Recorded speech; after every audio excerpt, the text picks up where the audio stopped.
In the 38th year of Mai, within the concealed depths of the Nibu base, the air was perpetually suffused with a stifling and damp odor. Lord Danzo, it is dire news. We are facing a grave financial crisis within the Nibu. Yunvloma, one of the core members of Nibu, hurriedly burst into the innermost chamber, his voice laced with anxiety and disbelief. Danzo, seated in the shadows, furrowed his brow as he tightened his grip on the documents in hand, his tone deep and menacing. Lama, what nonsense are you spewing? How could there be financial issues in the Nibu? He harbored no faith in Yunvloma's words. With his close friendship with Sarutobi Hiruzen, he was accustomed to siphoning off a substantial portion of Konoha's vast budget annually, more than sufficient to support all his ambitions and endeavors. Moreover, the myriad of gray industries he clandestinely controlled continuously funneled funds into his coffers. The notion of financial turmoil within Nibu was nothing short of absurd. Seeing the disbelief on Shimura Danzo's face, Yunvloma's expression turned bitter as he steeled himself to speak. It is the truth, Lord Danzo. The financial state of Nibu has reached a critical juncture. If we do not address it promptly, we may soon lack even the funds to dispatch spies to other nations. This predicament began the moment you brought back that child from the Akimichi clan, Akimichi Ryoko. That he paused, seemingly recalling some harrowing scene, his voice trembling slightly. To provide for his meals, our funds are depleting at an alarming rate, far exceeding our income. His appetite is insatiable, like a bottomless pit that ha meals. Danzo scoffed as if he had heard a jest, sneering. He is merely a child from the Akimichi clan. How much could he possibly consume? Could he eat enough to match the reward of an A-rank mission in a single day? Yunvloma raised his gaze, eyes behind his glasses filled with resignation. Lord Danzo, he consumes more than the reward of an A-rank mission in one meal. The most he has devoured in a single sitting approached 800,000 ryo. It sounded ludicrous, yet it was indeed true. To verify the situation, he had conducted an investigation himself, confirming that this was no fabrication. What? That is impossible. Are you mocking me? Danzo abruptly stood, his cane striking the ground with a heavy thud, producing a dull echo. He could not fathom that one person, especially a child, could jeopardize the financial foundation of Nibu through mere meals. Even if that child were a prodigy of the Akimichi clan, known for their prodigious appetites, it still seemed impossible. He had seen Akimichi Ryoko. While he was indeed larger than the average Akimichi clan member, it was hardly conceivable that he could consume 800,000 ryo in one meal.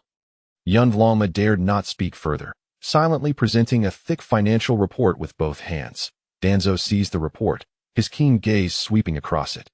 Upon seeing the lengthy, nearly incomprehensible list of food purchases, along with a string of dizzying zeros, the muscles in his face twitched violently. Those alarming figures pierced his heart like a dagger. He understood Yunvloma well enough to know that his subordinate would never deceive him on such matters. Thus, it dawned on him that the Nibu, which he had painstakingly nurtured to guard the strength of Konoha, was indeed spiraling into financial crisis due to the expense of a child's meals. This realization left him momentarily stunned, before he managed to squeeze out the name through gritted teeth. Akimichi Ryoko. A surge of furious indignation and a sense of being duped washed over him. Yet, he refrained from unleashing his wrath upon his subordinate, for it was he who had ordered that Akimichi Ryoko be well fed. He forced himself to regain composure and asked darkly, if that is the case, what is his value in training? How is his progress in ninjutsu training? Does it justify such expenditure? Yunvloma lowered his head further, his voice dry, avoiding Danzo's gaze. Reporting to you, Lord, Akimichi Ryoko's academic performance is far from satisfactory.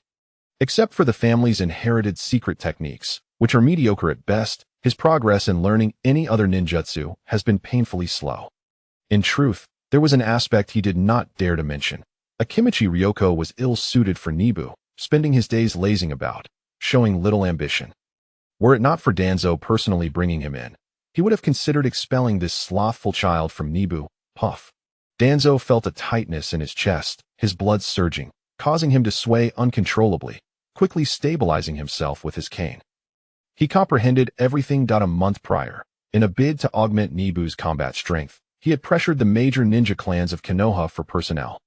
The Akimichi clan had been exceptionally cooperative, with Akimichi Torifu personally vouching for this so-called once-in-a-century genius, claiming that as long as he was well-fed, All would be well. To this simple request, Danzo had readily acquiesced.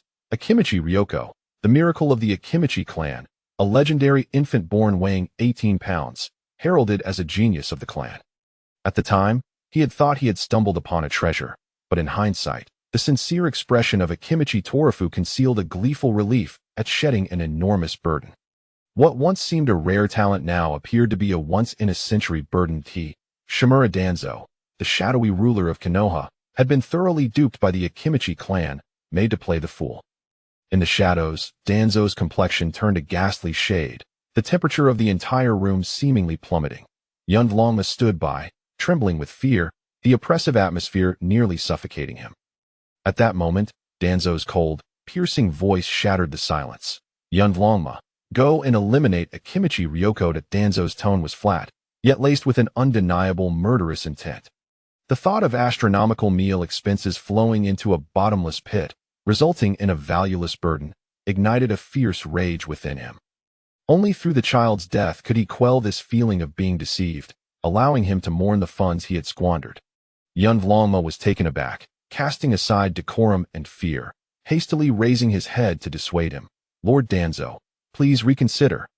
He quickly weighed the ramifications, stating, Akimichi Ryoko is merely 5 years old, has yet to undertake an official task for Nibu, and as a direct descendant of the Akimichi clan, he possesses a certain level of strength and the title of genius. If he were to die without cause within Nibu, the Akimichi clan would never let it rest. Were it a matter of an orphan child with no connections, Yundlongma would not have spoken up. However, standing behind Akimichi Ryoko was one of the oldest clans in Konoha, a key member of the Inoshikicho alliance along with the Yamanaka and Nara clans. To act against Akimichi Ryoko would be akin to poking 3 hornets' nests simultaneously, potentially provoking the Third Hokage himself. The ensuing chain reaction would be beyond the capacity of Nibu to withstand. Upon hearing this, Danzo felt a familiar tightness in his chest. His breathing becoming labored, he tightened his grip on the cane, his knuckles turning white from the pressure. He understood that Yundlongma was indeed correct. In his eyes, Nibu ninjas were expendable tools, yet tools come in varying grades. The death of an ordinary orphan might go unnoticed, but if a scion of a great ninja clan were to die under abnormal circumstances in Nibu, he would have to consider the consequences. Especially with the Second Shinobi World War just concluded, Konoha required stability, and he relied on continuing to siphon fresh blood from the major ninja clans to strengthen his forces. If the Akimichi clan were to seize upon this incident, publicizing it, other clans would undoubtedly follow suit, refusing to supply personnel under the pretext of Nibu's indiscriminate sacrifice of clan members, utterly disrupting his plans. But how could he simply let go of that little brat who devoured his funds? In his heart, Tuanzong felt an overwhelming sense of resentment. A surge of anger lodged in his throat, unable to be swallowed or expelled. In this world, there had yet to be anyone who had caused him such a significant loss and managed to escape unscathed. Chapter 2. The expulsion of Liangzi. After weighing the pros and cons repeatedly, Tuanzong finally squeezed out a humiliating order, his voice as frigid as ice. In that case, throw Qiu Dao Liangzi out from the roots and directly return him to the entrance of the Qiu Dao clan's residence. Though infuriated, he had to concede that this was the most advantageous solution at present.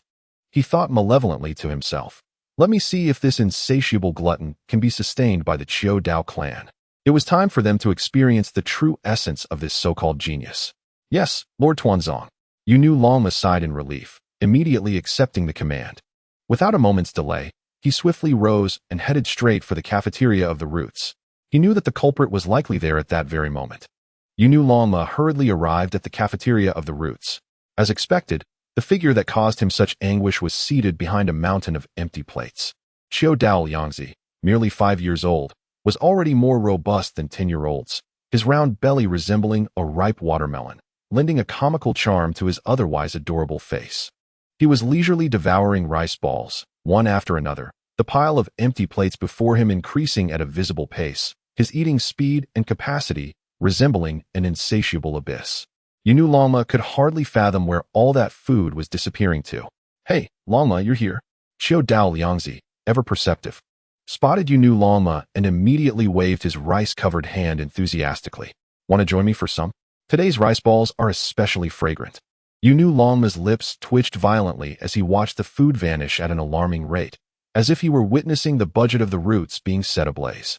Without uttering a word, he darted forward, seizing Qiu Dao Liangzi's greasy arm and dragging him outside, his movements swift as lightning, not granting the boy a moment to react. Hey, Longma, what are you doing? I'm not finished yet. Wait for my rice balls. Sensing the ominous turn of events, Qiu Dao Liangzi was dragged along, desperately swallowing the food in his mouth, his small hands stretching out to grab the remaining rice balls on the nearby table. Qiu Dao Liangzi, you knew, Longma announced coldly while sprinting, your time has come. Lord Tuanzong has ordered your immediate expulsion from the roots, sending you back to the Qiu Dao clan. From now on, you are no longer a part of us. What? I've been expelled. Qiu Dao Liangzi felt as if struck by lightning, momentarily forgetting to struggle, and then erupted in a louder commotion. This is impossible. I don't want to return to the Qiu Dao clan. I want to stay in the roots and serve Lord Tuanzong. I wish to shine and sacrifice for Konoha.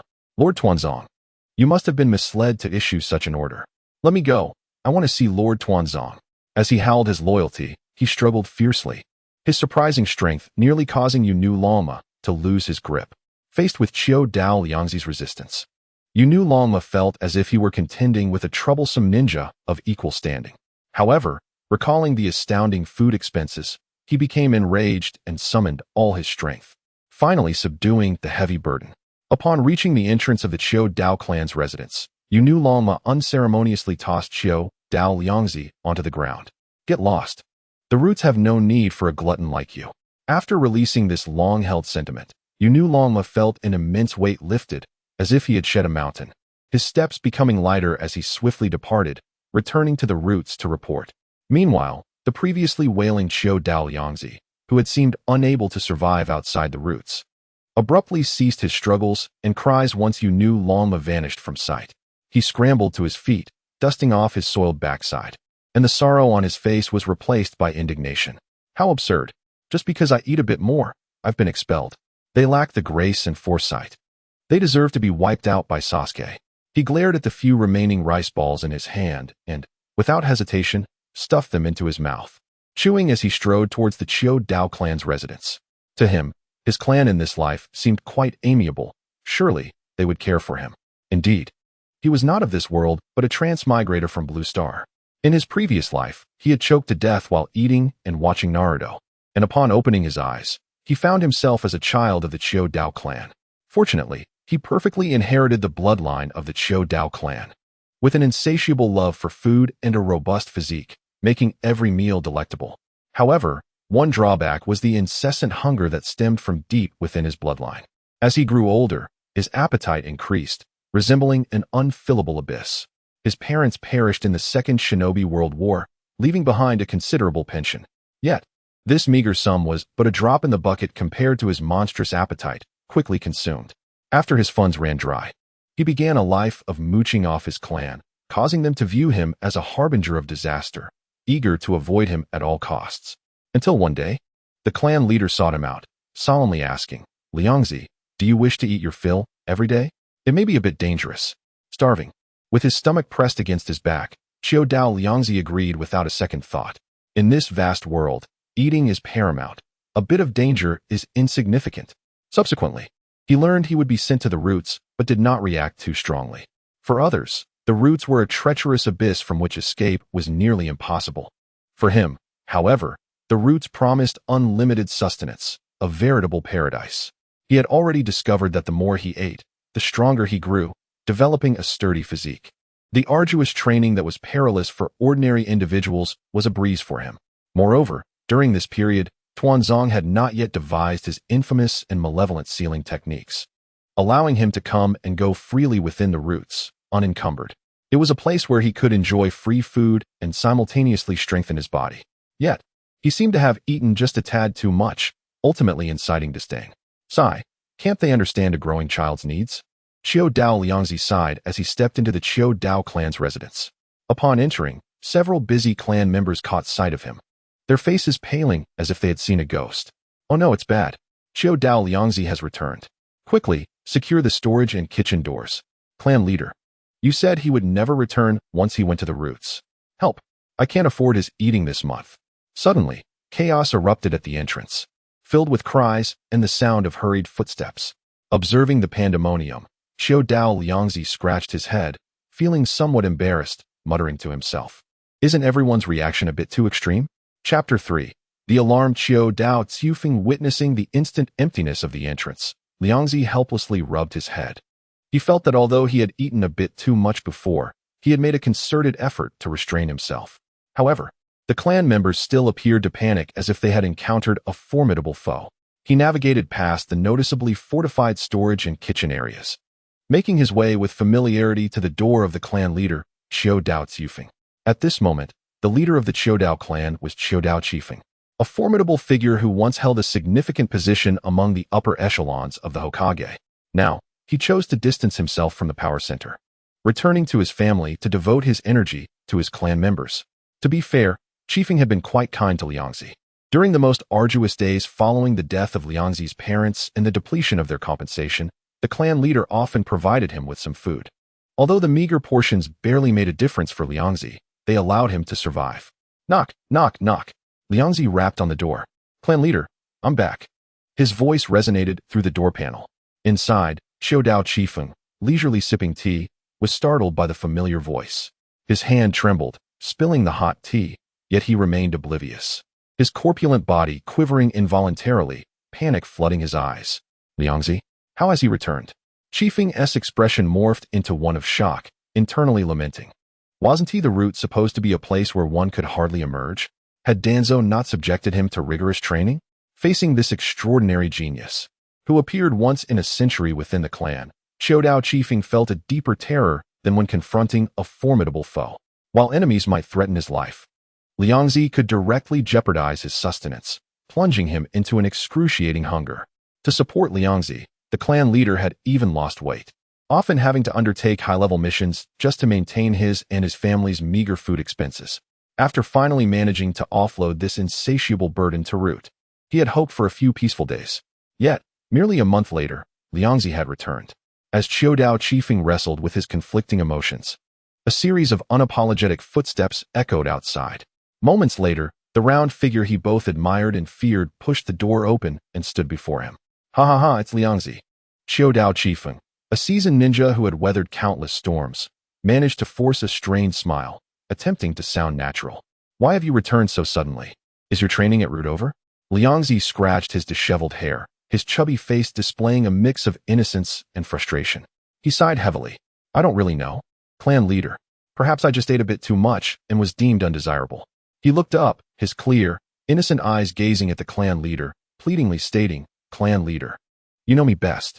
I used to go hungry every day, and when I finally got to a place at Root where I could eat my fill, I couldn't help but indulge a little.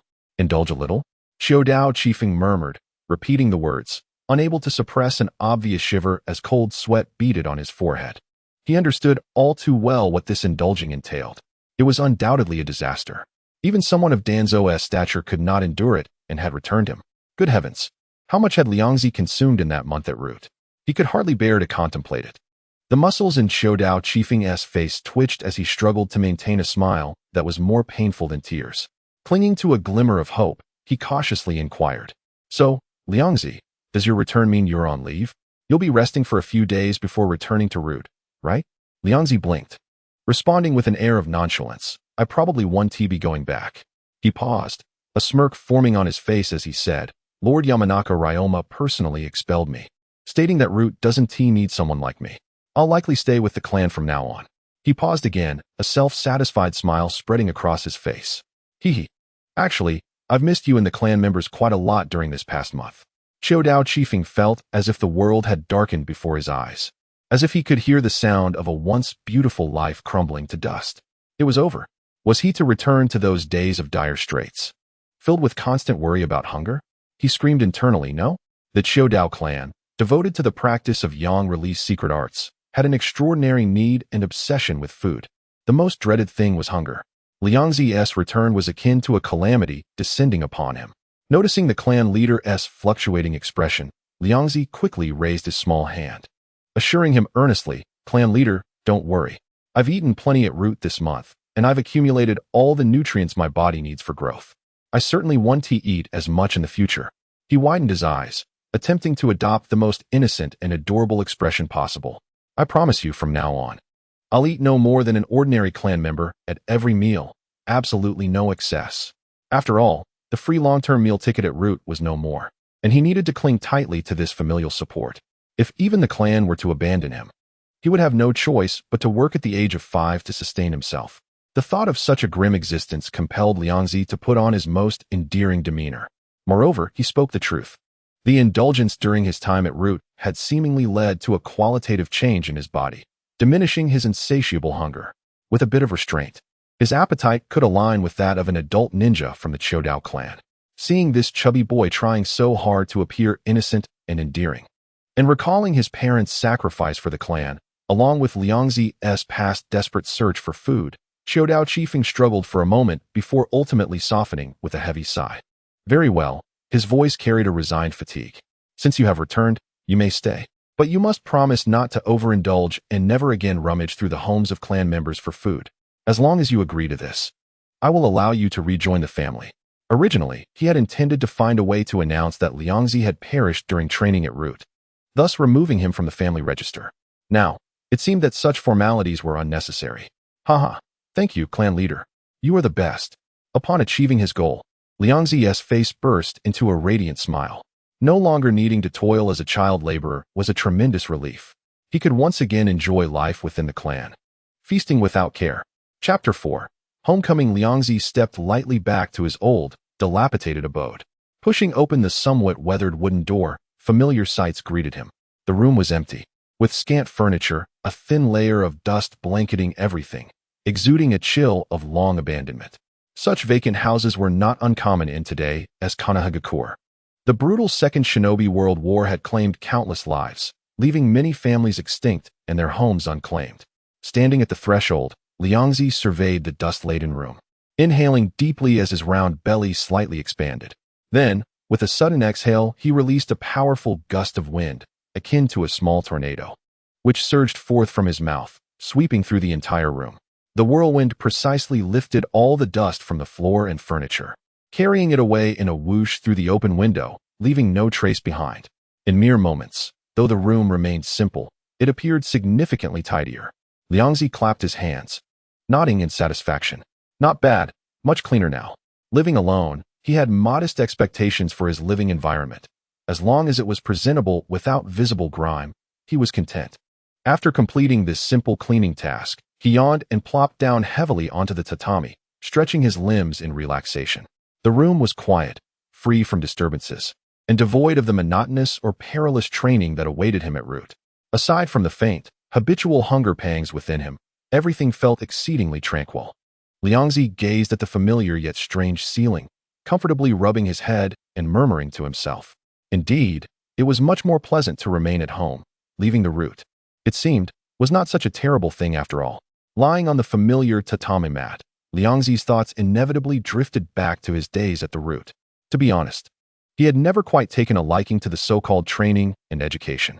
Although the exposure to the wondrous ninjutsu and chakra system was undeniably fascinating for him as a transmigrator, the brutal and cold-blooded cultivation methods at the Root were too harsh.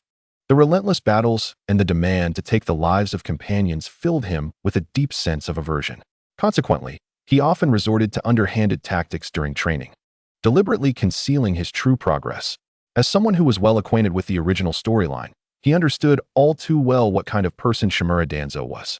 If he were to prematurely reveal all his talents and potential, he would not receive focused training, but rather be entirely controlled and ultimately crushed to death. Thus, each day at the Root, he remained cautious, presenting himself as an ordinary child of mediocre talent. Of course, aside from the matter of food, he truly had no power to disguise his nature. The secret techniques of the Akimichi clan were inherently tied to eating, focusing on converting ingested food into fat for storage, and efficiently transforming it into chakra when needed. Liangzi's unique constitution amplified this trait to an extraordinary level. The vast quantities of food he consumed were largely transformed and compressed into a special energy pouch within his abdomen. Much like a camel's hump, it could continuously provide energy and chakra for his body long after he ceased eating, sustaining his remarkable physical consumption and growth needs. He could not even pinpoint the exact amount he had consumed. But based on the experience of unrestricted eating over the past month at the root and some rough calculations on his own, he estimated that the chakra his stored fat could yield likely rivaled that of an ordinary elite jonin. After all, even the clan leader, Akimichi Torifu, was no match for him when it came to appetite. However, in terms of the efficiency of converting food into combat energy, the experienced clan leader would likely still surpass him by a considerable margin. Having lounged at home for only a couple of days, Liangzi soon grew restless and began to wander around the family residence. After all, there were not many forms of entertainment in this world. Despite his strict adherence to his promises and refraining from mooching off his clan members, his mere presence still caused quite a stir wherever he went. The clan members reacted like startled birds, either hastily shutting their doors or guarding their food, resulting in rather awkward scenes. Thus, Akimichi Torifu had no choice but to approach him once more. "Liangzi," he said, striving to infuse his tone with genuine concern, "you see, you're still young and full of energy. It's not ideal for you to remain cooped up in the clan. By the time I was your age, I was already honing my skills on the battlefield. How about I send you to a ninja school? It would be more suitable for a child like you." "Ninja school?" Liangzi scratched his head, surprised by the clan leader's suggestion. He had not anticipated that after being reborn, he would still have to attend school, which left him feeling quite reluctant. Yet, upon reflection, he realized that within the clan, he was indeed like a pariah, avoided by all. And being idle all day was terribly dull. Perhaps attending school might lead him to meet a few friends who were unafraid of him and could play together. He nodded. "All right, clan leader, I would appreciate your assistance in arranging this. Who knows, I might even make a few friends at school." Seeing Liangzi agree rather readily, Akimichi Torifu felt a sense of relief wash over him, as if a great weight had been lifted from his chest. This was, after all, a reluctant decision on his part. Liangzi, the glutton, wielded an overwhelming presence within the clan, although he no longer openly snatched food. His mere presence caused clan members to come forward with their grievances and complaints, leaving him overwhelmed. By sending Liangzi to school, he could ensure that most of the time he would be away from the clan's residence, out of sight and out of mind. However, deep down, Torifu harbored a lingering worry. He could hardly trust a 5-year-old child's promise of moderation in eating. After all, if this boy were to truly indulge, he could likely clear out the clan's supplies accumulated over months in a single night. He held this belief firmly, having discreetly dispatched individuals to gather intelligence around the route, which yielded shocking results. The organization established by Danzo, with Sarutobi Hiruzen as a supporter, had reportedly faced immense financial strain due to the expenses incurred from feeding Liangzi, leading to severe budget cuts in various operations. To make matters worse, just a few days prior, he had encountered Shimura Danzo, who regarded him with a chilling gaze as if he were an enemy, leaving him at a loss for words. He now fully comprehended that during Liangzi's time in the clan, the boy had likely shown considerable restraint. With this thought, Akimichi Torifu even felt a tinge of regret regarding the assistance he had previously extended, and simultaneously, he could not help but be grateful for Liangzi's forbearance during his time in the clan. Chapter 5. Enrollment in the Hokage Tower of Konohagakure. In the office on the top floor, the third Hokage, Sarutobi Hiruzen, set down the 2 documents in his hands, leaning back against the broad backrest of the Hokage chair, his brow furrowed in contemplation. The afternoon sunlight streamed through the window, illuminating the smoke rings he exhaled with remarkable clarity. One document was submitted by his close friend, Shimura Danzo, whose hurried and scrawled handwriting conveyed an unmistakable sense of urgency. The core content was straightforward, a request for an emergency allocation of substantial funds, citing severe financial deficits at the root due to special circumstances, resulting in operational difficulties. The other document was a report from the Dark Department he had discreetly dispatched. The contents of the report were so absurd that he initially believed there had been a malfunction in his intelligence system or that someone was playing a cruel joke on him. The report plainly stated that over 70% of the root's regular funding had been consumed in food procurement over the past month. The source of this expenditure pointed directly to a prodigious child of the Akimichi clan named Akimichi Liangzi. Financially devoured by eating? Sarutobi Hiruzen muttered incredulously.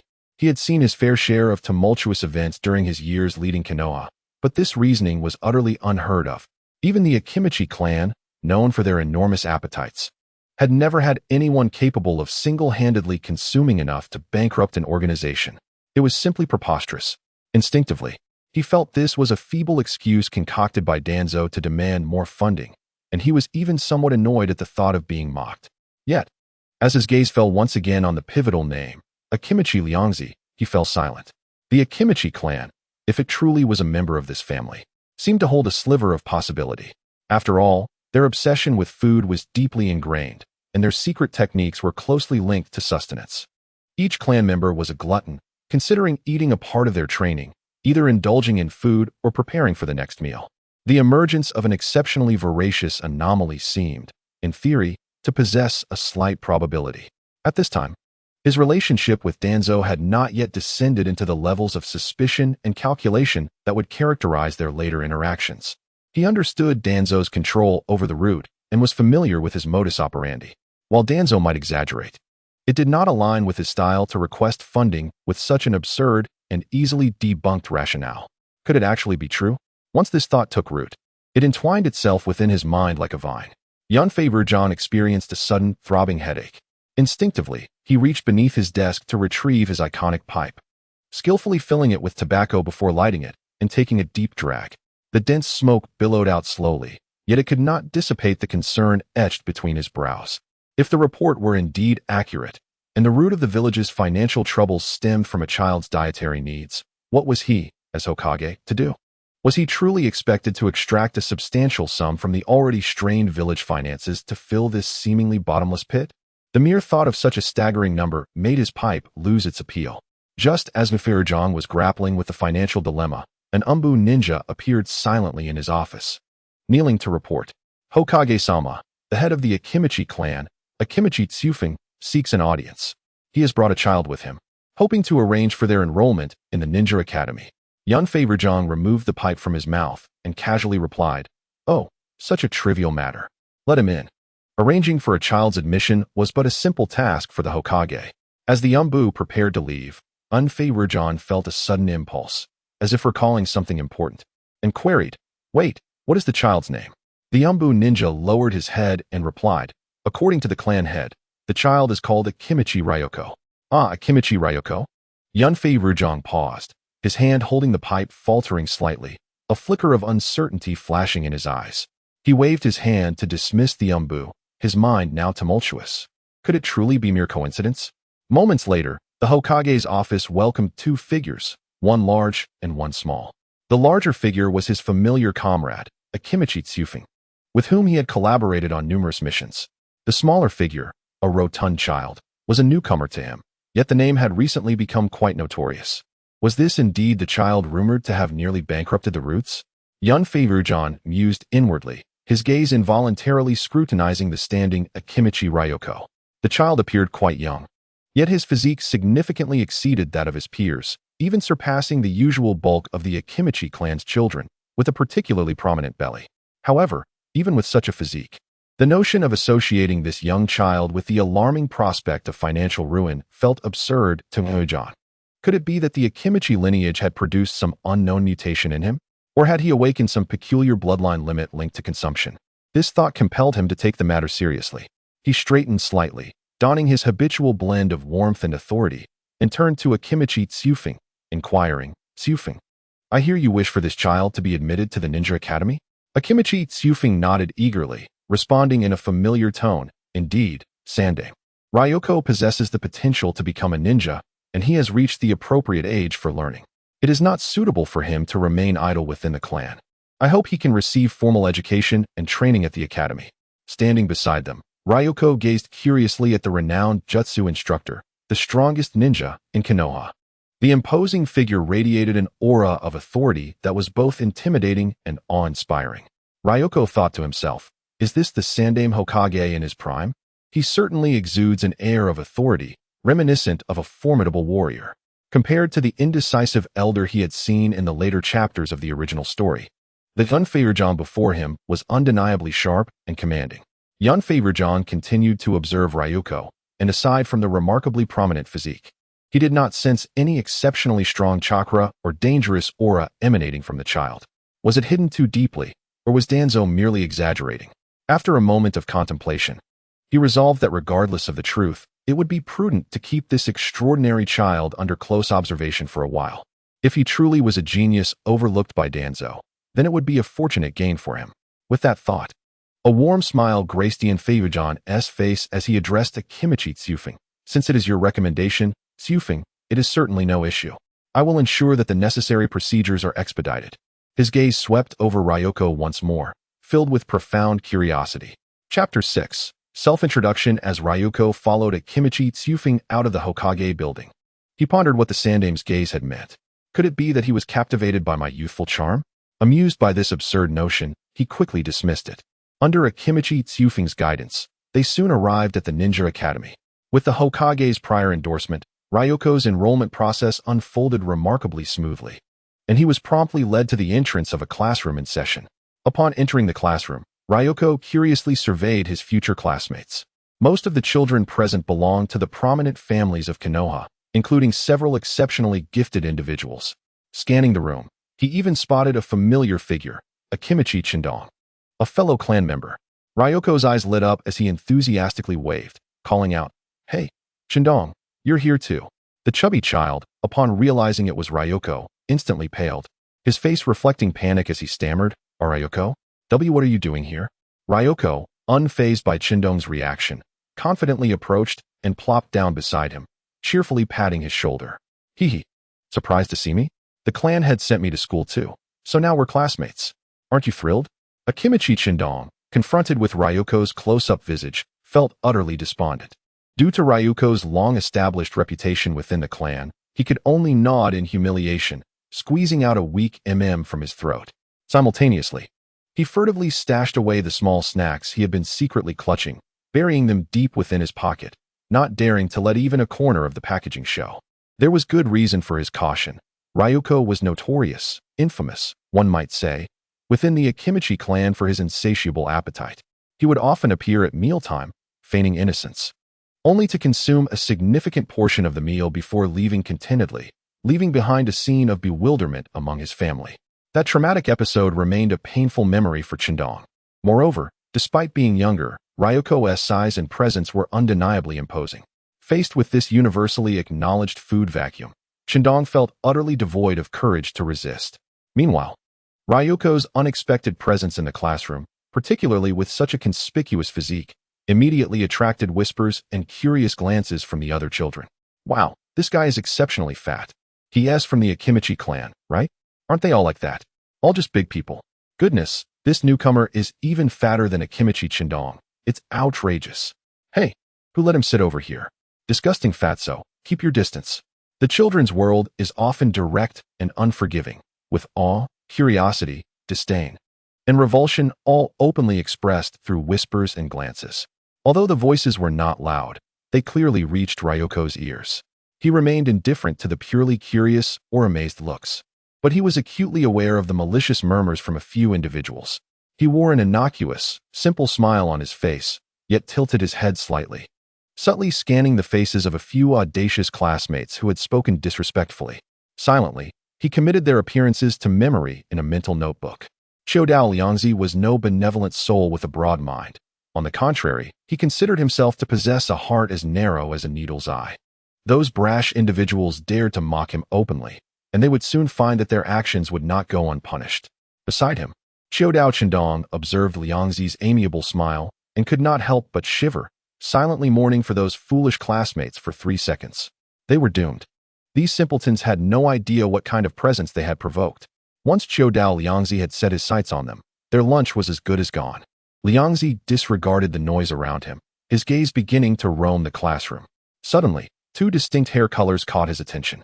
One was a boy sitting in the front row, boasting brilliant golden hair and a gentle gaze that exuded intelligence. The other was a girl in the corner, with hair as vibrant as fire, who appeared somewhat out of place as she kept her head down. Was that golden-haired boy Namikaze Minato? And the red-haired girl, could she be Uzumaki Kushina, who had already arrived in Konohagakure? Recognizing those familiar yet youthful faces stirred something in Liangzi, and he took note of them. These were none other than the future 4th Hokage and the Jinchuriki of the Nine Tails. It was unexpected to find them as classmates. It seemed that life at the Ninja Academy would not be dull after all. Just then, the school bell rang, interrupting the commotion in the classroom. A Chunin teacher, adorned with a Konoha headband, swiftly entered. He took his place at the podium, clapped his hands to draw everyone's attention, and said, "Class, settle down. Today, we welcome a new student. Let us applaud his arrival." With that, the teacher initiated the applause. However, the students below responded with lukewarm enthusiasm. Only a smattering of applause was heard, accompanied by audible jeers and laughter from a few corners. The teacher seemed somewhat resigned to this reaction, yet maintained his patience and beckoned Liangzi forward. "New student, please come to the front and introduce yourself. You may share your name, interests, and future aspirations." Liangzi sighed internally, knowing this was a necessary part of the enrollment process, just as depicted in comics. He did not hesitate, striding to the podium with a slightly unsteady gait that matched his physique. Clearing his throat, he spoke in a youthful, resonant voice. "Hello everyone. My name is Chodao Liangzi. I don't have many hobbies, but I do enjoy eating. My greatest wish is to live carefree every day, indulging in all kinds of delicacies." He paused, his round eyes sweeping the audience, and added with a self-satisfied smile, "Of course, I also love making friends, especially those with grand ambitions and exceptional talents. When you all become powerful ninjas and achieve success, don't forget to treat me to a meal." This straightforward introduction momentarily silenced the classroom, only to erupt into a cacophony of laughter. The children found the notion of a glutton's dream utterly bizarre and hilarious. Among them, the golden-haired Namikaze Minato widened his blue eyes in surprise, seemingly having never encountered someone who considered eating and being treated to a meal as a dream. Meanwhile, in the corner, Uzumaki Kushina, whose tense expression softened, let out a chuckle, finding the chubby new classmate quite amusing. Only Chiodao Chendong understood the gravity behind Liangzi's words. Few could sate his insatiable appetite. In the Hokage's office, the third Hokage, Sarutobi Hiruzen, secretly observing through a crystal ball, paused momentarily upon hearing Liangzi's heartfelt declaration, shaking his head in bemusement. Ah, this child. His thoughts were so simple and pure that it left one speechless. Chapter 7. Combat in the Hokage's office. Sarutobi Hiruzen watched Liangzi's bold proclamations through the crystal ball, rubbing his temples in contemplation. He had intended to assess the child's character to see if he was worthy of being nurtured as a new sprout of Konoha, but it seemed that this seedling's developmental path had strayed from expectations. Moreover, recalling the report about the potential of gluttony, he decided to observe further. Back in the classroom, Liangzi, amidst a blend of mocking laughter, returned to his seat with an unperturbed expression. His mind was already mature. He was well aware of how childish his words sounded to the other children. But so what? That was his most genuine thought. As for the obvious malice behind their taunts, Chodao Liangzi held a grudge. After the introductions, the lesson officially began. The teacher, named Heido Shikwin, had a demeanor reminiscent of the future Irika, being a gentle, ordinary ninja responsible for imparting fundamental theories of ninjutsu and cultural knowledge. However, for someone like Liangzi, who had undergone the rigorous trials of the roots, this was exceedingly dull. As the lecture progressed, his eyelids grew heavy, and his head began to droop.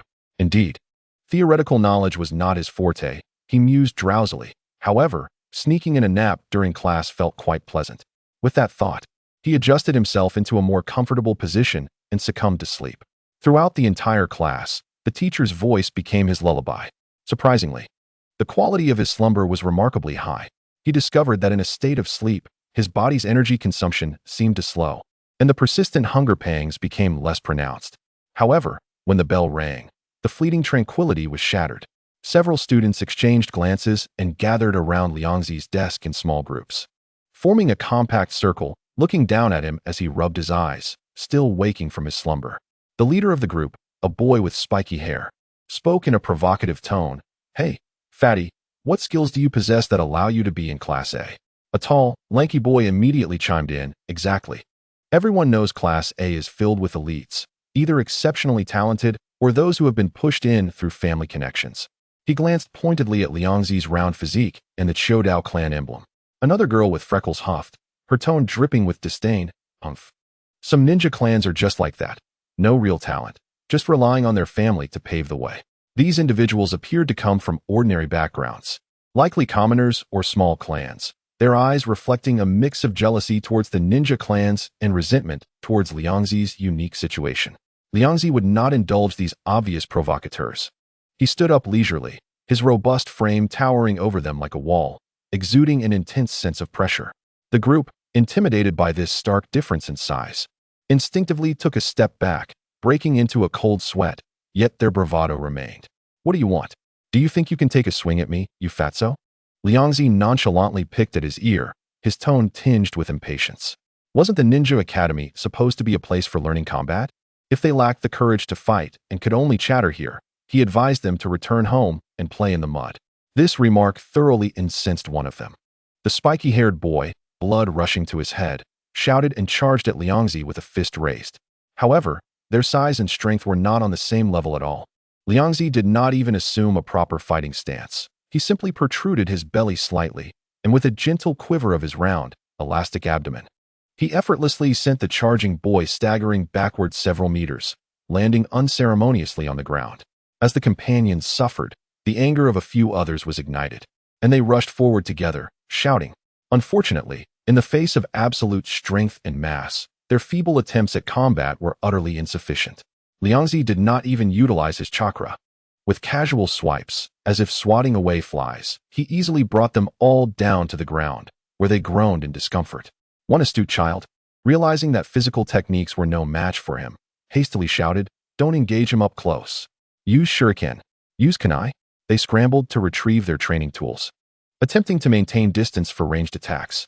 As for more powerful combat ninjutsu, they had yet to learn or master such skills at this stage.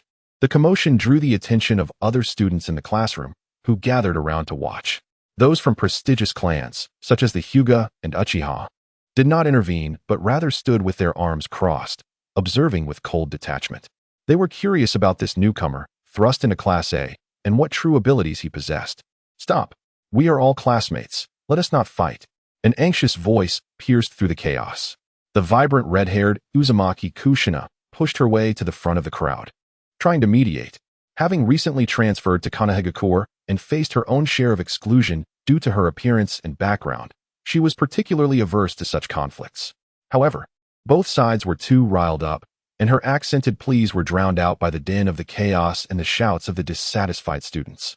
Faced with the students armed with kunai, Liangzi exhibited no sign of panic.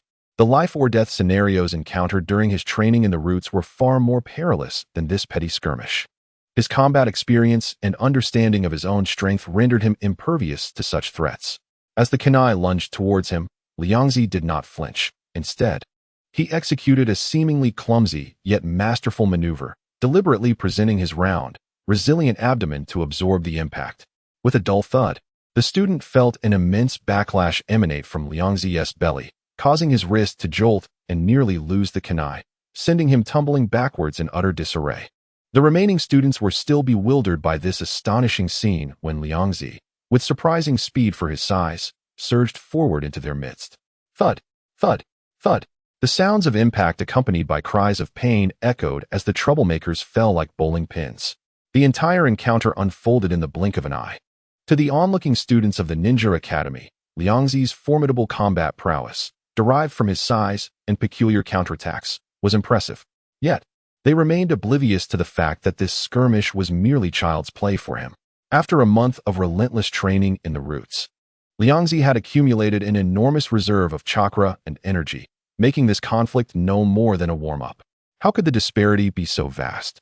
Grumbled the spiky-haired boy, struggling to rise, his face a mask of disbelief and frustration. These self-proclaimed elite students of Class A found themselves utterly outmatched by this newcomer. However, before they could muster an effective counterattack, Liangzi's massive form loomed over them, imposing and unyielding. He did not even need to employ any ninjutsu. Simply relying on his overwhelming weight and strength, he easily subdued those who dared to resist, rendering them immobile. In the face of such an insurmountable power gap, their defiance and anger appeared utterly futile, unable to stir even the slightest ripple.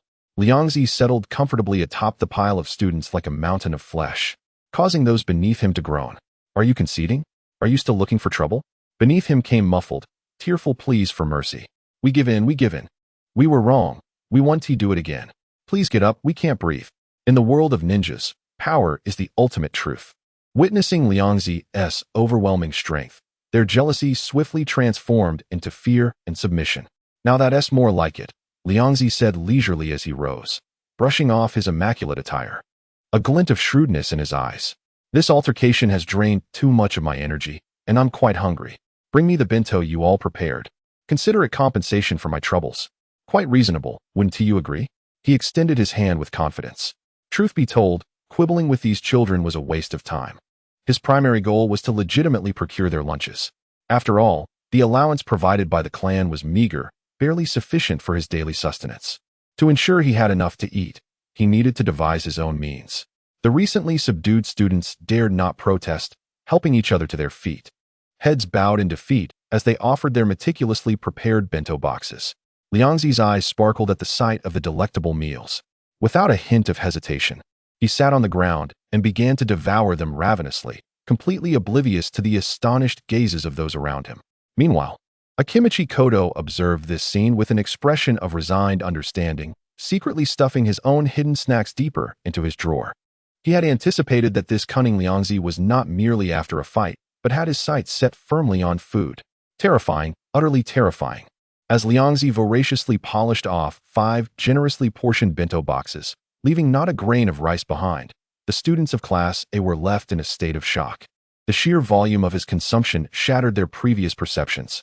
Even those from prominent ninja clans, such as the Hyuga and Uchiha, wore solemn expressions, realizing that this newcomer, Akimichi Liangzi, possessed formidable strength and would undoubtedly become a formidable rival in their class. Meanwhile, in the Hokage's office, Sarutobi Hiruzen observed the unfolding events through a crystal ball, shaking his head in disbelief. These children's abilities were still too ordinary to gauge Liangzi's true potential. Exhaling a puff of smoke, he focused on Liangzi's swift emptying of the bento boxes. However, the sheer quantity he consumed was indeed remarkable. Witnessing Liangzi's unwavering demeanor as he polished off 5 portions of food without a hint of change in his physique or expression, Sarutobi couldn't help but feel a sense of astonishment. It seemed the rumors of him depleting the root's funding might not be unfounded after all. Well, at least he has replenished some energy, Sarutobi mused as Liangzi, after finishing the 5 bentos, patted his still flat belly with satisfaction before returning to his seat to continue napping. He could distinctly feel the food he had consumed being digested and transformed into warm streams of energy, continuously nourishing his body and subtly enhancing his strength. Although he did not understand the specific mechanisms at play, he was more than pleased with the benefits it provided. The day's academic hours swiftly slipped away in his slumber. The fundamental theories taught at school felt monotonous and tedious, leading him to doze off. Nevertheless, considering he had secured 5 bento boxes without cost, he deemed it a fair trade. On his way home from school, the enticing aromas wafting from restaurants and homes along the streets reignited his hunger, which had barely subsided. "I'm so hungry. I crave food," he lamented, rubbing his rumbling stomach with a frown. The meager allowance given by the clan was simply insufficient for his appetites, plunging him into a sense of despair. Indeed, it resonates with the saying, "A penny can thwart a hero, and it can certainly starve a glutton." It appears that tomorrow at school, I shall have to seek out a few enthusiastic classmates to generously contribute their bento. He has already begun to contemplate the sources of tomorrow's meal tickets. However, what shall he do about tonight's dinner? Surely, it is not the case that a pie will fall from the sky. He muttered to himself as he wandered aimlessly. Suddenly, his gaze fell upon a lush forest not far away, alongside the shimmering Nanha River bathed in the glow of the setting sun, and his eyes brightened with inspiration. Yes, I can take matters into my own hands and ensure my sustenance. After all, he had acquired the technique of chakra extraction and some secret arts of the Akimichi clan, and had undergone practical training in the root. His strength had improved significantly. Hunting a game or catching a fish should be a piece of cake, shouldn't it? With this thought invigorating him, he plunged into the forest, eyes wide open in search of prey like wild rabbits and pheasants. Unfortunately, despite his considerable strength and chakra, he lacked genuine experience in outdoor hunting and wandered through the woods for a long while without even catching a glimpse of any game. Nevertheless, his intense craving for food did not dishearten him in the slightest. He swiftly altered his target and ran to the banks of the Nanha River. Gazing into the clear waters, he could see numerous plump fish swimming leisurely. Tonight, it shall be a feast of grilled fish. Liangzi grinned widely, rolled up his sleeves, and without a care for the chilly water, leaped into the knee-deep shallow area, beginning to catch fish with his bare hands. The fish in the river were exceedingly slippery, and after floundering about for quite some time, Liangzi had not even touched a single scale, instead splashing water all over himself, which left him hopping in frustration. Darn it! These slippery little creatures are so hard to catch. In a moment of desperation, he clenched his fist and struck the water's surface with force. Boom! A dull thud echoed as water splashed everywhere, and the tremendous impact even caused the river's surface to momentarily dip. Several unfortunate fish were jolted by the sudden shock, surfacing helplessly and flopping onto the grassy bank. Liangzi was initially taken aback, but soon his spirits soared. Aha! So this is how it works? Splendid. It was as though he had discovered a new world. He immediately abandoned the inefficient method of catching fish with his hands and began to unleash a barrage of powerful punches upon the surface of the Nanha River. Bang! Bang! Bang! The resounding noise echoed repeatedly, and water splashed sky-high as more and more fish were either stunned or propelled onto the shore. Just as he was getting into the swing of things, having already caught a dozen plump fish and preparing to continue his efforts, a voice interrupted him. Stop right there. Child, what are you doing? Two patrolling shinobi from Konoha arrived at the scene, looking at him and his spoils with a mix of helplessness and exasperation. After receiving a brief lecture from the patrolling shinobi about not damaging the public environment and refraining from overfishing, Liangzi reluctantly gathered his pile of fish and prepared to head home. How frustrating. He grumbled quietly as he walked. Why is it that the protagonists in novels can catch fish by the river without anyone bothering them, but I can only catch this little bit before I get lectured? Just as he was walking home with his fish, a sudden loud noise erupted from deep within the adjacent forest, followed by a burst of orange flames shooting into the sky, startling him. Wow, what is happening? Chapter 9. Fuyue's grilled fish. He focused his gaze and noticed a figure not far away on a clearing, forming hand seals, with the air still tinged with the residual heat of chakra. Clearly, someone was practicing the art of fire release nearby. What a surprise. It seems someone is training. Liangzi breathed a sigh of relief and was about to continue on his way when he glanced at the lively fish in his arms and then at the lingering flames. A light bulb moment struck him. He dashed over, clutching his fish, and greeted the Uchiha elder with a beaming smile. Excuse me, esteemed elder of the Uchiha clan. Could I trouble you for a small favor? The Uchiha shinobi in the clearing paused his hand seals upon hearing the voice, turning with a frown. He was a boy just over 10 years old, handsome and tall, with long black hair casually draped over his shoulders, exuding a slightly different aura from the typical Uchiha shinobi. Clad in a standard shinobi vest, he was evidently a fully fledged ninja.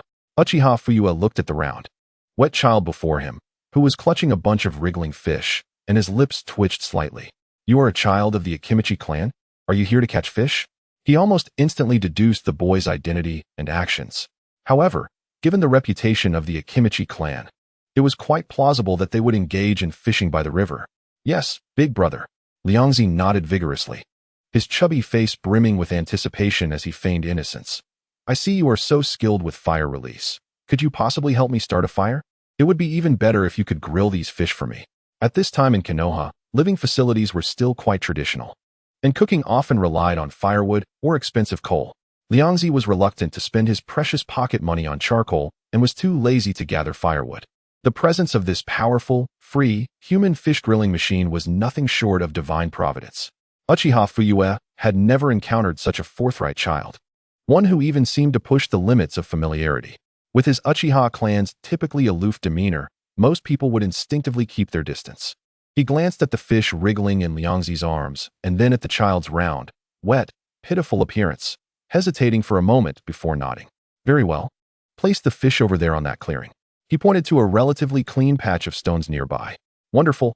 Thank you, big brother. Liangzi immediately beamed with joy, scampering over not only to set down the fish, but also to lay out his wet clothing from catching the fish, hoping to dry it with the residual heat later. Watching Liangzi's series of natural and overly familiar actions, Fuyue couldn't help but twitch his eyes again. He silently mused. Is this little Akimichi boy a bit too bold? The relationships between the various clans in Konoha were delicate. They usually maintained a distance and seldom inquired about or revealed intelligence.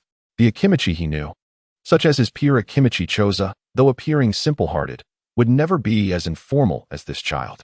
This boy is truly an anomaly. Once he saw that Liangzi was ready, Fuyue ceased his contemplation, swiftly formed hand seals, and expanded his chest, gathering chakra in his throat. Fire release, great fireball technique. A massive, searing fireball erupted from his mouth, precisely enveloping the fish. The flames roared fiercely, crackling, as a unique aroma of protein being charred filled the air. The rich scent of grilled fish immediately wafted into Liangzi's nostrils, making his fingers itch and nearly causing him to drool. Just as he was about to offer praise, he noticed that the great fireball continued to spew forth, showing no signs of diminishing. "Wait, big brother, that's enough. Stop now, or they'll burn," Liangzi shouted urgently.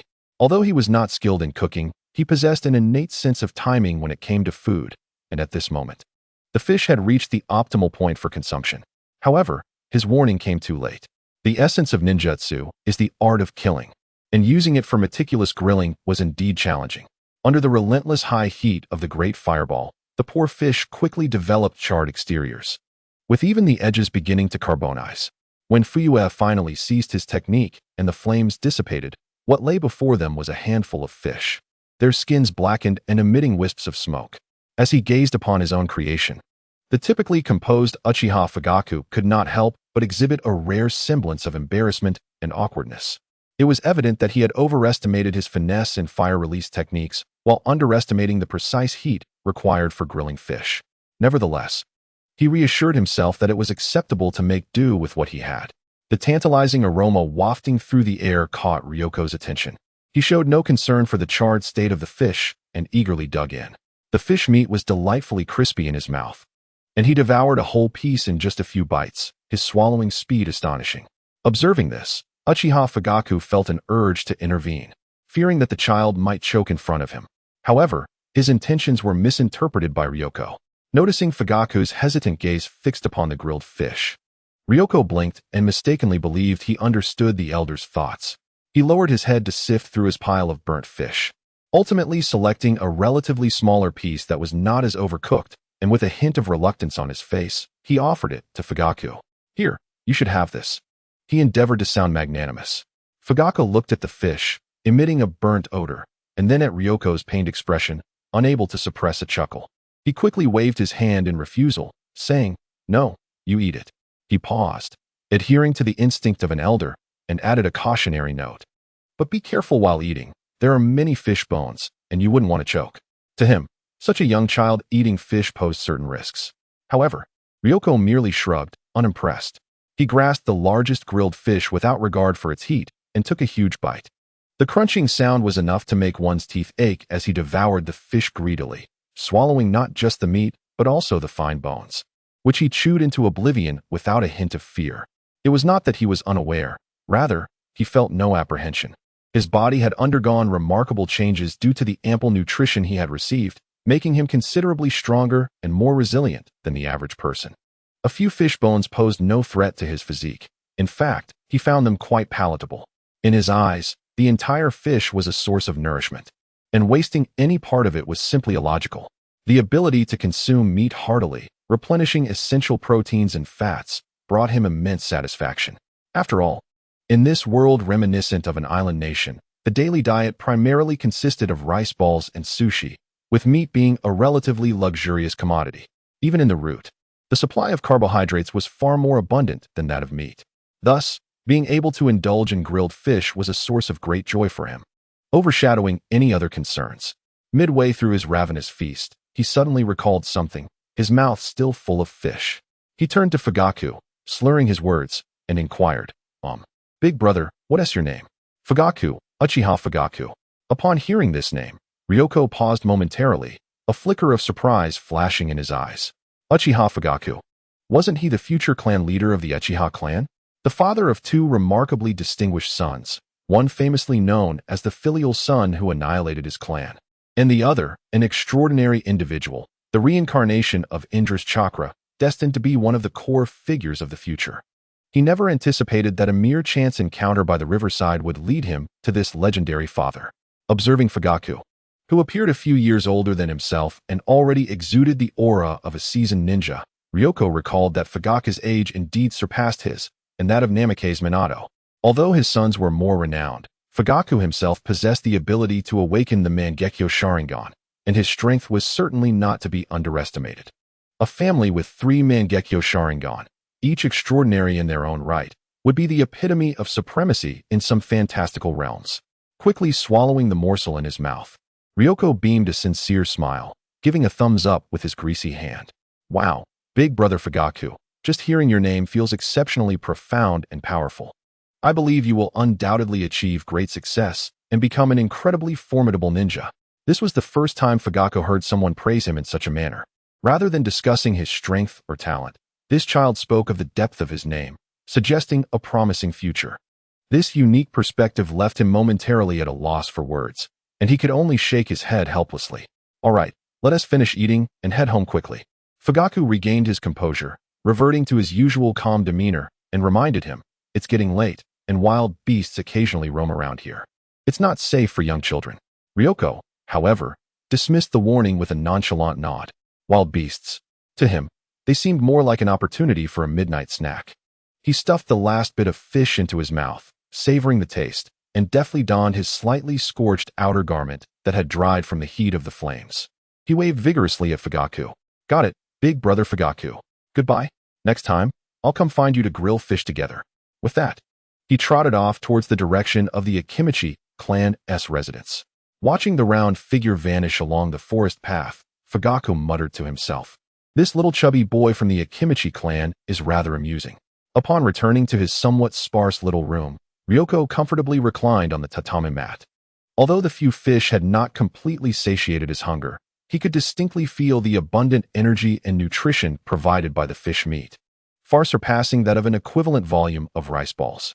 It seemed he would need to consume more protein-rich meats in the future. He rubbed his still flat stomach, contemplating that this food was filling and had a high conversion efficiency.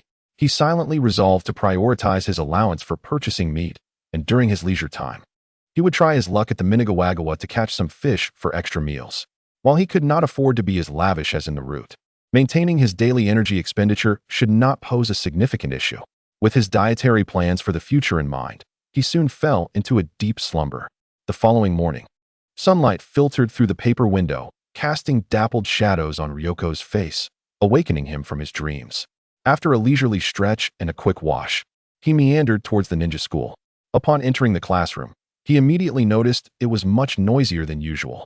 His classmates huddled in groups, chattering excitedly, their faces a mix of exhilaration and anxiety. Straining to listen, Ryoko discovered that it was the end-of-month practical examination day. As per tradition, the teacher would assess their learning over the past month and conduct simulated combat exercises. Sure enough, after the class bell rang, Teacher Haida Ishikawa announced, "Everyone, bring your ninja tool packs and gather at Training Ground 3. The classroom erupted into a flurry of rustling and animated discussions, the atmosphere thickening with tension. Ryoko, moving with the crowd, strolled leisurely towards the training ground. There, Teacher Haida Ishikawa began to assign students one by one to showcase their learning outcomes from the past month.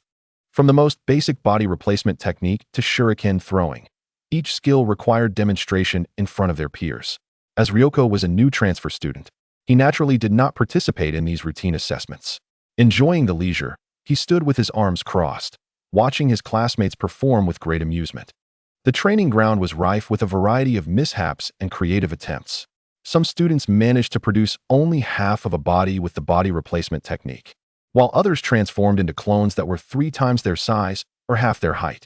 Some clones were so distorted that they could barely maintain a human shape, eliciting laughter from the onlookers.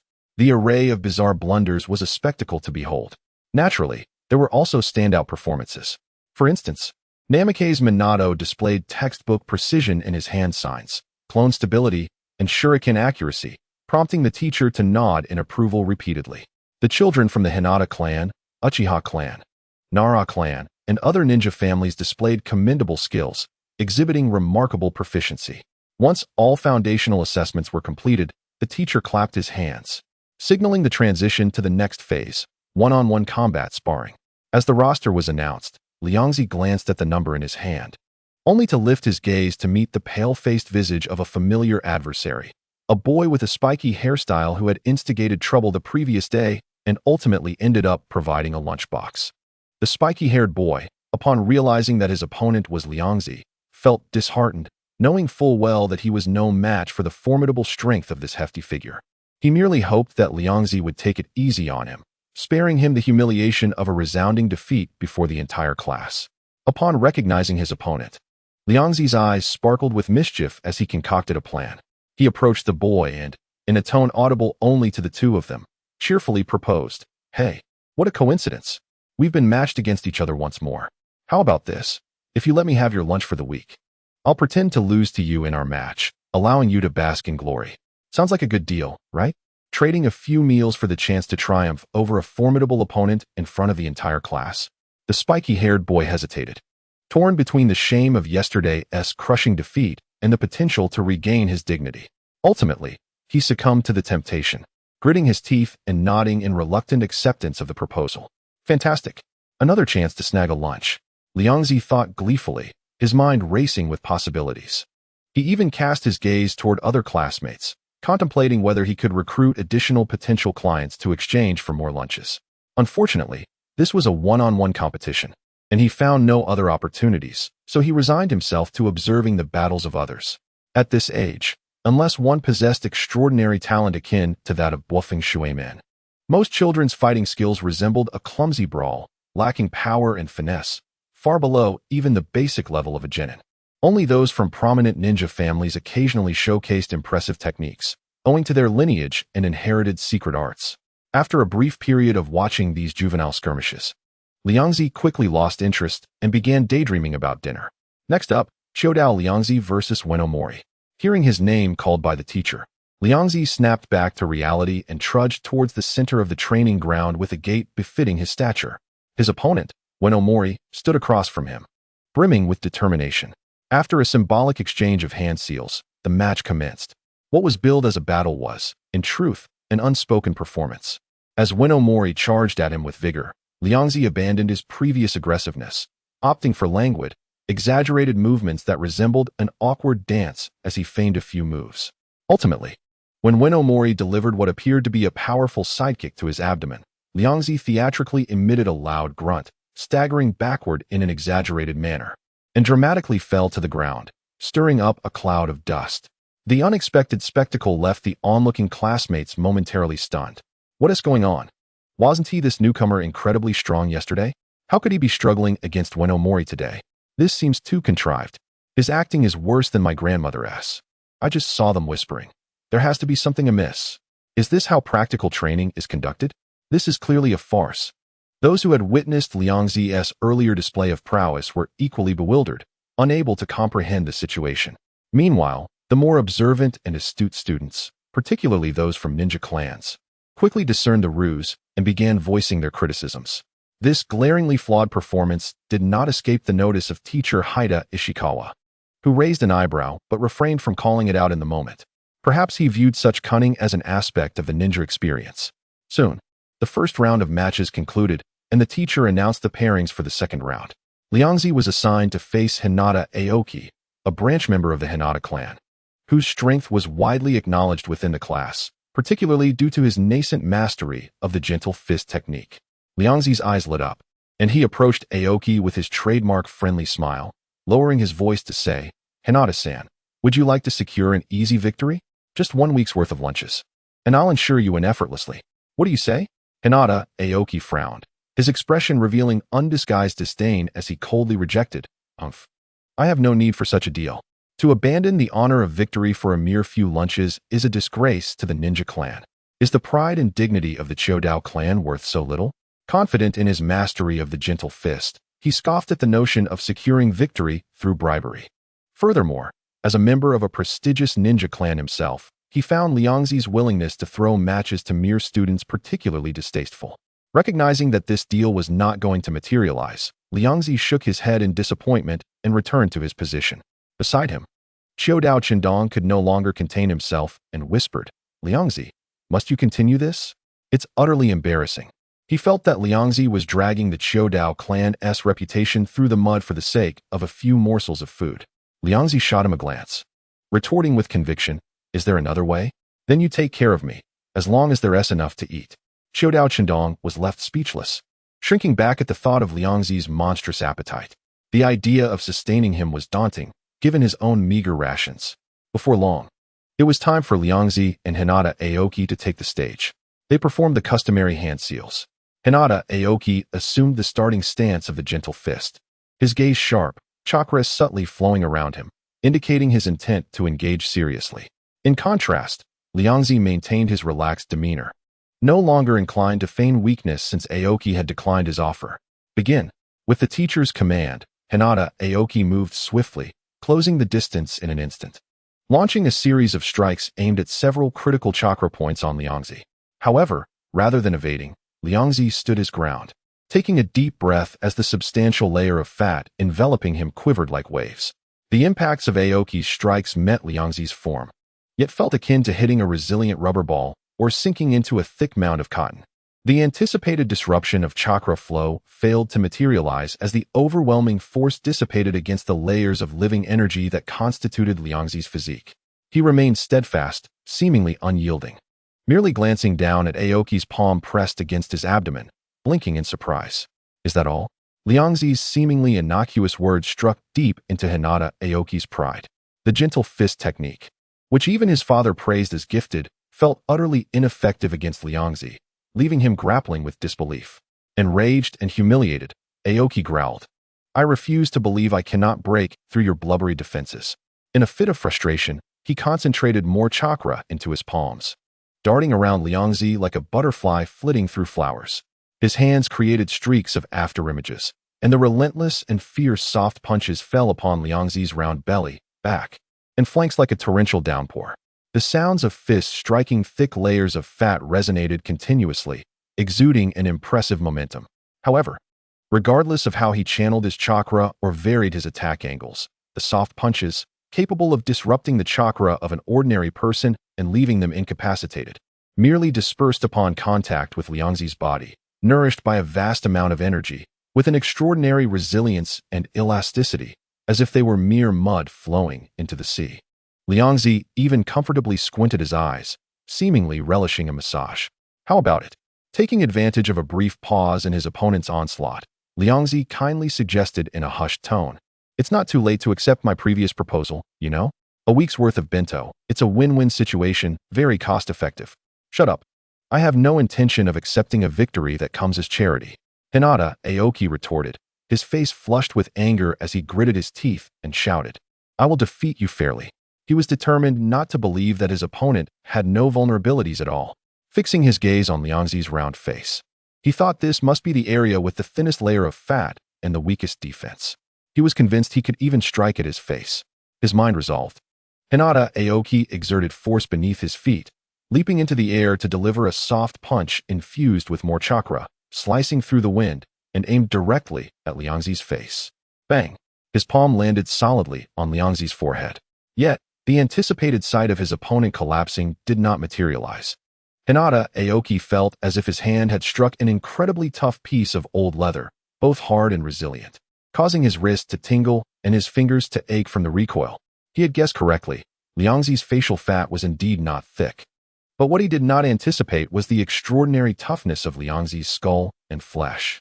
Just as Hinata Aoki faltered from the impact, his strength drained and new power yet to arise, Liangzi made his move. He neither formed hand seals nor dodged. He simply executed a straightforward, brutal headbutt. Thud! A muffled sound echoed as their foreheads collided fiercely. Hinata Aoki felt an overwhelming force surge through him, darkness enveloping his vision, a buzzing filled his mind, and all consciousness and strength were instantly drained, leaving him to crumple helplessly to the ground, unconscious. Liangzi touched his forehead, which bore no marks, and looked at his fallen opponent, shrugging his shoulders. The victor was clear. Xiao Dao Liangzi had won. The teacher's voice rang out at the right moment, concluding this somewhat absurd yet strangely captivating battle. Chapter 12 Uchiha Tiehua. As Hinata Aoki lay incapacitated, the training ground erupted in astonishment. The students exchanged glances, their faces filled with disbelief. Just moments ago, Xiao Dao Liangzi had been defeated by Ueno Mori, yet in the blink of an eye, he had effortlessly dispatched the formidable Hinata Aoki in a manner akin to overwhelming dominance. Particularly remarkable was his ability to withstand Hinata's soft punches without sustaining any harm, completely overturning their understanding. The soft punches from the Hinata clan, typically enough to disrupt chakra, and send an ordinary person sprawling, had landed on Liangzi as if merely tickling him. More astonishing was the fact that he had not even assumed a proper defensive stance, standing there and winning with ease. This outcome shifted the spotlight onto Ueno Mori, who had previously narrowly triumphed over Liangzi. The eyes of the common students fell upon him, filled with surprise, curiosity, and even a hint of admiration. A common child had defeated Liangzi, who in turn had vanquished Hinata Aoki.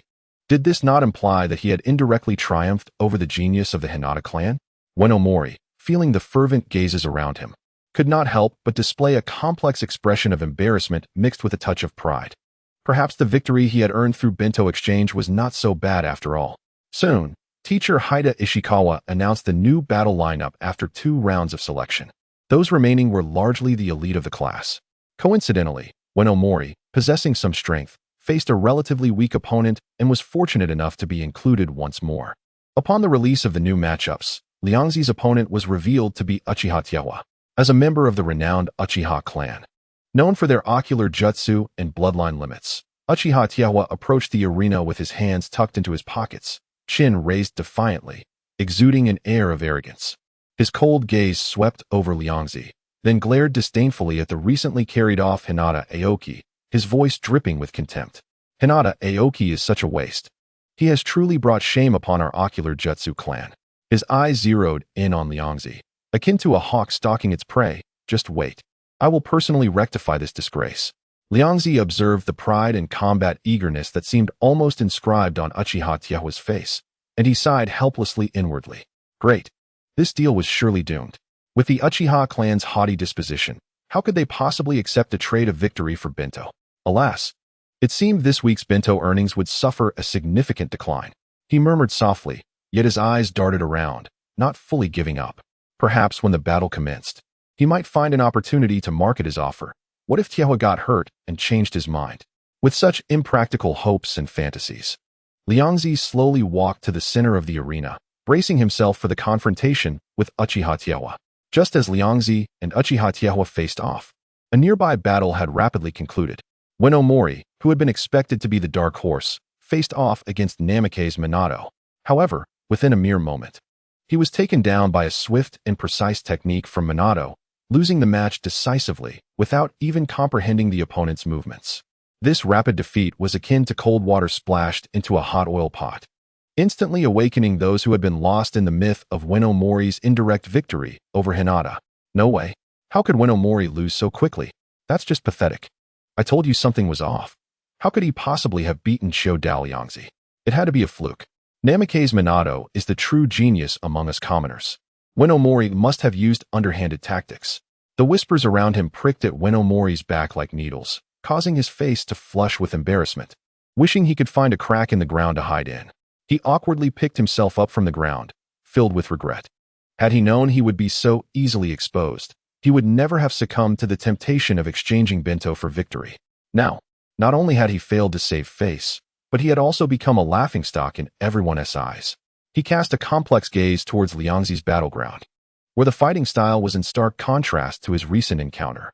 Rather than a battle, it resembled Uchiha Tiewa's personal performance, with Liangzi serving as the sole, immovable spectator. Uchiha Tiewa's figure darted swiftly around Liangzi, executing a flurry of precise body techniques and shuriken throws from various tricky angles, attempting to uncover Liangzi's weaknesses. Yet, in the face of this dazzling onslaught, Liangzi remained lethargically unfazed. He neither dodged nor evaded. He merely shifted his massive body slightly or swayed it casually. The layers of fat on his body seemed to come alive, forming a resilient and elastic barrier of defense. Fist struck, sinking deep but dissipating their force. Kunai flew, either deflected or ensnared in the layers of fat, as if glued to him. What a monstrous defense is this? Uchiha Tiewa grew increasingly alarmed with every strike, his frustration mounting, beads of sweat appearing on his forehead. The techniques he prided himself on, both the Uchiha fluid techniques and throwing techniques, seemed utterly ineffective against Liangzi's corpulence. Was this truly the secret power of the Shoudao clan? As a prodigy of the Uchiha clan, he had been indoctrinated from a young age with the belief that the Sharingan was supreme and that the bloodline limit surpassed all else, while secret techniques, though powerful, had their limitations. Thus, apart from a handful of classmates from other bloodline ninja clans, he regarded everyone else with disdain. However, the figure before him, Chodao Liangzi, rendered him utterly helpless with mere physical prowess, completely shattering his understanding and delivering a significant blow to his once proud heart. In that moment, Uchiha Tiehua unleashed all his techniques. Yet he could not even force Liangzi back a single step. The intense exertion and psychological frustration left him breathless and filled with resentment. How infuriating! If only I could awaken my Sharingan, that mere member of the Chodao clan would be no match against the might of the Uchiha. He attributed all his failures to his inability to open his eyes, stubbornly convinced that possessing that set of eyes would make defeating the rotund adversary before him a trivial task. Just as he gasped for breath, barely able to muster the strength to throw a kunai, Liangzi was engaged in an entirely different endeavor. He was quietly gathering the kunai lodged in his ample flesh and those scattered on the ground, mentally calculating. Surely, these could fetch some money. Perhaps enough to buy dozens of dango. After appraising the spoils, Liangzi felt it was time to conclude this tedious battle. As Uchiha Tiehua charged at him once more, he casually stepped forward, delivering a straightforward right punch. There was no flamboyant technique, only pure power and speed distilled to their essence. With a dull thud, Uchiha Tiehua felt an overwhelming force collide with his chest. He barely had time to react before he was sent flying several meters, landing heavily on the ground. Dazed by his defeat and humiliated, he stared wide-eyed, veins bulging on his forehead, desperately channeling chakra in hopes of awakening the true power of the Uchiha clan's Sharingan in this dire moment. Yet, at his tender age, the intensity of his battles and emotional turbulence had not brought him close to the threshold of awakening. Ultimately, he could only be assisted off the field by his classmates. Filled with resentment and shame, as the teacher announced, victory goes to Chodao Liangzi. After several rounds of competition, the practical training finally arrived at its climactic duel. Liangzi was somewhat surprised to discover that his final opponent was none other than the future fourth Hokage, the Yellow Flash, Bofeng Shuimin. When Bofeng Shuimin noticed Liangzi's gaze, his expression bore no trace of tension. Instead, he responded with a warm, sunny smile. His comforting aura stood in stark contrast to the nervousness or arrogance of the other children. How intriguing! I wonder how formidable the Yellow Flash was in his youth. A hint of curiosity and anticipation blossomed within Liangzi. This was the father of the protagonist, a figure destined to dominate the ninja world and become renowned as the eternal Yellow Flash. At the teacher's signal, he stepped onto the training field once more, standing opposite Bofeng Shuimin. The two of them properly formed their respective hand signs. Begin. With the teacher's command, this highly anticipated final showdown commenced. On one side stood Bofeng Shuimin, a civilian prodigy who had emerged due to his innate talent and hard work. On the other was Chodao Liangzi, a dark horse who displayed astonishing strength from his very arrival. To be fair, most students acknowledged Liangzi's unusual defenses and terrifying power. However, recalling his previous blatant match-fixing for a bento, many found him less than credible, perceiving his competitive spirit as pitifully lacking. Thus, when the two positioned themselves in the arena, the cheers and encouragement from the onlookers overwhelmingly favored Shuimin. Go, Shuimin. Defeat him, Shuimin, you're the best. Show him the might of us, civilian ninjas. Hearing the thunderous support for his opponent, Liangzi couldn't help but twitch his lips. Well, this atmosphere makes me feel like a villainous obstacle in the protagonist's journey. Liangzi. Bofeng Shuimin's voice remained gentle, yet his gaze sharpened. Your strength is impressive. I must give it my all. No sooner had he spoken than his figure dashed forward like a bolt of golden lightning. Unlike the reckless assaults from earlier opponents, Shuimin did not engage in a direct confrontation. Instead, he utilized his exceptional speed and agility, moving rapidly around Liangzi, constantly shifting positions, with kunai appearing and disappearing in his hands, seeking the optimal moment to strike. He had carefully observed Liangzi's prior battles and knew well that the latter's ample physique possessed an extraordinarily formidable defense, coupled with immense power. Thus, he adopted the most cautious and intelligent strategy, a probing skirmish, avoiding close-quarters entanglement at all costs. Standing in place, Liangzi watched Shuimin's butterfly-like movements and couldn't help but admire him. The latter's grasp of battle rhythm, distance control, and keen sense of timing surpassed that of his peers, even exceeding that of some chunin from the root. Even the most fundamental taijutsu or throwing techniques in Shuimin's hands seemed imbued with a kind of spirit. always launching attacks from the most unconventional angles, striking swiftly and retreating without greed. It was no wonder he would later shine brightly in the Third Ninja World War and earn the title of Yellow Flash. Liangzi mentally acknowledged this, setting aside his final traces of disdain. Faced with Shuimin's elusive tactics, Liangzi contemplated his options. He could either take the battle seriously, utilizing the energy and chakra he had accumulated to forcefully close the distance and swiftly conclude the fight, or he could rely on the Chodao clan's remarkable stamina and energy reserves to engage in a war of attrition. After all, no matter how talented Shuimin was, his chakra reserves at this stage could not possibly surpass his own vast appetite. However, just as everyone anticipated an epic clash, Liangzi made an unexpected choice. He suddenly raised his right hand and called out to the teacher, Haidoa Shichuan, at the sidelines. "Teacher, I concede." What? The announcement stunned the entire arena. Even bluffing Shuimin, who had been maintaining his rapid movements, abruptly halted, his face etched with confusion and disbelief. No one anticipated that this dark horse, who had steamrolled through the competition, would voluntarily surrender in the final showdown, despite not being at a disadvantage. The teacher paused for a moment before confirming, "Liangzi, are you certain you wish to concede? You have not shown any signs of defeat." Liangzi lowered his hand, shrugged, and replied nonchalantly, "Yes, I concede. Shuimin's speed and strategy are impressive. Engaging him would be too taxing on my spirit and stamina, and I see no possibility of victory." Of course, this was merely a casual justification. His true thoughts were, "What nonsense, this isn't a life-or-death battle.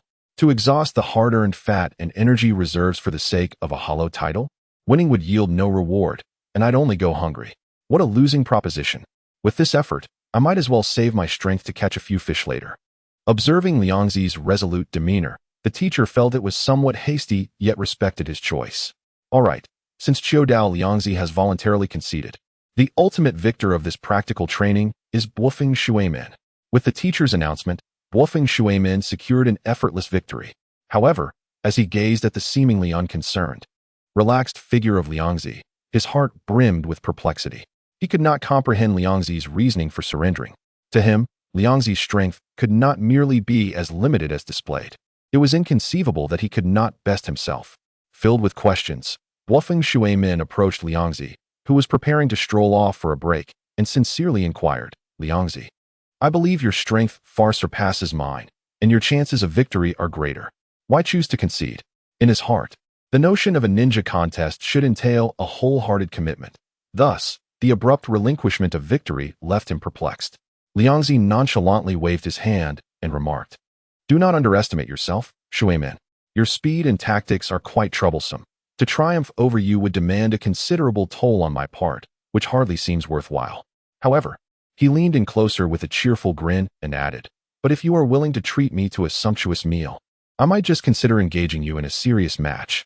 Bofeng Shuimin opened his mouth, yet the terrifying image of Liangzi's insatiable appetite flashed in his mind, causing him to swallow back his agreement. Coming from an ordinary background, sustaining himself was already a challenge, let alone shouldering such extravagant expenses. Chapter 14. Regret and Shadows. Ultimately, he succumbed to reality, offering a resigned smile, yet deep within, he silently vowed that one day, he would confront Liangzi in earnest, relying solely on his own capabilities. Meanwhile, the outcome of their class's practical exercise spread like wildfire throughout the Ninja Academy and its surrounding circles, garnering considerable attention and astonishment.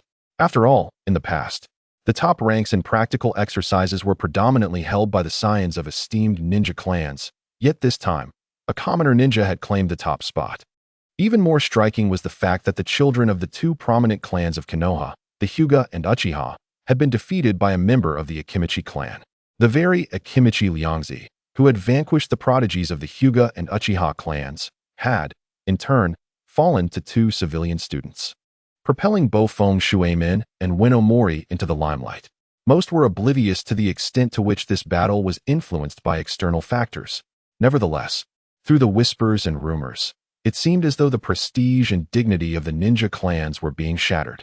Within the Hokage's office, Sarutobi Hiruzen was observing the aftermath at the Ninja Academy through a crystal ball, his expression contemplative. The diminishment of the ninja clan's prestige was, for him as Hokage, an exceedingly advantageous development. Suddenly, the office door was thrust open without warning, startling him into hastily concealing the crystal ball's glow, returning it to its ordinary form.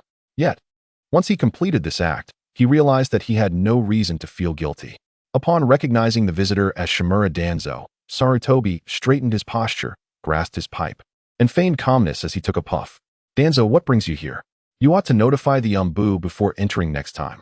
Danzo scoffed, casting a knowing glance at Sarutobi, reproaching him. As Hokage, hiding away in your office, utilizing the telescope technique for unseemly spying is truly a disgrace to the office. His tone was rife with disdain, clearly believing that his old friend had succumbed to his old habit of voyeurism. Sarutobi's face flushed with embarrassment, akin to having stepped on a tail, and he hurriedly defended himself. Do not speak nonsense. I was conducting official duties, observing the seedlings in the village. How could you presume to misinterpret that? He attempted to uphold the authority of the Hokage, asserting that the Hokage's inspections could not be deemed as spying. Noticing Danzo's skeptical expression, Sarutobi knew he could not clarify matters and chose to shift the topic. Let us be direct. What is your purpose for coming to see me? Danzo's expression grew serious as he revealed his true intent. I have heard that during this practical exercise at the ninja school, a promising talent has emerged. Such a person ought to be entrusted to the foundation for cultivation, enabling them to become Konoha's sharpest blade. Is it Bo Feng Shui-man? Sarutobi inhaled deeply, slightly furrowing his brow. Or perhaps that Wenomori. It is indeed Bo Feng Shui-man, Danzo replied dismissively. As for that Wenomori, I have investigated and found that his victory was merely a hollow one, secured through the exchange of bento boxes, thus tarnishing the honor of our ninja duels. He is utterly unworthy of entering the foundation. What vexed him further was that the orchestrator of this farce was none other than Liangzi, whom he had expelled from the foundation. This child, devoid of a sense of honor, allowed others to win for a mere week's worth of boxed lunches, proving to be a calamity. Fortunately, he had managed to clear the ranks in time. Otherwise, the foundation's ethos would undoubtedly have been corrupted. Upon hearing that Danzo's target was Bo Feng Shui-man, Sarutobi resolutely refused, stating, that is out of the question. Shui-man is a child nurtured by the will of fire, a beacon of hope for Konoha. He must not be drawn into the foundation. In truth, he had already taken notice of this exceptionally gifted and principled youth, viewing him as a valuable asset for the future, and he would never allow him to be tainted by the darkness of the foundation. Danzo's expression darkened instantly. He is merely a commoner boy, Hiruzen. Are you truly willing to contest this with me? It is precisely because he embodies the pure will of fire that I cannot entrust him to you. Sarutobi maintained his stance unwaveringly. Very well, Danzo shifted his tone, revealing his true agenda. If you will not grant me the boy, then provide me with funding. The foundation's finances are strained and require a substantial sum to maintain operations. The request for talent was merely a ruse. The demand for funds was his true objective today. Sarutobi nearly choked on his smoke upon hearing this, hastily retorting, more money?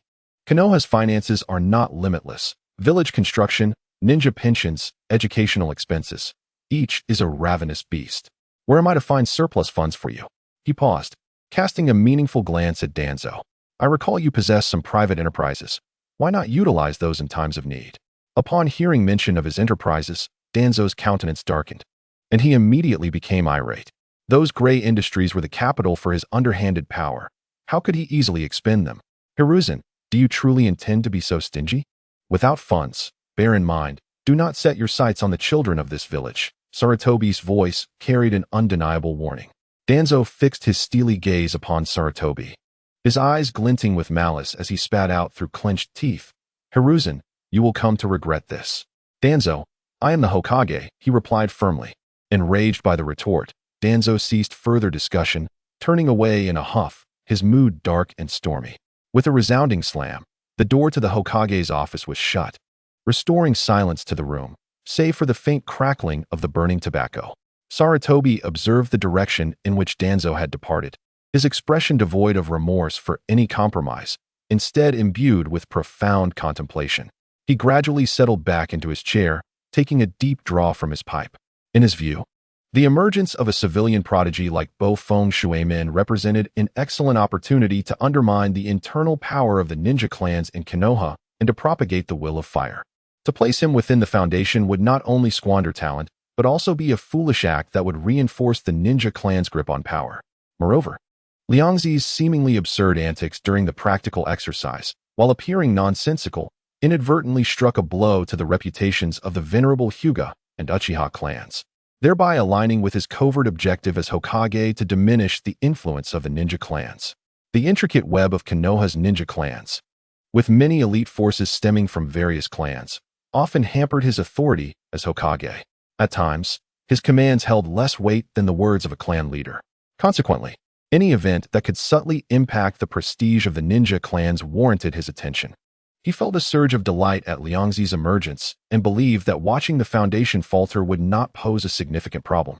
A child representing the ninja clans, yet behaving unconventionally and eschewing traditional norms, was far more beneficial in dismantling the entrenched superiority of the clans than a rule-abiding prodigy. To be able to eat is a blessing. Sarutobi exhaled a smoke ring, pondering deeply. Chapter 15. Uchiha Inaho. Meanwhile, within the Akimichi clan's residence, Akimichi Chiefing sat opposite Liangzi, gazing at this troublesome clan member, feeling a dull throb in his temples. With heartfelt concern, he implored, Liangzi, while at school, you must consider the family's reputation. There are certain things that cannot be taken too far. He rubbed his brow, his tone heavy with exasperation. Do you have any idea how much pressure your recent behavior has placed upon me? As a member of the Chodao clan, the initial humiliation of being defeated by a mere civilian ninja over a bento was already a stain on the family's honor. Subsequently, he decisively vanquished members of the Hyuga and Uchiha clans, inadvertently striking a blow to the dignity of two prestigious families. This act undoubtedly alienated both esteemed clans, whose power and depth are unfathomable and should not be trifled with lightly. The Hyuga clan, outwardly traditional, harbors a prideful nature that likely harbors thoughts of revenge. As for the Uchiha clan, their members are notoriously arrogant, and they might very well come seeking retribution. Although the Inazuka, Nara, and Akimichi clans share a bond and fear little, provoking such formidable adversaries without cause is undoubtedly a vexing matter. Liangzi was acutely aware that his actions had offended some. Yet what could he do when Hyuga Aoki and Uchiha Tiehu refused his request? A week's worth of bento was not a trivial matter. If they were willing to comply, he would willingly allow himself to be bested. Naturally, such sentiments could not be expressed before the clan leader. In the face of the clan leader Chodao Chiefeng's earnest admonition, Liangzi expertly donned an expression of contrition, blinking his innocent big eyes, and sincerely assured him, Leader, I acknowledge my mistake and promise it shall not happen again. However, one must note that it is the enemy's cunning that has led me astray, tempting me with fragrant bento. I am young and momentarily succumb to temptation, rest assured. Next time, I shall steadfastly uphold my principles and will not be swayed by mere food. Though he spoke with fervor as if he had genuinely repented, his thoughts were quite the opposite. The family's honor could not fill his stomach, and if the other party was willing to provide him meals, he would indeed play along. Without devising ways to earn a little extra, his insatiable appetite would remain unquenched. The importance of family reputation was paramount, yet the discomfort of hunger was far more acute. Moreover, he bore no fear of offending others, for Konoha was under the protection of the third Hokage Sarutobi Hiruzen, who would not allow the ninja clans to cause a ruckus over such trivial matters. Observing Liangzi's seemingly sincere acknowledgement of his faults, Chiefing could not shake the feeling that the boy's contrition was feigned. However, he had no recourse, as Liangzi's attitude of repentance was commendable. With a resigned sigh, he waved his hand. All right, do take care of yourself, but at least do not make it too obvious. Chiefing understood that Liangzi's behavior, which tarnished the family's reputation, ultimately stemmed from the clan's inability to satisfy his seemingly insatiable appetite.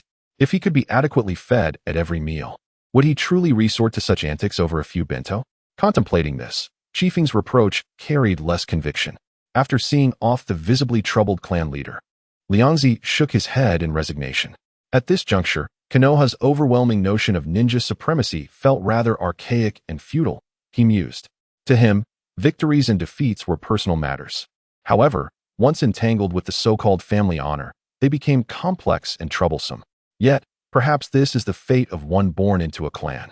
Having enjoyed the protection and resources of the family, one is inevitably bound to its honor and shame. Simultaneously, within the Uchiha clan stronghold, the atmosphere was far from tranquil. Tiehu, you fool. To lose to a member of the Chiu Dao clan has made us a laughingstock. I must go and redeem this disgrace," shouted the more impulsive Uchiha Dahu. Ire directed at his cousin Tiehu. Uchiha Tiehu's face blanched, unable to refute the fact of his defeat, yet he gritted his teeth and replied, "Do not go. You have no idea how formidable that fellow is. He is nothing short of a monster. Unless you can awaken the Sharingan, you will, huh?" Dahu interrupted him, disbelief etched on his face. "You're exaggerating. To defeat a Chiu Dao clan fatso, do you really need the Sharingan?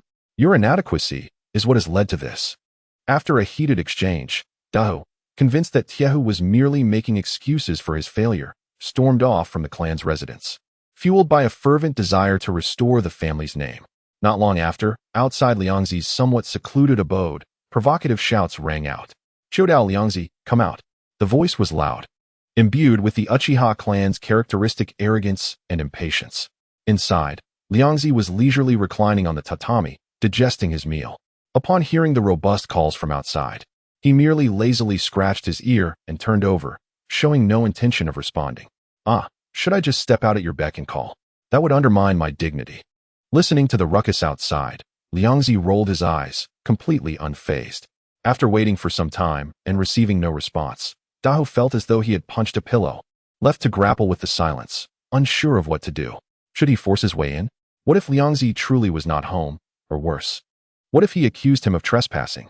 That would be even more embarrassing for the Uchiha clan. At that moment, Uchiha Tiehu hurriedly arrived, attempting to make a final effort. "Dahu, stop this nonsense and come back with me. This is my disgrace. I will take responsibility for it myself." He understood that he was no match for Liangzi, but the pride of the Uchiha clan convinced him that once he activated his Sharingan, he would surely be able to redeem himself. However, Dahu embodied the Uchiha clan's typical stubbornness and pride, completely disregarding the advice. Watching Dahu obstinately loitering at someone else's door, drawing the curious gazes of several Chiu Dao clan members, Tiehu felt the heat of shame wash over him. He suddenly realized how irksome such stubbornness was, and he himself had been no different. Had he not personally experienced Liangzi's unfathomable defenses and strength, he might have exhibited the same blind confidence as Dahu. Seeing that persuasion was futile, Tiehu gritted his teeth and decided to let this obstinate cousin experience the harshness of reality firsthand. Taking a deep breath, he called out to the interior, "Chiu Dao Liangzi, my cousin wishes to spar with you. If you are willing to come out and defeat him, I will reward you with a week's worth of bento." Upon hearing the promise of an entire month's worth of bento as an invitation fee, Liangzi immediately swung open the door without hesitation. Outside stood two boys clad in Uchiha clan attire, one fuming and the other with a complex expression. Come, the bento boy. You're the one who wants to fight, right?" Liangzi pointed his chubby finger directly at the angriest Dahu, referring to him by the wager since he did not know his name. This peculiar and disdainful moniker instantly ignited Uchiha Dahu's fury. "You brat, my name is Uchiha Dahu. Remember it well," he roared, unable to contain himself any longer, and charged at Liangzi. Though Liangzi's stature was larger than any other Chiu Dao clan member he had encountered, even surpassing his own by a considerable margin, Dahu's inner pride rendered him unafraid. Before coming, he had carefully researched the details of the combat exercises and believed he had devised a strategy. He must not engage in close combat. Instead, he would maintain distance, utilizing speed and ninja tools to exhaust his opponent, ultimately finding an opening to secure victory. With resolute determination, Dahu swiftly maneuvered around Liangzi, occasionally testing the waters with a kick or throwing a few shuriken, launching an assault akin to a tempest, all in an effort to uncover Liangzi's defensive vulnerabilities. Yet, in the face of this seemingly fierce onslaught, Liangzi maintained a nonchalant demeanor, standing firm like an ancient pine deeply rooted in the ground. He neither flinched nor evaded, allowing punches and shuriken to strike him. The impact of the physical attacks resembled blows against a resilient drum, effortlessly absorbed by his thick layer of fat. The shuriken and kunai clinked against him, most of them deflected, while the few that managed to graze his clothing left only shallow white marks on his skin, barely drawing blood. What irked Dahu even more was that while enduring the attacks, Liangzi was sneaking in the time to collect the shuriken and kunai that had fallen to the ground or lodged in his clothing, skillfully stowing them away in a pouch at his back that he had prepared unbeknownst to anyone.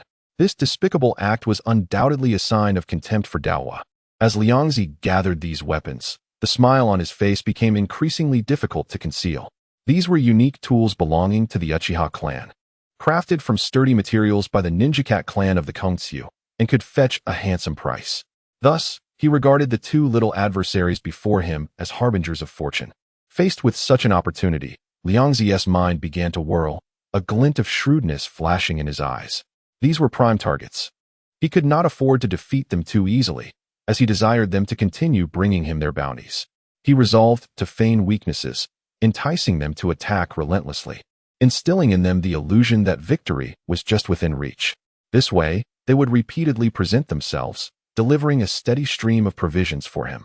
Meanwhile, he would remain the unsuspecting recipient of their spoils, always on the defensive. When the clan leader arrived, he could easily argue that he was merely besieged by the inherently wicked Uchiha brats. Contemplating this plan, Liangzi felt a surge of brilliance. Without delay, he began to act, raising his fists and seemingly launching an aggressive assault against Uchiha Dawa. Compared to the exquisite and swift Uchiha fluid techniques, Liangzi's physical combat appeared clumsy and lackluster, his speed consistently lagging behind Dawa by a hair's breadth. This subtle disparity made Dawa feel as if he were on the brink of landing a decisive blow, only to have his strikes narrowly deflected or evaded at the last moment. Just a little closer, and he would surely hit. This sensation was akin to a carrot dangling before a donkey, invigorating Uchiha Daoya's spirit, compelling him to attack with renewed vigor, his chakra seemingly boiling with enthusiasm. Meanwhile, Taihuo, watching from the sidelines, widened his eyes, fixated on the battlefield. He observed Liangzi's clumsy responses to his cousin's onslaught, and that slight delay in speed became a fatal flaw in his eyes. Indeed, if he could exploit that weakness of speed and agility, victory was assured. Hope ignited anew within Taihuo, and he began to devise his own strategies for the next challenge. After Daohua finished, he could finally seek to redeem his earlier disgrace. Haha, I have thoroughly seen through your flaws. Prepare for defeat. On the other side, Uchiha Daohua grew increasingly confident, feeling that he had completely grasped Liangzi's rhythm. After a feigned attack, he swiftly formed hand seals. Shadow clone technique. With a soft thud, two Uchiha Daohuas suddenly appeared in the arena. Though merely illusions created by the simplest of shadow clone techniques, lacking any physical offensive capability, they were sufficient to disrupt the opponent's judgment amid the heated battle. The two Daohuos advanced towards Liangzi, one in front and one behind, simultaneously swinging their fists in an attempt to overwhelm him from both sides, thereby sealing their victory. Liangzi harbored great admiration for Uchiha Daohua's combat talent, recognizing his ability to skillfully utilize basic ninjutsu to create opportunities at such a young age. Against an ordinary opponent, Daohua's maneuver might have already secured victory. Alas, the flaws he perceived were but bait that Liangzi had intentionally laid out. The strength he had displayed was merely the tip of the iceberg of his hidden capabilities. Facing the dual assault, Liangzi allowed a look of panic to flicker across his face, his limbs seeming to move more chaotically. Yet, in his mind, he was rapidly calculating how to lead them on, ensuring they felt they could win next time while still allowing them to lose. Confronted by the overconfident Uchiha Daohua, who was attacking from both directions, Liangzi narrowed his small eyes and suddenly conceived a brilliant tactic that would allow him to win reasonably while maintaining the illusion of his speed being a shortcoming. Instead of dodging or countering, he took a deep breath and, with surprising agility for his size, dropped to the ground. His limbs and head quickly retracted, transforming his body into a massive ball of flesh, akin to an inflated rubber ball. This was one of the most basic applications of the secretive taijutsu technique of the Akimichi clan, the meatball attack. By evenly enveloping his entire body in fat, he created an almost impenetrable defensive sphere to strike at his foes. However, Liangzi used a simplified version, lacking any offensive capability, and could only perform the most fundamental defense. Nonetheless, this was more than sufficient. After all, Uchiha Daohua was just a child with limited combat experience and had never encountered such a scenario. Chapter 17. The hooked Uchiha. Upon seeing a large ball of flesh blocking his path, a flicker of panic crossed Uchiha Daohua's eyes, and he lost his composure, crashing forcefully into the bouncy mass. The tremendous recoil sent him flying, flailing through the air before landing awkwardly after several somersaults. Meanwhile, his clone dissipated with a soft pop, disrupted by the turmoil of chakra and mental shock. Liangzi leisurely unfurled his body, brushing off the minimal dust from his clothing, and taunted with a tone rife with mockery. TSK, young one, with such meager skills, do you think you can defeat me? Go practice for another 100,000 years. You couldn't even breach my defenses. The name Uchiha will be tarnished. This merciless taunt struck deep into Uchiha Daoye's sensitive pride like a poisoned needle. Furious, he scrambled to his feet, trembling with rage.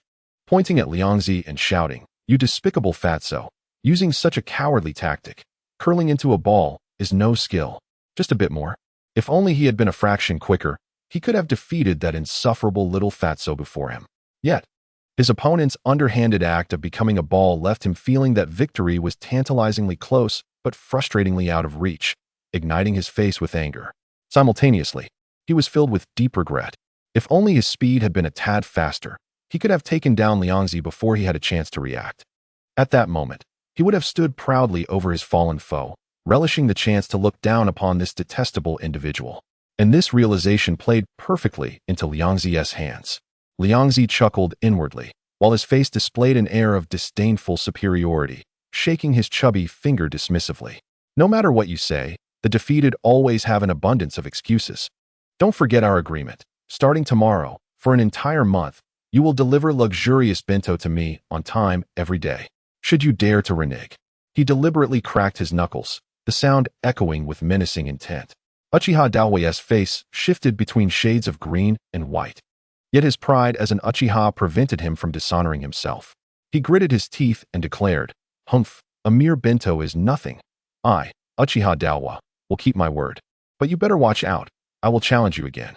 At that moment, I shall thoroughly flatten you, my rotund adversary, so that you may grasp the might of the Uchiha clan." With this declaration, he departed the place that filled him with humiliation, accompanied by the eager and determined Tiehua, swiftly leaving behind the scene of his disgrace. Liangzi observed the retreating figures of the duo, a satisfied expression gracing his features as he stroked his chin. Excellent. Two fortunate harbingers have taken the bait. My sustenance for the foreseeable future is secured. Given the Uchiha clan's obstinate nature, they shall undoubtedly seek me out for challenges frequently. If I manage this situation adeptly, I shall be able to receive an unending supply of provisions from them. He could already envision a blissful existence over the next few months, with delectable bento boxes delivered to his doorstep daily. After the skirmish, although the encounter had been effortless, the expenditure of energy reignited a familiar hunger within him. He patted his rumbling belly and resolved to venture out once more in search of food, targeting the bountiful region surrounding Nanhequan. However, this time he had wised up, first stopping by a local grocery store for supplies. Upon his exit, he wielded a sturdy bamboo basket, a gleaming steel fork, and several assorted tools. With these professional implements in hand, his efficiency would surely increase, and he could operate with greater stealth to avoid attracting the patrolling ninjas. Weighing his newly acquired steel fork, he confidently made his way toward the riverbank. As expected, the tools proved immensely beneficial. With a combination of strength, speed, and skill, Liangzi's haul far exceeded his previous attempt. The bamboo basket quickly filled with lively, plump fish, and he even managed to capture a bewildered wild rabbit using rudimentary traps he had set. Fortuitously, he did not encounter the training Uchiha Fugaku during this excursion. Thus, he found a clearing in the forest, skillfully gathered dry twigs, and constructed a fire pit, beginning to leisurely roast the fish and rabbit. Although lacking the convenience of Uchiha's fire techniques, the primitive charcoal fire imparted its own unique flavor. The sizzling sound of fat dripping onto the flames, combined with the rich aroma of meat, made his mouth water. Unbeknownst to him, the ideal roasting assistant he envisioned in his mind, Uchiha Fugaku, was presently entangled with two others. The ones detaining him were none other than Uchiha Tiehua and Inawo, who had just returned defeated from their encounter at his doorstep. Both, appearing disheveled and filled with indignation, sought out the clan's young prodigy, Uchiha Fugaku. Inawo, with his chest held high and a tone imbued with both frustration and determination, implored, "Brother Fugaku, please teach us to become stronger. I must personally erase today's disgrace and restore the honor of the Uchiha clan." Beside him, Tiehua, though quieter than Inawo, demonstrated his resolve through clenched fists and a fiery gleam in his eyes. "Brother Fugaku, that Akimichi fellow is insufferably arrogant. We cannot accept being defeated without a fair fight. As members of the Uchiha clan, Being vanquished was an unbearable disgrace, one they could not tolerate. To cleanse this humiliation, they felt compelled to decisively conquer their opponent. Observing his breathless clan brothers, eyes aflame with a mixture of indignation and fervent determination, Fugaku felt a flicker of curiosity arise within him. Tiahua and Inawo's talents were commendable among their peers. What sort of adversary could so thoroughly best them, compelling them to seek his assistance? The Akimichi clan, he mused, momentarily recalling the chubby boy by the river, grinning as he asked for help to kindle a fire. Could it be him? Yet, this thought was swiftly dismissed. The child named Liangzi appeared younger, seemingly incapable of even igniting a fire. He could not possibly have caused Tiahua and Inawo such distress. Perhaps it was another, older child from the Akimichi clan. Moreover, was it truly such a coincidence? Observing the relentless determination in his younger clan brother's eyes, Fugaku understood that the pride of the Uchiha clan would not allow them to concede easily. Even if he refrained from teaching them, they would undoubtedly seek guidance elsewhere, potentially acting recklessly. Rather than allowing that, it would be wiser for him to take the lead. Very well. Fugaku ultimately nodded. I can spare some time to instruct you, but the training will be arduous. You must be prepared for that. We fear not hardship. Inawo and Tiahua exclaimed in unison, hope igniting in their eyes. Thus, within a training ground of the Uchiha clan, Fugaku commenced targeted instruction for his eager clan brothers. One of their primary focuses being the fire techniques in which the Uchiha clan excelled. Chapter 18. Delivering bentos the following noon, as the school bell rang. Students eagerly produced their packed lunches. However, a noteworthy scene unfolded in one corner of the classroom. Led by Ueno Mori, accompanied by Uchiha Tiahua and Uchiha Inawo, several children approached Akimichi Liangzi's desk, each reluctantly clutching a bento box, moving slowly toward him. Ueno Mori had initially felt embarrassed about delivering a meal to Liangzi alone, acting somewhat furtively. Yet, upon witnessing the Uchiha brothers, who typically held themselves in high regard, also bearing bentos, his own embarrassment lightened considerably. After all, it was less humiliating to share the shame with others. However, a new question soon arose. Why were these two talented Uchiha youths delivering lunch to Akimichi Liangzi? Were they bribing him with bentos to ensure he would throw a match? He had not heard of such a scheme. But soon enough, the truth revealed itself. Uchiha Inawo set a lavish bento box on Liangzi's desk, folding his arms and lifting his chin haughtily, regarding Liangzi with an air of superiority. Here, eat up. Enjoy the sumptuous Uchiha feast while you can. Once my special training is complete, you shall be weeping, so cherish the days you can still indulge in my bento. Beside him, Uchiha Tiahua maintained a serious expression, adding, we have enlisted Brother Fugaku's personal guidance. Our strength will soon soar. When that time comes, you shall become our defeated foe, and your failure will cleanse the Uchiha's disgrace. Though they were ostensibly delivering lunch, their tone and demeanor resembled a triumphant proclamation, brimming with inexplicable confidence. Observing their fervent enthusiasm, Liangzi felt a swell of contentment within. Indeed, it was essential to maintain this illusion of inevitable victory, for it ensured a continuous stream of challenge fees and bento income. As for their fervent declarations of special training and guaranteed victories, Liangzi paid them no heed. This was not mere arrogance, but stemmed from a clear understanding of his own capabilities. As a time traveler, he was well versed in the hierarchy of ninja strength and acutely aware of how his own body transformed after indulging in ample sustenance. He suspected he had mutated, significantly enhancing the Akimichi clan's bloodline, allowing him to closely align with the clan's secret techniques. With relentless consumption, his strength, defense, and accumulated chakra had already surpassed that of most ninjas and continued to grow steadily as he feasted. By the time he reached adulthood, he might surpass even the likes of Kakashi in prowess. To catch up to his growth rate as a human-tailed beast would be an extraordinary challenge. Nevertheless, in order to keep these two fortunate harbingers motivated, Liangzi feigned a dismissive expression, digging at his ear with his pinky finger. Anyone can boast. I await your challenge. But let us agree on this. Should you lose again next time, you must provide me with an additional month's worth of bentos. Do you dare to wager? The surrounding classmates listened to their exchange and suddenly grasped the situation. It turned out the Uchiha brothers were delivering bentos as a consequence of their failed challenge against Liangzi. This revelation ignited astonished glances directed at Liangzi, the new chubby student, leaving everyone pondering the depths of his formidable strength. Regarding Ueno-sen's delivery of lunchboxes, Most understood the reason behind it. This disgraceful individual must have bribed the other party with the lunchboxes, allowing them to slack off during the assessment and secure victory. Sitting not far away, Hinata Aoki quietly observed this scene, feeling a flicker of relief in his heart. Fortunately, he had kept his composure at that moment, avoiding a reckless challenge like the two reckless members of the Uchiha clan, and instead chose to diligently cultivate his skills at home. Had he hastily sought to redeem his honor, he would likely have fallen into the same trap as the two foolish Uchihas, foolishly delivering meals to the opponent. Reflecting on this, he compared himself to the still defiant Uchiha brothers, unconsciously straightening his back. He silently affirmed, "Indeed, our Hinata clan is the strongest, possessing both strength and wisdom. The so-called strongest Uchiha is merely a self-proclaimed boast."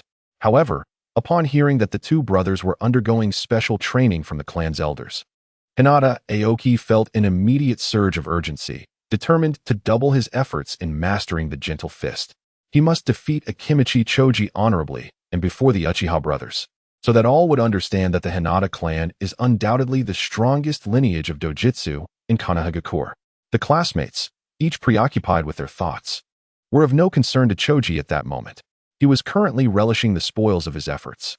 The quality of lunchboxes varied significantly among the givers. Ueno-san, as a common ninja, offered a meager lunch of plain rice and a solitary sour plum, a rather pitiful sight. In contrast, the Uchiha brothers presented a far more sumptuous meal, complete with artfully arranged dishes and even substantial servings of dried fish. Choji devoured the 3 lunchboxes with great enthusiasm, patting his belly in satisfaction. The taste was delightful, yet the quantity remained insufficient. He smacked his lips, realizing that this meager offering barely served to quell his insatiable appetite, leaving him with a vast distance to travel before truly satisfying his voracious hunger. Nonetheless, it was free food, and it was undoubtedly delicious. Still wanting more, he instinctively scanned the classroom, pondering whether he could unearth additional sources of lunchboxes from his classmates. Unfortunately, after previous incidents, his reputation had spread, and as soon as classmates noticed his gaze, they immediately averted their eyes, clutching their lunchboxes tightly, unwilling to engage in any eye contact with him. Sighing, Choji found the situation rather dull. Without a suitable excuse, he felt too embarrassed to forcibly take from his classmates. Suddenly, he shook his head, realizing his earlier thoughts were perilous. How could he entertain the notion of taking from his classmates? It must have been a mere illusion. He was, after all, a good child. At that moment, his peripheral vision caught the commotion in the corner of the classroom. A group of children surrounded a girl with striking red hair, their faces twisted with malicious smiles as they hurled hurtful remarks at her. That girl with the crimson hair was none other than Uzumaki Kushina. Choji leaned in to listen, hearing nothing but derisive laughter mocking her vibrant hair, referring to her as Tomato and Pepperhead. This scenario was familiar to him. He recalled that after the fall of the Land of Whirlpools, Kushina had been brought back to Konoha by Mido Uzumaki to be trained as the next Jinchuriki of the Nine Tails. Being an orphan in an unfamiliar environment, she had no one but the elderly Mido to turn to, making her an inevitable target for bullying at school. How pitiful! Choji grimaced. Yet, upon further reflection, he found it quite normal. This seemed to be a characteristic of the island nation's culture. Even royal children could face bullying in school. In this light, the struggles faced by Naruto Uzumaki in the original story seemed less perplexing. The ability to bully indiscriminately, regardless of status, was indeed impressive. However, observing the arrogant bullies, Choji stroked his round chin, feeling a certain unease.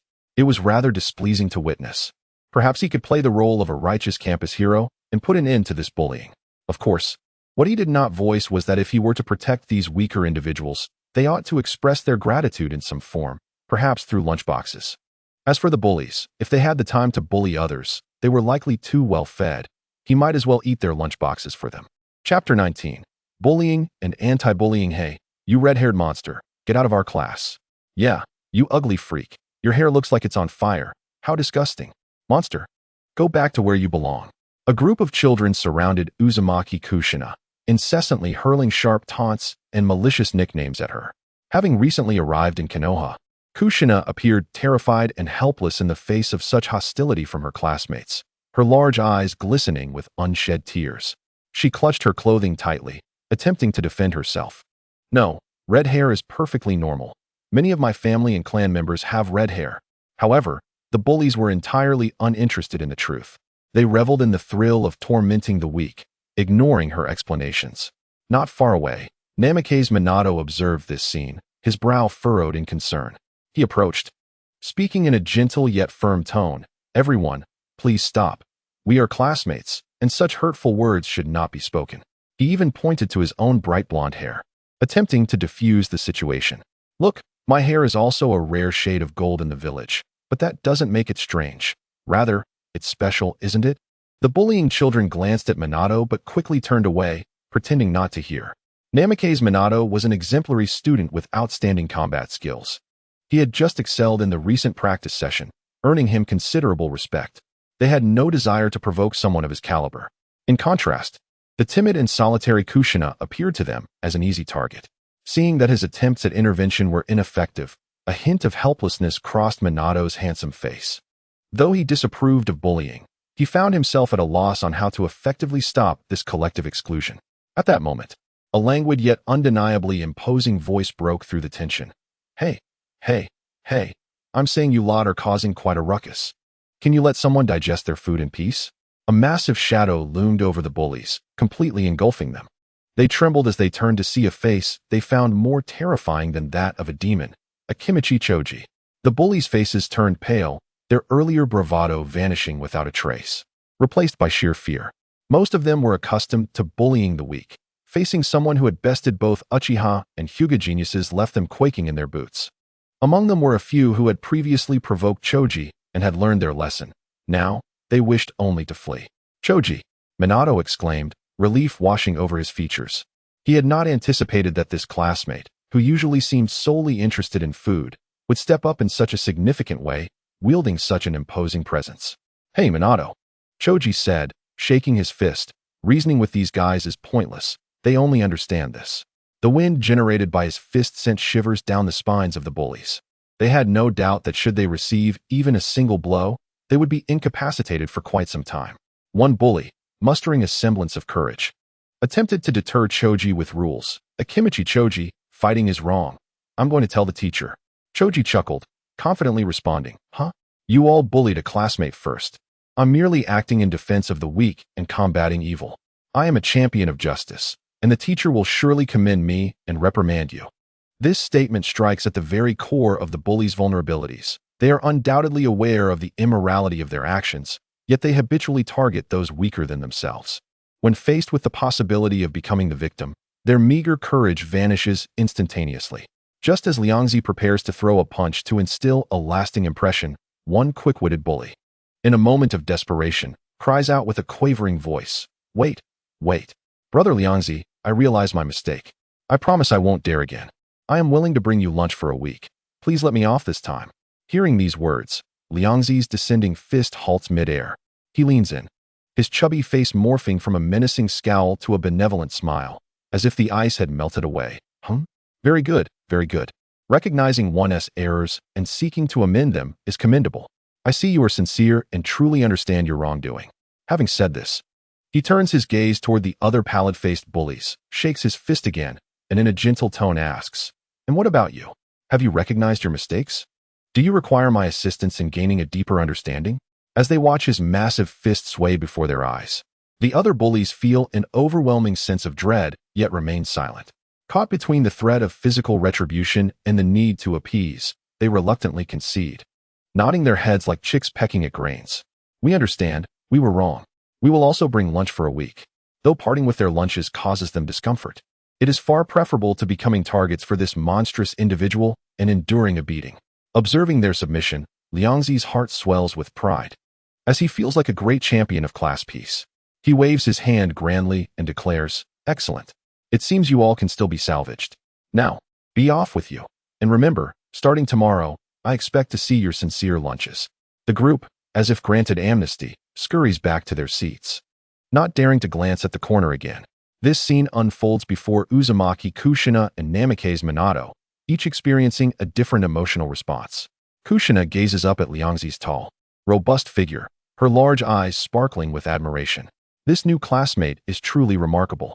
Those who had relentlessly bullied her, leaving her feeling helpless, now dare not even breathe in his presence, reduced to docility by just a few words. Yet, her innocent admiration is swiftly doused by the cold reality as Liangzi turns to her, his plump face close, wearing an expression that implied understanding. As he rubs his fingers together, "Hey, Kushina, since I've helped you with such a significant problem, don't you think you should show a bit of gratitude?" Chapter 20. The Protection Fee. Oh, yes, I should thank you. Kushina had not anticipated anyone would step in to assist her in driving away her bullies, and she nodded, somewhat dazed. Liangzi then stated in a tone that suggested it was the most natural thing. "It doesn't have to be complicated. You can simply bring me lunch for a week. Consider it a protection fee.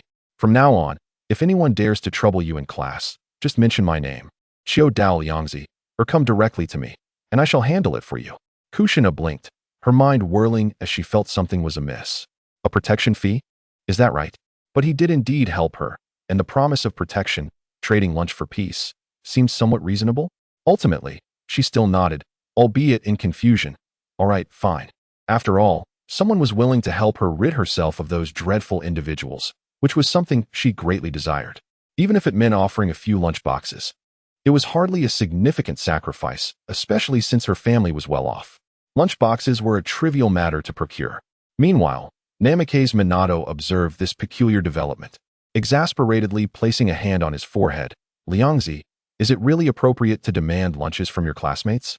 Liangzi, upon hearing this, immediately adopted a serious demeanor and retorted with righteous indignation. "Minato, what are you saying? Isn't mutual assistance among classmates a fundamental principle? I am merely upholding class order, protecting the weak, and punishing the wicked. Had I not intervened, who knows how much more brazen those individuals would have become, bullying countless others. Do you believe that if I hinted at my influence, many would not willingly offer lunches in exchange for my protection?" This convoluted reasoning left even the eloquent Minato momentarily speechless. Deep down, he understood that Liangzi's initial motivation was likely the lunch boxes, but it was undeniable that he had effectively halted the bullying in the most direct manner, accomplishing what others had failed to do. Minato opened his mouth, but ultimately shook his head in resignation, unable to counter Liangzi's argument. Yet, within him, he could not endorse such a method of helping others. Under the guise of upholding justice and combating bullying, Liangzi successfully expanded his lunch supply network considerably. The following noon, in addition to the initial 3, several more students arrived bearing lunches. As they dutifully placed their offerings on Liangzi's desk, the expressions of the students in class turned exceedingly peculiar. They could not fathom how, after just one day, the number of lunch bearers had increased. What was going on? The line was almost forming. Was this some sort of nefarious black market transaction?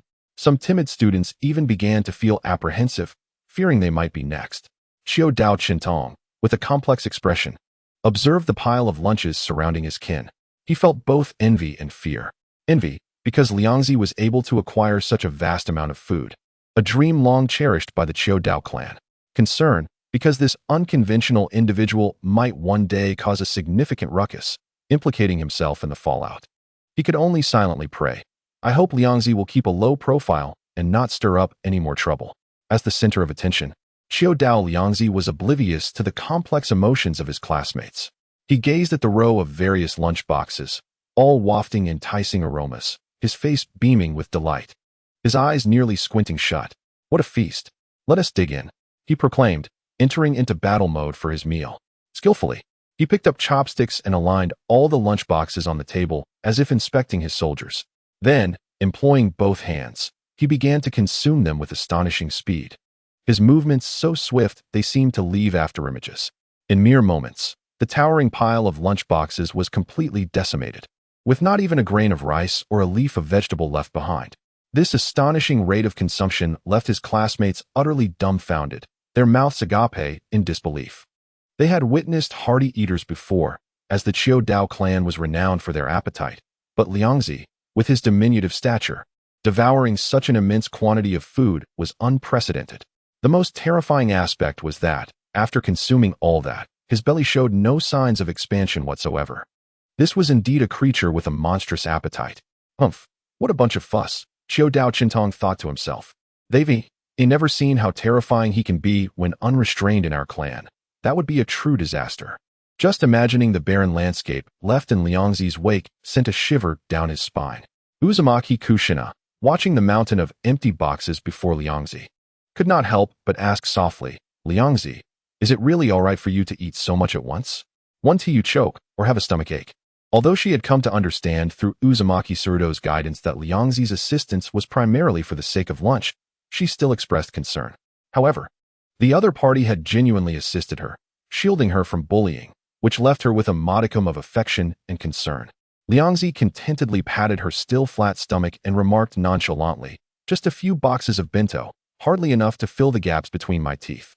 To be honest, I still don't truly feel satiated." The speaker's casual tone contrasted sharply with the listener's astonishment. Such an abundance of bento, such significant portions, and yet not enough to satisfy? Is it conceivable that one could utter such words? This was, without a doubt, a quantity sufficient for several individuals. The classroom erupted in a collective gasp. The children utterly astounded by the terrifying capacity for consumption. Of course, some exhibited differing thoughts. Hinata Aoki's eyes flickered with intrigue as he pondered. Could this be the secret behind his remarkable strength? The mere thought of the Akimichi clan's secret techniques filled him with envy. They required no excessive training, merely the act of eating. He even began to contemplate whether he should request his family to prepare extra servings at home. Perhaps by consuming more, his strength and chakra could surge, enabling him to triumph over Liangzi. The Uchiha brothers, Tiahua and Dawa, also witnessed Liangzi's exaggerated eating for the first time, realizing it surpassed the limits of ordinary consumption. Especially the sight of her seemingly untouched stomach left them in awe. An overwhelming sense of urgency welled up within them. They exchanged glances, recognizing the shared determination in each other's eyes. Their opponent should not be underestimated. They could not afford to be complacent. Upon returning home, they must double their training. The next challenge must end in victory. Such a formidable creature could only be defeated with their utmost effort. Chapter 21. The gaze of Sarutobi Hiruzen. After finishing all the bento, Liangzi gently touched her still flat abdomen and began to meander around the campus. For her, it was a ritual following dinner. 100 paces after a meal ensures longevity. Yet, there was another reason prompting her to leave the classroom. She sensed a subtle feeling of being watched, as if a persistent fly hovered nearby, which irritated her greatly. Initially uncertain, the sensation recurred, seemingly emanating from above, leading her to immediately identify the suspect. In Konoha village, the only individual with such a penchant and ability for voyeurism through crystal balls, aside from the ninjutsu professor and third Hokage Sarutobi Hiruzen, was none other than he. What is this old man doing, spying on me for no reason? Liangzi thought to herself, quite displeased. Although she was uncertain of the exact motive, she was convinced it related to her recent behavior. Unfortunately, being young and lacking the strength to disregard such scrutiny, she could only endure this vexation for the time being. When she grew older, she vowed to teach this peeping Tom a stern lesson. In an effort to rid herself of this feeling and seek new endeavors, she feigned casual wandering. Observing each classroom door, her gaze swept across every corner like a searchlight, hoping to uncover instances of bullying or injustice, providing her with the opportunity to stand up and uphold righteousness once more. Regrettably, such occurrences were not a daily affair. After her round of inspection, she found nothing. Alas, has society declined to the point where not a single individual worthy of justice's iron fist can be found? Liangzi returned to her class, plopping down in her seat, her face reflecting the melancholy of a hero devoid of a worthy cause. In the Hokage's office, Sarutobi Hiruzen observed Liangzi's series of actions through the crystal ball. Leaning on his desk, he exhaled a puff of smoke, his expression a mixture of amusement and exasperation. This child possesses a remarkable cunning. Shaking his head, he grasped Liangzi's intentions. Her so-called righteous endeavors were merely a pretext to secure a long-term food supply. Initially, he was taken aback by the number of children delivering bento to Liangzi, fearing she was extorting her classmates. After observing for half a day, he concluded that while her behavior was unconventional, she was not a wicked person. Although those she claimed bento from were mostly unwilling, they had committed wrongdoings that warranted her punishment. A minor reprimand, merely a week's worth of bento, was not excessively harsh. Liangzi's motivations were straightforward. She simply wished to eat. Her approach to Uzumaki Kushina seemed more like a serendipitous transaction rather than a politically motivated pursuit. With this realization, Hiruzen's tension eased significantly. As the designated next host of the Nine Tails, Uzumaki Kushina represented a crucial strategic deterrent for the village, her position exceedingly sensitive. His greatest concern had always been the various ninja clans attempting to influence or control the host, thereby disrupting the delicate balance of power within the village. Now it appeared that Akimichi Ryokko's antics were more of a personal nature, lacking any directive from her clan. This alleviated some of his worries. It seems I have been overly sensitive, he murmured to himself, diverting his gaze from the crystal ball back to the stack of documents on his desk. As long as the issue of the host was not touched upon, a child from the Akimichi clan, regardless of how unruly, remained within his manageable scope. However, his thoughts would soon shift. Are you going to submit? Still bullying your classmates? On the way home from school, Liangzi's distinctive, sturdy figure stood at the alley's entrance.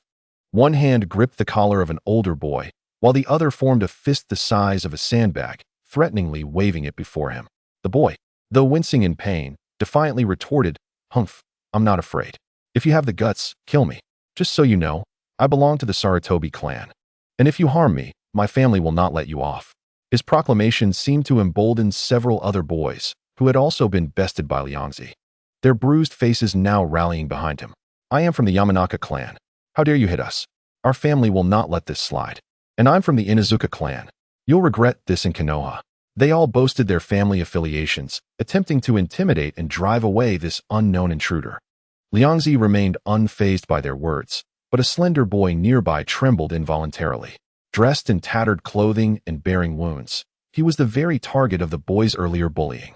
These older children, in the same grade as Liangzi, relied on their ninja lineage and some rudimentary chakra manipulation and ninjutsu to routinely bully students from commoner backgrounds. The latter, intimidated by their family prestige, often refrained from retaliation, enduring even harsher bullying. Yet today, everything had changed. As Liangzi passed by on her way home, she fortuitously stumbled upon the scene. Naturally, she seized the opportunity to uphold justice, launching a fierce counterattack.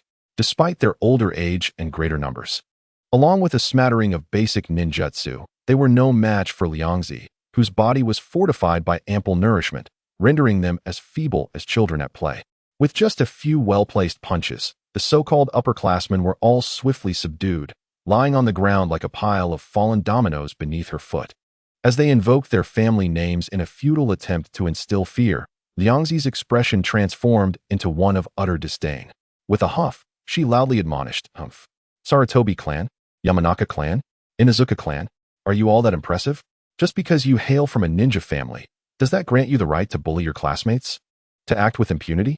Do you believe I could march to the entrance of the Hokage building, drumming and sounding gongs, to seek justice from the esteemed Sandaime Hokage? To ascertain whether it is acceptable for our ninja clan's offspring to bully their classmates?" He paused, bent down, and gently tapped the head of the child from the Sarutobi clan with his fist, declaring word by word, "Moreover, refrain from constantly wielding your family name to intimidate others. I, Chodao Liangzi, stand upright and unwavering, and this is what I fear the least. I am a righteous messenger, dedicated to combating such nefarious deeds. When I witness the oppression of the weak, I shall intervene. I will strike whenever I encounter such injustices." Sarutobi Daisher gritted his teeth in anger upon hearing this. He could hardly fathom how the renowned reputation of his ninja clan had failed him against this little rotund figure. Did the other party not know that the Sandaime Hokage hailed from his very clan?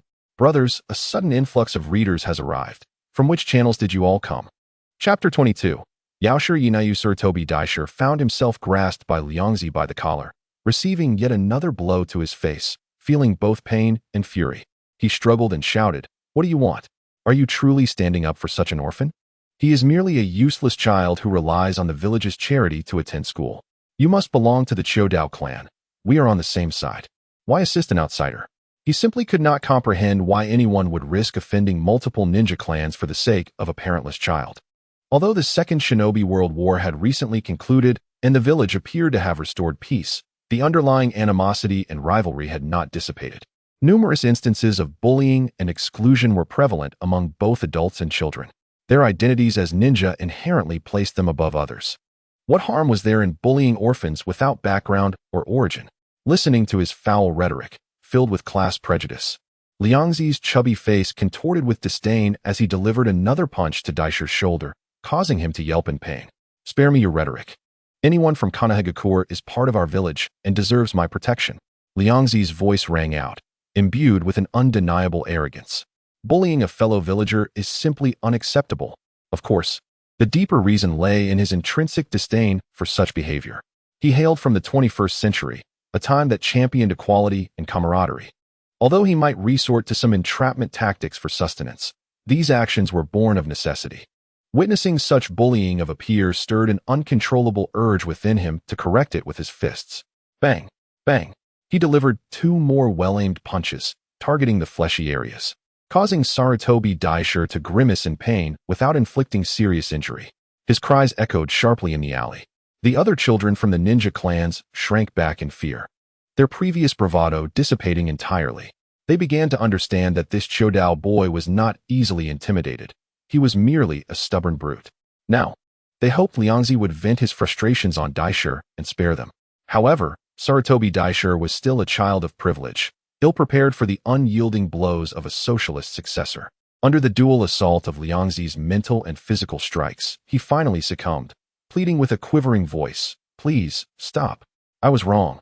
I will never bully anyone again." Liangzi merely huffed and released his grip, casting him back into the crowd like a discarded rag. Having dealt with the ringleader, he turned his piercing gaze upon the others. The remaining children trembled under his scrutiny and began to plead for mercy. "We understand our mistakes and will never do it again." Indeed, they grasped that they should not bully their peers. "Please, spare us. After beating Sarutobi Daisho, do not strike us." Hearing their desperate pleas, Liangzi scoffed, then lowered his raised fist. Recognizing their capacity for repentance, he declared, "Now, line up and bow in apology to that classmate." He pointed to the civilian student, who appeared disheveled and shaken.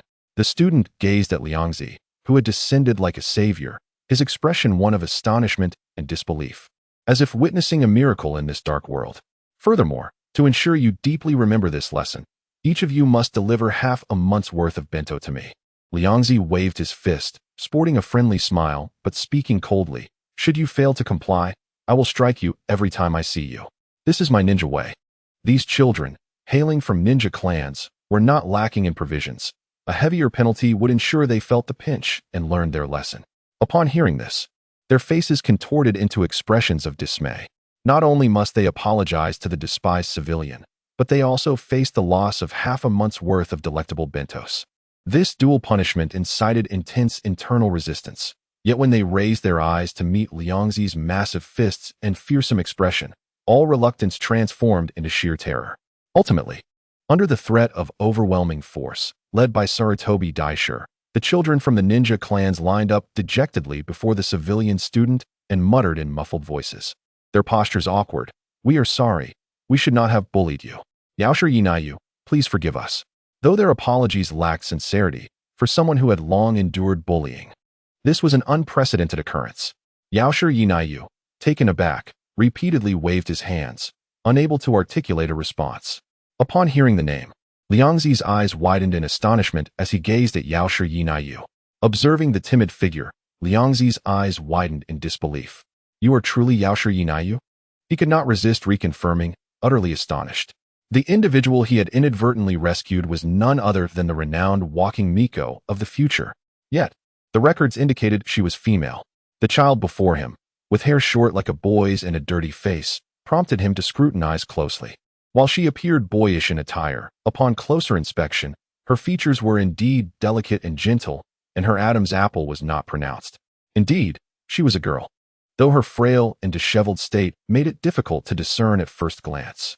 However, based on his vague recollections, was not Yaoshi Yinayu a member of the Root? How could she be bullied outside the school by these individuals? His mind raced, quickly piecing it together. She likely had yet to showcase her extraordinary medical and espionage talents, thus remaining unassimilated into the Root. Considering the timeline, it should happen soon. With this thought, Liangzi's gaze towards Yaoshi Yinayu softened with a hint of compassion. He was aware that the girl's future was fraught with peril, ultimately meeting her demise at the hands of her adoptive son, Do. However, he believed that his arrival might alter her fate for the better. He turned to the group of ninja children still languishing on the ground and declared in an authoritative tone, "Listen up, starting today, Yaoshi Yinayu is under my protection. Not only are you forbidden from bullying her, but you must assist her in times of need. Do you understand? Faced with Liangzi's undeniable strength and the intimidation of his righteous fist, the children dared not utter a word of dissent. They nodded vigorously, eager to comply. In this era, the notion of survival of the fittest was deeply ingrained. Submission was the only viable option when confronting an insurmountable force. Moreover, having just been struck, they naturally sought to be as obedient as possible. Chapter 23. An increase in bento quantity. Seeing these children subdued, Liangzi nodded in satisfaction. He contemplated for a moment and declared his class. I am Chiodao Liangzi from Ninja School Year 1 Class A. Remember to bring lunch at noon. Should I discover any insincerity on your part? He deliberately left his sentence unfinished, laden with a palpable threat. After uttering these words, he leisurely turned away without requesting a bento box from Yaoshi Yano. After all, given the dire circumstances of his counterpart, it would indeed be excessive to demand lunch from him. It was not until Liangzi's rotund figure vanished at the end of the street that the oppressive atmosphere suddenly lifted.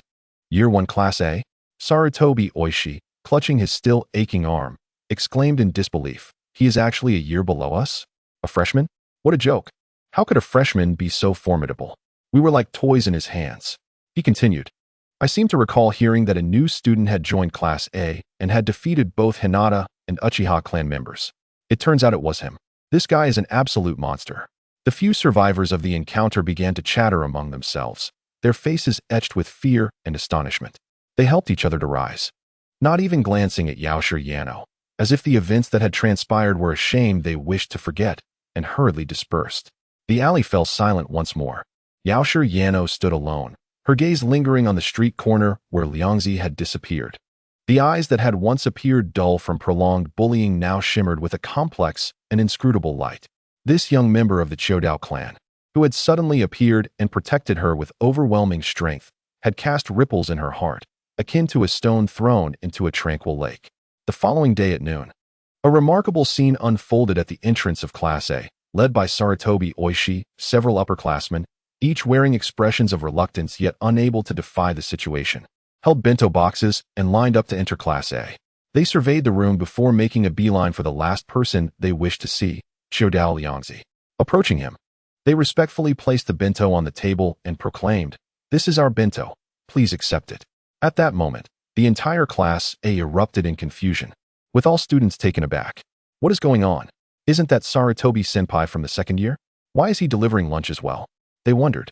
And the Oil Woman and Kurama clans, have they all fallen under Chiodao Liangzi's genjutsu? How terrifying. The line of lunch bearers is growing longer. Am I next? The uninformed onlookers whispered among themselves, their gazes toward Liangzi filled with awe, curiosity, and a hint of fear. This new studentess' strength and appetite seemed unfathomable, as it was astonishing that so many were bringing him lunch. Meanwhile, the group delivering lunch felt a swirl of complex emotions as they exchanged glances filled with scrutiny and speculation. Uchiha Tetsuhiko and Inazuma wore grave expressions, alarm bells ringing in their minds. Could these upperclassmen be challengers who had failed against Chiodao Liangzi, faced with someone who could effortlessly overpower upper-class students? A surge of urgency washed over them. In contrast, Sarutobi Oishi and his companions privately pondered, why are there so many delivering bento? This is quite strange. Can this guy actually consume it all?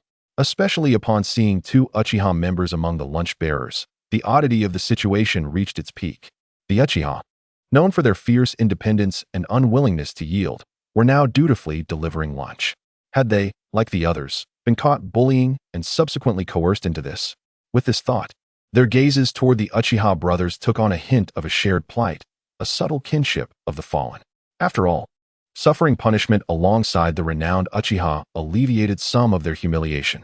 Standing aside, Wenomori felt a flicker of joy at the expanding army of lunch bearers. The more who delivered lunch, the less conspicuous he became.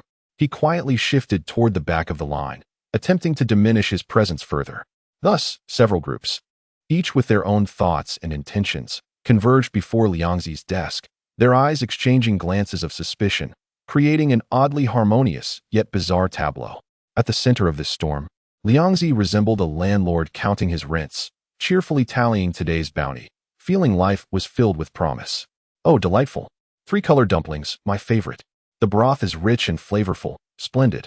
This chicken cutlet is decent, but it's a tad overcooked. Remember to simmer it longer next time for enhanced flavor. Liangzi critiqued the numerous bento offerings before him, embodying a culinary maestro. His hearty appetite resembled a whirlwind, accompanied by the sounds of his voracious chewing, resembling a live-action mukbang of a Hokage-level glutton. The rich aroma of the food, paired with his enthusiastic dining performance, continually assaulted the senses of the ravenous onlookers. Particularly, the students who had delivered the bento watched helplessly, their empty stomachs protesting as they witnessed their own lunches being devoured. Gurgle. It was unclear whose stomach was the first to emit a long and clear lament, akin to a stone disrupting the calm surface of a lake, which triggered a chain reaction. Gurgle, gurgle, gurgle. The sounds of disgruntled stomachs echoed prominently in the quiet classroom, rising and falling like an awkward symphony. The lunch bearers turned various shades of red and green, wishing for a hole to hide in, desperately swallowing to suppress their rebellious stomachs. Hearing this accompaniment, Liangzi showed no signs of restraint. Instead, he devoured his meal with even greater fervor and speed. His cheeks bulged with food, and he quickly polished off an entire table's worth of bento. This astonishing capacity for consumption once again astonished everyone present. They could hardly fathom that someone could eat so much. The stacked bento boxes towered higher than Shodao Liangzi himself. Not far away, Uzumaki Kushina exclaimed in surprise. To eat so many bento at once, Liangzi-kun is truly incredible. Standing beside her, Namikaze Minato remarked, eating so many bento isn't the issue, but I can't shake the feeling that something is amiss. So many classmates delivering lunch to Shodao Liangzi seems far from voluntary. If their families find out, they will surely cause a stir at school, and that could lead to trouble. Time flew, and a week passed in the blink of an eye. Under Liangzi's unwavering commitment to uphold justice within the school, the ranks of students offering him lunch swelled like a snowball. It must be noted that bullying is a prevalent phenomenon in the culture of the island nation. When you spot a cockroach in your home, it signifies an overwhelming infestation. As Liangzi observed, he often stumbled upon instances of the strong preying upon the weak. Upholding the ideals of justice and peace, he employed physical persuasion to successfully reform many individuals. However, as the number of lunch bearers increased, so did the lurking dangers. Many students who had been penalized dared not reveal the truth to their families, and after offering their lunches to Liangzi, they attended school on empty stomachs. It is well known that ninja training requires a significant expenditure of physical energy and chakra, both of which are heavily reliant on bodily energy. Remaining in a state of hunger for extended periods could easily result in weakness and fainting. Ultimately, during a routine physical training session, the issue came to a head. Thud, thud. On the training field, during an extended endurance run, several students appeared to be in a feeble state, their faces pale and their demeanor lifeless.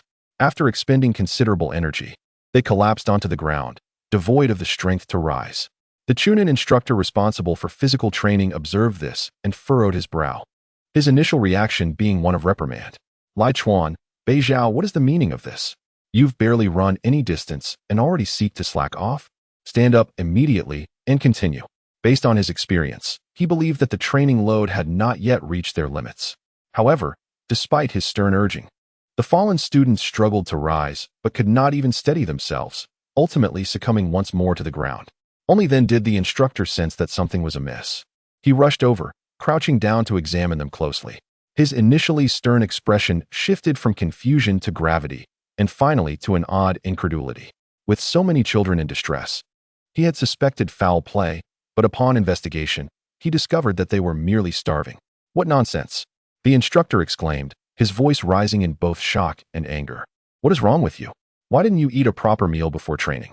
Do you not realize this could harm your bodies? How can you pursue cultivation in such a state? Faced with the instructor's piercing inquiries, the students averted their gazes, stammering, their faces etched with embarrassment and fear. They bore their own burdens, as being bullied and then retaliated against was not a matter lightly spoken of. Yet, under the weight of the instructor's intense scrutiny and relentless questioning, their psychological defenses finally crumbled. In shaky voices, they revealed that they had been coerced by Shodao Liangzi to surrender their lunches, claiming it was a punishment for bullying others. It was Shodao Liangzi from class of year 1. He demanded our lunches, saying we were bullying classmates. We haven't had lunch in almost a week. The instructor's expression transformed from shock to rage upon hearing these unbelievable words. Are you saying that you collectively could not withstand a first-year student? He gazed at the students before him, disappointment and disbelief etched on his face. While he was indifferent to bullying, as it had not resulted in any severe injuries, the fact that several upperclassmen could not stand against a lowerclassman was a significant embarrassment in his educational career. Observing the weak and tearful students, he felt a wave of frustration. Relying on them to reclaim their dignity seemed utterly hopeless. Turning his gaze to the rest of the class, he noted several more students trembling, their eyes glazed from hunger. His frustration mounted as he inquired further about the situation and the number of affected individuals. To his astonishment, he discovered that this was not an isolated incident. Students from other classes, even from higher grades, had also been threatened. A rough estimate indicated that the number of affected students had reached 30 to 40, including several from the ninja clans.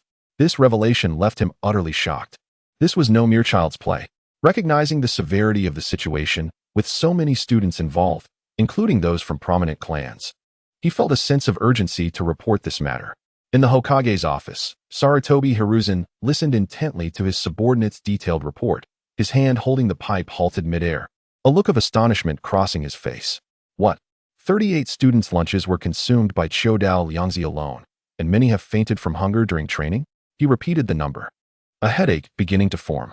While he occasionally employed surveillance techniques to monitor the school situation and was aware that Liangzi was exploiting the guise of justice for personal gain, he had not anticipated the extent of this operation. The children involved hailed from various classes, including not only civilian students, but also those from the Sarutobi, Yamanaka, Nara, Hyuga, and Uchiha clans, making it a rather complicated situation even for the Hokage. Sigh, Sarutobi Hiruzen exhaled deeply, releasing a cloud of smoke, shaking his head in exasperation. This child is truly industrious in his quest for sustenance. Just a moment of inattention, and he has developed a vast extortion operation under my very nose.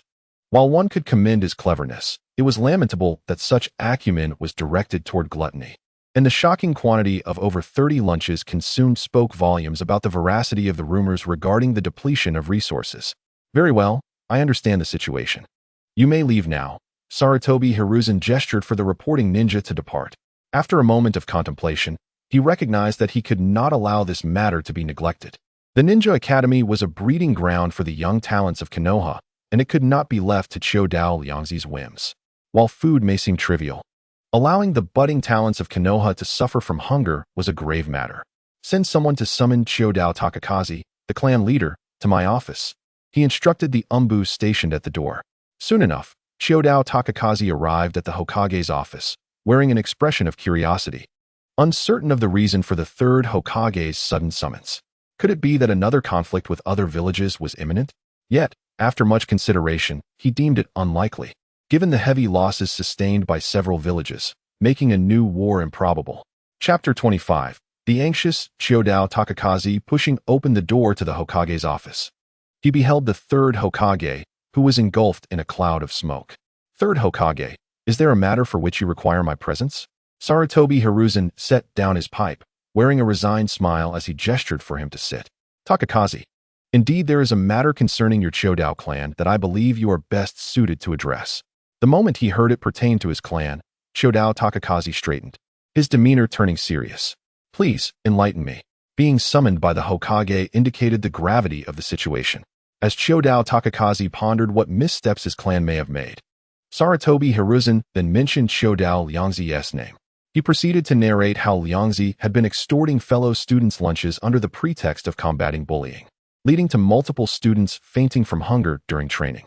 Chodao Takakaze's expression shifted from solemnity to shock, and then to an awkward restlessness. He could hardly fathom that the individual prompting the Hokage's inquiry was none other than Liangzi. Previously, upon observing Liangzi's recent compliance, he had believed the child had finally matured and learned to moderate his appetite. Little did he know that the boy had merely shifted his mischief from within the clan to the school, creating an even larger uproar, extorting food from classmates, resulting in others fainting during training. If this news spread, how would the world perceive the Chodao clan? Would they think that the Chodao family could not even afford to nourish a child? Though, from a certain perspective, raising Chodao Liangzi indeed required more effort than raising 100 ordinary children. The Third Hokage's personal involvement necessitated a response from him. Clearing his throat, Shodao Takakaze mustered a somewhat embarrassed smile. Third Hokage, I apologize for this situation. Liangzi's appetite is indeed somewhat extraordinary, but he means no harm. Rest assured, I will have a serious conversation with him and sternly admonish him against such behavior in school.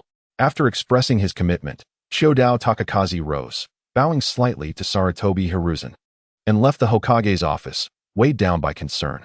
As he walked along the path leading to the family residence, Shodao Chiefing felt that his footsteps were heavier than those taken during an S-class mission.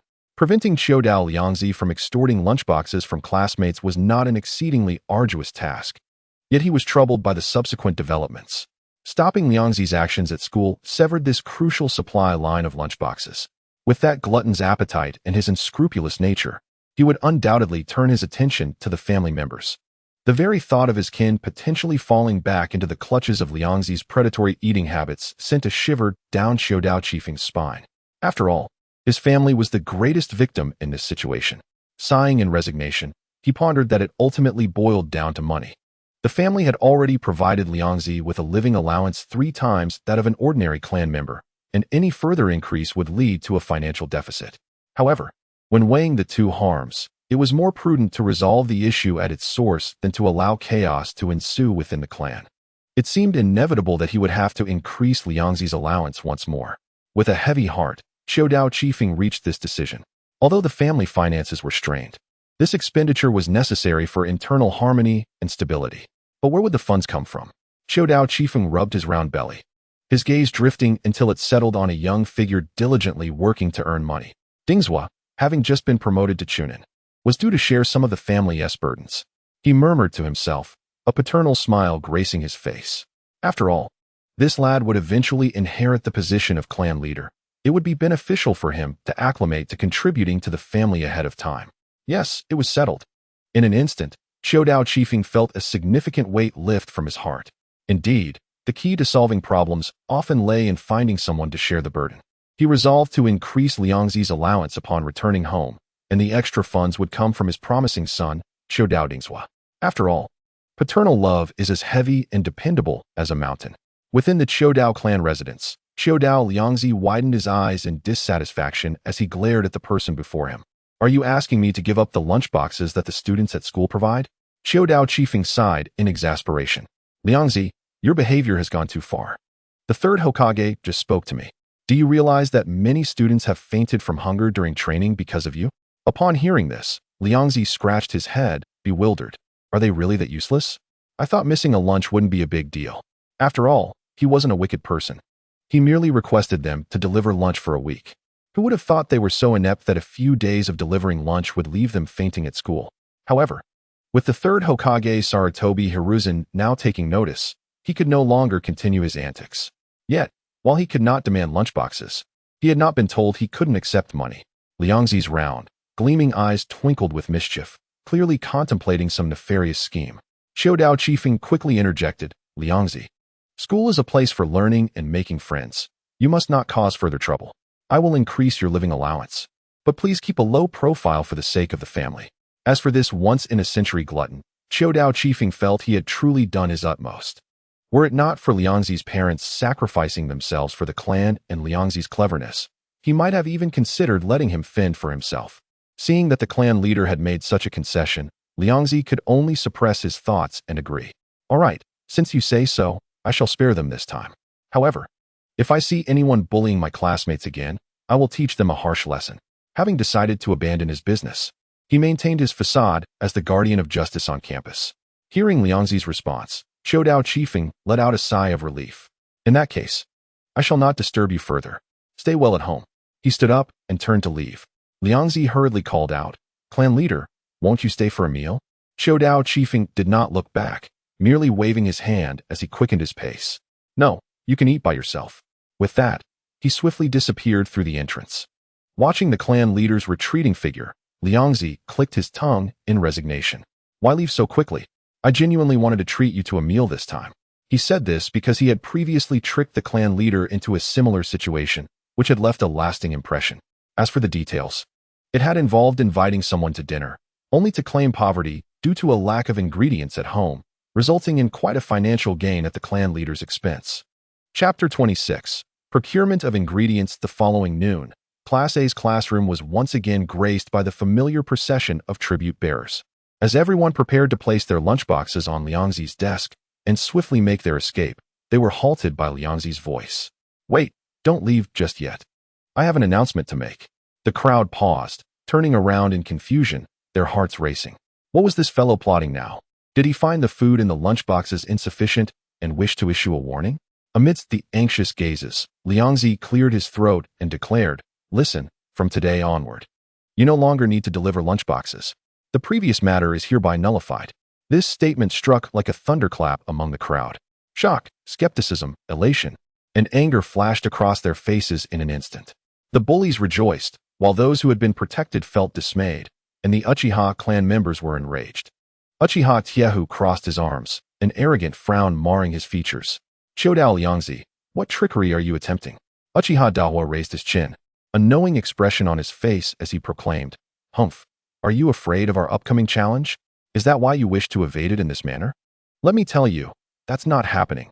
We will surely defeat you and erase the shame of our defeat." They instinctively assumed that Liangzi, having witnessed their diligent training, had grown fearful and sought to ease relations by waving the lunchboxes. Liangzi lazily picked at his ear with his pinky and replied, "If you wish to continue delivering lunch, then by all means, go ahead. After all, your Uchiha clan is affluent and does not mind a few lunchboxes. As for the rest of you, you need not deliver any more lunchboxes. But let me make this clear. If I find out anyone is bullying their classmates again," he shook his fist, exuding an air of authority, "I will deal with you harshly."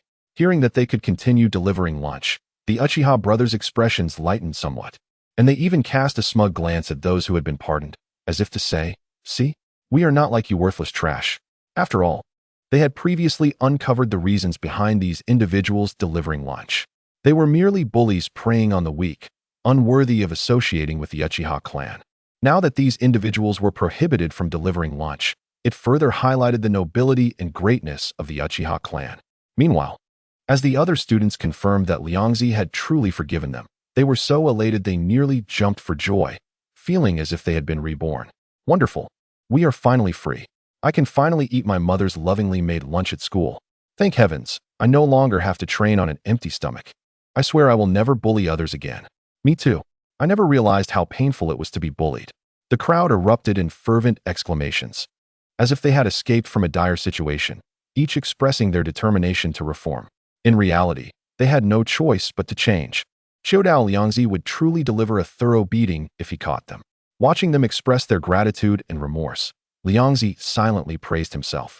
I truly am too kind-hearted, forgiving them so easily. There are not many in this world who can teach wayward lambs through virtue as I do." However, after a moment of relief, the harsh realities came rushing in. Without the free lunches provided by others, he would have to fend for himself when it came to meals. This meant spending money to purchase more ingredients and investing time in cooking, which seemed exceedingly troublesome. Liangzi hung his head in despair, feeling as if all his vitality had been drained, slumped in his seat, his expression one of utter disinterest in life. If only there were a free laborer to assist with these trivial matters. He instinctively cast a glance at his classmates in the classroom, his eyes filled with a hint of longing. Those who fell under his gaze immediately bristled with fear, wishing they could shrink into their desks and diminish their presence. Through their interactions over time, they had discerned a pattern. When Chodao Liangzi regarded people with such a scrutinizing gaze, it invariably signaled impending trouble. After surveying the surroundings, Liangzi found only petite figures with slender limbs, likely not of much help. With a resigned sigh, he thought, "Well, it's better to rely on oneself than on others. At worst, I'll have to walk a bit more and do it myself, treating it as pre-meal exercise." After all, the ingredients he needed to purchase were far more than just a couple of bags. As the cheerful school bell rang, the students burst out of the classroom like birds released from their cages. Liangzi, however, took his time packing his bag. Today, he did not venture to the Nanhequan for fishing and hunting. Instead, he made his way to the Konoha commercial street. Observing the bustling street and the throngs of people, he kept his head down and walked straight ahead. Rice, noodles, and some vegetables were essential. He needed to buy in bulk to prepare for the future, he mused. After navigating through the lively main street and winding through several turns, he entered a secluded alley. Though termed an alley, it was quite spacious. The buildings here were not the flamboyant shops of the main street, but rather large, orderly warehouses. Workers were busy transporting various goods, occasionally mingled with the enticing aromas of food. This was the annex of Konoha Commercial Street, housing vast stores of goods and food. Following the delightful sense of mixed ingredients wafting through the air, Liangzi stopped at the entrance of a large warehouse. The family crest of the Chiu Dao clan was emblazoned on the warehouse door, indicating that it was the clan's distribution center for wholesale and transportation of various ingredients and supplies. Generally, individuals could not purchase ingredients here, but Liangzi was different. As a member of the Chiu Dao clan, he enjoyed the privileges of his family. Here, he could buy ingredients at their original price, which was considerably more economical than purchasing them outside. This arrangement was established because the Chiu Dao clan was known for their hearty appetites, and each food purchase was a significant expenditure. If they were to buy groceries at market prices, the cost would be astronomical. Purchasing raw ingredients from their own warehouse was much more economical and alleviated the financial burden. "Is Uncle Guangzi here?" Liangzi asked as he stepped through the warehouse door, familiar with the routine. The warehouse was filled with all sorts of ingredients, from fresh vegetables to packaged grains, everything one could desire. However, unlike the loose items available outside, here everything was measured in sacks, often requiring purchases of dozens or even hundreds of pounds at a time. Coming. A middle-aged man with graying hair and a sturdy build appeared. Upon realizing it was Liangzi, his eyes widened in surprise. "Ah, it's you, Liangzi." Chiu Dao Guangzi, a former ninja who had retired after sustaining severe injuries during a mission, now managed this warehouse. Unlike other clan members who feared Liangzi, Guangzi welcomed him. As he mostly worked alone in the warehouse and had not experienced Liangzi's penchant for raiding the food supplies. Moreover, Liangzi's frequent purchases helped clear out the accumulated stock, making him a favored customer. Liangzi greeted him with a familiar smile. "Uncle Guangzi, I'm here to stock up on provisions. Same old deal, quantity before price. You know the drill." "You arrived just in time." Guangzi clapped his hands. "We just received a shipment of coarse grains from the Land of Fire yesterday at a bargain price. Would you like to take a look?" Liangzi nodded and followed Guangzi deeper into the warehouse, calculating how many meals this shipment could provide. Upon entering the interior of the warehouse, he was indeed greeted by heaps of coarse grains. Although the quality was ordinary, the quantity was impressive and the prices reasonable. "I'll take all the coarse grains over here, and those radishes and cabbages too." "Uncle Guangzi, please keep track of it all," Liangzi instructed, navigating through the towering piles of ingredients with the precision of a general directing troops. He swiftly selected 7 or 8 types of ingredients before finally pausing. Although he was tempted by the finer ingredients available, their prices exceeded his budget, and he could not bear to part with the money. "Indeed, Liangzi, our clan's prodigious eater is a rare find in a century. You are destined to become a great ninja," Guangzi remarked, his pen dancing across the ledger in admiration. In his heart, he believed that the children in the clan with hearty appetites held the greatest potential for the future. Perhaps one day Liangzi would possess the strength of a Kage, akin to the legendary Hinata clan's Hinata Tenrin. Liangzi smiled inwardly at the compliment, thinking to himself, this is just the beginning. His appetite was far more astonishing than others could perceive. If he truly indulged, he could clear out the entire warehouse of grains. However, recalling the troubles his remarkable appetite had caused him, he couldn't help but sigh. Were it not for being born in the resource-rich Land of Fire and living in the prosperous Konoha village, he might have starved in other places. His appetite was indeed extraordinary. After settling the payment and arranging a delivery location with Guangzi, Liangzi departed the warehouse. Not far down the road, a striking green figure caught his attention. It was a man with thick brows and a watermelon-shaped head, clad in tight-fitting green athletic wear, standing out rather oddly on the street. Unfazed by the curious glances from passers-by, he cheerfully transported goods, seemingly engaged in the most menial of ninja tasks. Could this green-clad figure be Might Dai, father of Might Guy? Liangzi pondered, unable to resist stealing a few more glances. It was no wonder Liangzi scrutinized him. Might Dai appeared remarkably youthful, his chin smooth and devoid of stubble, a stark contrast to the weathered visage he remembered. Nonetheless, the contours of his face bore a striking resemblance to the future blue beast, Might Guy. "Hey, little brother, do you recognize me?" Might Dai, sensing the gaze upon him, turned to see a sturdy little chubby boy staring intently. The fervor in the boy's eyes puzzled him. Snapping back to reality, Liangzi replied nonchalantly, "I don't. But I can get to know you now." Hello, I'm Qiu Dao Liangzi, a member of the Qiu Dao clan. Upon hearing that Liangzi hailed from the renowned Qiu Dao clan, Might Dai straightened his posture, adopting what he believed to be his most spirited stance, and earnestly introduced himself. Hello, I'm Might Dai, a newly minted genin of Konoha. A spark of pride and joy lit up his eyes as he mentioned his status as a genin. He had endured tremendous hardships on the path to becoming a ninja, but every moment had been worth it. He had finally fulfilled his dream of wearing the Konoha headband. Even as an ordinary taijutsu ninja, this was an esteemed profession far beyond the grasp of ordinary individuals. Do you carry goods every day? Liangzi inquired. Might Dai scratched his head bashfully. Right now, as a rookie genin, I can only take on tasks like finding lost cats and dogs or transporting goods. He clenched his fists, his face glowing with fervor. However, I firmly believe that I will soon be promoted to Chunin, entrusted with more advanced missions, and earn a greater fortune. Hard work never betrays those who toil, such is the essence of youth. His hopeful expression burned like a blazing flame, standing in stark contrast to the mundane hustle of his surroundings. At this moment, Qiu Dao Liangzi was utterly convinced that the man before him was none other than the father of the future Kai Huang, Might Dai. After all, who else but Might Dai would don a green spandex suit, unabashedly celebrating youth amidst the judgmental gazes of others. As for Might Dai, looking at Might Dai's youthful visage, Liangzi could hardly believe he had even been born yet. Moreover, he seemed to be in the early stages of growth, yet to reveal his true potential. And it was uncertain whether he had even begun to cultivate the 8 gates technique. I believe in your words, Liangzi said earnestly. You will undoubtedly become a truly remarkable ninja.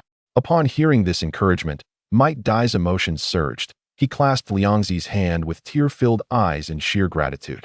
To think someone acknowledges my words, I am so moved. I shall not disappoint you. This is the promise of youth. His exuberant demeanor inadvertently attracted the attention of several onlookers, their curious whispers filling the air. Even Liangzi, with his thick skin, felt somewhat overwhelmed by the attention. He awkwardly withdrew his hand from Dai's grasp, responding, "There is no need for such excitement. You must believe in yourself. You can certainly achieve it." His words, spoken with conviction, only further fueled Might Dai's enthusiasm, leading him to dance about in joy. After all, no one had ever so wholeheartedly endorsed him.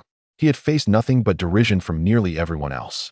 Liangzi's presence was akin to a radiant beacon piercing through the darkness, as pure and bright as the moonlight.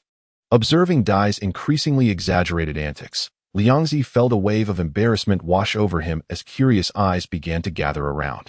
This was his first experience of such awkwardness, and he quickly exclaimed, "I just remembered I have something to attend to. I must take my leave and not interrupt your mission." Before the words had fully escaped his lips, he had already turned and dashed away. His sturdy figure now displayed an agility that belied his physique in Might Dai's eyes. This nimbleness was clear evidence of one well-versed in physical training. So, this young man was indeed a master of martial arts. Might Dai gazed at Liangzi's receding silhouette, his eyes shimmering with gratitude, vowing to cherish this friendship, for this was a promise of manhood. With newfound vigor coursing through him, he turned back to his task, every muscle bursting with youthful vitality. Meanwhile, Liangzi, having turned the corner, finally slowed his pace, unable to resist wiping the sweat from his brow. This was the first time he had been driven to flee in such a manner. He realized, too, that he was merely an ordinary person. Truly, one destined to master the 8 gates technique. His psychological resilience was remarkable. He muttered to himself. Initially, he had considered forging a closer relationship with Might Dai, seeking opportunities to glean insights into the training methods of the 8 gates. However, it seemed prudent to approach this plan with caution, ensuring he was adequately prepared mentally. After all, despite his cheerful disposition, he had yet to reach a level where he could disregard societal judgments. Might Dai's fervent youthful spirit and exaggerated expressions were somewhat overwhelming for him. He decided to take a step back from his interactions with Dai, realizing there was no rush. After all, he was still young and would have future opportunities. Chapter 28. The Uchihas rematch. After a while, Liangzi, still holding the unfinished 3-color dumplings, strolled leisurely back to the residence of the Chodao clan. In the distance, he spotted a horse-drawn carriage parked at his doorstep, laden with the rice and ingredients he had ordered from the warehouse. Given the substantial quantity of this procurement, Uncle Guang had arranged for the carriage to deliver directly to his door, sparing him the hassle of transporting it himself. Just bring everything in and place it here, Liangzi instructed as he opened the door, pointing to the empty space next to the kitchen.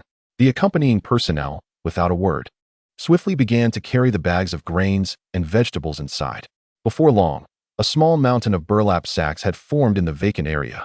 Witnessing this abundance of food, Liangzi nodded in satisfaction. With so much food, if I ration it, it should last me for a while. He calculated, 18 bags of coarse grains. I'll plan for 1 bag a day. Reflecting on the monotonous seasonings in the world of Hokage, he couldn't help but feel a twinge of regret. It's a pity that the condiments here are so scarce. The flavors always fall short of expectations. Otherwise, I could perfectly replicate some of the culinary delights from my past life. As he contemplated igniting the fire to cook, a familiar shout echoed from outside. Shodao Liangzi, come out and fight us. Upon hearing the voice, Liangzi set down the firewood stick, his eyes lighting up with joy as he stepped outside. This was fortuitous. He had been lamenting the lack of assistance for his chores, and now 2 unsuspecting challengers had arrived at his door. The newcomers were none other than the Uchiha brothers. Outside, Uchiha Tiehua and Uchiha Dahua stood, both drenched in sweat as if they had just engaged in vigorous exercise. Upon seeing Liangzi, they immediately struck a pose, regaining their usual haughty demeanor. Shodao Liangzi, are you so afraid of our challenge that you chose to hide until now? Uchiha Tiehua initiated the taunt. Hiding does no good. We have still found you. Uchiha Dahua chimed in. Liangzi was momentarily taken aback, puzzled by their words. However, piecing together their back and forth, he deduced the situation. These two were still brooding over the events of noon and believed that after their intensive training, they had enough confidence to defeat him. Thus, they had come to challenge him after school, only to find him absent while he was out purchasing food. Their determination to find him had led them here in a hurry upon discovering his return. Touched by their tenacity, Liangzi gazed at the two and sincerely praised. As expected of the Uchiha, your perseverance is truly admirable. Since you are so eager to duel with me, I shall grant you the opportunity. Uchiha Tiehua and Uchiha Dahua's faces instantly lit up with joy upon hearing this. This was the day they had been waiting for. Defeating Shodao Liangzi would not only erase the humiliation of their previous defeat, but also prove that the Uchiha were indeed the strongest. Yet, at that moment, Liangzi continued, however, a mere battle lacks thrill, let us wager on it. The loser must fulfill a request from the winner. The two exchanged glances, then nodded in agreement without hesitation. After all, what was a wager to them? They were not afraid to lose. Furthermore, the stipulation of fulfilling a request only piqued the brothers' interest. They had been delivering lunch boxes for some time now, and they were itching to retaliate. If they could defeat Shodao Liangzi, they would have the perfect opportunity to concoct a fitting revenge. The two began to fantasize about how they would humiliate Liangzi once they emerged victorious. Observing their smug expressions, Liangzi could only shake his head in disbelief. It became clear to him that these two were not of sound mind. Or rather, the entire Uchiha clan seemed to possess this peculiar disposition, an overabundance of misplaced confidence bordering on delusion. In a different life, their level of self-absorption could rival that of the infamous 3 brothers from India. Yet, there was a distinction. The Uchiha clan possessed genuine strength, while the 3 brothers thrived solely on self-delusion. Nevertheless, both groups shared one commonality. They were not particularly well-liked, often stirring trouble wherever they went. With this realization, Liangzi regarded the 2 Uchiha brothers with a hint of pity. Never mind, I shall not bicker with fools. Who will come first? Or shall you both come at once? Liangzi asked languidly. Tiehua stepped forward, declaring loudly, of course, I shall go first. I will be the one to defeat you and redeem our honor. Seeing that Tiehua had seized the opportunity, Dahua's eyes flickered with displeasure, yet he retreated to the side to observe the battle. In his perspective, it mattered not who struck first, for the Uchiha clan would undoubtedly emerge victorious. After all, they had been diligently honing their ninjutsu under the rigorous training of Brother Fujitake during this period, significantly enhancing their prowess. Liangzi raised his hand towards Tiehua, casually curling his fingers as if teasing a kitten. Come now, let me witness the fruits of your recent training. His indifferent demeanor thoroughly infuriated Tiehua. The youth widened his eyes, rushing forward with a surge of fury. In an instant, Tiehua's form flickered, and he conjured 2 shadow clones, all 3 wielding kunai, launching a fierce assault on Liangzi from various angles. Liangzi raised an eyebrow. There is some progress, but this level of strength is still insufficient before me. Tiawa scoffed. Do not boast. When you find yourself defeated by me, you will realize how foolish your words were. As he spoke, his right hand was not idle. Following a meticulously devised strategy, he directed his two clones to flank Liangzi, while his true self feigned an attack, rapidly forming hand seals behind. Katan, Gokakyu no Jutsu. As he approached Liangzi, Tiawa completed the seals, placing his hands before his lips and unleashing a torrent of searing flames. A half-person-high orange fireball surged forth, its intense heat palpable, yet Liangzi remained motionless, seemingly anticipating the onslaught. He took a deep breath, his chest swelling, then opened his mouth to release a powerful gust of air. The airflow spiraled in the air, morphing into a miniature tornado that not only deflected the fireball, but also hurled the flames back towards Tiawa. What? Tiawa was taken aback, astonished to see his ninjutsu rebound upon him, leaving him stunned and rooted to the spot. In the next moment, he was engulfed by the fiery backlash, emerging charred as if he had just exited a steamer. Tiawa, are you alright? Dawa, watching from the sidelines, gasped in shock. Although the Gokakyu no Jutsu was a foundational technique of the Uchiha, its burning effects were formidable, and being struck head-on was certainly no trivial matter. In that instant, the singed figure burst into a cloud of white smoke, revealing it to be merely a clone. Ha ha ha, did you not expect that? The real Tiawa suddenly appeared behind Liangzi, his face alight with exhilaration from narrowly escaping danger. The previous encounter was merely a clone. It turned out that at the moment he released the fireball, he had used the body replacement technique to evade the flames. At this moment, he gripped his kunai, aiming for Liangzi's back. Chapter 29, Defeat of Uchiha. As the kunai was about to make contact with Liangzi's neck, a wave of ecstasy surged within Tiawa. The opponent's thick layer of fat indeed served as a natural armor. Yet the neck remained a critical vulnerability. If he could swiftly place the kunai against the opponent's throat, Liangzi's life would rest in his hands. At that moment, Liangzi abruptly turned his head, a knowing smile gracing his lips. Do you think victory is within your grasp? Alas, it is merely an illusion. Before the words had fully escaped him, he raised his right hand and commanded, Boken no Jutsu. His middle finger swelled dramatically, transforming into a robust spear that shot towards Tiawa's chest with blinding speed. Bang! Tiawa had no time to react and was launched backward by the overwhelming force, crashing heavily to the ground. Clutching his aching chest, his mind reeled in chaos. He had never anticipated that his adversary possessed such an enigmatic technique. The sudden elongation and hardening of Liangzi's middle finger had completely derailed his plan. Tiawa, Daohua exclaimed as he rushed forward, confirming that his cousin was unharmed before turning his serious gaze toward Liangzi.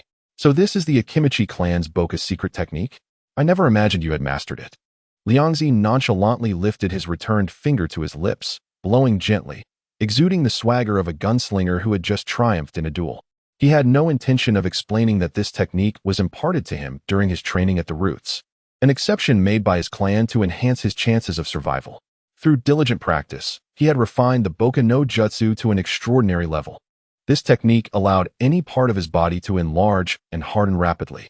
While it appeared to be a more limited ability, it did not consume the vast energy of the full body expansion technique and could strike with pinpoint accuracy. Thus, it was Liangzi's favored and most thoroughly studied secret technique. Of course, this was not merely to experiment with any past notions of intimacy. Your turn, Liangzi beckoned Daohua with a finger, a provocative grin on his face. Let me see what progress you have made. Uchiha Daohua's gaze sharpened as he suddenly surged forward, completing hand seals mid-charge. In an instant, countless shuriken erupted from his palms, hurtling towards Liangzi. Faced with the flurry of shuriken, a flicker of surprise crossed Liangzi's eyes. He keenly sensed that these flying shuriken were infused with chakra. Achieving such a feat required an exquisite mastery of chakra manipulation. Had he tampered with the shuriken? Just as his mind raced, several shuriken clanged against his substantial flesh, ricocheting away. Others detonated into clouds of smoke before they could make contact. One shuriken, landing in his peripheral vision, transformed into Uchiha Daohua, who was already forming seals. Katan, Gokakyu no Jutsu. After transforming, he swiftly completed the seals, releasing an even fiercer wave of orange flames. The inferno rushed forth, rendering defense nearly impossible. This seamless combination of shuriken clones and fire techniques showcased a tactical acumen that surpassed that of ordinary ninja academy students. Truly, Uchiha was deserving of its reputation. Liangzi marveled at the intense heat behind him, genuinely impressed by the remarkable combat talent that flourished in the heat of battle. Before he could finish his thought, he unhesitatingly dove forward, his rounded form skillfully skimming the ground as the blazing fireball soared overhead. This seemingly clumsy evasion revealed its unexpected effectiveness at a critical moment. Although it lacked grace, it successfully avoided the searing flames. After dodging the fire, Liangzi curled his rotund body into a ball and rolled forward, swiftly maneuvering to Daohua's side. Daohua hurriedly tried to evade, but unexpectedly collided with a remarkably soft and substantial wall of flesh. He looked up in astonishment, realizing that Liangzi, who should have been at a distance, now stood before him. Turning back to the rolling ball, he saw it burst into white smoke, revealing it as merely a shadow clone. "So you were using clones to confuse me," Daohua bitterly remarked, struggling against the grip. He had not yet surrendered, still hoping to turn the tables. However, the more he squirmed, the deeper he sank into Liangzi's soft flesh, as if trapped in a quagmire. Just as he felt himself being entirely engulfed by the thick layer of fat, Daohua shouted, "I concede. This time, you win." He feared that if he delayed any longer, he would be suffocated by this mass of flesh. Liangzi chuckled as he released his hold, gently pushing Daohua away. "So what do you say? Will you concede?" Daohua steadied himself, giving a cold snort. "I will not concede. I shall challenge you again." At that moment, Tiehua, recovering from his shock, saw his cousin's defeat and immediately echoed, "The Uchiha never concede. This time was merely an oversight regarding your mastery of the Boka technique. Next time, we will be prepared and shall not fall again." Observing the two, who remained undeterred despite their defeat, Liangzi clapped his hands in satisfaction. Well. Now that is the spirit of Uchiha, never yielding, growing stronger with each setback. He turned with a cunning smile. "However, I recall that the wager stipulated the loser must fulfill one request from the victor. Now that both of you have lost, you must heed my words. My requests are modest. I merely ask that you assist me in preparing meals every afternoon after school." Upon hearing this seemingly simple request, the Uchiha brothers were momentarily taken aback. They had anticipated facing some sort of difficulty, yet were met with such an ordinary demand. Assisting with meal preparation. Is it not a task easily achievable? Are you jesting? Tiehua incredulously inquired. To have members of the Uchiha clan engage in such menial labor is an utter waste of talent. Daohua raised his head defiantly. "We are of the noble Uchiha clan. How could we possibly partake in such coarse work?" Liangzi smiled slyly and countered, "The esteemed Uchiha has just been defeated by me, thus I am now the most noble. It is your privilege to prepare meals for me." This clever retort rendered the two speechless, and they begrudgingly acquiesced.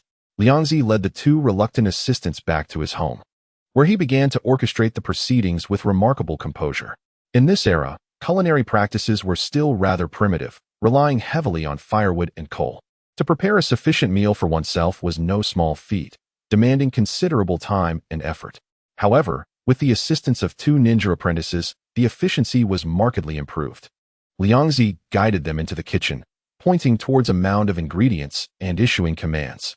Upon seeing such an array, the two were taken aback, staring in disbelief. "Do you consume all of this?" Liangzi shot them a glance. "Of course. Are you not aware of my hearty appetite? If it were not so troublesome to cook alone, would I even require your assistance? Time is of the essence. We must get to work."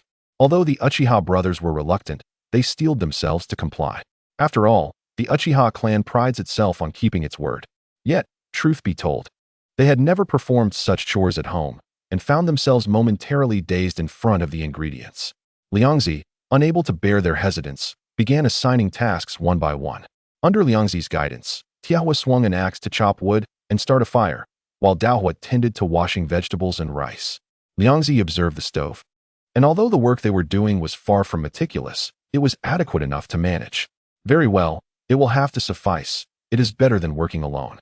He rolled up his sleeves and took charge of the cooking. Before long, a bubbling pot of stew was ready. The rich aroma wafted from the pot, irresistible and tantalizing, making one salivate involuntarily. A distinct gulp could be heard nearby, as the Uchiha brothers, Tiehua and Daohua, stared hungrily at the pot of stew, their stomachs growling in protest. After toiling for so long, they were now ravenous, and the tempting scent rendered them immobile. "All right, I understand you are hungry." Liangzi waved his hand dismissively, casually stating, The work is done. You may return home for dinner. Upon hearing this, Tiahua's eyes brightened, and he reached for a bowl, but his actions abruptly halted. He turned in disbelief, exclaiming, "You are sending us home to eat? We cannot have a taste here?" He had expected that after all their hard work, they would at least be allowed to sample the dinner they had helped prepare. Although the pot of stew appeared unremarkable, it smelled divine, and the significance of having participated in its creation made it even more special. Liangzi replied with unabashed confidence, "Naturally, you should return to your own home for dinner. This is my meal. Hurry back, or your family may grow anxious." Tiahua's fists clenched in anger, his eyes nearly ablaze. "How infuriating, you greedy glutton. Who would covet your food?" Daohua chimed in, sourly. "Indeed, we have no desire for your humble stew. There are grand feasts awaiting us at home." Despite their protestations, as they departed, they glanced back repeatedly, their expressions reminiscent of a scorned bride. Once they were out of sight, Liangzi promptly filled a large bowl to the brim and began to feast with great satisfaction. As he savored each bite, he mused, "This is the taste of home. 100 times better than the fare of the island nation. The cuisine there is limited, merely sustenance. However, the flavors from my homeland are unparalleled, evoking pure happiness." With that thought, he filled another large bowl of rice and relished it alongside the hearty stew. After leaving Liangzi's abode, the two brothers strolled down the dimly lit streets, feeling increasingly aggrieved. That detestable Chiu Dao Liangzi. How dared he deny us even a morsel? Tiahua kicked a nearby stone in frustration.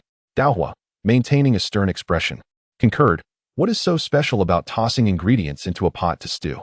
Any chef from the Uchiha clan would surpass him easily. Indeed, let us return home to a grand dinner. Our clan's cuisine far exceeds that of the Chiu Dao clan." While their words were defiant, their minds remained preoccupied with the fragrant stew they had missed out on. Even upon returning home to their mother's meticulously prepared dinner, they found it lacking, their thoughts consumed by the meal they had helped create. The following morning, the two Uchiha youths, sporting dark circles under their eyes, trudged into school. When their gaze landed on Chiu Dao Liangzi, it was filled with palpable resentment. "It is all his fault. I tossed and turned last night." Consumed by thoughts of that stew, hardly sleeping at all, Tiahua glared at Liangzi, who was sprawled across his desk, catching up on sleep, and muttered his complaints. Seated beside Liangzi, Chiu Dao Chendong felt the weight of their resentful stares and quickly nudged Liangzi. "Hey, what have you done to the Uchiha?" Tiahua's glare could ignite flames. Liangzi lazily lifted his head and nonchalantly replied, "Who knows? Perhaps he is still bitter about losing to me yesterday."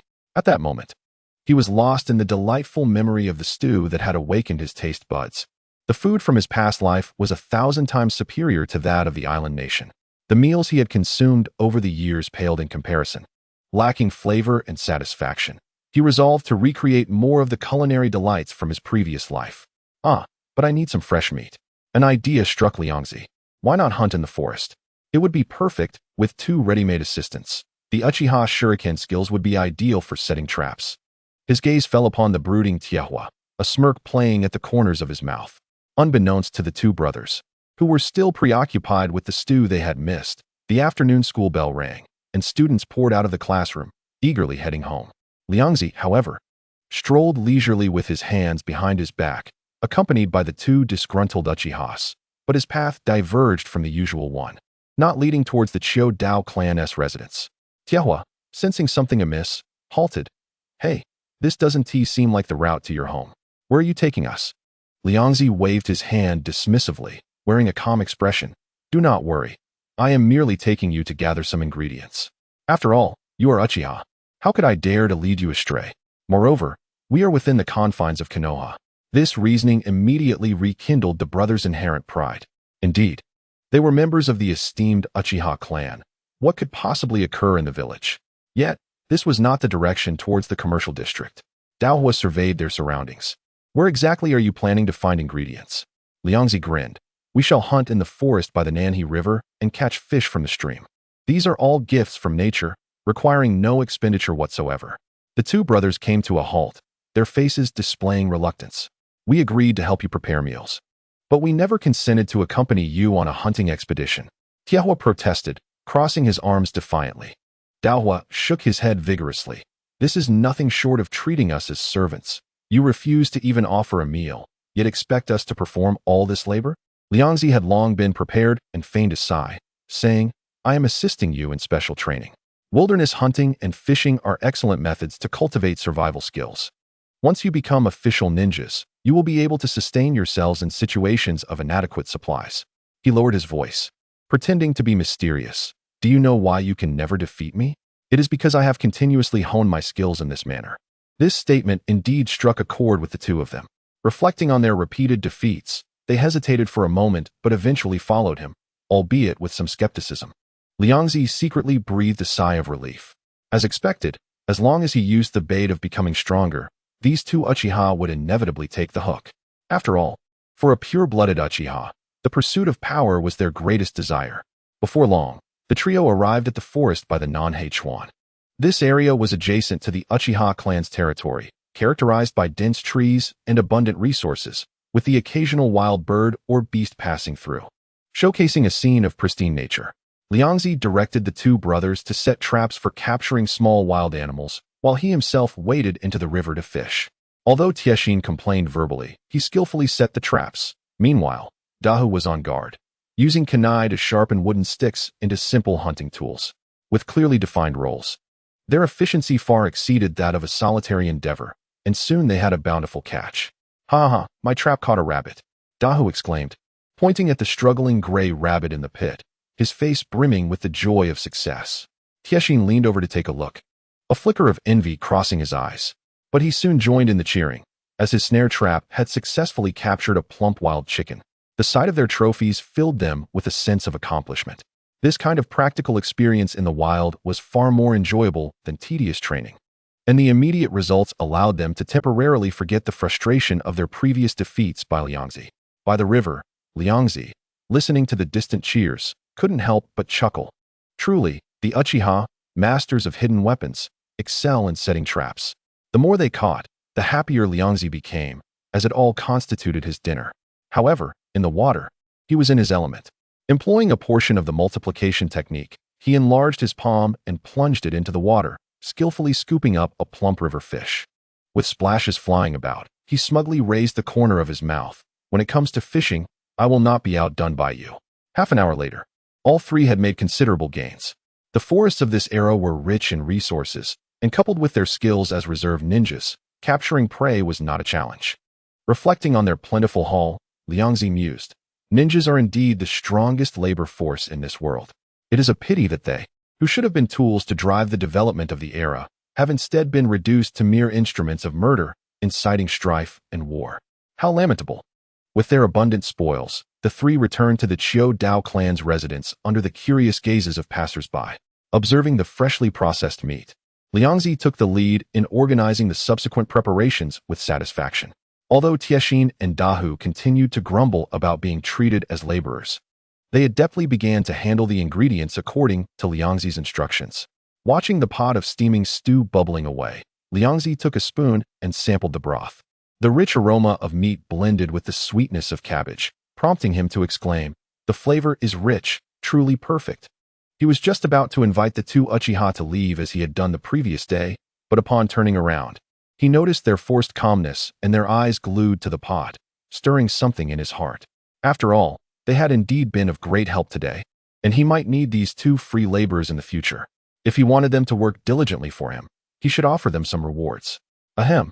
Liangzi cleared his throat and retrieved two small bowls, declaring, "Today, I am in a good mood, so I shall treat you to a taste." Tiexin immediately turned his face away, proudly stating, "Humph, I am not interested, but since you have sincerely invited me, I shall begrudgingly take a bite." Dao, on the other hand, confidently accepted the bowl. "This is already a result of our efforts, so eating is only right." Before he could finish his words, the two had swiftly filled their bowls with rice, eagerly ladling stew over their portions. As the sauced rice entered their mouths, both froze simultaneously. The intense meat juices exploded on their tongues, the cabbage soaked up the broth and became tender and sweet, and the noodles were chewy and smooth. Each bite a remarkable culinary revelation. Tiexin's eyes widened, and his pace of devouring rice unconsciously quickened, although Dahu tried to maintain his composure. The trembling of his hands and the gleam in his eyes had betrayed him. How is this possible? Tiexin mumbled incoherently as his bowl emptied at a visible speed. Dahu silently refilled his bowl, this time intentionally scooping extra pieces of tender meat. Observing their voracious consumption, Liangzi couldn't help but smirk. There, I have successfully grasped your weaknesses. The profundity of Chinese cuisine had allowed him to easily captivate these two. From the way they devoured their meals, it was evident that they probably had not experienced fine dining before. As soon as they finished their bowls, eager for more, Liangzi swiftly covered the pot and muttered, "You can have some tomorrow. Today's is already gone. If I share more with you, I won't have enough for myself." Before they could react, Liangzi grabbed them by the back of their collars and unceremoniously pushed them out the door. With a loud bang, the door slammed shut before them. The Uchiha brothers sat on the ground, stunned for a while, before realizing that they had been thrown out for the sake of a meal. How outrageous, Xiao Dao Liangzi. I will not let this go. Tiexin fumed, pounding the ground in anger. Dahu gritted his teeth. Just wait. One day, I will utterly defeat you. And you will become my personal chef, cooking for me while I stand by and watch. Just as they were making their threats, they suddenly noticed several Xiao Dao clan members gathered nearby, drawn by the enticing aroma wafting from the closed door. Though these burly men were robust, they were now gazing yearningly at the tightly shut door, evidently lured by the delightful scent. Watching the group of food-loving clan members, the brothers were momentarily speechless. Time flew by, and a week passed. During this period, keen observers noted that the Uchiha brothers left school alongside Liangzi after classes. As this occurrence became frequent, curiosity grew. When questioned by classmates and friends, Uchiha Tiexin and Dahu felt embarrassed to admit their defeats and their agreement to work for Liangzi. So they claimed they were battling after school to redeem their honor. Once this news spread, many were astonished, exclaiming, as expected of the Uchiha, always combative. The spirit of facing their defeated foes daily until they achieved victory was indeed awe-inspiring. Meanwhile, Hyuga Aoki, who had been diligently studying and training, scoffed upon hearing this news. What foolishness! What does it matter if they battle every day?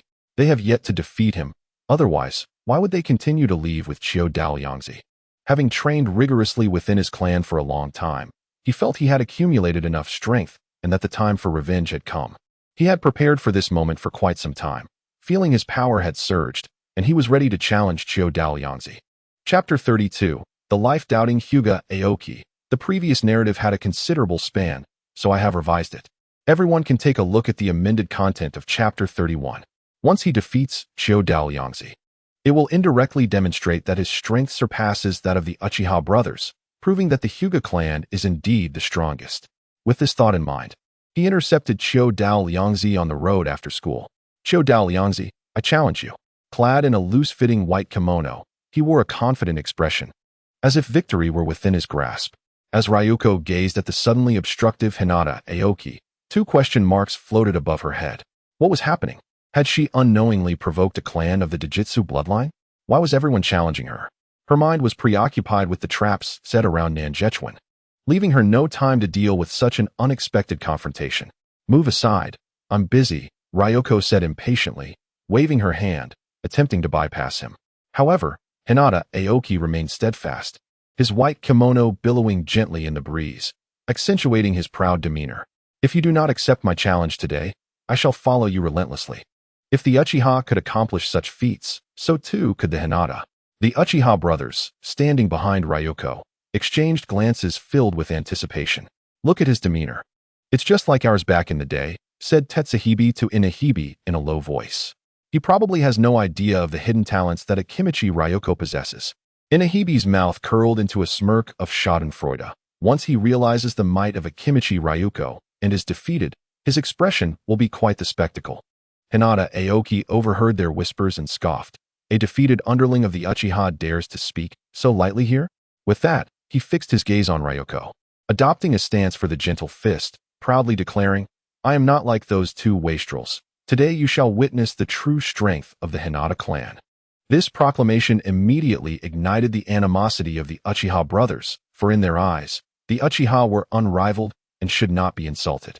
In response to the arrogant Hinata Aoki, the two rolled their sleeves, eager to teach this presumptuous youth a lesson. Yet, Hinata Aoki did not spare them a glance, his focus solely on Akimichi Ryoko, as if he had identified his true adversary. Seeing this, Tetsuhebe ground his teeth in frustration and then whispered to Ryuko, "Since he wishes to duel you, why not accept? We could use another set of hands for our tasks. Ryoko, taken aback by Tetsuhibi's wicked suggestion, seemed to think, you, with your thick eyebrows and big eyes, are surprisingly crafty. However, his proposal resonated with her intentions, as she was indeed curious to experience the texture of the dough needed with the Hinata's gentle fist technique. Moreover, the sun was setting. If they delayed any further, they might miss dinner preparations. All right, fine, she feigned reluctance, addressing Hinata. Aoki, since you sincerely request it, I shall engage in a match with you. However, I have one condition. The loser must unconditionally fulfill one request from the winner. I accept, Hinata. Aoki declared, convinced of his inevitable victory, charging forward without a moment's hesitation. His steps were swift, chakra emanating a faint glow from his palms, targeting Ryoko's vital points. This technique had been honed over time, his chakra condensed in his palms, capable of penetrating most obstacles with devastating effect. He was confident that this battle would not end in defeat. Facing his fierce onslaught, Ryoko displayed mild surprise, but dismissed it as inconsequential. To her, while his progress was commendable, it posed no real threat. She remained steadfast, like a mountain, absorbing his gentle fist attacks without flinching. With a thud, his strikes landed on her chest, akin to sinking into cotton, inflicting minimal damage. Could you be any faster? I have important matters to attend to, Ryoko remarked. Hinata. Aoki, enraged at her apparent dismissal, felt his veins pulse with anger, as if insulted. He concentrated even more chakra into his palms, unleashing a flurry of strikes. 1, 2, 3, and then a dozen more, relentlessly pounding on Ryoko's chest.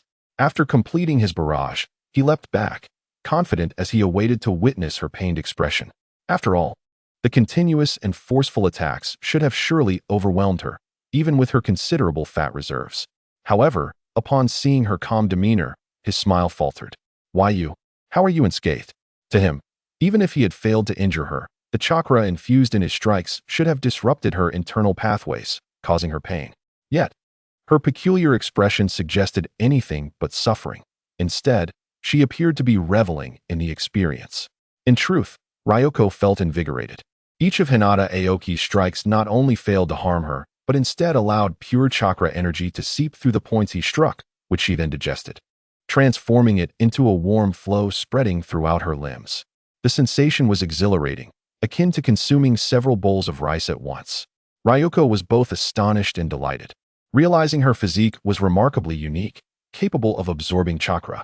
Did this imply that in future confrontations with chakra-based ninjas, their attacks would serve as her nourishment? While she reveled in this newfound realization, Hinata Aoki's composure began to crumble. He was disheartened to discover that his painstakingly refined, gentle fist technique could not breach her defenses, leading him to question his very existence. His elders had assured him that while the Akimichi's fat defense was formidable, the penetrating force of the gentle fist was sufficient to inflict internal damage. You must be enduring this somehow. Hinata Aoki gasped, disregarding the exhaustion of his chakra and strength. He launched another fierce assault. As his palms flew in a flurry, he sought any hint of pain on Ryoko's face, only to be met with a look of sheer enjoyment. Indeed, Ryoko was thoroughly enjoying herself. Hinata Aoki's well-practiced chakra was not only pure and sustained, but also remarkably flavorful, akin to high-quality ingredients. She even adjusted her stance to facilitate his continued feeding. Put some more effort into it. Aim for my left side a few more times, she encouraged, unable to contain her excitement. This provocation ignited Hinata Aoki's fury. He channeled all his chakra, unleashing a storm of strikes upon her.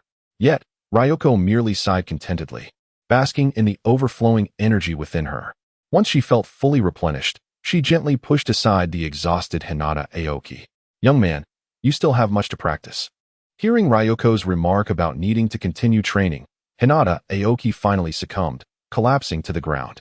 The reality that his prideful gentle fist could not even force her back a single step shattered his confidence entirely. The observing Uchiha brothers also abandoned their casual demeanor, their expressions turning grave. They had assumed that Hinata Aoki's strength was comparable to theirs. They had not anticipated his utter inability to withstand Ryoko's prowess. Tetsuhibi, were we played for fools? Inahibi whispered in disbelief.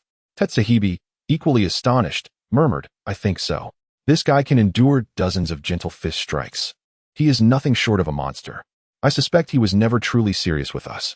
Reflecting on their previous exchanges, both brothers shared a suspicion. Akimichi Ryoko had deliberately held back during their battles, merely to deceive them into becoming free labor. After all, this possibility was quite plausible. Ryoko might indeed go to great lengths for food. This realization filled them with indignation and shame, and they approached Ryoko, ready to confront her. Akimichi Ryoko, you were toying with us all along, weren't you? Tetsuhebe demanded, his face flushed with anger. With the power you displayed just now, how could you have fought us evenly? Inahebe added, you concealed your strength with the sole purpose of enlisting us to assist you, didn't you? Ryuko observed the furious and nearly distraught expressions on their faces and inwardly lamented. She had grown accustomed to their assistance and could not afford to lose them. He turned his eyes and explained, it's all a misunderstanding. My ability to withstand the gentle fist assault is solely because I happen to counter it. Think about it. The gentle fist of the Hinata clan relies on chakra penetrating the enemy's body to take effect, while my digestive capacity is exceptionally strong. The chakra that enters my body is immediately assimilated, rendering me unharmed. However, I cannot digest your fire techniques and shuriken. Those inflict real damage. As he spoke, he found his explanation quite reasonable. Yet, one thought began to linger in his mind. With such formidable digestive capabilities, perhaps it wouldn't be impossible to consume and digest fire techniques. He decided to find a moment to test it out. Though he wondered what the taste of fire techniques might be, the Uchiha brothers exchanged skeptical glances. They were not entirely convinced by this explanation, but considering Liangzi's seemingly insatiable appetite, it did start to make some sense. After all, he could consume dozens of servings of food, showcasing an almost inhuman digestive ability. Moreover, with the mysterious techniques of the Akimichi clan, it was possible he could indeed digest others' chakra. Is that true? Uchiha Taihohyuo asked, half convinced. You're not deceiving us, are you? Of course it's true. When have I ever deceived you? Liangzi assured, thumping his chest. Why don't you channel chakra into me? I'm curious to find out what Uchiha chakra tastes like. Upon hearing this, the Uchiha brothers exchanged peculiar expressions. It was the first time they had encountered someone who considered chakra as food. They were also quite curious about its flavor. Thus, they attempted to gather chakra in their hands and directed it into Liangzi's body. Instantly, two icy sensations surged within him, reminiscent of the delightful taste of summer popsicles. Oh, this icy sensation is quite a unique flavor. Akimichi Liangzi squinted his eyes, savoring the taste of their chakra. He realized that each individual's chakra bore specific characteristics of its owner, perhaps revealing the profound mystery of chakra itself. While Akimichi Liangzi delved into the nuances of chakra flavor, Hinata Aoki, who lay on the ground, was eavesdropping with his ear turned. As he overheard the secret behind Liangzi's victory over him, his mindset gradually shifted. After all, learning that he was completely countered rather than simply lacking in strength was somewhat comforting. When he discovered Liangzi could digest others' chakra, his heart raced, deeming him a monster. He had never heard of such a unique ability. It was indeed the bane of the gentle fist. How could one possibly combat such an opponent? As he pondered strategies, Liangzi turned his gaze towards him. Hey, can you still walk? Upon hearing Liangzi's words, Hinata Aoki struggled to rise from the ground. Despite his chakra being depleted and his steps unsteady, he straightened his back. It was merely a matter of chakra exhaustion. He would soon recover. He feigned calmness while adjusting his disheveled kimono. Liangzi nodded approvingly. Indeed, the resilience of the Hinata clan is commendable. He then shifted the conversation, cheerfully recalling their previous wager. According to our agreement, the loser must fulfill one condition for the winner. Starting tomorrow, you must come help me after school every day. Hinata Aoki was momentarily taken aback, then suddenly enlightened as he glanced at the Uchiha brothers, his gaze becoming meaningful. Uchiha Taihohyuo felt uncomfortable under his stare and snapped. What are you looking at? You lost. Didn't you? At that moment, Hinata Aoki understood completely. It turned out these two Uchiha were not engaged in a daily challenge, but were instead working as Liangzi's laborers every day. This revelation lifted his spirits, dispelling the gloom of defeat. So that's how it is. Hinata Aoki smirked slightly. Since you two are so experienced, I look forward to your guidance. He emphasized the word experience, observing the Uchiha brothers' frustrated expressions, suddenly finding the prospect of working daily more palatable. After all, with members of the Uchiha clan accompanying him in this embarrassing endeavor, the toil seemed much more enjoyable. Liangzi looked at his newly recruited employee with satisfaction and clapped his hands. All right, Since it's settled, let us head to Nanha River. Hinata Aoki. Since you just arrived and are exhausted, you'll be in charge of gathering firewood. Hinata Aoki nodded calmly, and, as he passed by the Uchiha brothers, he deliberately spoke at a volume they could hear. Who would have thought that the Hinata and Uchiha clans would collaborate in this manner? Quite unexpected.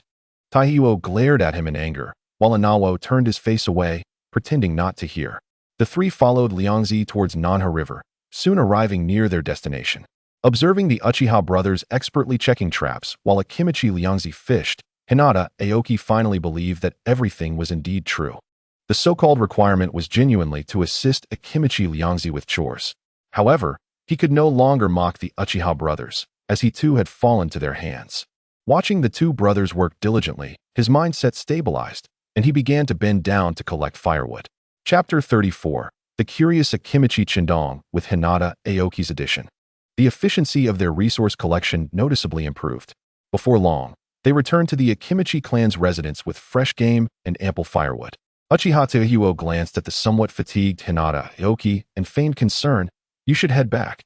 The rest of the work can be managed by Anawo and me. Hinata Aoki, initially feeling physically drained and about to nod in agreement, suddenly became alert. When had the Uchiha clan members become so warm-hearted? There must be a scheme at play. No need. Since I'll be coming every day, we might as well finish together, he declined, secretly observing the expressions of the Uchiha brothers. Taihuo was thwarted and could only huff in frustration. His plan to send Hinata Aoki away had failed. Initially hoping to reduce the number of people sharing the food, now Liangzi's meal would likely need to be divided into more portions. Although Hinata Aoki was unaware of Taihuo's exact intentions, he suspected they were not sincere. Upon entering the house, he surveyed Akimichi Liangzi's abode. Unlike the Hinata clan's exquisitely elegant architectural style, the Akimichi residence was spacious and simple. However, the most striking feature was the mountain of food piled inside, resembling a small granary. Did you consume all of this by yourself? Hinata Aoki couldn't help but exclaim, gaining a newfound respect for Liangzi's appetite. Liangzi replied nonchalantly, "What is so surprising about that? Didn't you witness it at school?" After speaking, he directed the others to begin their tasks. The three had clear divisions of labor: chopping wood, rinsing rice, and washing vegetables. Hinata Aoki was not accustomed to such menial tasks, yet he was not spoiled and quickly adapted. Soon, a large pot on the stove began to emit steam, and a rich aroma wafted throughout the house. How fragrant! The delightful scent emanating from the pot was so appetizing it could almost stir the most dormant of appetites. Hinata Aoki involuntarily inhaled deeply, only to realize his lapse in composure and quickly composed his expression. He discreetly glanced at the Uchiha brothers beside him, discovering they too were equally drawn in by the aroma, which eased his mind somewhat. Since even the Uchiha were affected, his occasional lapse in decorum didn't seem so shameful after all. However, he never expected Akimichi Liangzi to possess such culinary skills. Even the meals from the Hinata clan paled in comparison to those prepared by Liangzi. It was as if a thought struck him, and he glanced at Uchiha Taihuo. You didn't want me to stay just now because you didn't want me to eat, did you? Upon realizing his secret had been uncovered, Uchiha Taihuo, while adding wood to the stove, retorted defiantly, "You were shaking while walking just now. What could you possibly do here? It's better to leave early." Hinata Aoki let out a dismissive hum, saying, "It is merely a bowl of rice. Do you think I truly cherish it?" The two engaged in banter while working, the aroma wafting from the pot becoming increasingly enticing, prompting them to swallow their saliva unconsciously. Liangzi lifted the lid of the pot, and an even more potent fragrance enveloped him. He carefully tasted the broth with a spoon, nodding in satisfaction. The timing is perfect, and the flavor is sufficiently fresh. Before he could finish his sentence, he felt several intense gazes fixated on the spoon in his hand. Turning to look, he found 3 pairs of eyes eagerly staring at him. Even the newly arrived Hinata Aoki could not help but swallow hard. Liangzi, with a resigned expression, retrieved 3 small bowls he had prepared in advance, filling each with a ladle of the freshly cooked stew. "Here, this is your share. Take your time." After speaking, he turned to grab his own specially crafted large bowl, filling it to the brim without hesitation, and began to indulge eagerly. The delectable fish and tender meat burst in his mouth, causing him to squint in contentment. Hinata Aoki, initially wishing to maintain the dignified demeanor of the Hinata clan, ultimately succumbed to the alluring aroma and, after a brief moment of restraint, picked up his bowl and chopsticks. Upon taking the first bite, his eyes widened slightly. The flavor was indeed far superior to what he usually experienced within the clan. Unfortunately, the portion was far too small. Just as he began to savor the taste, he saw the bottom of the bowl. Instinctively, he glanced toward the pot, only to find Liangzi had already claimed the entire pot for himself, guarding it like a dragon protecting its treasure. "Stop looking," Uchiha Tetsuhan interjected, having swiftly washed his own bowl, his tone tinged with jealousy. "Everyone gets just this one bowl. No more." He was particularly irritable today, feeling as though Hinata Aoki had taken the portion that rightfully belonged to him. Hinata Aoki gazed at his empty bowl and then at the food-guarding Akimichi Liangzi, momentarily at a loss for words. Attempting to snatch food from the other's grasp would surely prove to be quite the challenge. "Never mind, it is merely a bite of delicacy. I, Hinata Aoki, shall not easily yield." Resolutely suppressing his hunger, Hinata Aoki bid farewell to Liangzi and turned to leave.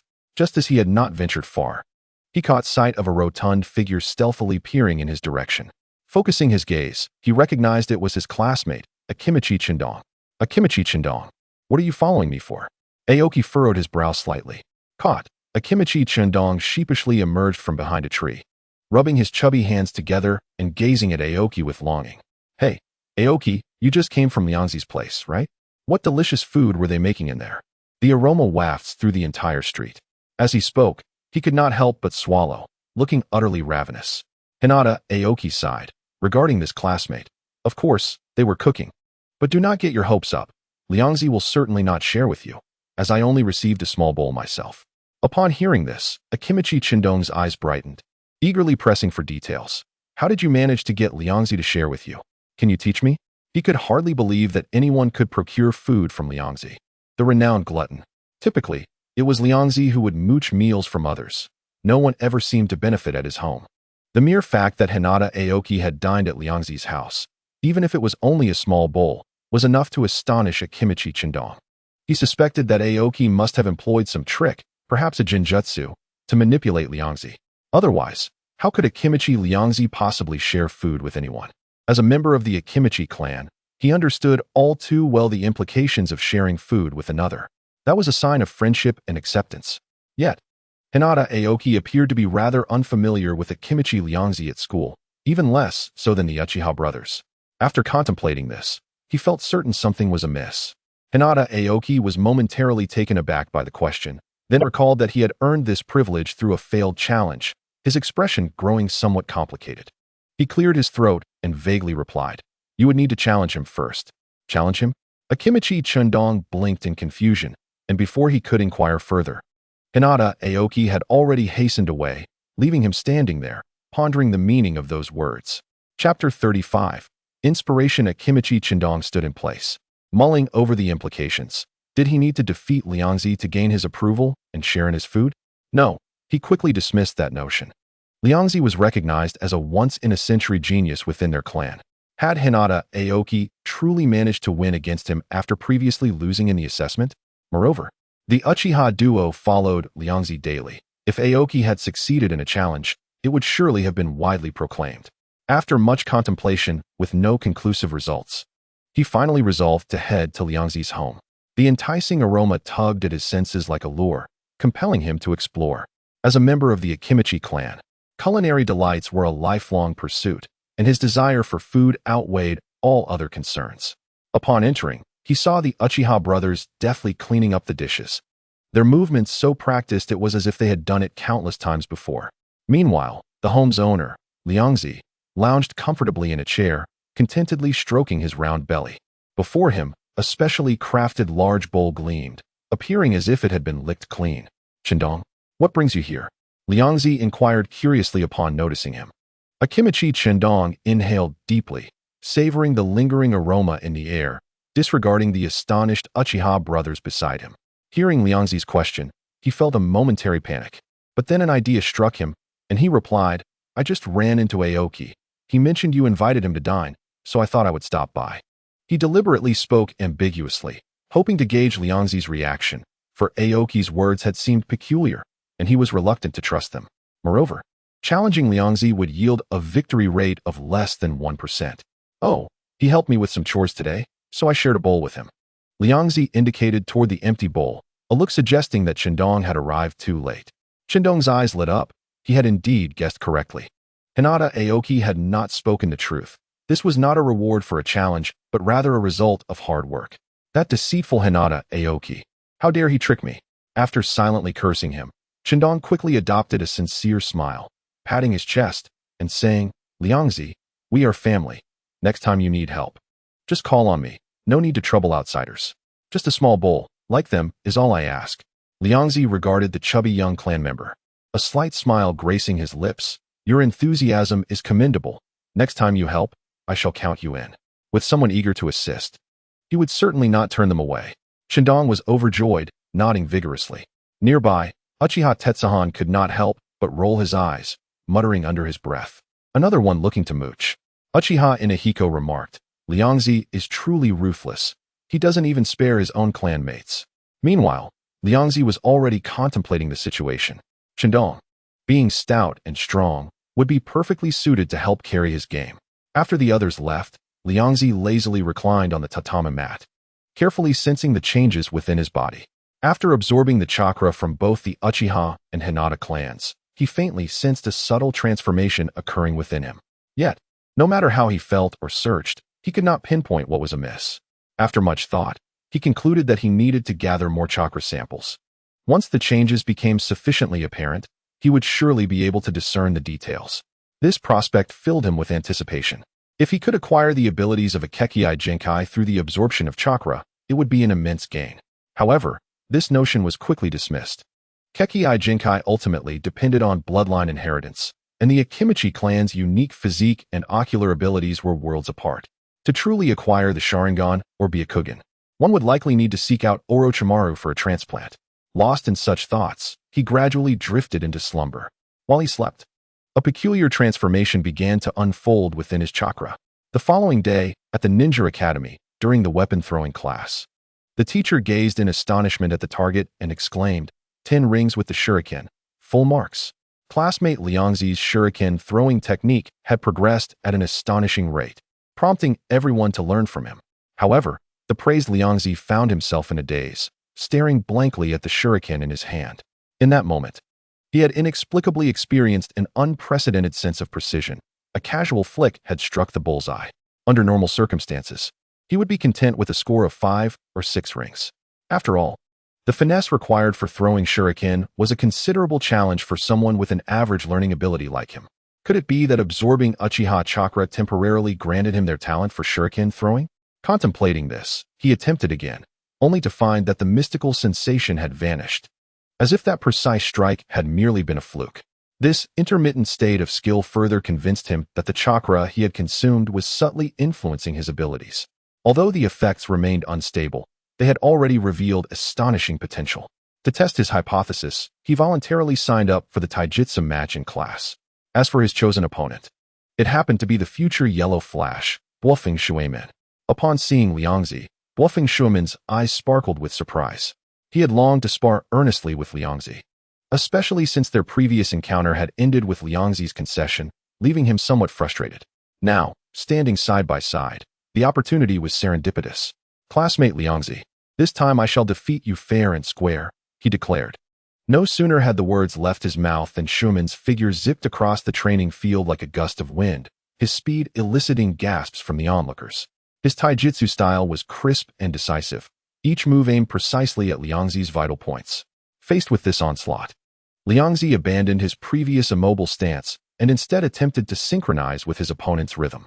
He chose this method knowing that both the Hyuga and Uchiha clans possessed top-tier taijutsu in Konoha. If he could occasionally replicate Uchiha throwing techniques, surely he could employ taijutsu as well.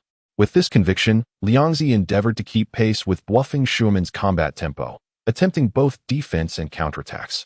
Initially, he felt somewhat flustered, but soon, to his astonishment, he discovered that he could seemingly predict Schumann's movements.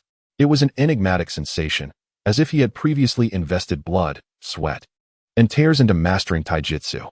When a swift sidekick from Shuemin came hurtling towards him, Liangzi reacted almost instinctively. Not only did he block effortlessly, but he also seized Schumann's wrist and used his own momentum to throw him aside. This seamless series of actions took even Liangzi by surprise. After all, he had not relied on the physical advantages of the Akimichi clan, but had instead employed pure combat skill.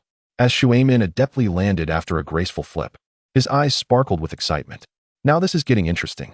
With the revelation that his opponent was no longer holding back, Wolfing Shuemin's fighting spirit surged.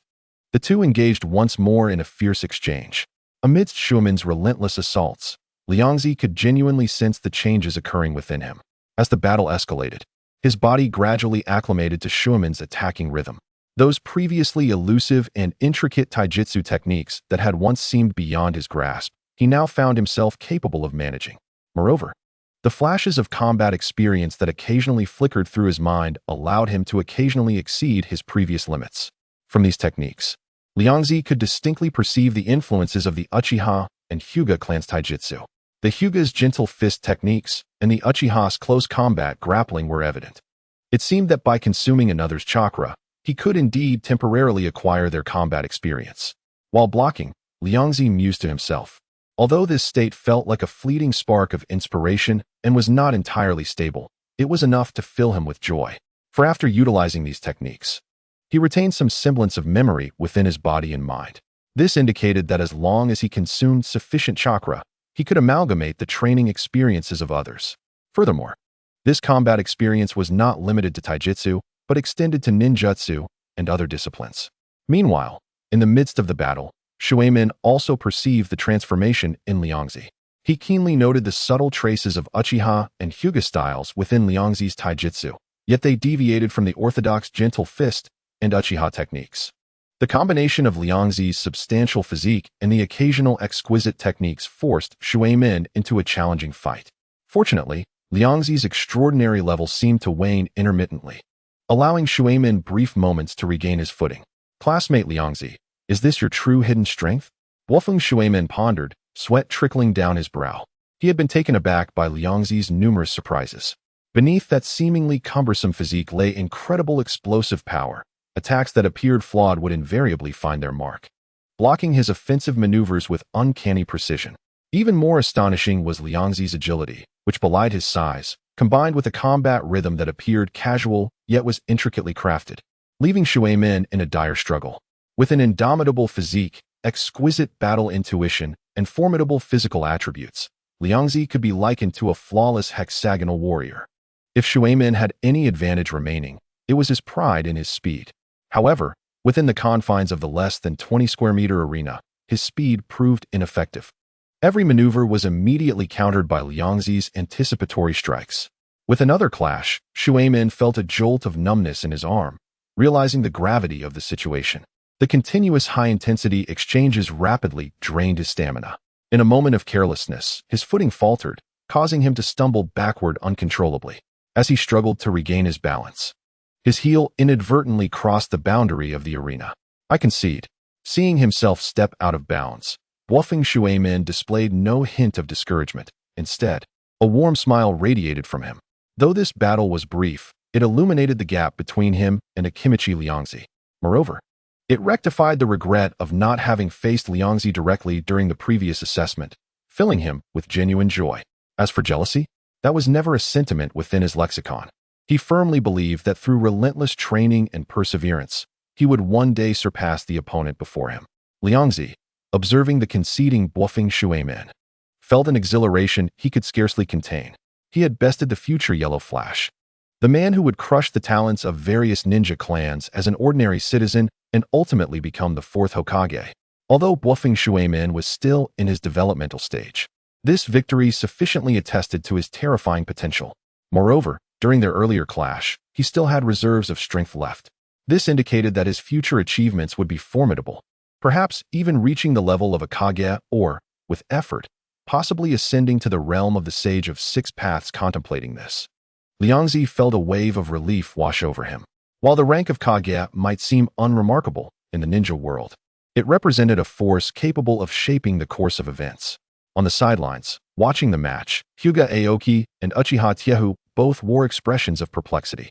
From Liangzi's combat style, they seemed to catch glimpses of a familiar figure. The techniques and combat style resonated with an undeniable familiarity to them. Yet, upon deeper reflection, They found no one among their acquaintances who matched this description. It was peculiar, inexplicably so. I yield, classmate Shueman. Liangzi performed the customary gesture of reconciliation on the arena, signaling his respect for buffing Shueman. Shueman flashed a reconciliatory smile, his face radiant, and addressed Liangzi. Indeed, Liangzi, your prowess is truly remarkable. It seems I must strive even harder.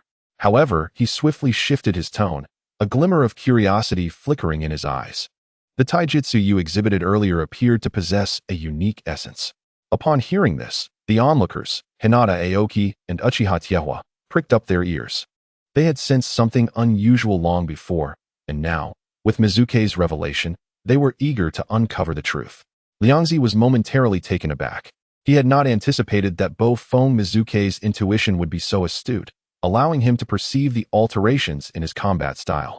Nevertheless, he maintained an impassive facade, replying, "Perhaps it's merely the result of frequent encounters with certain individuals, leading to some unconscious imitation of techniques." He was reluctant to divulge this secret, for should it become known, it might incite unnecessary disputes. After all, absorbing another's chakra could yield their cultivation results, a revelation that would imply thievery of secret techniques. This was particularly taboo among the ninja clans, who held their jutsu and secrets in the highest regard. He deftly sidestepped the topic and turned his attention to the others outside the training ground. "Let's convene at our usual spot this afternoon. We must procure some game to eat. I'm quite famished after our battle." Upon hearing this, Uchiha Tiehua immediately forgot his previous doubts, responding with enthusiasm. "I've developed a new hunting trap. Today is a perfect opportunity to test it out." Hinata Aoki nodded slightly, maintaining his composed demeanor but refraining from outright rejection. After all, he had already promised Akimichi Liangzi that he would comply, even if it felt somewhat embarrassing to be directed by another. Bo-Fong Mizuke's observed the harmonious interaction among the group and inquired with curiosity, "Where is this usual spot you speak of? May I accompany you?" Their conversation had successfully piqued his interest, igniting a desire to participate. To him, it was evident that these individuals were secretly training together. Liangzi, noticing Mizuke's interest, replied with a mysterious smile, "By the banks of the Nanha River. If you're interested, you're more than welcome to join us." After a moment of contemplation, Mizuke's readily agreed. "Certainly, I have no other plans for today." Chapter 37. The Spy. As the afternoon school bell rang, Liangzi led his 5-member team out of the school, confidently striding through the streets of Konoha. Due to their considerable number and the prominent clan emblems displayed on their attire, it was impossible not to attract attention. Many villagers paused to steal glances, astonished by the gathering of children from different ninja clans. At a street corner, a merchant selling sundries squinted his eyes, confirming the clan insignias among the group and their direction before discreetly packing up his stall and feigning a sudden need to relieve himself as he turned into a narrow alley. Once assured that no one was around, he deftly lifted a concealed manhole cover and tossed in a crumpled piece of paper. The paper was swiftly carried away by the underground currents of the sewer. Upon reaching a certain section, it became ensnared in an underwater wire mesh. Although this area was also part of the sewer system, it was notably more spacious, with signs of habitation evident. Soon after, the paper, caught on the wire, was retrieved by a hand clad in a ninja glove. At last, valuable intelligence has arrived. The infiltrator, Komaru, felt a surge of excitement as he grasped the secret message. As a seasoned spy dispatched by Kumogakure to infiltrate Konoha, he had lain in wait for years for this moment. Upon seeing keywords such as Uchiha, Hyuga, Akimichi, children, and the Nanha River, his eyes sparkled with anticipation. He instantly recognized this as a once-in-a-lifetime opportunity for capture. These ninja children frequently ventured to play near the Nanha River, displaying remarkable audacity, truly a gift delivered to his doorstep. He murmured to himself, his mind already concocting visions of heroism upon capturing these children and returning them to Kumogakure. Kairomaru swiftly formed hand seals, his hands moving with such speed that they left behind afterimages, summoning jutsu. With a puff of smoke, a massive black rat materialized before him. This summoned beast boasted sleek fur and keen eyes, exuding an air of intelligence, clearly a creature of special training. "Black Rat, deliver this intelligence back to the village." Kairomaru rolled the message into a small scroll and secured it in the rat's collar, ensuring it reached Lord Rakage personally. The black rat squeaked in acknowledgement and vanished in a swirl of smoke. Watching the rat depart, Koromaru leaned against the damp wall, patiently awaiting further instructions. He understood that this significant intelligence, once relayed back to Kumogakure, would undoubtedly attract the attention of the higher-ups. After all, following the losses suffered in the Second Shinobi World War, Kumogakure had been striving to recruit talented children from other nations and villages to replenish its ranks. Wherever there were prodigies and potential, Kumogakure would appear, seizing them. Within the Kumogakure office building, the imposing and muscular Third Hokage, resembling a towering iron pillar, lifted a massive barbell with one hand, his muscles bulging with effort. In his other hand, he held a newly received encrypted intelligence scroll from Konoha. As his gaze swept over the contents of the scroll, his eyes sparkled like copper bells, and he erupted into a booming, thunderous laugh. Ha ha ha, truly a blessing for Kumogakure. He abruptly dropped the barbell, which landed with a resounding thud. The fact that Konoha allowed several children from various ninja clans to frolic in the forest bordering the village was nothing short of an invitation to feast. Numerous thoughts raced through his mind. Capturing all these children and training them would undoubtedly yield elite forces for the village in the future. Even if their hearts lay with Konoha, their ninja blood inherently contained the secrets of their clans. With diligent research, it was highly probable that they could unravel some of the mysteries of bloodline limits or secret techniques. With this thought, the Hokage resolved without hesitation, commanding, "Bring forth the elite." The secretary standing nearby immediately stepped forward, respectfully kneeling on one knee. The Hokage's voice was deep and commanding as he issued his orders. Select 5 elite jonin immediately to form a special operations team. The objective is to infiltrate the borders of the Land of Fire and capture the children from the Uchiha, Hyuga, and Akimichi clans who are active in the forests outside Konoha. Remember, the operation must be conducted with absolute secrecy, and upon success, retreat at once. As for Bo-Fon Mizuke's, a civilian child, he was entirely overlooked in the intelligence and message exchanges. Understood. The secretary acknowledged the command and swiftly departed to make arrangements. Soon after, 5 shadowy figures, concealed by the persistent thunder and dark clouds surrounding Kumogakure, silently departed the village, like arrows aimed toward Konoha. All of this transpired without drawing any external attention. Meanwhile, in the forest at the edge of Konoha, sunlight filtered through the leaves, casting dappled patterns on the ground, accompanied by the sounds of birds and animals. Unbeknownst to Akimichi Ryoko, the focal point of this covert operation, he was enthusiastically directing his 5 classmates in their tasks. Preparing to hunt for dinner. With the addition of 2 new helpers, their efficiency in hunting and fishing had dramatically increased. Most pleasantly surprising was Bo-Fon Mizuke's, a child of common birth, who not only excelled in physical techniques and theoretical ninjutsu, but also possessed an intimate knowledge of the forest flora. He could accurately identify which wild vegetables were tender and delicious and which mushrooms concealed deadly toxins. With his contribution, Liangzi discovered an abundance of forageable treasures in the forest, including berries, wild vegetables, and mushrooms, all of which expanded his culinary repertoire. In response, Liangzi joyfully patted the slender shoulder of Shuemin with enthusiasm, exclaiming, "Shuemin, I never imagined you possessed such insight and knowledge. Being a ninja seems somewhat beneath your talents. You should consider becoming a gourmet." Holding a hefty bundle of freshly foraged wild vegetables, Bo-Fon Shuemin wore a bemused expression. He had initially thought Liangzi and the others would engage in practical training or ninjutsu discussions after school, but to his surprise, they had ventured deep into the forest for hunting, enhancing their meals. It was rather absurd. However, recalling his own antics of upholding justice and collecting protection money at school, he suddenly found it acceptable. Now that he was here, merely standing by would seem out of place. In a short time, his extensive knowledge had yielded a bountiful harvest of vibrant green wild vegetables. To his astonishment, his simple efforts had garnered Liangzi's genuine admiration, a happiness that surpassed even his previous victories. It was evident that for her, the culinary arts held profound significance. Chapter 38. Chicken stew with mushrooms. As he gazed at the plump mushrooms among the gathered wild vegetables, Xiaodao Liangzi's eyes sparkled with inspiration, instantly recalling the delectable dish from his memory. Chicken stew with mushrooms. How fortuitous. Just days ago, they had trapped some wild chickens, and a few still frolicked in the yard, perfect for a sumptuous reward. Merely imagining the rich aroma of chicken mingling with mushrooms made his mouth water uncontrollably. With the increase in numbers, The efficiency of gathering supplies and capturing prey had noticeably improved compared to the previous days.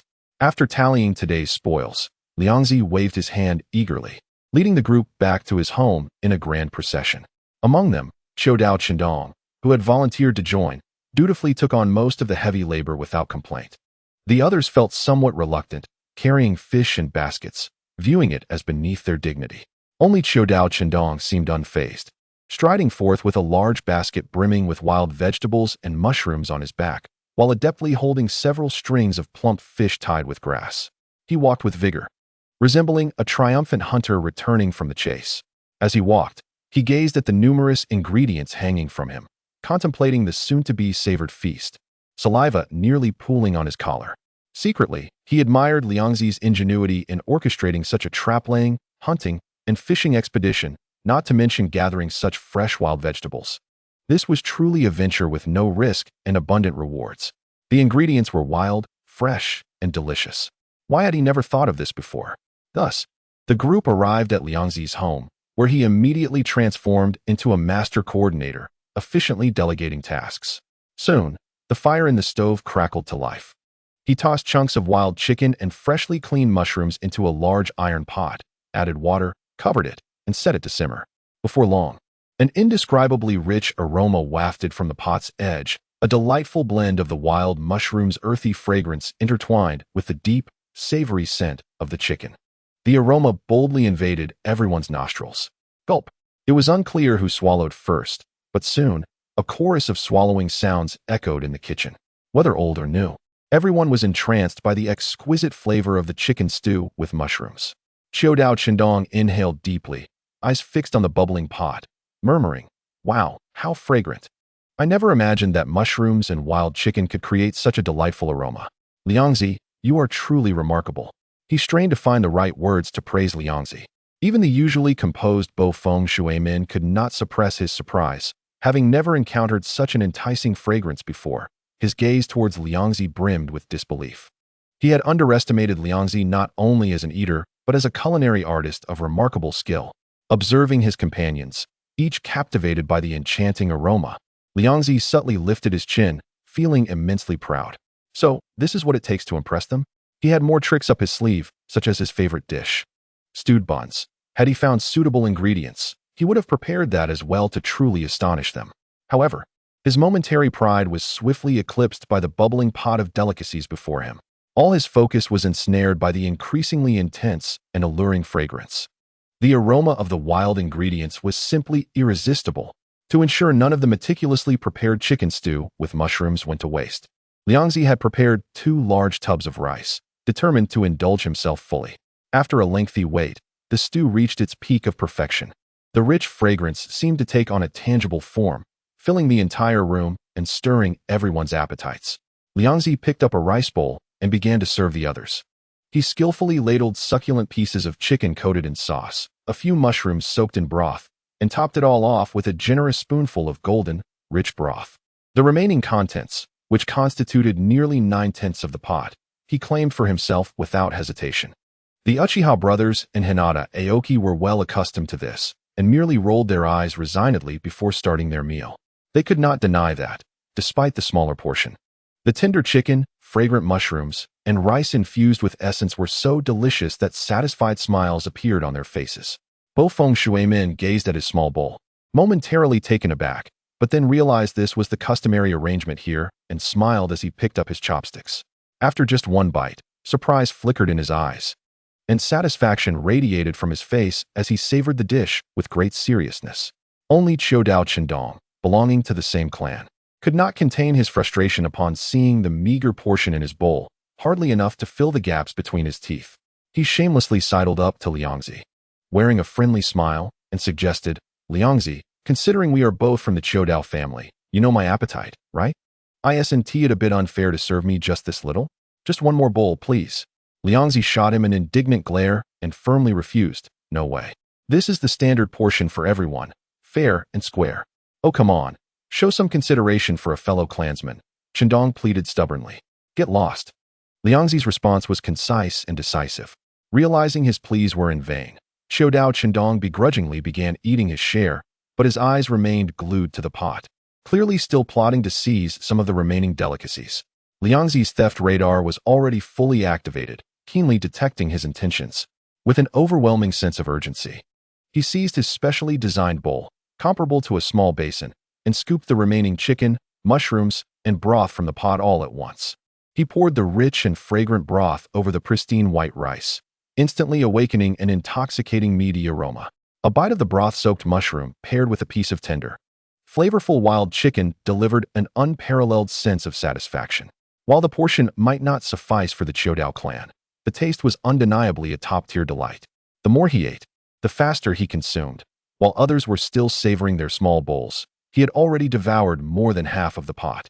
As he neared the bottom of his bowl, Chodao Chendong could no longer contain himself.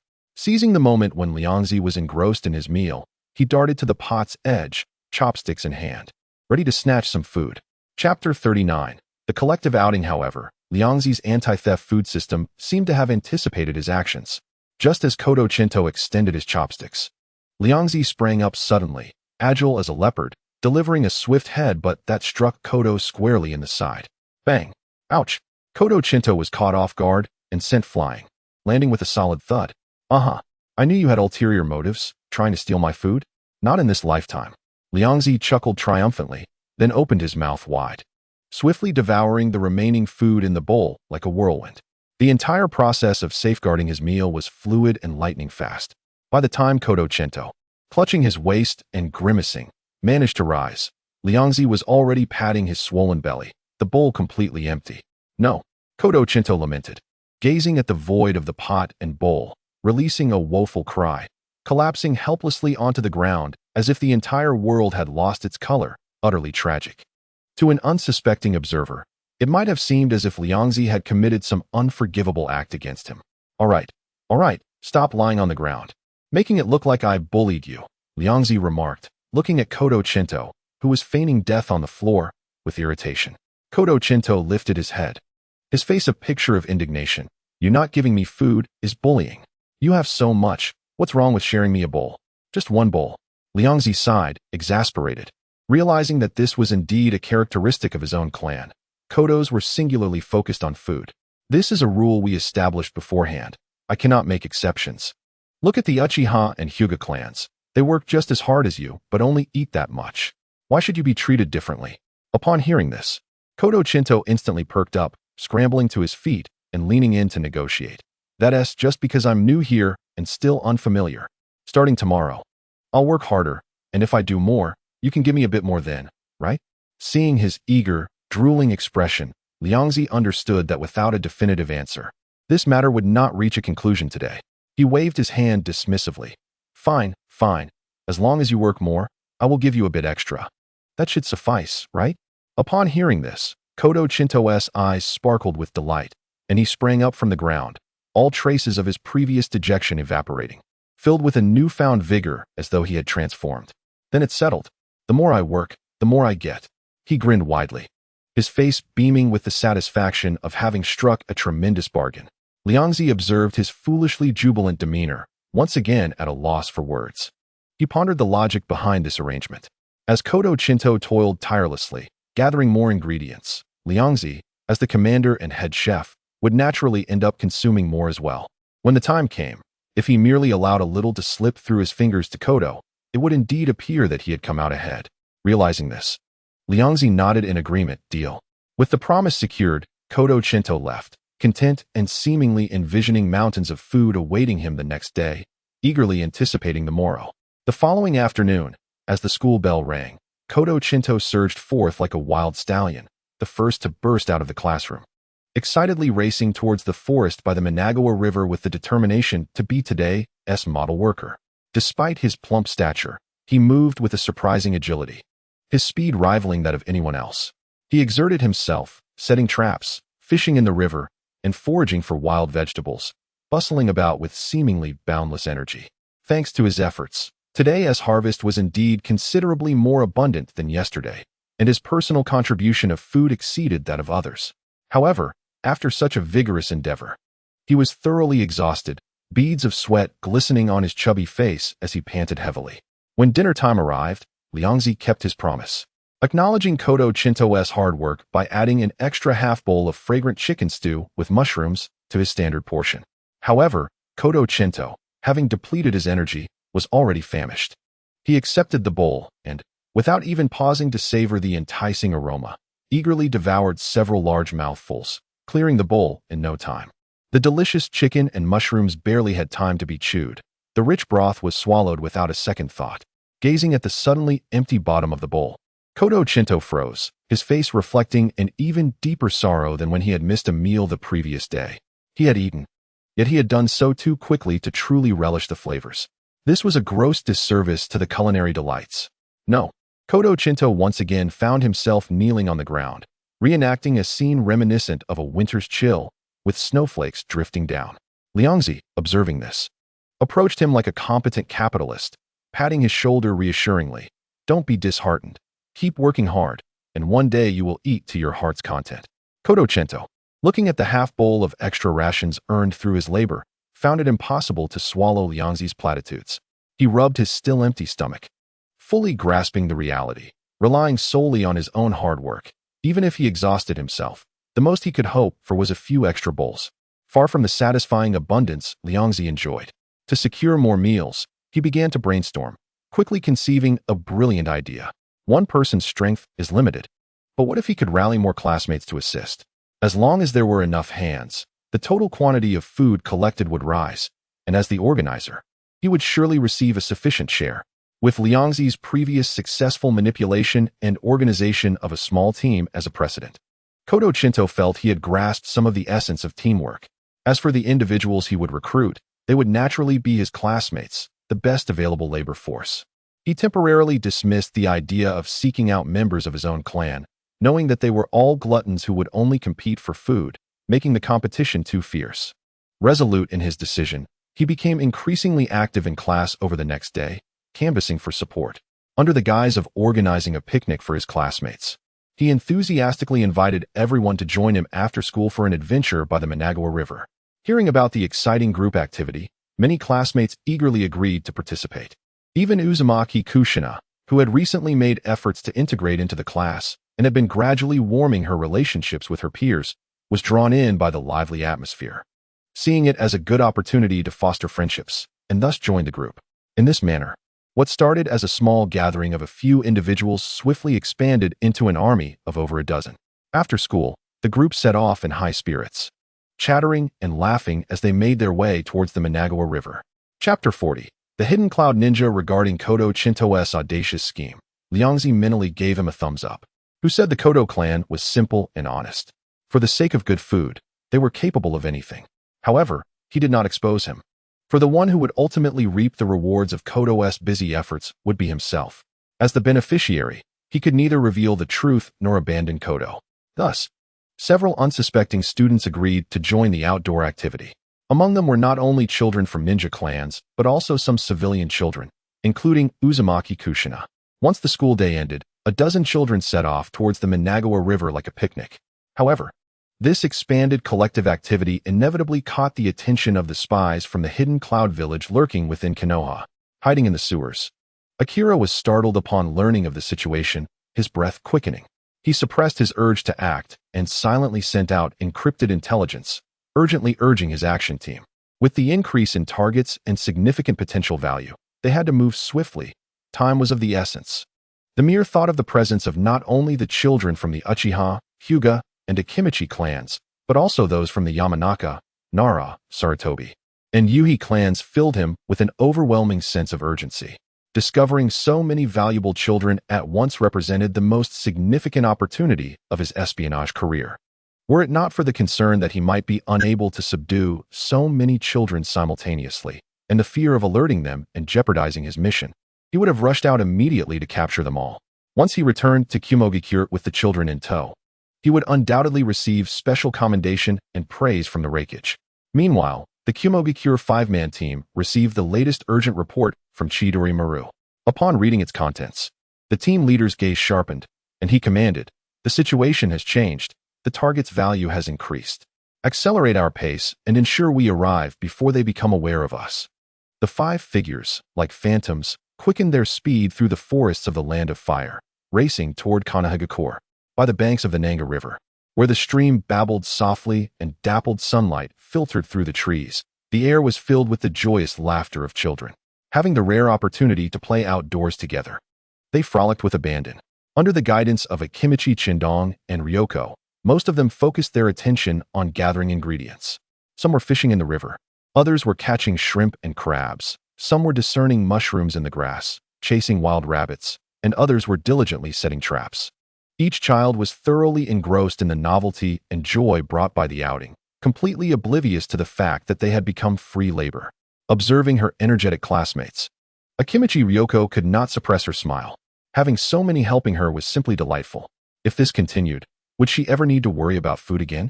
Not only could she satisfy her own appetite, but perhaps she could sell the surplus ingredients for some pocket money. As she reveled in her thoughts, she marveled at the bountifulness of this pristine forest. Even though they had visited many times before, it remained an inexhaustible treasure trove, presenting new discoveries each day. As for the lurking dangers, such as the occasional venomous snakes and prowling wild boars or wolves, these elite-class children were hardly fazed. Instead of fear, they were excitedly capturing these creatures as toys for study. Hey, was that fellow also invited by Chindong? He looks somewhat familiar, Ryoko mused, her gaze drifting to a quiet corner. There stood a child cloaked in a cape, wearing small black sunglasses, quietly toying with a vividly colored beetle. His presence so subdued that he almost blended into the background. Though Ryoko found him somewhat recognizable, she could not recall his name, and his unremarkable demeanor quickly shifted her focus elsewhere. Ryoko, it seems you are about to enjoy an unprecedentedly lavish feast, Bluffing Shuemin said, approaching her with a smile. As someone who had been here once before, he understood that the true essence of this outing was to gather ingredients for Ryoko. Observing the oblivious classmates who were still cheerfully working, Shuemin felt a complex mix of emotions. Was this exploitation? It seemed to have no negative impact. Shoo! Ryoko quickly gestured for silence, lowering her voice as she smiled. Let us keep a low profile. All credit goes to Akimichi Chindong. It has nothing to do with me. She adeptly shifted the accolades away from herself. If anyone were to discover the truth, it would be Chindong's doing, not that of her pure-hearted self. At that moment, Uzumaki Kushina, who had been chasing a butterfly, joined them and curiously inquired, Ryoko, Shuemin, why aren't you joining the activities? It's much more fun to play together. Ryoko maintained her composure and earnestly replied, I am here overseeing everything and ensuring everyone's safety. Truly impressive, Ryoko, Kushina remarked. Shuemin smiled gently at Kushina, saying, Kushina, do you need any help? Feel free to ask me. Kushina glanced at bluffing Shuemin with a hint of pride, turning away slightly. I don't need your help. If I were to ask someone, I would ask Ryoko. Shuemin could not help but smile wryly. He recalled how he had attempted to defuse a situation involving Kushina when classmates were gossiping about her, yet his efforts had fallen flat. While Ryoko had swiftly resolved the issue through physical intimidation, this led Kushina to perceive him as somewhat weak, while Ryoko emerged as a capable and admirable figure in her eyes. Shuemin turned to observe Ryoko, who was now eagerly counting the ever-increasing ingredients, her face radiating dreams of culinary delights and happiness. Seeing her in such a state brought him an inexplicable sense of relief. Thankfully, Ryoko's focus was entirely on food. It should be fine. As the children played and frolicked, the sun gradually began to set. The daylight faded, and dusk enveloped the surroundings, casting a deep blue curtain over the world as the forest grew dim. It's getting late. We should head back, Ryoko called out, glancing at the sky. They had inadvertently lingered too long by the Nanga River under the guise of an outing. With nightfall approaching, he quickly organized everyone to return, aware that their families and the village would soon begin to worry. Of course, the most pressing reason was his own hunger. He yearned to return and prepare a meal. Although the others felt a tinge of unfulfilled excitement, the darkening sky and their rumbling stomachs compelled them to gather their emotions and prepare for dinner. As for the day's bountiful harvest, fish caught from the river, wild rabbits and mountain chickens trapped, and wild vegetables and fruits foraged from the forest, Akimichi Chindong adeptly consolidated everything under the pretense of it would be a shame to waste such food. Let me help carry it. He had come well prepared, secretly utilizing his father's sealing scroll designed for weapon storage. Now, it served its purpose perfectly, sealing away the mountain of ingredients. Once everything was tidied up, the group of over 10, weary yet satisfied from their outing, set off toward Kanahagakure. basking in the last rays of crimson light at the horizon. However, as they walked, some perceptive students began to sense an unsettling change. The surroundings grew unfamiliar and eerie, as though they had wandered into territory they had never before encountered. The paths through the forest became indistinct, and a faintly ominous atmosphere permeated the air. I can't believe the information from Chidori was accurate. This group of Konoha's young ninjas has come to frolic in this remote forest. Such fortune requires no effort. A coarse voice, brimming with joy and malice, suddenly shattered the silence of the forest. A towering man, clad in a Kimogakure forehead protector, his physique brawny and muscular like stone, stood before the group, his face radiating unbridled greed and satisfaction. Behind him, more figures appeared silently like specters. They, too, wore Kimogakure forehead protectors, their fierce countenances and physical attributes starkly contrasting with those of Konoha's inhabitants, exuding a cold chakra that spoke of bloody battles. Akin to wolves stalking their prey, 5 ninjas from Kimogakure brazenly appeared near Konohagakure. Faced with the sudden emergence of these enemies and the unmasked hostility and overwhelming pressure they exuded, the children's group was instantly thrown into disarray. A multitude of terrified eyes turned toward the adversaries blocking their path, and the atmosphere plummeted to a freezing point. Kimogakure ninjas? How could they appear near Konoha? A student exclaimed in a trembling voice. This is terrible. The chakra they emit is terrifying, undoubtedly surpassing even that of our sensei. Another child turned pale, his grip on the kunai tightening as cold sweat trickled from his palm. Everyone, stay calm. We are many. Let us form a defensive circle back to back. If we can hold out until the patrolling ninjas discover the anomaly, we will be saved. In the face of the panic, Wolfeng Shuemin quickly regained his composure and shouted, attempting to stabilize the morale of his peers. His words were imbued with warmth, immediately restoring the frayed nerves of his classmates. After all, they were elite class students, children of noble clans, having undergone rigorous education and training. Following the initial shock, they swiftly quelled their fear, drawing out kunai and shuriken, forming a rudimentary defensive formation back to back. Although their young eyes still reflected tension, they shone with a tenacity ready to confront the threat. However, this did not include Liangzi. His robust and hefty figure stood out among the crowd, his face etched with helplessness and disbelief. How could he have encountered the Yunin human traffickers? What misfortune! As a transmigrator, he was well aware of the habit of Yunin village to abduct children from other ninja villages.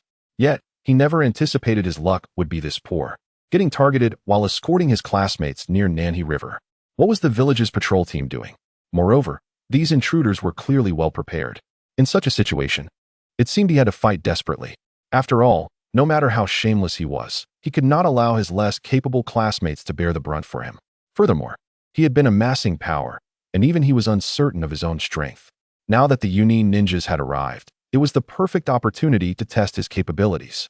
With this thought, he took a deep breath, controlling the vast reserves of fat within him to begin decomposing and converting it into chakra. Observing the calm demeanor of the small group before him, the leading Yunin Jonin, Leizong, did not exhibit anger. Instead, he wore a sinister grin of appreciation. TSK. As expected of the carefully cultivated children of Konoha, their composure is indeed commendable, not even wetting their pants in front of a Jonin like me. He licked his lips, his gaze greedily sweeping over the children, as if appraising precious treasures. Once I capture all of you and bring you back to Yunin village, you will obediently serve us. At that time, you will all contribute your strength, the secrets within your bloodline. Such unabashed malice ignited the children's fury instantly. You will not take us. We would rather die than go to Yunin village. This is Konoha. The Hokage will never let you get away with this. You still have time to leave. When the patrol team arrives, none of you will escape. In response to the children's threats, Leizong and the 4 Yunin ninjas behind him erupted into raucous laughter, as if they had heard the greatest joke.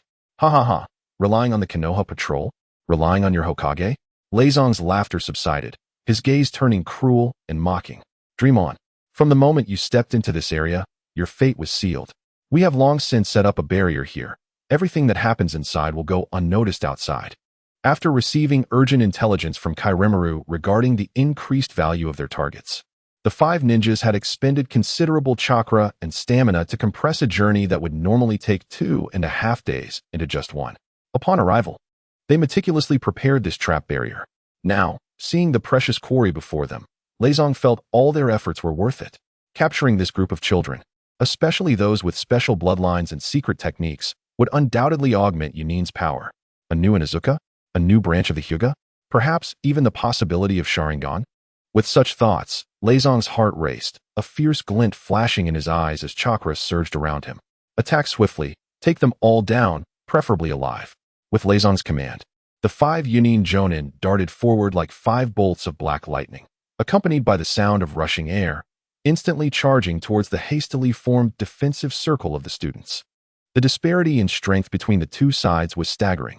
The students, relying on their courage and instinctive training, constructed a simple formation that appeared as fragile as paper before these seasoned ninjas. In an instant upon contact, the formation showed signs of collapse. After all, they were merely students from a ninja academy, still far from becoming true Jinin, facing elite ninjas from the 5 great nations renowned for their taijutsu and lightning release. It was indeed too much to bear. However, the elite-class children did not abandon their resistance. Their talent and pride would not allow them to surrender easily. Fire release, great fireball technique. 2 blazing fireballs erupted from Uchiha Tiewa and Inuzuka, roaring towards the advancing Yunin ninjas, attempting to repel them with flames. Bluffing Shumen's gaze sharpened, his hands moving in a blur as countless shuriken and kunai shot forth at sharp angles. Although they could not inflict substantial damage, they slowed the attacker's momentum, providing an opportunity for his comrades.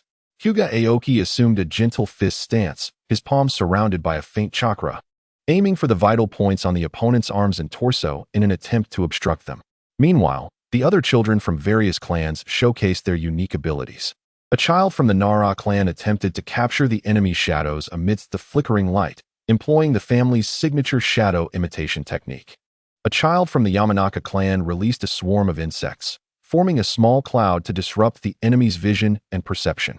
Even a child from the Inuzuka clan, alongside his ninja dog companion, emitted a menacing growl, poised to pounce.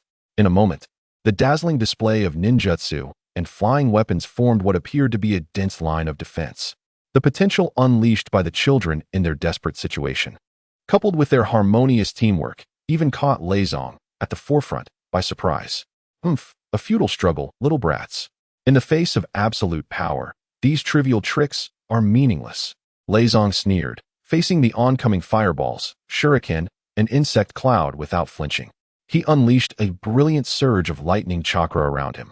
Lightning release, lightning armor. This technique, an imitation of the body technique, lightning release armor, was a B-rank defensive ninjutsu he had created.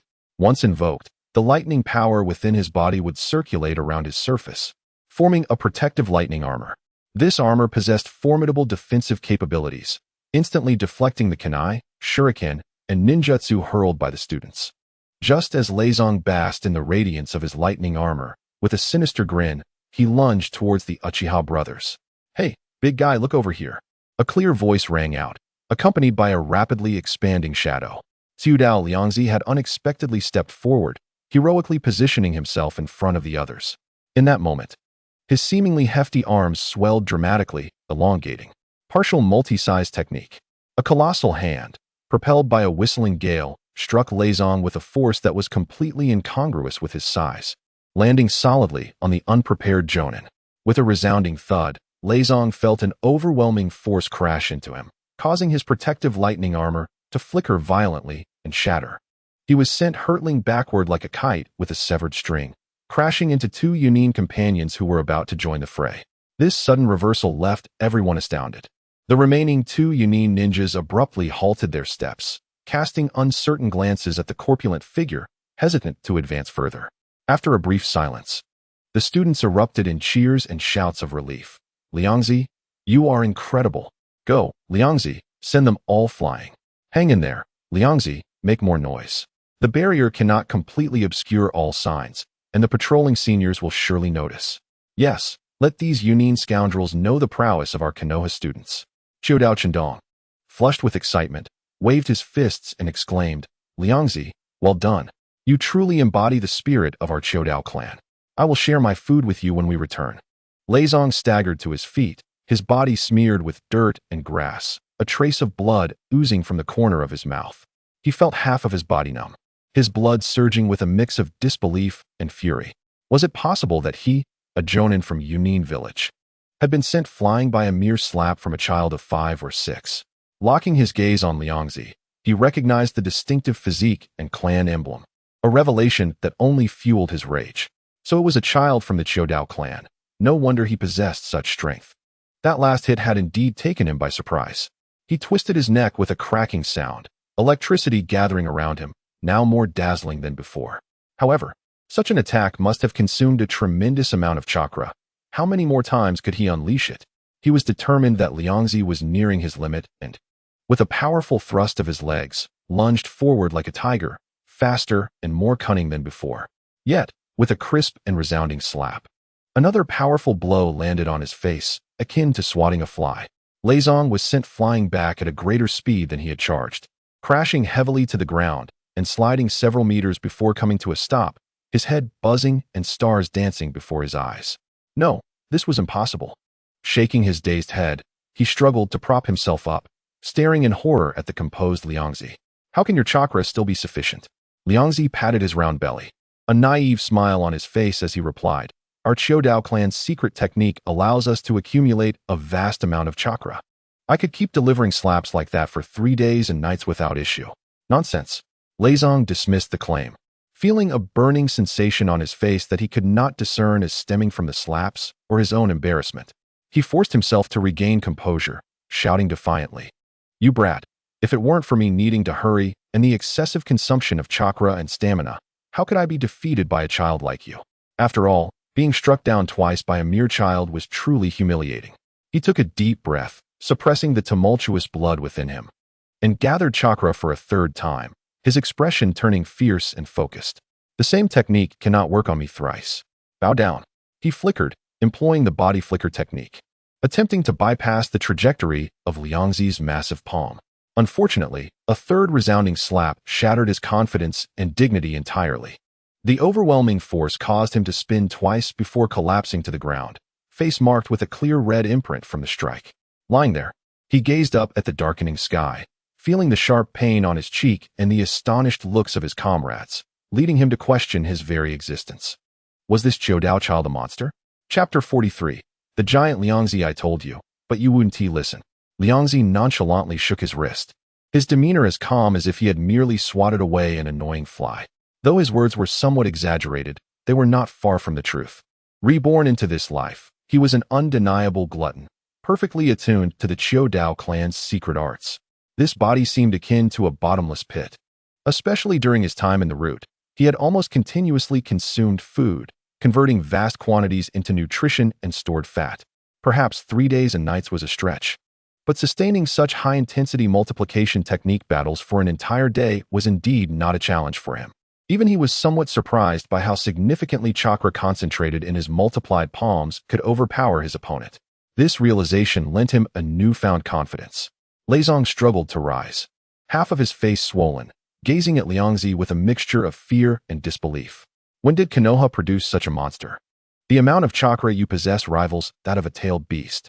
Faced with consecutive tactical failures, he was finally compelled to accept the seemingly absurd claims made by Liangzi. In his mind, he had already labeled this portly youth as a terrifying entity akin to a tailed beast. The intense humiliation and fear of potential failure forced him to abandon any thoughts of tackling Liangzi alone. He abruptly turned to his equally bewildered companions and commanded, "This child is extraordinary. We must confront him together." No matter how powerful he was, he remained a mere child. If they could not subdue him, they must eliminate him. Liangzi's threat was too significant. If he was this strong at such a young age, who knew what he would become in the future? For the sake of himself and Yunin village, he had to eradicate this potential hazard in its infancy. Moreover, it was unwise to engage in close combat with such an opponent. Before his words fell silent, Liangzi took the initiative, swiftly forming hand seals, no longer attempting close combat, but instead exhaling, lightning release, lightning serpent. Several twisting, leaping bolts of blue lightning surged forth like living serpents, emitting piercing hisses as they attacked Liangzi from various angles, aiming to disrupt and paralyze his movements. Simultaneously, the other 4 Yunin Jonin reacted instantly. One slammed his hands to the ground. Earth release. Rock pillar. Sharp stone pillars erupted suddenly from beneath Liangzi's feet and surrounding area, constraining his mobility. Another ninja flickered, transforming into several afterimages, attempting to circumvent Liangzi's frontal assault and strike the other students from behind, creating chaos. The remaining two combined their efforts with Leizong's lightning serpent, launching kunai and shuriken imbued with lightning chakra, establishing a concentrated barrage of ranged fire. The joint assault of the 5 jonin quickly formed a 3-dimensional and lethal encirclement, placing immense pressure on Liangzi at the center. Do you really think you can control me with this? You underestimate me. Facing the lethal onslaught from the 5 jonin, Liangzi's gaze sharpened. Instead of retreating, he boldly stepped forward, shielding the panicking students behind him. Taking a deep breath, he inhaled as if to draw the very air around him into his being. In an instant, the vast reserves of fat within him were ignited, transforming into a raging torrent of chakra. Multiplication technique, full power mode. With a low shout, Liangzi's corpulent form dramatically expanded, muscles bulging and bones cracking as his already towering physique surpassed the limits of an ordinary human, transforming into a giant reaching 5 to 6 meters in height. The shadow he cast enveloped most of the student cohort, his imposing figure rising like a small mountain, exuding an overwhelming and suffocating presence. Merely standing there, his colossal size and concentrated chakra imposed an unparalleled sense of pressure, thickening the air around him. Even Leizong, who had seen much in his time, was left breathless witnessing a 5 or 6-year-old child fully unleash the Chiodao clan's signature technique. A surge of murderous intent filled his eyes, the Chiodao clan's multiplication technique. And you, a mere child, wield it to such an extent. Your talent is truly terrifying. Indeed, a monster like you cannot be allowed to remain in Konoha. You must be eradicated in the cradle. He completely abandoned any thoughts of capturing Liangzi alive. Such a threat had to be eliminated. With unwavering determination and without regard for life or death, Leizong unleashed the Thunder Release technique, Thunder Tiger Rampage. He roared as blinding bolts of lightning erupted from his hands, coalescing into a fearsome, roaring thunderous giant tiger that surged forth with a devastating aura, charging towards the colossal figure of Liangzi. The other 4 Yunin, fully aware that the situation had escalated to one of life and death, unleashed their most powerful jutsu. Wind blades, fireballs, and earth dragon bullets combined with the Thunder Tiger, bombarding the massive target from all directions. Meanwhile, Liangzi, having entered a state of full power amplification, reveled in the seemingly boundless surge of strength coursing through him. His every movement echoed with the might to rend mountains and shatter stones, creating an illusion of invincibility. Yet, deep down, he understood that this power was rapidly depleting, akin to burning fat, and was drawn from the meager savings he had painstakingly accrued over time. Sustaining this form for even a minute would drain a significant amount of precious chakra. However, facing the relentless onslaught of Yunin ninjutsu, he could not afford to lament. With a guttural growl, he swung his massive fist, enveloped in highly compressed yang release chakra, and struck down with the force of a meteor. In an instant, the Thunder Tiger wailed and dissipated, the wind blades shattered into fragments, the fireballs extinguished, and the earth dragon bullets fell apart. All ninjutsu were forcibly nullified and crushed upon contact with the fist that harbored such terrifying power. Having accomplished this, his fist continued its momentum, smashing into the ground with a deafening impact.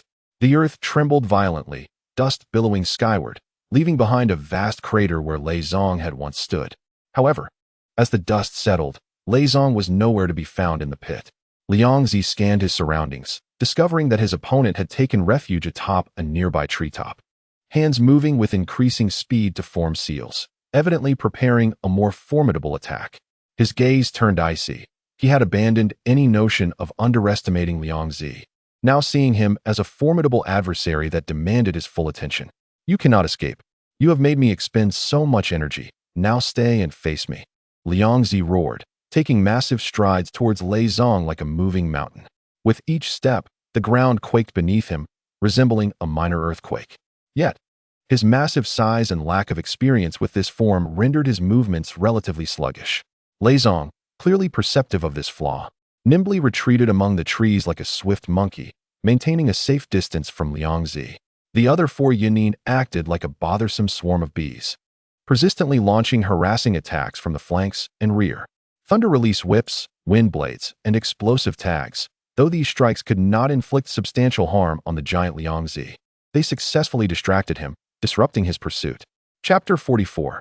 Chakra Bomb. Faced with the agile Yunin that flitted about him like fleas, incessantly depleting his energy with their harassing attacks, Liangzi's fury surged. He was acutely aware of his disadvantage. His immense physique granted him strength and an indomitable body, yet it sacrificed agility and speed. If this continued, once his stamina waned, he and his classmates would face the grim fate of captivity or even worse. He needed to devise a strategy to change the tide of battle. How could he strike them? As he swatted away the incoming ninjutsu, he pondered rapidly. His advantages lay in his vast chakra reserves and overwhelming brute force, while his drawbacks were his bulkiness and lack of nimbleness. The opponents were experienced, likely possessing techniques well suited to counter him. Suddenly, a brilliant idea flashed through his mind: the Rasengan. The signature attack of the protagonist, its potency was undeniable. However, the challenge lay in how to replicate it.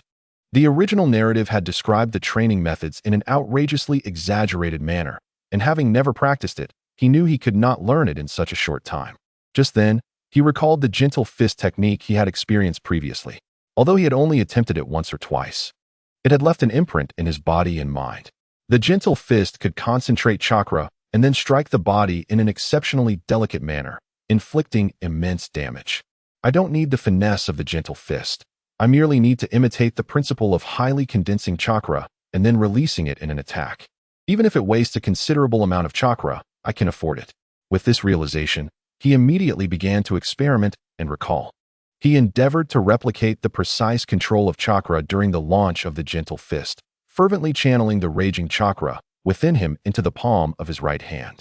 A brilliant golden light ignited in his colossal palm, a tempestuous energy roaring as it barely coalesced into a massive, unstable energy sphere that twisted erratically. The energy sphere's surface crackled as the chakra collided and darted chaotically, emanating a heart-stopping wave of destructive power. Ah, is it working?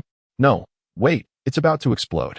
Liangzi sensed the energy within his palm becoming increasingly volatile, nearing the brink of losing control. He dared not compress it further, and, seizing the moment he could still manage, hurled the unstable golden energy sphere towards Lei Zong with all his might. Take this, a spirit bomb. As the golden energy sphere left his hand, its trajectory wavered, but its speed was astonishing, accompanied by a piercing whistle as it hurtled towards Lei Zong's vicinity. A chill ran down Lei Zong's spine, and a strong sense of crisis compelled him to deploy the body flicker technique without hesitation. Boom! The thunderous explosion resonated.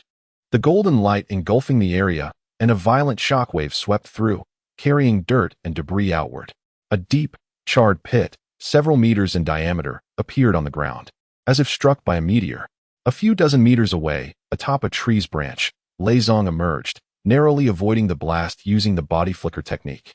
He gazed at the terrifying pit where he had once stood, his pupils constricting sharply, his back instantly drenched in cold sweat.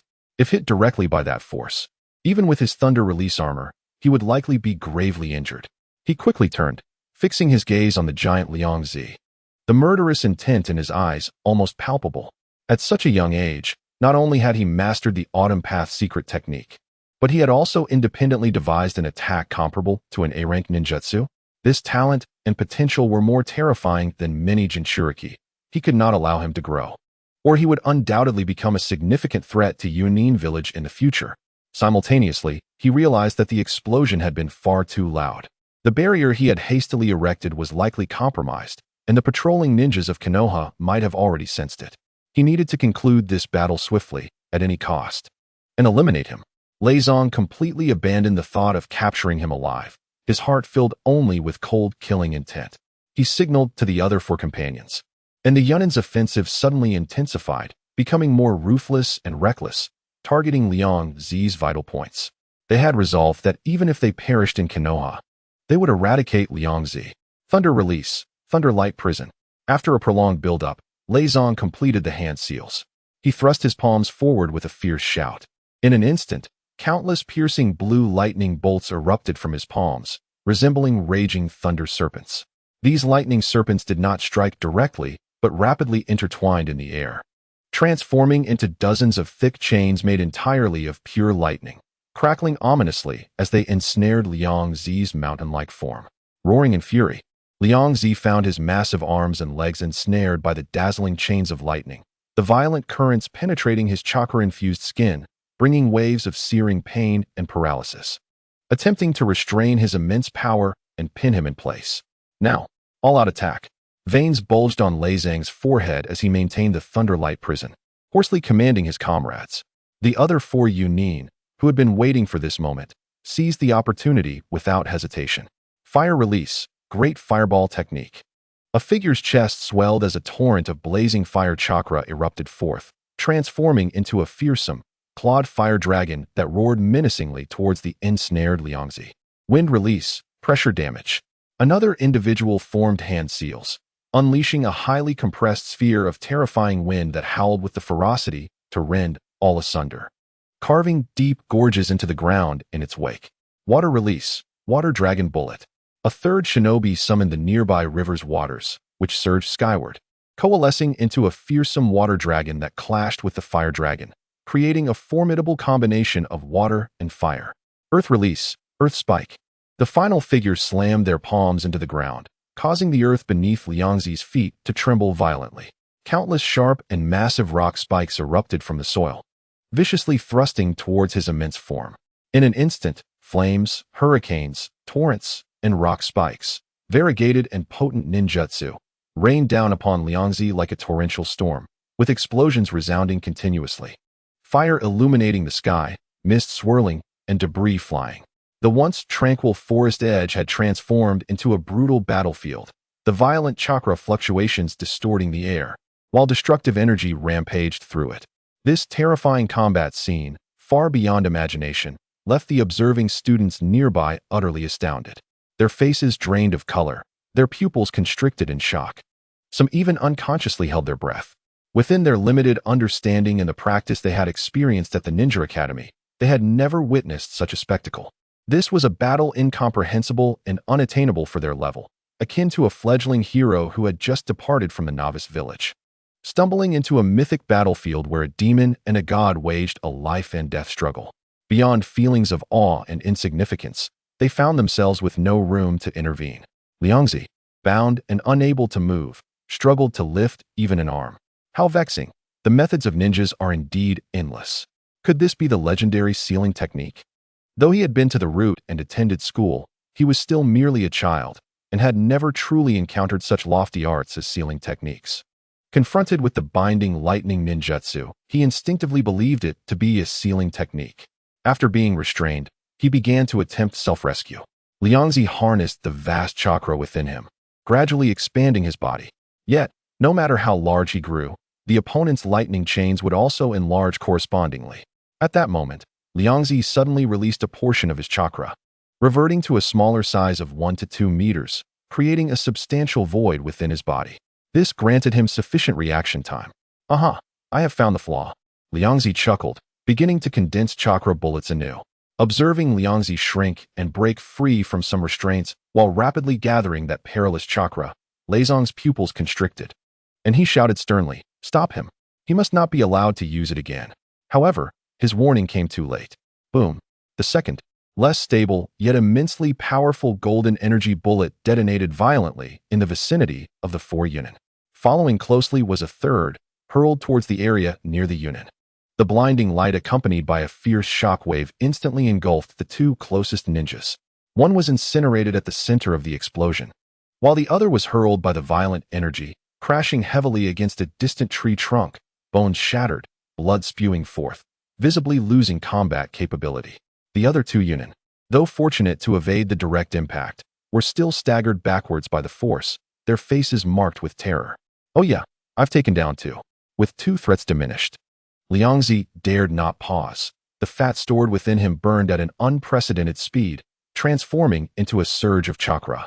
With experience from previous attempts, he gathered the energy bullets at a noticeably accelerated pace, a new dangerous golden radiance beginning to flicker. Damn it! Lei Zhang's eyes bulged with fury. No longer able to hold back, he surged forward, crackling with lightning, like true thunder, in an attempt to interrupt Liang Zi's technique. The remaining 2 Yunin, despite their fear, desperately hurled kunai embedded with explosive tags, trying to interfere. Yet Liangzi remained unfazed, enduring sporadic attacks. Launching the 4th and 5th chakra bullets he had just formed towards the 2 remaining active Yunin. Boom! An even greater explosion erupted, the frenzied energy once again plowing through the targeted area, while the dissipated energy shockwave slammed against the surrounding invisible barrier. Crack! A faint sound akin to shattering glass echoed. As the hastily erected barrier, having endured multiple impacts far beyond expectations, finally succumbed, creating a prominent breach. The intense chakra fluctuations and deafening explosions within the barrier served as a beacon in the night, instantly transmitting outward. Not far from the Nanha River, a squad of Konoha ninjas on patrol abruptly halted. The leading ninja's expression shifted, his sharp gaze locking onto the source of the anomalous disturbance. Such intense chakra reactions indicated a high-stakes battle. Had enemies infiltrated? Without hesitation, he retrieved a signal flare from his ninja tool pouch and ignited the fuse. Whoosh boom! A brilliant red signal flare soared into the sky, trailing a dazzling tail, exploding against the darkening sky with clarity. All personnel, maximum alert speed, follow me. At the patrol leader's command, several figures surged forth like arrows released from a bow, racing towards the signal and chakra source. Within the barrier, Leizong also heard the distinct sound of shattering and saw the Konoha signal flare rise. His expression darkened considerably. Damn it, the barrier has been breached. Konoha reinforcements will be here soon. Frustration and anger surged within him as his gaze fixated on Liangzi, who was slightly panting from consecutive heavy attacks. The mission had utterly failed. He must at least bury this greatest threat, this peculiar child of the Akimichi clan, here. Yet the opponent was impervious and immensely powerful, capable of both expansion and contraction, like a miniature-tailed beast. What method could he employ to eradicate him? No matter, even if I perish here, I shall take one with me.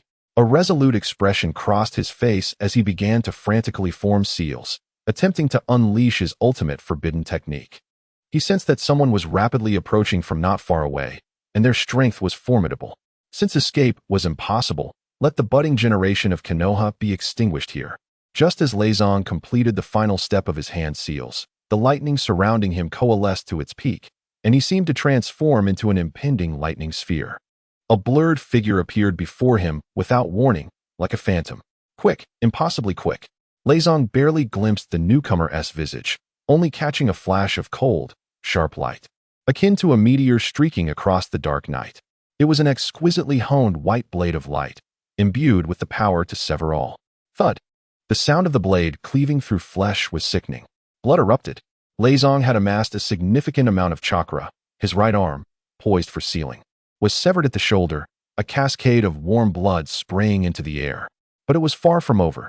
That white blade of light, seemingly alive, did not cease after the initial strike. Instead, it transformed into countless fine arcs of light, instantly enveloping Leizong's entire being. Swish, swish, swish. The sounds of slicing struck like a tempest, and Leizong's towering form was swiftly riddled with dozens of deep wounds, blood gushing forth like a fountain from each injury, painting him as a figure of crimson. Staggering back, he gazed in disbelief at his body, nearly dismembered in an instant, the searing pain not yet fully registering in his brain. How infuriating! The one who has arrived is Hitaki Sakomo, a master of unparalleled swordsmanship. He struggled to utter the name, his eyes filled with shock and despair. Although Hitaki Sakomo had not yet gained the legendary reputation of Konoha's White Fang during this period, he was already a renowned elite jonin, feared across the major ninja villages. His astonishing short-blade techniques and terrifying speed had long been marked as a dangerous presence by the intelligence department of Kumogakure. Reizang knew he was formidable, but never expected him to be this powerful. He found himself unable to withstand even a single blow in his presence. Chapter 46. The bold Shindong, his vacant gaze was filled with deep-seated hatred as he cast a final glance at the masked Hitaki Sakomo, who wielded a bloodied short blade. This hatred then shifted like a parasite towards Ryoko, who was gradually dispelling the multiplication technique nearby. Just a moment more, just a moment more. An endless wave of regret and unwillingness engulfed him. Had it not been for this peculiar child from the Akimichi clan, who stubbornly resisted and bought enough time, he would have returned to Kumogakure with several captured elite ninja, basking in glory as the village's hero. Now, Everything had turned to dust. Meanwhile, upon seeing the reinforcements arrive, Ryoko finally relaxed his tense nerves, relief washing over his face. Despite his seemingly composed demeanor, the exhaustion and pressure he had endured were immense. Especially when Reizang appeared ready to unleash a powerful attack, he had genuinely thought the opponent was going all out. Fortunately, their allies arrived and swiftly dealt with the threat, proving the opponent's strength was indeed formidable. Moreover, the short blade in the opponent's hand struck him with an inexplicable sense of familiarity, as if he recognized the wielder. However, at that moment, his attention was drawn to the two remaining Kumogakure ninjas nearby. Upon witnessing their captain's death and the hopelessness of their mission, their faces drained of color, and they turned to flee. Taking a deep breath, he pointed at the two Kumogakure ninjas with all his might, shouting, "Excellent! Our Konoha ninjas have arrived. Do not fear. Everyone, let us unite and eliminate these two remaining foes." The children, initially paralyzed by the brutal combat and the death of Reizang, were invigorated by Ryoko's rallying cry and the sight of powerful reinforcements. Fear was replaced by courage, and the young eyes reignited with the spirit of battle, locking onto the two frightened Kumogakure ninjas like wolves eyeing their prey. A corner dog knows no fear. Fire release, great fireball technique. Uchiha Tetsuhika was the first to respond. Enduring the weakness of nearly depleted chakra, with swift hand seals, a blazing fireball hurtled toward one of the Kumogakure ninjas. Although the ninja was startled, he swiftly dodged the fireball, but rather than fleeing, a glint of madness flashed in his eyes as he charged directly toward the students. He clearly saw that Konoha's reinforcements had arrived, and with no hope of escape. He believed that capturing one or two important children as hostages was his only chance for survival. Everyone stand back. Watch as Akimichi Chindong takes care of him. Just as the Kumogakure ninja broke through the fireball and lunged toward the students like a mad tiger, Akimichi Chindong stepped forward from the crowd. His round face wore a confident grin, as if victory was assured. Taking a deep breath, he recalled Ryoko's earlier display of prowess and raised his chubby hand in imitation. Partial multiplication technique. Yang released chakra awkwardly gathered in his palm, attempting to replicate Ryoko's transformation. Miraculously, his palm began to swell and expand. Yet the effect was starkly different from Ryoko's manifestation. While Ryoko's enlarged hand was solid as a mountain, brimming with power, Chindong's hand resembled a deflated, flaccid balloon. Its outline was indistinct, and the chakra aura flickered erratically, appearing insubstantial and lacking solidity.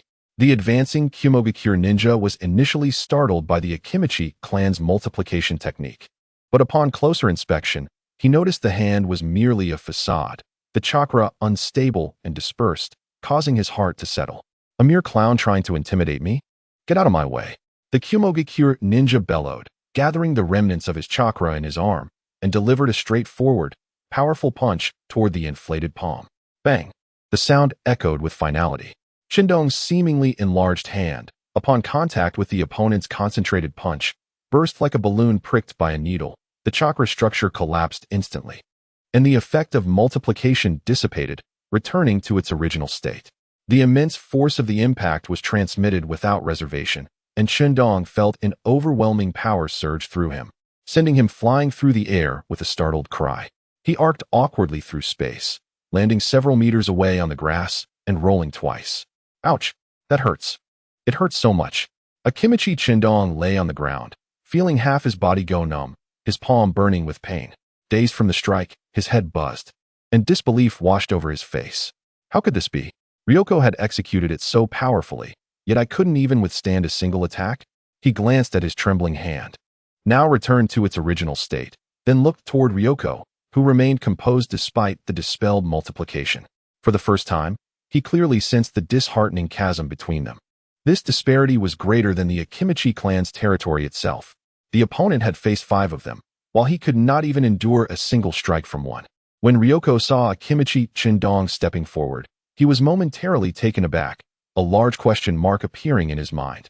He could not fathom where his clan member had found the courage to confront a ruthless elite ninja from Kumogakure.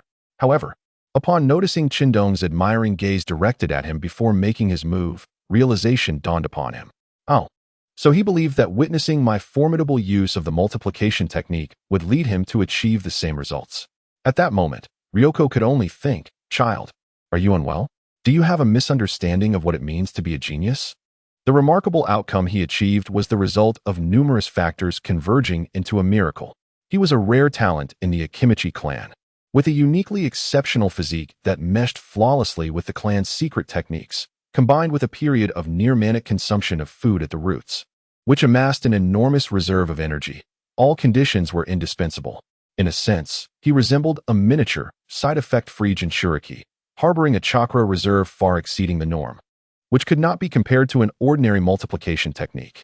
As Ryoko reflected on this, the last remaining Kumogakure ninja had already breached the barrier of the Great Fireball, continuing his charge toward the students. This ignited the fury of the other students. Just a moment ago, they had been intimidated by their overwhelming numbers and strength, but now, with only one left and their own leader terrified, how could they continue to act so arrogantly? Do not underestimate our bonds. Together, let us show him what we are made of. Bow before the power of the Uchiha. Chapter 47. Minato's clever strike in a surge of collective fury. The children cast aside their fears and unleashed their best techniques. Uchiha Inahiko skillfully wielded shuriken to block the enemy's movements. Hyuga Aoki exerted all his strength to unleash a gentle fist, and the oil-wielding child commanded a swarm of insects to swarm the foe, while Minato sought out any weaknesses. A diverse array of ninjutsu and taijutsu, though limited in individual power, merged to form a dense network of firepower, raining down upon the Kumogakure ninja. You accursed Konoha brats truly believe you can take me down with such trifling skills? The Kumogakure ninja snarled, his face contorted in fury. A dying camel is bigger than a horse. He is, after all, an experienced special jonin. Faced with this group, most of whom are merely genin or even reserve level, he skillfully wields his kunai, his figure darting about as he either blocks or evades their strikes, successfully absorbing or neutralizing the majority of their attacks with apparent ease. However, his momentum ultimately falters. Especially during the brief moments between his defenses, his gaze involuntarily drifts toward the figure of Chiu Dao Yangzi, who, though panting and having returned to his normal stature, still possesses a piercing gaze. The deep-seated wariness and tension in his eyes are nearly palpable. It is this seemingly harmless little chubby boy who, single-handedly, almost annihilated their entire team, leaving his comrades dead or wounded, and even instilling fear into the heart of Lord Reizang. The thought of this ignites a wild growth of hatred and apprehension within him. He can only hope that his opponent lacks the strength to impede him. Otherwise, he may truly become a permanent resident of Mai. At that moment, as the Yunin ninja breaks through layers of obstacles, grinning malevolently as he reaches out towards Uchiha Taihua, his fingertips nearly brushing against the opponent's collar, a golden figure leaps forth like a specter, deftly entering the fray. It is none other than Bo Feng Shui Min. Unbeknownst to anyone, he has silently maneuvered to the side and rear of the Yunin ninja, his azure eyes keenly capturing the subtle vulnerabilities exposed by the opponent's full-on attempt to seize his target. Without hesitation or a cry, he resembles the most elite of hunters, channeling all his strength and chakra into a single, precise and fierce thrust aimed directly at the Yunin ninja's open flank, rendered vulnerable by his expansive movements. The Yunin ninja's hairs stand on end, a potent sense of danger forcing him to abandon his intended hostage in a hasty retreat. Yet, he has gravely underestimated the speed and combat prowess of this golden-haired youth. Shui Min's movements are succinct and efficient, devoid of any superfluous motions, as if he had anticipated every one of the opponent's reactions. The tip of the kunai, though deflected by the Yunin ninja's arm, fails to inflict a fatal wound, but the force and chakra contained within it still crash violently against his chest. With a muffled groan, the Yunin ninja stumbles back, blood surging in his veins. This blow alone is insufficient to rob him of his fighting spirit, yet it serves as the final straw that shatters his last flicker of hope. Out of the corner of his eye, he catches sight of the figure of my white tooth, resembling the Grim Reaper, withdrawing his short blade from Lord Reizang's chest. His icy gaze now fixed upon him. Perhaps just moments ago, there was a glimmer of hope due to the distance. But this brief delay has granted the harbinger of death ample time to reach him and sever his life. There is no escape. The realization washes over him like a cascade of icy water, plunging him into despair. The mission has failed, his comrades lie dead or mortally wounded, and he finds himself ensnared in a dire predicament. As a Yunin ninja, he cannot afford to fall into enemy hands, to endure interrogation and humiliation. A flicker of resolve and ferocity flashes in his eyes. Without a moment's hesitation, under the astonished gazes of the crowd, he drives the kunai ruthlessly into his own throat. The sound of the blade slicing through flesh and trachea is unmistakably clear. Blood gushes forth as his body convulses violently, and within moments, his gaze dims, collapsing lifelessly to the ground. This sudden act of self-destruction, marked by its brutality and resoluteness, renders the previously enraged students around him utterly silent. They stare wide-eyed, unable to comprehend the rapid loss of life before them, as the heavy scent of blood saturates the air, making many children turn pale and feel queasy. This is their first visceral encounter with the harsh reality of the world of ninjas. Death is not a distant legend. It is starkly real and arrives with swiftness, accompanied by slaughter and resoluteness. Children, are you all right? Just as this silence and shock pervade, a gentle yet commanding voice resonates.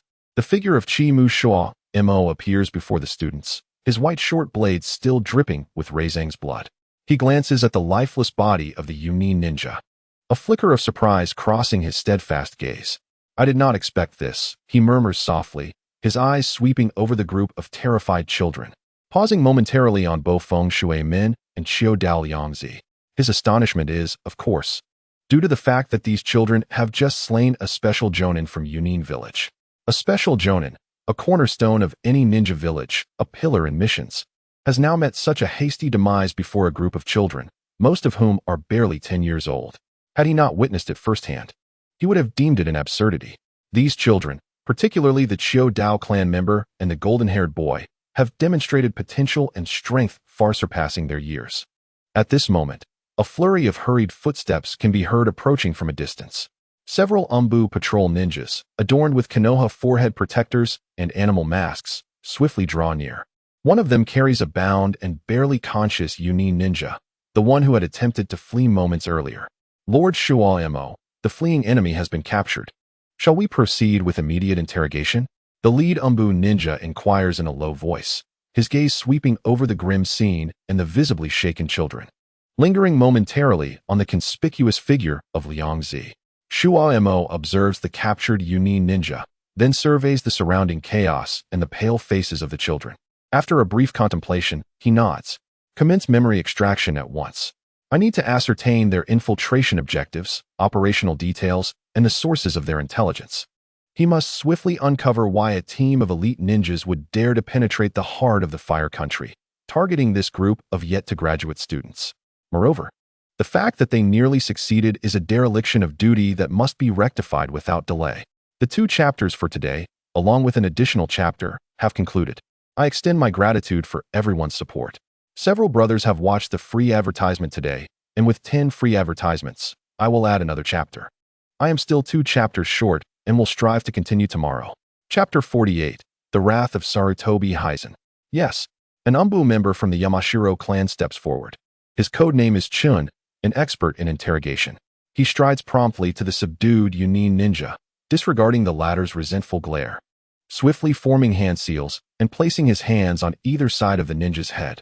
Mind-reading technique, memory probe.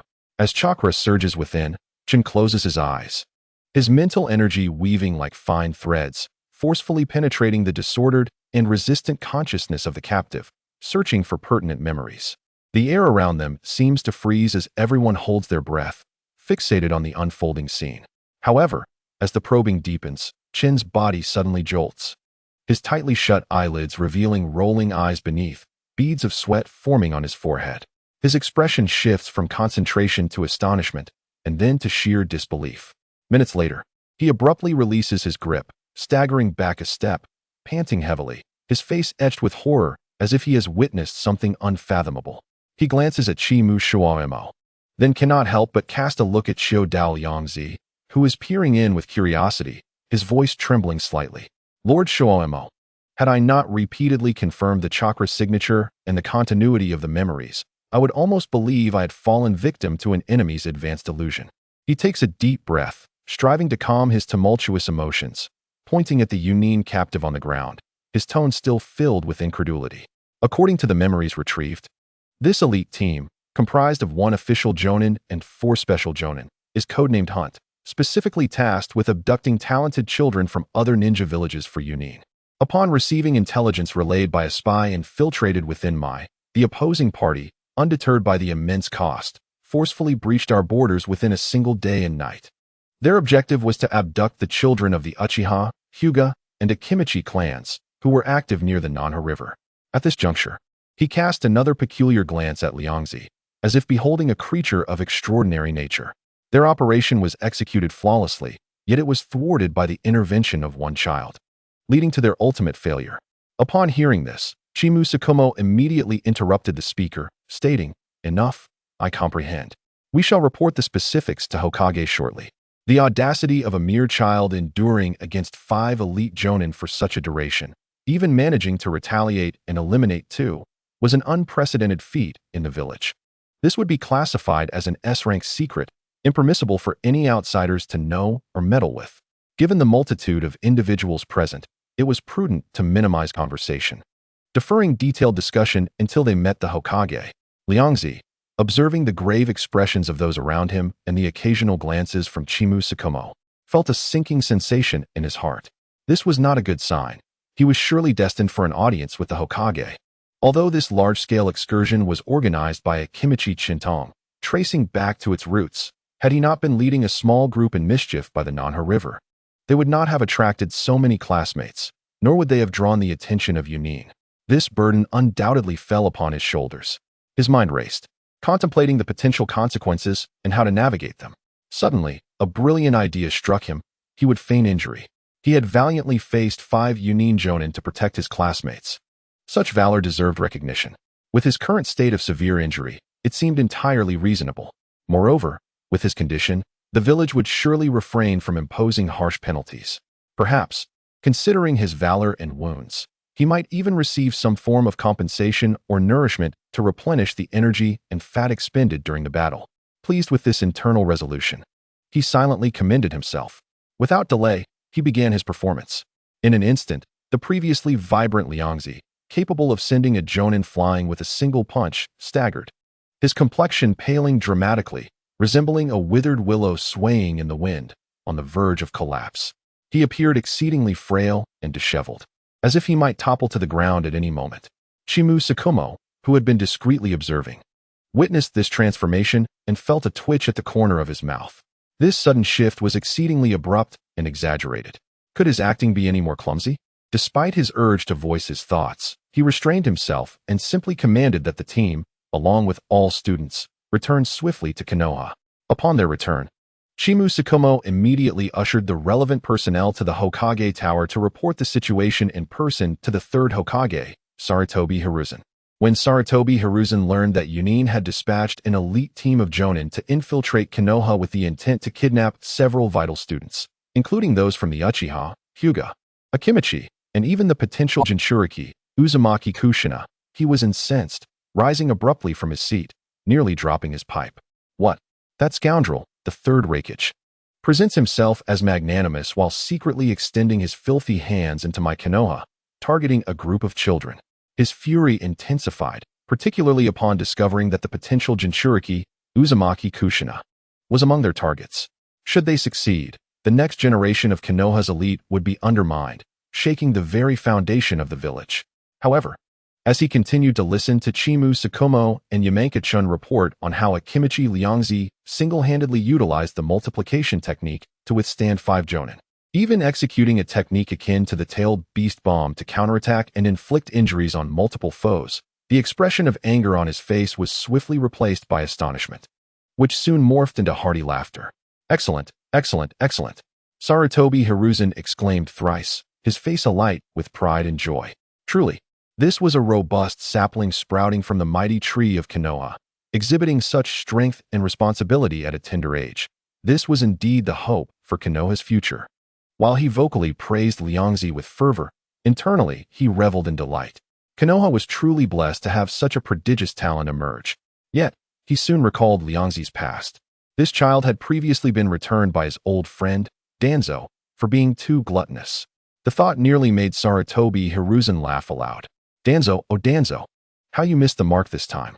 Such a gem, discarded over food issues, now found within the Ninja Academy, naturally aligning with the Hokage's faction for cultivation. Narrowing his eyes, he took a drag from his pipe, already formulating plans. Once this turmoil subsided, he must ensure to instill in this child the essence of the will of fire. Perhaps one of his 3 apprentices, Jiraiya, Orochimaru, or Tsunade, could take him under their wing? Yes.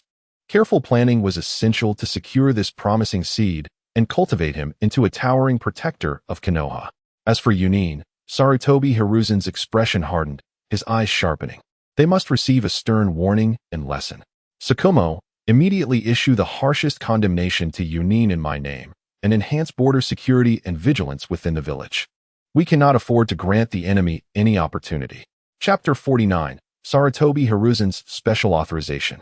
After issuing his orders, Sarutobi Hiruzen pondered for a moment before adding, "Document the details of this incident as S-rank confidential information and refrain from publicizing it for the time being. Additionally, summon Akimichi Ryoko. I wish to meet him personally." He had already begun to view Ryoko as an indispensable pillar for Konoha's future. To possess such formidable strength at such a young age, the potential upon reaching maturity was beyond imagination. Should he also harness the secret techniques passed down through the Akimichi clan, he would undoubtedly become an unstoppable force on the battlefield, instilling awe and serving as an absolute power to safeguard Konoha. Regrettably, the child had been born too late.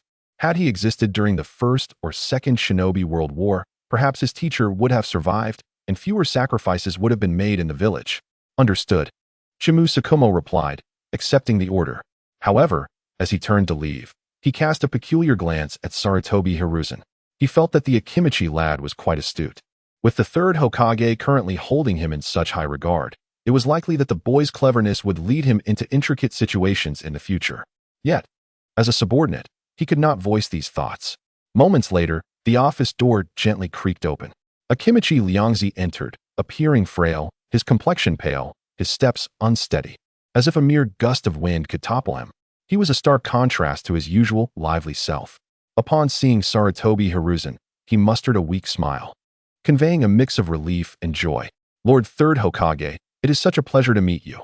Those nefarious Yunin ninja dared to intrude upon our Konoha to abduct us, but I fought with every ounce of strength to thwart their plans." He immediately presented his accomplishments and hardships up front. Sarutobi Hiruzen's initial admiration and anticipation transformed into deep concern upon witnessing Ryoko's pitiful state. What a wonderful child!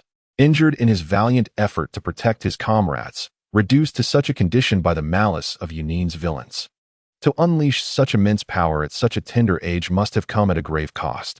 He scrutinized Ryoko closely, noting that his limbs were unscathed, and though his clothing appeared somewhat disheveled and dusty, there were no visible bloodstains or major injuries, only a noticeable loss of weight. Yet even in this state, he seemed more robust than his peers. At this observation, a flicker of doubt crossed Sarutobi Hiruzen's eyes. It appeared there were no substantive injuries at all. Could it be an internal injury? Or perhaps a ruse? The moment the thought arose, he quickly suppressed it, convinced that the child should not be in such a state. He softened his tone and, with genuine concern, inquired, "Ryoko, I have heard of your valiant deeds. You truly are the little hero of my. Do you feel unwell from the battle? Have you sustained any internal injuries? Please let me know, and I shall arrange for the finest medical ninjas to attend to your needs." Ryoko cast his gaze downward, inspecting the slightly soiled hem of his clothing, realizing he had no more grievous evidence to present.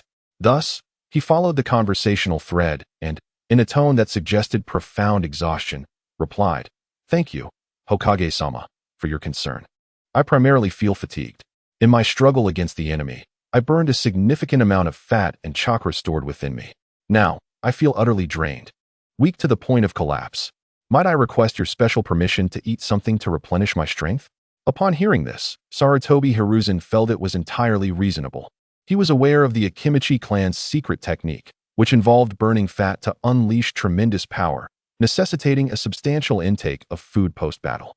The sheer magnitude of Ryoko's exertion to unleash such incredible strength undoubtedly warranted urgent energy replenishment. Otherwise, it could lead to unforeseen complications. With this in mind, he waved his hand grandly, embodying the nobility and compassion of the village's leader.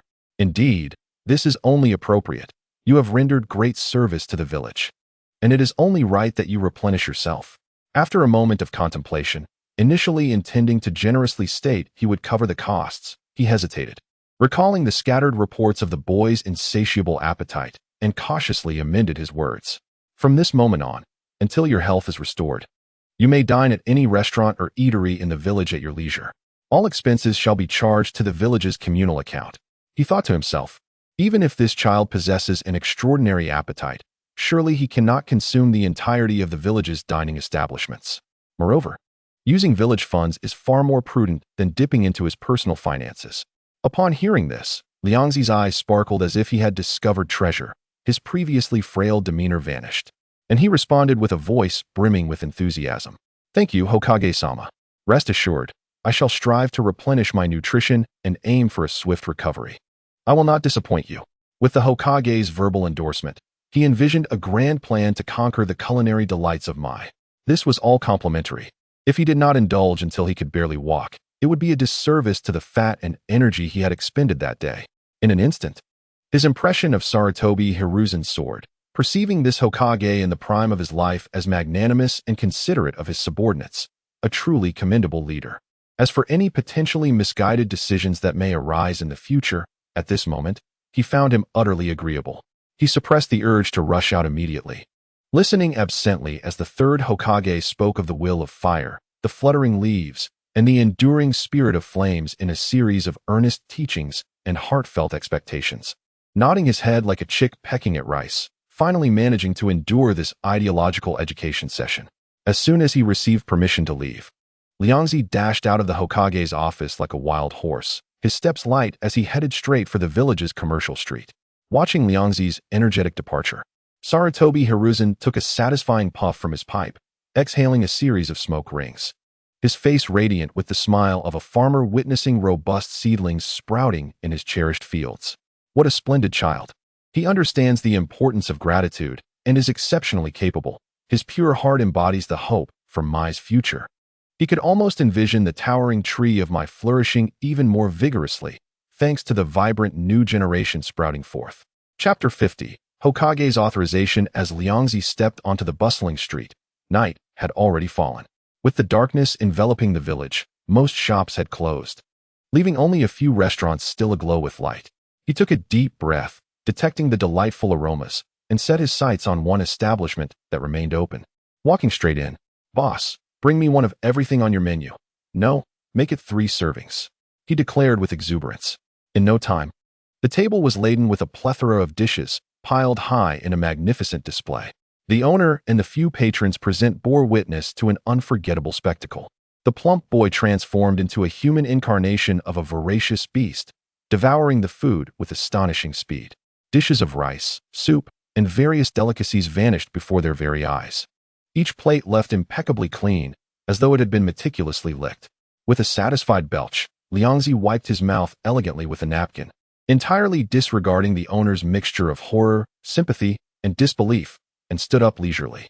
As he departed, he merely uttered, "Charge it to the village," before briskly heading towards the next illuminated establishment.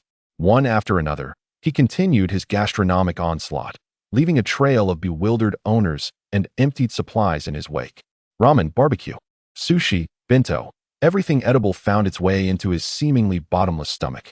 When the startled owners timidly presented their bills, Liangzi confidently waved his hand, proclaiming in a clear, ringing voice, "Charge it to the third Hokage. This is authorized by Hokage-sama. I dine, and the village pays." In the night, his busy figure darted between the scattered lights, diligently working to restore the health of Mai's little hero.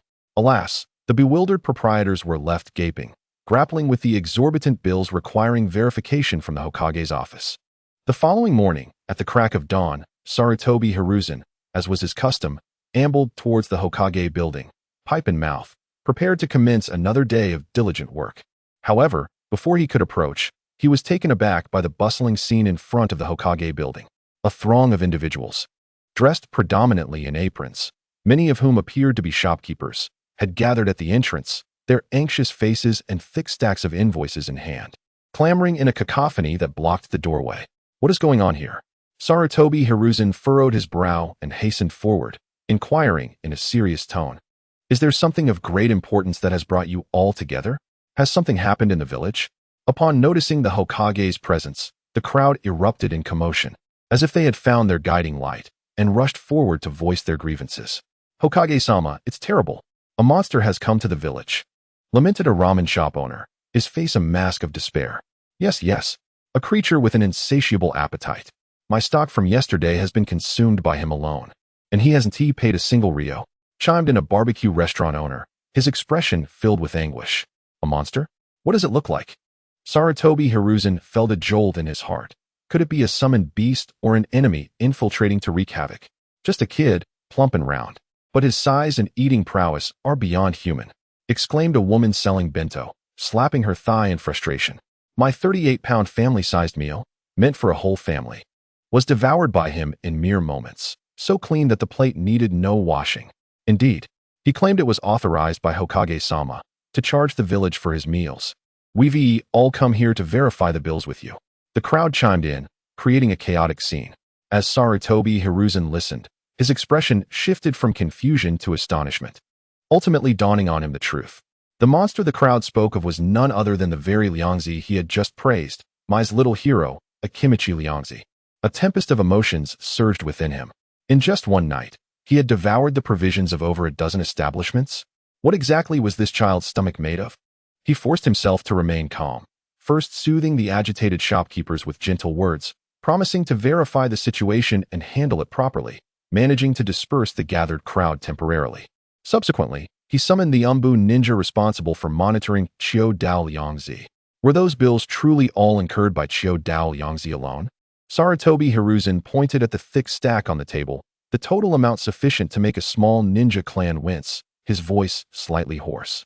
The Umbu ninja knelt on one knee, their voice edged with a barely perceptible note of resignation and admiration beneath the mask.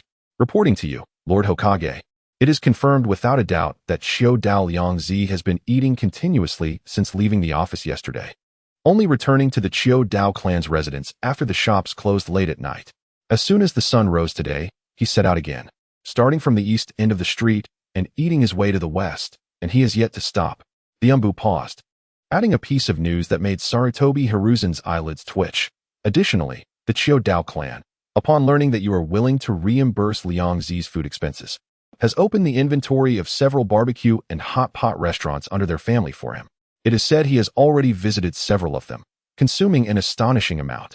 The Chiyo Dao clan seems to believe that since the village is willing to reimburse, they might as well let Liangzi eat to his heart's content.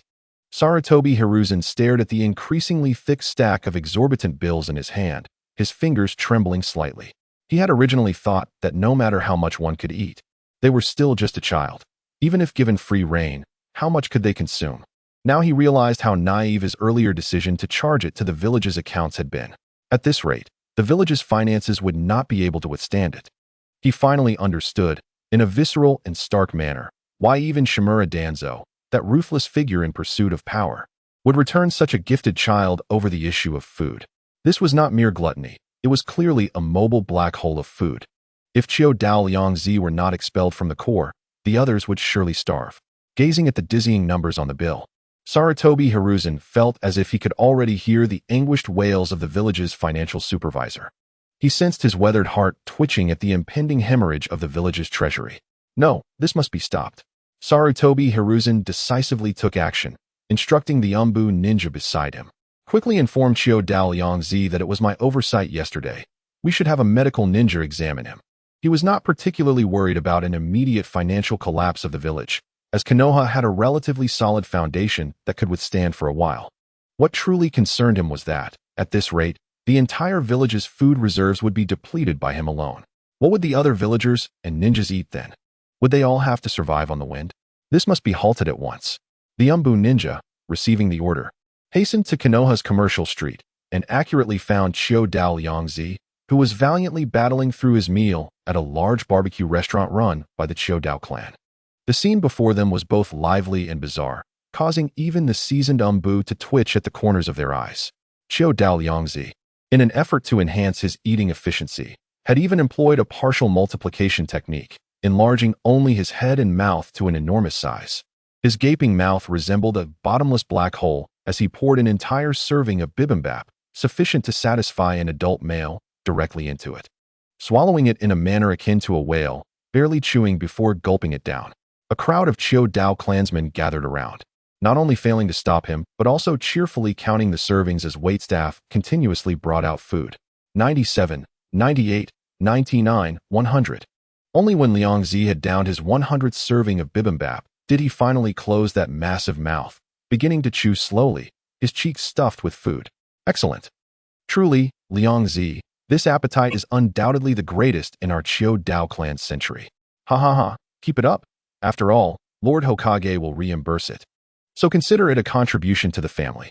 The cheers and encouragements from the Chiu Dao clansmen filled the air, creating an atmosphere as festive as a celebration. After all, with the village footing the bill, it wasn't their money being spent. They were quite eager for their younger generation to eat to their heart's content. The Umbu ninja could no longer bear to watch, and, in a blur, appeared before Liang Zi, stating solemnly, Chiu Dao Liang Zi. Lord Hokage has ordered me to take you to Konoha Hospital immediately for a thorough medical examination by a medical ninja. Please cease eating at once. Upon hearing this, the shopkeeper's smile instantly froze, and he hurriedly waved towards the kitchen, shouting, Cease fire, cease fire. No more orders from the back. What a joke.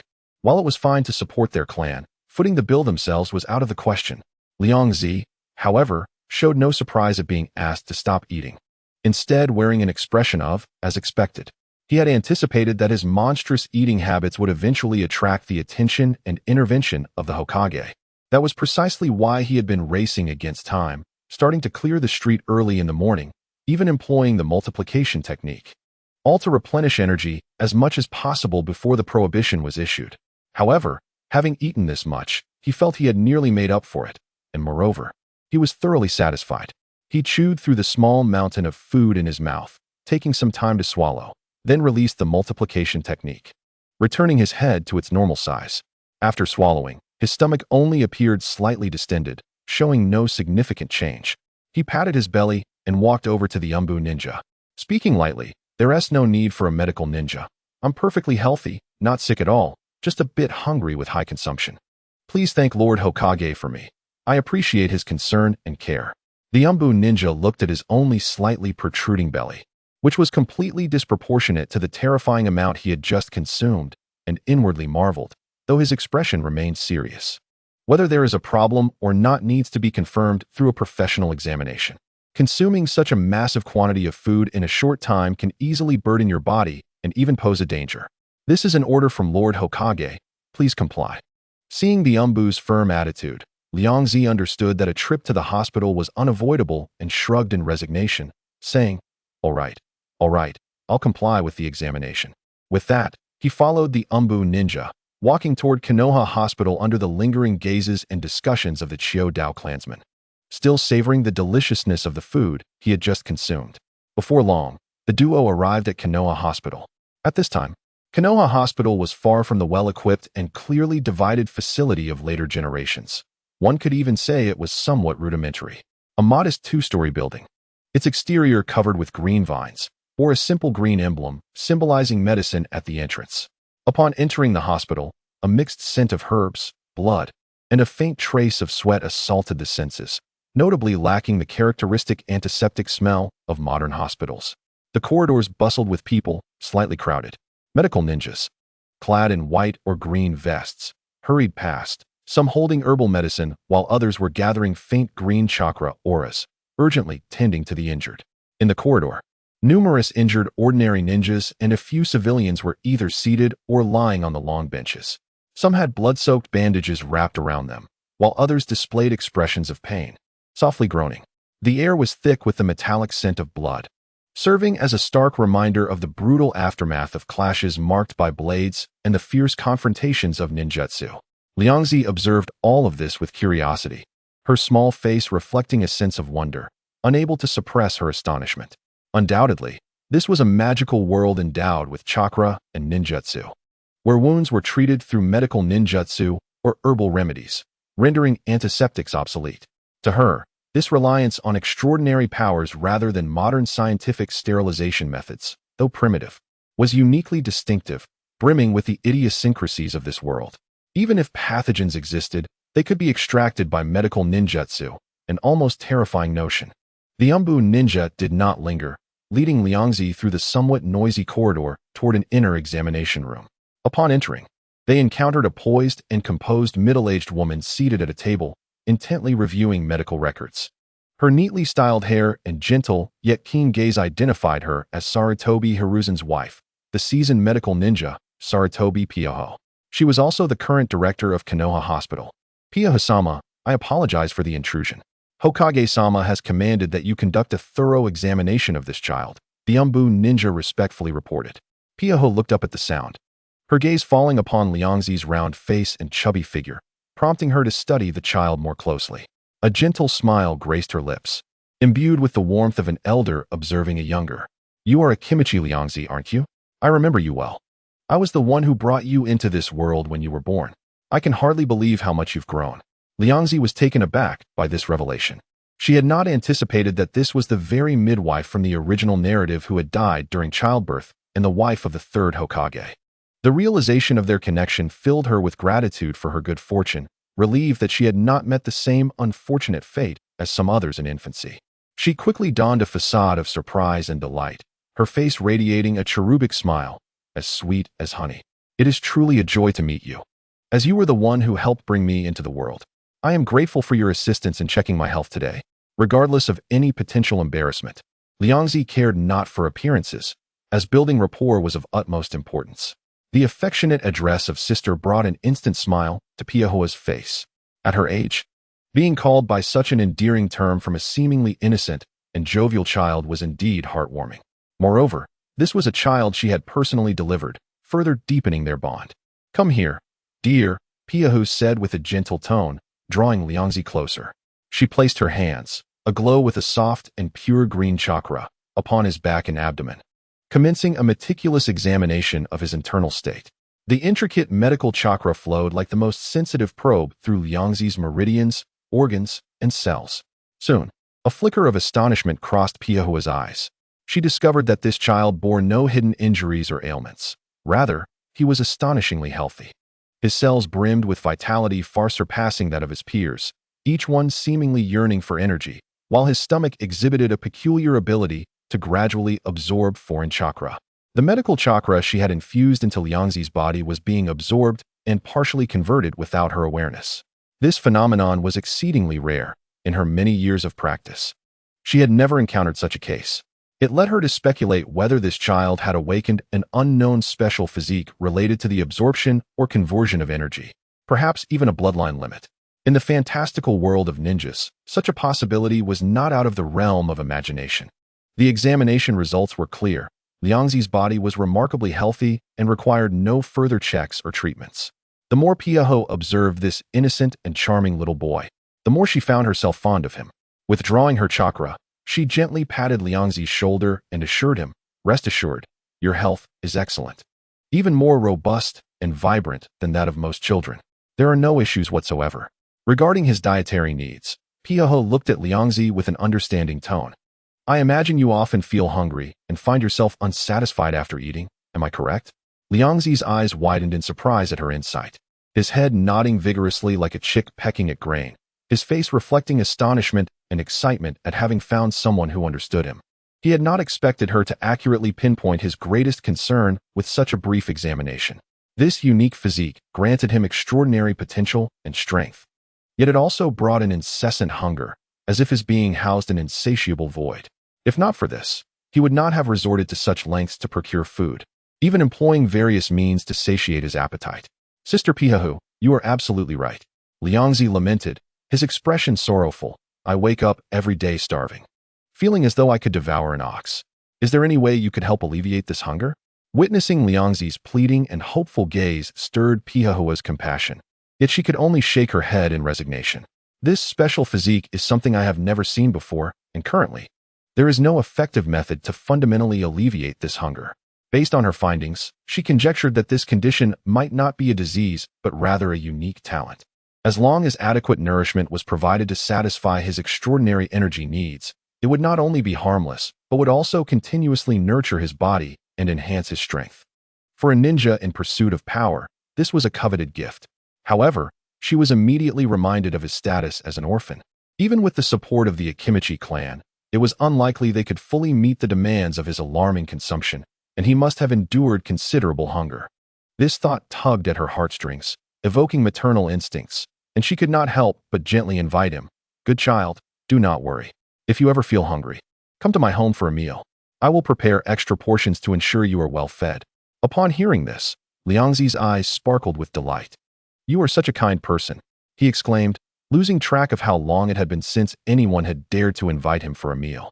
Previously, the relatives he had visited either avoided him or clutched their wallets with wary expressions, some even trembling at the sight of him.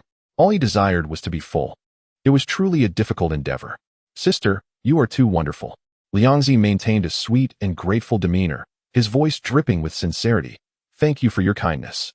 I promise I will not disappoint your expectations." His mind was already racing with thoughts on the timing of his first visit, contemplating whether to go in the morning or perhaps that very evening.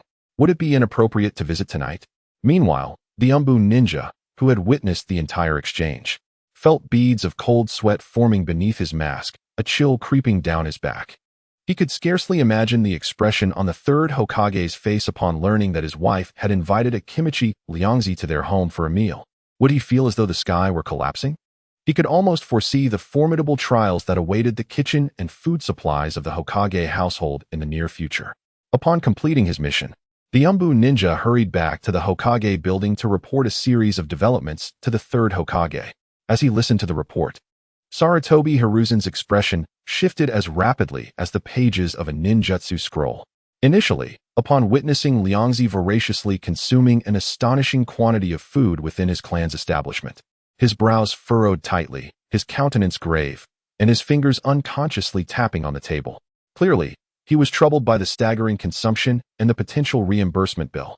However, when he learned from his wife Pipahu that Liangzi might possess a unique bloodline limit or constitution capable of devouring energy to enhance himself, his serious expression was swiftly replaced by delight, and his eyes sparkled with brilliance.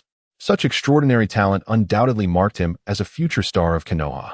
The previous expenditures suddenly seemed more acceptable. After all, one must anticipate returns on investments. Yet, this joy was short-lived, shattered by the final piece of news. Chapter 53. The Fear of Sarutobi Hizashi. What? Pipahu has invited him to our home for dinner? Sarutobi Hizashi sprang from his chair, nearly toppling the ashtray on the table. Panic was etched across his face as if he had received word of an invasion by the 4 great ninja villages. Goodness, Pipahu is being utterly reckless.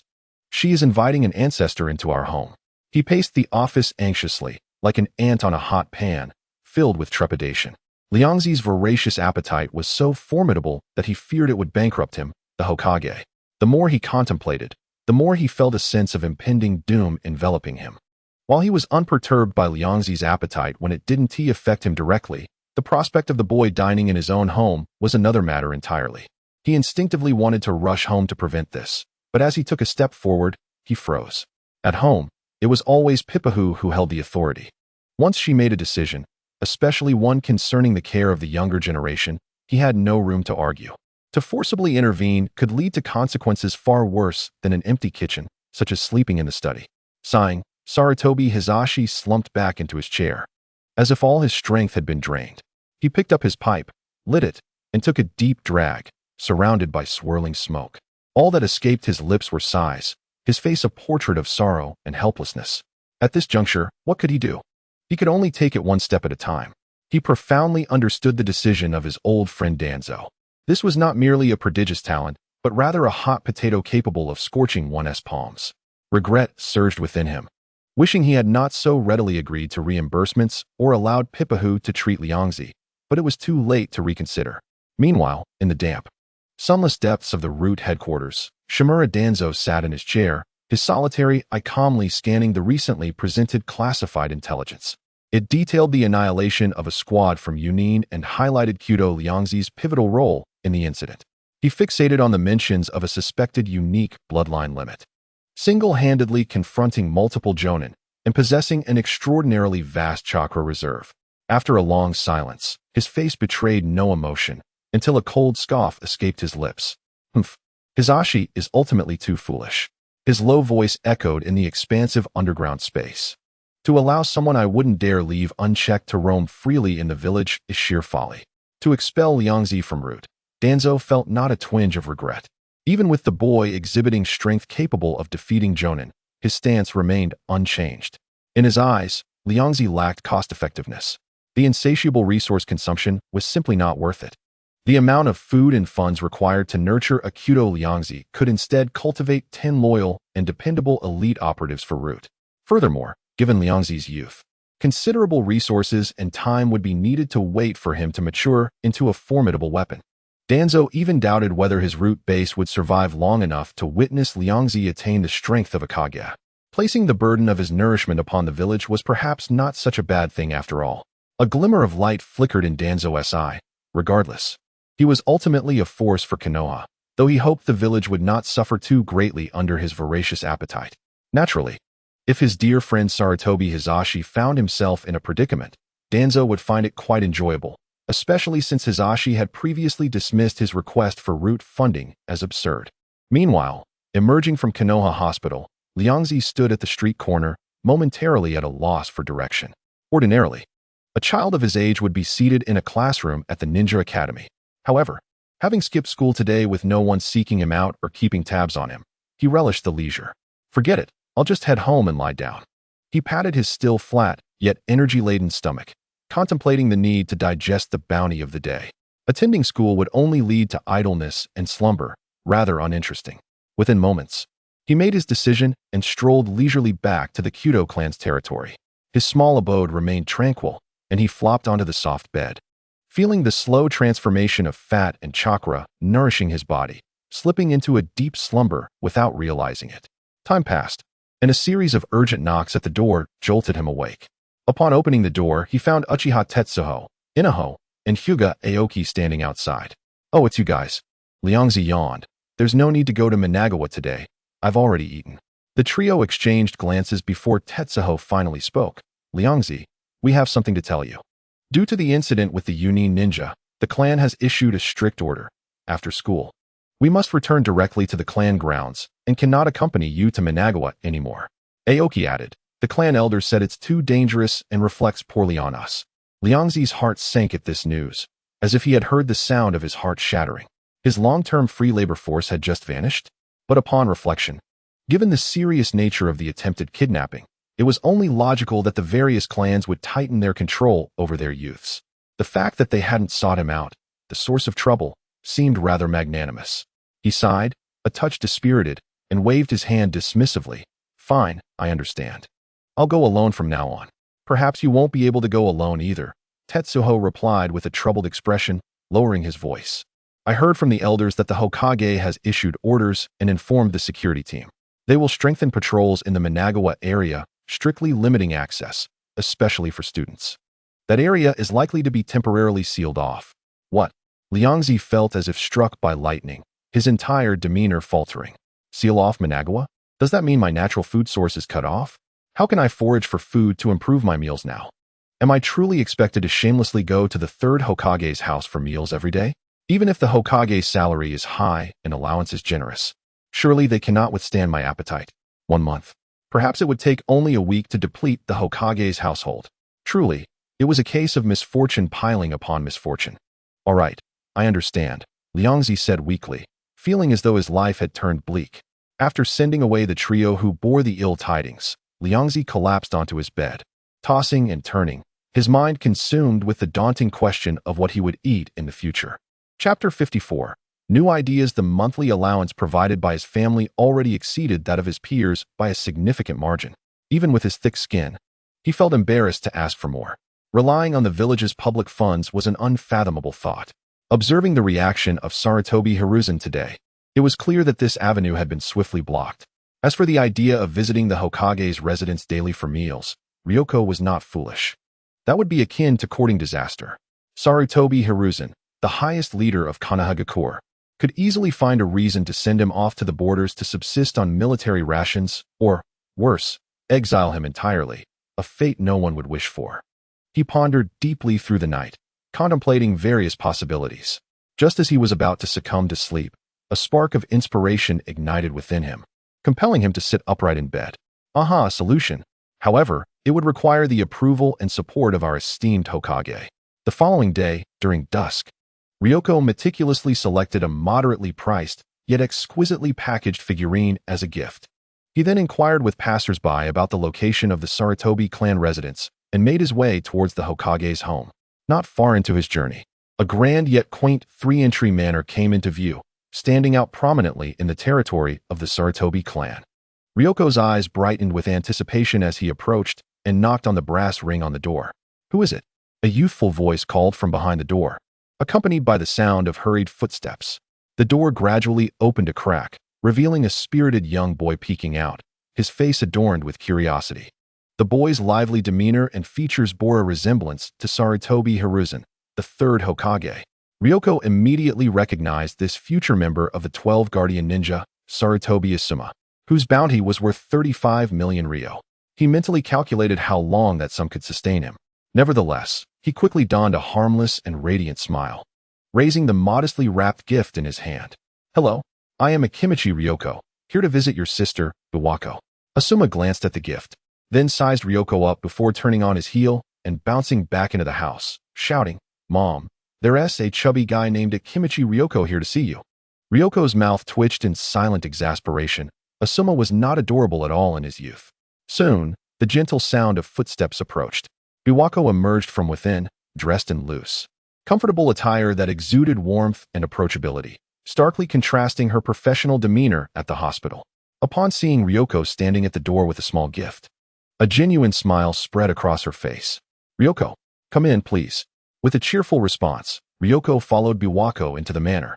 As he walked, he discreetly surveyed the interior. The decor, while not opulent, was elegant and well-crafted, the spaciousness radiating the aura of a prestigious family, indicative of the Sarutobi clan's substantial heritage as a prominent lineage among the Hokage. At that moment, Sarutobi Hiruzen, leisurely sipping tea at the coffee table, was startled by Asuma's announcement of Ryoko's arrival, causing him to nearly spill his drink in surprise. He hastily wiped the droplets off his beard, internally lamenting that this little rascal had truly come knocking. When he saw Ryoko's plump figure following Biwako into the living room, the initial panic on Hiruzen's face swiftly faded. Yet, being the seasoned third Hokage, he quickly regained his composure, adopting a calm and inscrutable demeanor as if he had not just been startled. "Ah, Ryoko, welcome," he said with a steady tone, imbued with the authoritative air of a senior. Ryoko, appearing exceptionally obedient, bowed deeply. "Yes, Hokage-sama, my apologies for intruding." He respectfully placed the simple gift on the coffee table, demonstrating his thoughtfulness. Hiruzen's gaze flickered over the small present, a barely perceptible twitch at the corner of his mouth. This boy certainly put on a good show. The gift was worth little, but his appetite was boundless. Hiruzen almost wished to send Akimichi Ryoko away along with the gift. However, he dared not do so. Ryoko was invited by Biwako, and if he were to dismiss him, he might find himself sleeping in the office that night. His mind raced as he considered how to assert his authority over this boy, or at least suggest he eat less. He had conducted research on the households Ryoko had previously visited for meals, and the reports had left him in a state of agitation. Just then, Biwako kindly interjected, "Ryoko, please have a seat and rest for a moment. I will prepare dinner." She was aware of Ryoko's large appetite and intended to prepare accordingly. Ryoko seized the opportunity, his face brightening with an innocent smile as he eagerly replied, "Sister Biwako, let me help you. Don't be fooled by my appearance. I'm quite adept at cooking." Sarutobi Hiruzen thought, "Sister?" This boy's endearments were quite nauseating, sending chills down his spine. He now understood why the usually astute Biwako had been charmed by this boy, even inviting him into their home. It was all due to his silver-tongued flattery. How had he not noticed this talent before? Hiruzen couldn't help but adopt a stern expression, subtly correcting him. "Ahem, Ryoko, Biwako is old enough to be your mother. You should call her auntie instead. Calling her sister is quite inappropriate." Asuma, eager to add fuel to the fire, nodded vigorously, his cherubic face displaying disdain as he chimed in, "Exactly. Calling her sister is so gross." No sooner had the words left his mouth than Biwako's expression darkened. Without uttering a word, she clenched her fists, her arms visibly tensing. In the next moment, with lightning speed, she delivered 2 swift punches to the heads of the indiscreet duo. "Ow!" Hiruzen rubbed his head, wearing a look of grievance. Mom, that hurts. Asuma cried out, wincing in pain. Biwako retracted her fists, her expression softening as if she had not just scolded them. She turned to Ryoko with a gentle tone. Don't mind them. Calling me sister feels more friendly. Come, let us head to the kitchen to help. In contrast to her two troublesome family members, she found the amiable and articulate Ryoko more endearing. Ryoko observed the suddenly subdued Hokage father and son, his heart swelling with joy. He recalled that in the original story, Sarutobi Hiruzen had a fearful disposition towards his wife, and it seemed to hold true. By endearing himself to Biwako, he had secured a formidable ally, rendering Sarutobi Hiruzen less intimidating. With these thoughts in mind, he maintained an obedient demeanor and cheerfully exclaimed, "All right. Sister, I'm coming." He then eagerly followed Biwako into the kitchen, leaving Sarutobi Hiruzen and Asuma in the living room, exchanging glances as they rubbed their heads, feeling both exasperated and powerless. Chapter 55. Biwako's favorability. Upon entering the spacious and tidy kitchen, Ryoko felt as if he had returned home, displaying exceptional diligence. He skillfully assisted Biwako with chopping and washing vegetables while sharing amusing anecdotes he had gathered from classmates, interspersed with sincere compliments about Biwako's culinary skills and domestic abilities, bringing her great joy and lightening her mood. This display of culinary prowess has only deepened Pippahu's affection for Liangzi. When compared to her own mischievous Asuma, who constantly causes her distress, the contrast with this orphaned yet considerate, diligent, and cheerful Liangzi is stark. One resides in the heavens while the other is relegated to the depths below. As for her husband, the esteemed Hokage, he spends his days either solemnly attending to his duties or lost in contemplative thoughts regarding the village's affairs, and when he returns home, he seldom utters a kind word and has never once lent a hand in the kitchen. This juxtaposition is undeniable. Once the ingredients were meticulously prepared, Liangzi eagerly volunteered, confidently asserting, "Sister Pippahu, leave the rest to me. I assure you my cooking will astound you." Initially hesitant, as Liangzi was a guest, Pippahu eventually relented under his persistent entreaties and earnest gaze, conceding a portion of the stove for him to showcase his skills. Before long, a plethora of delectable dishes adorned the dining table, a splendid array of over a dozen delicacies, creating a feast that was nothing short of magnificent. This bounty included both Pippahu's signature homestyle dishes and Liangzi's carefully crafted meals, their mingling aromas tantalizingly inviting. As Asuma circled the table in a whirlwind of excitement, nearly drooling, he exclaimed, "Wow, so much delicious food. This is incredible." Sarutobi Hiruzen approached, casting a discerning glance over the table, feeling a wave of relief. Although the variety was abundant, the portions appeared reasonable, devoid of the terrifying sight of mountain-like heaps. Perhaps this young lad was aware of moderation today, and did not intend to consume me out of house and home. With this thought, Hiruzen found himself viewing Liangzi in a more favorable light, at least acknowledging that the boy did not intend to gorge himself at their expense. However, his relief proved premature. As the meal commenced, everyone was taken aback by Liangzi's culinary skills. Despite the unfamiliar dishes he had prepared, their flavors and cooking were impeccable. Consequently, the dishes crafted by Liangzi quickly became the priority for consumption, especially for Asuma, who indulged heartily. Pippahu sampled a few bites, her eyes sparkling with delight, and she sincerely praised, "Liangzi, I never imagined you possessed such remarkable culinary talent. Your dishes surpass those of many restaurants." Liangzi offered a bashful smile, humbly responding, "Sister Pippahu, you flatter me. My skills are merely the result of countless meals and my own gradual experimentation." He then subtly lowered his gaze, a hint of melancholy creeping into his tone.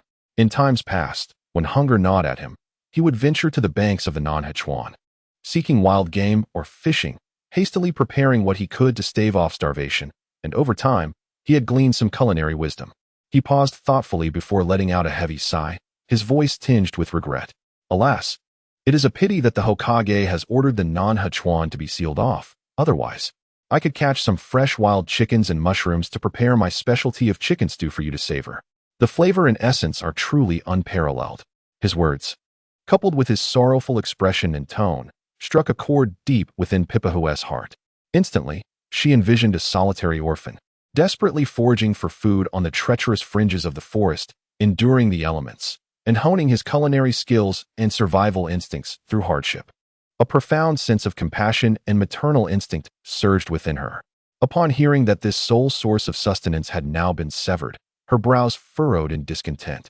Casting a reproachful and dissatisfied gaze like two piercing swords at the architect of this misfortune, Sarutobi Hiruzen. Caught off guard by his wife's sudden fierce demeanor, Hiruzen stiffened, nearly choking on his food, a sense of foreboding washing over him. He sensed that this cunning Liangzi was deliberately targeting him, blaming him for sealing off the non-Hechuan and cutting off his source of wild food. Yet, he felt unjustly accused. His decision to seal the river was driven by safety concerns to prevent a recurrence of incidents like the infiltration from Yunin, and it also served to protect Liangzi from becoming a target for other villages. Despite Liangzi's considerable strength, he was far from invincible should an enemy dispatch an elite team. The consequences would be dire. After all, this child possessed immense potential and would undoubtedly be a pillar for the village in the future. At that moment, Pippo spoke, her voice laced with compassion and unwavering conviction. Poor child, should you find yourself without a place to eat, feel free to come to our home. I will cook for you. I will also find a way to procure some herbs or sealing techniques to alleviate your dire hunger. Absolutely not. Hiruzen interjected almost instinctively, his voice rising in pitch. As the head of the household, he could vividly foresee their pantry depleting at an alarming rate and his wallet being swiftly emptied. As Hokage, he was even more concerned that if Pippahu truly managed to seal Liangzi's talents, it would result in the loss of a once-in-a-century asset for Konoha. Thus, for both personal and official reasons, he could not acquiesce. Pippahu, incensed by his vehement reaction, retorted, "Isn't this all you're doing? You sealed off the non-Hechuan, leaving a child like Liangzi without a place to find food. If you refuse to let him come here, are you condemning him to starve on the streets?" Her gaze intensified, as if to say, "Unless you provide a reasonable explanation today, this matter is far from resolved." Faced with his wife's mounting pressure, Hiruzen felt the weight of the world upon his shoulders. On one side lay the safety of the village and its future, while on the other was the harmony of his family and the fury of his wife, leaving him caught in a moral quandary. This meal became a harrowing experience, as he found it akin to sitting on pins and needles, the food tasteless in his mouth. As the moment approached for the dishes to reach their optimal temperatures, Liangzi donned a facade of understanding and restraint, feigning an effort to mediate. "Sister Pippahu, please do not be upset." The Hokage did not act out of malice. "The sealing of the non-Hechuan must surely be for the village's safety. I can endure a little hunger. After all, I am accustomed to it and will not perish." His words, fragrant with the essence of tea, appeared considerate, yet each syllable pricked at Pippahu's maternal instincts and Hiruzen's conscience. As Hiruzen's eyelids twitched and his molars nearly crumbled under the strain, he became increasingly certain that this chubby boy, Chiodao Liangzi, was indeed a schemer of great cunning. He was adept at fanning the flames of discord, playing the victim, and advancing his agenda with finesse, more skillfully than even Hiruzen, a seasoned politician.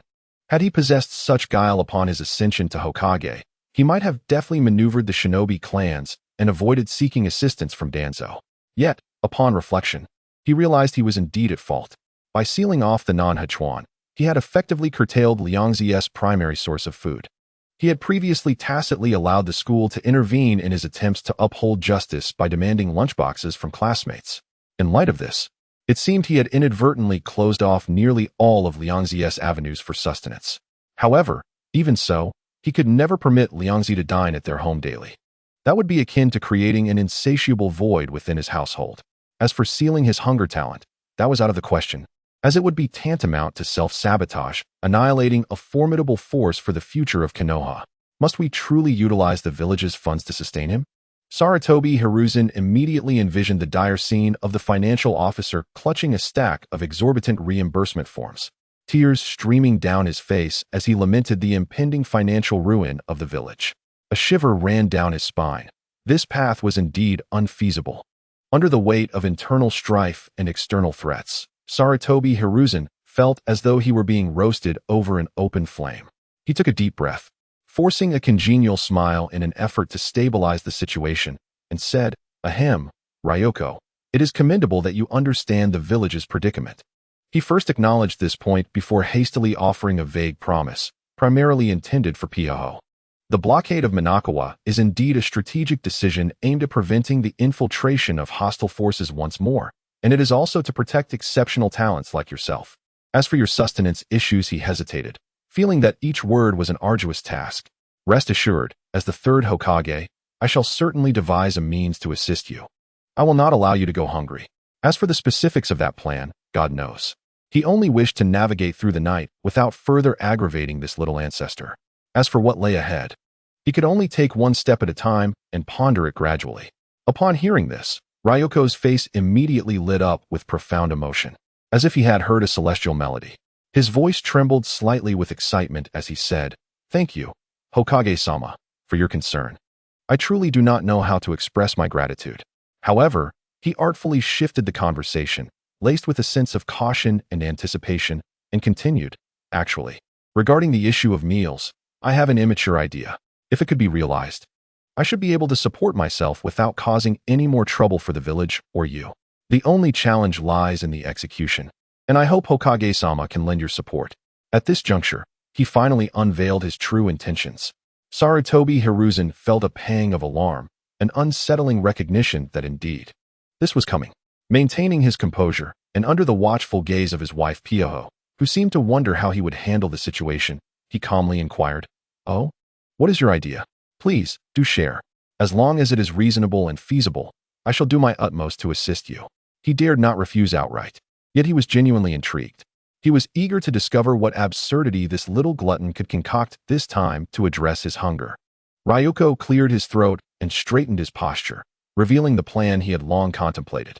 "Hokage-sama, you see, our Konoha Ninja Academy currently lacks a proper cafeteria, does it not?" Sarutobi Hiruzen nodded. This was indeed the reality. The Ninja Academy prioritized training in ninjutsu and physical prowess, leaving living facilities rather rudimentary. Students typically brought their own bento or returned home for lunch.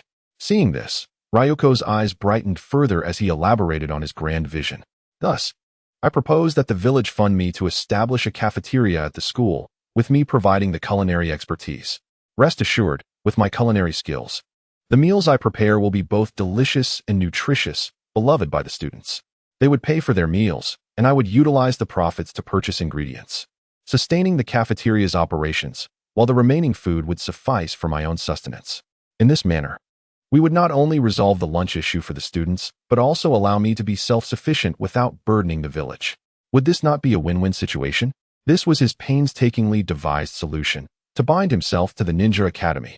He intended for the village to support a profitable cafeteria, funneling the earnings and surplus food directly into his own mouth and pocket.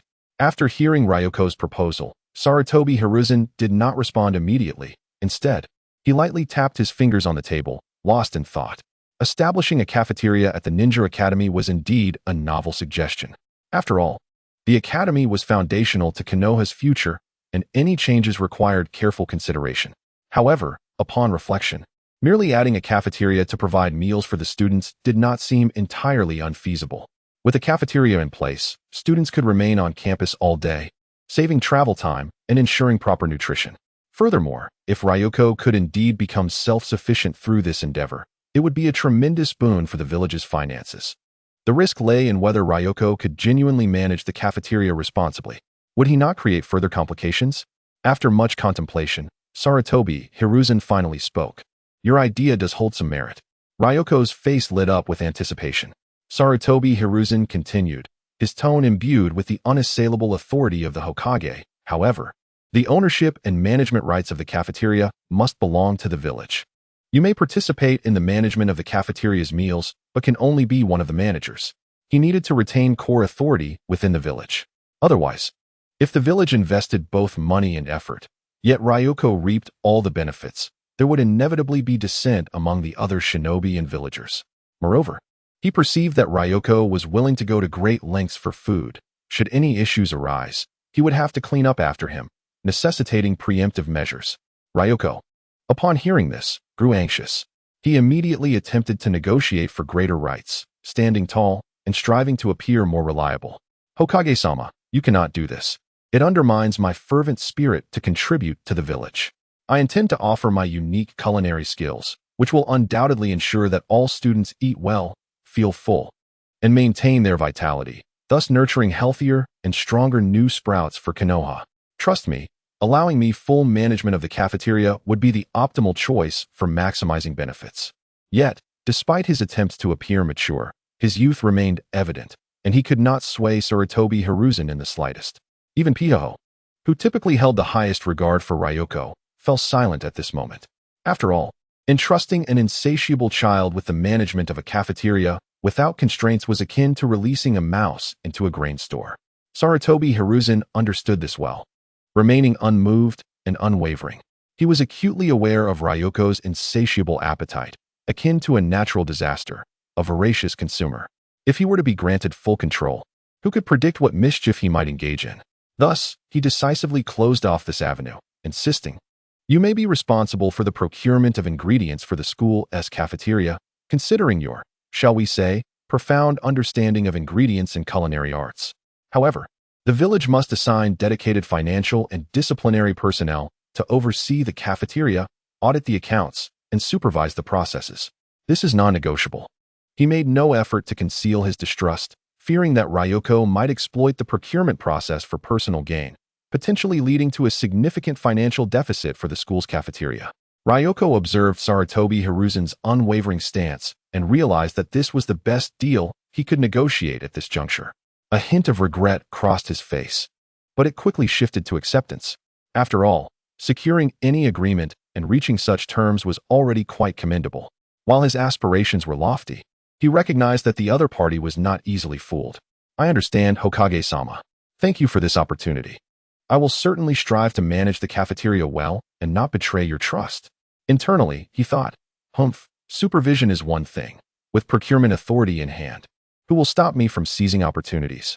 Although he had not secured complete control, obtaining the crucial authority over ingredient procurement left Ryoko quite satisfied. He could almost envision a stable and bountiful food supply chain beckoning him. No longer would he need to worry about his meals, and perhaps he could even find ways to earn a little pocket money.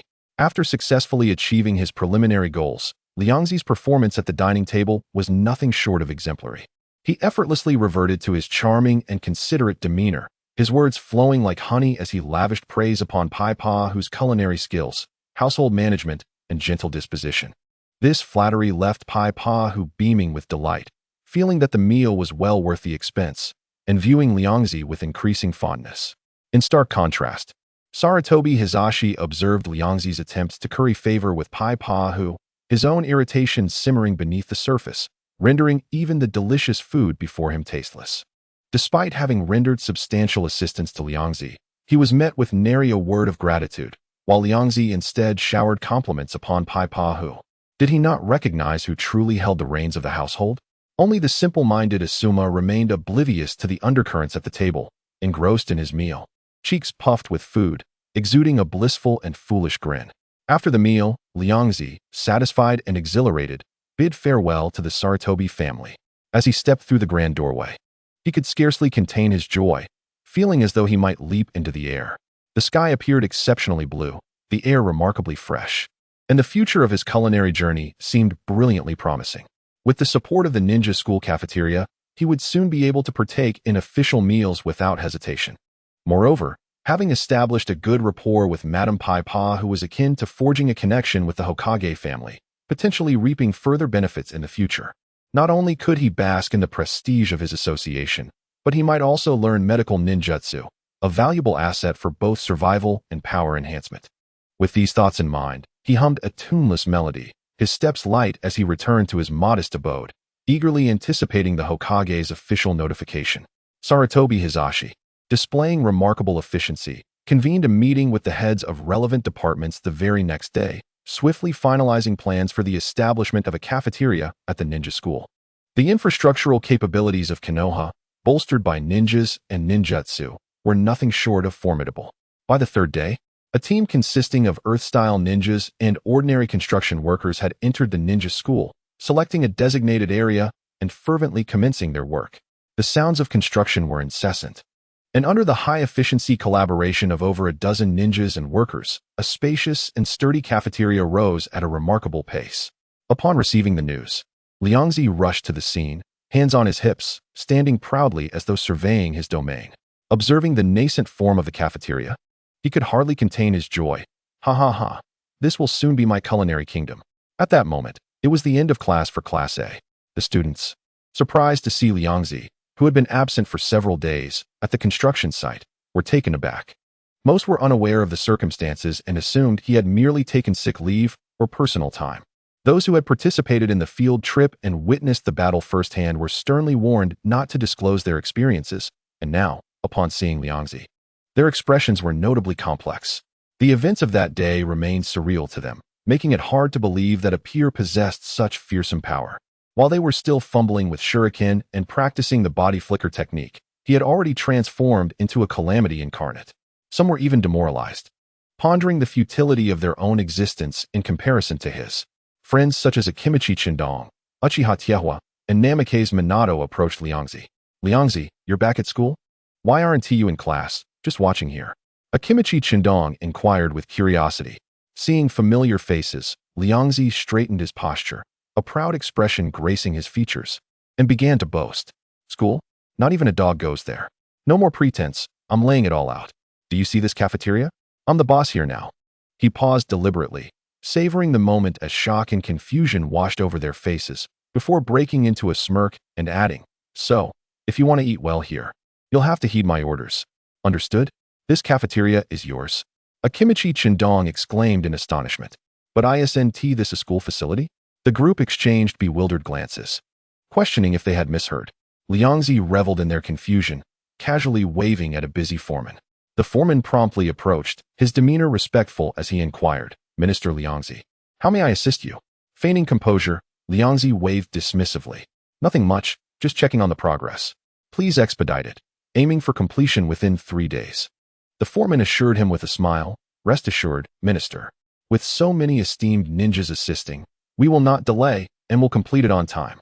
Witnessing the foreman's respectful attitude and affirming response, and looking at Liangzi's smug demeanor, Akimichi Ryoko and the others were utterly convinced, their mouths agape in disbelief. This fellow had truly transformed into the head of the school cafeteria? The pace of change in this world was astonishing, leaving them somewhat dazed.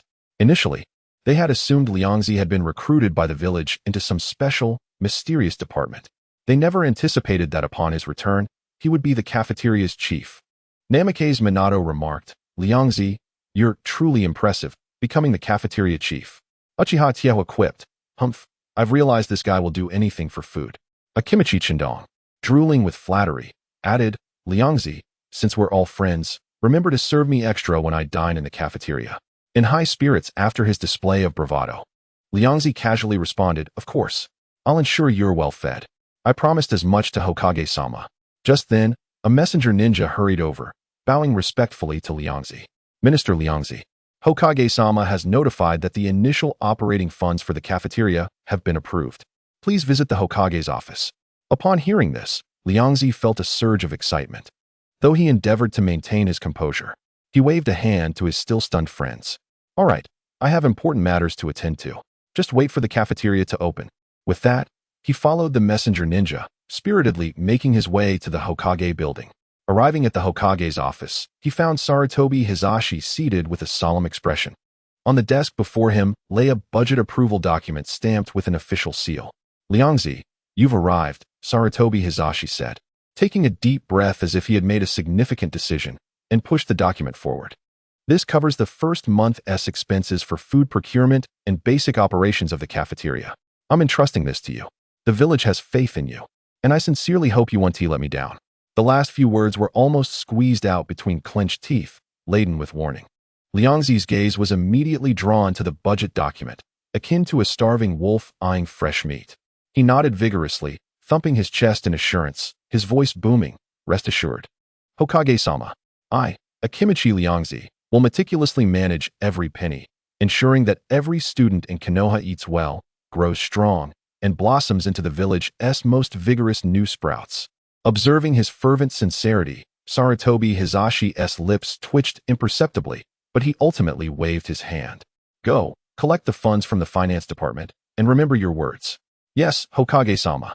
Liangzi gingerly picked up the seemingly weighty budget document, stifling his urge to cheer, and with a buoyant stride, left the Hokage's office. Upon exiting, he practically sprinted toward the finance department. Pushing open the door to the finance office, Liangzi encountered an elderly man with graying hair and reading glasses. Hunched over a desk piled high with documents, engrossed in calculations. Upon hearing a commotion, the old man lifted his head. The moment he recognized the newcomer as Liangzi, his already stern expression darkened instantaneously. His aged eyes widened in disbelief, filled with unabashed discontent. "Are you the one known as Choji Liangzi?" The old man's tone was rigid, laced with an accusatory undertone. "Is it you who consumed over 1,000,000 taels in dining reimbursements from the village just a few days ago?" This gentleman was none other than the Minister of Finance of Konoha, the steward of the village's treasury. When he reviewed that thick stack of dining reimbursement forms, akin to a brick, he nearly thought his failing eyesight had misled him regarding the figures. He had overseen countless military procurements and task remunerations, yet it was the first time he encountered someone capable of such extravagant expenditure under the guise of dining in such a short span of time. The reconciliation of accounts had consumed an entire day for him and his subordinates, and the expenditures were so staggering that they left him seething with frustration. Liangzi was momentarily taken aback by the unexpected interrogation and instinctively retorted, "Old Ding, who are you? Do I know you, Old Ding?" The Minister of Finance's beard bristled with indignation as he slammed his palm onto the table. "You insolent brat, I am the finance minister of the village. How can you not know who I am? Every month, you will draw your dining expenses from me. Do you understand?" Upon hearing keywords like expenses and withdrawal, Liangzi's mind raced, and his expression transformed dramatically, shifting from indifference to an overly charming demeanor. He stepped forward, adorned with an excessively enthusiastic smile, his voice dripping with sweetness. "Oh my, it is the esteemed finance minister. I have long heard Lord Hokage speak of you, referring to you as the deity of wealth in Konoha, the guardian of our village's economic lifeblood, revered and wise. Today, I see that your reputation is indeed well-deserved. Your presence radiates the stature of a pillar of our Konoha." The finance minister was momentarily taken aback by this sudden flattery, his previous anger momentarily frozen on his face. After a moment, he huffed in irritation and retorted, "Let me tell you, flattery is of no use to me. I am a man of principle and will not tolerate your recklessness."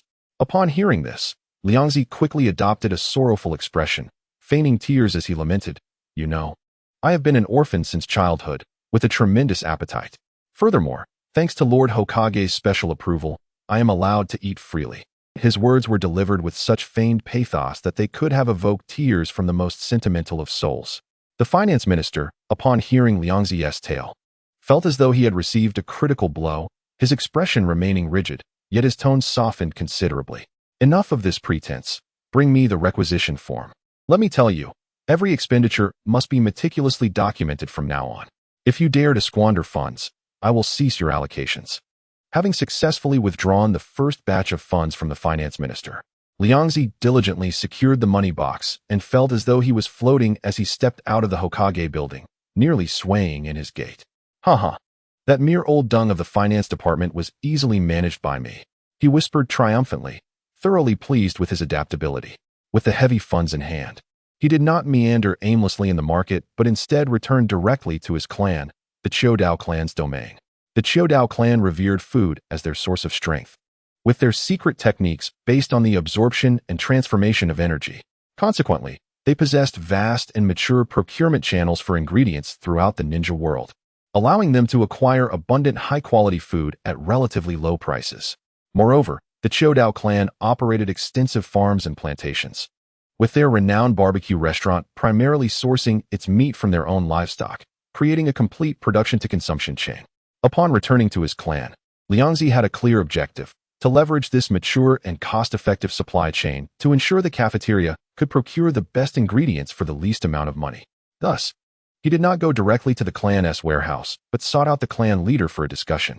He arrived at the residence of the clan leader, Chodao Chiefing, with familiarity, knocking firmly on the door and calling out, "Clan leader, open up. Your most clever and capable descendant Liangzi has returned. I come bearing blessings for the clan and seeking development." Inside the study, while attending to clan affairs, Chodao Chiefing recognized that familiar booming voice, causing his hand to tremble slightly and ink to drip onto the scroll. With a resigned sigh, he murmured to himself, "Is that Liangzi again? What blessings does he seek? Is it about the school cafeteria?" As the clan leader, he was acutely aware of any developments within the village, especially regarding the ninja school. He had already heard that Liangzi had become the cafeteria manager and claimed he would contribute culinary skills to ensure students were well fed. However, Chiodao Chifeng remained somewhat skeptical of Liangzi's grandiose claims. Every time this child acted, was the core motivation not centered around food? Yet, since he was already at the door, clamoring about blessings and development, it would be impolite to ignore him. Regardless of the truth, a meeting was in order. Moreover, Chiodao Chifeng considered the possibility that perhaps there was some truth to his claims. After all, the clan had invested considerable resources in Liangzi, and now that he had shown promise, it would be heartening if he thought to give back to the clan. This is the essence of the ninja clans, bound by blood, helping one another, a notion that warms the heart. He set down his brush, stood, and personally opened the door, welcoming the exuberant Liangzi inside. Upon entering, Liangzi wasted no time on pleasantries, slamming the box of funds onto the table before Chiodao Chifeng, exclaiming with grandiosity, "Clan leader, behold, I have secured a lucrative contract for our clan. Should our collaboration proceed smoothly, it will undoubtedly bring substantial profits to the family." Chiodao Chifeng's gaze fell upon the heavy box, then shifted to the requisition form presented by Liangzi. Upon discerning the significant figures inscribed, a glimmer of excitement flashed in his eyes, and a satisfied smile emerged. He patted Liangzi on the shoulder, his tone imbued with approval. "Well done, my boy. Not a single tail is missing. You have brought it all back. Splendid, splendid. Always keeping the clan in mind. That is the hallmark of a true Chiodao son." The magnitude of this order was indeed substantial, and if the clan were to take it on entirely, it would not only absorb a portion of their output, but also yield a handsome profit, alleviating some of the clan's recent financial pressures. As he observed Liangzi, Chiodao Chifeng found himself increasingly fond of the boy. Although he indeed had a hearty appetite, he proved to be reliable at critical moments, knowing where to direct the benefits. He thought to himself, "Clan leader, I have decided that all future ingredient procurements for the school cafeteria will go through our clan." Liangzi puffed out his chest, exuding an air of possessiveness. "As for prices, let us adhere to the standard market wholesale rates. What do you think?" Upon hearing this, Chiodao Chifeng's face erupted into a beaming smile, his wrinkles smoothing out as he nodded repeatedly. "Excellent, excellent. Truly a fine child nurtured by the clan. Always thinking of family first. We will proceed as you suggest, without a doubt." He quickly calculated in his mind the profit margin between the market wholesale price and the clan's internal procurement costs. Securing this stable and substantial long-term order from the school cafeteria would undoubtedly generate significant revenue for the clan, a fortunate stroke of luck indeed. As he gazed upon Liangzi, he felt an increasing fondness for the boy, and the previous impression of him as merely a glutton faded considerably. Liangzi, upon seeing the chieftain in high spirits, seized the opportunity to steer the conversation in a new direction, saying, "It pleases me to see you so joyous, esteemed chieftain. Now, shall we discuss the particulars of our cooperation? For instance, regarding the profits we garner, how about a division of 70-30? What do you think?" Chiodao Chifeng, immersed in delight, instinctively nodded at the suggestion, replying, 70-30? "Well, that seems acceptable.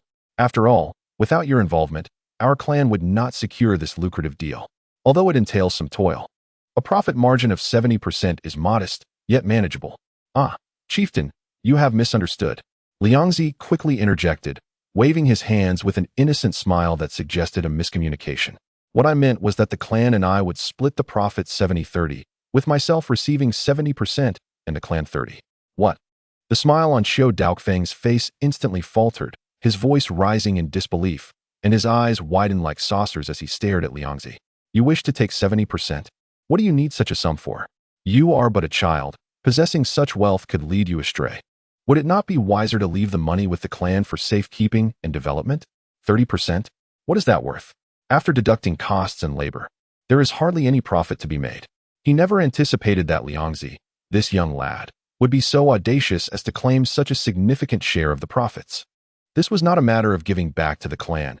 It was akin to leeching off them.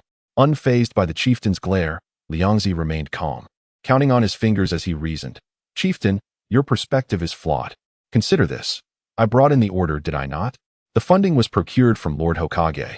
Was it not? The success of the cafeteria's operations and the reputation of the dishes rely on my culinary skills. Without me, this venture would not flourish. My request for 70% is a fair reflection of my technical and resource contributions. Upon hearing Liangzi's argument, Xiao Daoqing maintained his composure, resolute in his stance. No. 70% is absolutely out of the question. Without the clan's support, you would not earn such a sum. Do not forget how much effort and resources the clan has invested in your upbringing. Without the clan, you would have perished from hunger. In the face of tangible interests, Xiao Daoqing stood firm. As the clan leader, his primary duty was to secure the greatest benefit for his family. He believed Liangzi, being young, should not be entrusted with such wealth, and it was only just that the clan received the lion's share due to their provision of resources and channels. Seeing that the hardline approach was ineffective, Liangzi's expression shifted instantly to one of feigned vulnerability, his voice quivering slightly as he pleaded, "Chieftain, you know I grew up without parents, relying on the kindness of our uncles and aunts in the clan to survive. My desire for this money is not for indulgence, but to save for those who have helped me. Moreover, given my condition, should hunger strike again, having some funds would provide peace of mind and prevent me from becoming a burden to the clan." His heartfelt words painted him as a grateful, yet constantly famished orphan. Xiao Daoqing, observing Liangzi's practiced facade of pity, twitched his lips in disdain and waved his hand dismissively. "Enough with this charade. I have seen it too many times before. I would be a fool to fall for your act." He was all too familiar with Liangzi's tactics. He had been duped by such antics in the past, only to feel the sting of regret after each compromise. This time, he resolved not to relent. However, Liangzi was undeterred, moving closer to tug at the chieftain's sleeve, persistently pleading with a drawn-out voice tinged with desperation, "Chieftain, please help me. Consider the significant order I secured for the clan." Xiao Daoqing, perturbed by the incessant pleas, felt his patience fraying. The sound of chieftain being repeated was grating on his nerves. Yet, as he glanced at Liangzi's woeful visage and recalled his orphan status along with his extraordinary appetite, the tension within him began to ease somewhat. With a resigned sigh, as if granting a monumental concession, he spoke with a hint of reluctance. "All right, stop your wailing. We shall agree on a 50-50 split, and that is my final offer. Non-negotiable." Upon hearing this, Liangzi's cries ceased abruptly, and his face lit up with a radiant smile, transforming in an instant as if the storm had passed. "It's settled then, chieftain, 50-50 it is," he exclaimed, as if the previous display of desperation had never occurred. Xiao Daoqing, witnessing Liangzi's triumphant expression, realized he had once again fallen into the boy's clever trap. A wave of annoyance surged within him, yet he could only resign himself to this agreement with a sigh, acknowledging that a 50-50 split still yielded some profit. Moreover, Liangzi's reasoning held some merit. Without saving for his insatiable appetite, future challenges would indeed arise. However, it bewildered him that from the traditionally honest and straightforward Xiao Dao clan emerged such a cunning and silver-tongued child. After finalizing the agreement with the chieftain, Liangzi swiftly gathered a substantial quantity of high-quality, diverse ingredients at prices significantly below market value. The construction team for the school cafeteria had just completed the final touches and departed. A fleet of Xiao Dao clan transport vehicles, laden with fresh vegetables, meats, rice, and oils, rolled into the ninja school, unloading a mountain of supplies into the spacious storeroom and kitchen. Standing in the center of the bustling kitchen, Liangzi raised his hand with authority, commanding the cafeteria staff, "Let us get to work.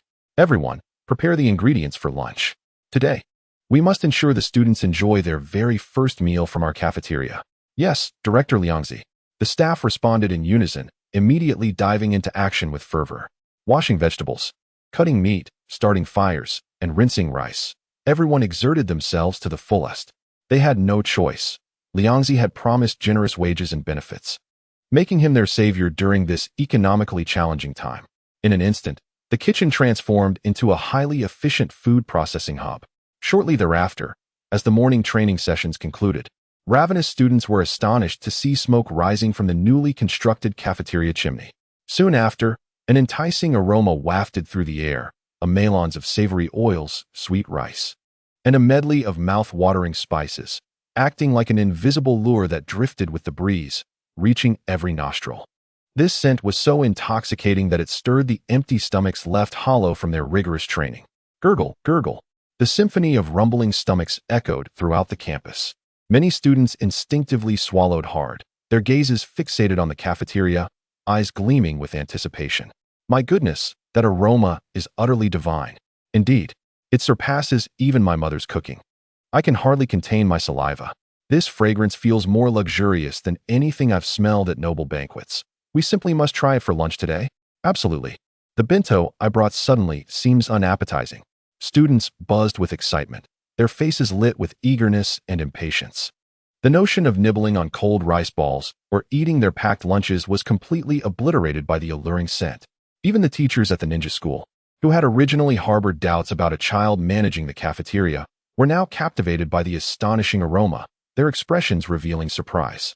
Is this the scent of the cafeteria's meals? It is indeed extraordinary.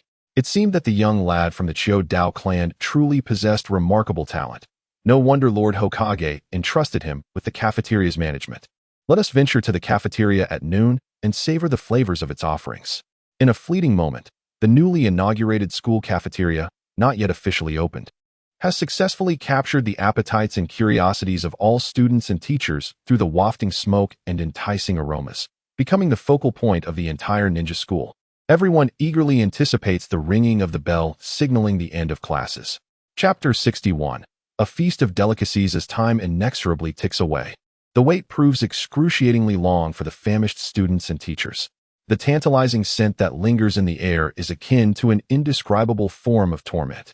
When the bell finally tolls, the restrained crowd surges forth from the classrooms like a bursting dam, all rushing towards the new building that emanates an irresistible fragrance. Upon stepping through the cafeteria's entrance, all are struck by the sight before them. The interior is spacious and bright, with orderly tables and chairs, immaculate and tidy. The most captivating feature is the long buffet counters, lavishly adorned with a myriad of dishes. Enormous wooden barrels line the sides, filled with glistening grains of pristine white rice, exuding a rustic and warm aroma. Adjacent to this are a variety of steaming Chinese dishes, each exuding a fragrant allure. Large portions of braised pork are piled high, the marbled cuts of meat bobbing in a rich sauce, releasing a sweet and savory aroma from the perfect blend of sugar and soy sauce. The Kung Pao chicken, with its tender morsels and crispy golden peanuts, intertwined with deep red dried chilies, is enveloped in a tangy, slightly spicy sauce that whets the appetite. In the Yuxiang shredded pork, darkwood ear mushrooms and tender bamboo shoots enhance the texture of the succulent pork strips, while the rich sauce promises to be a delightful accompaniment. The Mapo tofu presents a visual and olfactory spectacle with its snow-white, silky tofu blocks partially submerged in a vibrant red chili oil, garnished with green scallions, the spicy, fragrant aroma tantalizing the taste buds and invoking involuntary salivation. There are also stir-fried seasonal vegetables, glistening green and vibrant, preserving the freshness of the produce, sweet and sour pork, crispy on the outside yet tender within, with a golden crust coated in a translucent, tangy sauce, and di-sen-sien, which, after frying, reveals a rich and enticing aroma. In addition, there is a delicious seaweed and egg drop soup, brewed from large bones, adding to the feast's richness. These aromatic, visually enticing Chinese dishes create an unprecedentedly lavish tableau. The variety of colors, scents, and flavors ignites curiosity and thoroughly stimulates the appetites of all present. A clear price list hangs on the wall, surprisingly affordable, accompanied by a prominent reminder to cherish food and avoid waste. Faced with such a sumptuous and reasonably priced banquet, the eyes of students and teachers widen in astonishment. Without a moment's hesitation, they grab their trays and eagerly join the queue, selecting their desired dishes. Before long, each tray is piled high, and they find their seats. Unable to contain their excitement as they begin to indulge in the long-awaited lunch, the sounds of satisfaction and praise echoing throughout the room. Among them, familiar faces such as Bo Feng Shui Min, Uchiha Taihua, Chiao Dao Chendong, and Hugaching Mu join the throng. Gazing at the unexpectedly grand scene and the array of delectable food, they too are left speechless. Goodness, Liang Zi is serious about this, Chiao Dao Chendong exclaims, inhaling deeply and eyeing the unique dishes, nearly drooling. This is fantastic. We will never have to worry about going hungry again. Uchiha Taihua, ever observant, points out, it appears to be as expected. I've seen Liang Zi prepare those dishes before, and they are indeed exceptional. Hugaching Mu breathes a sigh of relief. His tone relaxed. Yes, and with clear pricing, we can simply pay for our meals without having to gauge his mood or scavenge from his fingers. Bo Feng Shui Min surveys the orderly, fragrant cafeteria, a gentle smile of admiration gracing his face as he quietly concludes, "Truly, Liang Zi has surprised us immensely with this endeavor. The food is not only delicious, but also remarkably affordable, cheaper than many restaurants outside, making it accessible even for students of modest means." Just as they prepare to find seats and indulge in their bountiful meals, Liang Zi strides over with an air of camaraderie, smiling broadly. "Ah, you all have come to support me," he declares, patting his chest with a gesture of assurance. "Take whatever you desire. Today, I grant you all a special privilege. Everything is half price." How generous is that? For those who have assisted him and stood by him during his confrontation with Yunin, Liang Zi harbors gratitude. He is keen to reciprocate when the opportunity arises, recognizing the importance of nurturing relationships with these individuals, whether they are heirs of prominent ninja clans or promising talents like Shui Min. Xiao Dao Chen Dong's eyes gleam with excitement, akin to a 100-watt bulb, nearly drooling onto his tray. "Really? Liang Zi, you are too generous. I won't hold back," he exclaims, swiftly pivoting and darting back to the buffet with unexpected agility, targeting the meat dishes with determination. The others express their thanks with smiles, scattering to find their own preferred delicacies. At that moment, Liang Zi's keen gaze sweeps across the buffet area, landing on a student standing hesitantly before the mapo tofu. Clad in somewhat tattered clothing, his expression wavering. The boy's eyes are filled with yearning for the food, yet his hand clutches a handful of coins, hesitating to reach out. Liang Zi approaches without hesitation. "Would you like this?" He gestures towards the enticing red oil mapo tofu. The student, named Dechuan, jumps in surprise, nodding shyly. His voice barely above a whisper, "Yes, but..." "Want it? Is it that you do not have enough money?" Liang Zi waves his hand generously. "It's on me." "Really? Is this true?" Dechuan's eyes widen, filled with disbelief and joy. He cannot fathom why this seemingly well-off student would treat him. But the allure of the food is too great to resist. "Absolutely," Liang Zi grins, then quickly adds, "However, there is no such thing as a free lunch. I need a small favor from you." He turns, beckoning Dechuan with a finger, "Follow me." Dechuan hesitates momentarily, but observing the bustling surroundings filled with students and teachers, he feels secure within the school's walls. Ultimately, curiosity and his craving for mapo tofu prevail, and he follows Liang Zi into a small, unused room in the corner of the cafeteria, temporarily serving as a storage area. After approximately 5 or 6 minutes, the door to the small room swings open once more. Dechuan emerges first, his complexion appearing somewhat pale, his steps unsteady, as if drained of energy, looking rather dejected. However, he clutches a small bundle of new bills tightly in his hand, his face radiating satisfaction and excitement. He rushes to the buffet, finally fulfilling his wish for a generous serving of the long-desired mapo tofu, alongside a hearty bowl of rice. Shortly thereafter, Liang Zi emerges from the room, looking refreshed, scanning the area as if searching for something. Soon, his gaze fixates on another seemingly promising target in need. Chapter 62. The Curiosity of the Hokage. Meanwhile, in the Hokage's office, Sarutobi Hiruzen is intently observing the cafeteria's opening through a crystal ball. As he gazes upon the array of delicious dishes, he cannot help but swallow hard, planning to sneak in for a taste when the crowd thins. However, his attention soon shifts to Liang Zi's peculiar actions. When he observed Liang Zi leading a student named Okawa into a small room, and later saw Okawa emerge with a look of utter depletion, he couldn't help but furrow his brow, perplexed as he scratched his thinning hair. Although his telescopic technique allowed him to perceive many corners of the village, such a completely isolated place remained beyond his sight. The house was small and well secluded, with no light penetrating its confines, rendering him unable to discern the specifics of the situation. Nevertheless, he was confident that Liang Zi had not engaged in anything life-threatening, as the other party likely lacked the audacity for such acts.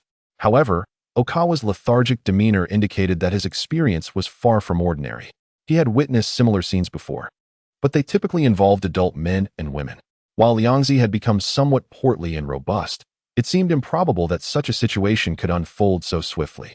What exactly was transpiring within that room? Sarutobi Hiruzen's curiosity was thoroughly piqued. Why did the student who entered appear so utterly drained? The more he contemplated, the more he found something amiss. After a moment's reflection, he waved his hand. An Umbu ninja, adorned with an animal mask, silently appeared in the office. "Go, bring that child who just exited the small room in the cafeteria the one named Okawa, to see me. I have questions for him. Yes. Shortly thereafter, Okawa, having just enjoyed a satisfying meal of mapo tofu and preparing to return to class, was politely yet firmly escorted to the Hokage's office by the suddenly appearing Umbu ninja. Approximately 10 minutes later, Okawa was returned, resuming his afternoon classes.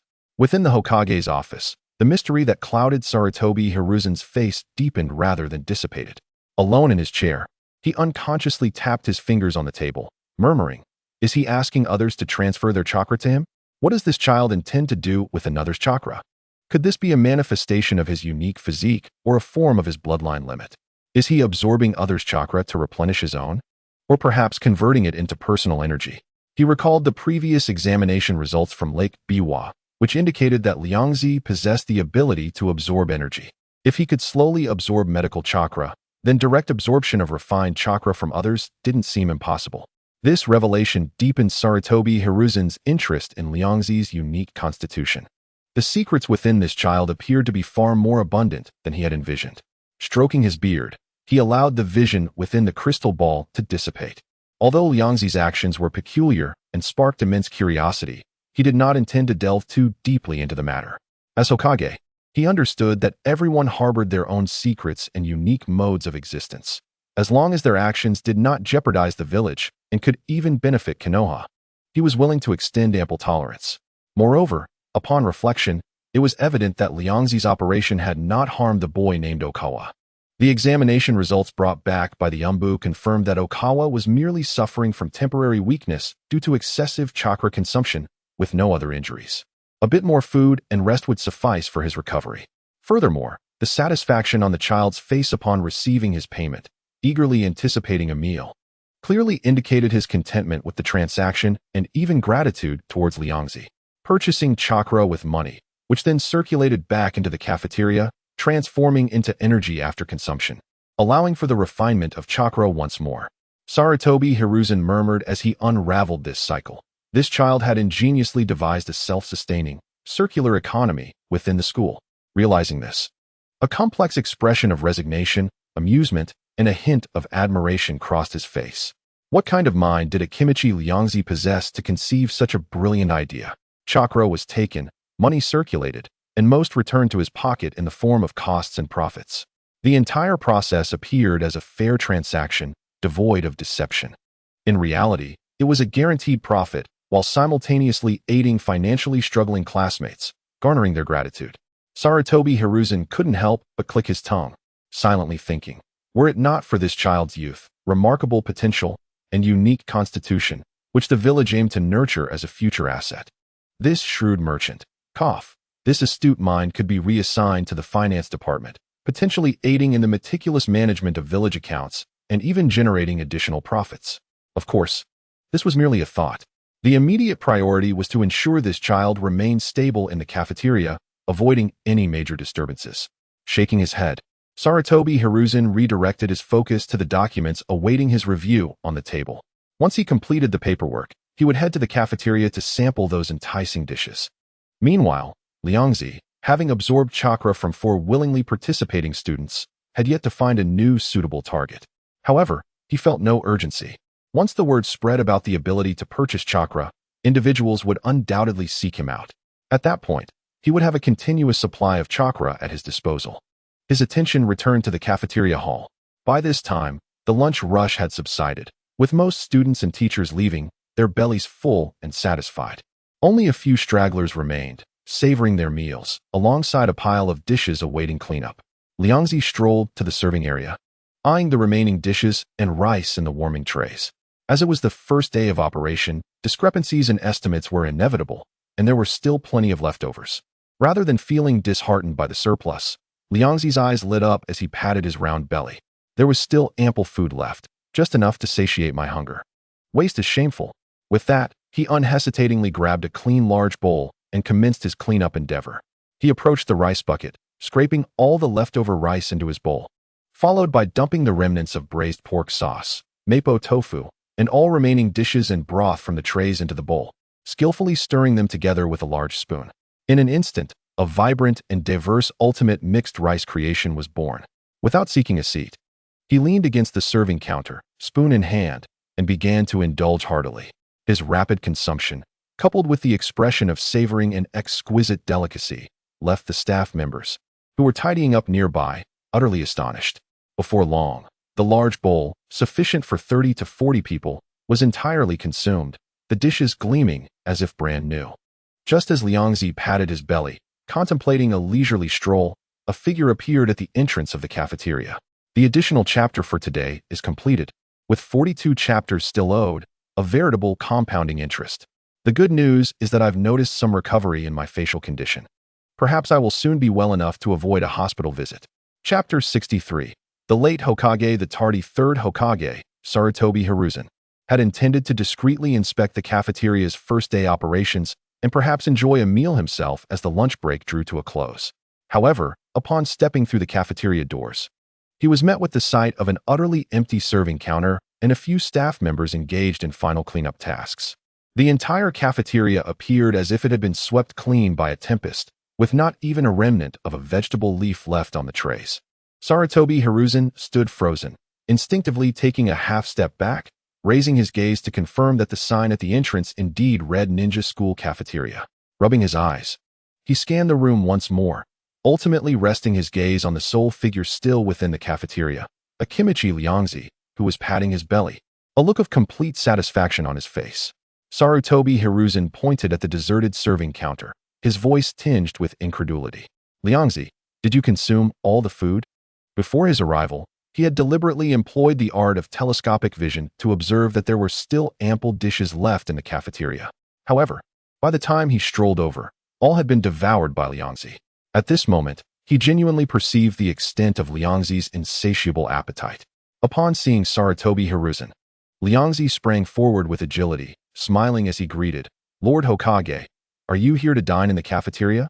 Sarutobi Hiruzen surveyed the desolate cafeteria and internally lamented the absence of food, rendering any dining moot. Thus, he feigned nonchalance and waved his hand, stating, "No, I merely came to observe the cafeteria's inaugural day. I have already dined." To claim he had come to eat when the food had been entirely consumed would be rather foolish.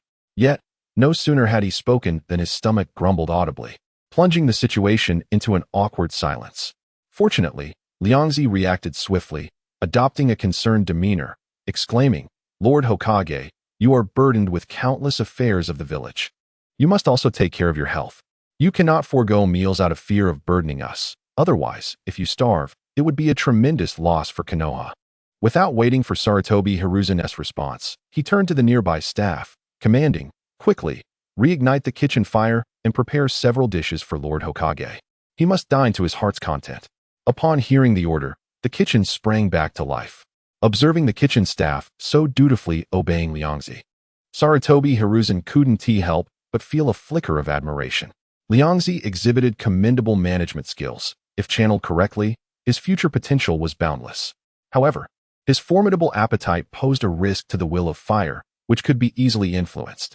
Meanwhile, although the kitchen was not as bustling as during the peak lunch hours, the clanging of pots and the enticing aromas soon filled the air once again. Before long, several steaming plates of delectable dishes were presented before Sarutobi Hiruzen. Although the selection was modest, 3 dishes, a soup, and a bowl of glistening white rice, the freshness and robust aromas were undeniable. Sarutobi Hiruzen, eyeing the swiftly prepared meal, cleared his throat, donning the dignified demeanor befitting of a Hokage, and waved his hand. "Liangzi, though I am the Hokage, there is no need to create any special privileges. Let us adhere to the rules." That said, the tantalizing scents wafting through the air were irresistible, compelling him to take up his chopsticks. An indescribable sense of satisfaction and joy welled within him, reviving his slightly fatigued spirit from a busy morning. The taste of the meal was indeed exceptional. Unable to resist, he took another bite, internally praising the fare. If he could enjoy such appetizing and nourishing meals daily, it would surely invigorate his motivation to tackle the mountain of paperwork awaiting him. If he felt this way, surely the students would be inspired to study harder after enjoying such delicious meals. With this thought, he deemed the investment in establishing a cafeteria at the ninja school worthwhile. Witnessing the contented smile on Sarutobi Hiruzen's face, Liangzi also beamed with genuine happiness. This Hokage was his major benefactor, and it was imperative to serve him well. Since the funds were sourced from the village's treasury, Liangzi felt no burden in spending, and he could simultaneously enhance the Hokage's favor. Truly a win-win situation. After bidding farewell to Sarutobi Hiruzen, Liangzi resumed his astute and efficient role as the cafeteria's chief administrator. He directed the staff to consolidate the kitchen waste collected, carefully sorting through inedible remnants such as vegetable scraps, fruit peels, and bones, and assigned someone to deliver them to the Akimichi clan's territory. Although these items were inedible for humans, they served as excellent feed for the livestock raised by the clan. This not only prevented waste, but also constituted a form of repayment for the support he received from his family, which had aided him greatly. All these actions stemmed from his ingrained habit of frugality, enabling him to utilize every resource to its fullest extent without any waste. Once all was completed, he picked up the day's ledger and meticulously reconciled the income and expenditures. Upon seeing the final tally, he discovered that not only had he stayed within budget, but the cafeteria's first day of operations yielded a slight surplus after deducting costs and losses. He nodded in satisfaction, a contented smile illuminating his round face. Indeed, being backed by a substantial foundation made things easier. He could enjoy a hearty meal without question and generate income through the cafeteria while having the opportunity to reciprocate to those who had helped him, a trifecta of benefits. The future appeared increasingly promising. A path toward culinary freedom seemed to unfurl slowly before Liangzi's eyes. In the following days, the cafeteria's reputation for affordable, high-quality food spread like wildfire throughout the ninja school. An increasing number of students and teachers flocked to it, and the once spacious cafeteria became filled to capacity during peak dining hours. Many students, too far from home or simply reluctant to bring their own lunches, opted to enjoy all their meals there. Simultaneously, another clandestine rumor began to circulate among specific groups, particularly among the financially strained orphans and commoner students. They discovered that the plump students who lingered in the cafeteria were willing to purchase their chakra. This revelation was undoubtedly a tremendous surprise for these often cash-strapped children. After all, becoming a ninja and undertaking missions was all about earning money to improve their lives. Now, they merely needed to sell their refined chakra during lunch breaks or after school to instantly pocket some pocket money. This was an exhilarating prospect, akin to discovering an early method and channel for earning income. Consequently, some bold students began to approach Liangzi, eagerly offering to sell their chakra. Chapter 64, The Chakra-Selling Might Guy. Faced with eager clients, Liangzi welcomed them all, pricing their chakra based on quantity and quality. Soon, students who tasted the sweetness of profit became living advertisements, attracting more like-minded peers. Even some financially constrained young teachers, upon hearing this insider information, could not resist seeking Liangzi for private transactions. Liangzi's business thrived, and whispers of his mysterious legend circulated within the school. Find that man, and you shall possess an endless stream of wealth. As the chakra flowed into him, Liangzi could distinctly feel the energy within his body accumulating at an impressive rate. Most of this energy was stored in his abdomen, akin to an ever-replenishing energy core.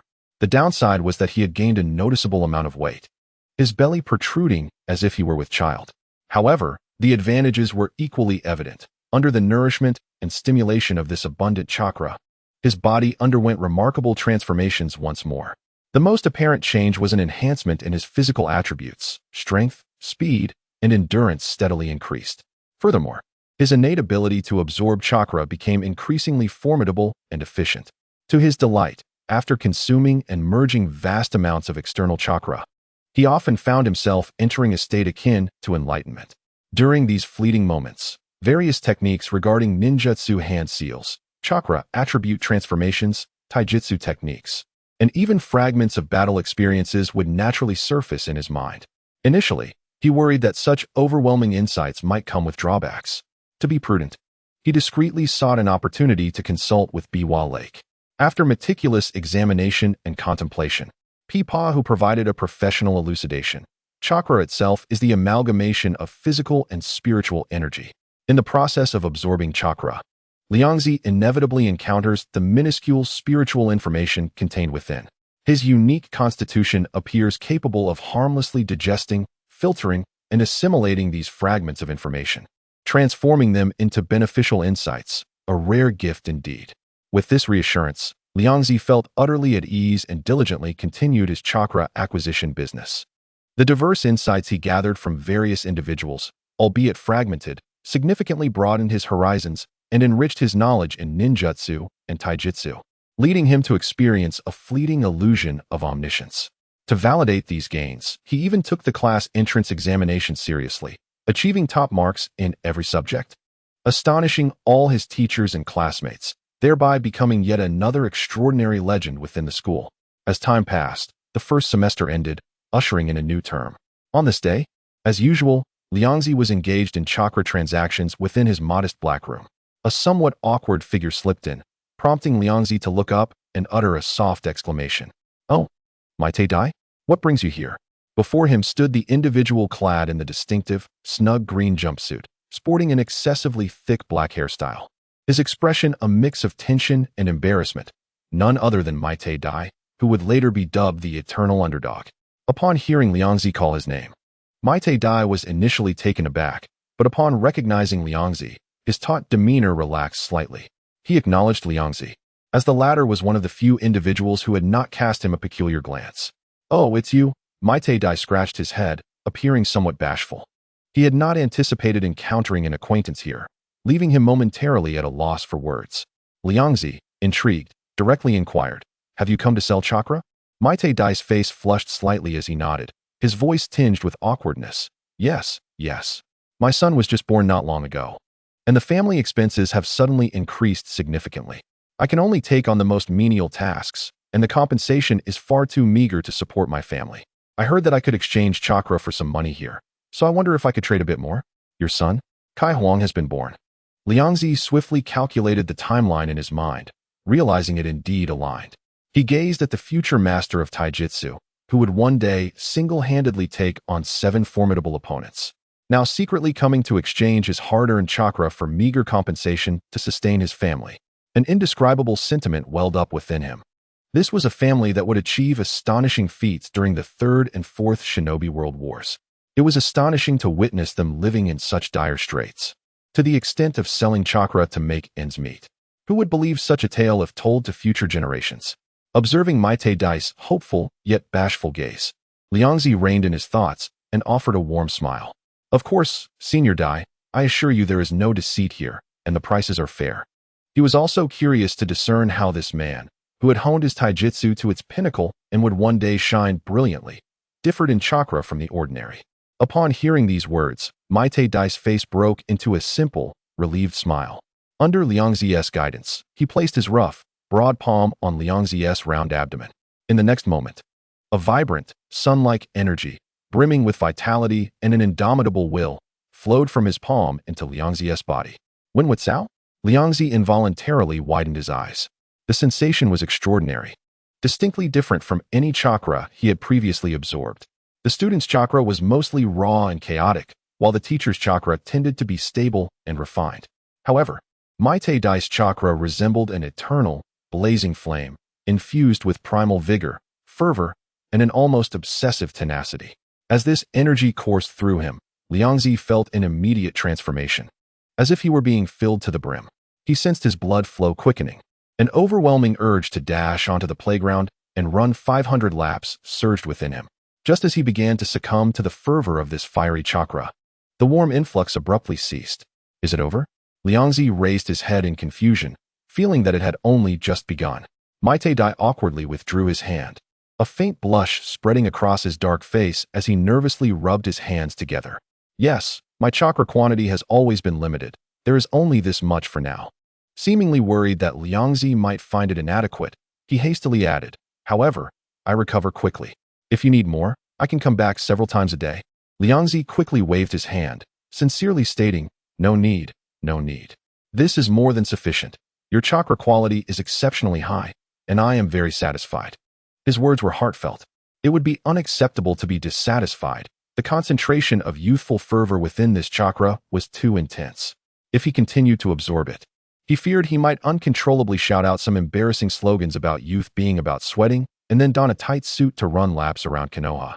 The mere thought of such a grotesque image was terrifying. Fortunately, the amount was indeed limited, allowing him to halt himself in time. Reflecting on this, Liangzi retrieved a thick stack of bills from a nearby money box and pressed it into Maite Dai's hands.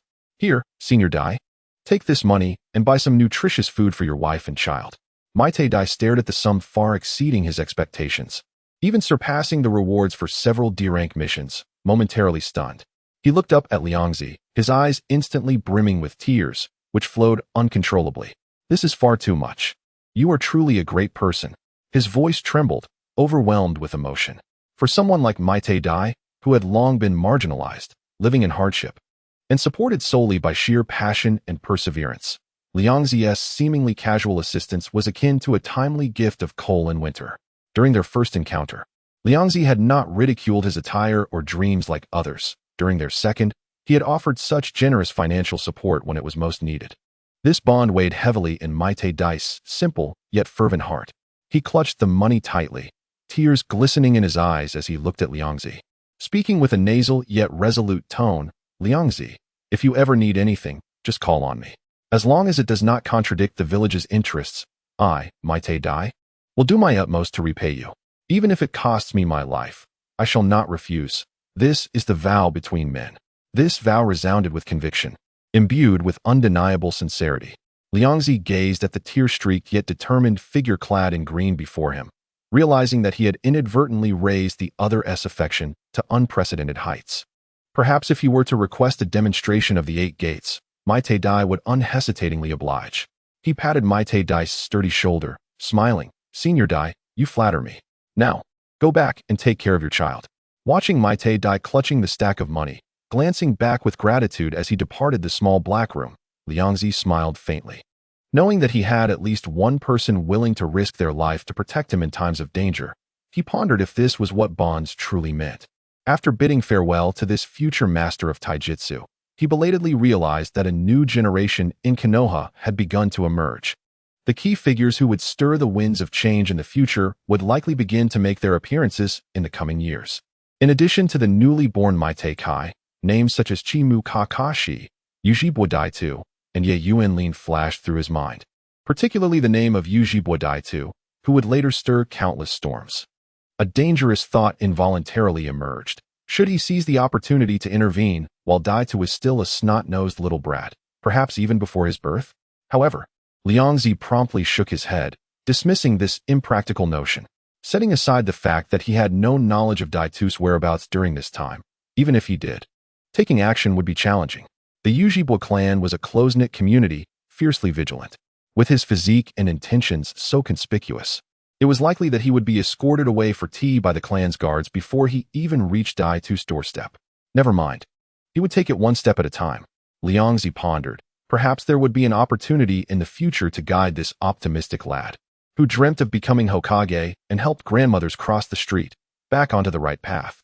He believed that as long as Daitu did not experience the extreme trauma of Lin's death and was not ensnared by Uchiha Madara's schemes, perhaps tragedy could be averted. In the following period, Maite Dai frequently came to Liangzi to deliver chakra after completing low-level missions. This was quite taxing for Liangzi. Each time he absorbed the fiery, youthful chakra from Maite Dai, he felt invigorated, as though he had been infused with a surge of energy, itching to run 50 laps around the playground or practice taijutsu on a wooden post. However, this fervent sensation also bore evident benefits. Through continuous absorption and comprehension of the training marks embedded in Maite Dai's chakra, Liangzi gradually developed a vague yet profound understanding of the essence of the Kokugen taijutsu, especially the legendary 8 gates formation, which was considered a forbidden technique. It was an ultimate secret art that pursued explosive power by breaking the body's constraints and burning one's life force for a fleeting yet terrifying strength. Its core principle was to shatter limitations and release the hidden treasures within the human body, even at the cost of self-destruction. This concept inevitably reminded Liangzi of the Akimichi clan's ultimate secret art, the butterfly transformation technique. Both techniques involved sacrificing one's body to gain power, sharing a remarkable similarity. However, the Akimichi's butterfly transformation technique appeared to be more indirect and controllable, consuming the vast reserves of fat and chakra accumulated over time. As long as it remained within a certain range, one could weaken but still preserve life, unlike the 8 gates, which was a near-certain death sentence when fully unleashed. One burned life for an instantaneous, extreme eruption. The other consumed reserves to pursue sustained and controllable bursts. An excited glimmer shone in Liang Zi's eyes. What if he could merge the strengths of both techniques? This thought spread like wildfire in his heart. Thus, while managing the cafeteria, acquiring chakra, and diligently eating, Liang Zi took on a new, highly challenging endeavor. He endeavored to combine the principles of the Eight Gates formation with the foundation of the Akimichi's butterfly transformation technique. Aiming to synthesize the best of both worlds and create a unique, safer, more efficient, and more potent secret art exclusive to him, Liang Zi of the Akimichi clan. Undoubtedly, this was a difficult and uncertain path, but the surging chakra within him and the insights gained from various taijutsu experiences provided him with unprecedented confidence and determination. If he succeeded, he would rise to the pinnacle, becoming the most formidable existence in the shinobi world. A few days later, Liang Zi, hurry and open the door. We are ready for you to shower us with gold coins. A familiar voice echoed outside the back door of the cafeteria, laced with teasing familiarity. There stood Yujibo Tiahua, Dahua, Xiao Dao Chendong, Ring Qingmu, and Boifeng Shuimin, gathered at the entrance, knocking and calling out. Ever since Liang Zi established a channel for exchanging chakra for money, they occasionally came by to earn some pocket change. After knocking for a while with no response, they grew puzzled. It's strange. Usually, this guy would already be scampering to open the door. Why is there no reaction today?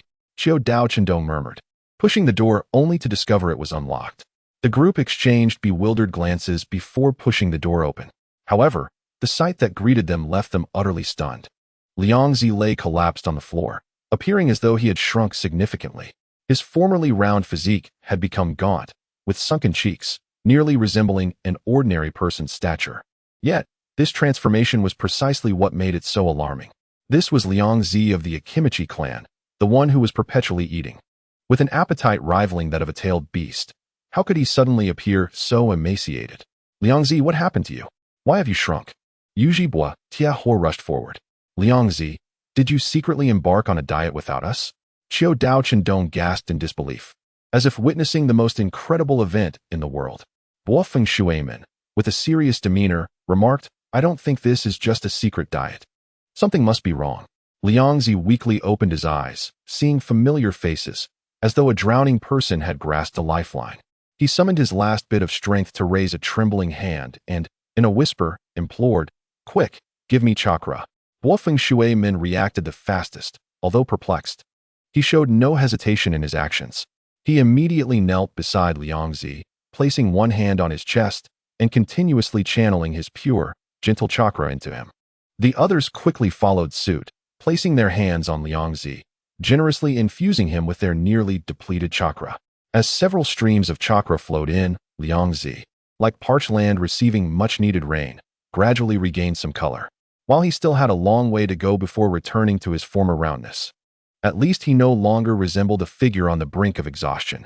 He let out a sigh of relief, finally gathering enough strength to sit up. What a close call, Liang Zi thought, patting his chest, relieved that they had arrived in time. Had they come any later, he feared he would miss his lunch. The others stared at him in confusion. Wait, even in such dire straits, you're still thinking about lunch? Under the concerned and puzzled gazes of his friends, Liang Zi awkwardly chuckled and explained, Everyone need not worry about me. I merely encountered a slight issue while researching secret techniques. Just give me some time to eat back to health, and I, Liang Zi of the Akimichi clan, will be as lively as ever. It turned out that while attempting to merge the butterfly transformation technique with the Eight Gates formation, he had inadvertently triggered a switch due to a lack of control. In that moment, the vast reserves of fat and energy accumulated within him ignited like a gasoline depot, burning with unprecedented efficiency and speed, transforming into a chakra so powerful that it astonished even him. That feeling of strength filled him, as if he could shatter mountains with a mere gesture. Even more exhilarating than when he fully unleashed the multiplication technique. He even sensed two ethereal wings formed from pure chakra emerging from his back, creating an illusion of soaring through the skies. This overwhelming sensation of power was intoxicating, nearly leading him to lose himself in it, making it difficult to stop voluntarily. When he finally broke free from that state and forcefully terminated the uncontrolled burning, the vast energy reserves within him had already been nearly exhausted. resulting in the precarious scene they had just witnessed. So you drained yourself dry while researching a new secret technique? Xiao Daochendong summarized, wide-eyed. Liangzi could only nod helplessly, glancing at his slender arms and clicking his tongue in regret. Sigh, I worked so hard to save up that stash. And now I have to start all over again. The significant depletion of his fat made Liangzi experience, for the first time, what it felt like to have his body hollowed out. For the Akimichi clan, fat was not only a symbol of strength, but also a source of security. At this moment, he not only felt as though his body had been drained of all vitality, but the insatiable hunger that shadowed him, engraved into his very marrow, was fervently scorching his reason and his stomach. After soothing his companions, he hastened into the kitchen of the dining hall, commanding the staff who were tidying up the stove. Hold off on cleaning, bring out all the ingredients, and prepare a meal. Make as much as you can for lunch today. The faster you work and the more you produce, the greater the bonus I will distribute at the end of the month. He was in dire need of replenishing energy and fat, thus he set his sights on the food stored in the kitchen. The chefs on standby sprang into action at his words, the flames roaring and spatulas flying. An abundance of ingredients was rapidly processed and delivered to Liangzi, then disappeared at an astonishing pace into his gaping maw. Of course, not everyone remained passive. The logistics supervisor of the dining hall, a ninja dispatched by the Third Hokage to assist in managing and monitoring Liangzi, rushed over to dissuade him. Liangzi, stop. You truly cannot eat anymore. This month's food supply has already been depleted by more than half. If you continue at this rate, there will be no ingredients left for the dining hall in a few days. Gazing at the empty warehouse and the frenzied consumption of Liangzi, he felt utterly despondent, regretting his duty to the Third Hokage. Previously, the Third Hokage had sent him to keep a close watch on Liangzi, cautioning him to prevent any potential disasters. At that time, he had thought the Third Hokage was overreacting. After all, while Liangzi had a hearty appetite, he had always adhered to the rules, consuming only the leftovers from the dining hall. In hindsight, he had underestimated the situation. The quiet individual could indeed cause a remarkable uproar when unnoticed, single-handedly consuming an astonishing amount of food. Just as Liangzi was stuffing an oil cake into his mouth, he paused at the words, mumbling indistinctly, "Don't worry. I will contact my family immediately to expedite the delivery of more ingredients." Yet, as he surveyed the nearly depleted food reserves, his rationality began to return. He patted his deflated wallet, fully aware that the remaining funds would likely be insufficient. After all, he needed to cover the cost of new ingredients and maintain the cash flow for purchasing chakra, leaving him in a precarious situation. By the end of his meal, he couldn't help but sigh gloomily. Am I, Akimichi Liangzi, facing the prospect of bankruptcy once more after such a brief period of prosperity? With this heavy heart, he silently shoved the last meat bun into his mouth, finding it tasteless. Misfortune often comes in waves. Soon after, news arrived from the Akimichi clan's territory. The clan member responsible for communication reporting with a troubled expression. Liangzi, the family's food stock has been temporarily exhausted. If you want more, it will take time to procure from outside. Currently, the only items available for immediate allocation are some inferior sweet potatoes originally meant for livestock. Upon hearing this news, Liangzi, feeling the pangs of hunger in his stomach and contemplating the impending shortage in the dining hall, furrowed his brow in distress. What should I do? How can I fill this vast void? Am I to make do with those sweet potatoes meant for feeding animals? Chapter 67. Steamed sweet potato dish. The so-called sweet potato is, in essence, the same as the sweet potato from his previous life. If it were the sweet potato of his past, it would be perfectly edible. However, the sweet potatoes in this world differ significantly. They are small, fibrous, and possess a bitter taste, often causing discomfort when consumed in excess, which is why they are primarily used for livestock feed. Only in times of famine do people reluctantly resort to them for sustenance. Yet, at this desperate juncture, a flash of inspiration struck him like lightning. Sweet potato, the steamed dish he adored in his previous life, which was delightfully chewy and versatile in cooking methods, primarily utilized sweet potato starch as its main ingredient. How could I have forgotten this? Liangzi exclaimed, his eyes rekindling with enthusiasm. Bring all those sweet potatoes from the clan. I want as many as you can spare. By processing the sweet potatoes into starch as he had done in his former life, and refining them into the steamed dish, he could utterly transform its taste and texture, thus opening up a new realm of culinary possibilities. What's more, this dish is cost-effective, yields abundantly, and is incredibly filling. making it the ideal solution to navigate through the dual crises of financial and food shortages. Without delay, Liangzi propelled the initiative, and soon, trucks laden with unremarkable sweet potatoes were swiftly transported to the back of the dining hall, quickly forming a small mountain. Next, he hired several ninjas skilled in fire release and taijutsu, offering them generous wages. The fire release ninjas, rather than engaging in combat, meticulously controlled their chakra flames at a specific temperature to rapidly and evenly dry the sliced sweet potatoes. Meanwhile, the taijutsu ninjas wielded specially crafted large sticks, crushing and pulverizing the dried sweet potato slices, ultimately filtering out fine sweet potato starch. With the primary ingredient secured, Liangzi took the helm in the kitchen. Following the proportions he recalled, he combined the sweet potato flour with water and a pinch of salt, skillfully incorporating the essence extracted from previously boiled meat broth to enhance the flavor, stirring and heating slowly. Under the curious gaze of the kitchen staff, the mixture in the pot gradually thickened and became translucent, ultimately solidifying into a large, quivering, semi-transparent mass that emanated a faint aroma of meat and sweet potato. "It's done," Liangzi exclaimed, tapping the bouncy white mass with a spoon, a satisfied smile spreading across his face. He personally cut a small piece and tasted it. The texture was smooth and chewy, imbued with the natural sweetness of the sweet potato and the savory richness of the broth, leaving a delightful impression. Though it could not compare to the countless iterations of flavors from his past life, it was undeniably delectable amidst the current scarcity of ingredients.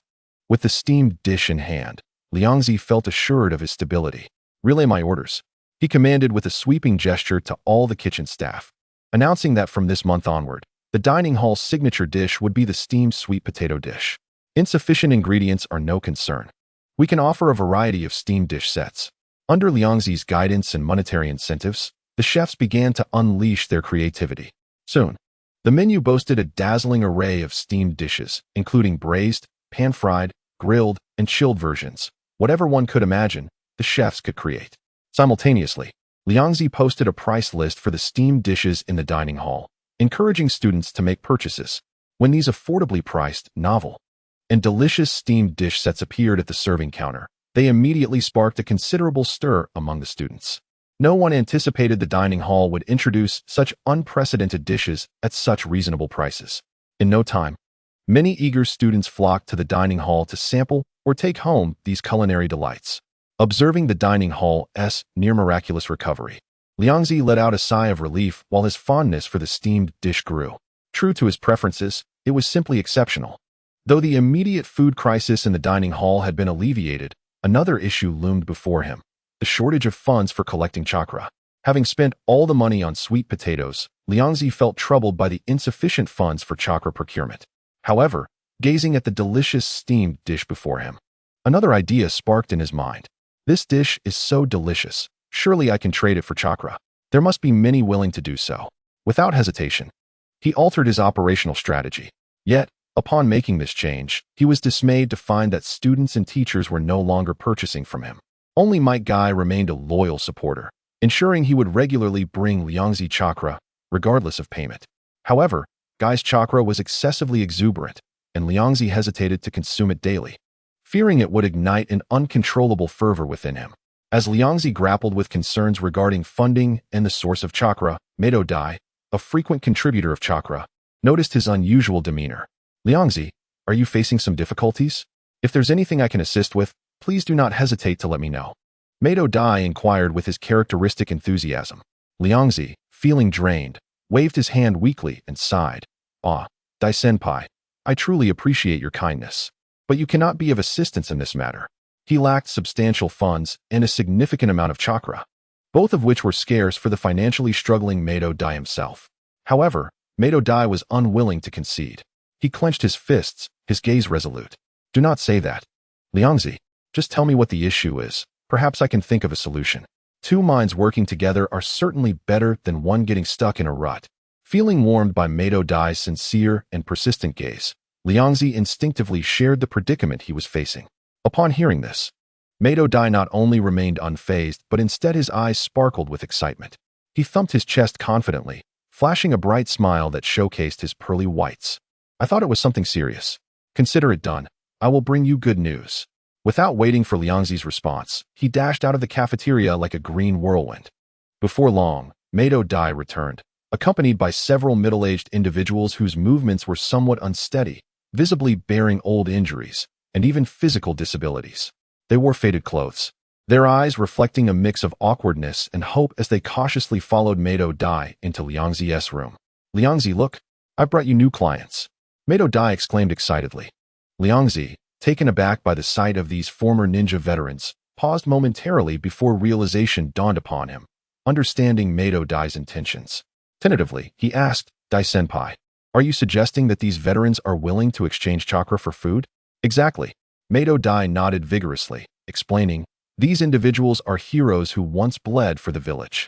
After retiring due to physical ailments, they faced significant hardships, receiving limited pensions, often struggling to afford enough food to eat. Since you have a system in place for exchanging food for chakra, any form of sustenance, whether monetary or edible, would be a godsend for them." Upon hearing this, Liangzi felt a surge of enlightenment. Of course, how did I not consider this demographic? These retired ninjas had once been the backbone of the village, possessing chakra of a quality and quantity far beyond that of ordinary students. Having lost their stable sources of income due to their injuries, they found themselves in dire straits, and the prospect of trading their remaining chakra for tangible sustenance would undoubtedly appeal to them, even be seen as a blessing. Chapter 68. The Chakra of Retired Ninjas. With this understanding, Liangzi's face immediately brightened with a warm smile as he approached them briskly. "Welcome. Please, make yourselves comfortable." The leader, a middle-aged man with a scarred face, scrutinized the overly youthful Liangzi with a blend of skepticism and curiosity. "Young brother, are you the one who claims to exchange chakra for food?" If it were not for the introduction from Mado Dai, who had reliably supported them in the past, he might have thought it was some sort of prank. "Yes, senpai," Liangzi responded, his expression now earnest and sincere. "I do indeed exchange chakra. The greater the quantity and quality of chakra, the more food I can provide." As he spoke, he stepped aside to reveal several large pots on the operating table behind him, filled with freshly made, steaming hot food. The translucent texture, bouncy form, and the unique aroma blending the fragrance of potatoes with rich meat broth immediately captured the attention of the retired ninjas. The tangible scent of food wafting through the air proved more persuasive than any words could convey. After confirming that Liangzi indeed possessed a substantial amount of appealing food, the last vestiges of doubt faded from the faces of the retired ninjas, replaced by a glimmer of hope. Having endured a life of sporadic meals after their retirement, the opportunity to sell chakra for sustenance felt akin to a ray of light in the darkness. The scarred leader took a deep breath, suppressing his excitement, and asked, "Young brother, we understand the rules. How exactly do we provide you with chakra?" Liangzi patted his still slim belly and explained, "It's quite simple. You just need to place your palms on my abdomen and, as you would normally channel chakra, transfer it steadily to me. My unique constitution allows me to directly absorb and store this chakra." Upon hearing this, the retired ninjas exchanged glances, their eyes reflecting understanding. "So, you possess a special bloodline limit," the scarred man murmured, a hint of envy mixed with relief in his tone. At their age and circumstances, they had long since abandoned any illusions about powerful bloodlines. Being able to trade their residual value for basic sustenance was already a fortunate turn of events. Without further hesitation, the transaction commenced. One by one, these veterans who once shed blood on the battlefield quietly placed their palms on Liangzi's belly, steadily channeling the chakra they had refined from within. Liangzi closed his eyes, concentrating intently. The chakra he received was markedly different from that of the students and teachers he had absorbed previously. Though the chakra of these retired ninjas was somewhat dulled from years without combat, its sheer volume was impressive and deeply rooted. More importantly, it bore a unique essence forged through the crucible of battle, an amalgamation of tenacity, the scent of blood, and the richness of practical experience, far surpassing that of ninjas nurtured in peaceful environments. The abundant and rich chakra flowed into him like a sweet spring nourishing parched earth. Liangzi could distinctly feel the energy he had expended in his research being rapidly replenished, the sense of emptiness and weakness gradually replaced by a feeling of fullness and stability. He squinted slightly, unable to suppress a smile of satisfaction. He had not anticipated that such a casual remark would yield such significant assistance. Mado Dai's ability to connect him with this unique group of retired ninjas was truly invaluable. These retired ninjas were akin to untapped reservoirs of chakra. Remarkably, they required no monetary compensation, only the affordable and delicious food he provided. This arrangement perfectly embodied mutual benefit and reciprocity. Having absorbed the potent chakra from these retired ninjas, Liangzi felt invigorated. He personally escorted them to the cafeteria entrance, ensuring each received a generous portion of steaming hot, oil paper-wrapped food weighing 10 pounds. The substantial weight elicited uncontainable joy on the faces of these veterans, who had long struggled to make ends meet. As they parted, Liangzi sincerely expressed, "Thank you all for today. If you know others in similar circumstances who might find it difficult to manage, please feel free to send them my way. If mobility is an issue, simply provide me with an address, and I can personally deliver food." He paused, offering an even more enticing proposition. "For every new friend you successfully introduce for a transaction, I will provide an additional 10 pounds of food." With an abundance of food at his disposal, he intended to employ a referral incentive strategy to uncover this overlooked group within Konoha, thereby establishing a stable and high-quality chakra supply network.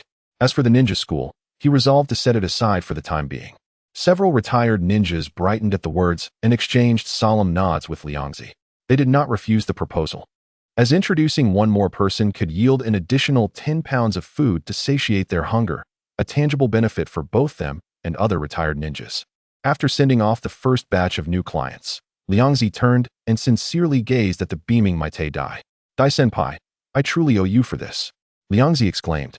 "I have little to offer in return, so please, take as much of the kitchen's stewed food as you desire.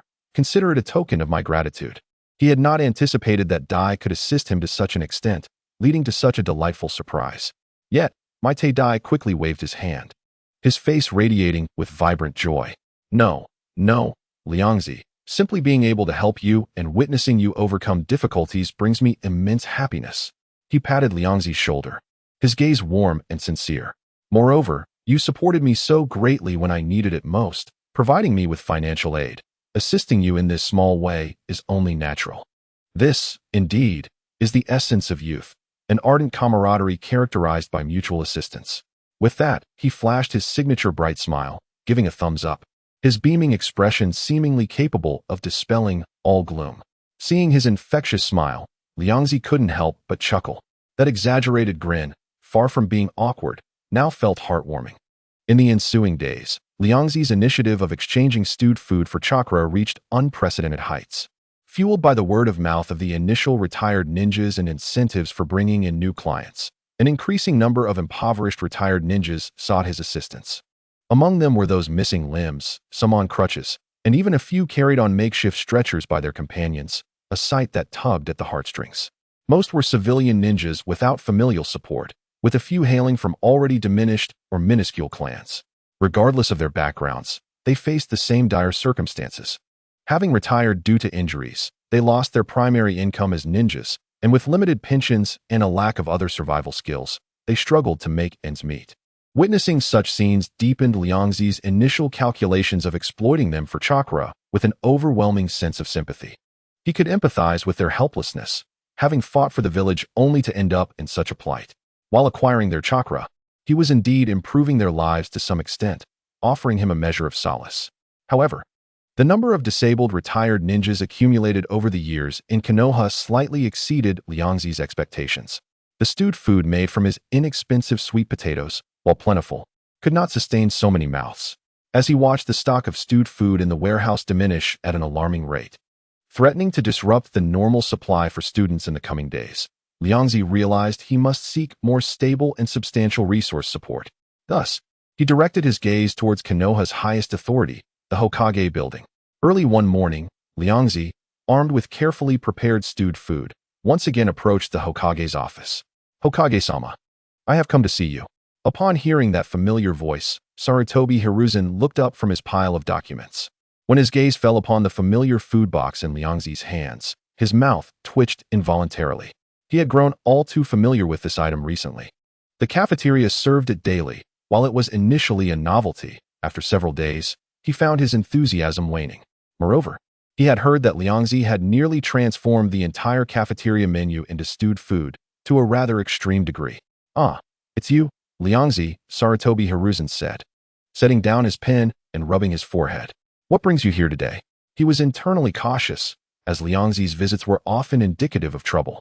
Liangzi set the food box aside, maintaining his smile, though his tone bore an unusual weight for his age. Hokage-sama, I have come to discuss a very important issue with you. Many of our village's retired ninjas are living in extreme hardship and despair. He stepped closer, raising his voice slightly, infused with heartfelt emotion. These are heroes who once bled and sacrificed for the village. Now, having retired due to injuries, they lack the proper support for their livelihoods. How can this be acceptable? Subsequently, Liangzi vividly recounted the situations he had witnessed over the past few days. Retired ninjas missing limbs, bedridden, struggling to even secure a meal, expressing his sentiments with fervor, even gesturing animatedly as he described their plight to Sarutobi Hiruzen. Listening to Liangzi's account, Sarutobi Hiruzen fell silent, a complex expression crossing his face. Leaning back in his chair, he slowly exhaled a puff of smoke. He was well aware of the conditions Liangzi spoke of. As Hokage, he understood these retired ninja struggles better than anyone. Each time he reviewed related reports, it weighed heavily on his heart. However, the village's budget was finite, with countless areas demanding funding: military, education, infrastructure, maintaining task systems, and compensating the families of fallen ninjas, each representing a significant expenditure. Given the perilous nature of the ninja profession, the number of injuries leading to retirement accumulated over the years to an astonishing figure. If the village were to fully support the later lives of all disabled retired ninjas with a standard of living, Konoha's current financial situation could not bear such a burden. This was a heavy and helpless reality. Observing Liangzi's impassioned and compassionate demeanor, Sarutobi Hiruzen understood the underlying motives at play. While Liangzi appeared to care for the retired ninjas, he surely harbored ulterior motives. Taking a drag from his cigarette, he addressed him directly. Liangzi, I understand what you're saying. However, you are aware of the village's financial constraints. We simply cannot afford to comprehensively improve the living conditions of all retired ninjas. Liangzi, perceiving the Hokage's candidness, ceased to beat around the bush and seamlessly continued, Hokage-sama. You must have heard that I have been exchanging stewed food from the cafeteria for chakra with some retired seniors, a mutually beneficial arrangement to slightly enhance their meals. He then shifted his tone, allowing just the right amount of sorrow to surface on his face. But the number of seniors in need of help is far greater than I anticipated, and my small cafeteria's operating funds are nearly depleted. It has become increasingly difficult to sustain. Thus, he boldly requested, could the village allocate a special fund in its name for this charitable endeavor? Seeking village funding was his true intent. With the financial support, he could not only alleviate his own monetary struggles, but also extend assistance to those impoverished retired ninjas. Sarutobi Hiruzen listened in silence, the smoke swirling around them, his gaze seeming to penetrate Liangzi's intentions, recognizing the plight of those truly suffering. After a long pause, it seemed he was finally swayed, and he spoke slowly. You make a valid point. As Hokage, I cannot turn a blind eye to the struggles of my former subordinates. Since you have this intention and have devised a viable solution, the village shall offer you some support. Liangzi's heart leapt with joy at these words, nearly prompting him to leap from his spot. That is wonderful. Thank you, Hokage-sama. I express my gratitude on behalf of those retired seniors. With his objective achieved, Liangzi felt elated, envisioning substantial funds and a continuous influx of chakra beckoning him. He stifled his excitement, bowed once more, and bounded out of the Hokage's office, heading straight for the finance department. When he excitedly approached the familiar old finance minister, it seemed as though the latter had been awaiting his arrival. Follow me, lad. The old finance minister beckoned, leading Liangzi not to the cash storage room, but instead through a maze of paths to a vast warehouse on the outskirts of the village. The elderly man produced a set of keys and unlocked a heavy door, releasing a rush of earthy and botanical aromas. Behold, these are all specially allocated to you by Hokage-sama. With eager anticipation, Liangzi peered inside, only to have his smile freeze in an instant, as if struck by lightning. Before him lay not the bountiful supplies he had envisioned, nor mountains of coin, but rather an overwhelming heap of sweet potatoes, stacked high and seemingly endless. As the second chapter of his extended narrative was released, albeit somewhat belatedly due to the slow pace of his writing, he found himself pondering the implications of this unexpected bounty. So this mountain of sweet potatoes is Hokage-sama's support for me? Liangzi, who had meticulously calculated his prospects, could scarcely fathom that Sarutobi Hiruzen's notion of support amounted to bestowing upon him an entire mountain of sweet potatoes. While the raw materials for creating his dish were now assured, the coins necessary for his ambitions of plundering the village's wealth would remain elusive. Gazing at the towering mound of sweet potatoes, Liangzi opened his mouth, yet ultimately stifled his disappointment. Better to have something than nothing at all. At least he had managed to secure a modicum of resources. However, it dawned upon him that outsmarting Sarutobi Hiruzen would not be a straightforward endeavor. After contemplating his situation, Liangzi resolved to take action. Sweet potatoes are sweet potatoes. I shall find a way to make them flourish. Raw materials are a form of capital, after all. Promptly, he utilized the leftover ingredients from the dining hall as wages and began employing retired ninjas seeking to exchange their chakra for sustenance.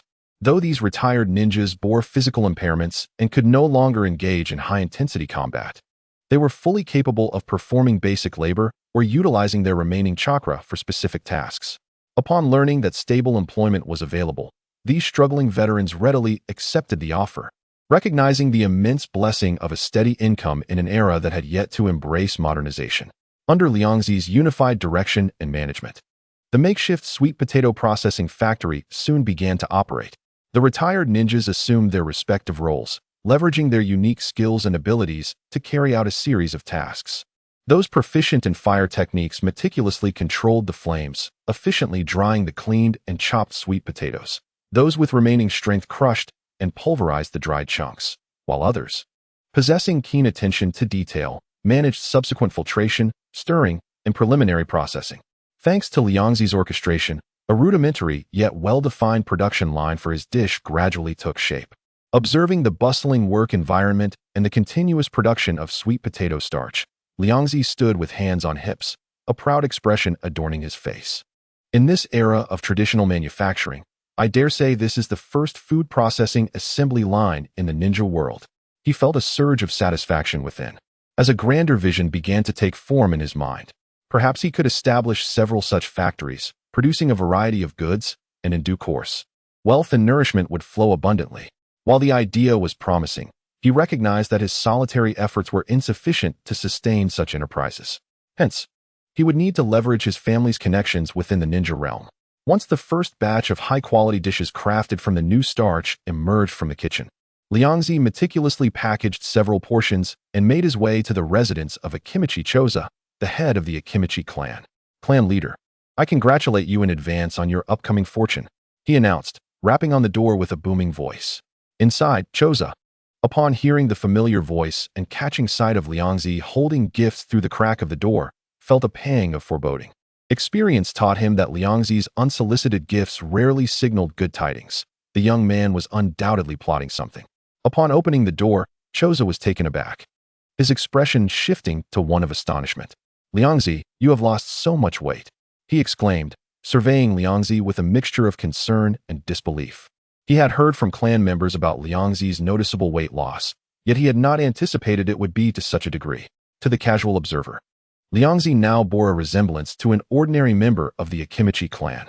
This was highly unusual. Typically, the clan's physique remained robust unless subjected to the extreme consumption of chakra or prolonged starvation.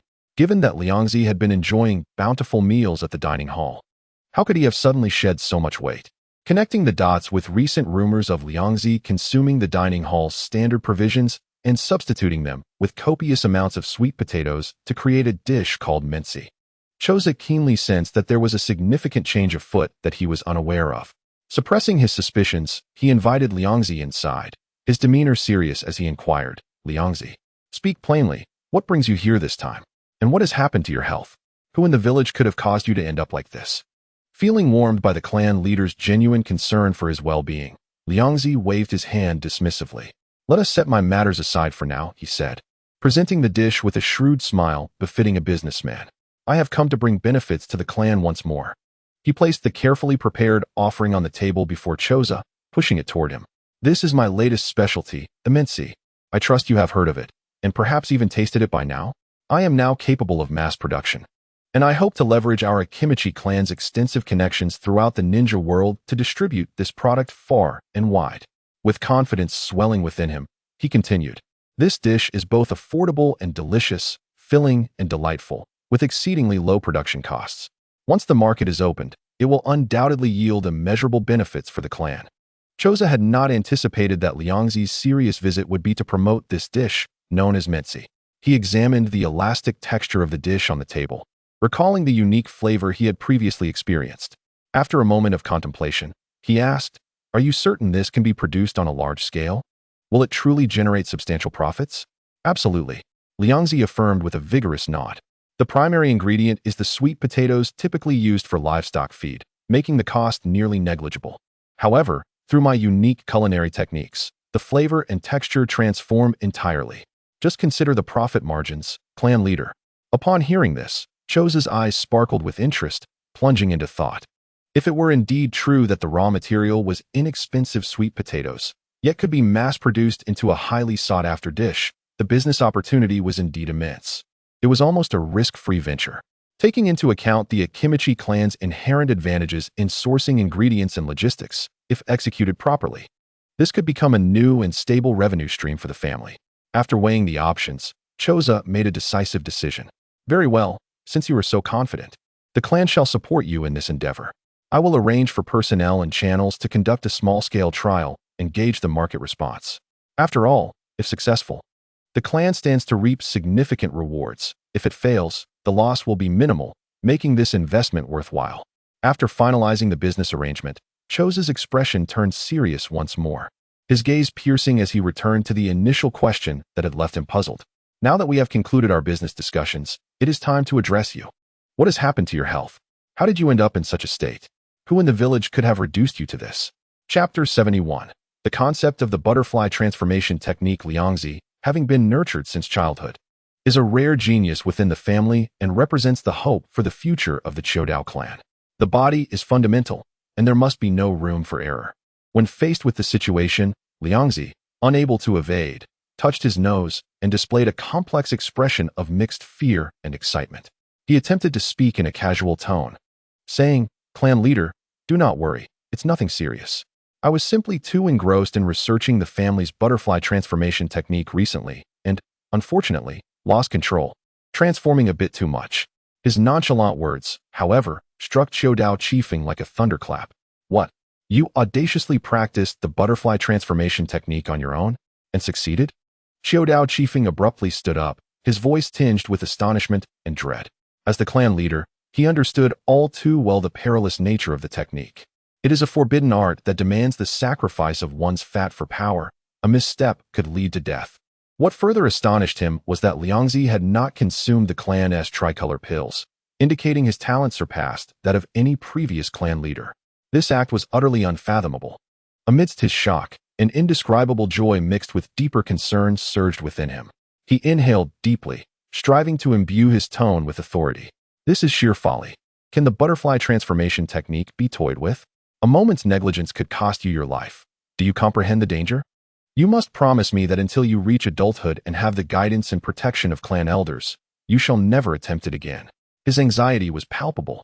Even he, as the clan leader, exercised extreme caution when employing the butterfly transformation technique, uncertain of his ability to control it without leaving hidden dangers, let alone a child like Liangzi.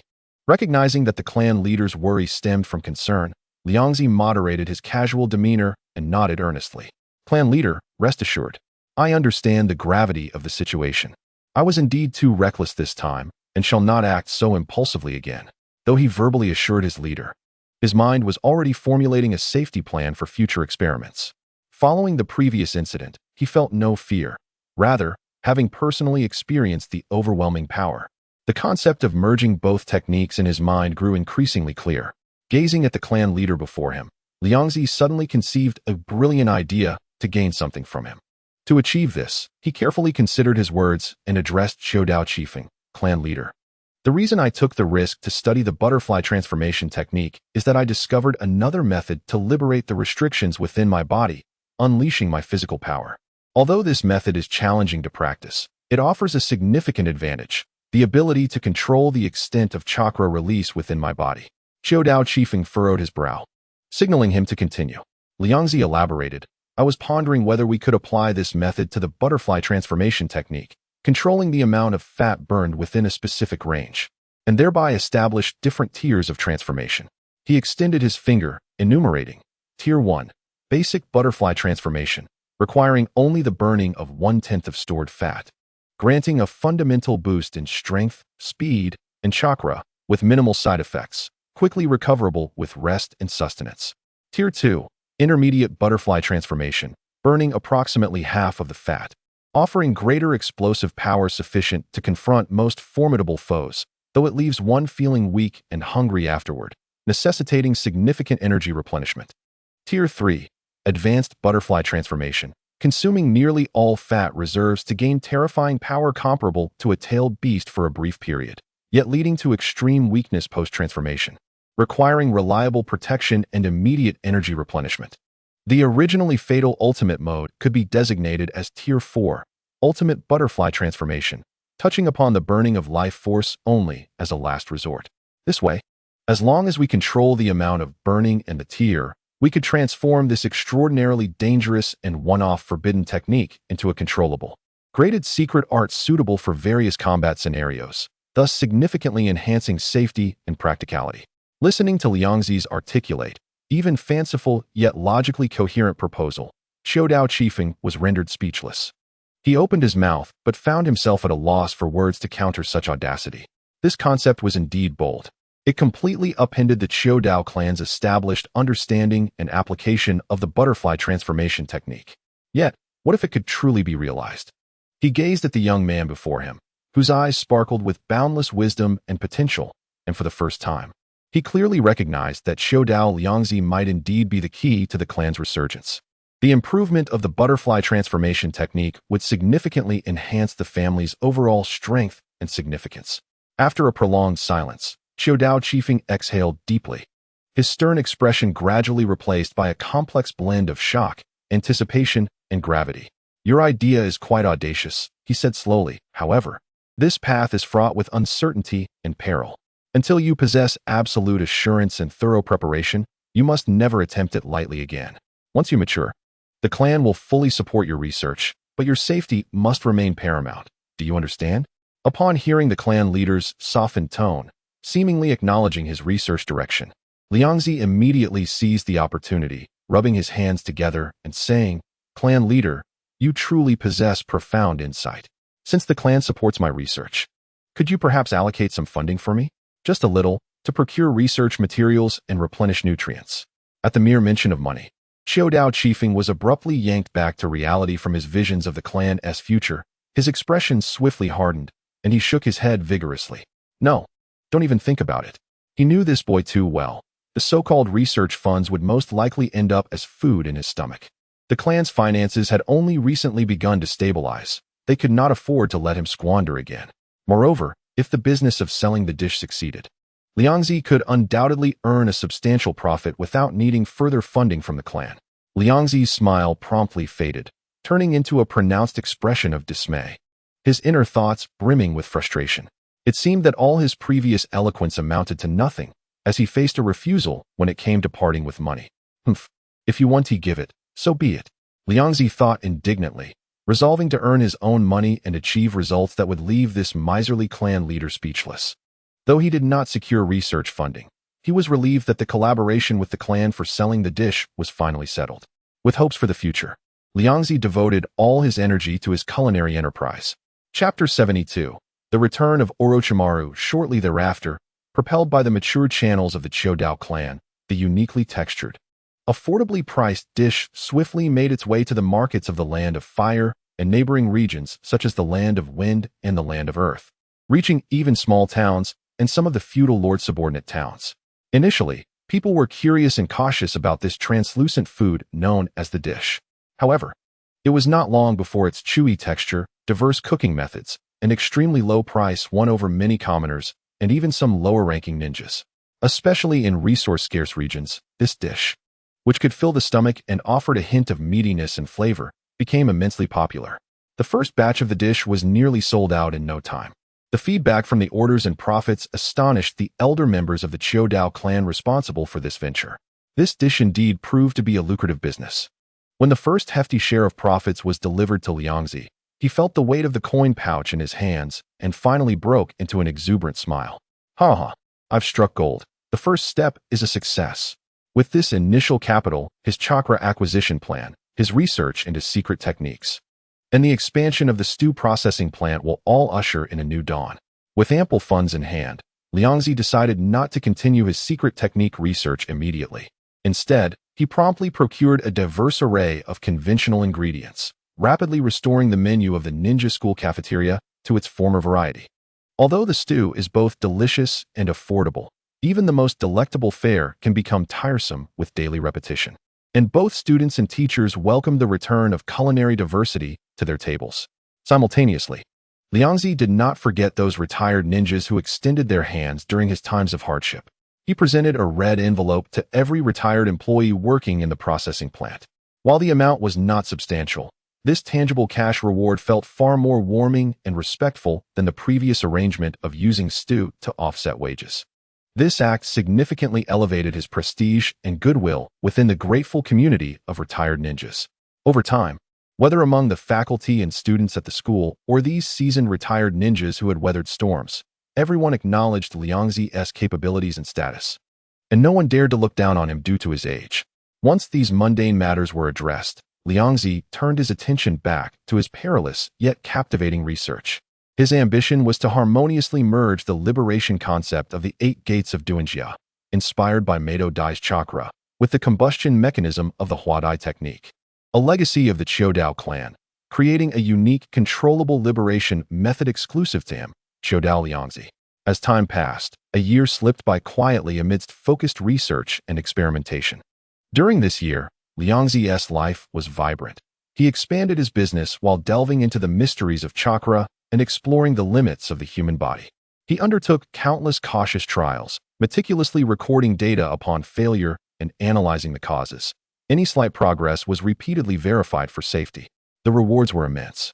His control over his chakra and fat energy reached an unprecedented level of precision. Now, he could steadily achieve a controllable liberation of fat reserves within 50 units, entering what he defined as the intermediate Huadai state, gaining substantial power amplification, and safely recovering post-exertion through ample consumption, eliminating any life-threatening risks.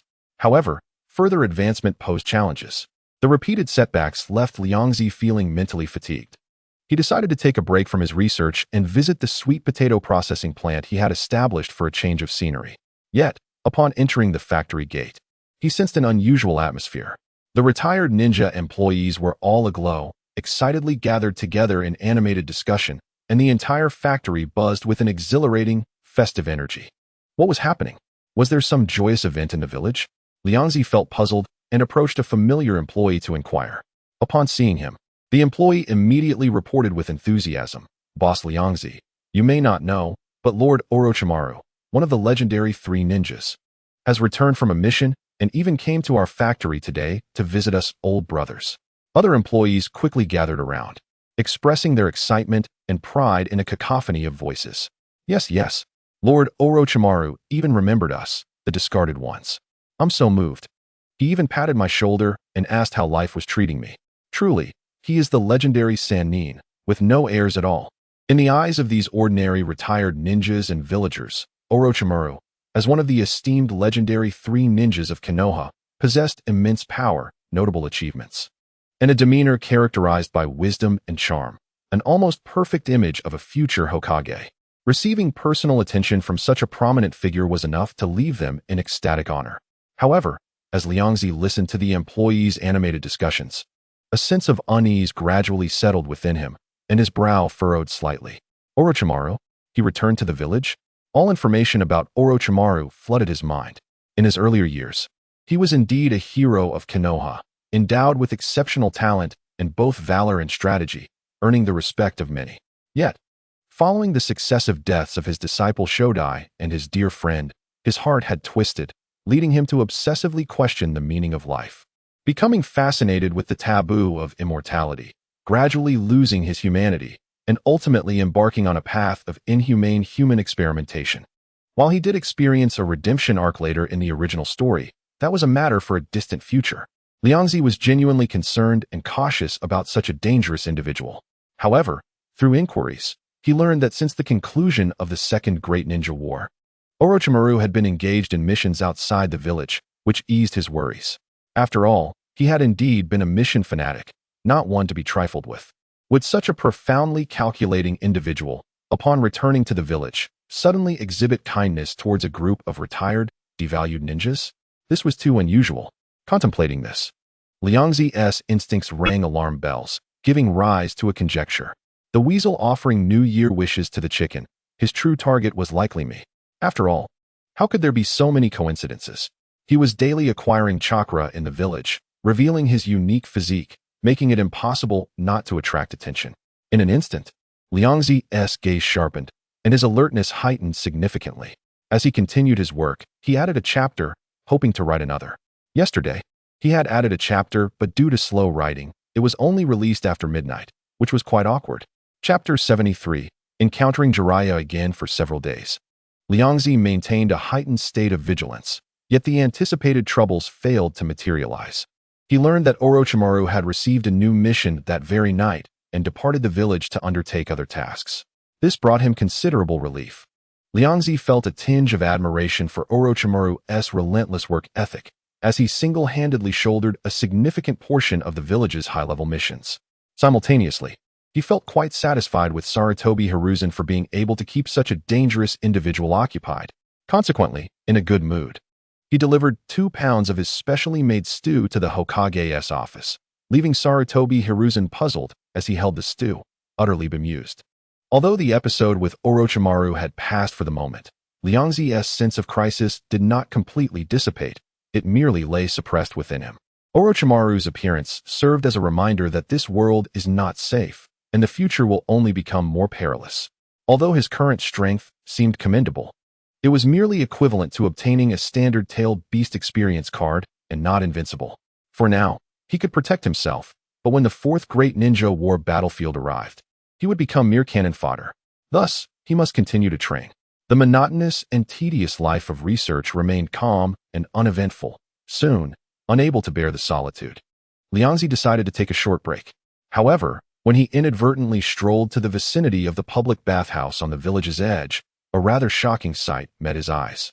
A tall man with flamboyant white hair was crouched in an exceedingly lewd posture on the outer wall of the bathhouse, peering inside with great concentration while occasionally emitting a lewd chuckle.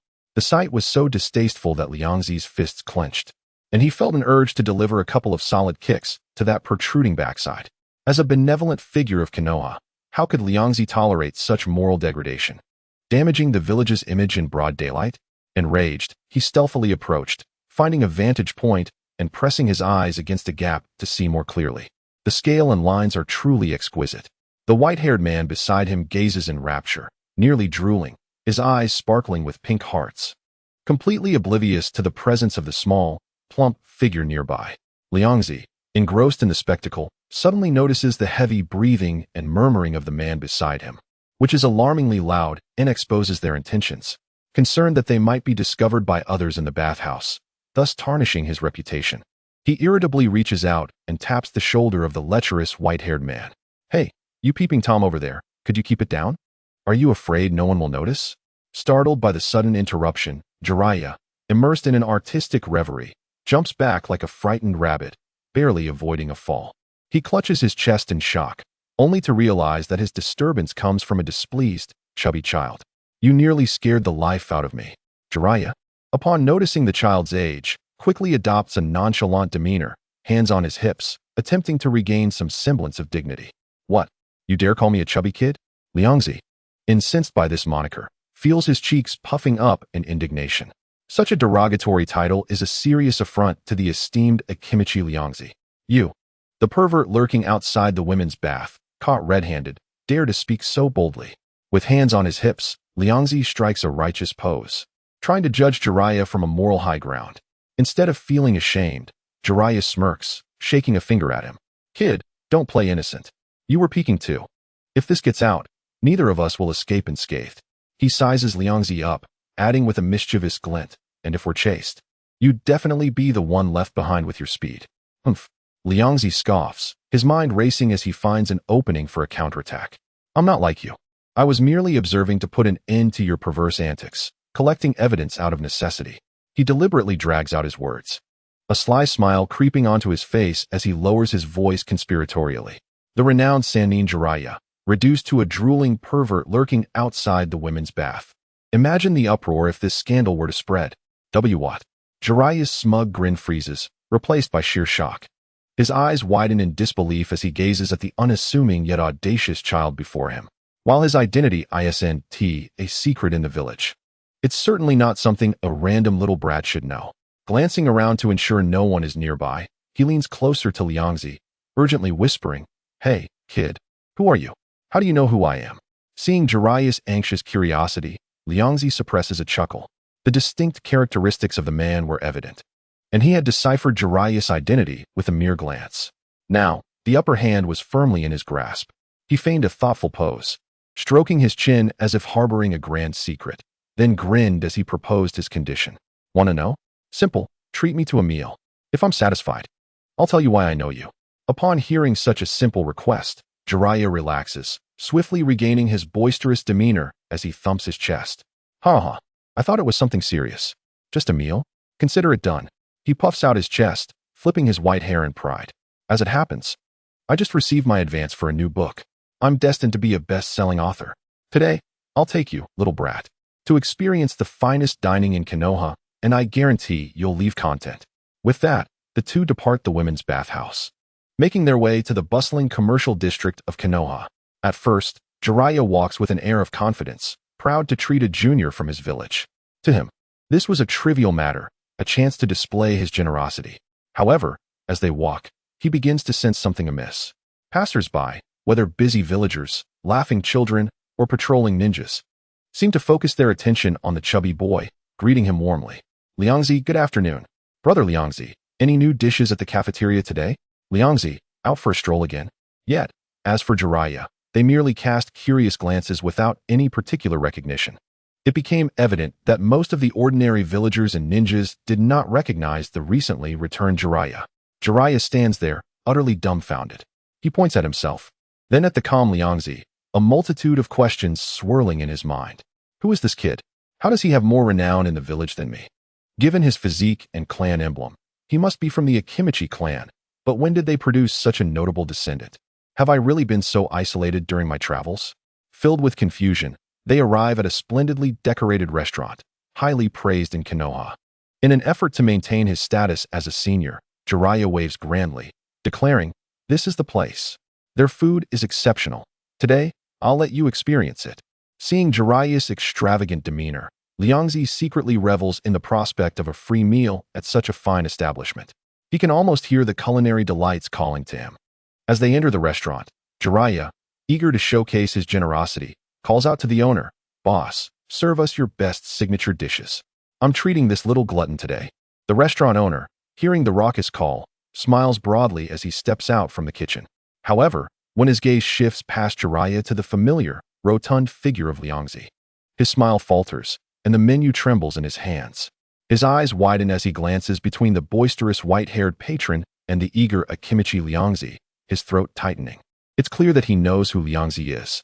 After all, in Konoha's dining scene, Liangzi is a figure of legendary terror. The owner musters a strained smile, delicately cautioning, "Are you sure you want to treat him?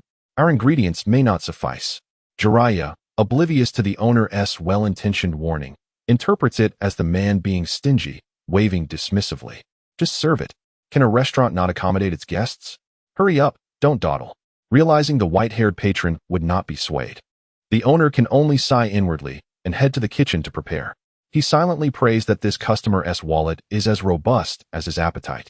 Moments later, a procession of delicious signature dishes fills the table, the aroma wafting through the air. Just as Jiraiya reaches for his chopsticks, he notices Liangzi has already pounced on the food like a hungry tiger, his chopsticks moving with such speed that they seem to blur, decimating the dishes at a visible pace. As he observed Liangzi's voracious appetite, Jiraiya felt a twitch at the corner of his eye and was inexplicably gripped by an ominous premonition. Nevertheless, he feigned calmness and endeavored to continue their previous discussion. "Hey, kid, you can finally tell me now, can't you? Whose child are you? How could you recognize me at first glance?" Jiraiya remained fixated on the answer to this question. Liangzi swallowed a sizable meatball and, after a few moments of chewing, mumbled, Oh, that's simple. I occasionally go to Hokage-sama's house for a meal. And I've seen the group photo of you three Sannin in his living room several times. Your white hair is too conspicuous. It's hard to forget. His words were a blend of truth and fabrication, while the memories of his past life as a traveler were the primary reason. It was indeed a fact that he often dined at Sarutobi Hiruzen's home, making his citing of the photograph entirely reasonable. Oh, you frequently visit the old man's house for meals, Jiraiya exclaimed, his surprise evident as he scrutinized Liangzi anew. To be so familiar with his Hokage mentor. This boy was certainly not ordinary. Unbeknownst to him, during his absence from the village, such a fascinating little fellow had emerged. He wished to inquire further, but upon glancing down, he discovered that the table, once laden with an abundance of dishes, was now nearly empty. Liangzi was already reaching for the last roasted chicken leg. Hey, you little rascal, leave some for me. I paid good money for this, Jiraiya exclaimed in a fit of urgency. Abandoning his pretense of seniority as he joined the fray, wielding his chopsticks in an attempt to reclaim his food from Liangzi. However, in the realm of eating, Suidao Liangzi possessed unparalleled talent and prowess. Jiraiya's feeble attempts at snatching food were utterly futile before Liangzi's skill. More often than not, just as his chopsticks reached out, the target had already vanished into Liangzi's stomach. As one plate was cleared, the owner of the establishment, noticing Jiraiya's increasingly flushed face, promptly brought forth a new spread. Yet, no matter how many tables were set before him, Liangzi's pace remained unrelenting, and Jiraiya found himself unable to wrest even a morsel from him. By the time Jiraiya fully grasped the situation, the empty bowls and plates had formed a small mountain upon the table. His expression transitioned from initial confidence to a state of sweat-drenched despair, culminating in a look of utter bewilderment. He gazed at Liangzi, whose mouth seemed to connect to another dimension, feeling as though he was not treating someone to a meal, but rather feeding a ravenous-tailed beast.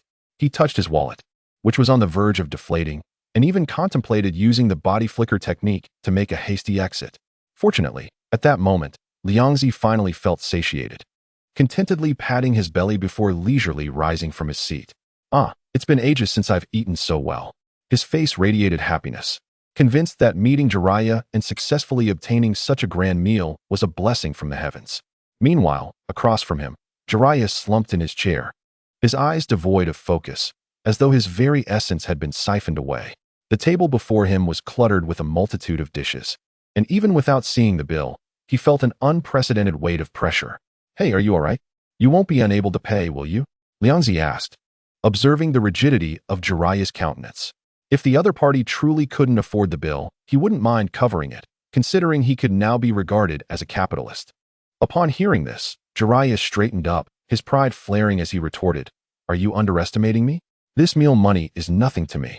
It's merely a day's worth of my earnings." Chapter 75, Apprenticeship and the Pursuit of Sage Arts. Boasting felt satisfying, yet when it came time to settle the bill, Jiraiya's face betrayed a hint of regret. After some hesitation, he reluctantly paid, then turned to Liangzi, a surge of frustration bubbling within him. He had come to gather information, yet he didn't even know the other's name, and his wallet was utterly depleted. Who was this child, truly? He stepped closer, draping an arm over Liangzi's shoulder in a familiar manner, and said, "After enjoying such a feast courtesy of this sage, I realize I don't even know your name." Liangzi, patting his belly in satisfaction, replied, "I am Suidao Liangzi, the future greatest and wealthiest individual of Konoha." Suidao Liangzi, Jiraiya murmured, repeating the name with a furrowed brow. It sounded somewhat familiar, yet he couldn't quite place it. Shaking his head to dispel the thought, he emphasized, "All right, Liangzi, I suppose we've made an acquaintance today. However, you must keep your word regarding the incident at the bathhouse. It absolutely cannot be disclosed, or my illustrious reputation as a sage will be tarnished." Liangzi patted his chest in assurance. "Rest assured, Lord Jiraiya. I, Suidao Liangzi, am a man of my word. Your little secret shall remain locked within me." As he spoke, his round, gleaming eyes began to dart around Jiraiya, sparkling with cunning. "Lord Jiraiya, as a renowned Sannin of Konoha, your prowess must be exceptional, correct?" Liangzi flattered. Upon hearing this, Jiraiya perked up, sitting up straighter and vainly smoothing his white hair. "Of course, the title of the Sage of Myaboku is not bestowed lightly. I have traversed the ninja world for many years, and few can best me." Seeing the atmosphere shift favorably, Liangzi leaned in closer, donning an expression of reverence. Wow, that's truly impressive. Might you teach me ninjutsu? I've heard your techniques are formidable, and Hokage-sama even mentioned your sage arts, which sound incredibly powerful. While Liangzi acknowledged Jiraiya's outstanding abilities, it was the enigmatic sage arts that he valued most. If he could acquire the methods to cultivate sage arts and combine them with his abundant chakra, his strength would surely ascend to new heights. Teach you ninjutsu and sage arts? Jiraiya paused, surprised as he regarded Liangzi. Did the old man divulge that to you as well? However, you are still quite young. Shouldn't you be attending school at your age? After uttering this, he suddenly realized something was amiss and glanced out the window at the sky. Wait, at this hour. You wouldn't happen to be skipping class, would you? Liangzi waved his hand dismissively, wearing an expression of someone who felt underestimated. I certainly did not skip class. The curriculum at school poses no challenge for me anymore. My abilities exceed your expectations by a considerable margin. He briefly released a hint of the chakra he had refined through numerous transformations and the absorption of vast amounts of chakra. Though fleeting, the essence of it sparked a flicker of astonishment in Jiraiya's eyes. He realized he may have underestimated this child, whose strength now surpassed his own at that age. As for attending classes, Liangzi shrugged and continued, Hokage-sama granted special permission, as long as it doesn't interfere with my studies and necessary assessments. I can freely arrange my training schedule. So, what do you say, Lord Jiraiya? Consider taking on a gifted disciple who is not lacking in resources? He blinked his eyes, filled with anticipation as he gazed at Jiraiya. Jiraiya stroked his chin, re-evaluating the little chubby boy before him. The fact that he could dine at the old man's house, had the old man's approval to bypass traditional schooling, and possessed such an insatiable appetite. This child indeed seemed intriguing. However, taking on a disciple was no small matter, especially for someone like him who roamed the world. The primary concern was still Liangzi's voracious appetite. He feared the boy might drain his finances. Thus, he resolved to first consult his mentor, Sarutobi Hiruzen, before making any decisions. With that, he crossed his arms and deliberately assumed an enigmatic demeanor, stating, "Kid, becoming my disciple is not a simple matter. It requires careful consideration. Furthermore, this sage frequently wanders the ninja world, exploring the mysteries of fate and existence, and is too occupied to serve as a full-time babysitter in the village." As disappointment flickered across Liangzi's face, Jiraiya continued, "However, considering your commendable strength, I shall ponder your request with due diligence. But do not harbor overly grand expectations, understood?" Not feeling the urgency, Liangzi recognized that some matters could not be forced. After all, he had become somewhat familiar in the village and had even enjoyed a sumptuous meal without cost, which was not a loss. Moreover, he believed that the potential he had demonstrated would likely not let this generous and pedagogical Sannin slip away. If worse came to worst, he could still shamelessly seek out Pipa who, persuading her to whisper sweet nothings to Sarutobi Hiruzen. Parting ways at the entrance of the restaurant, Liangzi strode back, contentedly rubbing his belly while contemplating his next plans and how to further impress Jiraiya. Meanwhile, Jiraiya took a moment to reflect before turning towards the Hokage Tower. Inside the Hokage's office, Sarutobi Hiruzen was engrossed in paperwork when he suddenly sensed a presence. Upon raising his head, he saw his unruly disciple swaggering through the door. "Oh, it's you, Jiraiya," Sarutobi Hiruzen said, setting down his pen with a gentle smile, tinged with curiosity. "I thought you were traveling throughout the ninja world. What brings you back to the village?" Jiraiya, grinning broadly, approached the desk and casually grabbed a piece of fruit, taking a bite. "I heard that Orochimaru has returned, and since I was nearby, I thought I would drop by and catch up. But it seems that fellow is still a task fanatic. As soon as I entered the village, he vanished without a trace again. Truly unbelievable." At the mention of Orochimaru, Sarutobi Hiruzen's expression dimmed slightly, and he sighed softly. Alas, the events concerning Shimizu and Dan have taken a significant toll on him. Over the years, he has been numbing himself through relentless missions, rarely staying in the village. His tone was filled with a sense of sorrow and helplessness regarding his disciple's state. Upon hearing this, Jiraiya's playful smile waned, replaced by a flicker of complicated sadness in his eyes. That was a shared pain they both endured. However, he quickly composed himself, donning a smile once more, leaning in with a tone of gossip. "Let us not dwell on that. During my time in the village, I encountered a rather intriguing little chubby boy named Chodao Liangzi. You seem quite familiar with him, even to the extent of inviting him to your home for a meal?" Upon hearing the name Chodao Liangzi, Sarutobi Hiruzen's expression shifted to one of recognition, raising an eyebrow. "Oh, you've met that boy? What are your impressions?" "Impressions?" Jiraiya exclaimed dramatically, clutching his chest in mock distress. "He is quite the clever and amusing little rascal, but his appetite is alarmingly vast. He nearly devoured all the money I had just received as payment. How on earth do you tolerate him dining at your home?" Sarutobi Hiruzen observed the pained and regretful expression on his disciple's face, revealing a smile that bore a hint of sympathy and schadenfreude. Chapter 76. The possibility of the prophesied child. Indeed, you are quite bold, Jiraiya. To invite that child for a meal, Sarutobi Hiruzen teased. He had first-hand experience of Chodao Liangzi's enormous appetite and was astonished that his disciple dared to challenge it.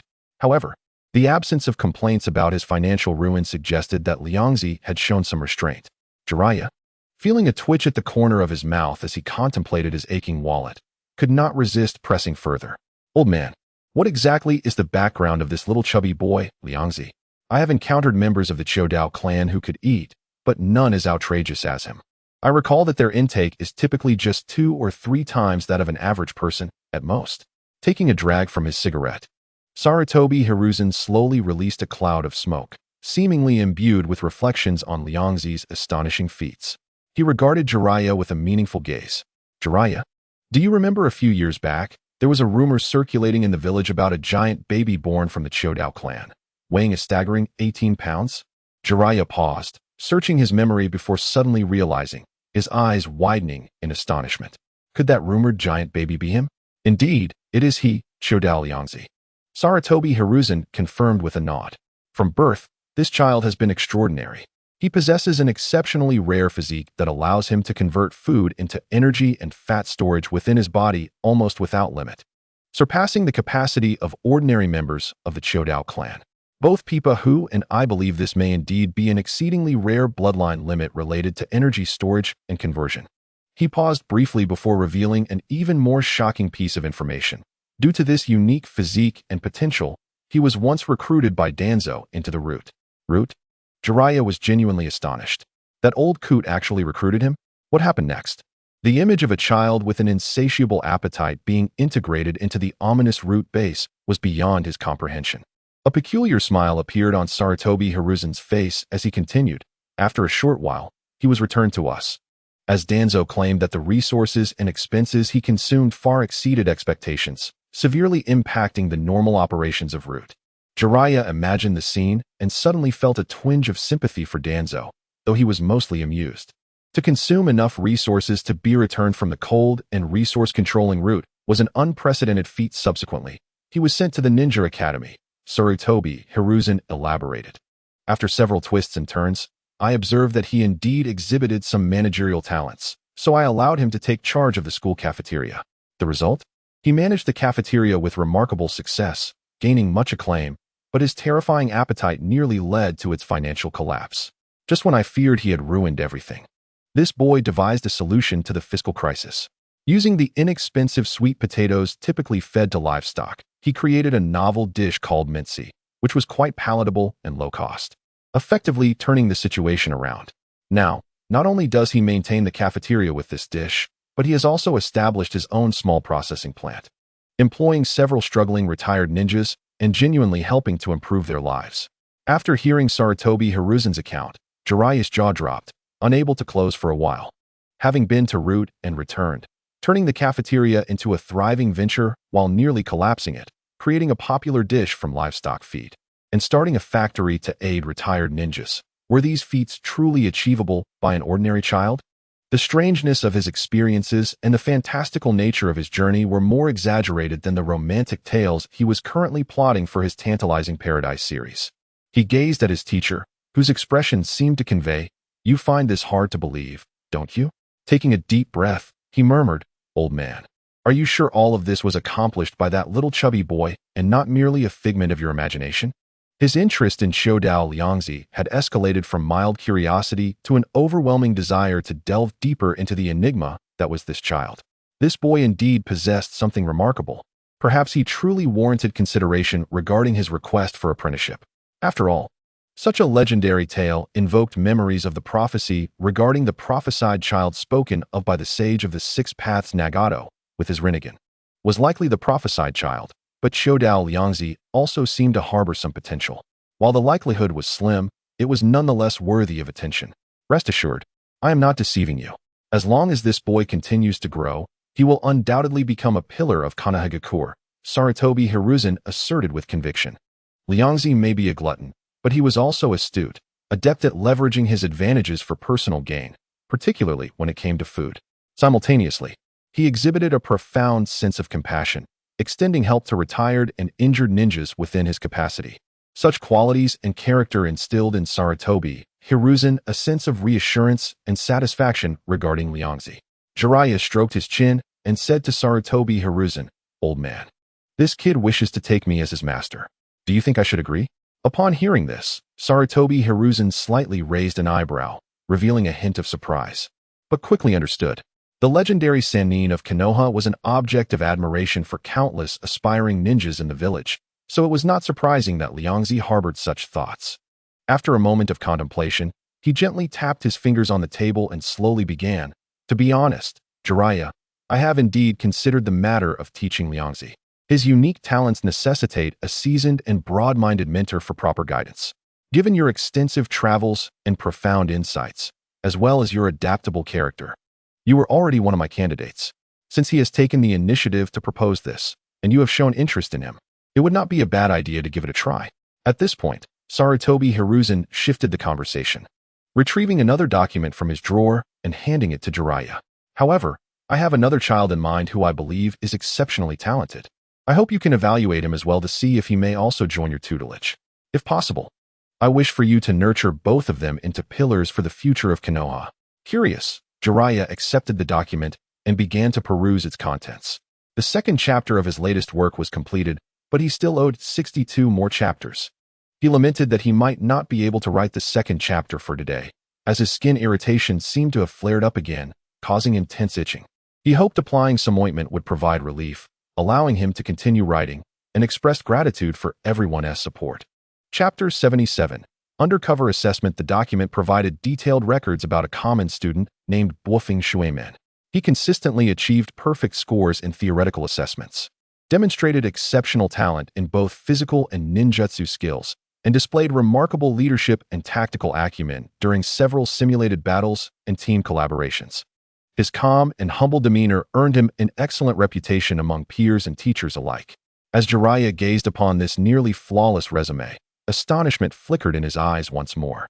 Had it not been for the emergence of Liangzi, Buofeng Shuemin would undoubtedly shine as the most brilliant talent in this class, if not in several preceding classes. Given his overall quality, the potential he exhibited left many ninja clan heirs with bloodline limits feeling overshadowed. Another incredible talent, Jiraiya mused as he closed the document, his interest deepening. One was a glutton endowed with a unique bloodline limit, while the other was a well-rounded prodigy with extraordinary capabilities. This combination greatly enhanced his eagerness to accept them as disciples. He lifted his gaze to Sarutobi Hiruzen, his expression growing more earnest. "I understand, old man. I will personally assess and interact with both of these children. If they meet my criteria and can get along well, I would not mind accepting them both." Sarutobi Hiruzen nodded in satisfaction, a smile of contentment gracing his face. He knew that although Jiraiya often appeared frivolous, he was exceedingly discerning and responsible when it came to selecting and teaching disciples. The fact that Jiraiya could make such a commitment was already the best outcome. "I leave it to you, Jiraiya. The future of Konoha requires more exceptional sprouts to support it, and I trust your judgment." Jiraiya grinned, carefully storing away Buofeng Shueman's information, his mind already racing with plans on how to evaluate these two distinctly talented yet boundless potential successors. Perhaps this return to the village would prove to be far more intriguing than he had anticipated. 3 days later, Jiraiya meticulously assessed Buofeng Shueman's character, temperament, and talent through various means, resulting in his complete satisfaction. Thus, he officially accepted the golden-haired youth as his disciple and began imparting some fundamental yet crucial training methods and insights. Having resolved one concern, Jiraiya turned his attention back to the impressively memorable little chubby boy, Xiudao Liangzi. However, unlike the calm, low-profile, and predictable movements of Buofeng Shueman, Liangzi's activities were nothing short of chaotic. After inquiring, he learned that Liangzi could frequently be found in the processing factory, sometimes sneaking into the cafeteria kitchen, and often wandering in unknown corners. Locating him for a systematic observation and assessment proved to be much more challenging than evaluating Shueiman. This kid is busier than the Hokage every day, Jiraiya mused, stroking his chin and deciding to change his strategy. Remembering that Liangzi was the head of the cafeteria, he recognized that the cafeteria was undoubtedly the best public venue to interact with and observe Liangzi's daily behavior. Thus, he executed his proficient transformation technique, adopting the guise of an ordinary, weary middle-aged wandering ninja, and blended into the bustling cafeteria of the Ninja Academy. Firstly, he had heard that the food here had an excellent reputation, and he wished to indulge his culinary cravings. Secondly, he aimed to seize this opportunity to observe Liangzi's true character in managing the cafeteria and interacting with ordinary people from the perspective of a common diner. Although the initial encounter outside the bathhouse had left a good impression, knowing someone's face did not equate to knowing their heart. A deeper understanding was always necessary. Upon entering the cafeteria, a medley of aromas from various dishes, warm and brimming with the essence of life, enveloped him. Jiraiya took a deep breath. The myriad of scents awakening his senses, making even this seasoned ninja, accustomed to soldier pills and outdoor barbecues, feel invigorated and entranced. Such delightful aromas. Realizing he was losing composure, Jiraiya's face flushed, and he quickly cleared his throat to mask his embarrassment, pretending to browse casually in the cafeteria. He surveyed the interior. Bright windows, clean wooden tables and chairs, a polished floor, and a clearly defined, abundant food-serving area. This environment and atmosphere were more refined and comfortable than many noble restaurants he had encountered during his travels. Did that little chubby boy truly manage all of this? Jiraiya wondered to himself, increasingly astonished. After years of wandering, this was the first time he had witnessed a cafeteria in a ninja academy or any similar collective setting, so impeccably organized that it could be deemed high-end. As he strolled, his gaze was firmly captured by the enticing array of dishes, and his stomach audibly protested. Ultimately, unable to resist, he approached the serving counter and ordered a portion of braised pork, a side of stir-fried vegetables, along with a large piece of glistening mantou. Finding a seat, he eagerly took a bite of the braised pork. The meat was tender and flavorful, rich without being greasy. The savory sauce bursting with flavor in his mouth, causing him to squint his eyes in satisfaction. Then he sampled the mantou. Reportedly made from sweet potatoes, its texture was bouncy and smooth, with a unique charred aroma and the freshness of the broth, completely masking any earthy taste or bitterness from the sweet potatoes. To transform something typically intended for livestock into this, turning waste into treasure, this kid truly is a genius. Jiraiya thought to himself, rapidly consuming his meal while mentally taking notes on Liangzi. His interest in Liangzi grew stronger, yet after waiting and scanning the cafeteria, he still did not spot the familiar rotund figure. It seems he is not here. Jiraiya patted his full belly, recalling that the intel mentioned Liangzi had a processing factory, and decided to head there for a stroke of luck while gathering more information. Such unique materials might even find a place in his upcoming book. Following the directions he had gathered, he soon found the mantou processing factory located on the outskirts of the village. Although somewhat isolated, it was quite sizable, with several spacious workshops interconnected, bustling with activity. He noticed many retired ninjas, clad in worn vests, visibly marked by injuries, busily coming in and out. Indeed, Jiraiya remarked, observing the lively scene before him, his heart filled with myriad sentiments. He pondered for a moment, sought out a secluded corner, and meticulously observed a disabled, retired ninja preparing to enter the factory. Swiftly forming hand seals, he executed the transformation technique, assuming the appearance of the individual, blending into the crowd, and proceeded to enter the factory with his head bowed. Upon entry, the scene before him evoked a sense of novelty once again. The factory's interior was expansive, divided into several areas. Retired ninjas were dispersed across various positions. Some were dedicated to washing sweet potatoes, others to slicing. Some operated rudimentary fire-release devices for drying, while others vigorously pounded the dried chips until they were crushed. Each individual concentrated solely on their specific task, the workflow clear and the efficiency remarkably high, starkly contrasting with the handmade workshops he had previously encountered. Chapter 78. Jiraiya's astonishment to Sijoyit. This lad truly possesses a remarkable system, Jiraiya mused, intrigued by this clearly defined division of labor and specialized production method, which he had never witnessed before. At that moment, A figure resembling a foreman stood at the entrance of one area, calling out, "Boss Liangzi is coming. Those whose tasks are complete and whose chakra is abundant. Follow me this way." A ripple of excitement coursed through the crowd as several seemingly energetic retired ninjas set down their tools and made their way toward him. Jiraiya felt a surge of curiosity. Abundant chakra? What does that rascal Liangzi intend to do? He swiftly mingled with the crowd, following along to uncover Liangzi's intentions. After a few steps, they arrived at a designated break room, forming a long line. One by one, they approached, skillfully placing their palms upon Liangzi, steadily channeling the refined chakra from within their bodies. Upon completion, each individual would move to the adjacent resting area, wearing a relaxed smile. The room was already stocked with hot tea, snacks, and exquisite dishes, allowing everyone to recuperate while enjoying the culinary delights, creating a comfortable and harmonious atmosphere. At this moment, Jiraiya, concealed within the line, began to comprehend the situation. Recalling the information provided by his mentor, Sarutobi Hiruzen, he realized that Liangzi possessed a unique physique capable of absorbing and storing others' chakra. The scene before him evidently illustrated a mutually beneficial collaboration between Liangzi and these retired ninjas facing hardship. Liangzi provided them with employment, sustenance, and stable remuneration, while they, in return, offered the chakra extracted from their own bodies. Trading chakra as a commodity? Receiving a stable income without risking life and limb on missions? Jiraiya was profoundly shocked.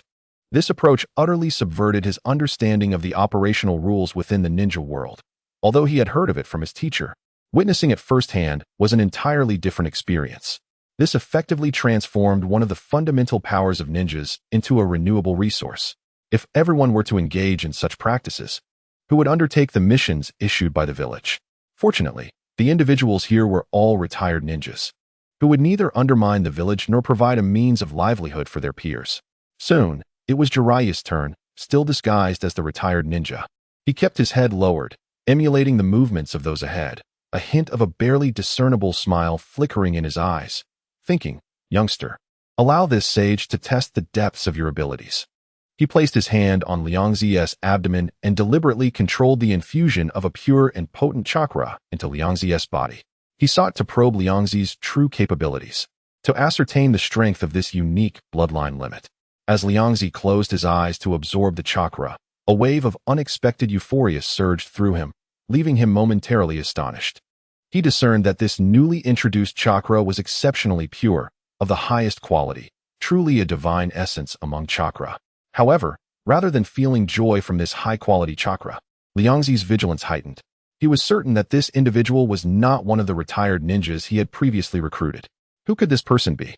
Had they infiltrated undetected? He scrutinized the employee before him with a calm demeanor while acutely sensing the characteristics of the chakra being transmitted. Though this chakra had been deliberately suppressed and disguised, its essence and unique flavor were unmistakably beyond that of an ordinary retired ninja. Moreover, he sensed an inexplicable familiarity with this chakra, as if he had encountered someone possessing such quality not long ago. In Konoha, individuals with such chakra quality were few and far between. And this individual's chakra was infuriatingly sweet. There could be only one truth. Liangzi's mind sparked with clarity, instantly identifying the target, Jiraiya. Only this sage, who had mastered sage techniques, could possess such high-quality, unique chakra. This individual had certainly used the transformation technique to covertly assess him, understanding the crux of the matter. Liangzi couldn't help but smirk slyly. This was an opportunity that had presented itself. As Jiraiya feigned exhaustion and walked toward the resting area, preparing to continue his observation, Liangzi discreetly summoned the factory's supervisor and whispered a few instructions. Before Jiraiya could settle in and sip his tea, he was politely ushered away by the supervisor. "My dear sir, you seem to be in good spirits, but our resting area is limited. Would you kindly assist on the production line? We are short-handed today." Jiraiya, taken aback and still processing the situation, found himself directed to the most labor-intensive sweet potato washing and transportation line in the factory. Before he could grasp the circumstances, the heavy baskets and the continuous influx of sweet potatoes left him floundering in a state of chaos. The relentless physical labor soon took its toll. Even with Jiraiya's robust constitution, the repetitive, strenuous work left him sore, drenched in sweat, and feeling as if his arms were no longer his own. It was only when he realized that everyone else was resting while he toiled away alone that the truth struck him. He had likely been seen through by that rascal Liangzi, who had turned the tables on him. That crafty lad had played a trick on me, rubbing his aching arms. A mix of exasperation and amusement washed over him as he strode purposefully toward Liangzi. Upon seeing Liangzi, Jiraiya reverted to his original form and, with a hint of indignation in his tone, inquired, "Hey, you little brat, did you discover my identity long ago? Were you deliberately toying with me?" Liangzi, reclining comfortably in a lounge chair, couldn't help but burst into laughter at the remark. "My dear Jiraiya, how does it feel to toil on the factory production line? Is it particularly fulfilling?" He intended to jest, but was taken aback by Jiraiya's slow reaction, realizing he had labored for half a day before catching on. Listening to Liangzi's teasing words, Jiraiya felt a vain throb on his forehead, his pride wounded. However, he also recognized his own underestimation. He had not anticipated Liangzi's perceptiveness and keen judgment, which allowed him to accurately see through his disguise. Determined to salvage his dignity and properly hone this cunning young man, an idea began to formulate in Jiraiya's mind. Chapter 79. Training clearing his throat, he assumed a serious mentor's demeanor. "Humph, cease your frivolity. After thorough examination, I find you, though somewhat sly, possess a commendable character and a capable mind.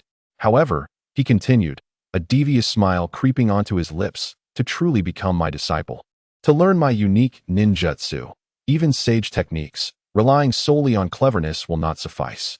You must also engage in rigorous training and embody unwavering resolve." He extended his finger toward Liangzi. "From today onward, you shall undergo special training under my guidance. Should you succeed in all the challenges I set forth and persevere until the end, I shall officially accept you as my pupil, imparting all my knowledge without reservation. What say you? Do you dare to accept?" Upon hearing this, Liangzi's eyes instantly sparkled with excitement. He sprang up from the recliner, unperturbed by any fear, instead brimming with enthusiasm and fighting spirit. "All right, it's a promise. This is your own word. Whatever challenges you throw my way, bring them on.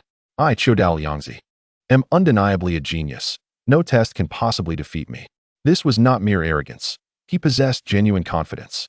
Over the past year, he had amassed an enormous reservoir of chakra by acquiring it from students, teachers, and numerous retired ninjas. Within this chakra lay countless fragments of training experiences. Although each piece seemed trivial on its own, their cumulative effect formed a vast and intricate repository of knowledge. It contained fundamental techniques for physical prowess, initial insights into various chakra attributes, strategies for trap setting, survival skills in the wild, and even snippets of combat experience. While Liangzi had yet to fully synthesize and apply this knowledge systematically, its mere existence had significantly broadened his horizons and expanded his potential. He firmly believed that with his extensive repository of experience, no matter how arduous or demanding Jiraiya's training might be, he would have the confidence to succeed. Observing Liangzi's self-assured demeanor, Jiraiya couldn't help but smirk mischievously. He had no intention of letting Liangzi pass easily. He needed to temper his spirited nature. Soon, the time for the agreed-upon special training arrived. Following the instructions, Liangzi made his way to Training Ground 44. The area was spacious, adjacent to the dense and ominous death forest, providing a tranquil environment perfect for clandestine cultivation. Upon entering the training ground, Liangzi not only saw Jiraiya waiting with crossed arms, but also a familiar golden figure, Wolfing Shuimen. "Shuimen?" Liangzi expressed surprise, quickly realizing. "Are you here for Lord Jiraiya's special training as well?" Wolfing Shuimen, equally taken aback at seeing Liangzi, soon displayed his characteristic gentle smile and nodded. "Indeed. Lord Jiraiya has given me an opportunity. My formal training begins today." His tone was laced with barely concealed excitement and honor.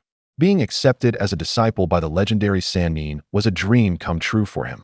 Liangzi nodded, internally acknowledging, as expected, history is progressing in this direction.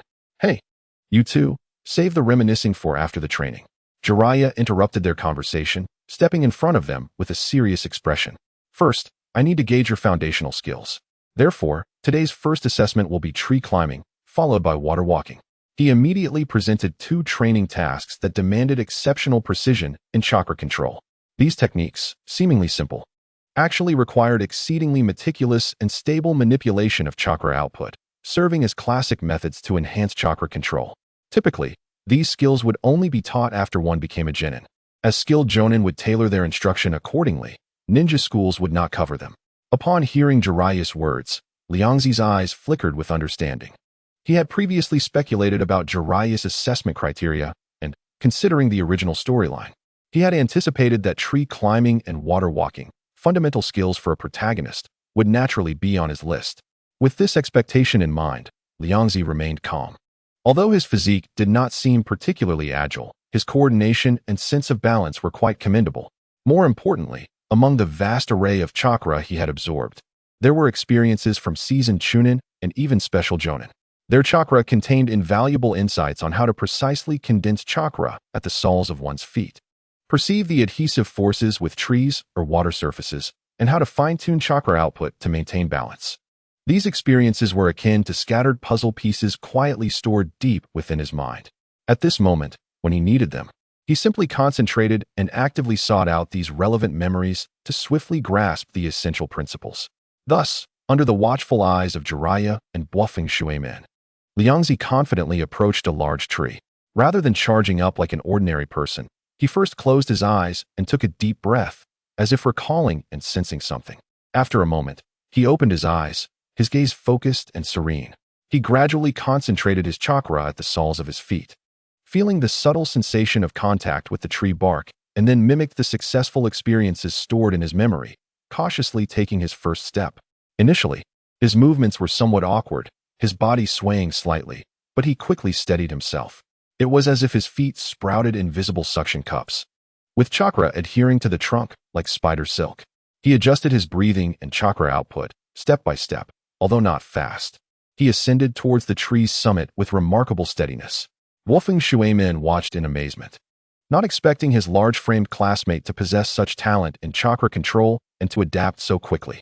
Meanwhile, Jiraiya, arms crossed, appeared composed, yet internally he was again taken aback. What is going on? Has this kid trained before? How can he climb a tree so effortlessly? However, Jiraiya soon dismissed this thought, recognizing that while Liangzi appeared to be at ease, he was indeed making progress, gradually grasping the concepts. It was simply that his understanding of chakra was developing at a slightly accelerated pace compared to others. Reflecting on it, even the most talented among the Sannin, Orochimaru, had not exhibited such absurd prowess. Liangzi successfully reached the top of the tree, a slight sheen of sweat on his forehead, yet his face radiated exhilaration. He turned to Jiraiya below and flashed a brilliant smile, as if to say, "See? This basic training poses no challenge for me." Jiraiya's lips twitched, feeling that his initial intimidation had lost its effect. Clearing his throat, he pointed to a nearby stream. "Don't get too cocky. Climbing trees is merely an appetizer. Next is water walking training, which is far more challenging." He was eager to see if Liangzi could complete the water walking exercise given his size. Upon hearing Jiraiya mention the water walking training, Liangzi's expression remained entirely unfazed. He did not leap into action immediately. Instead, he, as before, quickly absorbed relevant experiences internally. Water walking required even more exquisite chakra control. The key lay in balancing the instantaneous output of chakra at the feet with the surface tension of the water while making real-time adjustments in response to the undulations of the water's surface. In his mind, fragments of experiences from various retired ninjas regarding walking on water, scattered lessons learned from failures and successes, were rapidly filtered and pieced together, gradually forming a coherent and practical theoretical model. Indeed, it was more intricate than climbing trees. After a moment, Liangzi opened his eyes and muttered to himself, "However, the principles of both are interconnected. They are merely different applications of chakra control." Taking a deep breath, he approached the edge of the stream. This time, he did not strive for immediate perfection as he had with tree climbing. He was far more cautious. He first began to gently gather chakra at the sole of his right foot, feeling the unique and unpredictable feedback upon contacting the water's surface.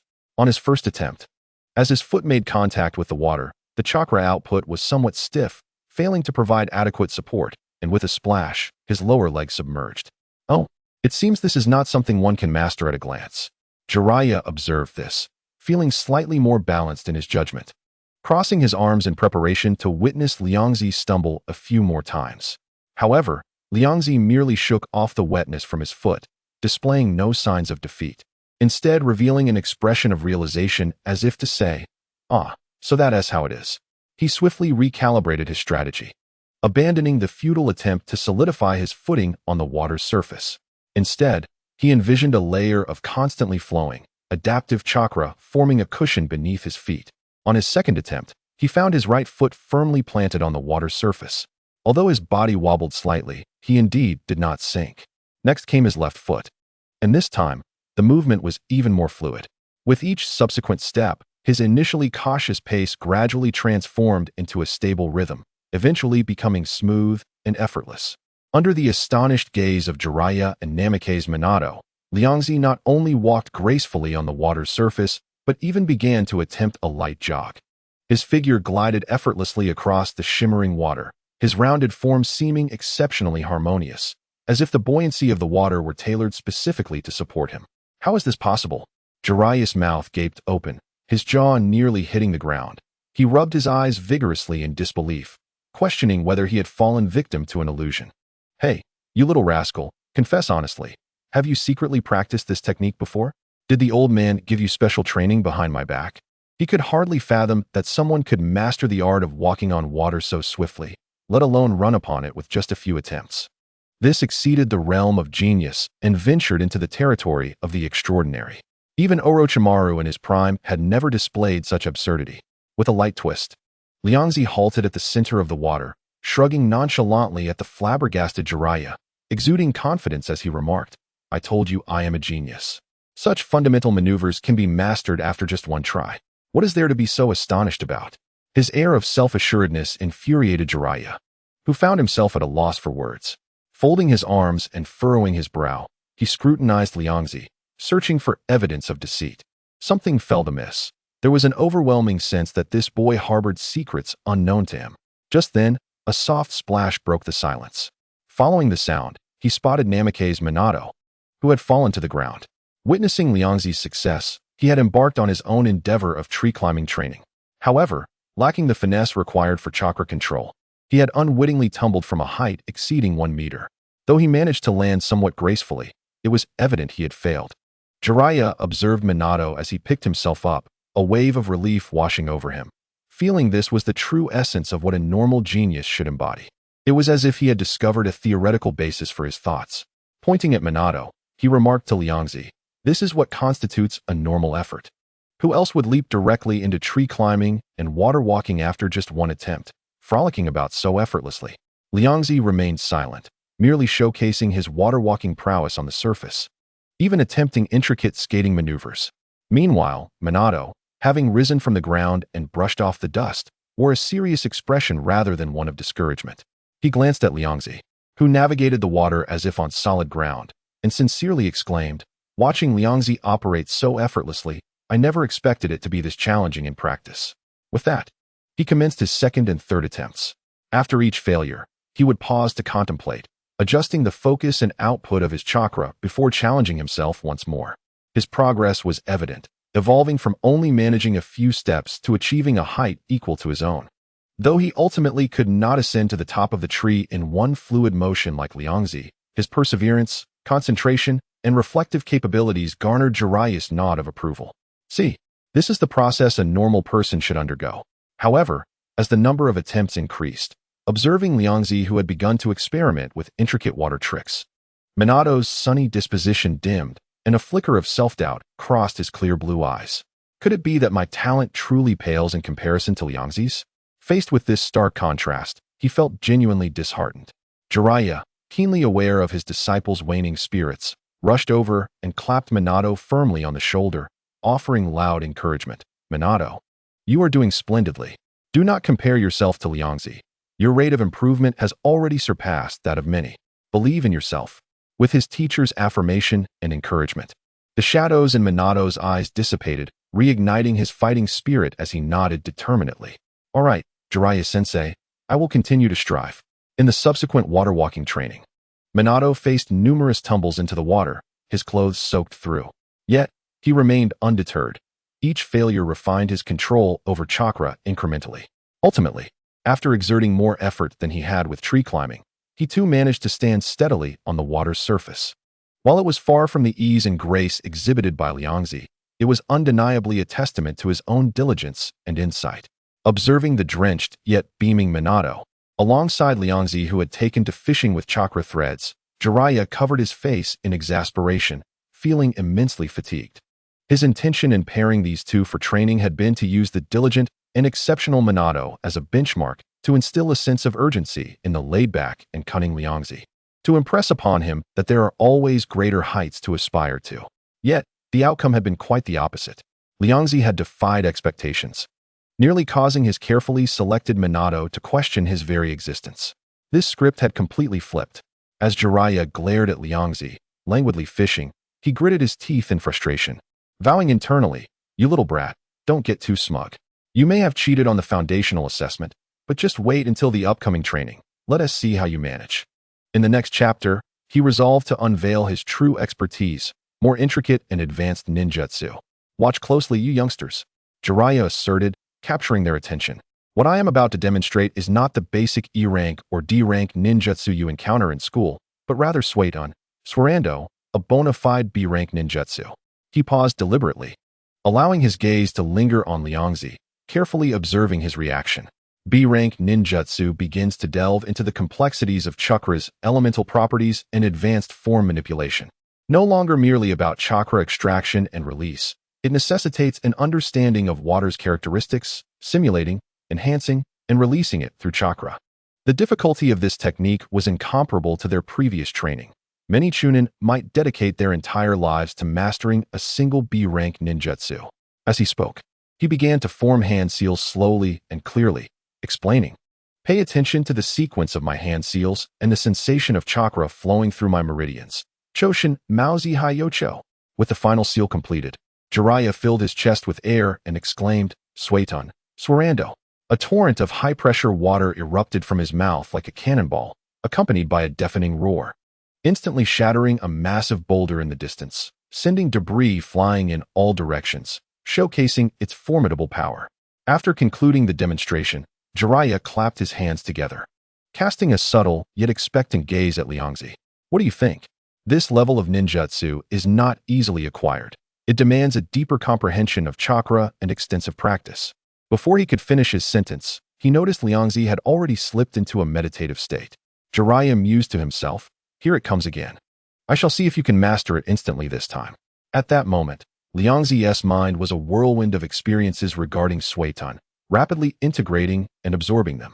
B-level water release, attribute transformation, and form manipulation, though classified as B-level ninjutsu, present a significantly heightened level of difficulty. However, among the myriad of chakra he has absorbed, there exists the essence of a retired special jonin, renowned for one of his most adept life-saving and offensive techniques, the water release, water chaos wave. After absorbing the chakra of countless opponents, the fragments of experience accumulated within him are nearly complete. The intricacies of converting chakra into the water attribute, compressing it while imparting impactful force, and the distinctive sensation of chakra guidance during hand seals are pivotal sensations that Liangzi has unearthed from the depths of memory, corroborating with Jiraiya's recent demonstration, thus completing the knowledge. After a brief moment, Liangzi opened his eyes, a glimmer of brilliance flashing within them. Without a hint of hesitation, he swiftly raised his hands, commencing the hand seals. "Cho, Shun, Mao, Zi, Hai Yu Cho." Although his movements lacked the fluidity of Jiraiya's, bearing a touch of awkwardness, the sequence of seals was executed with impeccable precision. Simultaneously, he wholeheartedly directed the chakra within him, emulating the sensation of transformation, compression, and impact from his memories. Water release, water chaos wave. With a soft exclamation, a distinctly slender, yet undeniably highly compressed torrent erupted from Liangzi's mouth. The stream of water, resembling a white silk ribbon, bore considerable impact as it accurately struck the trunk of a large tree several meters away. With a thud, the impact sent wood chips flying, leaving a clear indentation. Although the scale and power pale in comparison to Jiraiya's version, it was undoubtedly a successful execution of the water release, water chaos wave. Upon witnessing this scene, the composure and scrutiny on Jiraiya's face instantaneously froze, replaced by an even more intense astonishment. His mouth gaped open, wide enough to accommodate an egg. How is this possible? This is a B-level ninjutsu, and you learn it just by watching? In the face of Liangzi, he felt as though decades of ninja knowledge were being ground beneath his feet. Climbing trees and walking on water could be seen as exceptional talents. But this was an intricately complex B-level ninjutsu, requiring a significant amount of time to comprehend and master the transformations of Chakra's attributes and properties. Observing Jiraiya's incredulous expression, Liangzi could not help but display a brilliantly radiant smile of pride. What do you think, Jiraiya-sensei? Am I not a genius who has astonished you once again? Witnessing Liangzi's eager expression for praise, Jiraiya's lips twitched uncontrollably, feeling as if 1,000 alpacas were galloping through his mind. After the shock, a more fervent curiosity erupted within him like a volcano. How on earth did this kid accomplish such a feat? Could he have awakened the Uchiha clan Sharingan? However, upon gazing into Liangzi's dark, bright eyes, he promptly dismissed the absurd notion. In a bid to test Liangzi's limits, Jiraiya steeled himself and decided to unveil something even more formidable. He was determined to prove that this boy's hidden learning ability had its boundaries. Do not get too smug. Water Chaos Wave is merely B-level ninjutsu, testing the fundamental attributes and transformations of chakra. Now, I shall demonstrate Fire Release, Fireball, which is a legitimate A-level ninjutsu. This technique involved far more complex transformations and explosive control of chakra, forming the foundation for more advanced fire release ninjutsu, and posed a significant challenge, one that many jonin might struggle to master proficiently. He deliberately emphasized the A-level classification and the immense difficulty, his gaze fixed on Liangzi, attempting to detect even a flicker of hesitation or difficulty on the boy's face. However, Liangzi merely blinked, his face still brimming with curiosity and eagerness. As if there were no distinction between A-level and D-level ninjutsu in his eyes, Jiraiya snorted inwardly, choosing to remain silent as he swiftly executed the hand seals. Si, Wei, Shun, Hai Wuyin. Fire Release, Fireball. He inhaled deeply, his chest swelling, and then forcefully expelled a vast torrent of blazing flames. The flames coalesced into a spherical form, emitting a terrifying heat as they surged forward, instantly turning the distant rock red-hot, even showing signs of melting. The spectacle was far grander than the previous Water Chaos Wave. Upon completing the release, Jiraiya clapped his hands, casting a challenging glance at Liangzi. What do you think? Can you learn this one immediately as well? Liangzi did not respond right away. Instead, he closed his eyes once more, delving into his mental repository for related experiences. After a moment, he slightly furrowed his brow. A-level ninjutsu had indeed surpassed the boundaries of his experience. Most of the retired ninjas he had absorbed knowledge from were primarily chunin and special jonin, with few mastering A-level ninjutsu, especially the notoriously challenging fire release techniques. Chapter 82. The learning of Fireball. After a series of diligent searches, Liangzi ultimately concluded that he could not replicate this A-level ninjutsu. His database had yet to encompass such advanced fragments of ninjutsu experience. Meanwhile, Jiraiya, observing Liangzi with closed eyes and a furrowed brow, finally felt a weight lift from his heart. He mused to himself. Indeed, this boy's extraordinary ability to learn at a glance has its limits. However, it is only natural. The complexity of A-level ninjutsu far exceeds that of ordinary techniques. If he truly could master all ninjutsu just by looking, it would be more outrageous than the Uchiha Sharingan. After a prolonged silence, witnessing Liangzi's continued stillness, Jiraiya crossed his arms, allowing a mischievous smile to reappear on his face. He deliberately elongated his tone, teasingly inquiring, "So, our little genius cannot learn this one, can he?" Upon hearing this, Liangzi gradually opened his eyes, and instead of displaying defeat, he donned an innocent expression as if to say, "What are you talking about? Jiraiya-sensei, this technique is indeed slightly more challenging than the previous one, but it is just right for me. It presents a bit of a challenge." Seeing Liangzi's stubbornness, Jiraiya chuckled and urged, "Oh, then do not just talk without action. Hurry and demonstrate it, so that this sage can witness your prowess." Liangzi's face momentarily reflected a hint of difficulty, his breath deliberately feigning weakness. "But Jiraiya-sensei, I just forced myself to use the B-level water release, and the chakra expenditure was truly immense. I feel utterly drained.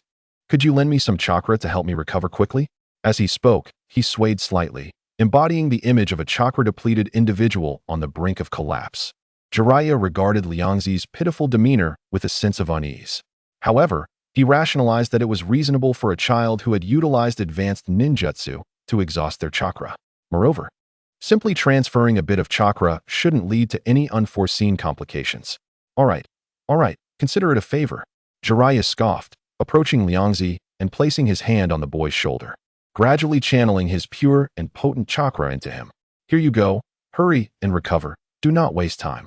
As Jiraiya's high-quality chakra flowed into him, Liangzi tightly closed his eyes and immediately focused on absorbing it. The quality of Jiraiya's chakra was exceptionally high, and having just used Fireball, it retained numerous fragments of experience, serving as an exemplary textbook, elevating Liangzi's previously incomprehensible proficiency in Fireball to mastery.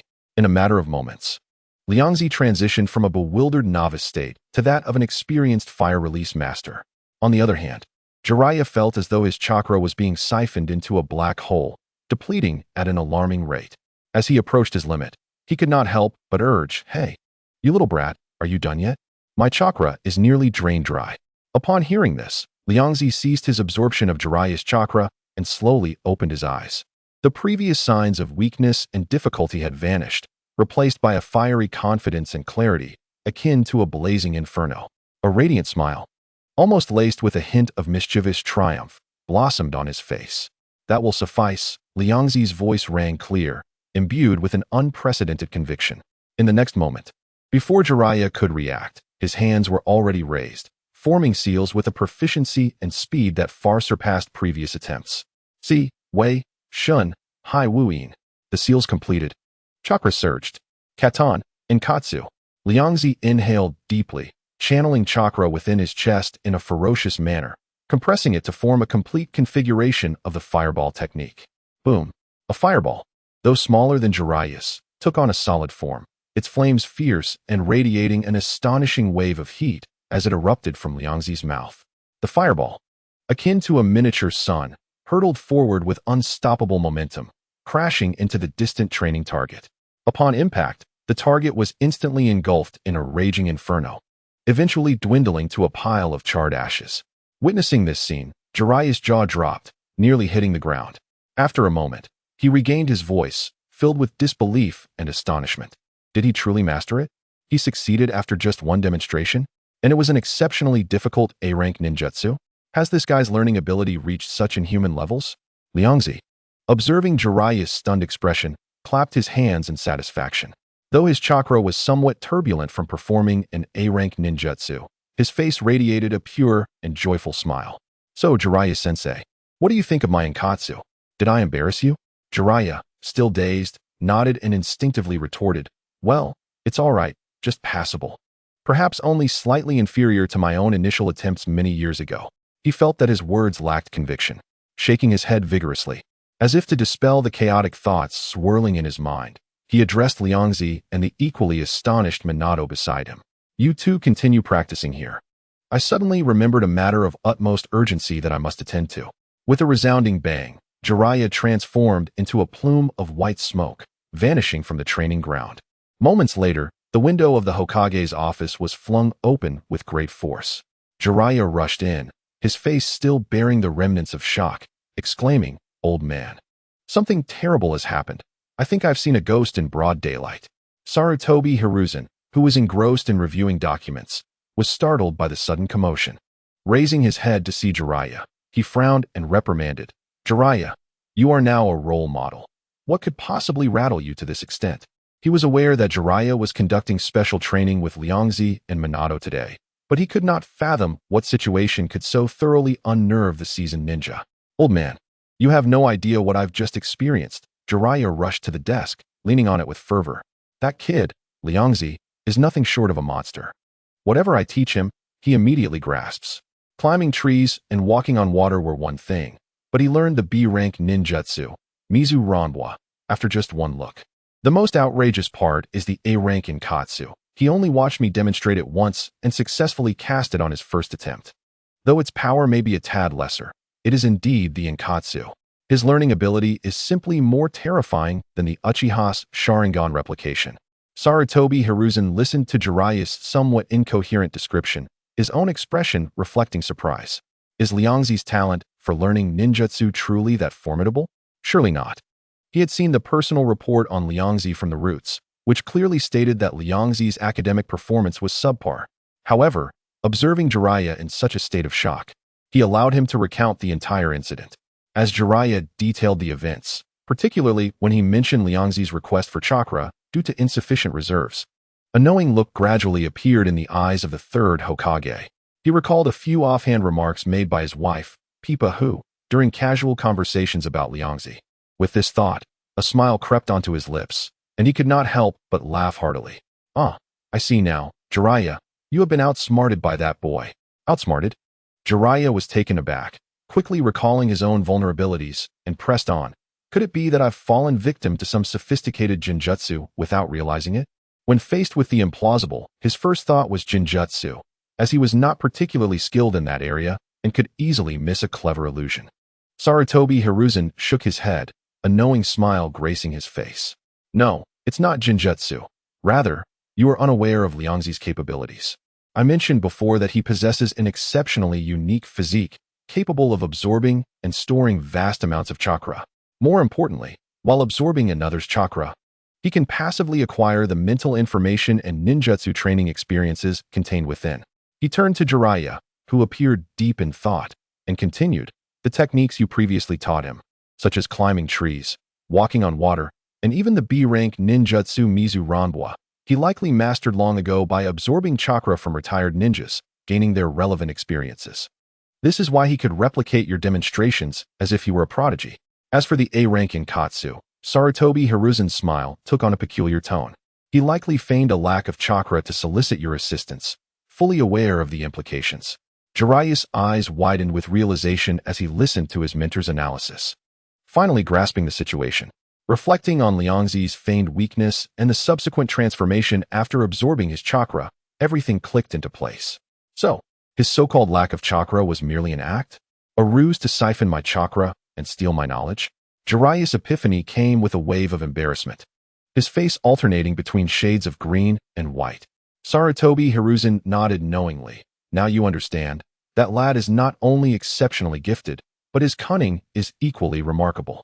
If you wish to be his teacher, you will undoubtedly find yourself engaged in a battle of wits with him in the future." Jiraiya stood still, reflecting on the day's events, ultimately resigning himself to a wry smile. That boy is truly a slippery little creature. Yet, simultaneously, a stronger sense of determination and interest ignited within him. Guiding a talent like Liangzi, who possesses such extraordinary abilities, presents a thrilling challenge. "You cunning little rascal. Now that I see through your tricks, let us see how I shall handle you," Jiraiya mused internally. At that moment, he felt a surge of confidence, having gained the latest intelligence on Liangzi. A short while later, Jiraiya regrouped, wearing a smug smile as he returned to the training ground. There, he found Liangzi leisurely perched on a large rock, legs crossed, casually munching on snacks he had procured from who knows where, while instructing the diligently practicing Minato. "Minato, your chakra output was too rushed just now. Try this, and this," he instructed, his demeanor and tone exuding the air of a seasoned coach, thoroughly enjoying himself. To an onlooker, it would seem as though he were the true master guiding Minato. "This kid," Jiraiya observed, his lips twitching as he suppressed the urge to comment. Striding over to Liangzi, clearing his throat to capture their attention, he announced, "Liangzi, it seems you have rested well. Since you have mastered the 2 ninjutsu I just taught you, let us proceed to the next phase of your training." After speaking, he turned gently to Shuemin and said, "Shuemin, continue to consolidate your foundation here. If you encounter anything unclear, make a note of it, and I shall return later to provide clarification." Shuemin nodded and resumed his diligent training. Having arranged for Shuemin, Jiraiya seized the snacking Liangzi and moved to a secluded corner of the training ground. He had already devised a plan to select several challenging ninjutsu techniques, certain that Liangzi could not acquire relevant experience from retired ninjas. After all, as a disciple of Hokage and one of the legendary Sannin of Konoha, as well as a contract holder of Myobokuzen, Jiraiya possessed an abundance of advanced ninjutsu. Moreover, this time, he resolutely refused to grant Liangzi any opportunity to access his chakra. "Listen up, kid," Jiraiya crossed his arms, adopting a strict teacher's demeanor. "I will now demonstrate a new A-rank ninjutsu. I hope you can tap into your potential and grasp it at a glance." With that, he swiftly formed hand seals. his movements fluid as though rehearsed countless times. Finally, with his palms facing downward, he forcefully waved toward the ground. Doton, Kunnumo. As his voice fell, a vast expanse of solid yellow earth appeared to lose its structure, softening and collapsing in an instant, transforming into a swamp, murky and bubbling. Even more astonishing was that the swamp seemed to possess a life of its own, exuding a powerful suction.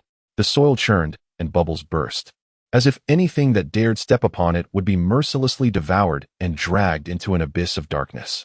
He ceased his display and turned to Liangzi, who was intently observing from the side, a barely perceptible smile tugging at the corners of his mouth. How is it? Did you see it clearly? If you have, then demonstrate it to me right away. This A-rank Doton technique was meticulously chosen by him, originally developed by the village to combat formidable summoning beasts and tailed beasts. Its structure was complex, and controlling chakra required extreme precision. The average ninja would not even qualify to attempt it, let alone master it in a short time. He could almost foresee Liangzi's forthcoming predicament. Liangzi maintained a composed exterior, even nodding slightly, yet internally he was screaming in frustration. Another entirely new A-rank ninjutsu. It felt as if Jiraiya was far too generous, teaching it as easily as one would explain the mundane. However, despite its brilliance, he genuinely found himself overwhelmed. Previously, he had relied on others' training insights to feign talent, but now, confronted with advanced ninjutsu, he was swiftly reminded of his limitations. With no support to lean on, Liangzi found himself in a most awkward position. Yet, he remained undeterred, wishing to uphold his image as a genius. Thus, he closed his eyes tightly, attempting to extract relevant information about Doton from the chaotic fragments of experience swirling in his mind. However, what flashed through his mind were primarily visuals of C-rank techniques, such as Doton, Tsuchi no Uchi, and Doton, Naka no Shinkai. These were of little assistance in comprehending the complexities of Kunnumo, which involved significant changes in properties and control of forms. Observing Liangzi remain silent with his eyes shut for an extended period, Jiraiya could not help but chuckle to himself. Reveling in Liangzi's evident struggle, clearing his throat, he deliberately adopted a tone that mingled mockery with feigned concern. So, how is it? Is your chakra running low again? Shall I assist you with a little more? Upon hearing this, Liangzi felt as if he had stumbled upon a long-awaited solution, eagerly nodding his head with fervor, terrified that Jiraiya might change his mind. Yes, yes. How did you know I lacked chakra? His expression was filled with gratitude, waiting for Jiraiya to provide him with chakra and impart the necessary experience. However, Jiraiya suddenly crossed his arms in a playful show of aloofness, dragging out his words. Unfortunately, my last demonstration nearly depleted my own chakra. He adjusted his stance leisurely, adding, you can take your time to recover. I have all the time in the world to wait. Upon hearing Jiraiya's teasing words, Liangzi's face momentarily displayed confusion. Was he really this stingy? Without that special chakra support, how could he maintain his reputation as a super genius? In a desperate bid to preserve his facade, Liangzi resorted to his thick-skinned tactics. He approached Jiraiya, tugging at his sleeve, his tone laced with feigned charm. Teacher Jiraiya, why not share a little of your chakra with me? I am still just a child. My chakra recovery speed cannot compare to that of a powerful shinobi like you. He adeptly played on his youthful appearance, knowing that despite his physique not resembling that of an ordinary child, this tactic would still be effective with an adult. You are the best. Please help me just this once. Jiraiya felt dizzy from Liangzi's relentless pleading and quickly raised his hand to stop him. I said I wouldn't give, so I won't. Chakra recovery is not that easy, and besides, you still have plenty of chakra left. Don't try to fool me. He felt a surge of pride, relishing the sight of Liangzi's predicament and unwilling to lend assistance easily. After all, witnessing Liangzi's humble pleas had given him a delightful sense of triumph. Realizing Jiraiya's attitude had significantly shifted since his return, Liangzi keenly sensed the change. Previously, a mere request would have resulted in Jiraiya willingly providing chakra, yet now, no amount of coaxing seemed effective. Had Jiraiya uncovered something during his absence? Liangzi scrutinized Jiraiya with suspicion, tentatively inquiring, Teacher Jiraiya, you wouldn't happen to know something, would you? As soon as the words left his mouth, Jiraiya's expression tightened, and he hastily waved his hands, adopting a serious demeanor. What nonsense are you spouting? How could I possibly know anything? His overly dramatic reaction only served to bolster Liangzi's suspicions. Liangzi had yet to specify any particular matter. But Jiraiya's hasty denial was clearly indicative of guilt. Aware that he had likely revealed too much, Liangzi decided to abandon pretense. He understood that, given his lackluster foundation, it was utterly impossible for him to master such advanced ninjutsu without Jiraiya's unique chakra infusion. Teacher Jiraiya, stop pretending. I know you are already aware, Liangzi bluntly stated. Jiraiya's eyes darted around as he contemplated continuing to tease Liangzi, feigning ignorance. I'm not pretending. How would I know that you already know what I know? He spoke in a convoluted manner, yet the corners of his mouth betrayed his amusement. Liangzi had no intention of remaining the fool in this scenario and decided to lay it all bare. During your absence, you must have investigated my abilities, right? Otherwise, how could you suddenly change your attitude and refuse to give me chakra? Upon hearing Liangzi's assertion, Jiraiya erupted into laughter, no longer concealing his delight. Ha ha, you've finally run out of excuses. You called yourself a once-in-a-century genius, but it turns out you've merely been absorbing others' chakra to learn. He placed his hands on his hips, a triumphant expression gracing his face as he looked down at Liangzi with a hint of disdain. However, under Jiraiya's scrutinizing gaze, Liangzi displayed no signs of shame or embarrassment. Instead, he stood tall and resolute. What is wrong with learning ninjutsu through chakra absorption? He retorted defiantly. In the end, I still mastered the techniques. If you had such an ability, would you not use it? Taken aback by Liangzi's bold response, Jiraiya instinctively replied, of course I would. His mind filled with vivid images of the advantages such a power would bring, causing a smile to creep across his face. If he possessed Liangzi's ability, the chakra of retired ninjas would merely be the foundation. He would seek to absorb the chakra of his teacher, his master's wife, Orochimaru, and Tsunade, whether they were known to him or not. He would absorb them all. By that time, Zalea would undoubtedly be the most exceptional genius in the realm of shinobi. Just the thought of it made him giddy with excitement, nearly causing him to drool. Alas, it was but a figment of his imagination. In reality, he lacked such enviable talent, a quality possessed instead by the unassuming, pudgy individual before him. Observing Zalea lost in his daydreams, Liangzi couldn't help but feel a few beads of sweat trickle down his forehead. This guy was truly drifting into a fantasy right in front of him. Zalea-sensei, are you all right? He asked, waving his hand in front of Zalea's eyes. Suddenly jolted back to reality, Zalea hastily wiped away the non-existent drool and composed himself. Clearing his throat, cough, cough, I'm fine.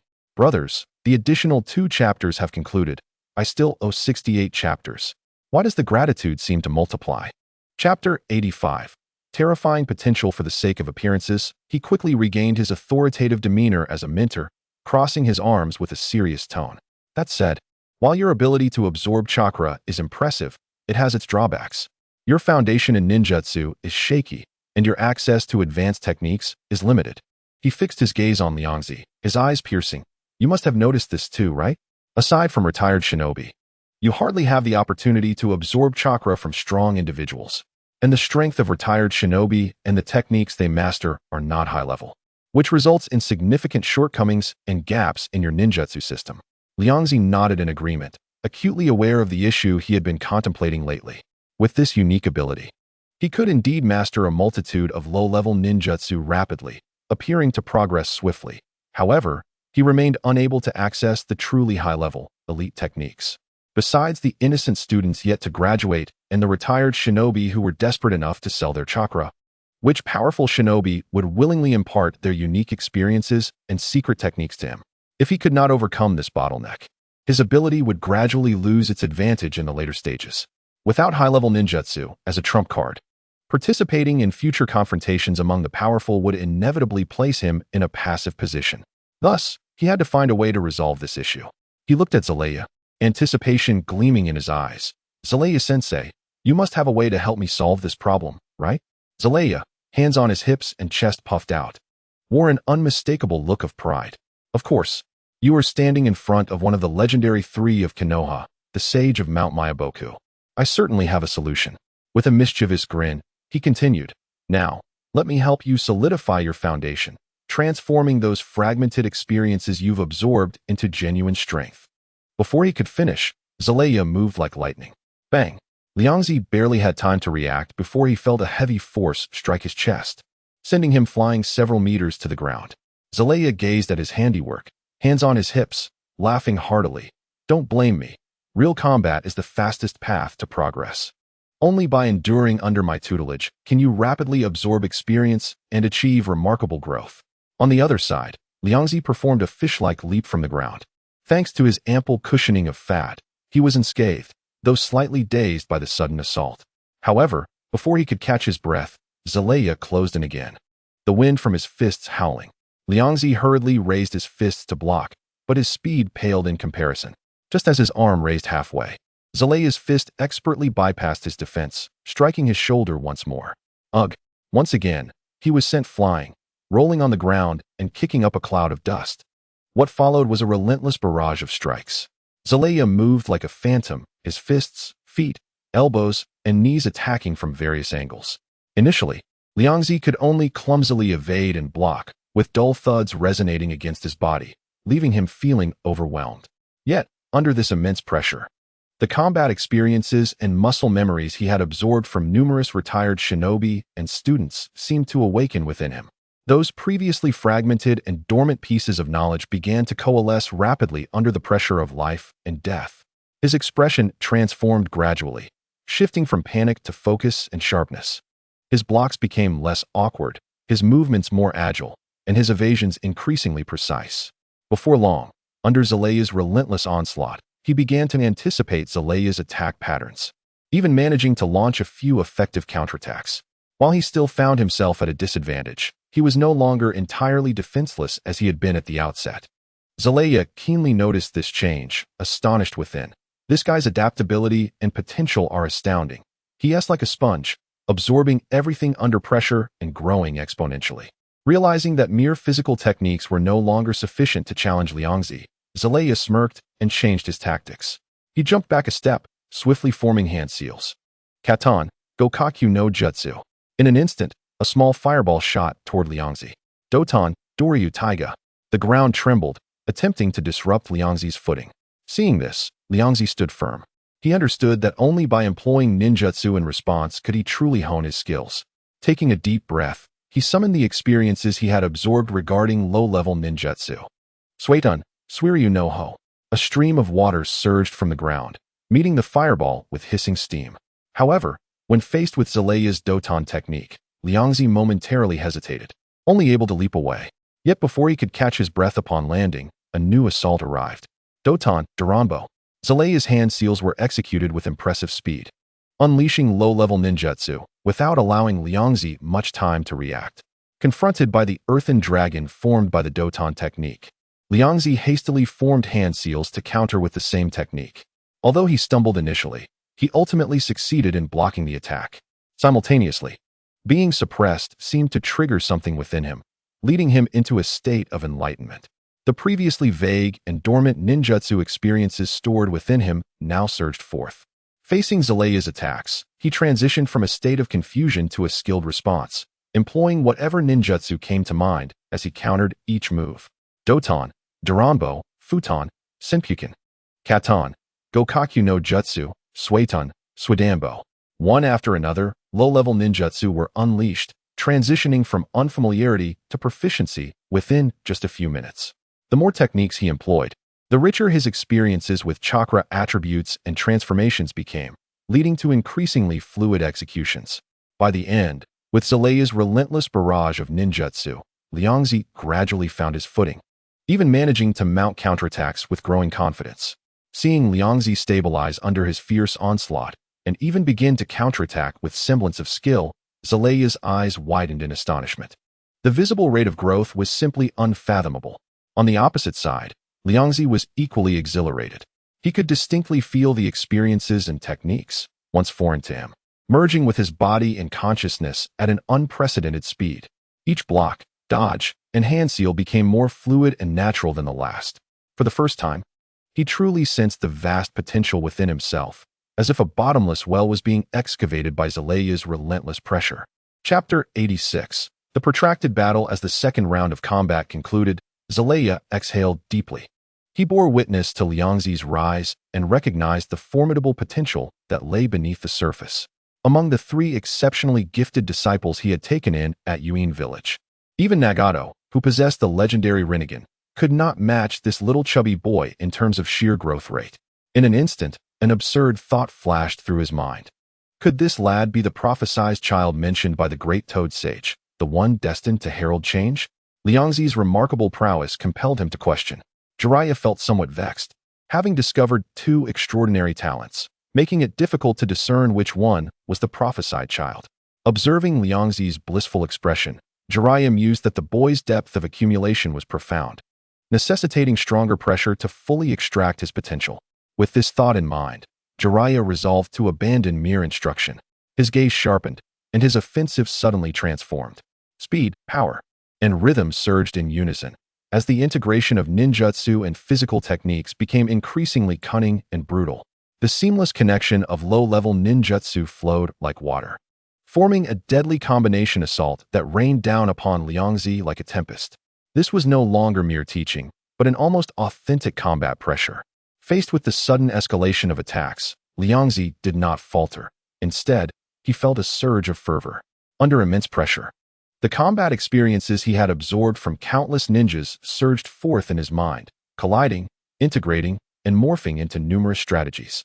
However, as he engaged in battle, he swiftly recognized the substantial gap between himself and Jiraiya, a seasoned warrior with extensive experience.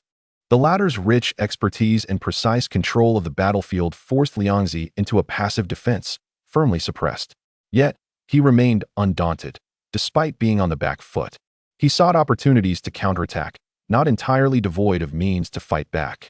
After all, he was not alone. The combat experiences of hundreds of retired ninjas supported him. Moreover, his trump cards remained untouched, including his family's secret techniques, the multiplication technique and the newly developed butterfly transformation technique. However, when Jiraiya engaged in close combat, unleashing the unpredictable hair thousand strands technique, Liangzi could no longer afford to hold back. Multiplication technique, he exclaimed, as parts of his body expanded instantaneously, using massive hands or arms to block the relentless barrage of hair attacks, even seizing the chance to launch a powerful counterattack. The battle thus entered a new phase. Upon witnessing Liangzi employ his family's secret techniques, Jiraiya recalled that he was indeed a member of the Akimichi clan, known for their secret arts. It was only natural that he would possess such family techniques. This implied that the boy had been concealing his abilities all along. With this realization, Jiraiya no longer held back. Aside from not using sage techniques, he unleashed every other means he possessed against Liangzi. After all, the Akimichi clan was renowned for their resilience and formidable defense, making it unnecessary for Jiraiya to worry about accidentally harming Liangzi. As Liangzi was compelled to reveal one of his trump cards, he fully unleashed his abilities, mixing family secret techniques with ninjutsu. When he stopped holding back, the vast chakra within him ignited low-level ninjutsu with unprecedented potency. Each technique he executed held the potential for immense destruction. The two engaged in a fierce exchange, intertwining ninjutsu and physical techniques, gradually evolving into a protracted battle. Stop, stop, stop! Enough! Jiraiya was the first to withdraw, raising his hands to halt Liangzi, who was poised to continue his assault. His breath was slightly ragged, and he had expended more than half of his chakra, while the boy before him, despite his larger physique, appeared to be brimming with energy, as if he could fight for 3 days and nights. This realization left Jiraiya feeling somewhat chagrined. Recalling how he had been deceived by Liangzi's earlier claims of insufficient chakra and had even willingly supplied him with chakra, the thought alone made his face flush with embarrassment. Liangzi paused, his fervent battle spirit quickly subsiding as he released the multiplication technique, returning to his original size. He had indeed been so engrossed in the exhilaration of rapid growth that he had lost track of time. Fortunately, the chakra he had accumulated was sufficiently ample, so this expenditure was not a source of concern. "Hey, Jiraiya-sensei, how was that? My progress is commendable, isn't it?" he asked with a glimmer of anticipation. Jiraiya couldn't help but twitch at the corners of his mouth, a mixture of emotions welling up within him. He had instructed many students, yet this was the first time someone had reached such a level in a single day. Although he still had sage techniques and summoning jutsu left to employ, those methods either required preparation time or involved the sacred secrets of the summoning realm. It would be utterly embarrassing to summon the 2 elder toads from Mayaboka Mountain for a mere training exercise. Not too shabby, he forced himself to maintain a teacher's demeanor, responding in as neutral a tone as possible. Your chakra quantity is indeed extraordinary, and the variety of ninjutsu you command, combined with your family's secret arts, yields impressive results." As he spoke, a twinge of bitterness arose within him.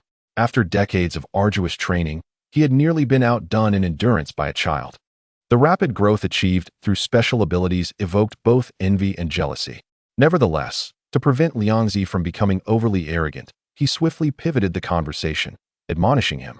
"Although your strength is commendable, do not let it fuel hubris. The majority of your techniques are still low-level ninjutsu. When faced with top-tier opponents, these tricks may prove ineffective.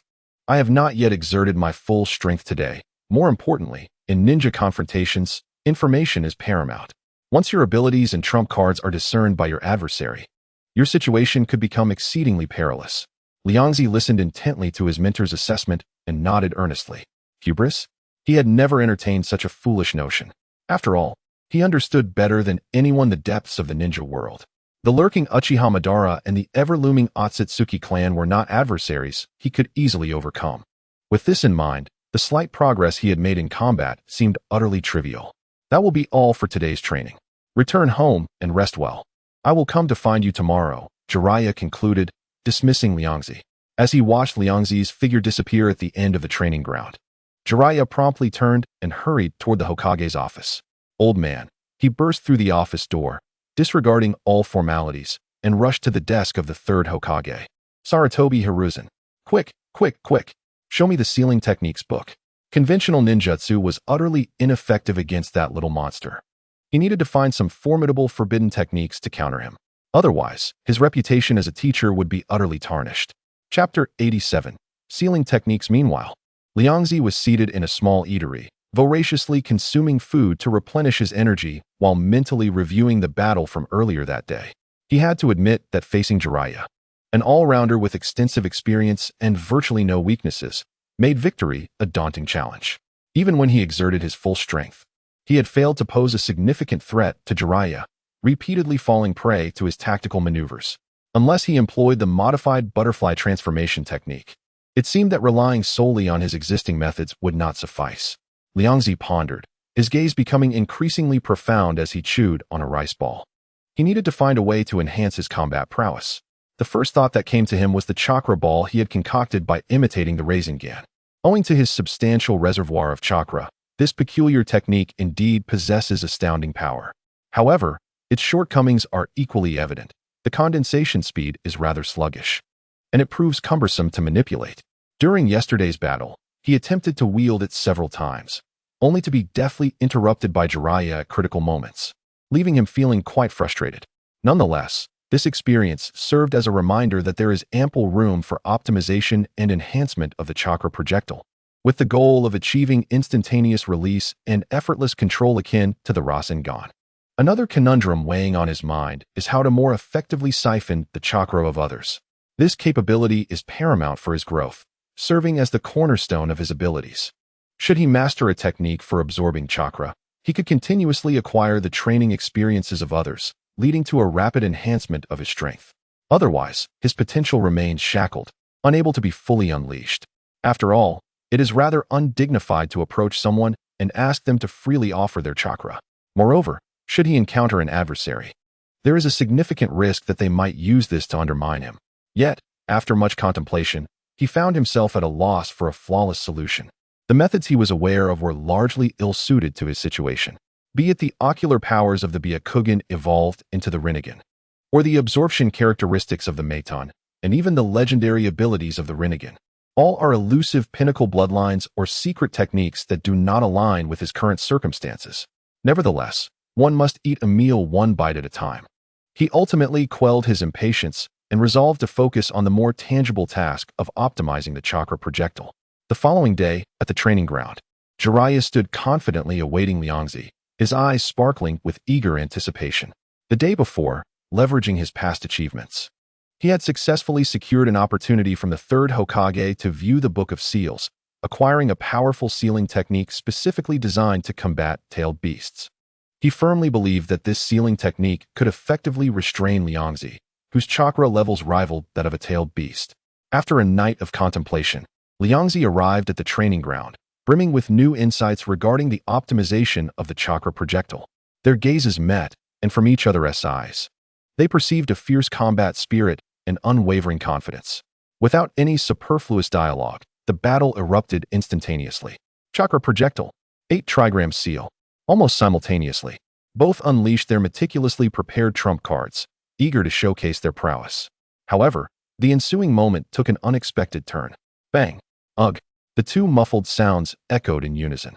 Liangzi was struck in the chest by Jiraiya, feeling his chakra flow abruptly stagnate, as if a myriad of invisible chains bound much of his energy, instilling a sudden sense of frustration that rendered him momentarily immobile. Meanwhile, Jiraiya, in order to ensure the sealing technique accurately hit its target, was compelled to close the distance, only to be met with a solid blow from Liangzi's chakra projectile, sending him sprawling backward to crash heavily onto the ground. In an instant, both found themselves in a state of mutual misfortune, lying on the ground. After a brief pause, Jiraiya groaned as he clambered to his feet, rubbing his sore chest while grumbling. "You little brat, that was quite a vicious strike. To start off with such a brutal move." The impact had indeed left him somewhat dazed. He hadn't anticipated that Liangzi would develop such an impressive technique in just one night. Liangzi, on the other hand, was far from comfortable. With his chakra heavily sealed, he felt as though his body was as heavy as a turtle turned upside down, struggling in vain to rise. "Please help me undo this wretched seal. It feels unbearable." He had truly not foreseen that Jiraiya would employ a sealing technique against him. This tactic took him by surprise. Unable to summon his chakra, he found even the act of turning over to be a difficult endeavor. Of course, he was not entirely without recourse. If he forcibly activated the Hashiman technique, channeling the vast reserves of chakra within him like a raging torrent, there was a significant chance he could break the seal. However, the cost of such an action would deplete nearly 10% of his colossal chakra reserves accumulated over a year. Even a mere 10% represented a substantial amount. Observing Liangzi's futile struggles on the ground, Jiraiya felt a sudden sense of relief. His own plight paled in comparison. His earlier frustration evaporated as he burst into gleeful laughter. "Ha ha ha, you look absolutely ridiculous."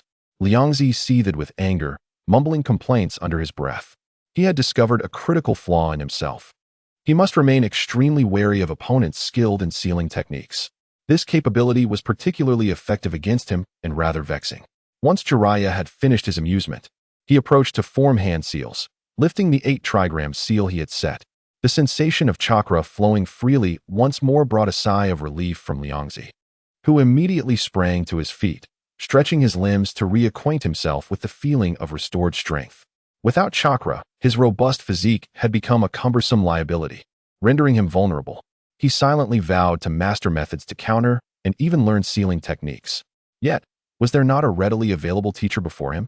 "Jiraiya-sensei, please teach me this sealing technique. It is simply too powerful." Liangzi eagerly approached, his eyes brimming with enthusiasm. Upon hearing this, Jiraiya's expression shifted to one of uncertainty. Stammering hesitantly, this technique was his key to swiftly subduing Liangzi. If he were to impart it, would he not find himself embroiled in a fierce struggle once again? Nevertheless, he ultimately succumbed to Liangzi's persistent entreaties and relentlessness.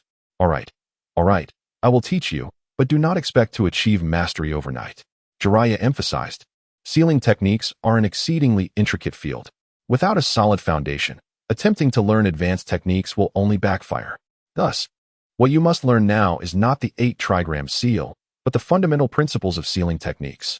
He did not directly impart the 8 trigram seal, but instead presented a large scroll containing the foundational sealing techniques, densely packed with principles of runes, chakra conduction patterns, and various basic barriers and sealing techniques.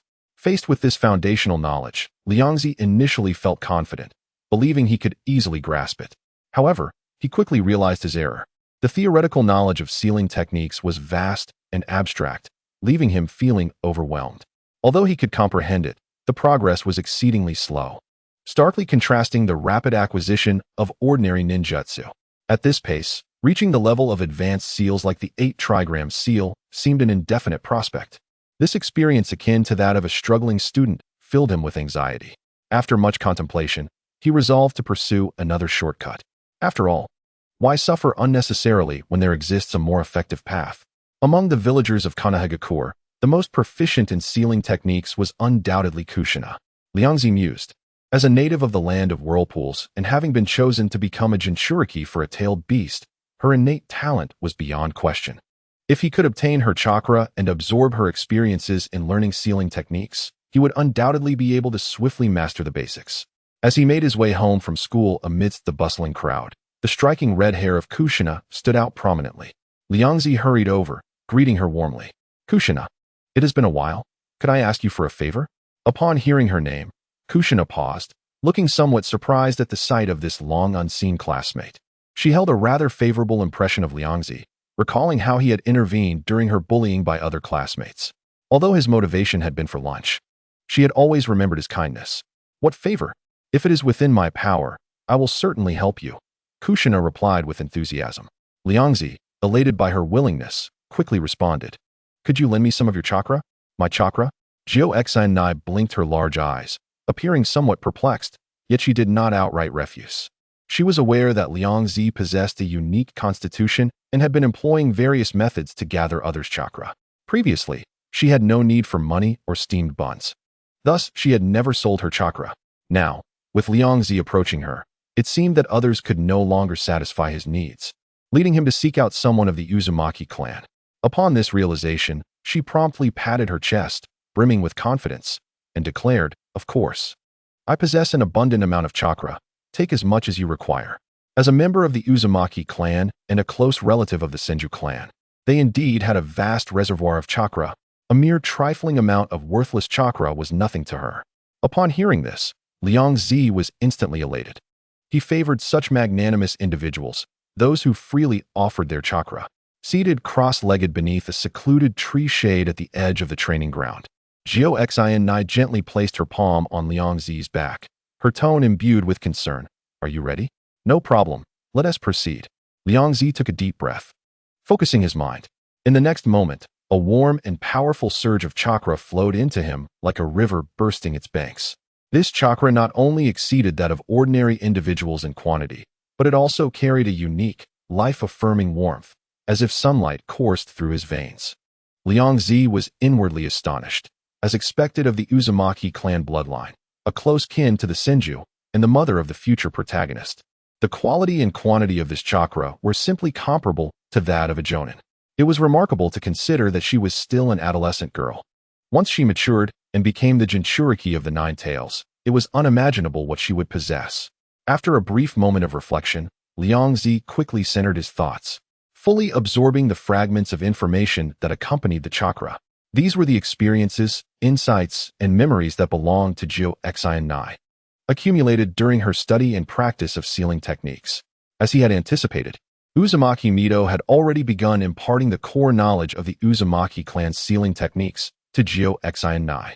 At this moment, the intricate knowledge regarding rune analysis, precise chakra manipulation, and the principles of barrier construction transformed into countless glimmering sparks, merging into his sea of consciousness.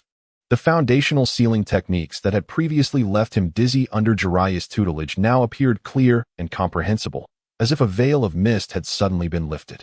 So this is how the chakra flow in this area should be controlled. The key to this rune combination lies in balance, rather than sheer strength. Ha ha ha, such foundational knowledge. I grasp it effortlessly.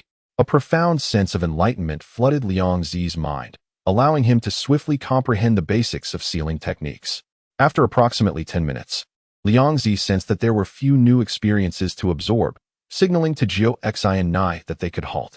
Jiao Xinai withdrew her palm, exhaling gently, a slight sheen of sweat appearing on her forehead, yet her breath remained steady. The sustained output of such a substantial amount of chakra seemed to have exacted minimal toll on her, revealing the depth of her chakra reserves. How was it? Did my chakra help? She inquired with concern, showing no regard for the massive amount she had just dispensed. Liangzi opened his eyes, a fleeting glimmer of brilliance passing through them. He looked at Jiao Xinai and offered a sincere smile. I feel much better. Thank you immensely, Jiao Xinai. You have been a tremendous help. Having absorbed the knowledge of sealing techniques contained within her chakra, the foundational understanding and system regarding sealing techniques began to take shape in his mind. With further consolidation, he would be able to seek out Jiraiya for the 8 trigram seal. Satisfied, Liangzi rose to his feet. to express his gratitude. He rummaged through his pocket and produced a finely crafted black card, generously offering it to Jio Here is a meal ticket as my token of appreciation. With this, you can redeem 100 pounds of steamed buns at any establishment bearing the Akimichi clan emblem. Jio accepted the unfamiliar meal ticket, examining it with curiosity etched across her face. When did such things circulate in Konoha? However, she had aided Liang Zi out of gratitude for a prior favor, not seeking recompense, and moreover, she was not lacking in sustenance. Thus, she returned the card, shaking her head. No need. My family has more than enough food. And 100 pounds is far too much. I could never consume it all. Liang Zi, however, insisted with a decisive wave of his hand. Take it. I, Liang Zi, am always fair in my dealings. You helped me, and this is what you deserve. Without waiting for Jio to refuse again, he turned and dashed away, his plump figure swiftly disappearing at the end of the road, evidently eager to consult Jiraiya regarding his newfound knowledge. Jio gazed at the meal ticket in her hand, then looked toward the direction where Liang Zi had vanished, shaking her head with a mix of amusement and exasperation. Liang Zi's style of conduct was indeed quite unique. She carefully stowed the card away, contemplating sharing it with close classmates and neighbors to let them have a taste. Chapter 89. The Book of Seals. Liang Zi wandered around the village for quite some time before finally spotting Jiraiya by a clear stream. The legendary Sannin was crouched in dense grass, peering intently at a few young women frolicking in the water, occasionally letting out low murmurs of admiration, his mouth even dribbling slightly. Ah, what a splendid view! Jiraiya was so engrossed that he failed to notice the movement behind him. Liang Zi stealthily approached, peeking out to share in the view, and quietly echoed, "Indeed, they are quite lovely, with graceful figures and fair skin." Startled by the sudden voice, Jiraiya jumped, turning around to see Liang Zi, his expression a mix of shock and irritation. "How did you find me here? Aren't you supposed to be at home diligently studying those basic sealing techniques?" After finally securing a moment of leisure to indulge in some scenery, he had not anticipated being interrupted by this boy. His excitement caused his voice to rise involuntarily. The young women across the stream, hearing the commotion, turned their gazes toward the rustling grass, catching sight of the two sneaking figures. "Oh no, sisters, there's a pervert spying on us," one of the girls shrieked. The women of this era were notably fierce. Instead of fleeing in panic upon discovery, they were incensed. Swiftly arming themselves with nearby sticks and stones, they charged toward the grass where the two were hiding. "Run!" Jiraiya shouted, instinct kicking in as he sprang into action, darting away with remarkable speed, instinctively adept at escaping such situations. Liang Zi, slightly slower to react but driven by survival instinct, quickly followed suit, sprinting with all his might. The wind howled past his ears, accompanied by the shouts and sounds of projectiles being hurled from behind. The two did not dare to stop, weaving through alleys until they could no longer hear the enraged voices behind them, finally halting in a secluded corner, leaning against the wall, panting heavily. "Phew, you nearly got me killed," Jiraiya gasped, glaring at Liang Zi. The latter shrugged innocently, as if to say it was not his fault. Once Jiraiya had caught his breath, he asked irritably, "What did you need me for in such a hurry? Don't tell me you've already figured out those basic sealing techniques?" "Indeed," Liang Zi admitted candidly. "Otherwise, why would I seek you out?" Jiraiya's eyes widened in disbelief, his face a mask of astonishment. The reason he had felt secure enough to venture out was his firm belief that the foundational sealing techniques were esoteric and would not be mastered overnight. Moreover, the chakra sources that Liang Zi had previously encountered were mostly of a low level, making it nearly impossible for them to contain knowledge of systematic sealing techniques. Could it be that this lad is a prodigy in the art of sealing? However, upon observing Liang Zi's adorably foolish demeanor, he dismissed this notion. If Liang Zi is a genius, then he must be an unparalleled handsome figure. He scrutinized Liang Zi, his tone laced with suspicion, pondering whether he had sought assistance from someone else, perhaps an elder or a high-ranking member of the barrier class, or even a senior from the Akimichi clan. He swiftly filtered through potential candidates in his mind, only to negate each one. Given Liang Zi's social connections, the likelihood of him accessing an expert in sealing techniques was minuscule. Even if he could, due to their cautious nature, it would be difficult for them to casually share their chakra with others. Liang Zi displayed a hint of pride, chuckling. "Stop speculating. I didn't ask any of those people. I asked my classmate, Uzumaki Kushina." "What? Uzumaki Kushina?" Jiraiya's voice escalated sharply, laced with genuine astonishment. She was the designated successor of the Nine-Tails Jinchuriki, brought back from the land of whirlpools, and was being specially cultivated by Lord Mito, naturally adept in sealing techniques. Yet, he never imagined that Liangzi could persuade her to assist him in cheating. How does this kid have such influence? He couldn't help but inquire. You asked her, and she simply agreed? Chakra, imbued with personal secrets, is crucial for any ninja and is rarely shared lightly with outsiders. Moreover, considering Kushina's unique status, he recalled that she likely had no financial woes and would not sell her chakra for trivial matters. To achieve this, they must have developed a bond. Perhaps as good friends. Liangzi answered as if it were the most natural thing in the world. I asked, and of course, she agreed. His relaxed and confident demeanor left Jiraiya momentarily speechless. Damn it, this kid is infuriating. Given the significance of the Jinchuriki, Jiraiya refrained from further comments and shifted the topic to test Liangzi. He posed several challenging questions related to the fundamentals of sealing techniques, hoping to stump him. However, no matter how he asked, Liangzi answered fluidly, even demonstrating the ability to extrapolate, clearly having thoroughly absorbed the knowledge. Observing Liangzi's easy demeanor, Jiraiya felt a mix of emotions, tinged with envy and a hint of bitterness.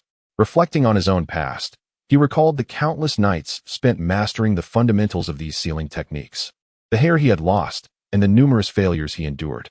Yet here was this kid, merely absorbing another's chakra, effortlessly laying claim to the hard-earned experiences he had accumulated. This ability was nothing short of a cheat. Despite his envy, promises must be fulfilled. After confirming Liangzi's solid foundation, Jiraiya led him directly to the Hokage building. To study the forbidden techniques recorded in the Book of Seals, one must obtain the Hokage's approval. Not even he, one of the legendary three, was exempt. For this, he even needed to utilize the merits he had accrued from various missions. Fortunately, he had plenty saved up, which was now coming in handy. As they entered the Hokage's office, Sarutobi Hiruzen was deeply engrossed in the crystal ball, oblivious to their presence. Old man, Jiraiya interrupted. Please bring out the Book of Seals so Liangzi can learn the 8 trigrams sealing technique. I understand the rules. Let me use my merits to cover it. Startled by the sudden voice, Sarutobi jumped, hastily concealing the crystal ball behind him, and coughed awkwardly to mask his embarrassment. Cough, cough. Why do you barge in like Orochimaru without knocking? He scolded Jiraiya first, then furrowed his brow, casting a sharp gaze at Liangzi. Accessing the Book of Seals was no trivial matter. It contained extremely dangerous forbidden techniques, and a moment's carelessness could cost a life. Are you certain you want Liangzi to have access to these?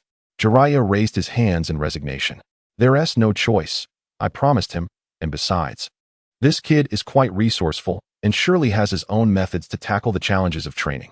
Yet, as he said this, an uneasy thought struck him. What if Liangzi couldn't master it? Would he not come back to pester him endlessly for chakra? After all, it was not his style to waste opportunities. Just the thought of being constantly hounded by requests made his scalp tingle. Perhaps he should find an opportunity to escape. At that moment, Liangzi stepped forward confidently. Hokage-sama, please rest assured, I have full confidence in my ability to master this technique. Even if I encounter difficulties, I will not act recklessly and put myself in danger. His calmness, which belied his age, and the cleverness he had displayed previously, slightly moved Sarutobi. This child, though gluttonous, was by no means foolish. He understood circumstances better than many adult ninjas. It might be possible that he could be clouded by his appetite, but to lose his wits when practicing forbidden techniques and disregard his safety was simply out of the question. After pondering for a moment, Sarutobi finally relented. All right, since you are determined to learn and Jiraiya is willing to vouch for you with his merits, I will grant you this opportunity. However, how much you comprehend depends entirely on your own fortune. He raised his hand, and a section of the bookshelf in the office slid open silently, revealing a hidden compartment. He retrieved a scroll wrapped in numerous sealing papers from within the secret chamber. This was the Book of Seals left behind by the second Hokage, containing the many forbidden techniques of Konoha. While the scroll appeared unadorned, it was intricately inscribed with clever barriers and seals. If not opened through the correct method, it would immediately trigger alarms and attract the attention of the Umbu. Sarutobi formed hand seals to lift the layers of restrictions before handing the scroll to Liangzi. When this legendary compendium of forbidden techniques landed in his hands, Liangzi's mind began to race. He gazed at the scroll, a glimmer of excitement flashing in his eyes, and suddenly raised his head to ask, "Hokage-sama, may I first look at other forbidden techniques? While the 8 trigram sealing technique is excellent, perhaps there are choices here that are more suited to me." His request was not without merit. It is commonly known that any technique included in the Book of Seals possesses extraordinary power or involves formidable abilities in forbidden realms. For instance, Orochimaru's impure world reincarnation can transcend the boundaries of life and death, summoning the deceased back. Or the Flying Thunder God technique of Namikaze Minato, which allows for teleportation, disregarding spatial distance, rendering enemies defenseless. Compared to those marvelous techniques, the 8 trigram sealing technique seemed rather less dazzling. Furthermore, given his good rapport with Kushina, there would be ample opportunities to learn advanced sealing techniques in the future, but the chance to peruse the Book of Seals might only come once. Listening to this, Jiraiya couldn't help but widen his eyes, admonishing, "Hey, don't get greedy. Just having something to learn is already quite good. Don't be so picky. Let me tell you, other forbidden techniques are not as safe as the 8 trigram sealing technique. One misstep, and not only could you fail to train, but even a mere glance could cost you your life." His warning was no exaggeration. During the outbreak of the Ninja World War, the village lifted the restrictions on the Book of Seals, allowing many prodigies to access and learn. But what was the outcome? Very few succeeded in mastering forbidden techniques and lived to tell the tale. Each forbidden technique is accompanied by immense risks and costs. Liangzi understood that Jiraiya's caution stemmed from goodwill, yet he was acutely aware of the rare opportunity before him. If he were to choose only the 8 trigram sealing technique today, he would undoubtedly regret it in the future. As a time traveler, if one were to encounter the Book of Seals and only acquire a sealing technique, they would surely be ridiculed by their peers. Noticing Liangzi's resolute demeanor, Sarutobi Hiruzen pondered for a considerable time, releasing several rings of smoke from his pipe. Ultimately, he nodded gently. Indeed, Liangzi's reasoning held merit. Although the Bagua sealing was powerful, it may not be the most suitable choice for him. If he could discover a more fitting forbidden technique, it might lead to a qualitative leap in his strength, which would be a boon for the village as well. He gazed earnestly at Liangzi, his eyes ablaze with intensity. "Remember your promise. Forbidden techniques are deemed so for the immense cost they entail. Do not be seduced by power and lose your sense of proportion." Liangzi suppressed the excitement bubbling within, nodding solemnly in agreement. As he reached for the heavy scroll handed over to him, his fingertips trembled slightly. After all, he held the most precious Book of Seals from Konohagakure, a repository of forbidden knowledge coveted by countless ninjas. Taking a deep breath, he slowly unfurled the scroll. The yellowed pages were inscribed with dense ink, seemingly carrying an ancient rhythm. The first thing that caught his eye was the alarming title, Forbidden Technique, Shikigami no Shinjitsu. Below it detailed the terrifying technique that summoned the Shinigami to seal an opponent at the cost of the user's soul.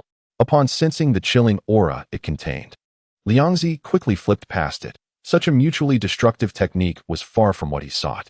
Next was the 8 Gates Formation, a forbidden technique capable of surpassing the physical limits of the human body to achieve momentary brilliance, which Liangzi had already acquired from Might Guy. So he merely glanced over it. He continued to flip through the scroll, his gaze rapidly scanning a series of bizarre forbidden techniques: spiritualization technique, dark travel technique, mutual explosive tags, flying thunder god technique, multi-shadow clone technique. Each name represented a pathway to defy convention and attain formidable lethality.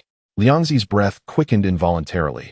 These techniques, which had only existed in the realm of fantasy in his previous life, were now laid bare before him without reservation.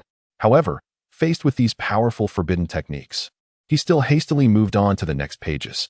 When he turned to a particular page, his gaze abruptly froze. The abilities depicted in the scroll perfectly complemented his deficiencies, as if this technique had been tailor-made for him. This was it. With just a glance, Liangzi confirmed the forbidden technique he desired, no longer needing to examine others. On that page, it boldly proclaimed, Forbidden Technique, Kurwa 0. After settling on his choice, Liangzi's fingers steadied on the scroll, his voice clear and resolute. "Hokage-sama, I have decided. I will learn this." Sarutobi, Hiruzen, and Jiraiya leaned in simultaneously, and upon discerning the technique's name and details inscribed on the scroll, both wore expressions of astonishment. "Zero technique."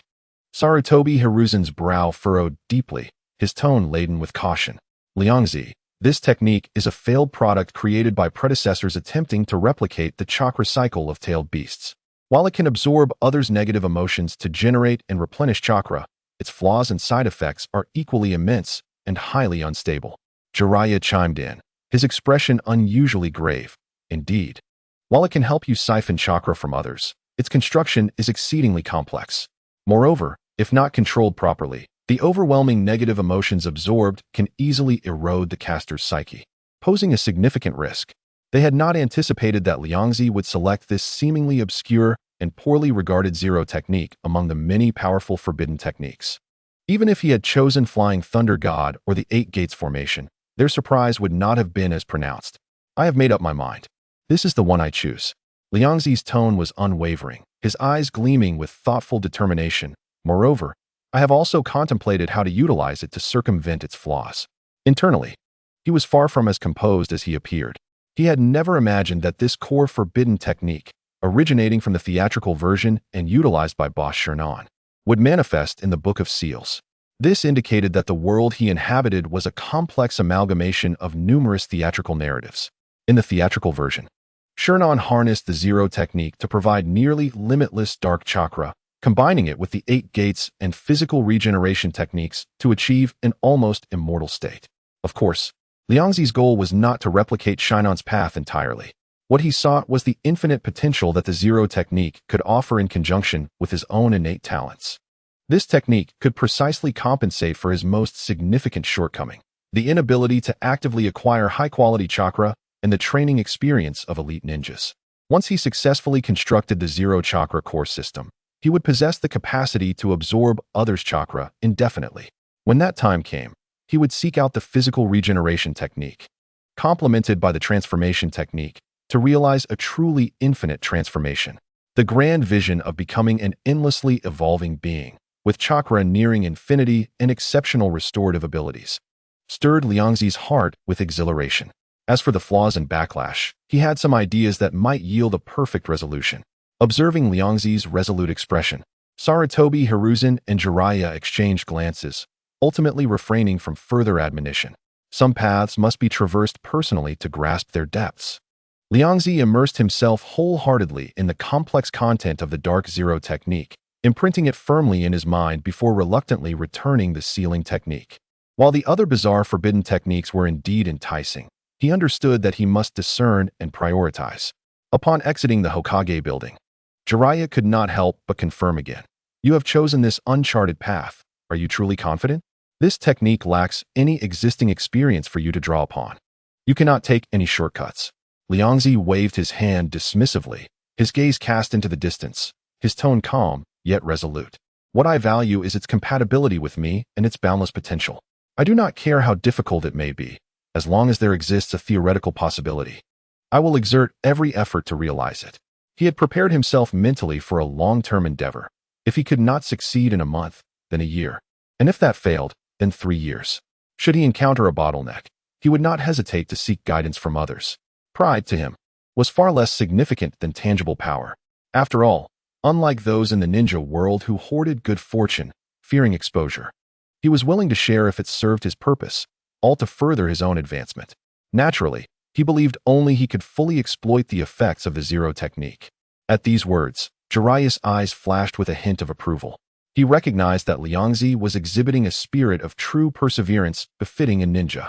Undoubtedly, he also felt a sense of relief. This young man was engrossed in researching an unfamiliar forbidden technique, granting Jiraiya ample time to continue his leisurely pursuits.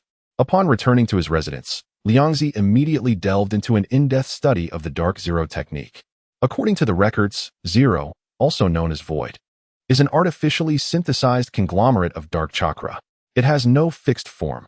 Its existence and power entirely depend on the absorption of humanity's darker aspects. The incessant surging of negative emotions, hatred, jealousy, greed, despair, desire, provided the fuel for its power. Liangzi was confident in his ability to counteract the backlash of Zero, conceiving a unique plan based on this premise. Since the foundation of Zero's power is negative emotions, could he purify and direct it? He would select only one type of negative emotion as the core sustenance for Zero, specifically the insatiable hunger he was most familiar with. He believed that his immense appetite, which had become almost instinctual, possessed the intensity sufficient to foster and sustain the existence of Zero. Even though he might be insufficient on his own, there are alternative methods to awaken one's appetite. As long as it is a living being, hunger will inevitably arise, giving birth to a desire for sustenance. This is a negative force more prevalent and accessible than other dark emotions, and it possesses a relatively serene nature. Even in the peaceful village of Mai, during mealtimes, a considerable appetite can be absorbed. In other words, he does not need to provoke others through the violence of warfare like the boss Shinnon in the theatrical version to incite negative emotions. As someone who has long been accompanied by a sense of hunger, Liangzi harbors steadfast confidence in his ability to control the appetitive essence of Zero Tail. Upon solidifying his thoughts and objectives, Liangzi began to meticulously research, endeavoring to transform the Zero Tail technique into a form that aligned with his aspirations. This undertaking was monumental. With his current accumulation of knowledge and wisdom, he could not expect immediate progress. However, thanks to a remarkable synergy, he successfully overcame several of the most notoriously challenging key nodes within the Zero Tail technique using unexpected methods. For instance, the most crucial step, finding an object capable of absorbing and containing negative emotions. He took an unconventional route by utilizing his unique stomach, which had long since evolved beyond the ordinary, storing an immense amount of chakra as the core vessel and nurturing ground. Here, a vast reservoir of chakra he had accumulated over the years coalesced, forming a unique energy domain, perfectly suited to bind and refine that intangible negative energy. 2 additional chapters have been completed, leaving 66 chapters remaining. Chapter 92, Dark Chakra and Leaks. Time flies, and 3 months have swiftly passed. One day, a suppressed exclamation of excitement echoed from his residence. It worked. The core of Zero Tail has finally taken shape.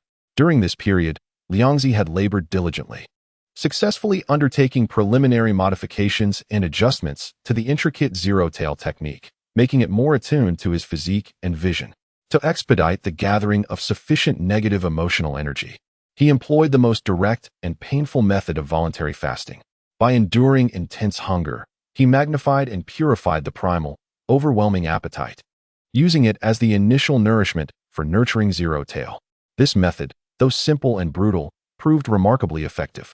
Waves of rich, almost tangible gluttonous desire emanated from his body like black smoke, which he carefully guided, weaving it into the technique constructed around his stomach. Day by day, the intangible force of desire began to coalesce and compress under the refinement of the technique. Ultimately, a core of energy, as dark as ink and pulsating gently, slowly took form deep within his stomach, the appetite Zero Tail core. The moment this core solidified completely, a sudden transformation ensued. A bizarre mask-like pattern, seemingly formed of shadows and bearing a gaping maw, emerged upon Liangzi's abdominal skin. Simultaneously, a cold, viscous chakra, imbued with greed and a sense of emptiness, slithered out from the core like a waking serpent. This power clashed starkly with the 7 different chakras within him, each originating from various ninjas, exuding a disquieting, pure malevolence. Liangzi opened his palm, and a strand of pitch-black chakra curled around his fingertips, writhing and shifting into various shapes, exhibiting extraordinary agility. This was the dark chakra he had nurtured using appetite as its sustenance. He attentively sensed this new power, his eyes shimmering with excitement and curiosity. Is this dark chakra? Truly remarkable, he murmured to himself. In close proximity, he could distinctly perceive the spiritual corrosive properties embedded within this power. Merely touching it could stir the hunger deep within his soul. Liangzi prepared to venture outside to test the influence of this power on nearby life forms. But his thoughts were interrupted by hurried footsteps and shouts. "Boss, it's bad. Something major has happened." A small leader from the factory rushed before him, gasping for breath, panic written all over his face. The flicker of good spirits that had just risen within Liangzi dissipated instantly.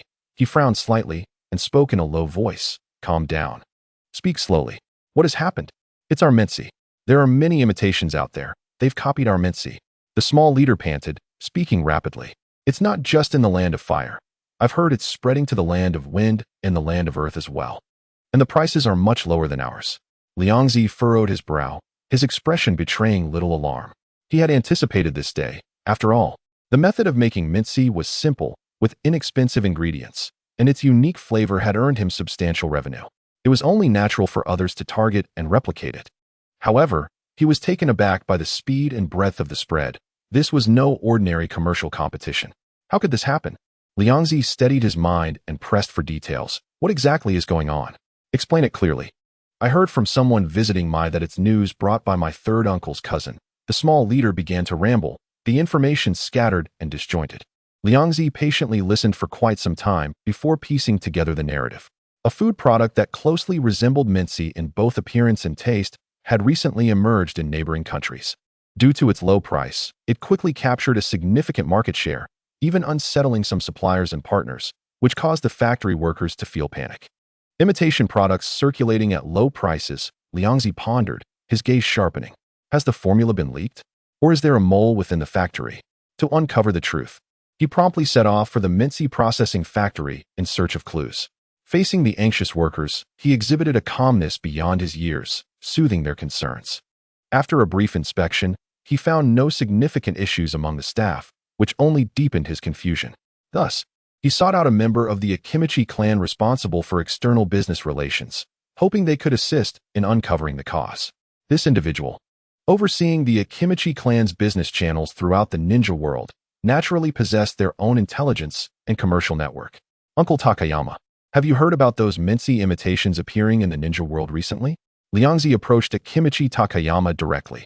Although Akimichi Takayama was an ordinary lower-ranked ninja, he was quite adept in business matters, managing the Akimichi clan's commercial avenues. Upon seeing Liangzi, he nodded promptly. I was just about to look for you, Liangzi. I've already sent someone to investigate this matter. Saying this, he picked up a book from the table and handed it over. Liangzi, puzzled, accepted it, his gaze falling upon the cover titled Perseverance and Resolve, the Ninja Chronicle. The title struck a chord of familiarity within him. He felt he had seen it somewhere before. Upon glancing at the author's name, Liangzi's confusion deepened. It was inscribed with the name of Jiraiya. Isn't this a novel written by my teacher Jiraiya? How could it be related to him? Akimichi Takayama pointed to a dog-eared page in the book. Take a look here, and you'll understand. With a mind full of questions, Liangzi flipped to that page and began to read attentively. The story within spoke of a resilient ninja named Naruto, who encountered a village plagued by famine during his travels. Confronted with barren land and meager, inedible sweet potatoes, Naruto unleashed his creativity, transforming the sweet potatoes into a dish called mincy, helping the villagers through their hardships.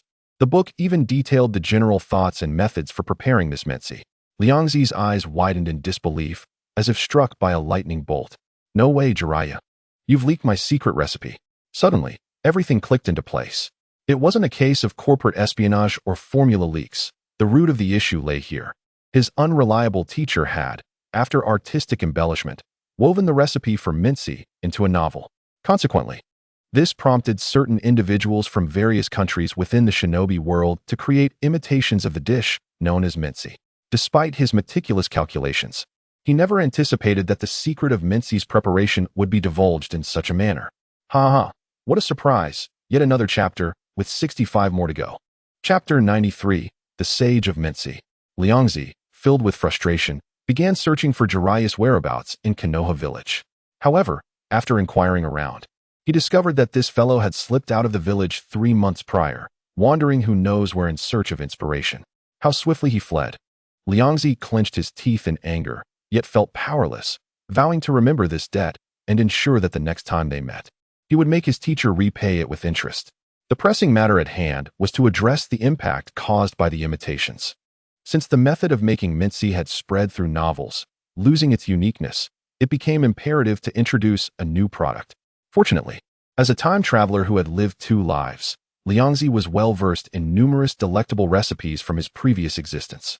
Soon, he conceived another culinary creation using sweet potatoes as its primary ingredient, finchio, a type of noodle. The production process was not overly complicated, yet the texture was smooth and easy to cook, making it a delightful addition whether in soups, salads, or stews.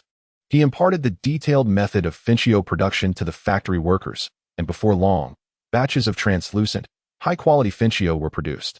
This appealing ingredient, which could be mixed and cooked with other foods, was instantly met with enthusiasm upon its market debut.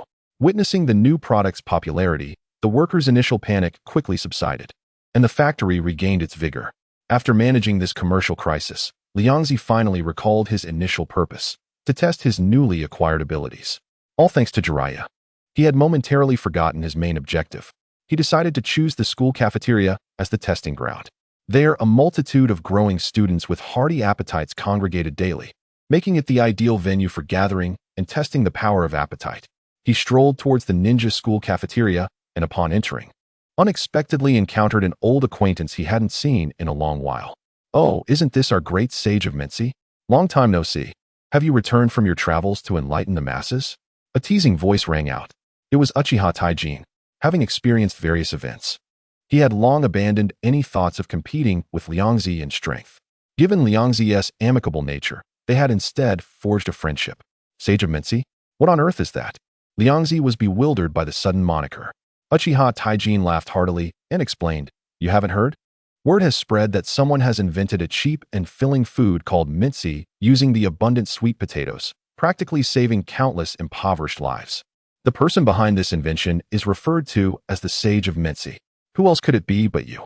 After this revelation, Liangzi suddenly understood. With the circulation of the strong will of the ninja and the spread of the Mincy imitation throughout the shinobi world, the true inventor had become famous in such an unexpected manner. Could this be a case of finding fortune in misfortune? Although his exclusive business had been affected, leading to a sharp decline in income, the spread of Mincy's method indeed provided the impoverished populace of the shinobi world with a low-cost food source, potentially saving many from starvation. Thus, it did not seem entirely like a bad thing. Was Jiraiya truly intentional in disseminating the method for Mincy for this very reason? This speculation arose in his mind. If that were the case, then that scoundrel of a teacher had actually done something not entirely dreadful.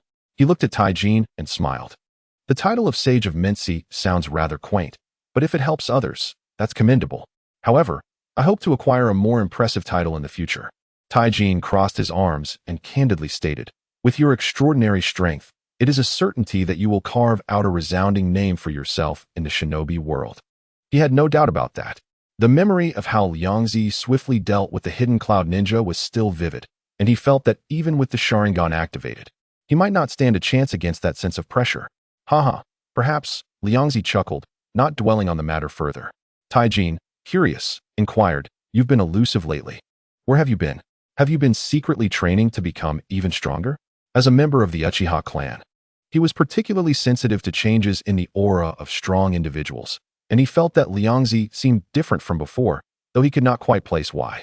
He merely sensed a heightened danger. "Sort of," Liangzi nodded. "I just mastered a new ability and came to the cafeteria to test its effects." "A new ability?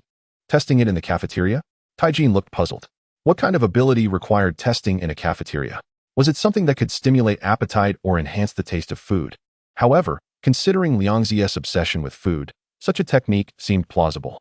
Liangzi did not elaborate. His attention was now focused on the students pouring into the cafeteria. As the number of people increased, he decided not to wait any longer. He concentrated, and the patterns of the greedy, monstrous mask on his abdomen seemed to glow faintly. An intangible, nearly imperceptible dark chakra began to ripple outwards from him. As this power swept through the space, the students exhibited subtle behavioral changes. Those who were already famished felt as if a fire was igniting in their bellies, their hunger intensifying as they rushed towards the counter. "Quick! Bring me 3 bowls of rice. No, 5 bowls. Why does today's Mincy smell so delicious? I can't resist. I need an extra pound." Even those who were not particularly hungry or had just eaten felt an inexplicable emptiness rising from their stomachs, an overwhelming desire to eat flooding their minds. How strange. I just ate in the cafeteria. Why am I suddenly hungry again? I can't take it. Seeing others eat makes me crave food too. The cafeteria was soon filled with the sounds of ordering, as nearly everyone was frantically adding to their meals, lost in gluttony, creating an exceptionally lively atmosphere. Uchiha Taijin also felt an overwhelming hunger, but as he observed his classmates' abnormal feasting behavior and recalled Liangzi's earlier words, a shocking thought struck him. He instinctively glanced at Liangzi, who wore a subtle, mischievous smile as he relished the bustling scene in the cafeteria. "Hey, Liangzi, you wouldn't be behind this, would you?" Taijin whispered incredulously. Chapter 94, Experimentation and Graduation. "Indeed, it was my doing," Liangzi admitted candidly, his voice imbued with the thrill of a successful experiment. Isn't it quite an intriguing ability? It amplifies the deep-seated hunger within people. Moreover, this is merely one of the most fundamental functions of appetite. This seemingly unremarkable ability possessed a far-reaching influence on a collective scale. If Liangzi so desired, he could once again unleash the appetite within the masses, plunging them into a state of gluttony. Compared to the chaotic zero tail of the boss Shinnong from the movie, his nascent zero tail, birthed from pure appetite, although still in its infancy, produced exceptionally pure dark chakra. The accumulation and resonance of countless appetites generated astonishing effects within a specific range, capable of easily unlocking the primal instinct to feed. This ability is utterly monstrous. Uchiha Taijin could not help but exclaim in a hushed tone, his face reflecting sheer astonishment. Silently and imperceptibly influencing so many people, it is comparable to a grand illusion or an expansive ninjutsu. He observed his classmates in the cafeteria, lost in frenzied eating, and once again deeply felt the disparity between himself and Liangzi. Though they were of the same age, the latter not only possessed formidable strength, but also wielded abilities that were enigmatic and unpredictable. A sense of urgency welled within him, and he resolved to double his training upon returning, striving to awaken his Sharingan before graduation. Otherwise, he would feel unworthy to befriend Liangzi. Liangzi paid no heed to Tiehua's astonishment. He was wholly focused on sensing the subtle changes brought about by the power of Zero Tail. With a shift in his thoughts, he began to experiment with two other applications of his ability, absorbing the power of appetite. He selected a student, just finished with his meal, not far away, and concentrated his intent. The student picked up his chopsticks, poised to savor the delectable red braised pork, yet his actions suddenly froze. A look of bewilderment crossing his face as he seemingly lost all appetite, eventually setting the chopsticks down. Despite his fondness for red braised pork, the desire to consume it had vanished, for his appetite had been silently siphoned away by Liangzi, ultimately converging into the core of Zero Tail in his abdomen, transforming into pure dark chakra. The entire process transpired without a sound, eliciting no one's suspicion. This was precisely the effect Liangzi desired. Without anyone noticing, he subtly absorbed the negative emotions of others, enhancing himself. This provided him with a discreet yet efficient means to compensate for his inability to seize others' chakra. Liangzi meticulously sensed the dark chakra, coalescing from the power of appetite that he had drawn. He discovered that this chakra was essentially not much different from ordinary chakra and could serve as a source of energy. However, due to its nature, it could not be utilized for elemental ninjutsu such as water, fire, wind, or thunder. It was no wonder that Shinnong would choose the 8 gates of Duanjia formation. It turned out that dark chakra could only be employed on the physical body. Nevertheless, the fact that it could be applied to humans was sufficient for Liangzi. After all, his family's secret techniques and hidden cards, the Huadiao technique, perfectly aligned with the conditions for utilizing dark chakra. Upon absorbing this dark chakra and converting it into sustenance, a more pronounced effect manifested. He once again acquired fragments of cultivation experience and knowledge from the one he had drained. Perhaps because appetite is intrinsically closer to the spirit and instinct, involving deeper spiritual energy. The experience fragments obtained through this method seemed even clearer and richer than those acquired from ordinary chakra. Indeed, the direction was correct. Liangzi felt a surge of excitement within. This confirmed his conception that Zero Tail of Appetite could not only provide him with an almost limitless source of chakra, but also serve as an efficient route to acquire the experiences of others, compensating for his own shortcomings. Having achieved the purpose of his experiment, Liangzi subtly withdrew the dark chakra field that had permeated the cafeteria. Almost at the moment the field dissipated, many students, who had been devouring their meals, suddenly halted, their faces reflecting confusion. Why have I eaten so much? Strange. I suddenly feel full. I was quite ravenous just now. Ugh, I feel so stuffed.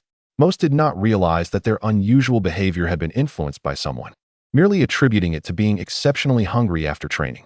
Meanwhile, the cafeteria's finances, witnessing a surge in revenue, smiled broadly, completely unaware of how this performance had come to be. After bidding farewell to the still somewhat dazed Uchiha Tiehua, Liangzi immersed himself once more in the in-depth study and enhancement of Zero Tail of Appetite, seeking to uncover more of its functions and potential. Time flew by, enveloped in his exploration of newfound power.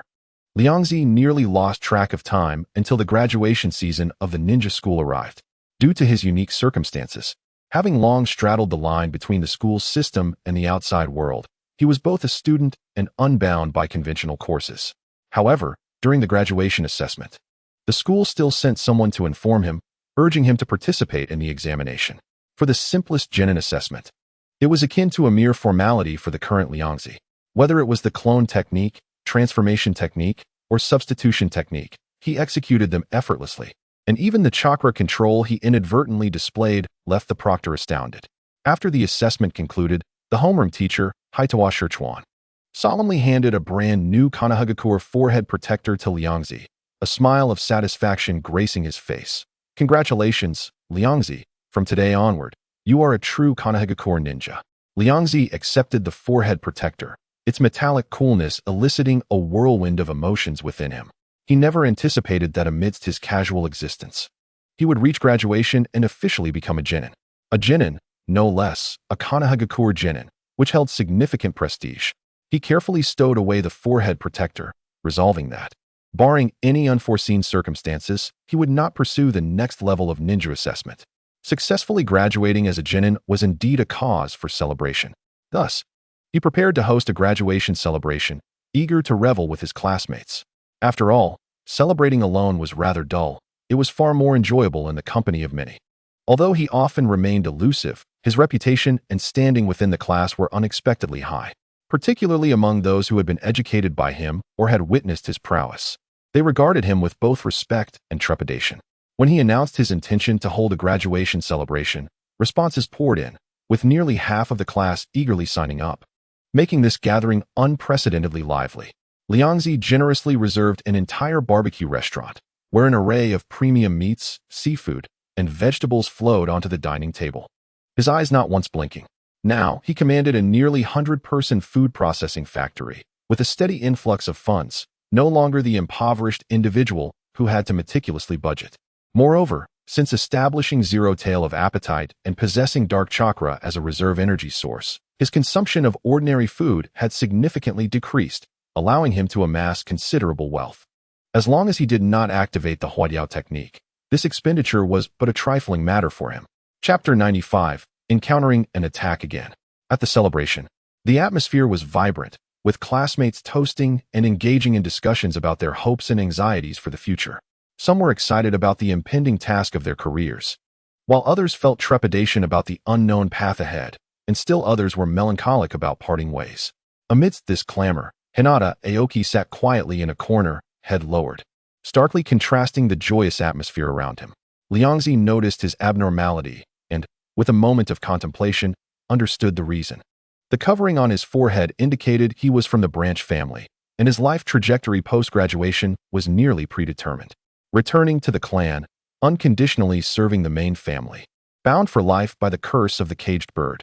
Such a future, indeed, spoke little of freedom and hope, and it was no wonder he appeared so despondent.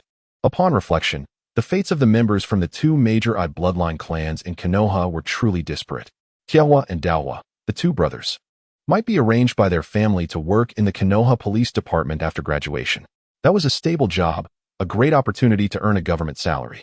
Liangzi lifted a cup of beverage and approached Hinata Aoki, placing a reassuring hand on his shoulder, speaking with a maturity beyond his years. Aoki, do not overthink it.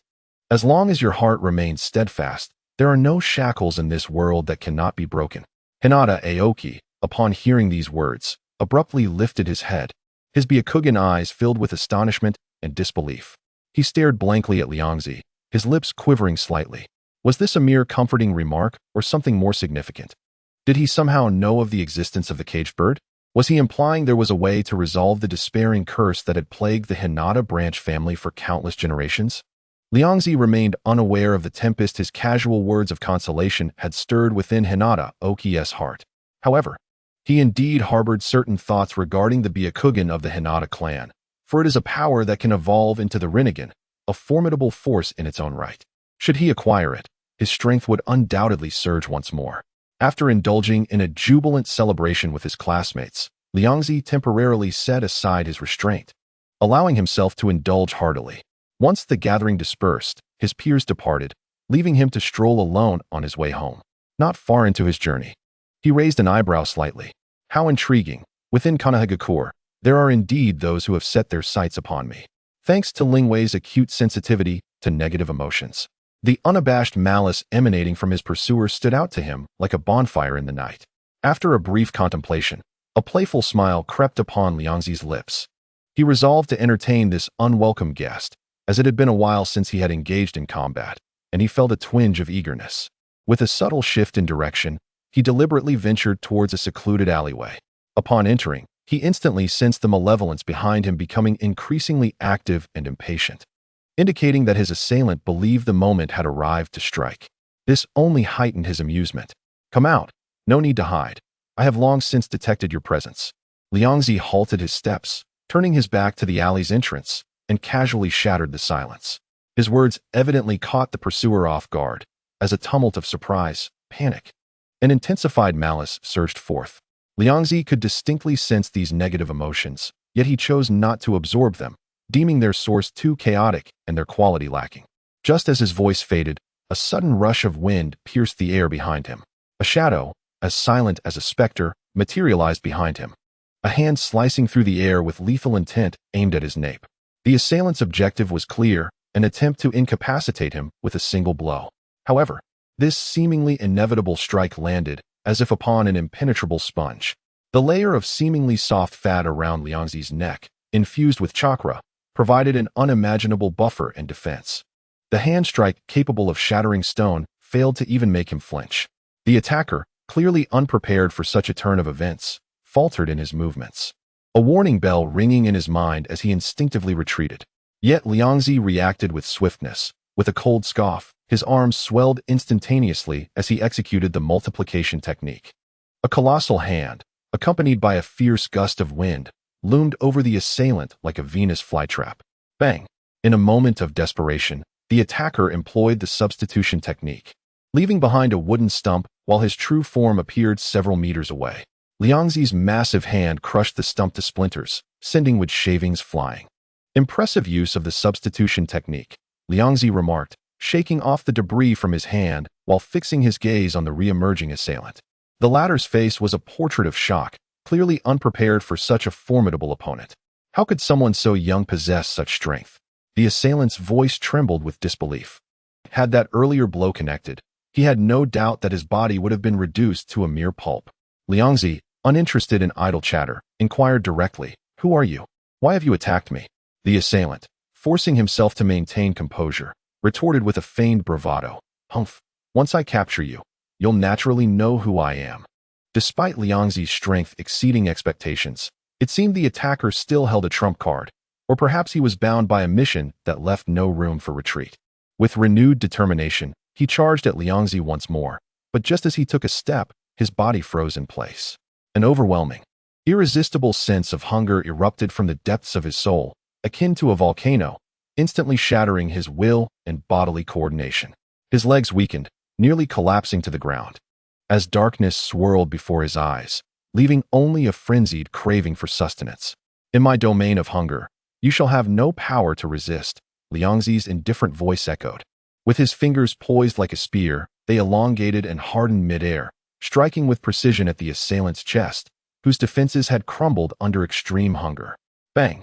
The assailant was sent hurtling backward, crashing against the wall before crumpling to the ground, devoid of any fighting capability. Liangzi approached, looking down upon the twisted visage of the assailant, contorted in hunger and pain, and sneered disdainfully, "Who granted you the audacity to strike at me?" "Liang Jingru." At that moment, the assailant had no thought to ponder who Liang Jingru was. He was exerting every ounce of his strength to suppress the terrifying hunger that threatened to consume him. Liangzi, no longer willing to squander time, summoned the power of his grotesque mask, its patterns emitting a faint glow, enveloping the assailant in an invisible force. The power of Ling Wei surged forth, drawing from the assailant the primal hunger ignited by his extreme suffering and weakness. Moments later, the attacker lay lifelessly on the ground, completely drained of vitality, while a pure dark chakra was absorbed into Liangzi's being. Upon analyzing the scattered fragments of memory contained within this dark chakra, Liangzi's brow furrowed. Human traffickers from Yunin village? They truly are relentless. He felt exasperated. How had these individuals managed to entangle themselves with him? During the last gathering at Nanshi River, They had sent someone to capture him, and now they had dispatched another assailant. Had he committed some crime by merely gathering? With one more chapter complete, he was now left with a deficit of 68 chapters. He expressed gratitude for everyone's support and donations. Additionally, he requested assistance in promoting his work, as his traffic had been severely impacted lately, and he feared he would soon be forgotten. Chapter 96. Kushina captured. From the fragmented memories, he gleaned that this individual was on a clandestine mission, tasked with scouring the world for children with special qualifications or bloodlines to bring back to Yunin. Their leader had initially targeted a newly graduated girl from the Uzumaki clan with striking red hair. However, upon observing Liangzi's potential during a recent gathering, they had decided to abduct him as well. They had never anticipated that Liangzi's strength would far exceed their intelligence reports. What was Yunin village truly after?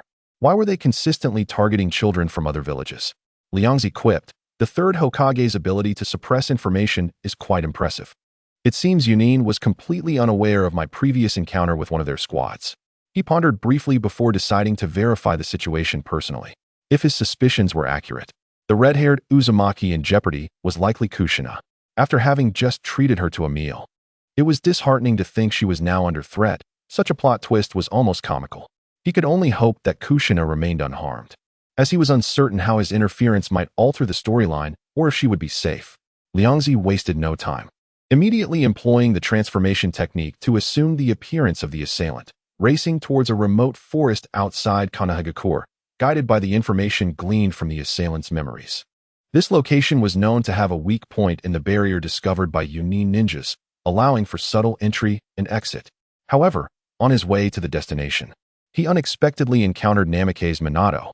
The latter was gazing thoughtfully at a strand of red hair in his palm, his expression tinged with hesitation and wariness, as if he were tracking something. Impressive, with merely a few strands of red hair scattered on the ground, Minato could deduce that Kushina had encountered misfortune. Liangzi silently admired Minato's keen insight. Even with his interference, Minato was still able to sense the anomaly immediately. This perhaps exemplified the strength of narrative inertia. It also demonstrated Minato's exceptional perceptiveness and concern for Kushina. After confirming the clue, Minato's expression darkened, chakra surging around him as he accelerated, bolting towards the outskirts of the village like a flash of golden light. Liangzi, pondering briefly, decided to continue following him in the shadows. He restrained his breath, utilizing the concealment abilities granted by the terrain and the Zero Tail, silently hanging behind Shueimen. Before long, in a relatively open clearing among the trees, Liangzi spotted the group from Yunin who had kidnapped Kushina. Just as he had anticipated, including the one he had dealt with earlier, there were a total of 5 individuals. Now only 4 remained. They appeared somewhat anxious due to their companion's prolonged absence, yet they continued to guard the bound Kushina. Upon carefully sensing their auras, Liangzi could not help but feel exasperated. This team consisted of 1 Chunin and 3 Jinin, and with such meager strength, they dared to infiltrate Kanahagakure to abduct someone. Furthermore, they targeted the important descendants of the Uzumaki clan and the Akimichi clan. This was beyond mere audacity, bordering on insanity. It seemed likely that these individuals were acting independently, driven by impulse. Liangzi quickly deduced that if this were a formal order from the higher-ups of Yunin village, they would not dispatch such a ragtag team. It was probable that while executing another mission, they stumbled upon Kushina and himself, and, driven by ambition, concocted this reckless abduction plan. With this thought, Liangzi felt more at ease. This disorganized group, combined with Schumann's prowess, complemented by his covert assistance, would be easily handled. As he had surmised, after confirming the enemy's numbers and strength, he launched his attack without hesitation. His form burst forth like a specter, charging alone towards the 4 Yunin ninjas. The Yunin team soon sensed the commotion. Their Chunin captain immediately barked, "Stay alert. We have an enemy." However, upon realizing that the intruder was merely a yellow-haired youth, their tense demeanor instantly relaxed, and disdainful, sinister smiles spread across their faces. The Chunin captain scoffed, "Huh, I thought it was someone formidable. Turns out it's just an ignorant brat daring to charge in here alone to meet his demise." Shueimen paid no heed to their taunts.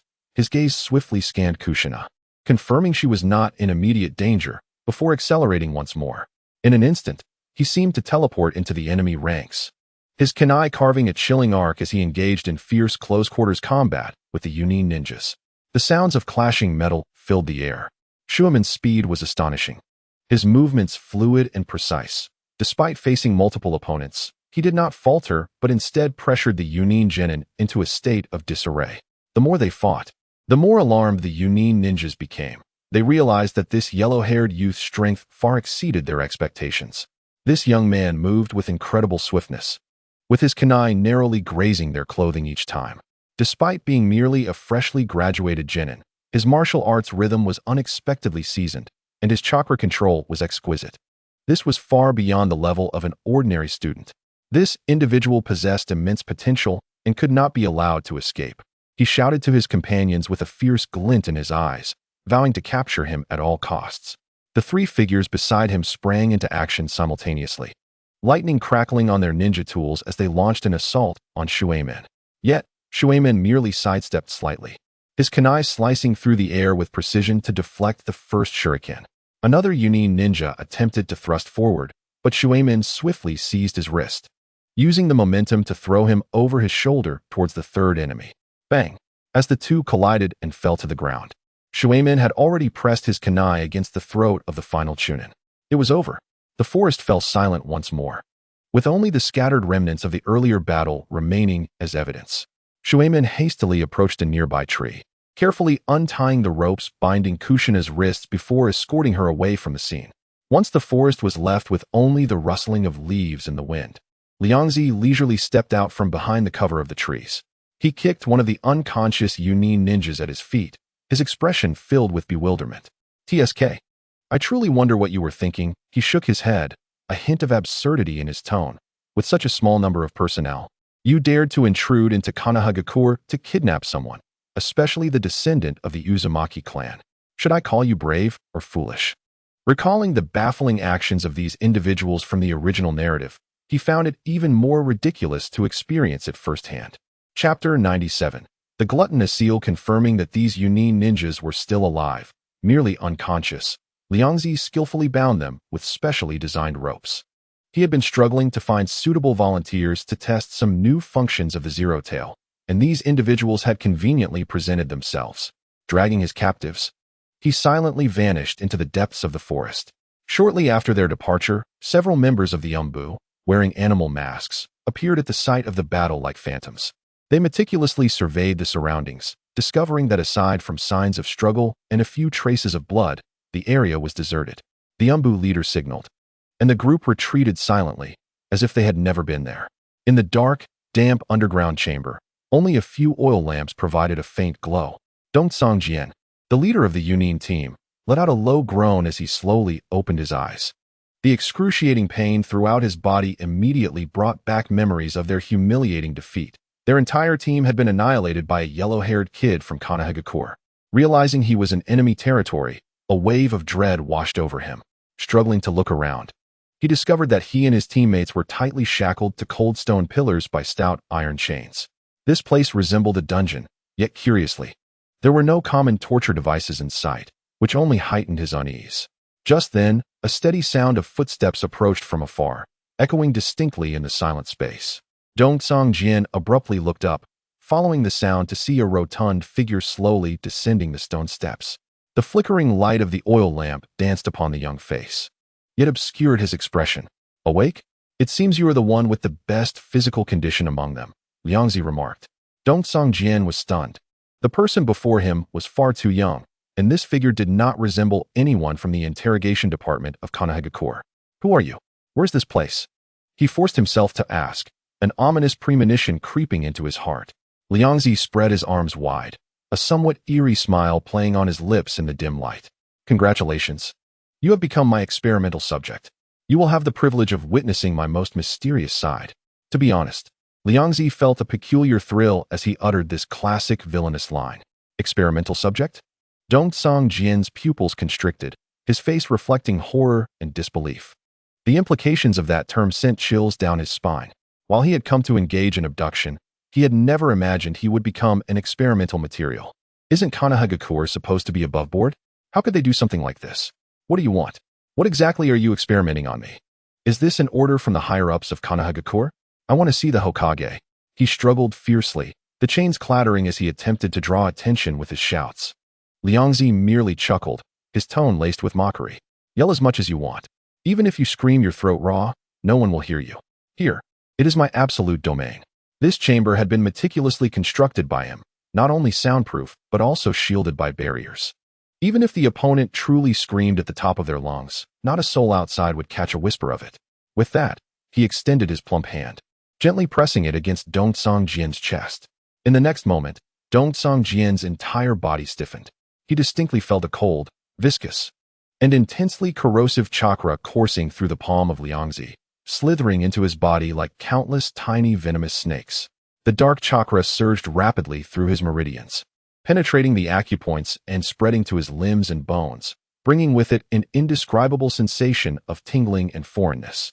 Simultaneously, an irresistible feeling of terrifying hunger, emanating from the depths of his soul, engulfed his sanity like a volcanic eruption. His eyes quickly became bloodshot, and a beast-like growl escaped his throat as he convulsed wildly, desperately trying to break free from his restraints in search of sustenance. His teeth clashed uncontrollably, gnashing at the air, while saliva flowed uncontrollably from the corners of his mouth. At that moment, he resembled a frenzied beast. Liangzi observed every reaction of Dongsong Jian with calm precision, carefully sensing the trajectory of the dark chakra within him and the physiological changes it induced. Indeed, as long as the hunger induced was sufficiently potent, even a chunin could be utterly consumed, regressing into a beast driven by primal instincts. Liangzi meticulously scrutinized Dongsong Jian's frenzied state and actions, confirming his hypothesis. After preliminarily testing the intensity of the hunger force, he focused his thoughts once more. The dark chakra invading Dongsong Jian's body ceased its chaotic wandering and began to converge, weaving along certain esoteric trajectories at the crucial nodes of his meridians and acupoints, ultimately coalescing into a meticulously structured special rune. At the moment the rune took shape, a grotesque mark, seemingly composed of shadows and blood, with a gaping maw, suddenly materialized upon Dongsong Jian's chest. The mark was vividly lifelike, emanating an ominous aura as if it intended to devour all that exists. It was the mark of gluttony. This unique technique had been meticulously crafted by Liangzi, combining his knowledge of Zero Tail's power and sealing techniques. Once this mark was imprinted, the target's life and actions would, to a large extent, fall under his control. The instant the mark formed, Liangzi felt a strange connection established between himself and Dongsong Jian. He subtly urged the mark, with a tortured and weak roar. Dongsong Jian suddenly cried out. He could distinctly feel the chakra painstakingly refined and stored within him boiling uncontrollably, surging like a flood through the mark on his chest towards the terrifying figure before him. This was not the dark chakra transformed from negative emotions. Rather, it was his very own primal life energy. Liangzi, sensing the pure, ordinary chakra continuously flowing into his body, could no longer contain his exhilaration and burst into hearty laughter. Ha! It worked. I truly am a genius. The significance of this successful experiment was monumental. Previously, Zero Tail could only absorb negative emotions to transform dark chakra, but it was incapable of directly extracting ordinary chakra from a ninja's body. Now, with the mark of gluttony, he had successfully shattered this limitation. This meant that in the future, when facing weaker enemies, he could not only absorb their negative emotions, but also ensure that not a single trace of chakra would be wasted, effectively converting them into his own source of energy. Perfect. With the mark of gluttony, everything belonging to others would become my nourishment, ensuring that nothing would ever be wasted again. Excitedly, he clenched his fist, envisioning himself imprinting the mark of gluttony onto countless individuals, providing him with an unending supply of chakra. Of course, Liangzi was aware of the limitations of the mark of gluttony. While it was difficult to erase through ordinary means, it could potentially be undone by opponents of Jonin level who understood sealing techniques.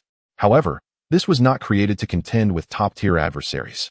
Its true value lay in mass control and warfare. Imagine, when hundreds or thousands of ninjas besiege him, he would merely need to unleash the dark chakra field, continuously eroding the enemies and marking them with the mark of gluttony. These foes would then transform from threats into sustenance, allowing him to grow stronger and more tireless, akin to a perpetual motion machine. While the Third Hokage might perish from exhaustion, he, Akito Liangzi, would not. With this divine ability, He could even devour and enslave countless opposing forces. Having achieved the goal of his experiment, Liangzi temporarily halted the operation of the mark, severing the extraction of chakra. Dongsong Jian, as though pulled from water, was drenched in cold sweat, gasping for breath. The terrifying sensation of being consumed had vanished. Yet the chakra within him was nearly depleted, and waves of profound weakness washed over him. Slowly raising his head, he once again beheld the chubby visage adorned with an innocuous smile, and his eyes filled with unprecedented terror, his voice trembling slightly. What have you done to me? It was merely a small experiment, Liangzi replied in a flat tone, as if stating an utterly mundane fact. As long as you cooperate, I might consider sparing your life. He had no intention of killing this Kumogakure Chunin immediately. As a taijutsu-type ninja, the opponent's physical prowess was formidable, and his chakra recovery rate was swift, making him a prime candidate for a sustainable chakra battery. Directly disposing of him would be a waste. Upon hearing that he might live, a flicker of hope ignited in Dongsong Jian's despairing gaze. Who would wish for death if life was an option? At that moment, he deeply regretted coming to Konoha to undertake this damned mission. The ninjas here were all monstrous. That blonde boy fought with an inhuman speed, rendering them utterly defenseless. And this chubby figure before him was even more sinister, with an eerie ability that made him experience a fate worse than death. Just then, Liangzi made another move. He formed a peculiar hand sign, and dark chakras surged around him. Secret technique, touch of gluttony. As his deep voice resonated, dark, twisted tendrils, resembling serpents with their own consciousness, suddenly erupted from his back. These tendrils writhed ominously in the dimly lit chamber, exuding a disquieting aura. The scene, reminiscent of something clawing its way out of the abyss, instantly extinguished the flicker of hope that had just arisen in Dongsong Jian, replacing it with a bone-chilling dread. He gazed at the writhing, terrifying tendrils, then at Liangzi's calm demeanor, feeling that this individual was far more dreadful than any demon of legend. He realized how naive he had been. With such malevolent and bizarre means at his disposal, how could he truly expect to be spared? No, I don't want to die. I haven't even married yet. He wished to struggle, to refuse, to flee, but his body was firmly restrained, and his words faltered. Fragmented by fear, consumed by regret, he lamented trusting the other's assurances of mercy. With such wicked methods at play, he feared he would not escape death. At that moment, the dark tendrils lunged forth as if they had detected their prey, piercing sharply into his shoulder, sinking deep into flesh and fabric, embedding themselves within his very being. It was a surreal yet tangible experience. In an instant, Dongsong Jian emitted a piercing scream. The point of penetration ignited a hellish flame, scorching his flesh and soul. Even more terrifying was the sensation that every cell in his body had been forcibly activated and squeezed, uncontrollably coalescing vast amounts of chakra. Yet, before this newly birthed chakra could circulate, it was greedily devoured by the tendrils embedded within him, swiftly siphoned away. This was a more domineering and despair-inducing form of plunder than the earlier extraction, as if it sought to drain the very essence of his life. As Dongsong Jian screamed in agony, the eyes of several Kumo genin bound to the pillar nearby began to twitch uncontrollably. They had long since awakened, yet were so terror-stricken by Liangzi's inscrutable and horrifying tactics that they dared not open their eyes, desperately feigning death. At this moment, upon hearing the captain's anguished wail, they were utterly petrified. Liangzi, feeling the pure chakra continuously surging into his body through the devouring touch, displayed a glimmer of satisfaction in his eyes. With a mere thought, the grotesque, shadowy tendrils slowly withdrew from Dongsong Jian's shoulder, retracting into his body like a living entity, vanishing without a trace. The skin where the gluttonous touch had made contact bore no marks, as if it had all been an illusion. Just as I anticipated, as long as it strikes, it can instantaneously siphon a significant amount of chakra from the enemy. This devouring touch, distinct from the gluttonous mark, which focuses on marking and continuous absorption, was a lethal weapon specifically developed to contend with Jonin and even Kaga-level warriors. It amalgamates the devouring characteristics of Zero Tail, the concept of forcibly unlocking potential from the 8 gates, and certain principles of the Chodao transformation technique that burns energy, resulting in a highly peculiar mode of attack. Once successfully pierced by these tendrils, the enemy is forced to burn their life force in an instant, thereby generating a vast quantity of chakra, which is immediately consumed by the devouring touch, feeding back to Liangzi. even if the opponent reacts swiftly and breaks free or severs the connection within that fleeting moment. Liangzi has already secured a portion of chakra, making this self-serving approach exceedingly sinister. His gaze shifted to the few Yunin Chunin still pretending to be dead. "We are all comrades. It would be unfair to treat you differently," Liangzi stated coolly, as several thinner tendrils of the devouring touch emerged from behind him, striking like precise venomous snakes towards the Chunin. No. Instantly, the chamber reverberated with even more frantic, short cries of agony. Liangzi meticulously controlled the timing, attending to each for approximately a second. When all the tendrils retracted, every Yunin ninja, including Dongsung Jian, appeared utterly drained, their heads drooping, faces ashen. They were drenched in cold sweat, lacking the strength to raise even a finger, as if they had just endured a grueling battle lasting several days, exhausting every ounce of their vitality. Chapter 99. On a mission gazing at this group of utterly incapacitated specimens, Liangzi nodded in satisfaction. His choice to pursue the seemingly obscure path of dark zero-tail techniques and to dedicate himself to constructing this combat system centered around devouring had indeed proven worthwhile. Its strangeness and difficulty exceeded that of ordinary ninjutsu, perfectly aligning with his physique. As he digested and absorbed chakra, fragmented memories surged into Liangzi's mind. From these broken pieces of information, he seized upon a coincidentally emerging key name, Barupi. Barupi? Who is this? Liangzi felt a sense of familiarity with the name, but couldn't recall the specifics at that moment. He frowned in contemplation, cross-referencing this name with the intelligence from Yunin village and the vague memories from his previous life. Suddenly, a flash of insight struck him, and he realized. The character with Bai in their name must be the partner of the future Third Hokage, AI, during this period. The future AI Bai duo would become a formidable force within the ninja world.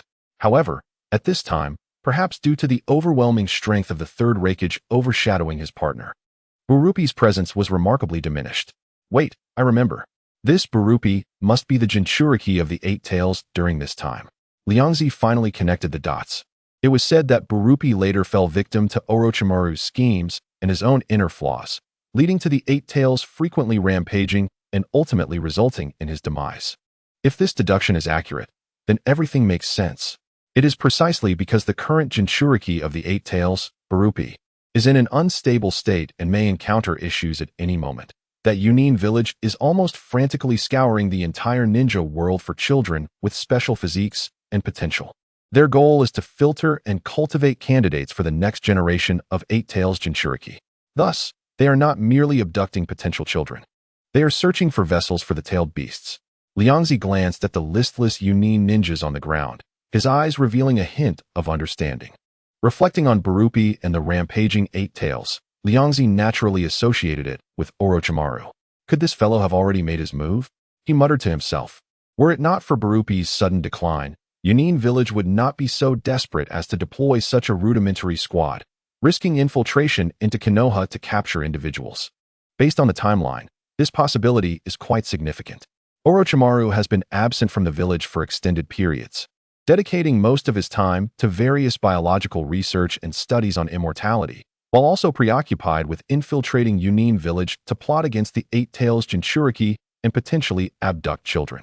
At this thought, Liangzi couldn't help but admire Orochimaru. This person is truly a master of time management, tirelessly pursuing his scientific research and immortality endeavors without a break. After reapplying a more concealed gluttonous mark on Dongsung Jian and the others to ensure they could neither escape nor divulge secrets, Liangzi quietly returned to the village.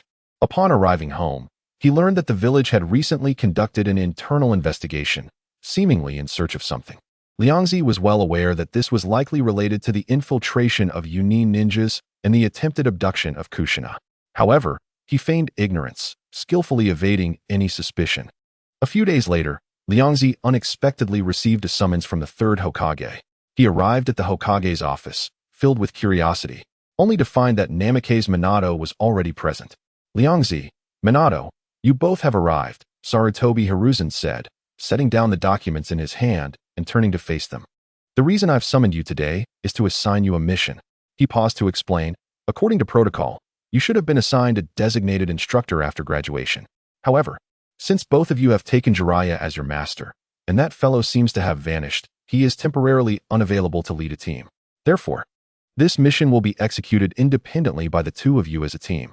Sarutobi Hiruzen looked at his two students with trust in his eyes. However, I have great confidence in your abilities. Even without an instructor present, I believe you will successfully complete the mission.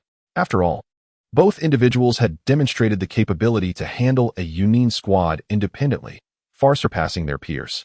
Liangzi's interest was piqued. He had yet to undertake a formal mission since graduating, and he curiously inquired, "What is the mission, Hokage-sama?" "It is a plea for assistance from a noble in the land of fire," Sarutobi Hiruzen replied. Their territory, located near the border, has recently been plagued by a band of rogue ninjas and samurai who have been pillaging and wreaking havoc in the region. He hopes that Konoha can send someone to quell the disturbances, and I believe you two are well suited for this task, which is why I recommended you. Sending these two was a calculated decision by Sarutobi Hiruzen. The pair represented the most dazzling new stars of Konoha's latest generation, and this opportunity would allow them to make a name for themselves in front of the nobility and even the feudal lord of the Land of Fire, showcasing that Konoha had a promising future with a wealth of talent. It would also enhance their credentials, allowing for faster promotions.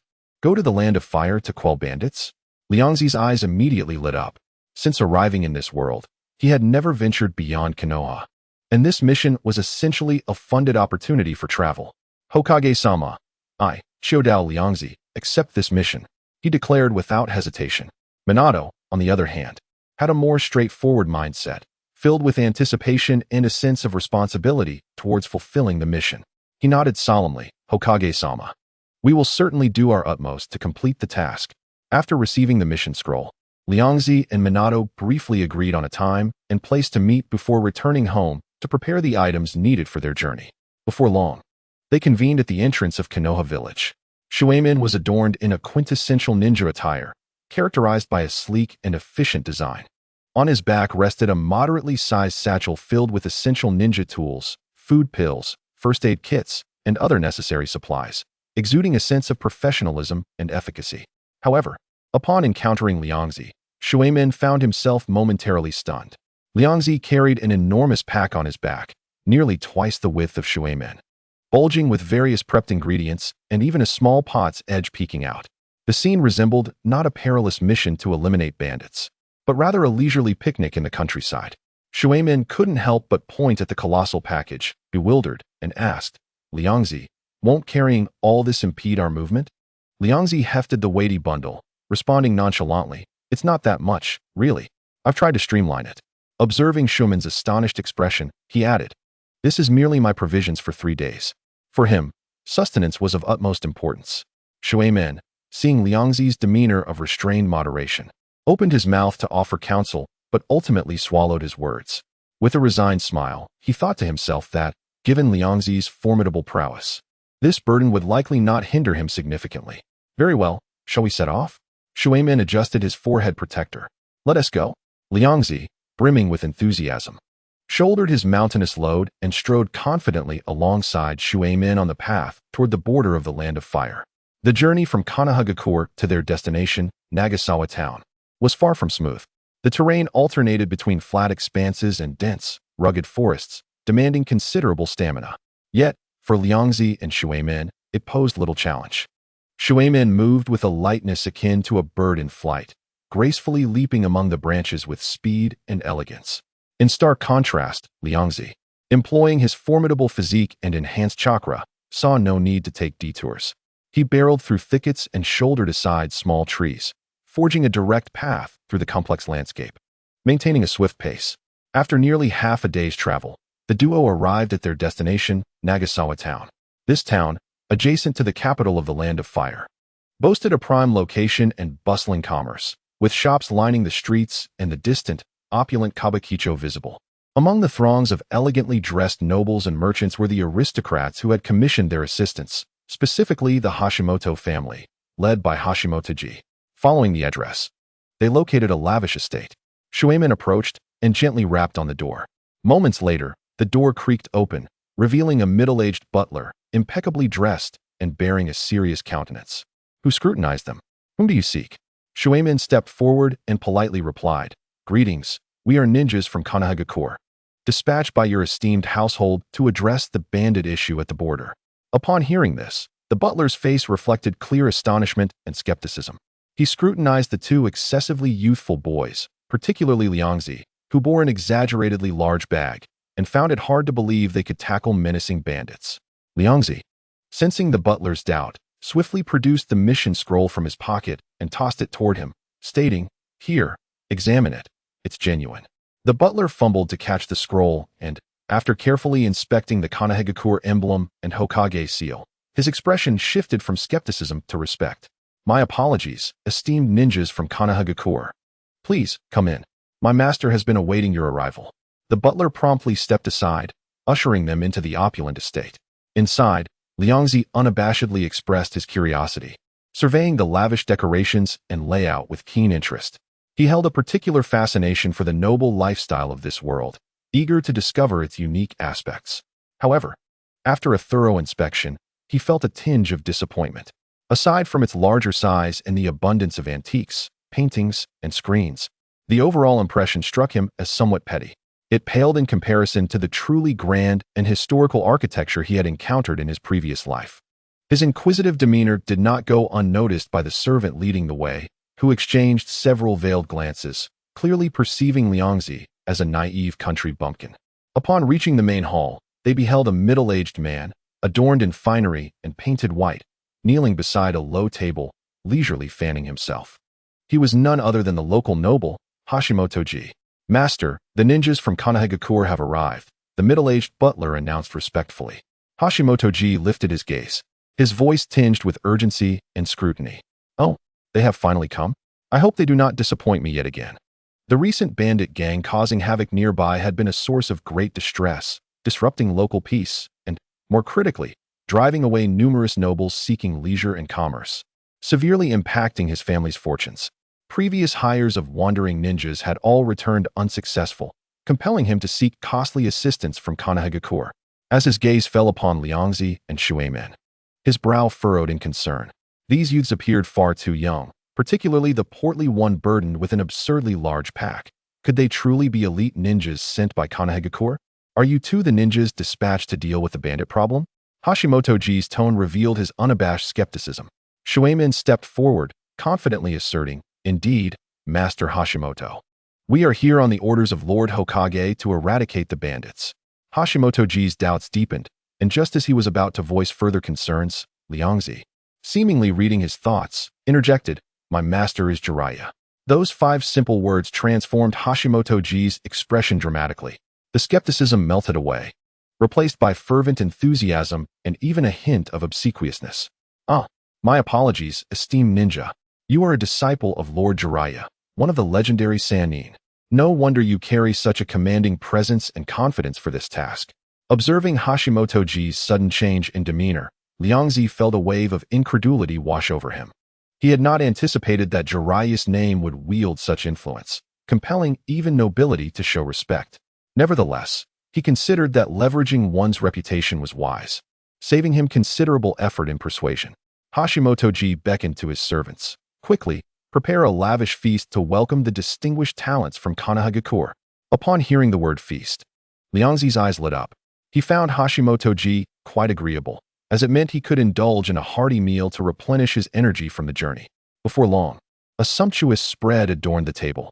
Liangzi wasted no time, treating himself to the feast with gusto, devouring the dishes with such fervor that even the attending servants were taken aback. Hashimoto-ji maintained a smile, seizing the opportunity to inquire about the two ninjas' backgrounds. When he learned that Liangzi hailed from the Akimichi clan, his smile widened even further, nodding vigorously while exclaiming in exaggerated admiration, "Ah, you are a prodigy of the Akimichi clan. No wonder you possess such a robust physique. Your prowess is evident." The Akimichi clan was well known throughout the Land of Fire for their formidable physical techniques and culinary-related secret arts. This revelation bolstered Hashimoto-ji's confidence in Liangzi's abilities, alleviating much of his earlier apprehension. He believed that as long as Liangzi was well-fed, he would undoubtedly assist in eradicating the nearby bandits. 2 additional chapters have been completed, with 66 remaining. The previous content sparked some debate, so I have made revisions to address it.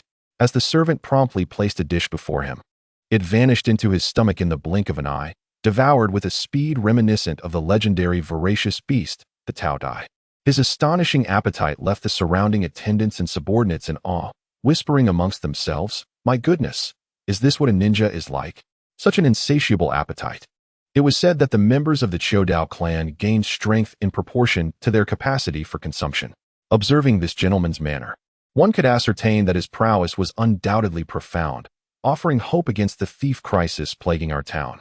Quickly, hurry to the kitchen and urge the cooks to exert themselves further, ensuring this esteemed ninja is thoroughly satiated. The attendants, fearing any delay, busied themselves in the kitchen, fervently striving to appease this ravenous ninja. Hashimoto Temple watched with delight as Liangzi indulged in his feast, his countenance radiating joy rather than anger. In his simplistic understanding, the ability to consume copious amounts of food equated to strength. The more the guest consumed, the more assured he felt about the success of their bandit eradication mission. He even hoped that Liangzi would consume more. Meanwhile, beside him, Mizumoto observed the steadily accumulating stack of empty dishes with a mix of concern and admiration for the noble. He was acutely aware of Liangzi's boundless appetite. What if the expenses led to bankruptcy? Could they still settle their tax payment? The first assignment bestowed upon them by Lord Hokage could not simply fail. After a while, the middle-aged steward hurriedly approached Hashimoto, lowering his voice to report, "My lord, all the provisions in our storehouse have been exhausted. Should we dispatch someone to procure more?" Hashimoto, basking in the joy of having secured such a formidable ally, waved his hand grandly, exuding generosity. "Yes, of course. We must ensure that Jiraiya-sama's esteemed disciple is well-fed and nourished. Only then can we successfully confront the bandits." The steward obeyed and hastily set out for procurement. Soon, fresh ingredients transformed into dishes and were continuously served at the table once more. Liangzi, upon witnessing this, wasted no time and resumed his whirlwind eating mode, devouring bowl after bowl. However, as Hashimoto observed the servants removing nearly mountainous piles of empty bowls, his smile gradually became stiff, and beads of cold sweat formed on his forehead. He realized he had drastically underestimated the guest's appetite. This was not merely a hearty eater. He was a bottomless pit. The volume of food consumed seemed to exceed its original size. How could he possibly fit all that in?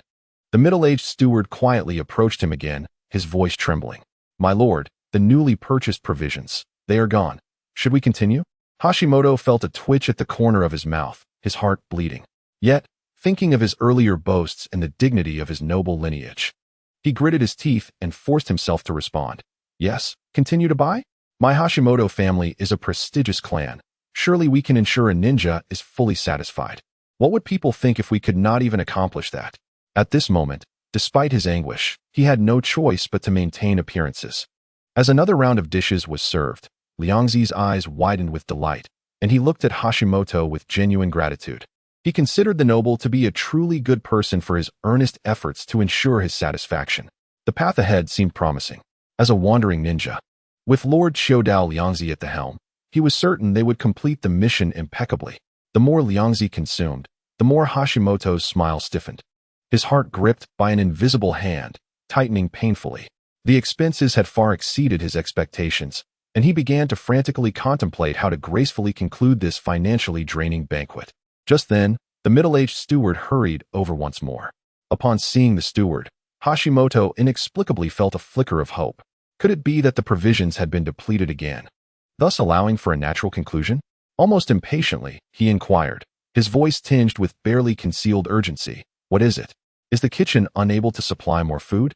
The steward leaned closer, whispering with a quavering tone, "My lord, all the liquid funds that can be mobilized have been entirely spent on provisions, consumed by that esteemed ninja." "What?" Hashimoto felt darkness cloud his vision, a surge of blood rushing to his head, nearly causing him to faint on the spot. All the liquid assets were gone. How much food had been procured to reach such a sum? Regret coursed through him. Had he known, he would not have stubbornly persisted for the sake of pride. This exorbitant expenditure nearly rivaled the losses inflicted by the bandits on his business. He envisioned the tax hikes he would need to impose, the countless strategies he would have to devise to merely patch this gaping hole. As Hashimoto's heart twisted with anguish and darkness loomed before him, Liangzi at the dining table elegantly dabbed his mouth with a napkin, pausing his feast. A look of immense satisfaction adorned his face as he sincerely thanked him. "Thank you. Lord Hashimoto, for your generous hospitality. I am quite satisfied with this meal. Perhaps about halfway full. It has been a long time since I have eaten so heartily. The joy of free food was incomparable. Though its taste and nourishment could not compare to his specially crafted dishes, the liberating sensation of indulgence brought him great joy. Upon hearing halfway full, Hashimoto's mouth twitched violently, and the forced smile he managed was more grotesque than a grimace. He quickly responded, "As long as you are satisfied, that is what matters." He dared not repeat the phrase halfway full, fearing Liangzi might suggest finishing the remaining half. If that were to happen, the Hashimoto family would likely declare bankruptcy by the next day, selling off their ancestral lands. Gentlemen, now that you have dined sufficiently, let us promptly set forth to confront the bandits. The threat is severe. As long as it persists, the economy of this small town will be adversely affected. Hearing Hashimoto's almost hasty urging for them to embark on their mission, Liangzi and Mizumoto understood and made no further delays. After clarifying the general whereabouts frequented by the bandits with the steward, the two promptly departed from the impressively memorable Chazawa town. Upon exiting the town, the surrounding scenery rapidly transformed into desolation. Dense, untamed jungles replaced the intricately cultivated fields, and the paths became rugged and arduous. In such an environment, it was indeed easy for bandits to conceal themselves, and it was no wonder previous ninja squads had returned empty-handed. However, sometimes fortune arrives unexpectedly, and one cannot resist it. No sooner had they entered a stretch of woodland than a rustling sound emerged from the nearby underbrush. Suddenly, several burly men wielding swords and knives leaped forth, blocking their path. Chapter 102. Oil residue. Leading them was a rugged rogue ninja with a scarred face, his greedy eyes fixed on the bulging backpack behind Liangzi, sparkling with the allure of a plump sheep. Robbery. Hand over everything of value. The scarred face roared, assessing Liangzi's corpulent form. He was convinced this individual was either wealthy or noble, presuming his bag contained treasures aplenty. After all, to be so rotund, one must consume substantial amounts of meat daily. Beside him, a gaunt rogue ninja chuckled lewdly, his gaze wandering over Mizumoto. "Ha ha ha, what luck to encounter two tender young lads today. This blondie is quite appealing. We should have some fun with him. As for this hefty fellow," he disdainfully glanced at Liangzi, "let's just butcher him for oil. He will surely yield a good quantity." Upon hearing this, Liangzi's demeanor shifted, and he pointed at himself in protest. "Hey, are you discriminating against fat people? Why can't I join in on the fun? Can't you just take him for oil instead?" The slender bandit let out a derisive laugh, pointing the tip of his knife at Liangzi. "Look at you. With your plump head and large ears, your body quaking with excess flesh, clearly a prime source of oil. If not you, then who?" Swayman, standing nearby, furrowed his brow, his gaze turning icy as he slowly reached for the ninja tools strapped to his back. Liangzi, however, found the situation amusing. He patted his round belly and offered a benevolent smile to the oblivious bandits. "Ah, so you wish to extract my oil? Allow me to demonstrate how my fat is rendered," he declared. He halted Swayman, who was about to act, and added coldly, "Let me handle this. These arrogant scoundrels need to be taught a lesson." Initially, he had merely intended to jest with them, but he was taken aback to discover their sinister intent of murder and oil extraction. This was beyond the realm of ordinary bandits. They were truly malicious criminals. Liangzi felt no pity for such individuals. Swayman stepped back quietly, curious to see how Liangzi would deal with the villains. Liangzi slowly raised a hand, palm facing down, as an intangible yet chilling wave of dark chakra surged forth like a tide, enveloping the bandits. "What is this?" The bandits shrieked in terror as the dark chakra, akin to a living entity, invaded their limbs and veins, coursing through their bodies, eroding them with an indescribable sensation of numbness and emptiness. Soon, an overwhelming sense of insatiable hunger erupted from the depths of their souls, as if countless insects were gnawing at their insides, driving them to the brink of madness. Yet, this was merely the beginning. A grotesque mark, seemingly composed of shadows and blood, manifested on their chests or foreheads, its gaping maw opening wide. The mark of gluttony rapidly took shape. As it did, the bandits' screams intensified, filled with anguish. They could distinctly feel their hard-earned chakra being uncontrollably siphoned away by the mark, like a dam bursting, flowing relentlessly towards Liangzi. Consequently, their bodies swiftly grew weak and emaciated. Their once robust forms visibly shrank, muscles withering, skin losing its luster. In mere moments, They transformed from brawny men into mere skin and bones, as if their very essence had been drained. The bandit leader, struggling against the gnawing hunger and overwhelming weakness, mustered his last strength to raise his head, his eyes filled with fear and disbelief. What kind of monster are you? What have you done to us? Liangzi approached him, crouching down with an innocuous smile. Did you not say you wished to turn me into oil? I am now turning you into waste. Surprised, are we? His words, reminiscent of a demon from hell, sent shivers down the spines of the bandits. In profound agony and dread, the leader hoarsely retorted, You will pay for this. Lord Suga will avenge us. Oh, you have accomplices? Liangzi raised an eyebrow, realization dawning upon him. Indeed, with such incompetent fools, it would not warrant the noble Hashimoto to expend considerable resources seeking aid from Konoha. The bandits before him were merely at the level of low-ranking ninjas, and typically, hiring a few ordinary rogue ninjas would suffice to handle them. However, it seemed the true trouble lay with the so-called Lord Suga and his more formidable allies.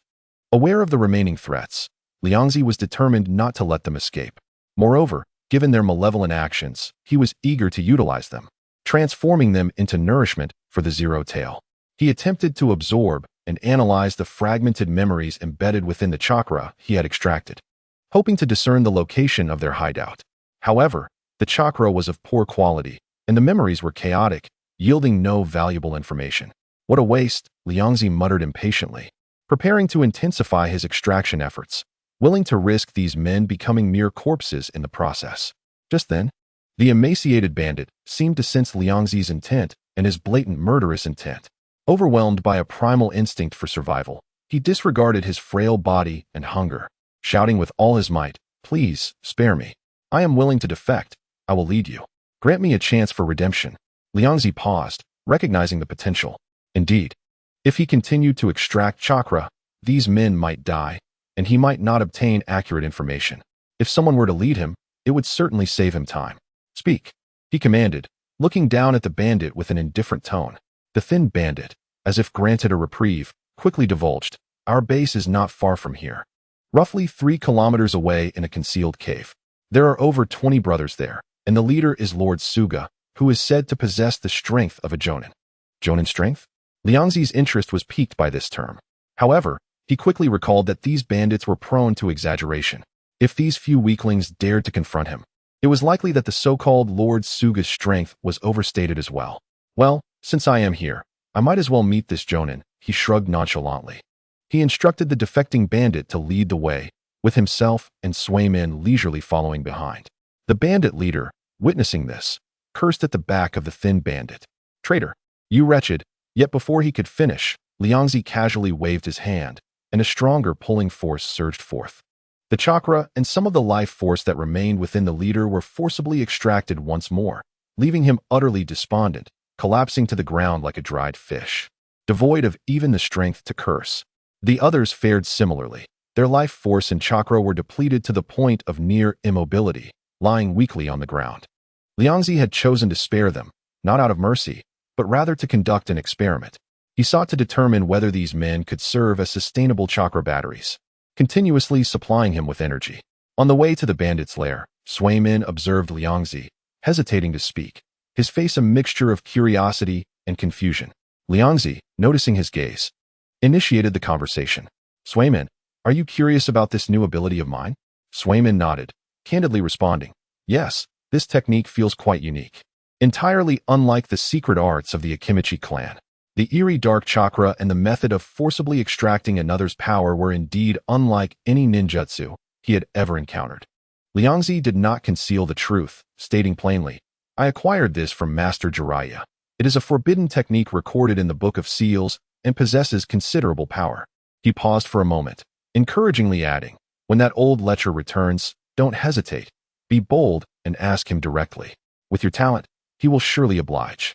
In Sumon's original fate, his ability to learn the Flying Thunder God technique was likely aided by Jiraiya's resources. After all, without mastering the technique, Swayman felt as though he lacked a certain essence.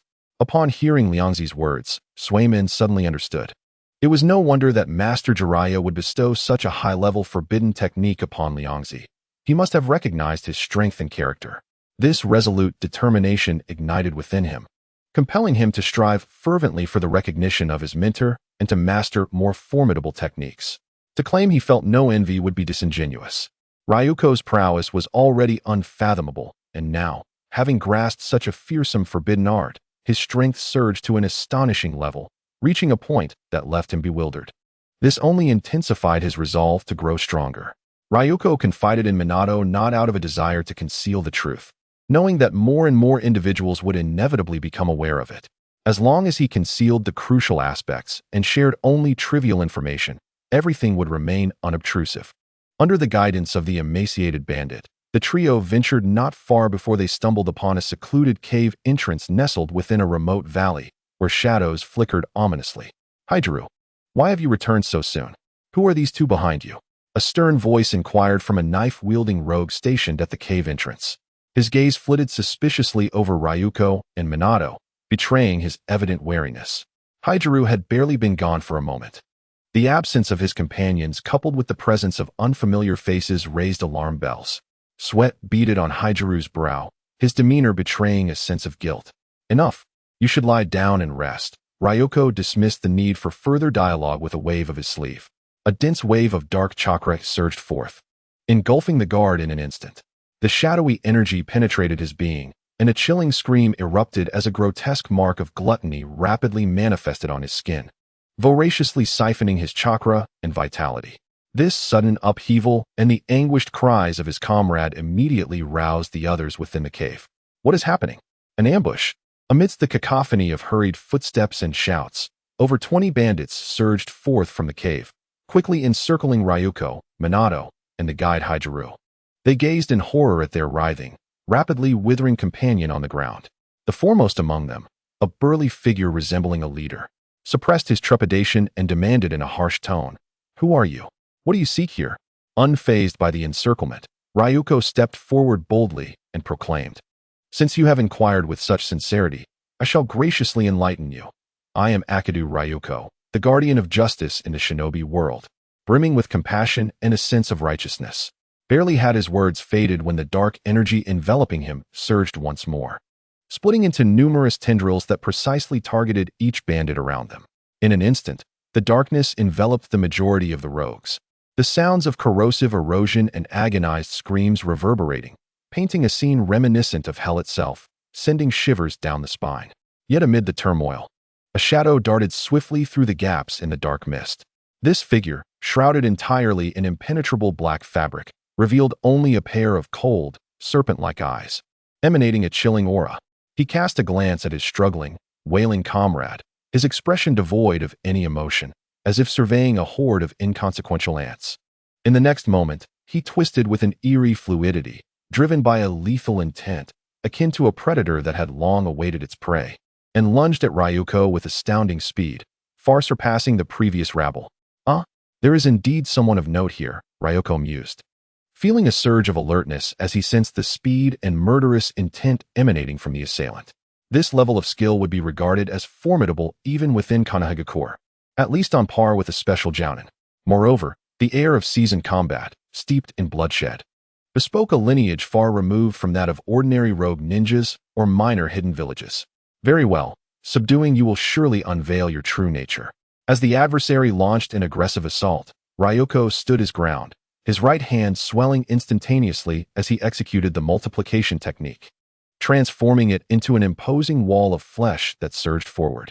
The ground trembled violently beneath the weight of his strike, leaving a deep imprint in its wake. However, the pit was empty.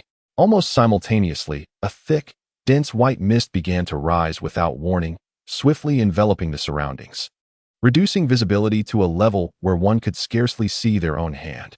"Ryuko, be cautious. This resembles the silent killing technique from Kirigakure." Minato's voice pierced through the mist, though it appeared somewhat muffled. Ryuko nodded slightly.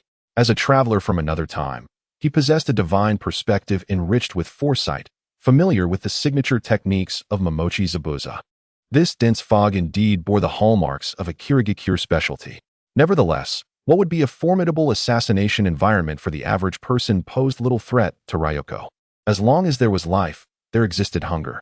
With a subtle invocation of Zero Tail's power, an imperceptible wave of perception radiated outward, swiftly locking onto the concealed figure within the mist. "Uh-huh, I have located you. Hiding in the shadows is futile."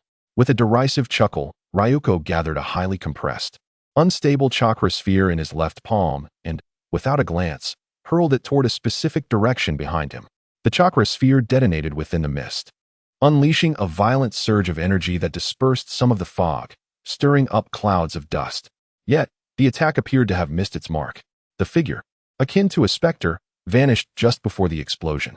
In the next instant, a frigid aura of death assailed Ryoko from behind. A gleaming blade, glinting with a chilling light, silently aimed for the back of his neck, its speed astonishing. However, as the blade neared the surface of Ryoko's skin, an instinctual alarm blared within the assailant's mind. An overwhelming, primal fear surged forth, akin to standing before a formidable adversary. Without a moment's hesitation, he abruptly halted his attack, retreating at a speed that defied logic. Yet, it was already too late. Upon stepping into Ryuko's designated range, dark, twisted tendrils adorned with grotesque, gaping maws erupted from behind Ryoko, sealing off all avenues of escape. The speed of these appendages far surpassed that of the assailant's retreat. Although the attacker exhibited remarkable agility, he could only barely twist his body to evade a lethal strike amidst the relentless onslaught of tendrils. Unbeknownst to him, these were not instruments of death. Several grayish tendrils, akin to ephemeral shadows, made contact with and merged into his arms and shoulders. Initially startled, he soon realized that the anticipated sting did not follow. These tendrils seemed devoid of substance, directly penetrating his skin without leaving any wounds or discomfort. Feigning weakness? The thought flickered through his mind before a sudden transformation took place. An indescribable heat surged from deep within him, as if someone had ignited a fire within his very organs, causing his blood to boil. He then distinctly sensed that the fat, muscle, and even cellular vitality within him were being forcibly incinerated and transformed at an alarming rate. An immense and ferocious chakra, far beyond his usual peak condition, materialized, flooding his veins. Power, an unprecedented sense of strength coursed through his entire being. This unexpected enhancement left him momentarily stunned and perplexed. He was certain he had not employed any forbidden techniques that consumed life for power. What was transpiring? Yet, the allure of power proved irresistible. Despite his confusion, he resolved to harness this overwhelming strength to eliminate the peculiar little figure before him. The very one who had disrupted his plans to covertly cultivate influence and sow discord within the land of fire. His eyes glinted with a fierce light, poised to unleash a thunderous strike. Yet he was horrified to discover that the surging chakra within him had vanished just as swiftly as the receding tide. The overwhelming sensation of power was abruptly replaced by a profound emptiness, causing his blood to surge and his vision to darken, nearly collapsing him to the ground. What is happening? Why has my chakra suddenly disappeared? He was filled with dread, had it not been for the lingering sensation of genuine power in his memory. He might have believed he had fallen victim to some sophisticated illusion. At that moment, he noticed that the strange tendrils that had previously merged with his body had dissipated. The rotund figure standing opposite him wore a satisfied expression, smacking his lips, his face shining with vitality, as if he had just indulged in a sumptuous feast. Indeed, the man, Liangzi, remarked with a lingering taste, the chakra carries a hint of spicy seafood, quite unique. Simultaneously, the fragmented memories acquired through the gluttonous touch were swiftly absorbed and pieced together by Liangzi. A flicker of understanding crossed his eyes as he spoke with a tinge of mockery. "Ah, so it turns out you are a spy from the Kirigakure, tasked with disrupting the economy of the Land of Fire while plundering resources?" Based on the shattered fragments of memory and a touch of reasonable conjecture, Liangzi reconstructed the truth. This individual before him, bloodthirsty and cruel, was not well regarded within Kirigakure, and thus had been discarded like a pawn, sent to the Land of Fire to wreak havoc, a case of utilizing waste. As for the deeper motives, they seemed not particularly complex. It was merely that the higher-ups in Kirigakure could not abide the stable development of the Land of Fire, and sought to create some disturbances and troubles instead. Feeling the simplicity and absurdity of this rationale, Liangzi could not help but express his incredulity. "You ninja villages are truly idle," he remarked. "Isn't it better to live peacefully and steadily? Why are you constantly concocting schemes of violence and engaging in these petty machinations?" He increasingly felt that these various ninja villages, particularly Kirigakure, exuded an air of abnormality from top to bottom. It was no wonder that the ninja world was embroiled in perpetual warfare, with conflict arising one after another, all stemming from mutual oppression. Who exactly are you? How do you know my background? Could it be that your village has sent you to silence me? Upon hearing Liangzi unveil his secrets, the figure known as Ghost Lantern Mizukage gazed at him with a mixture of wariness and inquiry. The only ones likely to know his intelligence and background would be comrades from Kirigakure. As for why the village would send someone to eliminate him, it was, after all, quite normal. Such actions were customary for Kirigakure. Don't get too sentimental, Liangzi retorted brusquely, interrupting his conjectures. I have no connection to your village that resembles a mental asylum. I am a legitimate registered ninja of Konoha. Ghost Lantern Mizukage's cold gaze swept over Liangzi's rounded form, and he surprisingly nodded in agreement. Indeed, it was rare to find ninjas of such a noticeable physique within Kirigakure. 2 additional chapters have been completed, with 64 remaining. Chapter 105. The Desolate Dungeon. Liangzi shot a displeased glare at Ghost Lantern Mizukage, irritated by his malicious body shaming. What is wrong with being fat? He was proud of his size. This sturdy layer of fat was a vital component of his strength, something others could only wish for. Liangzi, are we not going to deal with these enemies? Minato stepped forward, observing Liangzi's hesitance to strike. To him, a bandit extermination mission should decisively eliminate threats. It was the duty of a ninja.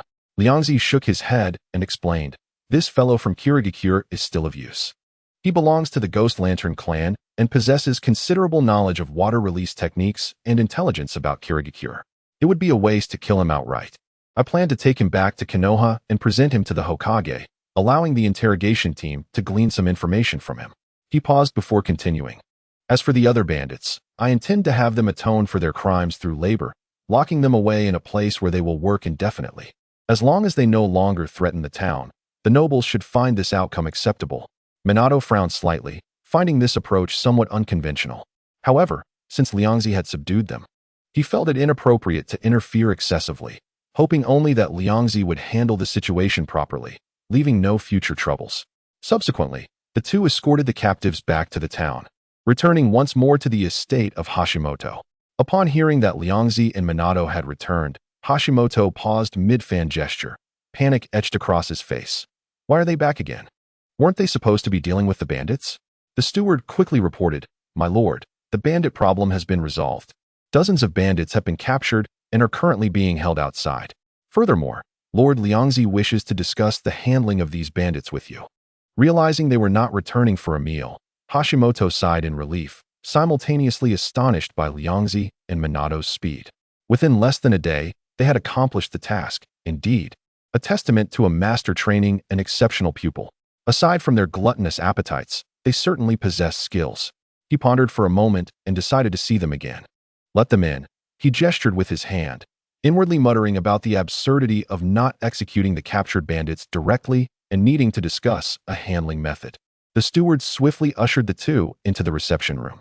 Upon seeing the generous noble again, Liangzi greeted him warmly. Lord Hashimoto, it is a pleasure to see you once more.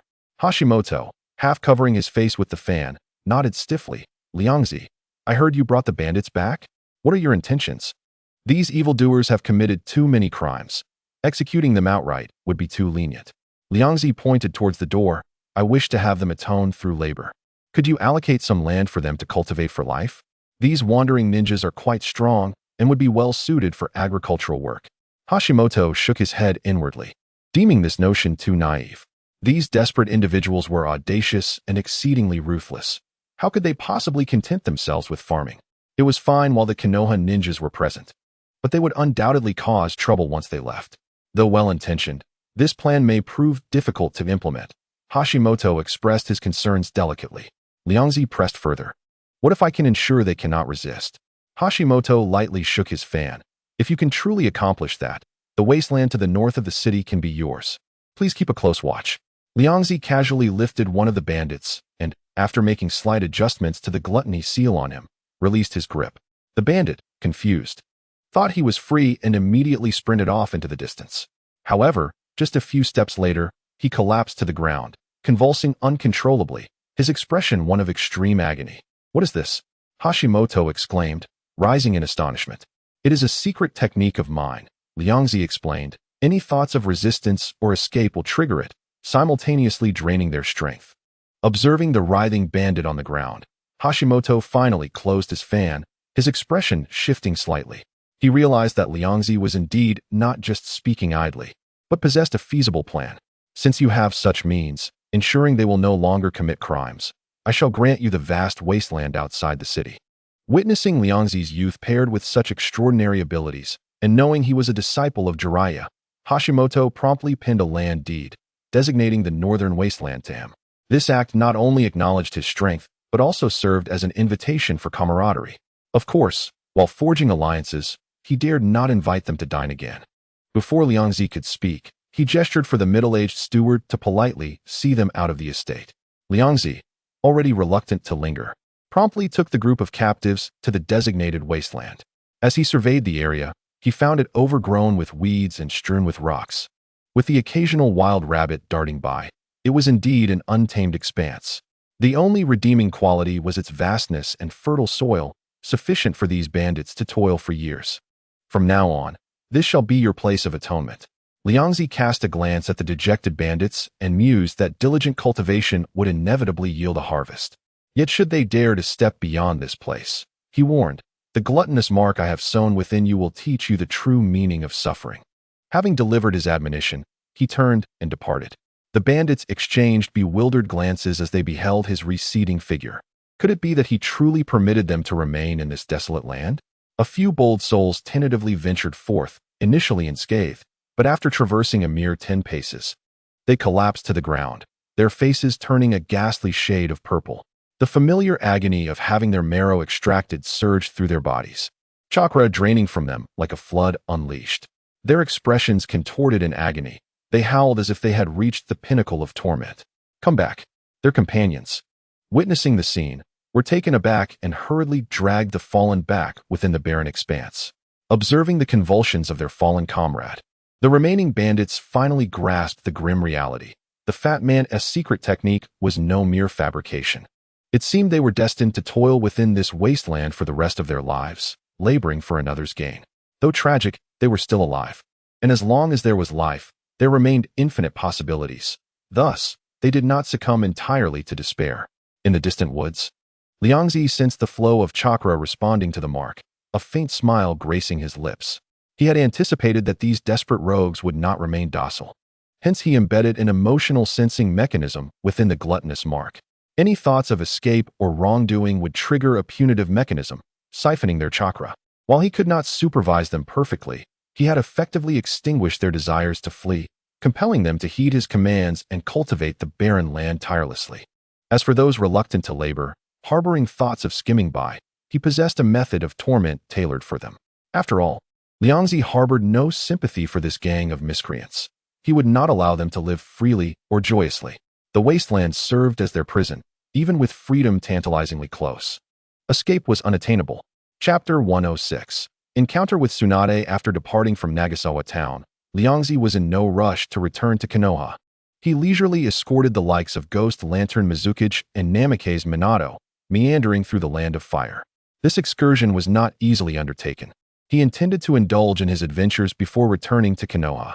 His aspirations were commendable, yet he had underestimated the scenery of this era, which was far from idyllic. He curiously surveyed his surroundings, yet found nothing but monotonous sights. Barren mountains and dilapidated villages greeted him, with even the towns showcasing antiquated wooden structures. Dust rose along the roads, and passers-by donned patched garments, while transportation relied on horse-drawn carts. Faced with this feudal landscape, Liangzi scoffed, exclaiming, "This is exceedingly backward. There is nothing here worth my time for amusement."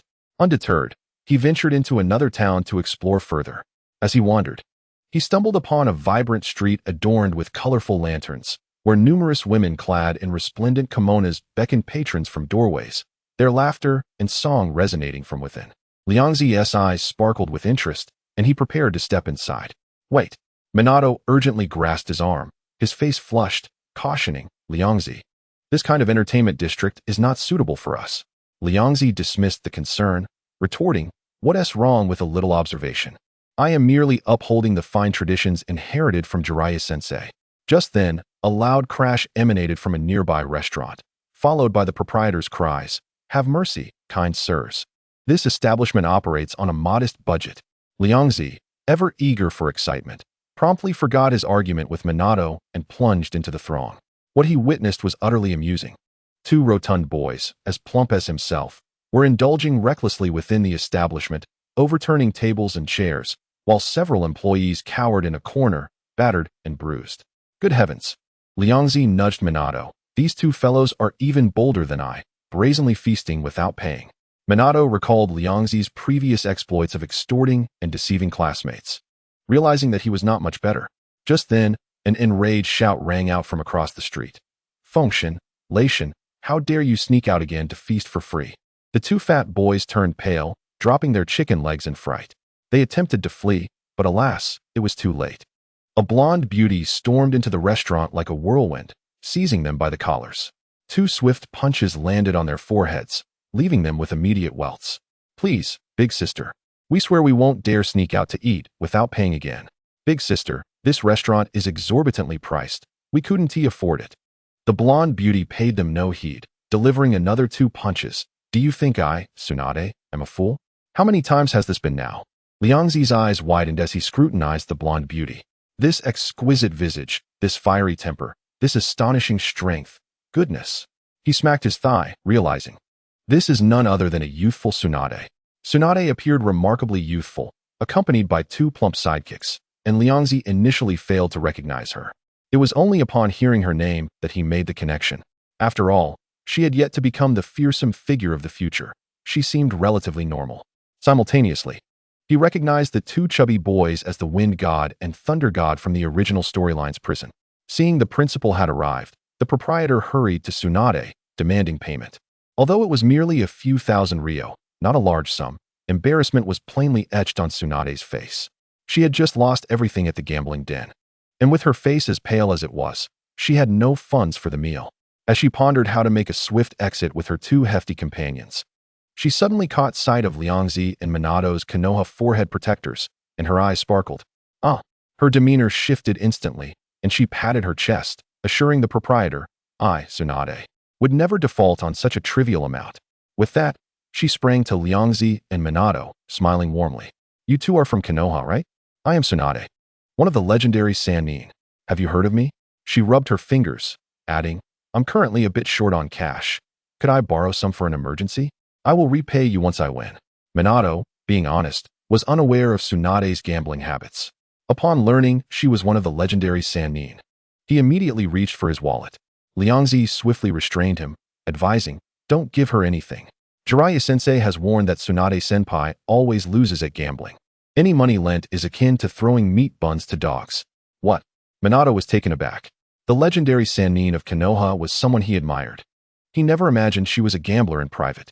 Could it be true she would not repay borrowed money? Reflecting on his limited missions and tighter finances, he hesitated. Tsunade, incensed at being called out, glared at Liangzi with clenched fists, saying through gritted teeth, "You little chubby one, how dare you tarnish my reputation?" Wait a moment. Did you just say Jiraiya-sensei? She narrowed her eyes, scrutinizing Liangzi with a fierce demeanor. Are you the perverted disciple he recently took on? Having grown up together, the bonds among the legendary Sannin were undeniably strong, and they were well aware of each other's pasts.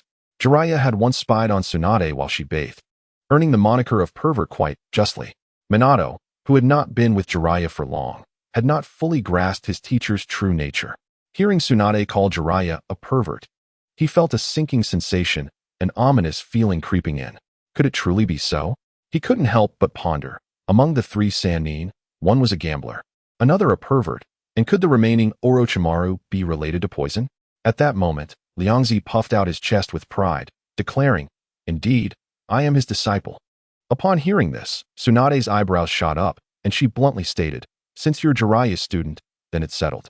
Hurry and cover his debts. Otherwise, do not blame me for being unkind." Familiarity made the conversation of borrowing redundant. Tsunade reached out expectantly. After all, he was Jiraiya's disciple. If she borrowed some money, Jiraiya would surely reimburse her. Liangzi sensed the grip of Tsunade's arm around his own gradually tightening, yet she exhibited no signs of panic. Instead, she secretly exerted more force. He too wished to test the limits of his unique physique, and see if he could withstand Tsunade's formidable strength. Thus, the two remained in a stalemate. The scene appearing somewhat comical. Tsunade, while straining, couldn't help but grimace. The flesh of this little chubby boy was exceedingly sturdy, her arm nearly sinking into it. And he remained unfazed.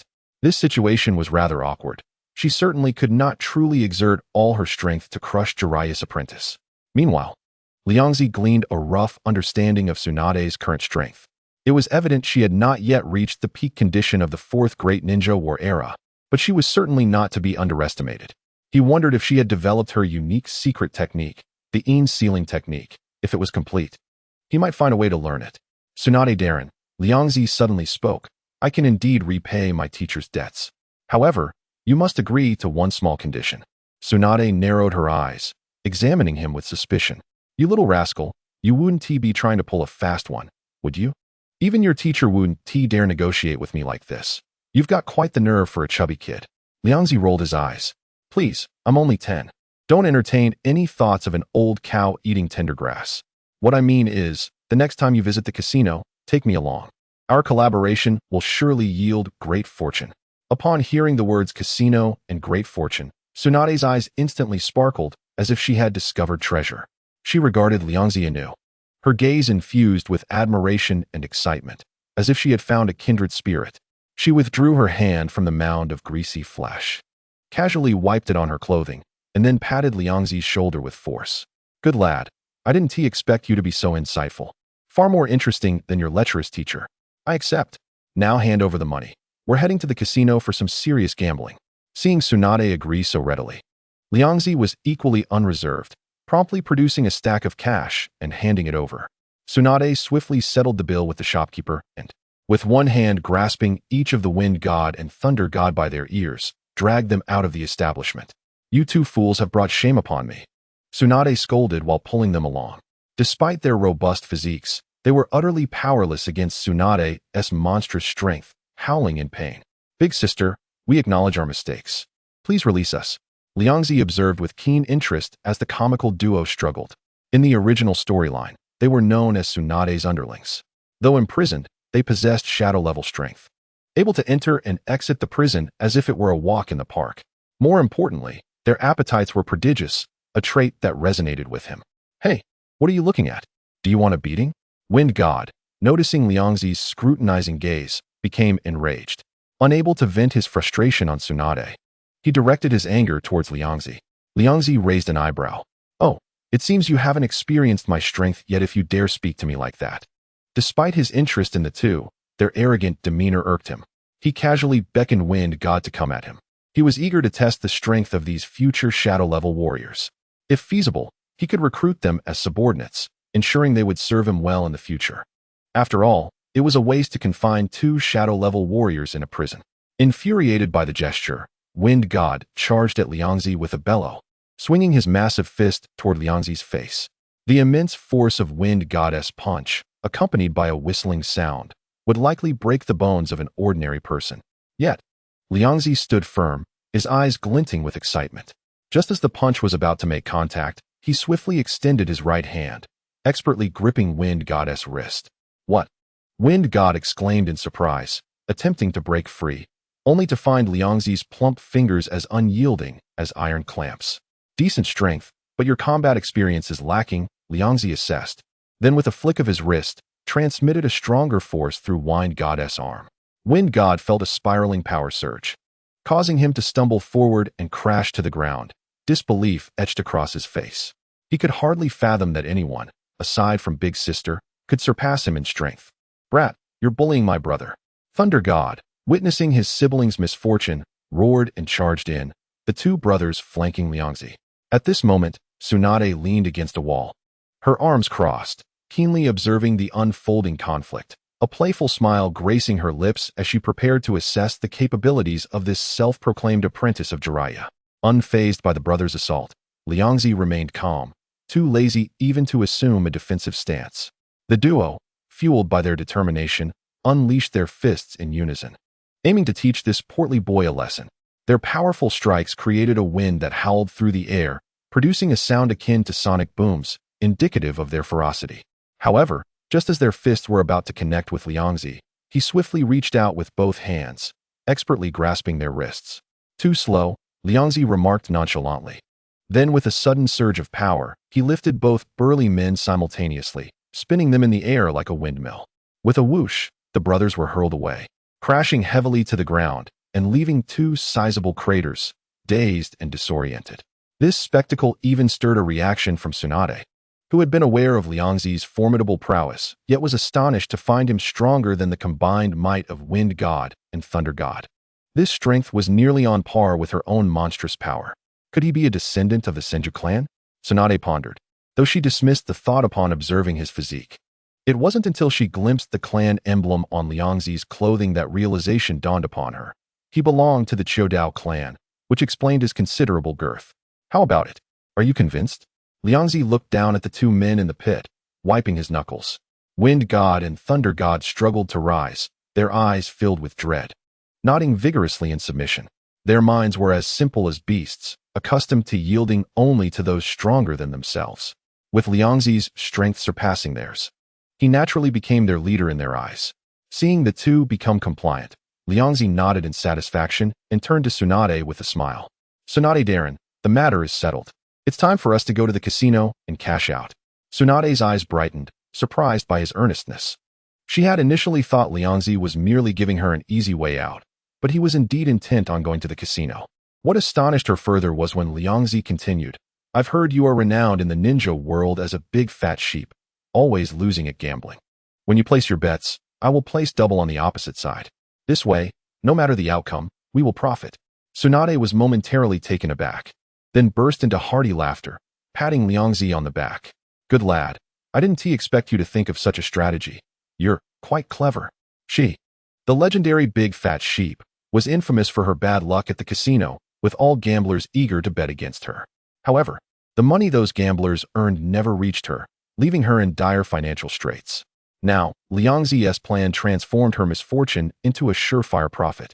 The two exchanged ideas, subsequently formulating their plan for financial gain. Tsunade assumed the guise of a stranger with an elderly face and entered an established gambling den first. Liangzi transformed into another unfamiliar young man, striding confidently in behind her. Chapter 108.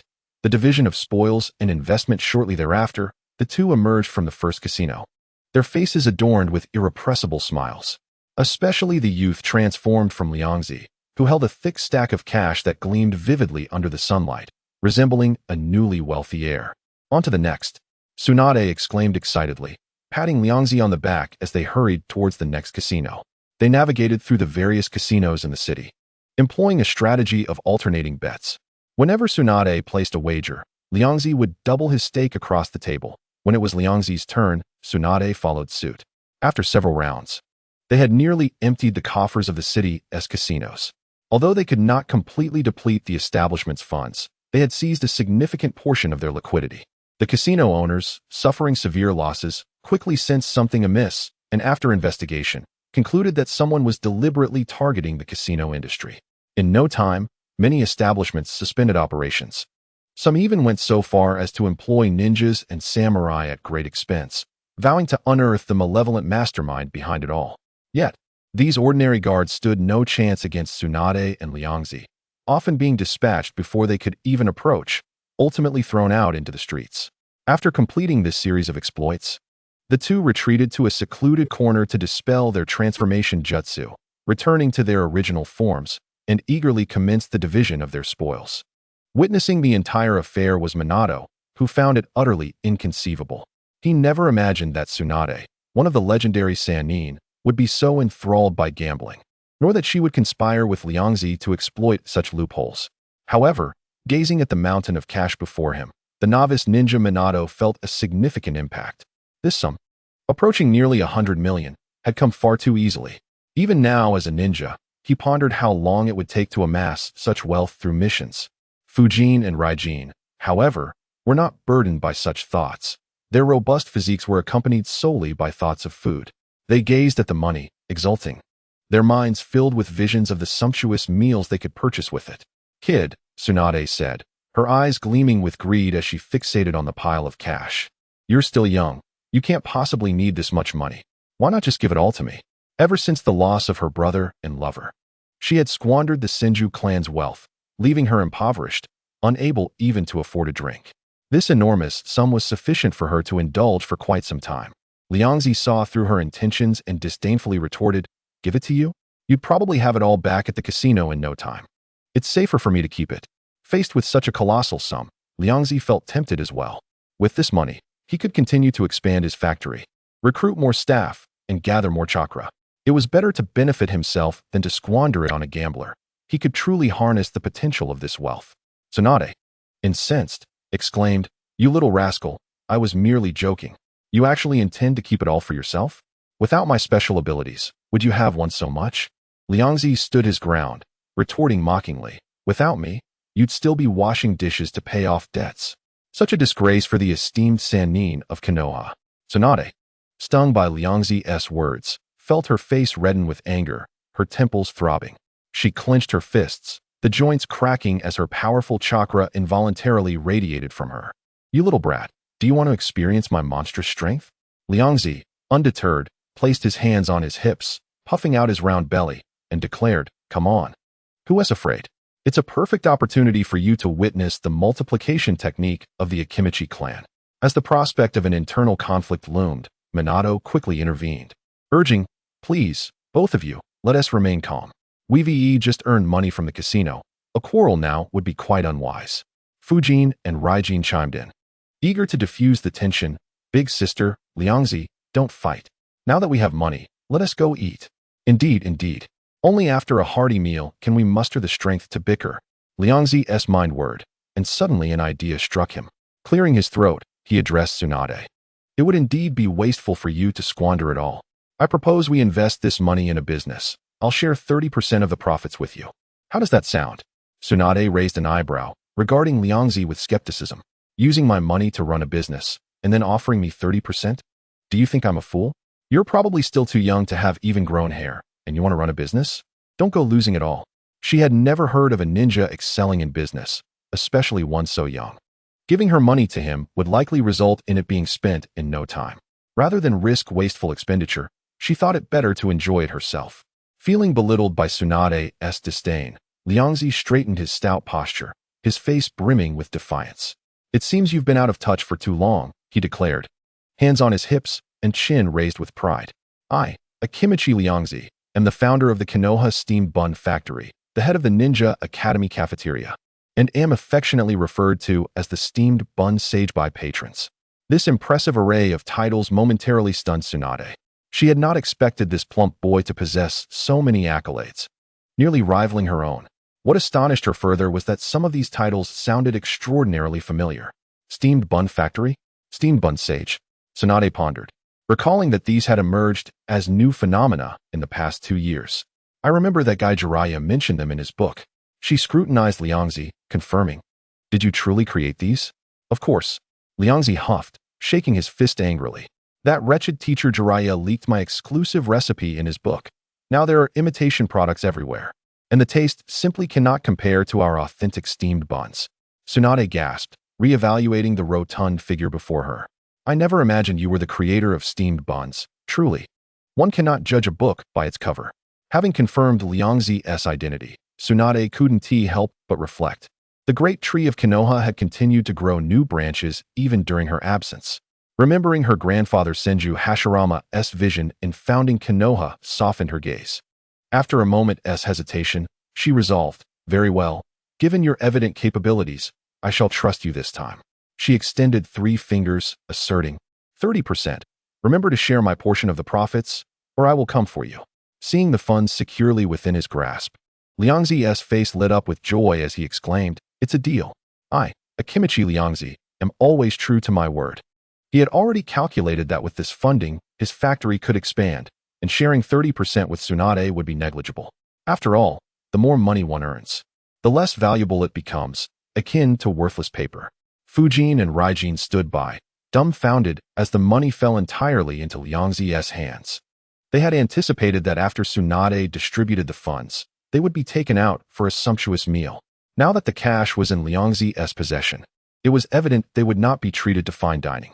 Fujin plopped down on the ground, his sturdy legs flailing as he whimpered, "Wah, I want to eat. Raijin, clutching his rumbling stomach, gazed pitifully at Tsunade. Big sister, we're hungry. Chapter 109. Beef oil hot pot. Tsunade, exasperated, raised her hands in surrender. Don't look to me. The money is in that guy's hands. If you want to eat, go ask him. Upon hearing this, Fujin and Raijin turned their eager gazes towards Liangzi, their eyes brimming with yearning. They understood well that they could not best this formidable adversary and thus opted to employ the tactic of appearing pitiful. Liangzi, witnessing this, generously waved his hand, declaring, having earned so much today, I shall graciously treat you to a splendid meal, one that you have never tasted before. The food he brought from Konoha village had yet to be unsealed, and now was the perfect time to indulge. Fujin and Raijin immediately erupted in joyous exclamations, leaping from the ground and excitedly circling around Liangzi. To prepare this grand feast, Liangzi had sourced ingredients directly from the town, procuring several pieces of ironware. With practiced precision, he formed hand seals and utilized fire release to forge a sturdy iron pot, impressively larger than a person. Observing Liangzi's ambitious creation for a mere meal, Tsunade couldn't help but twitch her lips in disbelief. Was this the fervor of a glutton? How exaggerated indeed. As the water in the pot reached a rolling boil, Liangzi retrieved a package of his homemade seasoning from his bag and added it to the pot. In an instant, the seasoning dissolved rapidly in the boiling water, releasing a rich and enticing aroma that filled the air. It was an extraordinarily unique scent that could not help but awaken one's appetite. Wow, brother, it smells amazing. What is this flavor? It's so delightful. Fujin and Raijin's eyes were fixated on the large pot, eagerly circling its edges, yearning to scoop up the broth immediately. Even Tsunade, usually indifferent to food, was drawn in by the delightful fragrance, curiously leaning closer to observe the swirling seasoning bag, her face adorned with astonishment. Having traveled extensively, she had never encountered such a condiment. Could it be yet another of this little glutton's innovations? Noticing the curiosity of those around him, Liangzi proudly placed his hands on his hips and declared, You've never seen anything like this, have you? This is my secret recipe, a beef tallow hot pot base, specifically crafted for hot pot. It is noteworthy that in this semi-feudal era, gathering such a variety of seasonings was no trivial task. Many of the condiments from his past life might have different names in this world or might not exist at all, necessitating substitutes. Once the beef tallow had completely melted, Liangzi produced an array of fresh ingredients from his bag, adding them into the great pot. A plethora of meats, vegetables, mushrooms, and various delicacies flowed forth, astonishing all who witnessed what seemed to be an inexhaustible supply from the seemingly ordinary, oversized package. As the ingredients continued to be added, the aroma emanating from the iron pot grew increasingly tantalizing, making one's mouth water. Fujin and Raijin were already salivating, their eyes glued to the bubbling hot pot. Even Tsunade, usually so disinterested in food, found herself intrigued, inspecting the pot closely, trying to unravel the mystery behind the beguiling scent. Is it ready yet? Can we eat now, Liangzi? I can't wait. When can we start? I think it's good to go. Let us dig in. The brothers were impatiently pacing around the pot, their anxiety palpable as they anxiously inquired, saliva nearly dripping to the ground. This was their first encounter with such delectable fare, and even the mere aroma was enough to drive them wild. No wonder Liangzi was stronger than them. It was clear he indulged in such delights daily. Liangzi gauged the timing and, with the poise of an experienced chef, nodded affirmatively. The timing is just right. Let us begin. No sooner had he spoken than a grin spread across his face as he retrieved chopsticks from his bag, launching the first assault.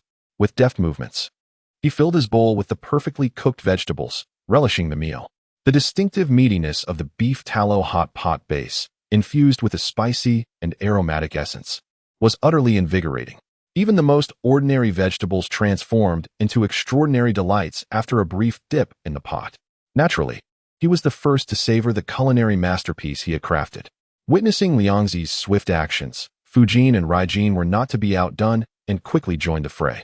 Though they could not match Liangzi's pace, together they were no slowpokes. Seeing this, Tsunade disregarded her senior demeanor and seized her chopsticks to join in the culinary competition. After all, with 3 voracious appetites before her, if she hesitated even a moment, the pot's contents might vanish entirely. Even Minato, who had been guarding the Goketsu water prison, was drawn in by the alluring scent, unable to resist the temptation to sample the feast. Truth be told, it was his first time witnessing such a way of dining, let alone tasting it. The fresh, spicy, and aromatic flavors dazzled his senses, accelerating his pace. Yet, what astonished him most was the sheer quantity of food consumed by the others. They were all gluttons, like bottomless pits. Even Tsunade, with her graceful figure, devoured her food with the ferocity of a gourmet.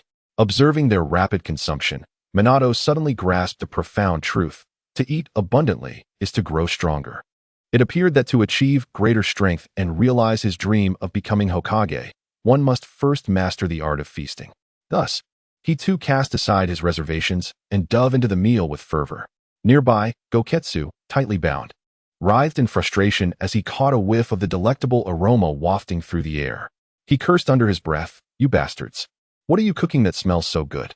Let me have a taste." Bound and powerless, Goketsu had gone far too long without food and was now ravenous, his stomach audibly protesting as it grumbled in hunger. However, the others were too engrossed in their culinary battle to notice him, completely ignoring his pleas. In a mere 2.5 minutes, the entire pot of ingredients was devoured. Liangzi remained unperturbed as he reopened his bag, continuously producing fresh ingredients to toss into the pot, quickly boiling them over high heat. It was at this moment that Tsunade finally noticed something peculiar about the bag, asking curiously, "How can your bag hold so much? Surely, it must be modified with sealing techniques?" She could not fathom any container capable of holding such a vast array of ingredients. Liangzi gave her a thumbs up in admiration, stating, "As expected of you, Tsunade-sama. This is a super bag I created using multiple sealing scrolls. It not only has an enormous capacity, but also keeps the ingredients as fresh as ever." Upon hearing this, Tsunade's lips twitched in disbelief. Sealing scrolls were quite expensive, often deemed a luxury by ordinary ninjas. And here was this little glutton using them to store food, truly an incurable foodie. However, gazing at the bubbling delicacies in the pot, she found it somewhat justifiable. After all, it was better than using them for violence. War always brought pain, whereas food brought joy and happiness. Chapter 110. The scheme for the sealing technique. The vegetables tossed into the pot were the first to cook, prompting another round of fierce competition among the diners. Unsatisfied with merely eating vegetables, Tsunade asked Liangzi for some money and sent a shadow clone to buy rice and sake. With the addition of staple foods and fine wine, the atmosphere around the dining table grew even more lively. One pot after another, they continued to immerse various vegetables, fruits, and meats until everyone was so full they could hardly move. Of course, Liangzi was the exception. His appetite seemed to connect to another dimension, accepting every morsel without reservation, leaving Tsunade in awe. Your appetite is truly terrifying. As a member of the Akimichi clan, being able to eat was a blessing. The more one could consume, the greater the fortune and strength. Tsunade could scarcely imagine the incredible energy that would be unleashed from the vast amounts of food stored within Liangzi. Fujin and Raijin, however, thought little of it, simply acknowledging Liangzi's impressive eating prowess. After all, they had never encountered someone who could outpace them in both appetite and strength. As the last morsels were cleared away, leaving even the pot's bottom spotless, Liangzi finally set down his bowl and chopsticks, a satisfied smile gracing his face. He savored the flavors lingering in his mouth, exclaiming, "Indeed, the joy of sharing hot pot is unparalleled." The competitive spirit of eating together brings back the thrill of dining. After a brief respite, Liangzi and Minato rose to bid farewell to Tsunade, saying, "Tsunade-sensei, we came here on a mission, and now that it is complete, we must return to report." Upon hearing this, Gangzo nodded in understanding. The ninjas who can leave the village are either on missions or traitors. Given that the two wore their headbands intact and were disciples of Jiraiya, they were clearly not traitors. Moreover, they had captured a ninja from the hidden mist village, indicating their intention to return promptly to hand over the mission. "Return now," Gangzo instructed. "Hasten the establishment of your factory. I wish to see if you truly possess the prowess you claim." Upon learning that Liangzi was departing, the brothers Fengshen and Leishan were overcome with emotion, tears welling in their eyes. "Brother Liangzi, can't you stay?" they pleaded. "Yes, Brother Liangzi, please accompany us. Your cooking is simply exquisite, and we fear we will never taste such delightful dishes again." Having followed Gangzo through hardships, they were grateful even for mere sustenance. But now that they had savored such delectable fare, it was impossible not to yearn for more. Were it not for Gangzhou's formidable presence, they would have gladly abandoned their leader to follow Liangzi back to Konoha. After all, Liangzi not only possessed remarkable culinary skills, but also provided them with a long-awaited feast. Gangzhou, observing these two who would betray for a meal, felt a vain throb at her temple and could not help but scold them. "You two gluttons. Have you forgotten your elder sister in the face of a mere meal?" With that, her formidable fist descended upon their heads, leaving two prominent bumps in its wake. After receiving a thrashing, Fengshen and Leishan quickly settled down, too intimidated to speak further. Liangzi merely smiled at the scene, refraining from interceding on their behalf. He understood that Gangzhou would eventually return to Konoha, where these brothers would likely be assigned to the village and ultimately find themselves incarcerated for their mischief. It would be wiser to win them over once they returned rather than let them cause trouble in prison. After parting ways with Gangzhou and her entourage, a mischievous smile crept onto Liangzi's face. His plan had come to fruition. The earlier lively feast had been meticulously orchestrated by him, with one of its primary objectives being to acquire Gangzhou's chakra. The elaborate banquet was a ruse to probe into her capabilities and ascertain the progress of the in-sealing technique's development. This technique was Gangzhou's proudest creation, second only to her medical ninjutsu, and it was a power that Liangzi yearned for. The in-sealing technique could store chakra within the body, nurturing it and preserving youth, while also promoting physical regeneration and evolution. At first glance, it may seem akin to Shun Nong's regenerative techniques, both capable of mending bodily injuries. However, the two methods were fundamentally different. Gangzhou's in-sealing technique sealed chakra within the body to invigorate cellular activity, facilitating continuous bodily evolution, but could only be released in times of crisis, thereby consuming cellular lifespan. In contrast, Shun Nong's Trinity Rebirth technique forcibly stimulated cell division through dark chakra for rapid healing. While both aimed to repair bodily damage, their processes and outcomes diverged greatly. Overuse of Shun Nong's technique led to premature death, while excessive use of Gangzhou's in-sealing could prolong life and maintain eternal youth.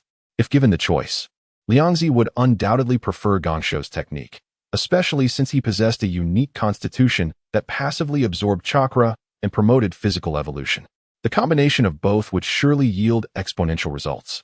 This was the true reason why Liangzi went to great lengths to prepare a special butter-hot pot. The enticing aroma of the bubbling pot would greatly stimulate the appetite, and this desire for exquisite cuisine was the perfect sustenance for Zero Tail, which could be transformed into dark chakra. Thus, he could surreptitiously acquire a sample of her chakra and steal fragments of her memories. As for why he did not directly inquire about it, the timing was simply not right. In the original plot, Gangzhou had developed the in-sealing technique many years after the Third Great Ninja War. At this moment, she was likely still in the conceptual phase, and any premature inquiry would only raise her suspicions. After all, how could a stranger, whom she had just met, know about a technique still forming in her mind? To avert this possibility, Liangzi chose to entice her appetite through culinary delights. Fortunately, his actions went unnoticed, and Gangzhou remained oblivious to any oddities. Liangzi manipulated Zero Tail, which had consumed Gangzhou's appetite, to gradually meld the transformed dark chakra into himself. In an instant, a rush of complex emotions and fragmented memories flooded his mind, causing him to furrow his brow and wear a distressed expression. It was a profound bitterness, stemming from an unresolved trauma of losing a loved one. Even through the indirect perception of chakra, the weight of this emotion made Liangzi click his tongue in disbelief. Alas, the psychological burden is immense. Even through chakra, I can sense such suffering. He finally understood why Gangzhou resorted to alcohol and gambling to numb her pain. Bearing such burdens day in and day out is something no one could endure. Gangzhou's current state was somewhat bearable. Had she been an ordinary person, she might have long lost the will to live. Chapter 111. Returned to Konoha. Suppressing his discomfort, Liangzi continued to sift through the chakra in search of valuable information fragments. He discovered some insights regarding medical ninjutsu, which indeed contained the preliminary concepts of the in-sealing technique, though the specifics were woefully scant. Clearly, this technique was still in draft form and far from complete. From these fragmented memories, Liangzi gleaned the original intention behind the creation of the in-sealing technique. It was a jutsu designed for her brother and Dan, where eternal youth was merely a facade. Its true purpose was to restore severely injured and impaired bodies. However, due to Gangzhou's frequent descent into despair, She had not devoted her full energy to perfecting this technique. This revelation left Liangzi somewhat disheartened. At this pace, it could be ages before the sealing technique reached completion. He needed to devise a way to expedite its progress. Perhaps in their next meeting, he could subtly encourage her to continue her research. Of course, another more reliable, albeit time-consuming, strategy arose in his mind. After the Third Great Ninja War, Gangzhou would likely be able to perfect the sealing technique. At that point, he could find a way to learn it without delay. Although the wait might be lengthy, it would ultimately yield results. Resolute in his decision, Liangzi temporarily set aside this plan. There were more pressing matters to attend to, namely returning to Konoha and establishing a new factory. He needed to ensure that the substantial funds at his disposal would be smoothly invested in the factory's expansion. After all, this was his most practical goal at present. He, Xiao Dao Liangzi, aspired to become the foremost capitalist of the new era. Before long, accompanied by the two captives, he swiftly returned to Konoha village. Liangzi burst through the door of the Hokage's office, his exuberant voice preceding him. "Hokage-sama, come quickly and see what local delicacies I have brought back for you." Saru Fei Rijan, who had been engrossed in reviewing documents, looked up, adjusting his slightly askew Hokage hat, and immediately spotted the triumphant Liangzi, along with the bound and dejected figure of Kirigakure's Mizukage, whom he recognized. He paused momentarily, then set down his pipe. "Liangzi, what is this?" His gaze lingered on the captive's conspicuous Mist Village headband and the distinct features of the Kirigakure clan, leading him to form a hypothesis. "Heh." Liangzi turned slightly, patting Mizukage's shoulder as if showcasing a trophy. "This fellow is the mastermind behind that group of bandits. A thorn sent by the hidden Mist Village to stir trouble in our land of fire. I took the liberty of capturing him and brought him back alive. What do you think of this grand gift?" Sarutobi Hizashi slightly nodded, a hint of imperceptible approval flickering in his eyes. The Kage of the Yagura clan holds a unique position in the Land of Mist. Capturing one of their kin alive is far more valuable than merely obtaining a corpse. He spoke with composure. "Well done. The members of the interrogation unit will find him quite intriguing. Ensure that he is handed over to them shortly. And we must extract any valuable intelligence." "Yes," Liangzi responded with enthusiasm. He then proceeded to provide a detailed account of the mission alongside Minato. Upon hearing that Liangzi had not employed conventional extermination techniques, but had instead imprisoned the bandits and forced them into labor, Sarutobi Hizashi's brow slightly arched. When he learned that Liangzi had candidly referenced the dark techniques from the sealing book and had successfully mastered them, he instinctively tightened his grip on his pipe, surprise evident in his eyes. "So, you not only avoided the negative repercussions of that forbidden technique, but have managed to control it with stability?" Sarutobi Hizashi's tone bore a hint of scrutiny and inquiry. He was acutely aware of the risks associated with that technique, rife with accounts of loss of control and backlash. "Indeed," Liangzi affirmed with a nod, subsequently manifesting a surge of dark chakra in his palm. Observing this, Sarutobi Hizashi utilized sensory ninjutsu to probe further, his eyes brightening slightly. He realized that Liangzi's dark chakra was remarkably pure, distinctly different from what others had previously cultivated. It seemed he had indeed discovered an extraordinary path, refining this forbidden technique. A flicker of surprise coursed through him. He had merely agreed to allow Liangzi to choose his desired technique on a whim, never anticipating that he would progress to this extent. This was truly an unexpected delight. Liangzi and Minato, escorting the captured Kage of the Yagura clan, soon arrived at the compound affiliated with the Hokage building. As they stepped into the vicinity of the interrogation unit, the surrounding atmosphere appeared to darken significantly, an intangible chill permeating the air, dimming the light. Liangzi's innate sensitivity to emotions awakened the zero tail within him, allowing him to distinctly perceive the potent and negative emotional fragments lingering in the air: fear, despair, hatred, and pain. These extreme emotions left by countless past interrogation subjects coiled here like resentful spirits, forming a chaotic psychic field. "This place has quite a pungent odor," Liangzi muttered to himself. Despite the intensity of this emotional energy, he had no intention of absorbing it. This raw, unrefined energy, muddied with the wills and sufferings of others, was akin to gutter oil. Indiscriminate absorption would only taint his carefully nurtured zero tail, yielding unfavorable outcomes. Shortly after entering the internal passage, a young ninja with short brown hair and a composed demeanor approached them, clad in a standard Konoha vest, adorned with a forehead protector. He bore a serious and focused expression. By the orders of Lord Hokage, I am here to take custody of the captured Kage of the Yagura clan. Here is the official notice. Minato stepped forward, handing over the documents and the prisoner. Liangzi seized the opportunity to scrutinize this host. Upon noticing the emblem of the Yamanaka clan on his attire, his eyes brightened. The Inuzuka, Nara, and Yamanaka clans had maintained close ties for generations. This was undeniably a true ally. You must be from the Yamanaka clan, right? I am Akimichi Liangzi from the Akimichi clan. He promptly donned a friendly smile and engaged in familiar conversation. 2 additional chapters have been completed, leaving 64 remaining. My condition has not been great these past few days. I nearly had a flare-up of my dermatitis, and the book's traffic has been dwindling. I am truly struggling. I will strive to deliver a burst of updates next week. Chapter 112. The request of Kage of the Yagura clan. Upon hearing the name of the Akimichi clan, Yamanaka Hachi's eyes noticeably brightened. His previously formulaic expression instantly replaced with warmth and curiosity. Ah, so it's you, Liangzi of the Akimichi clan, the rare genius of a century. His voice carried genuine warmth. Your name resonates widely within our Yamanaka clan. As clans that have fostered camaraderie for generations, none among them could conceal any significant happenings from the others. The remarkable weight at Liangzi's birth had not only astonished the entire Akimichi clan, but had also become a frequent topic of conversation among the Yamanaka clan. Moreover, over the years, he had witnessed Lord Akimichi Choji humbling himself to borrow money and provisions from the Yamanaka clan to support this exceptionally voracious child. These instances alone were sufficient to illustrate the child's extraordinary nature. Furthermore, he indeed lived up to the title of genius. It was said that he possessed unique insights into culinary matters, appointed as the cafeteria manager at the Ninja Academy by Lord Hokage, creating various delicacies, including the famed sweet potato stew. Subsequently, to support retired ninjas, he established a processing factory in the village, ensuring that these injured ninjas were well cared for. His myriad endeavors were nothing short of legendary. While they were engrossed in conversation, the door to the interrogation room swung open, and an Umbu ninja awkwardly peered out.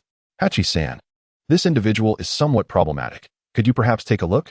Yamanaka Hachi raised an eyebrow. His interrogation team comprised seasoned veterans, and it was rare for them to find someone troublesome enough to seek his assistance. A tough nut from the land of mist? He murmured, interest flashing in his eyes. This should provide an opportunity for me to witness it firsthand. Turning to Liangzi, he expressed mild regret. I apologize, Liangzi. Please wait here for a moment. I will return shortly. Liangzi nodded, allowing him to depart.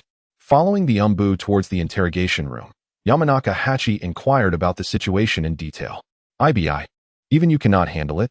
Is the individual particularly resolute, or is there something unique about him? Marino Ibiki displayed rare confusion on his face as he lamented. It's hard to say. This person has withstood various forms of torture without yielding, yet keeps shouting about wanting hot pot, claiming that he won't say a word unless he gets it. He paused to add, the key is, I have no idea what hot pot is. Is it a specialty dish from the land of mist? Hot pot, Yamanaka Hachi echoed, equally perplexed by this unfamiliar term. It was indeed rare for a ninja, especially one known for their unwavering will in the land of mist, to exhibit such an obsession with a specific food. Moreover, he had never heard of it. Could it be a newly introduced specialty from the land of mist? Upon entering the interrogation room, a wave of bloodshed assaulted them. Kage of the Yagura clan was bound to the torture rack, his body marred and bloodied, yet his gaze remained remarkably lucid, even tinged with mockery. When his eyes met Yamanaka Hachi's, he broke into a sinister grin, blood staining his teeth. Hey, does Konoha really have hot pot? Bring me a serving, and I'll tell you everything you want to know. Yamanaka Hachi observed him with an impassive demeanor. This ninja from the land of mist had evidently endured severe interrogation, showcasing an extraordinary level of resolve. Yet, his inexplicable fixation on hot pot further puzzled Yamanaka Hachi. Is hot pot truly that delectable? What exactly is this hot pot? If I were to provide it, would you be willing to divulge intelligence? Yamanaka Hachi inquired, scrutinizing the bound ninja.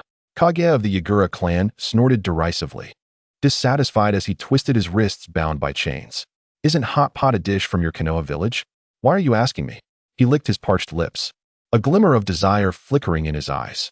If you can get that little chubby fellow to make me a hot pot, I guarantee that I will share everything you wish to know without reservation. As he spoke, his tone brimmed with resentment. Initially, He had not been so fixated on food, but the enticing aroma that wafted from Liangzi's hot pot had proven irresistible. Furthermore, Liangzi had amplified the appetites of those around him, using Zero Tail to gather Tsunade's appetite power, leaving him ravenous and dazed. What tormented him further was the fact that, due to his status as a prisoner, no one was willing to provide him with food. He could only watch enviously as several individuals indulged in delectable dishes, saliva pooling in his mouth.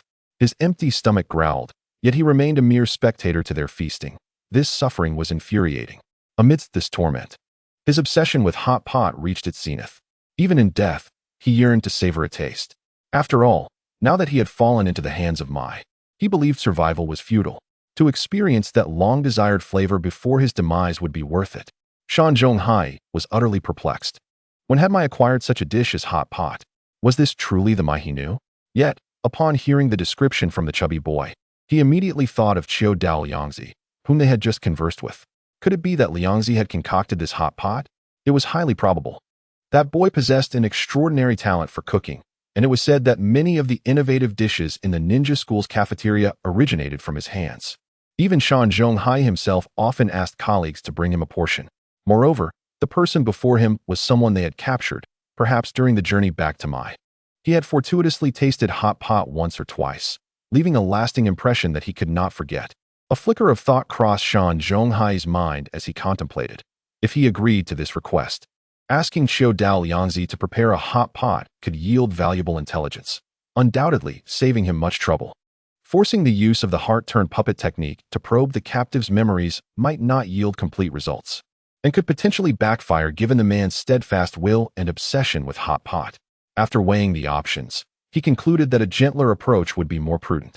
After all, the Qiu Dao clan and the Shanzhong clan had enjoyed harmonious relations for generations. It should be no trouble to ask Liangzi for assistance.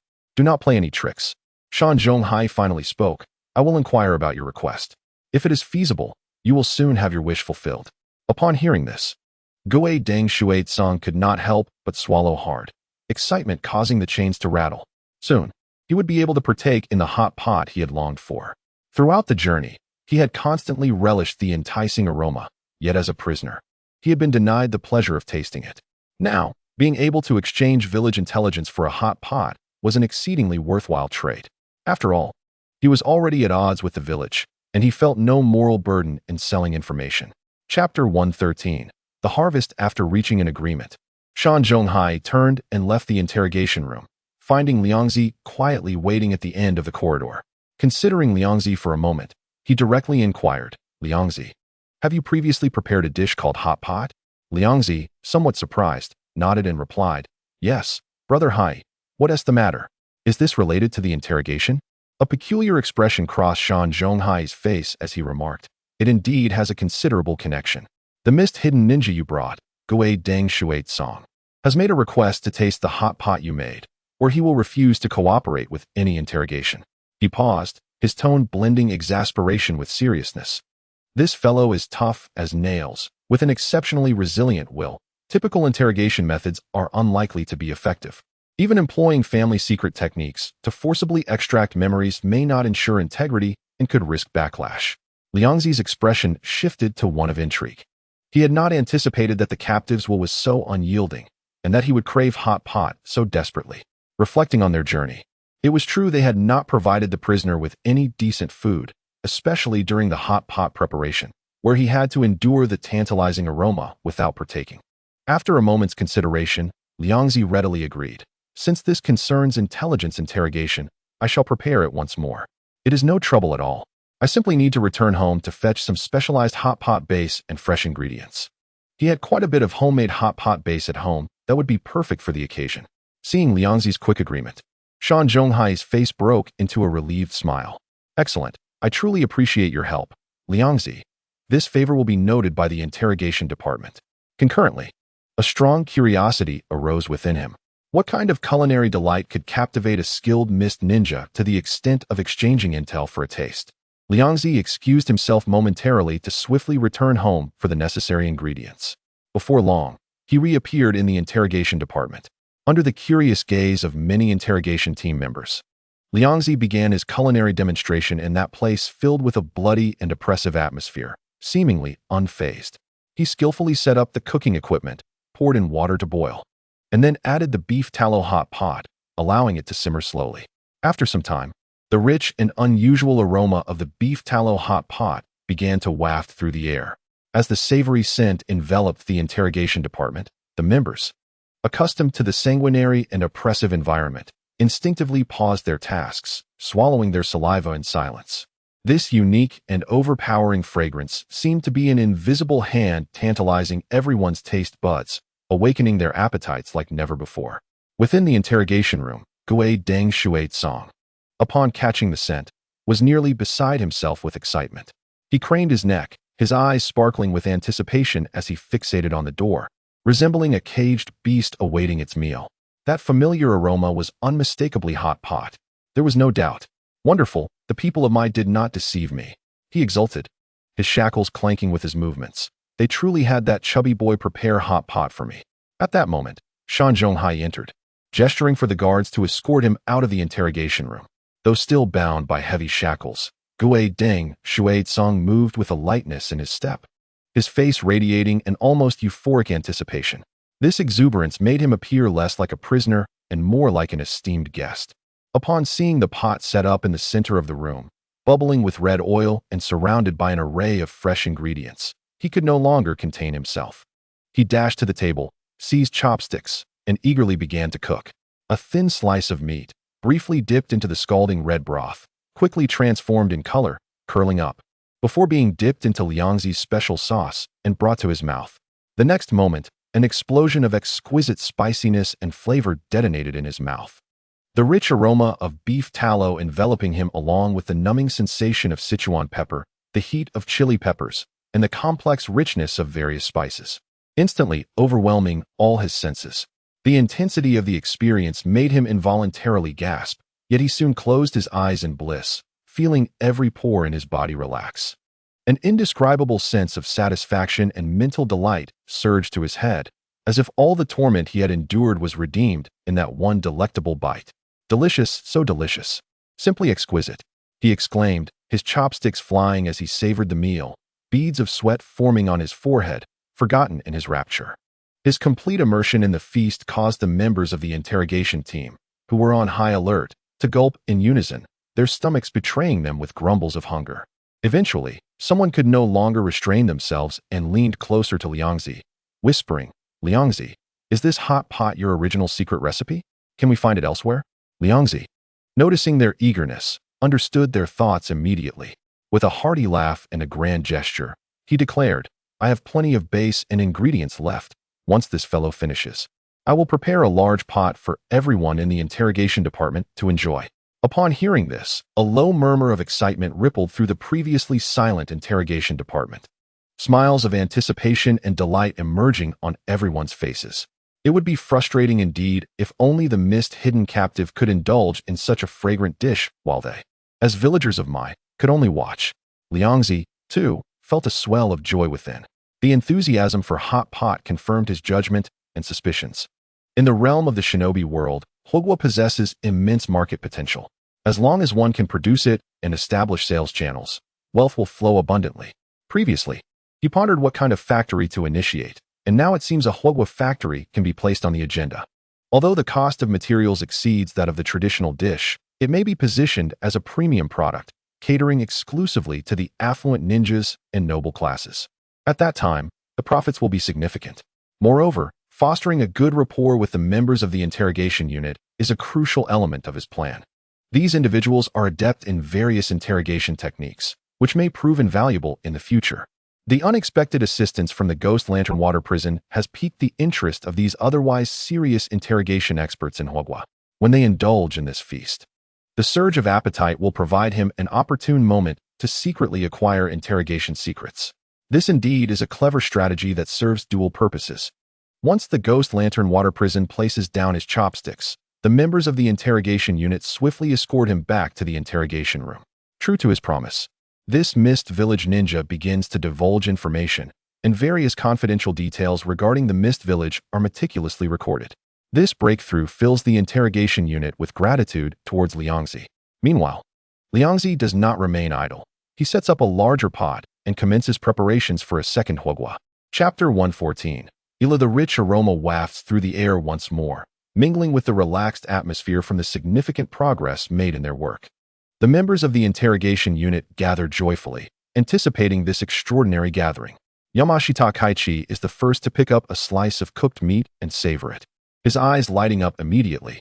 He had long anticipated this delicacy that could make even the toughest of bones yield, yet the exquisite taste surpasses his imagination. After tasting, the other members express their delight, noticeably quickening their pace in devouring the meal. They have never experienced such delectable cuisine, especially one that allows various ingredients to be cooked in a pot and enjoyed, both convenient and entertaining. Observing the lively scene of everyone eagerly reaching for food, Liangzi smiles and discreetly activates his zero-tail power. The abundant surge of appetite transforms under the influence of dark chakra, continuously infusing the interrogation techniques and expertise held by the group into his being. As this knowledge flows in, a spark of insight flickers in Liangzi's eyes. He possesses the innate ability to absorb chakra and acquire portions of others' experiences and knowledge. Now, with the integration of the interrogation unit's specialized techniques, he gains a deeper understanding of information extraction and processing. Particularly, several unique interrogation techniques captivate him. Mastering them fully would greatly enhance his capability system. At that point, by merely obtaining another's chakra, he would be able to efficiently and comprehensively seize the knowledge and experience contained within. This path of culinary enlightenment toward omniscience is becoming increasingly clear. Contemplating this, Liangzi's smile brightens further. He enthusiastically adds fresh slices of meat and vegetables into the bubbling red broth, calling out, "Everyone, please eat your fill. There is an abundance of ingredients. If you ever crave this again, feel free to seek me out." He understands well that to fully acquire those precious interrogation techniques, a single feast's infusion of appetite power is far from sufficient. Therefore, he must create more opportunities like this, allowing the flow to continue. Upon hearing his generous promise, the members are filled with delight. The once grim atmosphere of the interrogation unit has not seen such a lively and vibrant ambience in a long time. This Hogwa banquet lasts for quite a while, until everyone is thoroughly satisfied. Liangzi senses a significant increase in his accumulated appetite power, realizing today's gains are indeed substantial. He wisely decides to take his leave after exchanging a few pleasantries with everyone, as prolonged presence may raise suspicions. Maintaining a sense of discretion is vital. After all, this group is not composed of ordinary ninjas, but those proficient in various interrogation and perception techniques. Lingering too long could inadvertently arouse their suspicions. Furthermore, he has more pressing matters to attend to. The substantial funds need to be allocated for the expansion of the factory, and planning cannot be delayed. Upon departing from the interrogation unit, Liangzi immediately sets to work. He scouts a suitable piece of land on the outskirts of Konoha village, swiftly purchasing it, and subsequently hires a construction team to begin erecting the factory. Unfortunately, in this era, Yamado has yet to master the wood release techniques for rapid construction. Even with the aid of ninjutsu, the entire project will require considerable time. Once the factory begins construction, Liangzi promptly posts eye-catching recruitment notices throughout the village. This announcement, offering meal provisions and stable wages, immediately captures attention. Although Konoha is a ninja village, many ordinary citizens without chakra reside there. Unable to undertake the lucrative tasks available to ninjas, they often rely on odd jobs or small businesses to make ends meet. Thus, upon encountering this enticing recruitment information, they are naturally intrigued. Soon, a long queue forms at the recruitment site, with eager individuals lining up to apply for the promising new positions. Liangzi is somewhat taken aback by the influx of applicants. He had not anticipated such a response to the recruitment notice. But given that the factory is still in its infancy, it is impossible to hire them all. He immediately begins the screening process, prioritizing young, strong candidates with agile minds and a solid educational foundation. After several rounds of selection, preliminary candidates are identified. Just as Liangzi prepares to conclude today's recruitment, a young man rushes before him, bowing respectfully. "Sir, please grant me an opportunity. I meet all the requirements and am very eager to join your factory." The sincerity in his demeanor prompts Liangzi to pause, and he recognizes a hint of familiarity in the young man's face. "What is your name?" "Ila." "Ila?" Liangzi is momentarily taken aback. Is this not the legendary ramen shop owner, humorously referred to as Daitongmu Ila by his fans? The face before him indeed closely resembles that of the Ila he recalls, albeit much younger, indicating he has yet to establish himself. What are your specialties? Ila hesitates briefly before earnestly responding. I can make ramen. It seems you possess confidence in your culinary skills, Liangzi ponders. So why choose to work in a factory rather than set up a ramen stall directly? I do have that dream, Ila candidly admits. However, currently, I lack sufficient funds. Seeing that you provide accommodations and good treatment, I wish to work for a few months to save enough startup capital. Liangzi suddenly comprehends. It appears this future ramen master is in the accumulation phase prior to launching his business and has yet to open a shop. However, having such talent working on an assembly line seems a waste. I can see you are an ambitious individual, Liangzi smiles. Since you aspire to open a shop, why not allow me to invest? I will provide the funds to help you start your business, in exchange for a share in the company. What do you think? Ila can hardly believe his ears. This unfamiliar boss not only does not ridicule his dream, but is also willing to offer financial support. Is this true? Are you truly willing to invest in me? Of course it is true. How much does it cost to open a ramen shop? Liangzi replies with enthusiasm. However, I have one condition. Once your shop flourishes, you must open a few branches in my factory area. In his previous life, he had heard tales of Ila's ramen shop being remarkably resilient, unaffected by the ravages of war. This opportunity allows him to verify whether such legends hold merit. I am willing. Thank you, sir. Ila nods vigorously, his face beaming with uncontainable joy. I will manage it well and will not disappoint your trust. For him, this is undoubtedly a fortuitous opportunity. The willingness of someone to invest in his dreams is more precious than anything else. As for the demands regarding shares and branches, he remains utterly indifferent. His aspiration to open a ramen shop is not driven by the pursuit of wealth, but purely by a profound love for the craft. Chapter 115. Encounter with Orochimaru. Before long, the hot pot factory was officially completed. Through the channels of the Chodao clan, Liangzi procured a substantial quantity of high-quality seasonings, and the production line commenced its orderly operation. Under his meticulous blending, a variety of hot pot bases emerged, including the rich and spicy beef tallow hot pot, the fresh and crisp mushroom hot pot, the hearty and nourishing rib hot pot, and the gentle and healthful stewed chicken hot pot. An array of novel products continued to be launched. To test the flavors of these creations and to consistently gather appetite energy, Liangzi would frequently bring the latest hot pot recipes to the interrogation class and the Hokage building for tasting and evaluation. As time passed, this novel delicacy gradually spread among the higher-ups and specialized departments in Konoha, becoming a highly sought-after culinary delight. Even before its official launch, many had already placed substantial orders at the factory. Simultaneously, with Liangzi's financial support, the Ichiraku ramen shop officially opened in the commercial street of Konoha, proudly displaying its sign. Observing both investments moving onto the right track, Liangzi stood in front of his factory, a satisfied smile gracing his face. The factory's prototype was steadily refining, and he could almost envision himself presiding over a commercial empire within the ninja world. After indulging in his own achievements for a moment, he recalled his pressing task of nurturing relationships at the Hokage building. He understood that the smooth advancement of his endeavors was inextricably linked to his lineage from the Hokage clan and the solid connections he had established with the upper echelons. With influential allies supporting him, his path would naturally widen. Moreover, the Hokage building was filled with exceptional talents. Simply absorbing some of their chakra would be immensely beneficial for Liangzi. Armed with the latest hot pot base, Liangzi re-entered the Hokage building. As soon as he stepped inside, a faintly chilling aura enveloped him, causing him to momentarily halt and instinctively glance towards its source. It was a man with shoulder-length hair, his complexion as pale as parchment, clad in a simple yet elegant kimono, adorned with distinctive purple eyeshadow that exuded an alluring and dangerous charm. It was none other than Orochimaru, one of the legendary Sannin. Liangzi's pupils involuntarily narrowed slightly.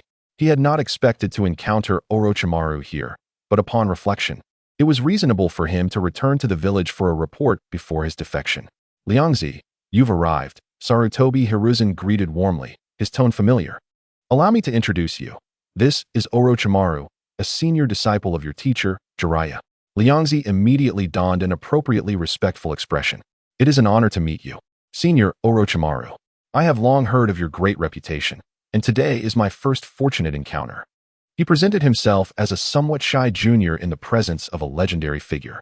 Orochimaru's golden serpent-like eyes slowly swept over Liangzi, his gaze cold yet intense, imbued with a probing quality that made Liangzi feel slightly uncomfortable. This discomfort did not stem from fear, but rather from an instinctive aversion. Clearly, Orochimaru had undergone some form of physical transformation through forbidden techniques, endowing him with inhuman, serpentine traits that triggered Liangzi's primal response. After a moment of scrutiny, Orochimaru finally spoke, his voice husky with a unique timbre. Indeed, Jiraiya has an exceptional eye for selecting disciples, managing to gather two such outstanding students at once. His implication suggested that he had already met Minato Namikaze. Liangzi chuckled softly, wisely opting to feign ignorance and not delve deeper into the topic. He adeptly set up the cooking equipment and began preparing the new hot pot on the spot. Before long, a rich aroma permeated the entire Hokage office, savoring the enticing scent. Sarutobi nodded in satisfaction, his eyes filled with admiration. Excellent, truly excellent. Liangzi, this new flavor you have developed is remarkable. I foresee a positive market response once it is released. Orochimaru, you must try this. It is a rare delicacy, he said, eagerly picking up his chopsticks. Unable to resist Sarutobi's enthusiastic invitation, Orochimaru, albeit with a hint of curiosity, took up his own chopsticks and retrieved a slice of meat from the bubbling red broth. As he tasted the dish, a flicker of undeniable surprise crossed his eyes. Clearly, the unique flavor of this hot pot far exceeded his prior expectations. Indeed, the taste is commendable. He offered a succinct assessment after savoring it. He was not typically one to indulge in culinary delights, yet he could not deny that this extraordinary dish evoked an indescribable sense of satisfaction within him. However, mere culinary talent was not sufficient to pique his true interest. What captivated him was the faint yet familiar energy emanating from the youth named Shodao Liangzi. If his judgment was correct, it should be the unique aura associated with the forbidden techniques recorded in the Book of Seals. His understanding stemmed from prior encounters with Shinnon, who had practiced these forbidden arts. During the conflict between Konoha and other ninja villages, Shinnon had dispatched agents to successfully steal portions of forbidden techniques from the Book of Seals. Orochimaru had played a significant role in defending Konoha during that battle. For various reasons, he had chosen not to eliminate Shinnon at that time, but instead allowed him to leave, maintaining intermittent contact and collaboration thereafter. At this moment, the fluctuations emanating from Liangzi bore a similar origin to those of Shinnon, yet exhibited subtle differences, more refined, more profound, and even possessing a primordial sense of pressure. As if Liangzi were practicing the authentic art, while Shinnon merely grasped a crude imitation. This revelation plunged Orochimaru into brief contemplation, a glimmer of inquisitiveness flashing in his golden serpent-like eyes. Meanwhile, Liangzi remained oblivious to Orochimaru's complex thoughts. Concentrating on perfecting the flavor of the hot pot and deliberately enhancing the ingredients he observed to be favored by Orochimaru. He secretly anticipated that this opportunity might allow him to gather the appetite energy of one of the legendary Sannin. With sufficient appetite energy, he could clandestinely acquire information and knowledge from Orochimaru. After the meal concluded, Liangzi promptly tidied up the utensils and took his leave of the Hokage. Just as he prepared to turn away, the previously silent Orochimaru suddenly spoke. Wait, Liangzi-kun. If you don't mind, would you care to walk with me for a while? Chapter 116. Conversation. Upon hearing Orochimaru call him, Liangzi turned in slight surprise and nodded. He was indeed curious about the current Orochimaru and what prompted him to approach. Even if the intentions were unfavorable, he was confident that with his current strength and an array of hidden cards, he had no fear of Orochimaru. In fact, given the disparity in information, he could even hold the upper hand and significantly overpower Orochimaru. This confidence allowed him to accept the invitation without hesitation. The two walked side by side out of the Hokage building, strolling through the bustling streets of Konoha, teeming with life. Observing the throngs of people hustling for their livelihoods, Orochimaru's gaze turned enigmatic, and he suddenly spoke in a philosophical tone. Liangzi-kun, what do you believe is the significance of life in this world, in this fleeting existence? What can one ultimately grasp? Without much thought, Liangzi replied, I don't think it's that complicated. As long as I can enjoy good food and drink and be happy every day, isn't that sufficient? Orochimaru let out a low, ambiguous laugh. Yet this world is far from peaceful. Wars, conspiracies, and betrayals can easily crush everything you hold dear right before your eyes. By that time, what shall you do? Ha ha ha. Liangzi chuckled, his laughter resonating loudly, drawing the attention of several passers-by. This merely indicates that you are not strong enough. As long as your power is sufficient and you stand at a lofty height, no one will dare to trouble you. When you truly stand at the pinnacle of the world, you will find that those around you are all good people. This seemingly audacious assertion, coupled with Liangzi's unabashed confidence, plunged Orochimaru into a momentary silence. He had not anticipated that this seemingly affable youth harbored such a domineering side within. This was rather divergent from the intelligence he had gathered. His golden serpent-like eyes narrowed slightly as he continued to probe, his tone imbued with an intensified curiosity. You speak with such confidence, yet as a mortal, you will inevitably face injury, aging, and death. Such is the immutable law of nature. In the face of this destined conclusion, what is your answer? Upon hearing this, Liangzi had already formed a conjecture in his heart. Orochimaru's inquiry regarding the meaning of life and its limits was far from simple. Was he attempting to win him over? But what use would that serve? Could it be that he had taken an interest in his unique physique and wished to invite him to participate in the wood-release human experiment? That possibility could not be entirely dismissed, as Orochimaru must have already begun his experiments by this time. However, based on the results of the original plot, countless lives had been lost with no progress made. His unique physique, capable of absorbing chakra infinitely, would undoubtedly catch Orochimaru's eye. How should he respond? Liangzi fell into deep contemplation, then jestingly remarked, "Could it be that Senior Orochimaru has discovered the secret to immortality and wishes for me to join him?" Liangzi's seemingly playful words caused Orochimaru's golden serpent eyes to slightly constrict as he regarded him intently. This remark was rather intriguing. It was as if he had already perceived Orochimaru's relentless pursuit of longevity and his obsession with transcending the limits of mortal life. Was this merely a coincidence? Orochimaru never believed in the existence of such coincidences. The individual before him, Chiodao Liangzi, was far from the simplicity he appeared to embody. Combining this with the scattered intelligence he had previously gathered, he arrived at a conclusion. This youth was by no means a mere glutton. He concealed within him a depth and cunning that could not be overlooked. Those seemingly casual actions intertwined to reveal an underlying, meticulously orchestrated scheme. At this thought, a faint twinge of regret swept through Orochimaru's heart. Over the past few years, he had failed to invest sufficient effort in engaging with and observing this prodigy of the Chiodao clan. Liangzi was far more intriguing and perilous than he had initially anticipated. As for the earlier notion of considering him a potential candidate to lure into his wood-release cell transplantation experiment, it had now been extinguished entirely. With Liangzi's deeply hidden and insidious nature, there was no way he could be easily brainwashed or controlled, let alone willingly become a test subject. Should he attempt to force him into participation, given Liangzi's strength and background, it was likely that unforeseen complications would arise.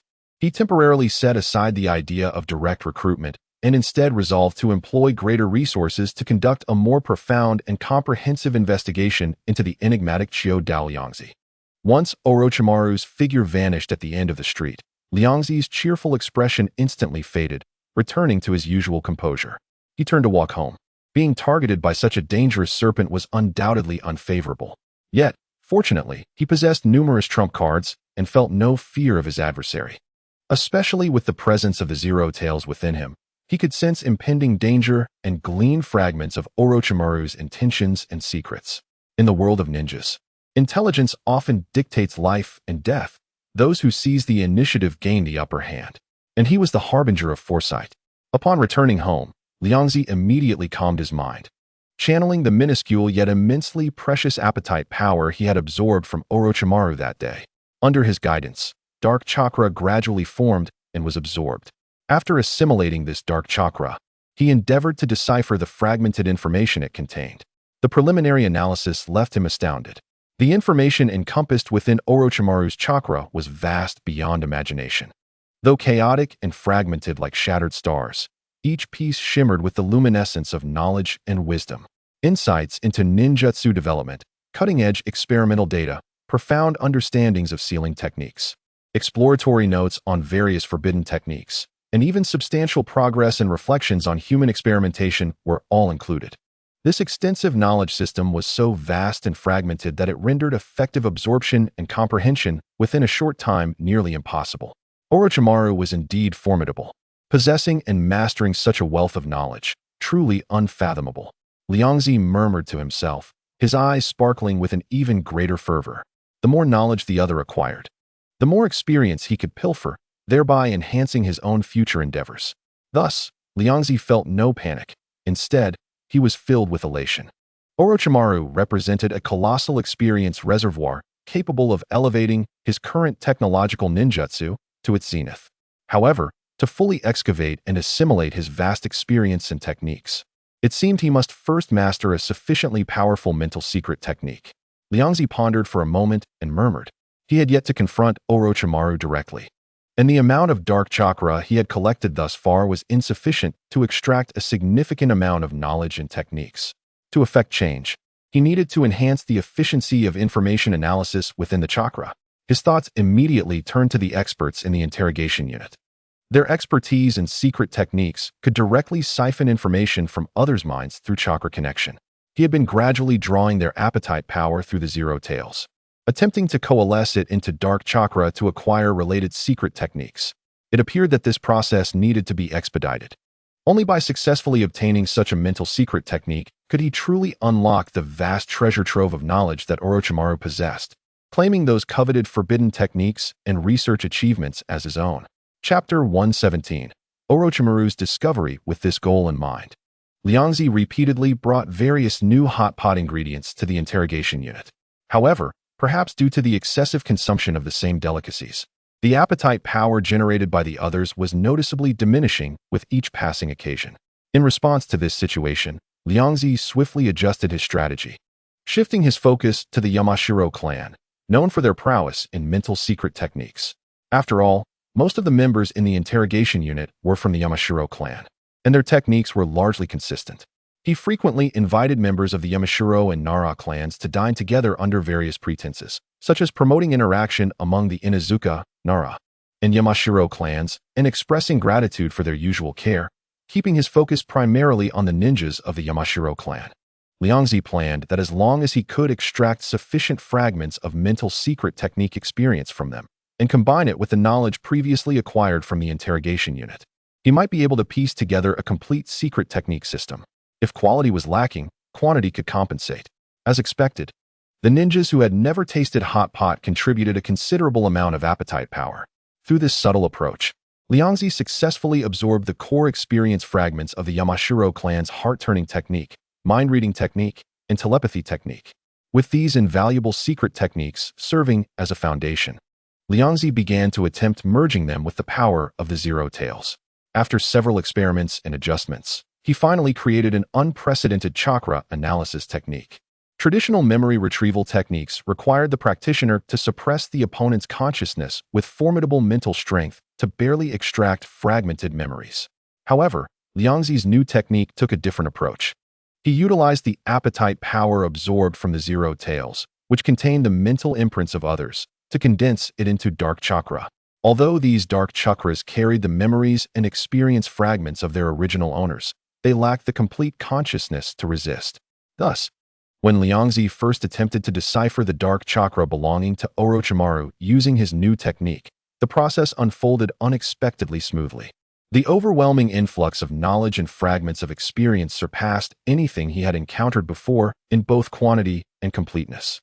A rough estimation suggested that, compared to the mere 10% effectiveness of his previous passive absorption, the extraction efficiency of the new technique had soared to an astonishing 50%. It worked. An uncontrollable joy surged within Liangzi's heart. From this moment forth, the efficiency with which he could acquire the experiences and knowledge of others would undergo a qualitative leap, rendering the ninjutsu and secrets of the entire ninja world transparent before his eyes.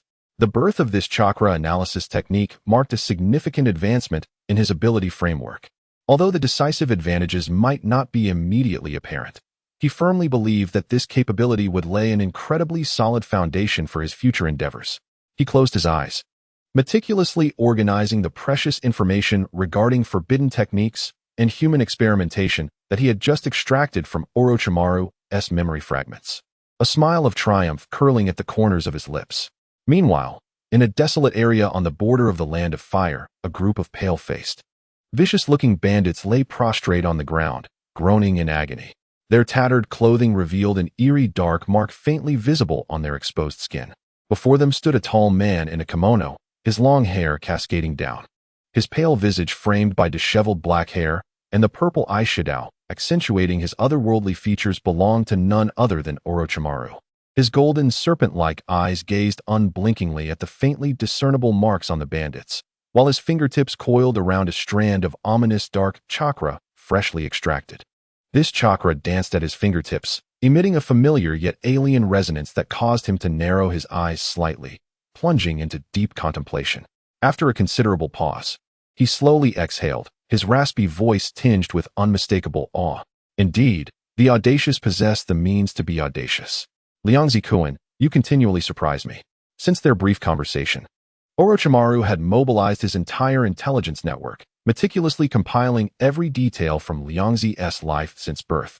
Ultimately, his gaze settled on what appeared to be a routine extermination mission within the Land of Fire, and he decided to investigate personally. The outcome far exceeded his expectations. This group of bandits, supposedly eradicated in the mission report, not only remained alive, but were also marked by a peculiar technique, confined in this desolate land like livestock. They were compelled to toil day and night, cultivating the land in exchange for mere sustenance. Meanwhile, the chakra within them was incessantly stripped and absorbed through the marks. This near-slave-like control and the gluttonous mark that drained their chakra immediately reminded Orochimaru of the Ten no Jutsu he was currently developing. However, unlike his Ten no Jutsu, which aimed to grant power and impose restraints, the mark before him demonstrated a more intricate and cruel conception. It harnessed the power of the Zero Tails, constructing a sustainable, unidirectional energy extraction and control loop. This was not merely a mark, it was a cleverly devised energy farm. A brilliant creation that regarded living beings as a source of chakra. Furthermore, considering Akiyama Liangzi's unique ability to absorb and store others' chakra, along with the Akiyama clan's multiplication techniques, this advantage was magnified infinitely. In years to come, perhaps another god of ninjas would arise, standing tall in the heavens. In contrast, the Shunnong, who also possessed the power of the Zero Tails and had once collaborated with him, appeared clumsy and inept, akin to discarded refuse in a garbage heap.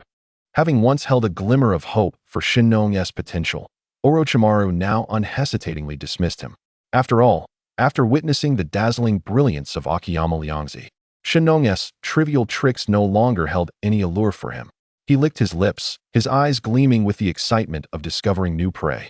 Compared to all his current collaborators and experimental subjects, this youth seemed to be the perfect vessel. As for how to seize this promising body, he had already devised a plan. The Shiki Fuin, a technique he had orchestrated that allowed the transfer of his soul into another's body, would help him obtain this flawless vessel and inherit all its hidden secrets.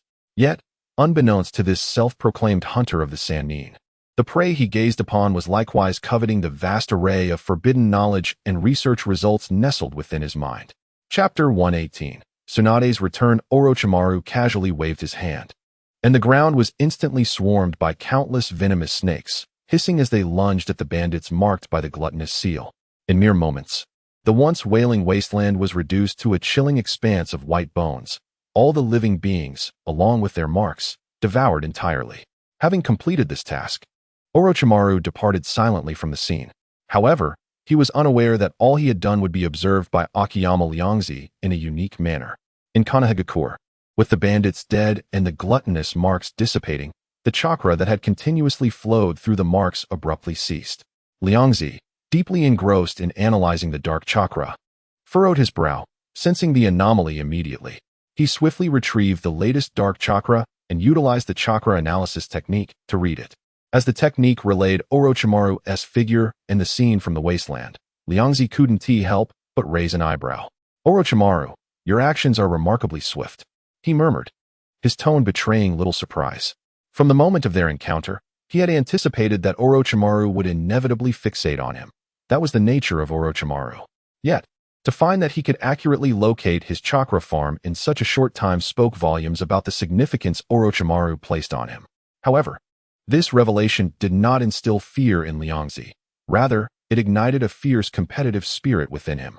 So what if Orochimaru was powerful and exceptionally intelligent? He possessed a prophetic advantage over this world, aware of many future threads and secrets. If he were to falter under such circumstances, he would deem his demise well-deserved. In the days that followed, Liangzi, equipped with the chakra analysis technique, accelerated his collection plan. Not only did he develop a wider variety of exquisite dishes, but he also opened a uniquely themed hot pot restaurant in the most bustling area of Kanahagakure. This establishment catered to a high-end clientele, primarily consisting of financially capable ninjas. This provided Liangzi with an excellent platform. He presided over the restaurant, effortlessly absorbing the appetite energy from the ninjas who came to dine, stealthily pilfering their ninjutsu and clan secrets. Simultaneously, he cleverly utilized the power of the Zero Tails to subtly stimulate and amplify the appetites of his patrons, not only rendering the collected appetite energy more potent and pure, but also significantly boosting the restaurant's revenue. It was a masterstroke, allowing him to gather ninjutsu secrets while steadily turning a profit. However, since the incident in the wasteland, Orochimaru had seemingly vanished from the face of the earth, no longer making public appearances within the village, which left Liangzi feeling somewhat helpless. With this Sannin refraining from showing himself, it became increasingly difficult for him to acquire fresh chakra samples and slow down the process of obtaining the coveted forbidden knowledge. He understood well that this dangerous serpent would never relinquish his pursuit easily. A temporary silence often heralded deeper schemes. As Liangzi managed his hot pot restaurant, he quietly heightened his vigilance, awaiting the arrival of their next confrontation. Soon, Liangzi discovered that the opportunity had arrived. On this particular day, he arrived at his hot pot restaurant as usual, overseeing the kitchen and supervising the development of new dishes while quietly absorbing the culinary enthusiasm radiating from the patrons. Just as he was engrossed in the art of chakra analysis, two familiar, boisterous voices pierced through the din of chatter. Hot pot. We're saved. Woo-woo, it's so delicious. Finally, we can enjoy hot pot again. This is the essence of true cuisine. The voices belonged to none other than the Wind God and Thunder God, the two brothers he had encountered on his journey. Hearing their excited tones, Liangzi immediately realized that these lively fellows had returned to Konoha. With their presence, it was only natural that their older sister, Tsunade, must also be back. Sure enough, not long after, a louder voice, tinged with irritation, resonated throughout the hall. You two little rascals, sneaking in to feast without waiting for your big sister? What use is it for me to support you if you don't wait for me? No sooner had her words fallen than two loud thuds echoed, followed by the exaggerated cries of the Wind God and Thunder God. Hidden behind the scenes, Liangzi couldn't help but smile slightly, opting not to reveal himself immediately, but instead focusing intently on drawing the particularly abundant culinary enthusiasm emanating from the trio. The Wind God and Thunder God were rather simple-minded. Although they provided a vast amount of chakra, it bore little valuable experience or knowledge. In stark contrast, Tsunade was entirely different. Her expertise in medical ninjutsu, extraordinary physical prowess, and the inherited secret techniques of the Senju clan contained a treasure trove of knowledge. Liangzi promptly activated his chakra analysis technique for an in-depth examination. In an instant, a deluge of medical knowledge and fragments of experience surged into his consciousness, surpassing anything he had previously acquired. His understanding and experience in the field of medical ninjutsu escalated at an astonishing rate, swiftly exceeding that of the majority of medical ninjas in the village. Soon after, the commotion from the front hall interrupted his elevation. Sir, your total comes to 188,000 Rio. Here is your bill, the staff member respectfully announced. Following this, Tsunade's incredulous exclamation rang out. No way. I didn't even feel like I ate that much. How could it be so expensive? Is this a scam? With all due respect, madam, that statement is quite misguided, the staff member replied defensively. The amount of food you and these two have consumed is equivalent to several tables worth. Tsunade glanced around, and, upon confirming this was indeed the case, her demeanor shifted as she recalled her empty wallet. Actually, I know your boss. I have invested in this establishment. I am one of the shareholders. Could you possibly offer me a discount? Huh. The staff member appeared bewildered. I have never heard of any shareholders. Sir, you're not trying to dine and dash, are you? As the words left his mouth, all eyes in the restaurant turned towards Tsunade. Under the scrutiny of so many, even her thick skin felt a twinge of embarrassment. I am Tsunade, one of the legendary three ninjas. How could I possibly dine and dash? She hastily defended herself. What I am saying is true. That brat, Chodao Liangzi, took a substantial investment from me and promised me dividends. I returned specifically to see how his business is faring. Chapter 119, New Intelligence. At that moment, Liangzi emerged from the kitchen, lifting the curtain with a smile and greeting Tsunade. Welcome back, Tsunade-senpai. Upon seeing him, her eyes lit up as if she had grasped a lifeline, and she swiftly pulled him closer.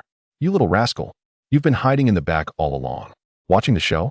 Quickly clarify with your staff that I am a major shareholder. The staff member stood frozen, astonished that this imposing female guest genuinely knew the owner. Liangzi gestured to the staff, signaling him to attend to other guests before turning back to Tsunade with a smile.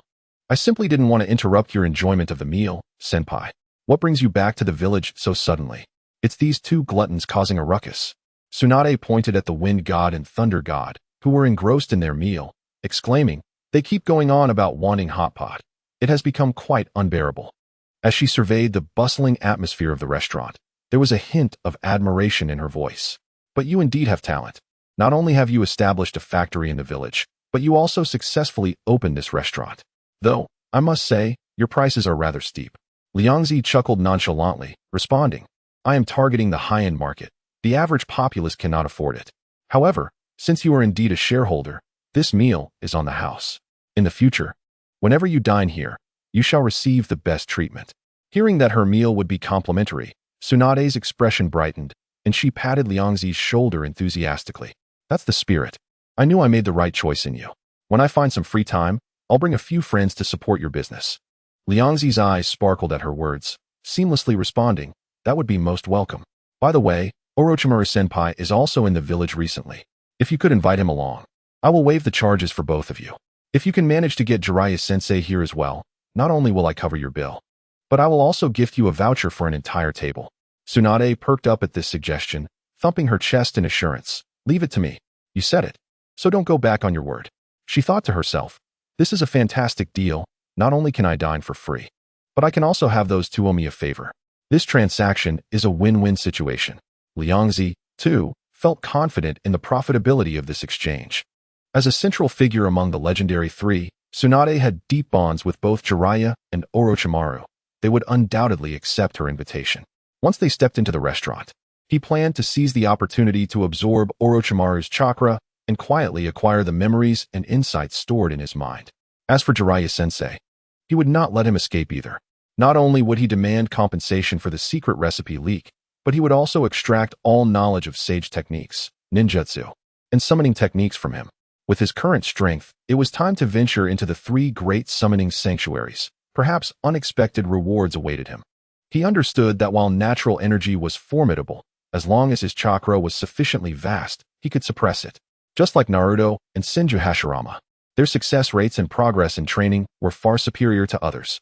He was confident that his chakra quantity would not be inferior to theirs, perhaps even surpassing it, making the practice of sage techniques a mere formality.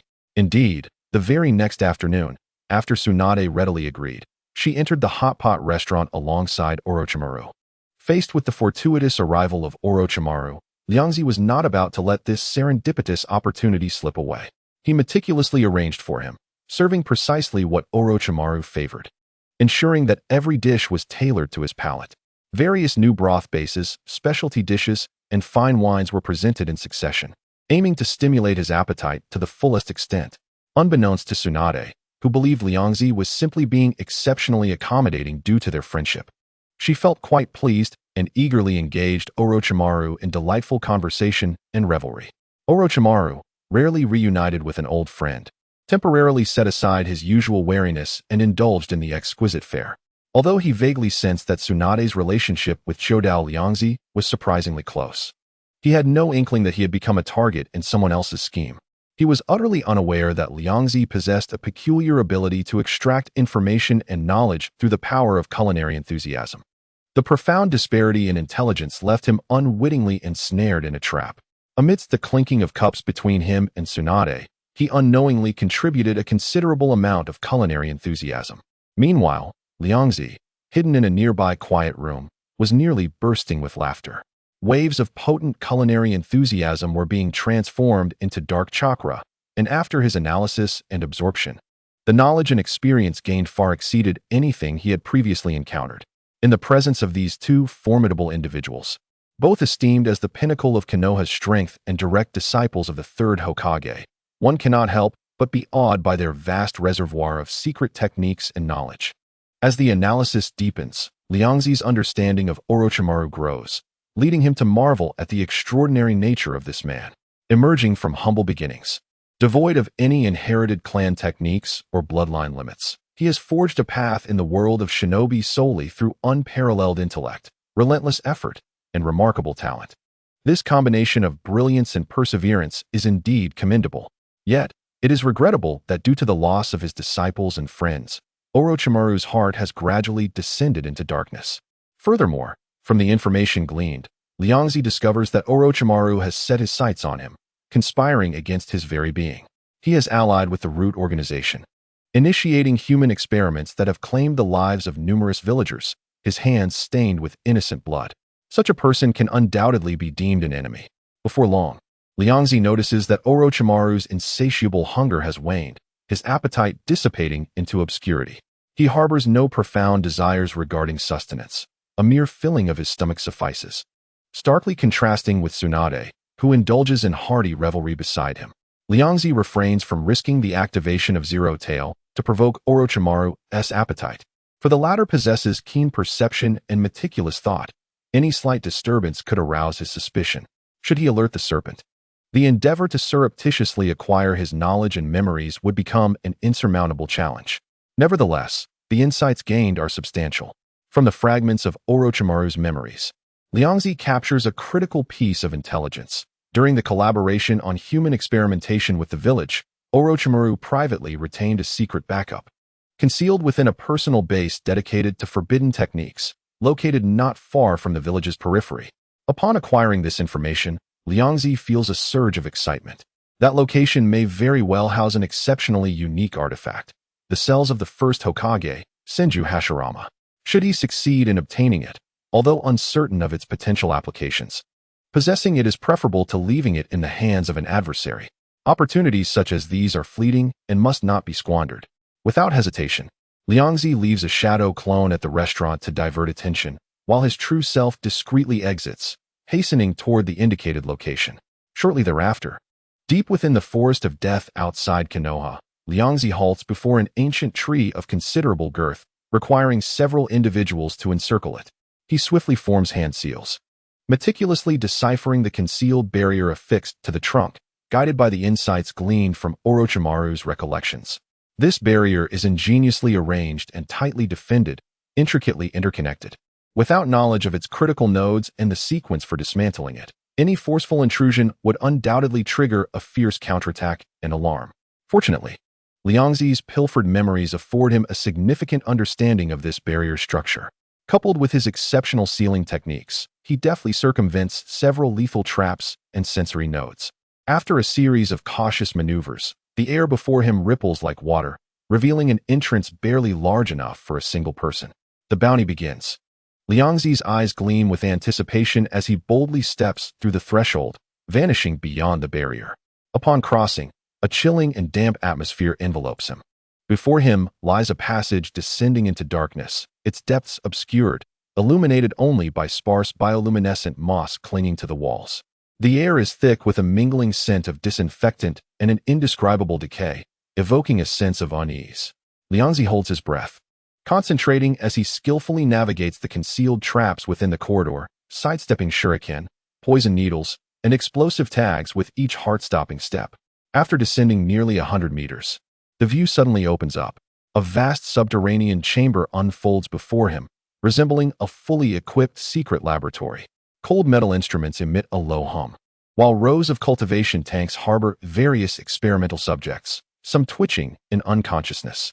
The shelves against the walls are crammed with densely packed scrolls, and the air hums with discernible energy fluctuations, indicating the presence of invaluable secret techniques. Indeed, it is no wonder that Orochimaru is lauded as the foremost scientist in the shinobi world. His collection is impressively vast. Liangzi, filled with excitement, surveys his surroundings, a thrill coursing through him at this first foray into another's domain.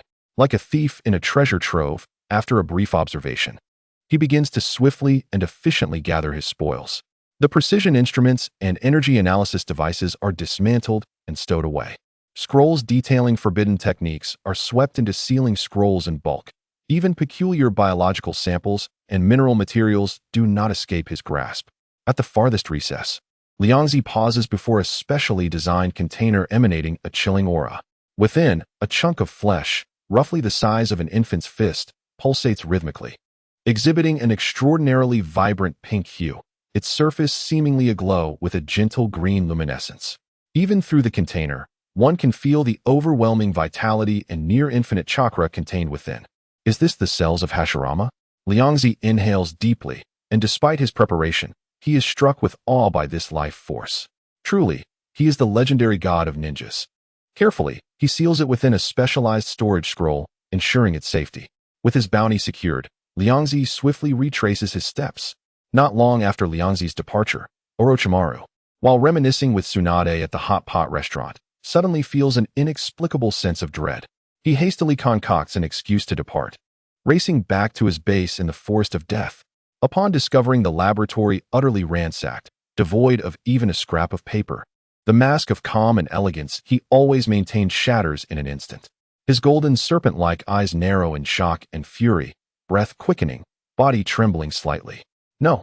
A howl, infused with sorrow and rage, reverberates throughout the vast underground space. All the instruments, the painstakingly gathered ninja techniques, especially the precious cells of Hashirama, have vanished without a trace. The composure he had upheld through countless adversities collapses entirely, and he strikes the cold metal wall with a fierce punch, leaving a clear dent. Who is it? Who has done this? He nearly grits the words through clenched teeth, his voice twisted by sheer fury. I swear, I will find you and tear you to pieces. At this moment, Orochimaru remains in the early stages of his development, far from the unfathomable and unflappable state he would attain later. His experimental research is at a critical investment phase, heavily reliant on the precision instruments and meticulously gathered secret techniques that have cost a fortune. Now, in an instant, all of it has been rendered null. Years of effort laid to waste, the immense loss gnawing at his heart, igniting his wrath. After a visceral scream of despair, he forces himself to regain composure, adopting the meticulous mindset of a researcher to reconstruct the entire event. To evade all barriers and traps with such precision, the intruder must possess an intimate understanding of his security system. Who is targeting him? Who has stolen from his base? In his mind, a flurry of faces flashed by: the loyal subordinate, the enigmatic teacher, the cunning Danzo, or the forthright Tsunade. He scrutinized each one, only to dismiss them in turn. These individuals either lacked motivation, or did not possess the requisite abilities, or simply had no opportunity to commit the crime. His thoughts fell into a stalemate, a rare sense of confusion surfacing within him. This matter was steeped in the bizarre, entirely surpassing his previous understanding. Could it be that the instruments and scrolls sprouted legs and ran away? He muttered darkly, then unleashed thousands of tiny serpents, casting an invisible net of reconnaissance to scour the perimeter of the forest of death for any suspicious traces. However, by the time night fell and the serpents returned, he had found nothing. Ultimately, he was forced to confront the harsh reality. He, Orochimaru, had been infiltrated by an unknown thief who had ransacked his base. Now that things had come to this, lamentation was futile. He must swiftly recover his losses. Orochimaru took a deep breath, suppressing the tumult of anger, and directed his thoughts towards practical issues.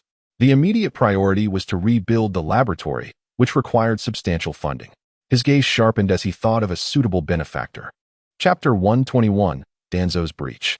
Shortly thereafter, at the Root Organization's base, Danzo examined the funding application report submitted by Orochimaru, his eyes scanning the dizzying array of zeros. His bony hand slammed onto the table, causing the teacup to rattle. What is Orochimaru attempting? Does he think the funds of the Root are as easy to come by as the wind? Danzo's voice, laced with fury, was sharp. His face flushed with a rare warmth, and he was seething with rage. Such a colossal funding request. Did he consider me a fool to be trifled with? Or does he take the Root as his personal purse? His chest heaved violently, the fire of offense burning within his single eye, as he roared into the empty room. They are all like this, nothing but parasites, all wanting to feast on my funds. How can the Root continue to operate like this? How can we protect Konoha? Orochimaru's audacious funding request struck precisely at Danzo's most sensitive nerve. Recalling the painful experience from years ago when the root was nearly bankrupted by Akimichi Choji, Danzo's anger surged anew. In recent years, he had been frugal and meticulous, painstakingly improving the financial situation of the root, and now, Orochimaru's demand felt like a knife aimed directly at the heart of his organization, threatening to plunge it into bankruptcy. Standing beside him, oil woman Ryoma lowered his head, not daring to make a sound. He was acutely aware of the lengths Danzo went to maintain the root's operations, exhausting himself over funding matters, to the point of being excessively meticulous. The amount Orochimaru was requesting was undoubtedly a challenge to Danzo's limits. At this moment, any word from him could ignite disaster. After venting his anger, Danzo, gritting his teeth against the pain, ordered his subordinates to contact Orochimaru, attempting to negotiate the funding down to 30%.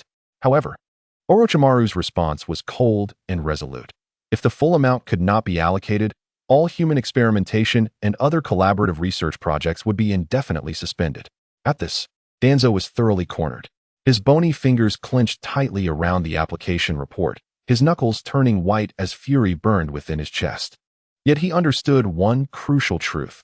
Orochimaru's unparalleled research capabilities were irreplaceable. The so-called scientific talents under his command were utterly insignificant in comparison. Without Orochimaru, many of the ambitious plans he had, especially those involving Mokutan cells and the Sharingan, would come to a halt, perhaps even be rendered futile.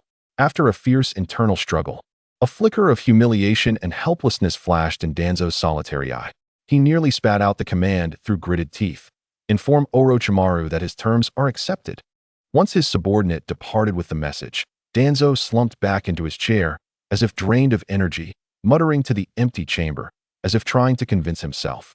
Cursed Orochimaru, enjoy your moment of triumph. Once I find a suitable replacement for you, you will be but a pawn to be discarded at will. For the grand goal of protecting Konoha, he had no choice but to choose patience and compromise once more. What were a few more years of tight living? He had endured through such frugality in previous years. If necessary, he could return to his old ways and trim expenses from various sources. He had long since accustomed himself to such a life of austerity. Observing this, oil woman Ryoma felt a wave of sorrow wash over him. The root was once again facing a funding shortage. That wretched Orochimaru had caused him to be deprived of even basic sustenance. Gazing at the substantial funds that had just been deposited into his account, Orochimaru immediately transformed into a frenzied buyer, placing orders through various discreet channels across the ninja world, racing against time to repurchase the top-tier instruments and equipment needed to swiftly rebuild his research base. Meanwhile, deep within the Akimichi clan's territory, Choji was quietly crafting a hidden laboratory for himself. Having successfully acquired the cells of Hashirama, he was eager to explore their mysteries. However, the research path he chose was entirely different from Orochimaru's. He had never considered merging these foreign cells with his own. Not only was the high failure rate and risk under current technological conditions daunting, but he was also quite satisfied with his body, which was continuously infused with chakra by the power of the Zero Tail, and felt no need to complicate matters further. His thought process was uniquely focused. Could he transform the immense life energy contained within Hashirama cells into a high-energy nutrient substance suitable for absorption? After all, consumption was the growth method he was most adept at and trusted the most. Naturally, directly consuming cellular tissue was both grotesque and unethical. Thus, he opted for a more indirect method that aligned with his culinary talents. This involved promoting the fusion of cells with plants, attempting to cultivate superior ingredients. After familiarizing himself with the sophisticated instruments he had stolen and mastering the basic operations, Choji embarked on a series of experiments. He endeavored to co-cultivate trace amounts of Hashirama's cell extract with various plant seeds and tissues, observing their astonishing catalytic effects. The results were exhilarating. The rich vitality and wood release power contained in Hashirama cells exerted an almost miraculous influence on ordinary plants. Even the slightest concentration of cellular culture fluid could make seeds sprout and grow at a visibly accelerated rate, becoming remarkably robust and full of vitality. This discovery filled Choji with ecstatic joy. He systematically gathered seeds from various common crops in the ninja world, from rice and wheat to a variety of vegetables and fruits, setting up gradient experiments from extremely low to high concentrations. After repeated trials and selections, he successfully cultivated several enhanced seeds with superior traits, greater vitality, and significantly improved nutritional value. Among them, his favorite, the sweet potato, stood out particularly. Sweet potato seedlings treated with a specific concentration of Hashirama cell fluid not only had shorter growth cycles, but their final tubers were also enormous, with a taste that was sweeter and softer, containing energy several times that of ordinary sweet potatoes, almost comparable to military food pills. As he held this hefty sweet potato, its skin shimmering with a healthy sheen, Choji's eyes sparkled with the thrill of discovery. He envisioned an endless source of chakra-infused food and an unprecedented avenue for wealth. Decidedly, he waved his hand grandly, declaring to himself, the next core business will be farming. With Hashirama cells, the various ingredients and seeds he cultivated would obliterate the food supply in the ninja world. By then, not only would he be able to eat his fill, but he would also be able to generate a continuous stream of wealth. Chapter 122, Farming and Influence. With a new development direction established, Choji promptly launched a second round of large-scale recruitment. Due to the primary focus on agricultural cultivation, the entry threshold is relatively low, leading to an influx of applicants, including many ordinary villagers eager for stable income. Liangzi, adhering to the principle of abundance, accepted nearly every candidate. If a ninja possessing chakra came to apply, he would promptly hire them, prioritizing their placement in management or technical positions. Consequently, a significant number of lower-ranking ninjas, who previously could only undertake D-rank missions with meager and arduous earnings, flocked to Liangzi's factory and the soon-to-be-established farm. The immediate consequence of this trend was a backlog of low-level tasks at the mission office, with essential duties, from finding lost cats to cleaning waterways, falling into stagnation. The news quickly reached the Hokage's office. In order to restore normalcy to the village, the beleaguered Sarutobi Hiruzen summoned Liangzi. Liangzi, Sarutobi took a puff from his pipe. His brow furrowed, and his tone carried a blend of concern and mild reproach. Do you not intend to be a ninja anymore? Why are you preoccupied with these business ventures and farming? Farming is a noble's investment or the responsibility of common farmers. As a ninja, directing all your energy towards this seems rather unbecoming. He tapped the ash from his pipe, gesturing towards a report on the desk. Look, the lower-ranking ninjas in the village have been led astray by you, all running off to farm. A plethora of low-level tasks is piling up, unattended, which is now affecting the village's fundamental operations. He had not anticipated that Liangzi's recruitment would lead to such complications. Those lower-ranking ninjas were equally lacking in resolve. Merely for some generous and stable remuneration, they abandoned the village to pursue farming. Sarutobi expressed his stern disapproval, intending to put an end to this. Liangzi immediately donned an expression of innocence and helplessness, defending himself. Hokage-sama, I merely wish to farm. Is that a transgression? Besides, what is wrong with farming? It is certainly preferable to endlessly helping people find cats or babysitting. Those tasks can be competently handled by ordinary villagers. Having rigorously trained ninjas undertake them is a waste of talent and lacks significant purpose. He shifted his tone, confidence gleaming in his eyes, and boldly proclaimed, Hokage-sama, the land I cultivate is entirely different from ordinary farming. This is, in fact, a great benefit to the village and the ninjas. And I was just about to report this to you. Upon hearing Liangzi's words, Sarutobi paused, perplexed. Beneficial to the village? What special advantage could farming possibly provide? Do not attempt to deceive me. I am not yet senile. What I cultivate is not ordinary land, Liangzi replied with a proud smile. As if performing a magic trick, from a massive scroll behind him, he summoned an object. With a thud, a gigantic sweet potato, nearly half a person's height and requiring 2 hands to embrace, appeared on the floor of the Hokage's office. Its skin was smooth and exhibited a healthy purplish-red hue, subtly emanating a robust vitality and peculiar energy fluctuation. This astonishing size startled even the seasoned Sarutobi, who instinctively adjusted his Hokage hat and leaned in for a closer examination. Is this what you intend to cultivate? Its size is indeed remarkable, but what specific effects does it possess? Initially set to admonish Liangzi, Sarutobi's curiosity was piqued upon witnessing such a peculiar object. Liangzi patted the enormous sweet potato, as if demonstrating a rare treasure. Its size was merely one of its most inconspicuous advantages. The most crucial aspect was the high nutritional value and energy it contained. Consuming such a sweet potato would provide stamina and chakra recovery effects comparable to a high-quality soldier pill. Upon hearing Liangzi's claims, Sarutobi's body involuntarily tensed, a look of astonishment crossing his face. Soldier pills are costly and serve as essential supplies for ninjas on missions, typically reserved for critical moments. If what Liangzi said was true, this superfood capable of large-scale cultivation held immeasurable strategic significance. Sarutobi's gaze sharpened instantly. A remarkable find. Indeed beneficial for both the village and the ninjas. Initially, Sarutobi had believed Liangzi was merely being foolish.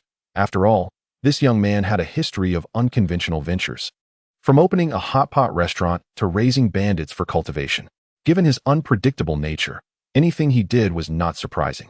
However, he never expected Liangzi would be cultivating such an energy-rich, super sweet potato. The strategic value of this discovery rendered all previous concerns regarding unattended low-level tasks trivial.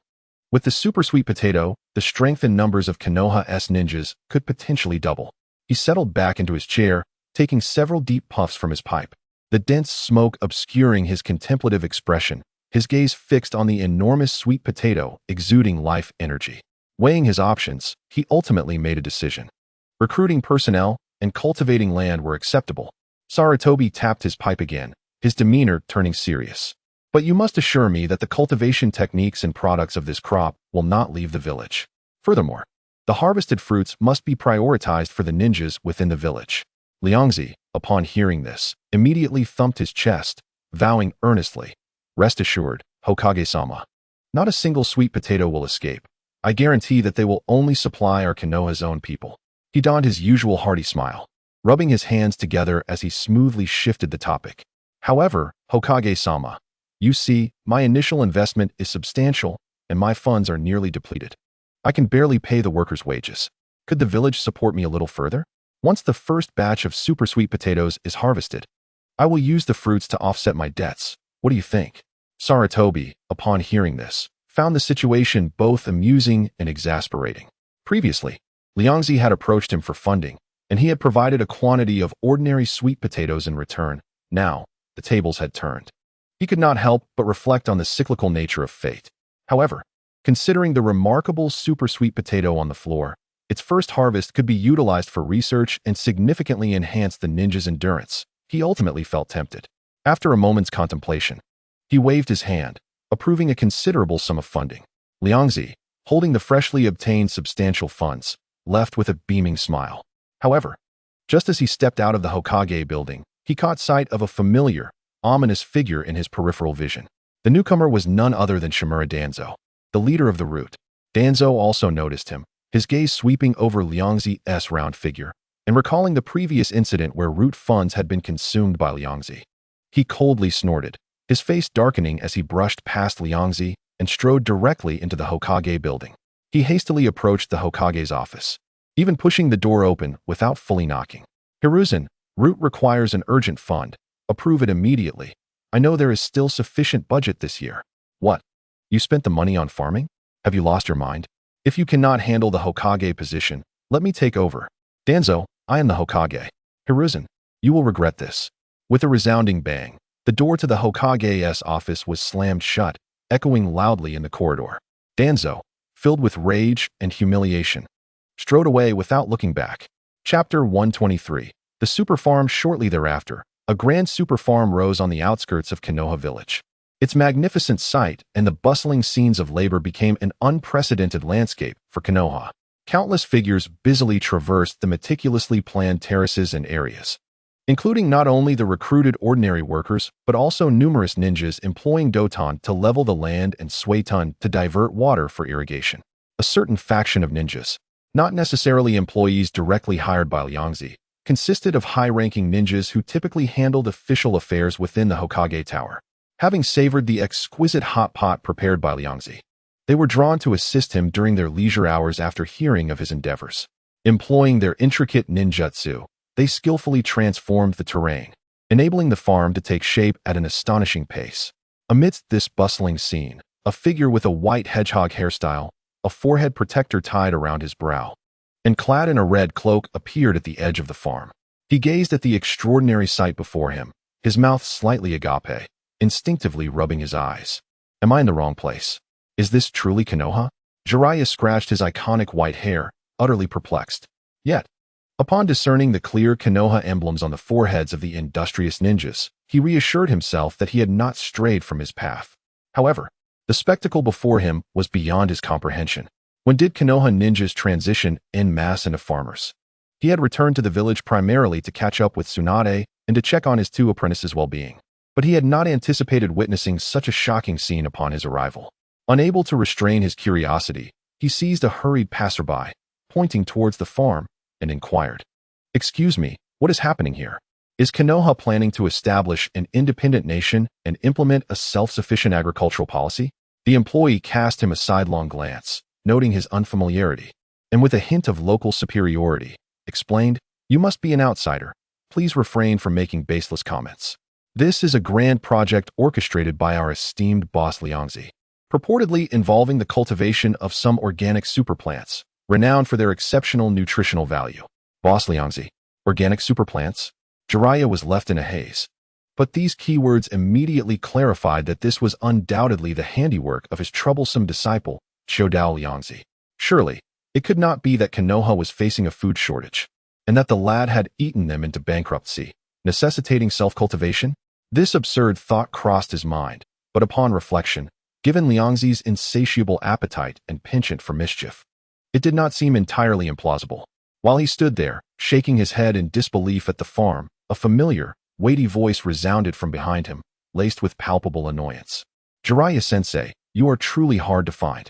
Startled, Jiraiya whipped around to behold a stout young man charging towards him at an incongruous speed, the ground trembling slightly beneath him.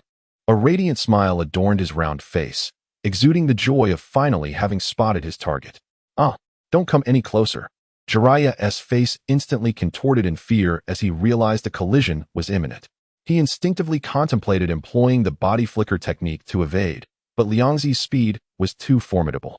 No sooner had he decided to act than the massive figure had barreled into him.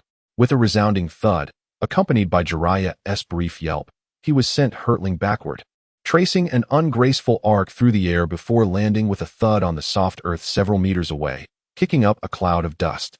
Liangzi came to a halt, dusting off the non-existent particles from his attire, gazing down at Jiraiya sprawled in a starfish position on the ground with a broad, innocent smile. "Sensei, it has been far too long. I've missed you dearly. This time, there's no escaping." Hearing the tone filled with grievance, Jiraiya involuntarily shivered. He grimaced as he rose from the ground, rubbing his aching back while forcing an awkward smile. "Liangzi, I had to leave suddenly due to an urgent mission," he assured. "Rest assured, this time I won't sneak away." Though he vocally affirmed his commitment, internally he lamented. It was clear that Liangzi still harbored resentment over the incident where Jiraiya carelessly published the secret recipe for his cherished dish, which subsequently circulated throughout the ninja world. It seemed unlikely that Liangzi would let him off easily this time. Liangzi's eyes, slightly squinted by his round face, sparkled with earnest determination. "That is splendid.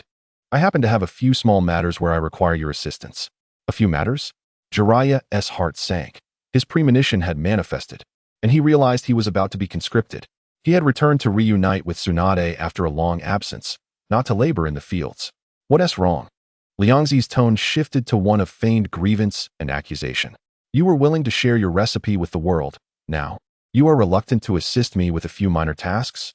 This statement struck a sensitive chord with Jiraiya, causing him to deflate like a punctured balloon, his shoulders slumping as he sighed. All right, just tell me what you need, and I will comply." He could only hope that this disciple would show some mercy and refrain from exhausting him entirely. Liangzi's face brightened instantly, his smile dazzling.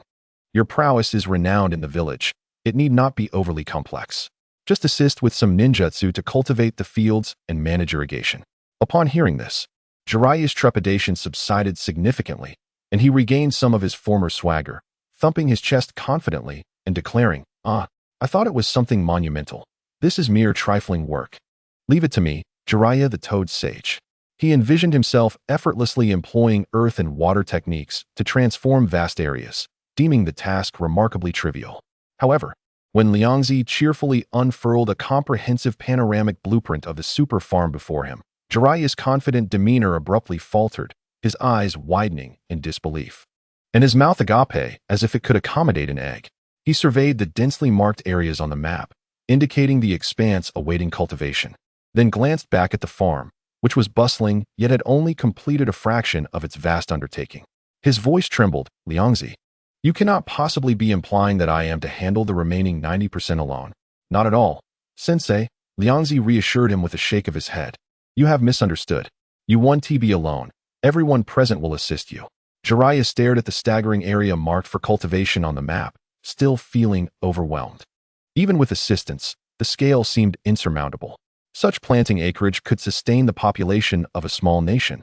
That is precisely why I need you, Sensei, Liangzi continued, his face adorned with an innocent smile, coaxing. You are the contract holder of Mount Myaboku, are you not? You could summon a few toads to lend a hand. I have heard you can summon toads as large as mountains. With their help, this workload would be a mere trifle. Jiraiya stroked his chin, sensing some merit in this reasoning. Yet, he pondered whether it was somewhat beneath the dignity of the esteemed toads of Mount Myaboku to engage in agricultural labor. Just as he hesitated, Liangzi presented an irresistible argument. I have long admired your summoning technique, Sensei. It is your signature ninjutsu. This opportunity would be perfect for me to witness it firsthand and learn a bit from you. Upon hearing this, Jiraiya resignedly spread his hands, exhaling a long sigh. Very well, you've worn me down. I will set aside my pride and summon my friends from Mount Myaboku to assist. He mused internally that this disciple was relentless, not only failing to honor his teacher, but also finding creative ways to make him toil. He solemnly retrieved an ancient and enigmatic summoning contract scroll, upon which the emblem of Miao Mushan was prominently inscribed. Pay heed, young one. This is the contract scroll. Simply inscribe your name upon it, and the blood pact will be established, granting you the qualification to summon the toad of Miao Mushan. A gleam of determination sparkled in Liangzi's eyes as he stepped forward without hesitation, using his chakra to inscribe his name on the scroll. At the very moment his name was completed, his immense spiritual energy sharply sensed a seemingly minuscule thread connecting him to a distant and colossal existence. The sensation was both profound and ineffable. Follow my lead. The hand seals are high. Su, Yu, Shun, wait for the summoning technique. Jiraiya elucidated as he bit his thumb, rapidly forming the seals, then forcefully pressed one hand onto the ground. Black runes instantly spread from the center of his palm, accompanied by a thunderous boom and a cloud of smoke, revealing a gigantic crimson toad, formidable as a small mountain, before the astonished crowd. Its skin was adorned with irregular bumps and dark stripes, and a menacing scar on its forehead added to its fierce demeanor, while it held a massive pipe in its mouth, surveying the surroundings with a proud glare. Jiraiya, why the rush to summon me? What is it? The deep, resonant voice of Toad Bunta echoed, as wisps of white smoke billowed from his pipe, his gaze fixated on the summoner. Jiraiya scratched his head, somewhat sheepishly gesturing around. Bunta, I summoned you to ask for your assistance. The area is far too vast for me to organize alone. I would appreciate your help in leveling it.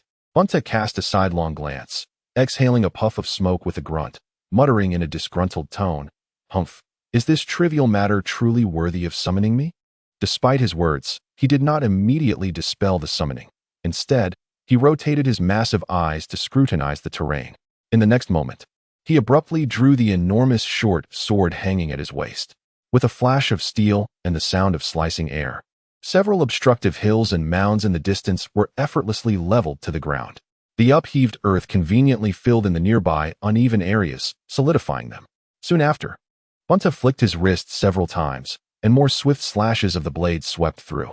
A vast expanse of shrubs, weeds, and even small trees were severed at their bases, swept aside with remarkable precision, within mere moments.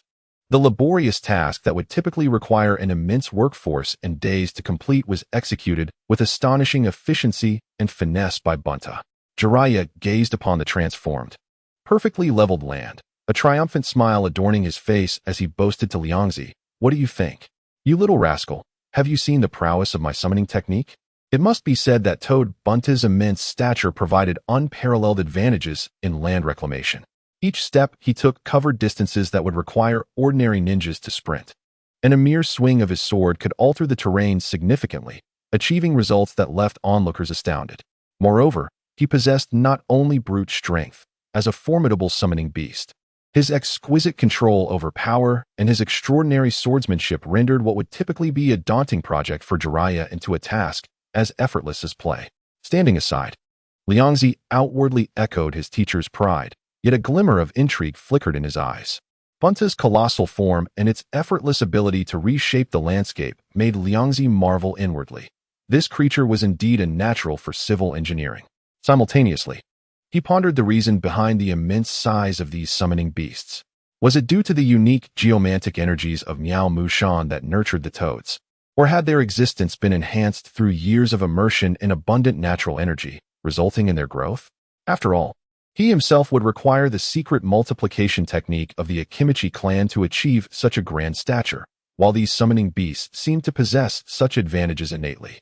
Foolish Jiraiya, do not summon me for such trivial matters again, grumbled Toad Bunta, displeased, as he puffed on his pipe and, with a loud pop, transformed into white smoke. Returning to Miao Mushan, Jiraiya, unperturbed by the reprimand, seemed accustomed to it, merely chuckling. He turned to Liangzi with pride. What do you say? This is Toad Bunta, my closest companion. Few have the honor of summoning him. Ha ha ha, you didn't expect me to add another chapter, did you? Still 59 chapters to go, the future is promising. Chapter 125. Battle with Toad Bunta. As a time traveler, Liangzi understood the significance of the bond between a person and their summoned toad. When Jiraiya was practicing the summoning technique, he inadvertently fell into Miao Mushan and encountered Bunta, who was locked in a standoff with the Serpent of 1,000. Without hesitation, Jiraiya came to Bunta's aid, and together they repelled the serpent, forging a deep bond. This connection allowed Bunta to respond to Jiraiya's summons multiple times during the subsequent Ninja World War, becoming a reliable combat partner. Witnessing the convenience and strength of the summoning technique ignited Liangzi's desire to attempt it himself. Teacher, let me give it a try, he exclaimed, recalling the sequence of hand seals and the flow of chakra that Jiraiya had just demonstrated. He bit his finger, drew a mark in his palm, and swiftly formed the seals. Hi, Su Yu Shun Wei. Summoning technique. With a loud proclamation, a torrent of chakra surged into his palm, infusing the technique with a mysterious contractual essence. Boom! A sound even louder than Jiraiya's summoning erupted, and dense white smoke enveloped a vast area, the strong gusts of wind causing nearby onlookers' clothes to flutter. Liangzi distinctly felt a considerable amount of chakra being drawn from his body. As the smoke gradually dissipated, a colossal, crimson figure, pipe in mouth, appeared before them with a mix of astonishment and irritation. It was none other than Toad Bunta, who had only recently returned to Miao Mushan. His enormous orange pupils scanned the area in bewilderment before locking onto Jiraiya. Jiraiya, why have you summoned me again? Jiraiya, faced with the familiar summons, shrugged his shoulders in resignation. Bunta, this time it's not me. It's my disciple, Xiao Dao Liangzi. He gestured toward Liangzi, indicating the true summoner. Bunta shot a glance at Liangzi, seemingly taken aback, with a visible vein pulsing on his forehead, his tone laced with incredulity and irritation. Jiraiya, are you pulling my leg? This kid is far too young. How could he possibly possess the ability to summon me?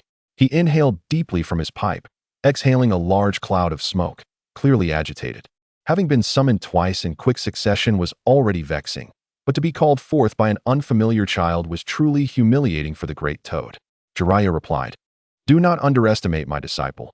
His potential is truly remarkable, and I cannot guarantee I could defeat him myself. Upon hearing this, Toad Bunta's interest was piqued as he turned to scrutinize Liangzi closely. After all, according to the prophecies of the sage of Miao Mushan, Jiraiya was destined to take on a child who would change the ninja world. Could this extraordinary little chubby boy be the prophesied one? Young man, I shall grant you a chance. If you can impress me, I will consider becoming your summoning beast from now on. Hearing Bunta's proposition, Liangzi felt a stirring within him. The opponent possesses formidable strength, rivaling even the tailed beasts. If one could subdue such a being, it would indeed be a tremendous asset. Moreover, engaging in combat with such a colossal summoning beast presents a novel experience, providing an opportunity to test the limits of one's own abilities. Very well. I accept your challenge, Liangzi stated decisively. As soon as the words left his lips, he took a step forward. In the next moment, his already robust physique expanded rapidly. The audible sounds of bones stretching and muscles tautening resonating clearly.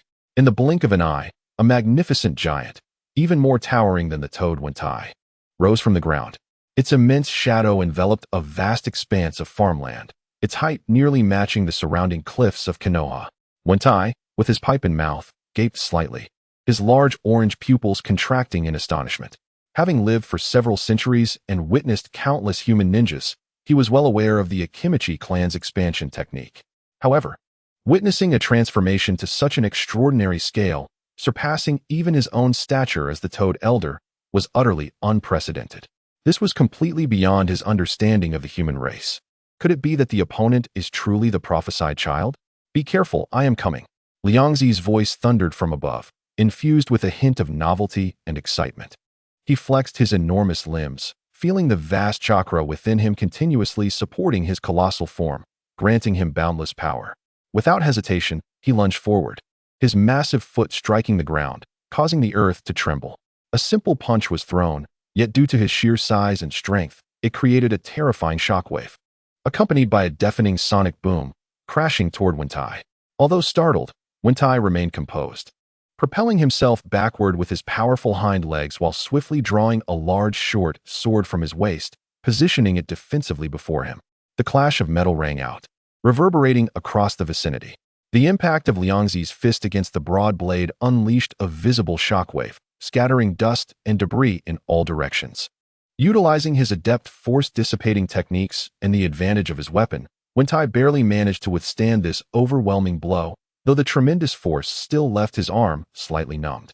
In response to Liangzi's relentless barrage of punches and kicks, akin to a tempest, Wentai showcased the profound experience of a seasoned summoning beast.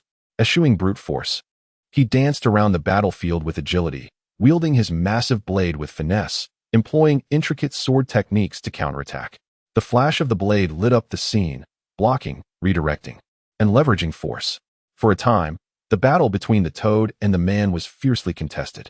The wind from the punches howled, and the aura of the blade surged, each collision erupting with a thunderous boom that resonated painfully in the ears of the distant onlookers. This earth-shattering spectacle had already captured the attention of the ninjas within Konoha. What is that creature? Has a giant summoning beast invaded? What a terrifying size. Wait, the other one seems to be human? Is that Liangzi? The opponent he faces is none other than Jiraiya-sama's summoning beast, Wentai. Why are they fighting? Is Liangzi that powerful? How did we not notice this before? The ninjas leaped to higher ground to observe, unable to suppress their exclamations of astonishment. Once they confirmed that both combatants were their own, their initial tension dissipated, replaced by a purely spectator's curiosity, with some even beginning to comment and speculate. After all, both were ninjas of Konoha, and it appeared they were not fighting to the death, likely engaging in a friendly spar. Given that it was merely a spar, they felt at ease to watch. At the center of the battlefield, Liangzi, leveraging his immense size and strength, maintained the upper hand. His attacks were powerful and sweeping, each punch and kick imbued with the force to shatter mountains and split rocks, forcing Wentai to retreat and evade, appearing quite beleaguered. Wentai, however, found himself in a predicament. Having dominated the ninja world for years with his sheer size and power, he had never experienced such humiliation. Now, the tables had turned, and he found himself the one being overshadowed, igniting a fierce indignation within him. Chapter 126. Defeating Wentai, you insufferable brat. Do not underestimate me.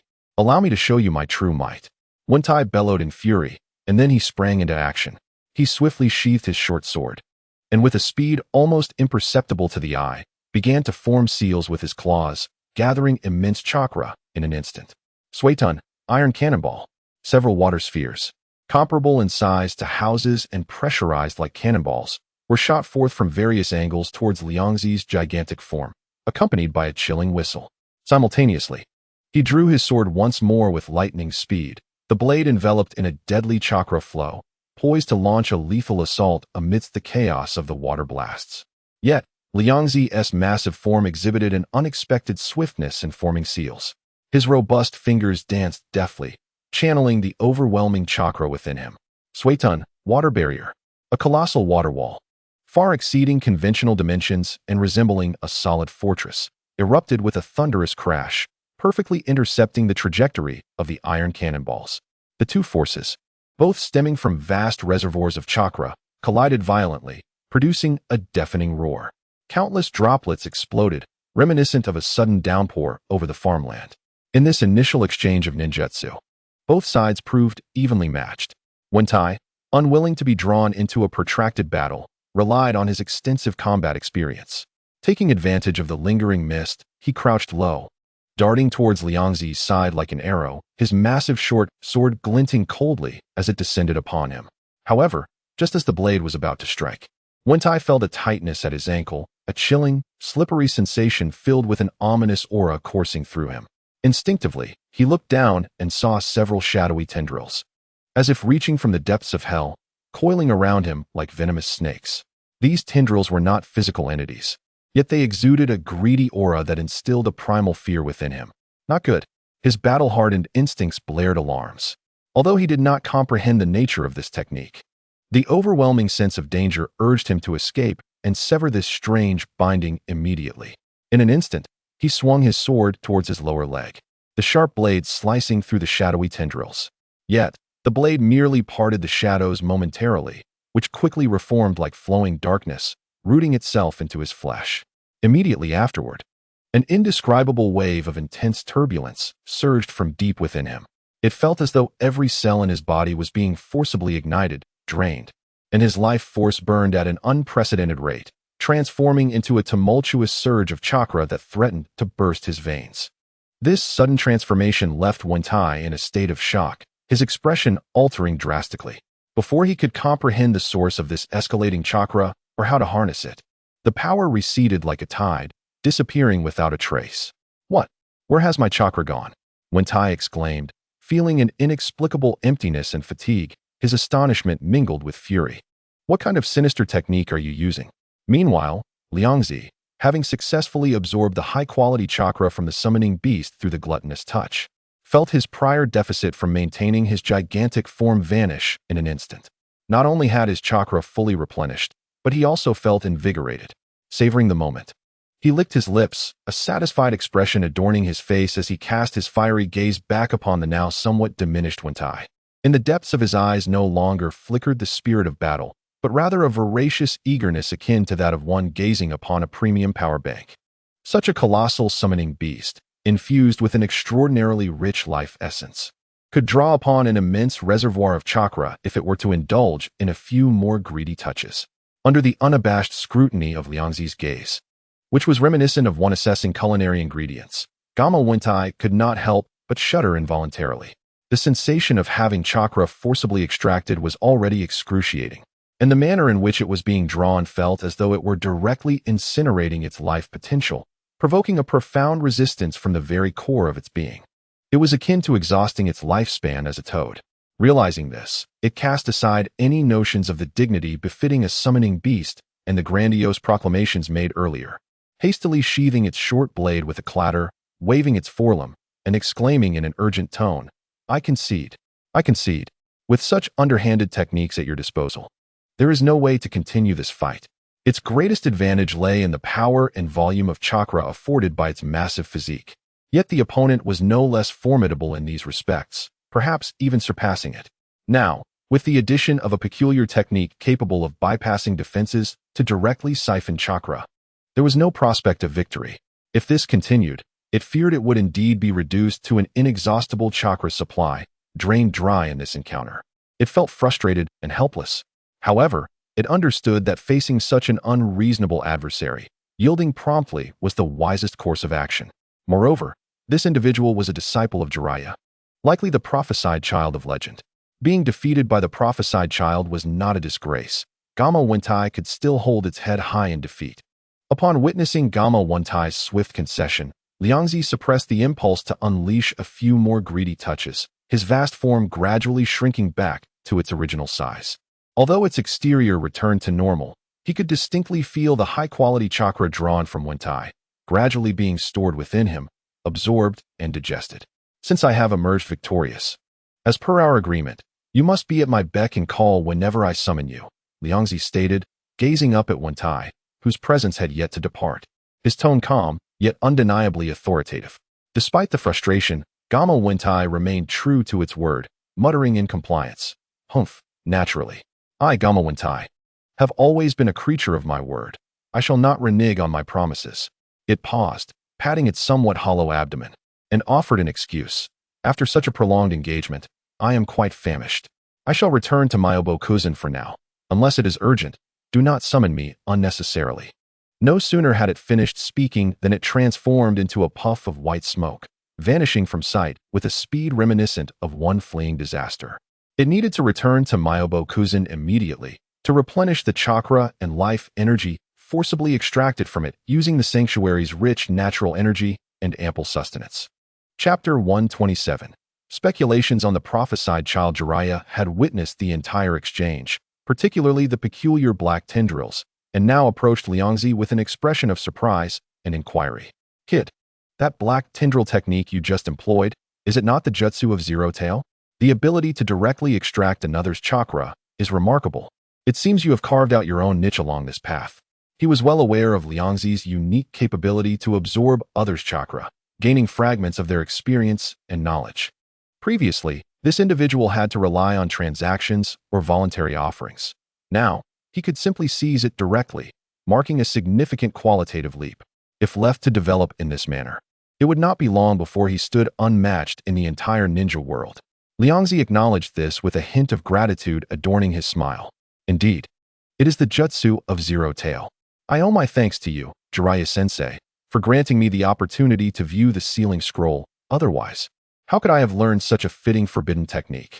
His words bore a substantial measure of sincerity. Had Jiraiya not facilitated access to the sealing scroll, he would have found it exceedingly difficult to encounter such a compatible forbidden technique like Zero Tail. Without Zero Tail as his core ability, he would never have attained his current level of rapid growth. It could be said that at least half of his apparent strength today was founded upon Jiraiya's earlier assistance. Upon hearing this, Jiraiya's earlier embarrassment at One Tai's defeat dissipated entirely, his chest puffing out as he placed his hands on his hips, a beaming pride etched upon his face. Ha ha ha. Of course. Just look at who taught you.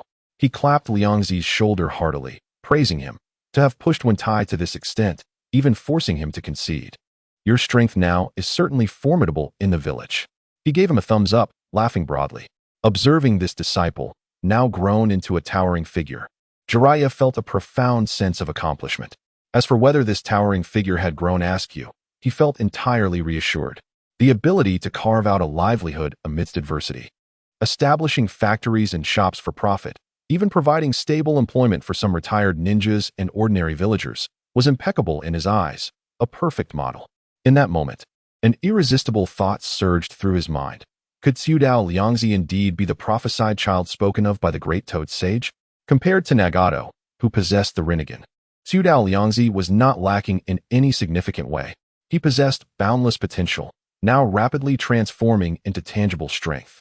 Should this trend continue, surpassing the first Hokage, Senju Hashirama, and becoming the new god of the ninja world was not beyond the realm of possibility. As long as he held goodwill and was willing to guide the world, perhaps he could indeed bring lasting peace to this war-torn ninja realm. Lost in this delightful reverie, Jiraiya's thoughts were soon interrupted by reality. As Liangzi prepared to depart, he casually remarked, "Sensei, I inadvertently disrupted the terrain during our battle. When you have time, please help restore it. I must return to reflect on the insights gained from our recent skirmish." Jiraiya's smile froze instantly, gradually faltering. He gazed at the nearby landscape, ravaged by the clash of titans, now a chaotic mess of craters and even new ponds and marshes. A wave of intense desire to utilize the body flicker technique and escape surged within him. Nevertheless, he ultimately stayed. After all, having made a promise, he must fulfill it. Such was his ninja way. Meanwhile, Liangzi, having left the farm, sought a quiet location to employ the chakra analysis technique. Meticulously examining the chakra he had siphoned from Gamma One Tai in hopes of uncovering fragments of information regarding the sacred land of Myobokuzen and sage training. However, after a brief analysis, he found himself somewhat at a loss, realizing that the memory information contained within Gamma One Tai's chakra was exceedingly scant. Aside from the daily practice of swordplay and a few water-style techniques, the majority revolved around the leisurely routine of eating and sleeping at Myobokuzen. A monotony that was astonishingly predictable. It seemed that to acquire core intelligence regarding the three great summoning sanctuaries and learn sage techniques, a personal visit to Myobokuzen was imperative. With this in mind, Liangzi set his sights on Myobo-Kuzan. On the other hand, Jiraiya eventually sighed and began the arduous task of filling in the most conspicuous pit with earth release. Once this laborious task was completed, he eagerly sought out Tsunade and Orochimaru, orchestrating a rare gathering of the three legendary ninjas. Upon receiving the invitation, Tsunade readily accepted. Meanwhile, Orochimaru, who had just experienced a painful heist, remained vigilant. He was deeply concerned that his newly acquired equipment, which had yet to warm up, would suffer a similar fate.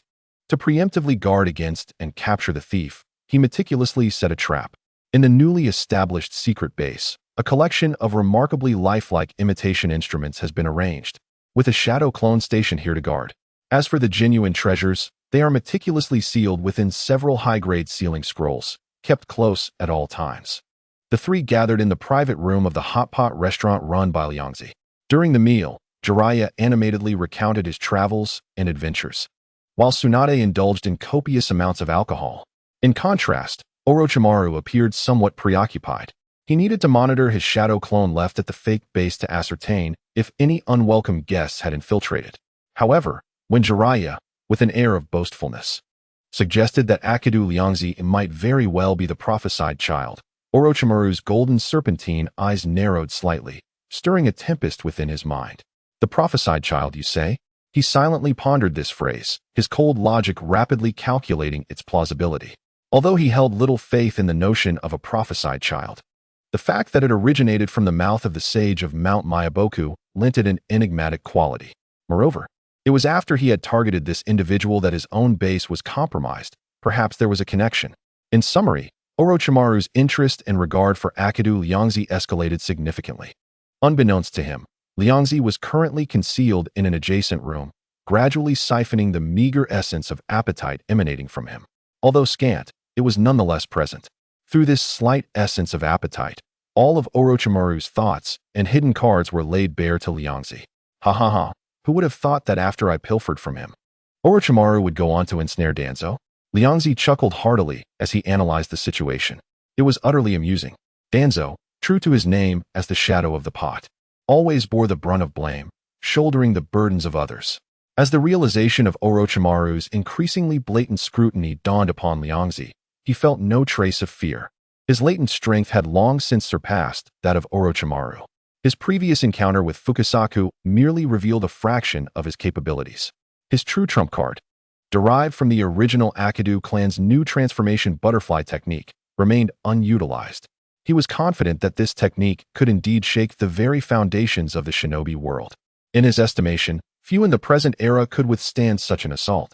Some had already perished, Senju Hashirama. Others were aging, Uchiha Madara. And yet others had yet to mature and posed little threat. Therefore, if he chose to act, it would undoubtedly be cataclysmic. While continuously analyzing the chakra from various sources, he sharply detected a thread of information. Orochimaru had developed a keen interest in his super farm and was planning to send individuals to infiltrate and gather intelligence. Liangzi was already prepared for this eventuality, for he understood the significance of his super farm and knew it would inevitably attract the attention of numerous factions. His countermeasure involved utilizing the aggressively enhanced plants, fortified with Hashirama cells, to construct a formidable defense. His seed bank contained not just high-yield crops and delectable fruits and vegetables, but also a selection of specially screened and enhanced, highly aggressive plant variants. He intended to densely plant these dangerous combat plants, such as the massive pitcher plant capable of emitting paralyzing spores, the iron-strong bloodthirsty vine, and the razor-sharp petaled blade flower, around the periphery of the farm. He referred to this as the Shinobi World's version of Plants vs. Ninjas. Any intruder without permission would face the ferocious onslaught of these extraordinary plants. Only those marked with the gluttony seal could traverse this perilous territory freely. In this manner, he could effectively weed out spies and ensure that the techniques related to his supercrops and seeds did not leak. As time passed, the night deepened. The gathering of the three shinobi extended for quite some time before they eventually parted ways, each enveloped in a sense of nostalgia. For Liangzi, this gathering was equally fruitful. The dark chakra he derived from the appetite essence he siphoned from the trio brought him a wealth of ninja experience and ninjutsu knowledge. Although much of it overlapped with his existing repertoire, the process of revisiting old material deepened his understanding and refined his system. A few days later, the Grand Super Farm was finally completed. Liangzi first marked all core workers with the gluttony seal, establishing an internal identification barrier. Subsequently, he distributed various seeds, having been soaked in diluted Hashirama cell fluid and having undergone beneficial evolution, to the workers, igniting a fervor of planting activity. This large-scale and mysterious agricultural endeavor quickly captured the attention of various factions. After all, why impose sealing techniques on mere farming? Initially disinterested, numerous ninja villages and underground organizations, upon noticing the peculiarities, could no longer restrain themselves and dispatched numerous spies to attempt infiltration for intelligence and samples. However, these meticulously disguised spies, once they mingled with the workers and were marked with the gluttony seal, would have their chakra characteristics and memory fragments immediately detected and analyzed by Liangzi, unveiling their identities. Ninjas affiliated with prominent clans in Konoha and the Roots were ruthlessly expelled, while spies from other villages or nations were directly handed over to Konoha's interrogation department and prison. In a short span, Konoha's prison and interrogation department became overcrowded. This overwhelmed the guards and interrogators such as Yamamoto Kaiji and Marino Ibiki, leaving them feeling quite frazzled. The sheer number of spies was far beyond their imagination. At the same time, they developed a profound curiosity regarding Liangzi's precise method of identifying spies. They had never encountered someone able to exhibit such terrifying accuracy in espionage detection. His efficiency even surpassed that of their professionally trained interrogation experts. Little did they know that Liangzi's ability to identify spies stemmed partly from the gluttony seal's capacity to siphon chakra, and partly from the experience and knowledge fragments absorbed from these interrogation experts. Without this, he would not have been able to so easily unearth those meticulously disguised spies. Under Liangzi's management, Konoha conducted a large-scale internal espionage purge. After eliminating numerous embedded threats, the planting activities of the super farm could finally proceed in a relatively stable environment. The specially treated super seeds, enhanced by Hashirama-S cells, were sown and soon broke through the soil, exhibiting astonishing vitality. Their growth rate far exceeded that of ordinary crops, with stronger plants, thicker leaves, and vibrant colors, unmistakably distinguishing them as extraordinary specimens. Within just a few days, what had once been a barren farm transformed into a sea of plants. This extraordinary spectacle, transmitted through various channels to the outside world, only served to further stimulate the greedy instincts of various factions. Look, Konoha indeed possesses treasures. In pursuit of the secrets behind the super farm, various factions dispatched more elite personnel to infiltrate Konoha. However, this time they learned their lesson, opting not to disguise themselves as workers to infiltrate, which would be akin to walking into a trap.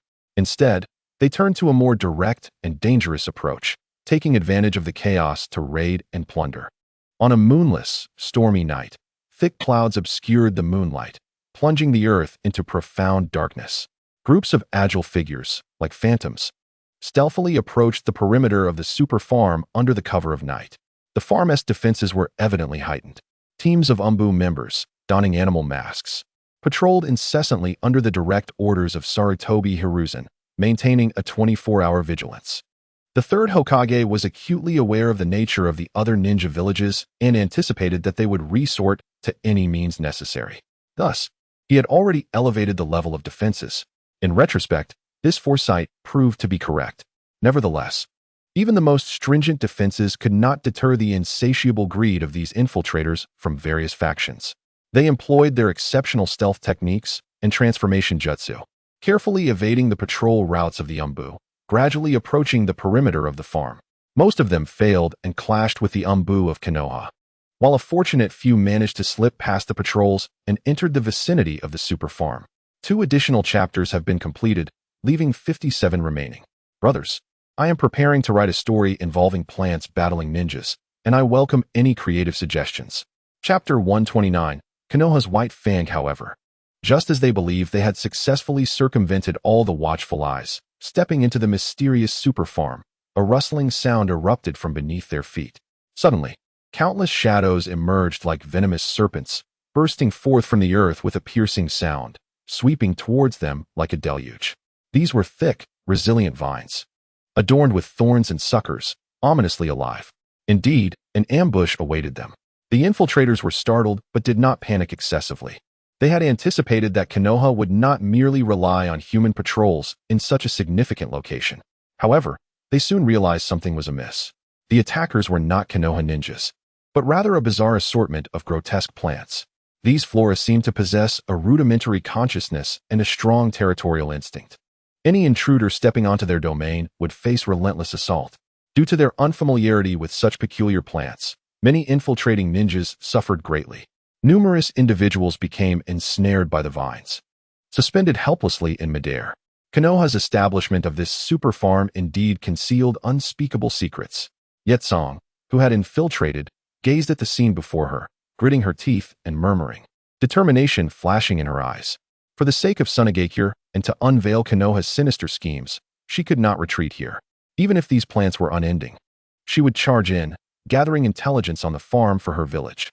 She unleashed her fire release, igniting the vines and monstrous man-eating flowers ahead with precision, forging a charred path through the verdant hell. The effectiveness of her fire release against the plants was evident, enabling her to advance with great difficulty.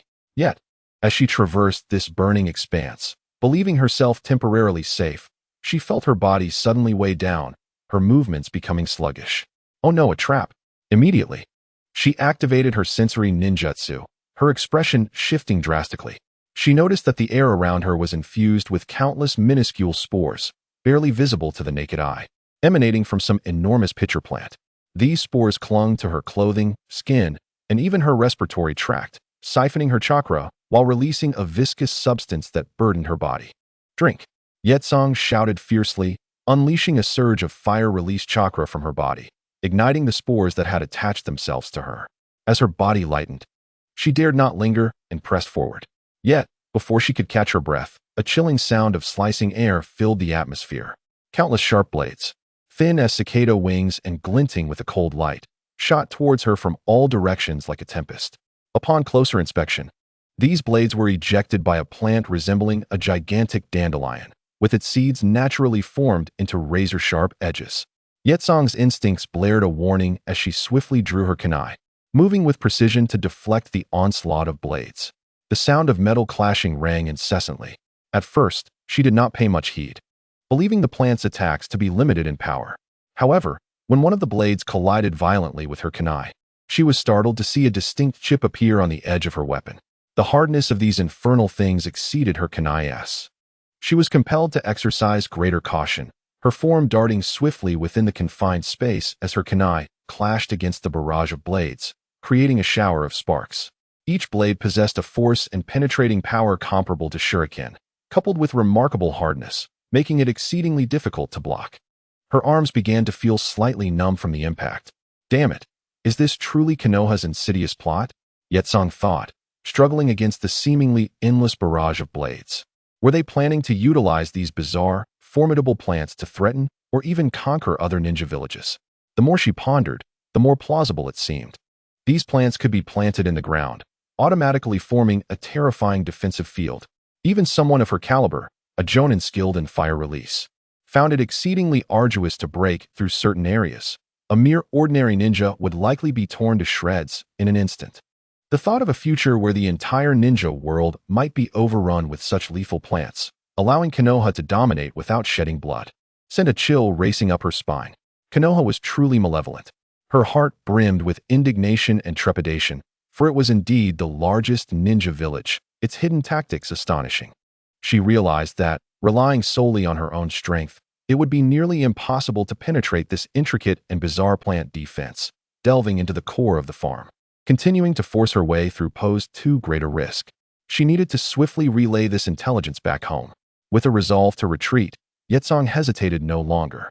She unleashed her fire release once more, forming a massive fire ring that momentarily repelled the surrounding plant attacks and rapidly retreated along her path, struggling to escape. She must convey the startling intelligence that Konoha was cultivating super weapon plants back to Sunagakure. Yet, just as she attempted to retrace her steps, the fierce sounds of battle and explosions that had accompanied her earlier had fallen into a profound silence, leaving behind an eerie stillness.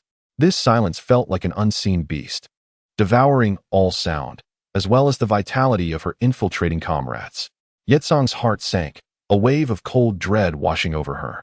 This operation was a tacit joint assault by the 4 major ninja villages, with each participant being a seasoned expert of formidable strength.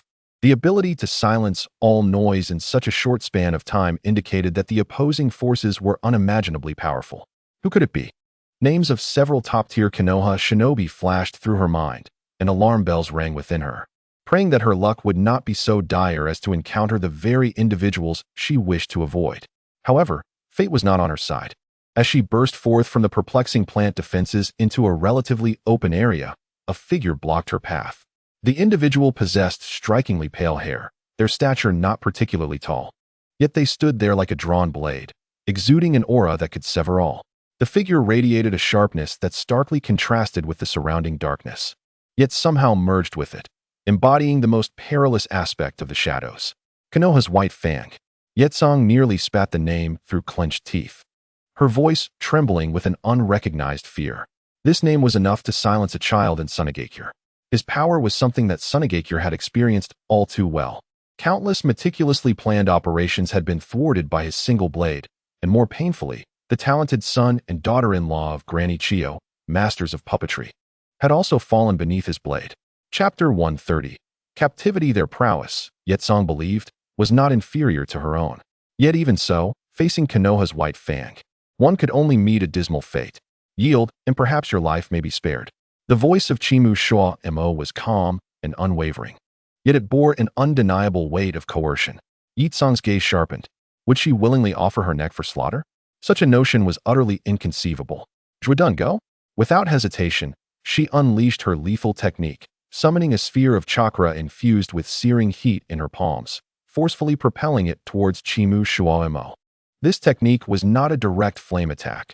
Rather, it operated by instantaneously releasing extreme heat, evaporating the moisture within her opponent's body, rendering them a desiccated corpse in an instant. An exceedingly perilous maneuver. Chimu Shua Mo's expression tightened, clearly aware of the technique's formidable nature, and he did not dare to confront it head-on. With a swift movement, he deftly sidestepped several zhong, evading the searing zone's grasp. However, at that very moment, Yitsong surged forward like an arrow released from its bow, attempting to break past him.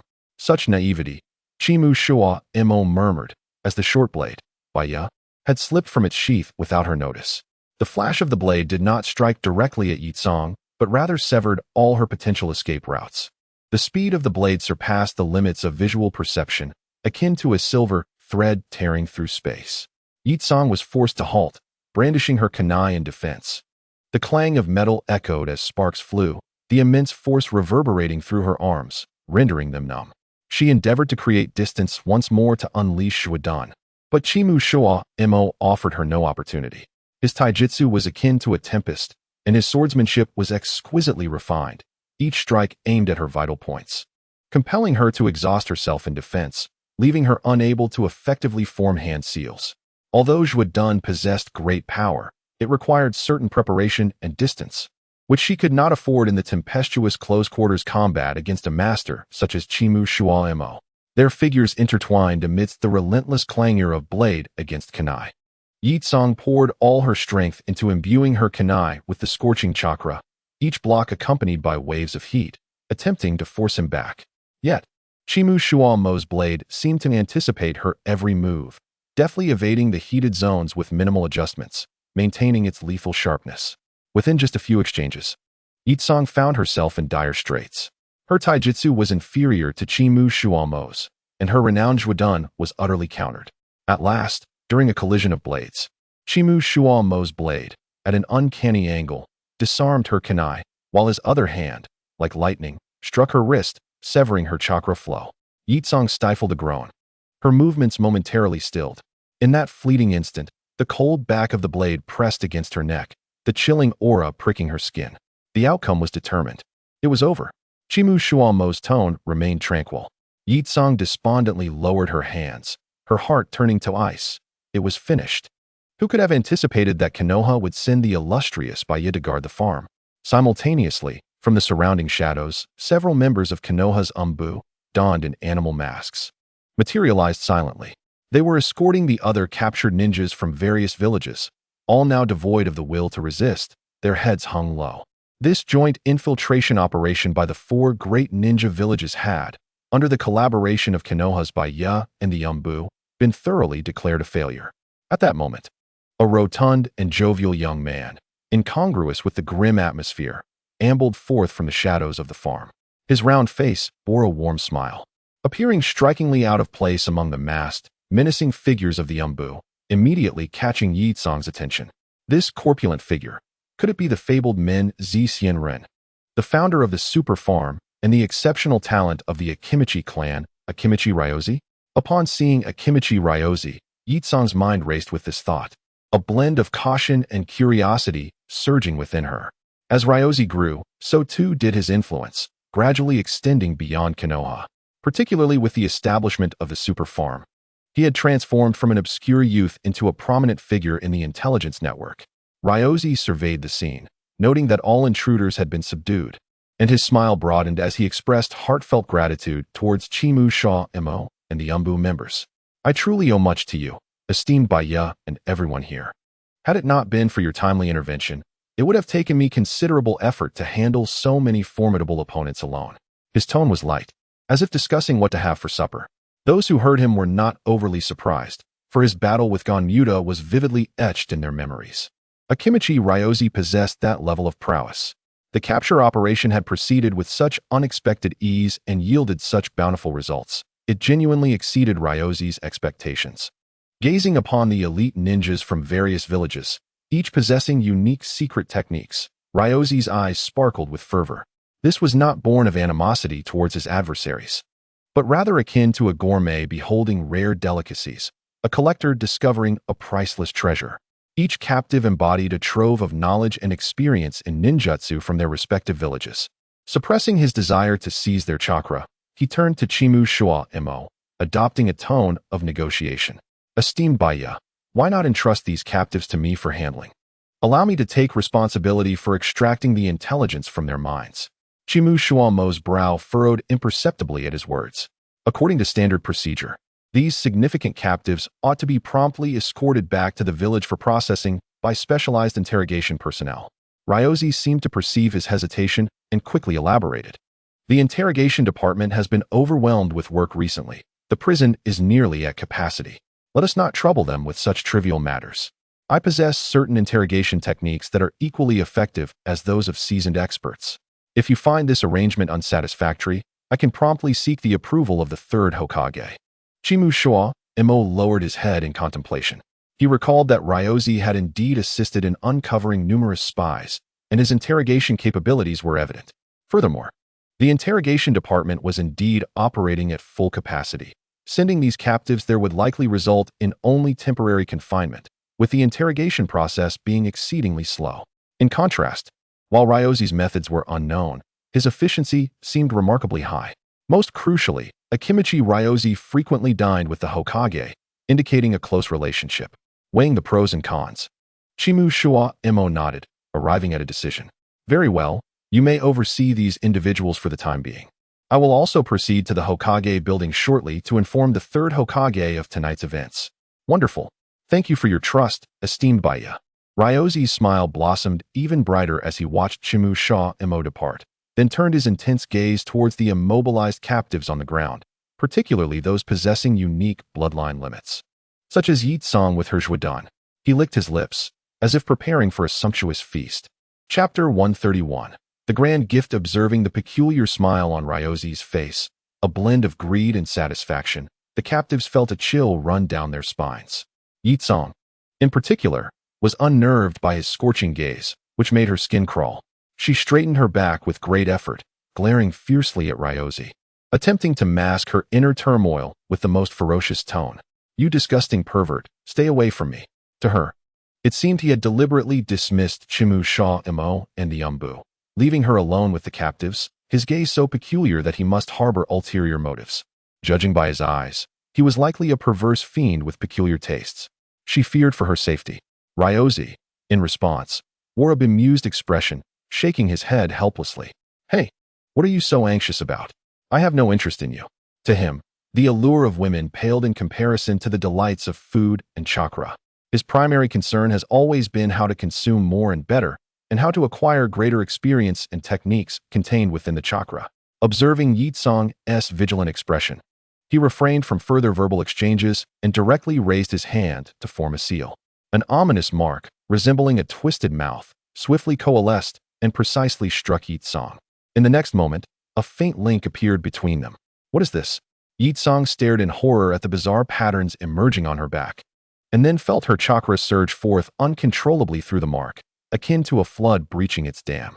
She struggled desperately, attempting to summon even a trace of chakra to resist, yet the binding technique imposed upon her rendered all her efforts futile, leaving her to helplessly witness the rapid depletion of her power. An unprecedented sense of weakness swiftly engulfed her. Soon, Yitsong's chakra was completely exhausted, her body collapsing to the ground, lacking even the strength to lift a finger. Even in such a state, she endeavored to glare at Liang Zi with eyes filled with humiliation and rage. Meanwhile, Liang Zi paid her no heed, closing his eyes in concentration, fully operating the chakra analysis technique. A torrent of information flowed into his consciousness. The customs and culture of Shiin village, mission experiences, insights into ninjutsu training, and even some confidential information from within the village unfolded in his mind as if he had personally experienced them. Indeed, the same world can present vastly different vistas. Liang Zi silently marveled. These insights from foreign lands enriched his understanding of the ninja world. Most gratifying of all was undoubtedly the complete acquisition of the secrets of the Shaku Dune bloodline limit. This ultimate temperature-producing power, resulting from the fusion of fire and wind properties, possessed destructive capabilities that surpassed even the flame bullet technique taught by Jiraiya Sensei, rendering it invaluable. After digesting Yitsong's gains, Liang Zi, still eager for more, turned his gaze towards the other captives. The elites from Iwa Shin, Kimo Shin, and Kiri Shin. Each possessed unique skills and mastered their respective villages' secret techniques, physical arts, and even forbidden techniques. Now that they had presented themselves to him, he was determined not to squander their good intentions. Liang Zi, like a child opening a surprise box, eagerly marked each one with the mark of gluttony, meticulously extracting their chakra, greedily siphoning every ounce of experience, every technique, and every memory contained within. As time passed, the many secrets, tactical styles, ninjutsu systems, and even some lesser-known histories of the four great ninja villages gradually unfolded before Liang Zi like an unfurling scroll, deepening his understanding of the entire ninja world to an unprecedented depth in a single night. What a tremendous harvest! Liang Zi slowly opened his eyes, feeling the surging ocean of knowledge in his mind, a satisfied smile gracing his face. The following morning, a meticulously organized and astonishing intelligence report was quietly placed on the desk in the Hokage's office. Sarutobi Hiruzen picked up the document, initially flipping through it casually. But the more he read, the more his expression transformed into one of delight. Soon he could not contain his laughter, setting aside his pipe momentarily. Excellent, splendid. His voice brimmed with uncontainable joy as he murmured, with this intelligence regarding the strategic deployments, resource allocations, and even personnel compositions of other ninja villages, Konoha will possess unprecedented initiative in future confrontations. He lifted his gaze, his eyes shining as they fell upon the amiable figure of Chiu Dao Liang Zi standing below. His heart filled with emotions. This lad indeed has a voracious appetite and a terrifying capacity, yet his abilities and the surprises he brings far exceed expectations. Truly a blessing for Konoha. Liang Zi, Sarutobi Hiruzen's tone softened, evident admiration in his voice. You have made a significant contribution this time. Speak, what reward would you like? As long as it is within my power, I shall grant it. Liang Zi's eyes sparkled with bright anticipation, as if he had been waiting for this moment. Really anything? Hokage-sama. He stepped forward, his tone imbued with appropriate eagerness. May I request another opportunity to view the Book of Seals? Sarutobi Hiruzen's smile faltered slightly, his brow instinctively furrowing. You wish to see the Book of Seals again? Was the previous zero-tail technique not enough for your study? The forbidden techniques contained therein are perilous. Any misstep could lead to dire consequences. His tone bore a warning and concern. Liang Zi appeared to have anticipated this question, a guileless smile illuminating his face as he explained, Hokage-sama, the techniques in the Book of Seals are indeed treasures, but I simply believe that knowledge is never too much. However, this time, I actually wish to secure this opportunity for my junior, Minato-sensei. He is yet to see the Book of Seals, and as his senior, I feel a responsibility to assist him in obtaining better training resources. His words were sincere, seemingly wholly for the benefit of his fellow student. Sarutobi Hiruzen paused, a warm current surging within him as he regarded Liang Zi with appreciation and emotion. What profound camaraderie! What pure will of fire! To have a disciple with such foresight and willingness to uplift his juniors is indeed a blessing for Konoha. Reflecting on his earlier promise and observing Liang Zi's selfless demeanor, Sarutobi Hiruzen pondered briefly and then nodded firmly. Very well, since you do this for Minato. Such goodwill is rare. How could I not fulfill it? I grant this request. Liang Zi's heart surged with joy as he smiled. Thank you, Hokage-sama. Wasting the reward on Minato was indeed part of Liang Zi's plan. He understood that with Minato's talent and destined path, he would surely master the Flying Thunder God technique. By paving the way for him in advance, he could later replicate it through chakra analysis, essentially acquiring a top-tier forbidden technique without the arduous learning process himself. Chapter 132, Danzo arrives. His fixation on the Flying Thunder God technique bore profound significance. His next plan was to venture to Mayaboka Mountain to explore the secrets of sage arts. With the Flying Thunder God technique at his disposal, whether facing formidable foes or traveling between Konoha and Mayaboka Mountain, both safety and convenience would reach new heights. This undoubtedly provided crucial insurance for his sage training journey. The developments unfolded surprisingly smoothly. Shortly thereafter, Minato Namikaze, wearing a look of astonishment and confusion, was summoned to the Hokage's office. Upon learning from the third Hokage that his senior, Liang Zi, had secured this precious opportunity for him to view the Book of Seals, his azure eyes brimmed with disbelief and profound gratitude. Before the Book of Seals, after careful consideration, Minato ultimately chose the same technique as in the original storyline. The Flying Thunder God technique, guided by his inner voice and inherent inclinations. After making his choice, he turned to Liang Zi, who was smiling beside him, his clear eyes sparkling with genuine appreciation. Liang Zi, your kindness knows no bounds. I shall forever remember this favor. Observing the gratitude in Minato's gaze, Liang Zi's smile grew warmer as he patted Minato on the shoulder, embodying the demeanor of a caring senior. From that moment, Minato's fondness for Liang Zi reached its zenith. In the following days, due to the elite infiltrators from the super farm failing, the various ninja villages seemed to temporarily cease their activities, granting Konoha a rare period of tranquility. Yet, both Liang Zi and the higher-ups of Konoha were acutely aware that this was merely a brief lull before the impending storm. The other ninja villages would not relent easily. However, to Liang Zi's surprise, while external pressures lessened, internal troubles sought him out. One day, he was strolling with his hands behind his back, preparing to check on the astonishingly thriving and diverse crops in the fields of the super farm.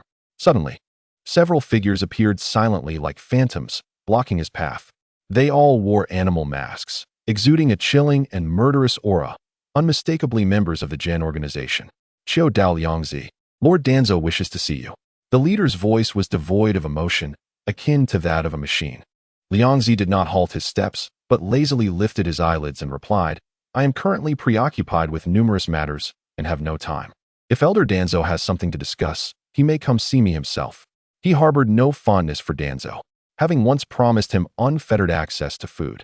He was taken aback by the sudden regret that had led to his expulsion from the organization. Qiu Dao Liang Zi deemed himself above such company. Upon hearing his words, the several Gen ninjas immediately shifted their positions, once again obstructing Liang Zi's way. They even subtly emanated a chakra fluctuation, clearly ready to resort to force should he resist. Liang Zi finally came to a halt, his eyes, usually squinted, partially opened, a flicker of dangerous light flashing through. In an instant, an invisible yet overwhelming aura, as formidable as a mountain and as profound as the ocean, radiated from him. The Gen ninjas felt their minds clouding, as if they beheld a towering spectral demon materializing behind Liang Zi, the chilling intent to kill and absolute pressure constricting their throats, freezing their thoughts and bodies. They stood frozen, unable to move a finger, merely watching as Liang Zi waved his hand dismissively, effortlessly passing through them, gradually fading away into the depths of the farm. Only when Liang Zi's silhouette vanished did the suffocating pressure abruptly dissipate. The Jin ninjas, as if just pulled from water, were soaked in cold sweat, their faces behind the masks etched with horror. Catching each other's gaze, they saw mutual terror reflected in their eyes, and silently vanished in an instant. Shortly thereafter, while attending to his affairs, Liangzi sensed a chilling aura locking onto him. He looked up and indeed saw Shimura Danzo standing before him, his expression as dark as water, his single eye ablaze with barely contained fury. "Xiao Dao Liangzi, it has proven quite difficult to summon you." Danzo's voice was icy and piercing, laden with undisguised accusations. A man he had once cast out from the Jin organization, considered a worthless piece on the board, dared to show such disdain for his authority, which he found immensely insulting. Recalling the vast funds squandered during Liang Zi's tenure in the Jin, Danzo felt a pang of regret, cursing himself for not having disposed of him outright. Liang Zi instantly donned his characteristic, harmless grin, as if he had not just overshadowed the Jin ninjas with his imposing presence. "Ah, it is Lord Danzo. It has indeed been a while. And you still possess your remarkable charisma. Speaking of which, I do miss the days of carefree living under your command." Danzo scoffed, his disdain growing more pronounced in his gaze. Yet, he suppressed the urge to lash out and directly posed the question that had long been on his mind. "What is the origin of the plants you are cultivating on this farm? How do they possess such unreasonable characteristics?" This question gnawed at him like a venomous serpent, causing him sleepless nights. According to the reports from his spies, the crops in the super farm exhibited an astonishing growth rate and various extraordinary traits, prompting him to involuntarily associate them with the life-creating wood release of the first Hokage, Senju Hashirama. However, the wood release was evidently different from these merely fast-growing, somewhat aggressive plants. The contradictions and mysteries surrounding this phenomenon left him perplexed and eager to uncover the truth. Of course, his deeper motive was coveting the true core secrets of this super farm. What could possibly compel his old friend, Sarutobi Hiruzen, to allocate enormous sums and mobilize the Yumbu, even dispatching Konoha's White Fang for protection? The value of such a thing was undoubtedly immeasurable. Hearing Danzo's pointed inquiry, Liangzi smirked internally while maintaining an impassive facade. He could never divulge the true origin of the Hashirama cells, for doing so would not only offend Orochimaru but also draw all of Danzo's pent-up fury over the skyrocketing expenses onto himself. Given Danzo's despicable nature, he would undoubtedly use that as leverage to threaten him. "Xiao Dao Liangzi, you wouldn't want the matter of stealing the Hashirama cells from Orochimaru's base to become public, would you?" With this in mind, Liangzi replied in a calm tone, imbued with an unmistakable air of detachment, "Lord Danzo, you worry too much. The cultivation methods of these crops involve the unspoken secrets of the Xiao Dao clan, and I must respectfully decline to disclose them to outsiders." He adeptly redirected the conversation towards the sanctity of family inheritance. In Konoha, the secret techniques of various clans were always considered a matter of autonomy, and even the village's higher-ups could not forcibly investigate without just cause. Raising this banner was sufficient to deflect most of the overt pressure. Indeed, upon hearing Liangzi invoke his family as a shield, Danzo's expression darkened ominously, and his single eye flashed with displeasure and anger. He let out a cold snort, his voice akin to a venomous serpent's hiss, brimming with chilling contempt. "As far as I am aware, the Xiao Dao clan has long focused on the techniques of multiplication and physical energy transformation, yet has never engaged in studies of manipulating plants or endowing them with bizarre characteristics. What, then, is the source of your so-called family secret? Have you perhaps stolen the wood release abilities of the first Hokage?"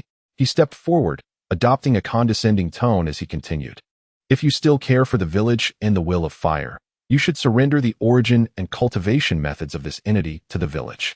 Only through unified management and research can its maximum value be realized, ensuring the safety and prosperity of Konoha." Upon hearing this, Liangzi nearly burst into laughter. Surrender to the village?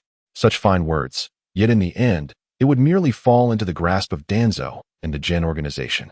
The audacity of this old man was truly astounding, shamelessly robbing under the guise of protecting the village while maintaining an air of righteousness.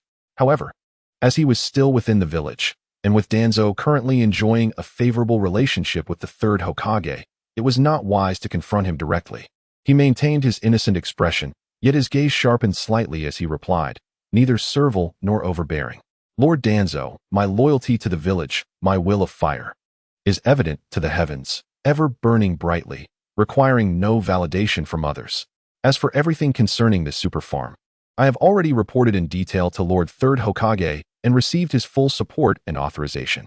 The Hokage has explicitly instructed that I manage this place autonomously. Should you have any doubts or believe my actions are not in the village's best interest, feel free to discuss it directly with Lord Hokage. If he issues an order, I shall, of course, comply unconditionally. By threatening him with the village, he countered with the authority of Sarutobi Hiruzen. He was certain that Danzo would not dare to, or could not easily alter Hiruzen's already made decision. Danzo was momentarily rendered speechless by this retort, his single eye fixed on Liangzi, his chest rising and falling slightly, evidently seething with rage. He had not anticipated that this young man would prove so slippery and troublesome, not only impervious to threats, but daring to use Hiruzen against him. For a moment, the air was thick with unspoken rivalry and stalemate.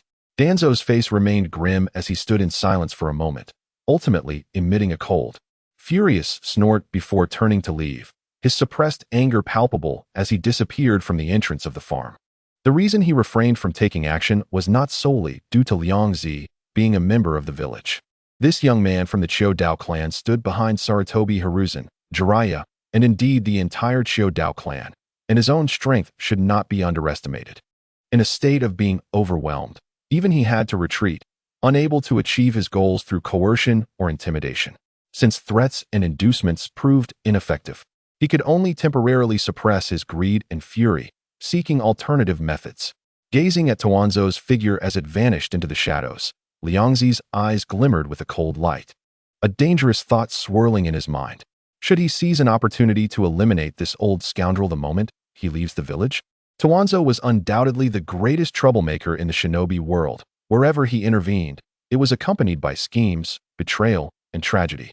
He conducted inhumane human experiments without authorization, covertly meddled in the internal affairs of Yuin village, leading to the dark transformation of Akatsuki.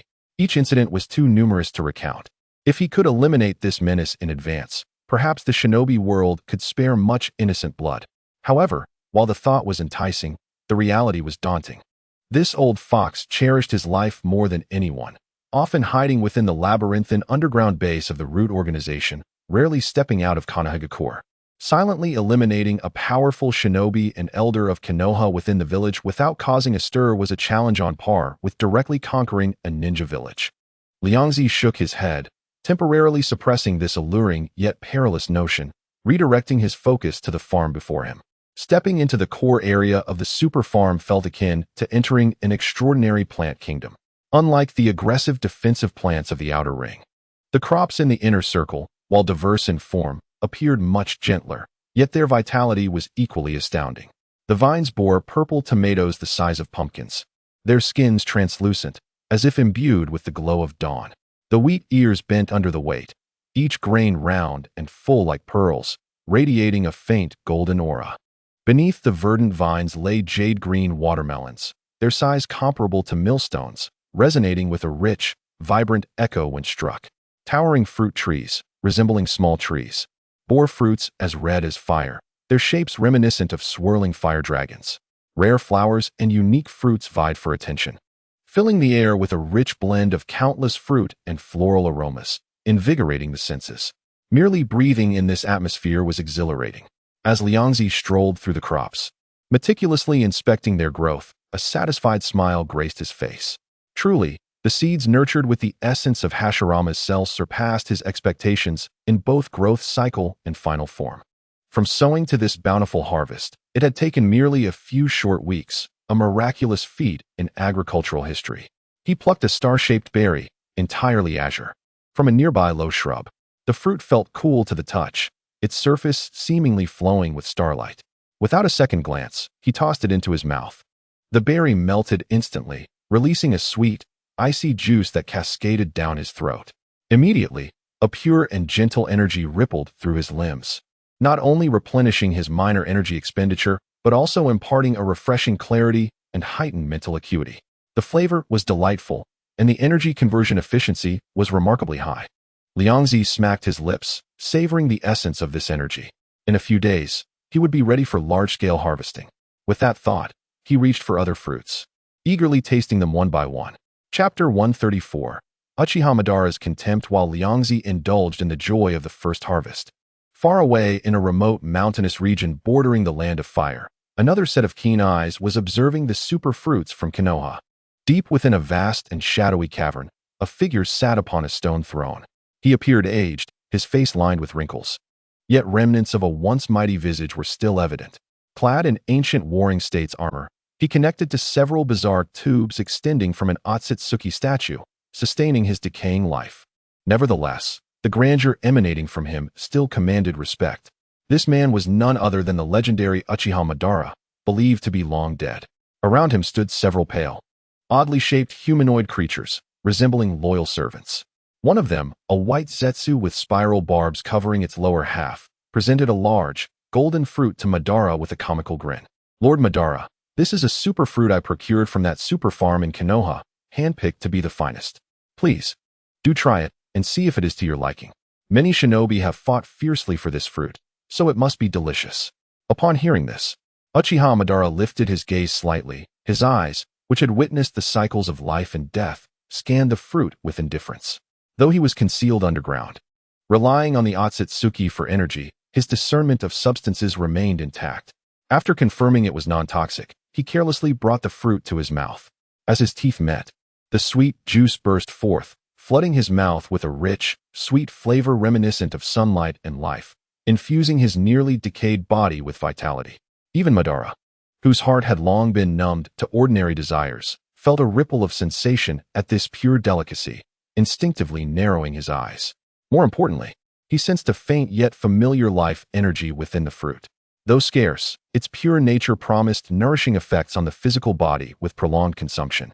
He chuckled softly, a hint of derision in his tone. The fools of Konoha seemed to have grasped only the surface of Hashirama's power. However, to squander such power on cultivating food was truly a waste. Only they would conceive such a trivial use for it. With a slight perception, he understood the true origin of the superfruit. It was the wood-release power of his only acknowledged rival, Senju Hashirama. The force capable of contending with the supreme ocular powers of Uchiha was now being used to grow fruits and vegetables, leaving him with a sense of absurdity akin to a precious gem cast aside. The nearby Zetsu, grinning widely, chimed in, "Lord Madara, this was all the doing of that fellow named Chiou Dao Liangzi. This is not the style of Konoha. This guy uses wood-release power for growing vegetables, probably just to satisfy his insatiable appetite. However, he is indeed impressive. He cultivated some carnivorous plants in Konoha that possess some characteristics of our Zetsu. Had they not been mute and lacking humanoid traits, I might have mistaken them for our own." "Chiou Dao Liangzi," Uchiha Madara repeated softly, rapidly compiling the fragmented intelligence regarding this individual relayed by Zetsu over the years. With Zetsu's remarkable infiltration abilities as his eyes and ears, he was well informed of the internal movements within Konoha. Chiou Dao Liangzi was a prodigy born with a weight that shattered records, a bottomless pit of appetite that left even the gluttonous Chiou Dao clan in despair. Due to his astonishing consumption, he became a burden on the family, sent to the root, only to be swiftly returned.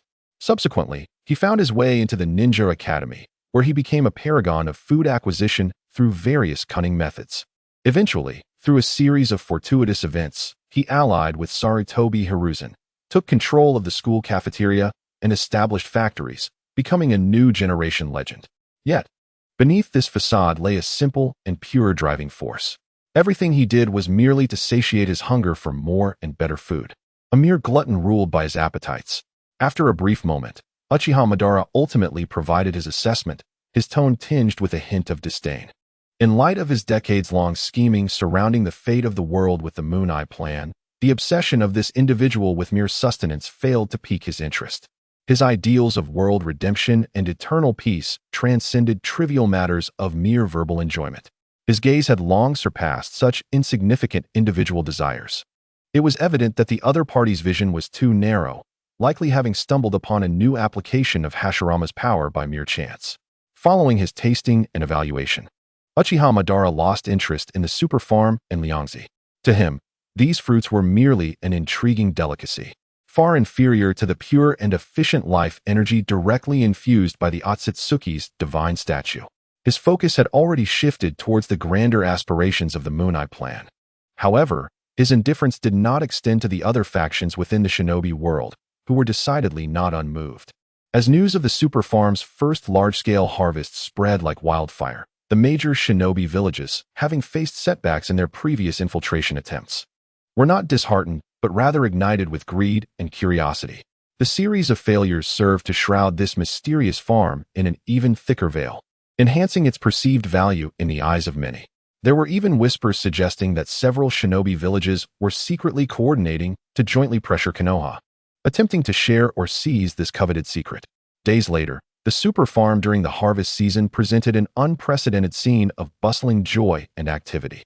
Golden sunlight bathed the neatly arranged fields, where countless laborers and shinobi moved amongst the lush plants, their faces radiating the satisfaction of harvest.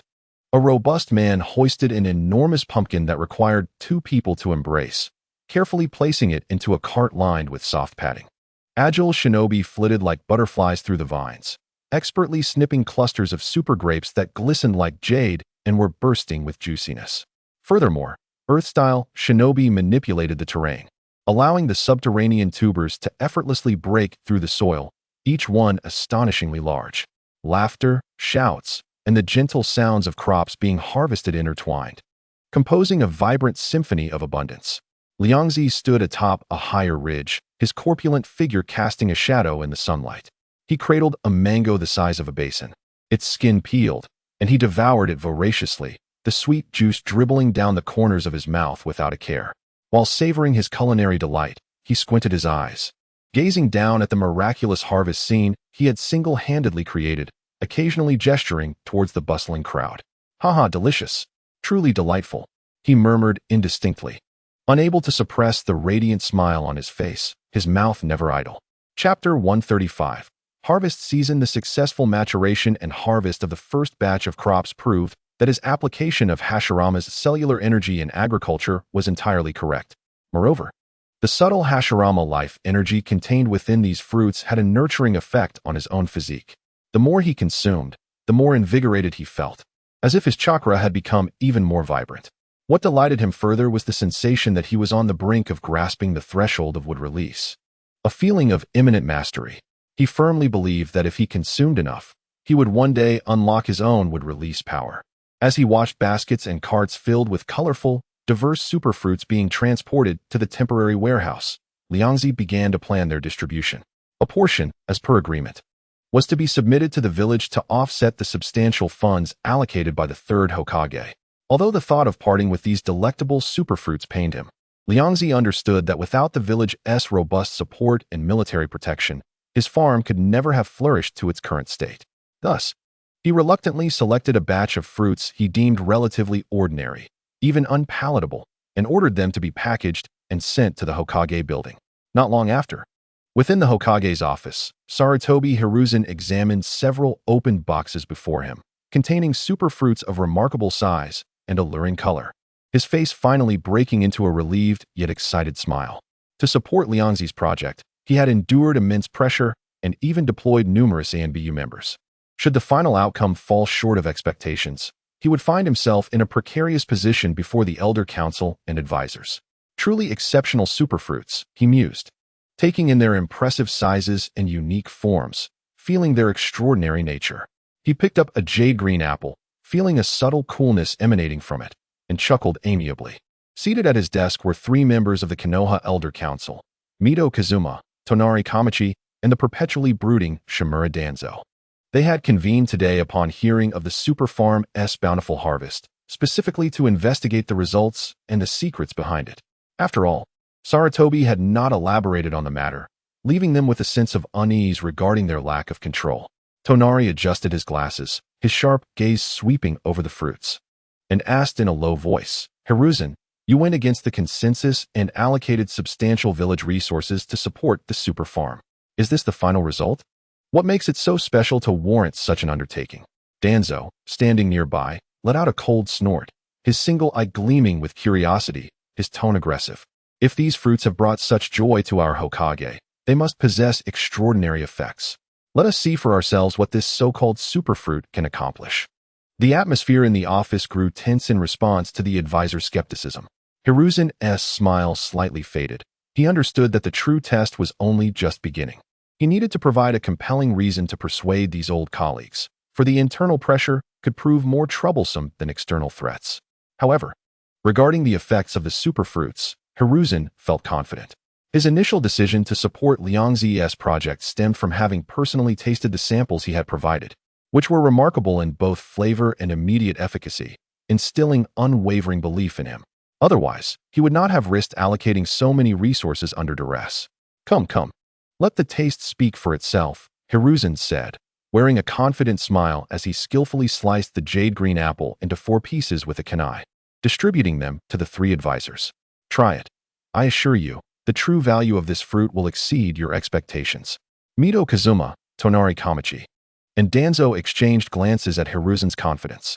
Though still doubtful, they accepted the fruit pieces. With a discerning attitude, they each took a bite. The next moment, a cacophony of gasps filled the room, each sound distinct yet laced with anguish. The 4 highest authorities of Konoha contorted their faces in a kaleidoscope of expressions. Mito Kazuma clutched his jaw, feeling his teeth tremble, and muttered indistinctly, "Hiruzen, what on earth is this? It's unbearably sour." Tonari Kamichi pulled out a handkerchief to cover her mouth, tears of a physiological nature welling at the corners of her eyes. "Third Hokage, surely you are not playing a prank on us. This is 100 times more sour than unripe plums. How can it be consumed?" Danzo's face turned ashen, fire raging in his solitary eye as he glared at Sarutobi, accusing, "I suspect you have long harbored ill will towards the 3 of us, and wish to rid yourself of us with this abomination." The focus of the assault on Sarutobi Hizashi was acutely distressing. The overwhelming sourness surged through him like an electric current, sending tingling sensations across his scalp and a shiver coursing through his body. He stifled the tumultuous feeling rising in his mouth and forced down the small morsel of fruit, feeling his esophagus twitch in protest. A grimace, more sorrowful than a smile, escaped his lips, his voice trembling slightly as he said, "Perhaps it's the peculiar variety of fruit chosen this time.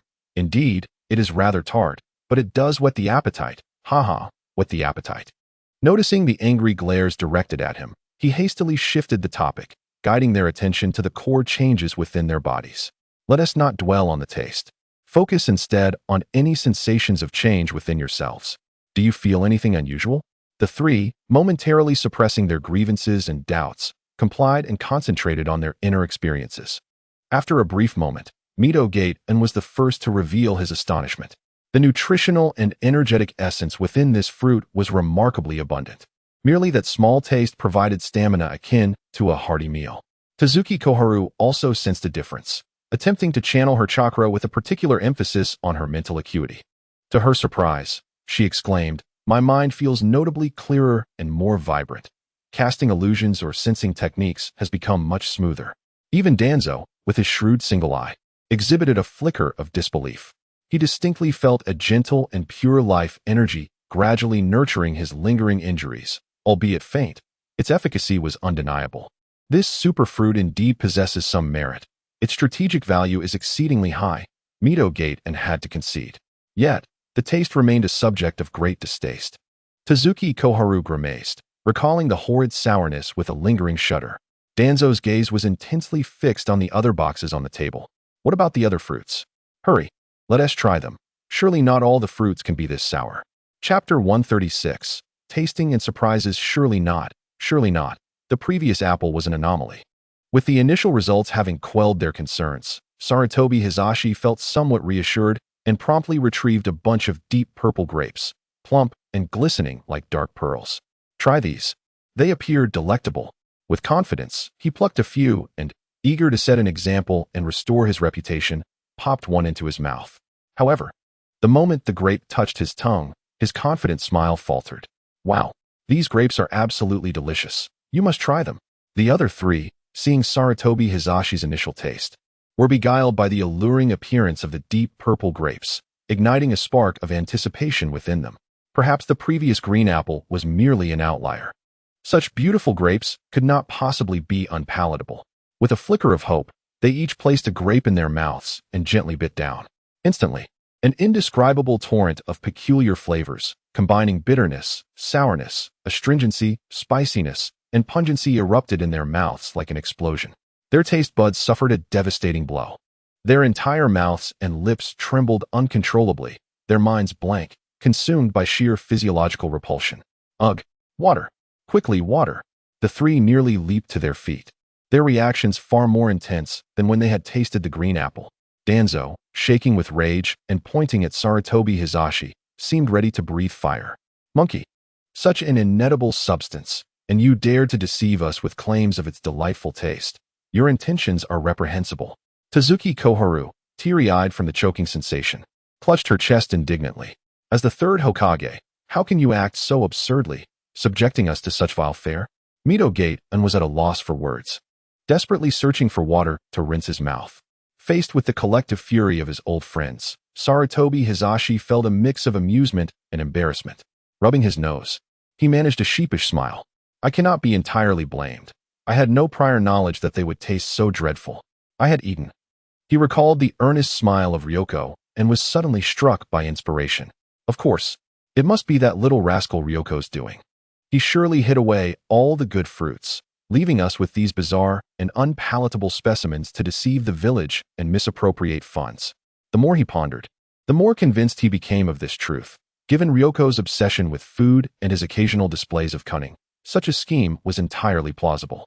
At that moment, Tsuzuki Koharu suddenly exclaimed, her face alight with astonishment. Wait, that old injury I sustained during my mission in Kirigakure seems to have lessened significantly. The others, upon hearing her, disregarded their previous grievances and immediately turned inward, examining their bodies. Danzo was the first to notice a difference. Having endured severe lung damage from utilizing forbidden wind release techniques in his youth, he had experienced lingering pain with each deep breath or significant chakra expenditure. Yet now, that chronic discomfort had notably diminished. Mito gaped and also discovered an injury within himself that now felt as though it was healing. This change left them utterly astounded. As seasoned elites who had emerged from countless battles and bloodshed, each bore the scars of past injuries and ailments deemed difficult to heal. Some afflictions had resisted even the most advanced medical ninjutsu, requiring slow self-recovery or, in some cases, destined to accompany them for life. Yet now, having merely consumed a few mouthfuls of these torturous fruits, they were witnessing remarkable improvements. Incredulous, Mito gaped and murmured, "Is this truly just food? Quickly, bring out the other varieties of fruits for testing. We must ascertain if each possesses unique miraculous effects." Tsuzuki Koharu urged, entirely disregarding the horrid taste at that moment. In light of such significant, even miraculous outcomes, the torment of taste seemed tolerable. After all, a ninja must endure all that is deemed impossible. Sarutobi Hizashi hurriedly retrieved the remaining superfruits, and with a mix of anxious excitement, they embarked on a new round of tasting. In the ensuing time, the Hokage's office was filled with muffled groans, coughs, and retches. They sampled lemon-like fruits that could sour teeth, gourds bitter as gall, berries that scorched the throat, and even fruits exuding an odd fishy aroma. Yet, with each unexplainable and bizarre flavor, they distinctly felt tangible changes in their bodies. Some fruits provided a sense of satiation and energy restoration comparable to high-grade soldier pills. Others focused on healing physical injuries, accelerating wound recovery. Some significantly enhanced chakra vitality and restoration speed. A few even temporarily amplified certain chakra attributes or sharpened mental acuity. After enduring a series of hellish taste tests and experiencing the majority of the world's most outrageous flavors, the three advisors ultimately recognized the immeasurable strategic value of these superfruits. All complaints and accusations dissipated, replaced by overwhelming excitement and admiration. Hizashi, your unwavering support for this project in the face of opposition truly reflects your foresight. Mito gaped remarked, even feeling that the earlier discomfort was worth it.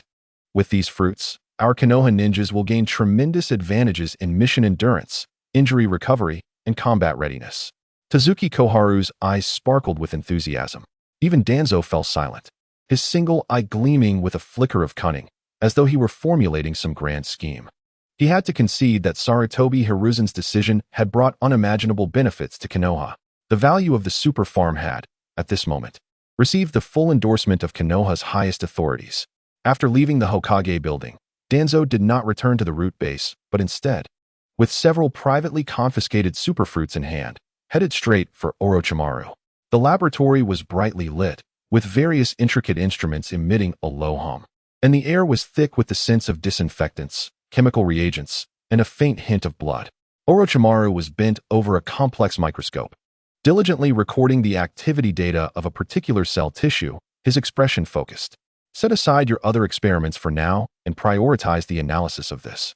Danzo's voice shattered the laboratory's silence as he strode to the workstation, placing the fruits, sealed in special containers, upon the surface with an authoritative tone. I want you to replicate its cultivation method in the shortest time possible and thoroughly unravel the secrets it contains. Orochimaru straightened slowly, his golden serpent-like eyes glancing at the few alluring and uniquely shaped fruits, a flicker of interest igniting within them. He set down his recording board, elegantly picked up a heavy, melon-shaped fruit with a surface that seemed to flow with golden veins, feeling the vibrant life force and strange energy fluctuations within. Oh, is this the product from the much-discussed super farm?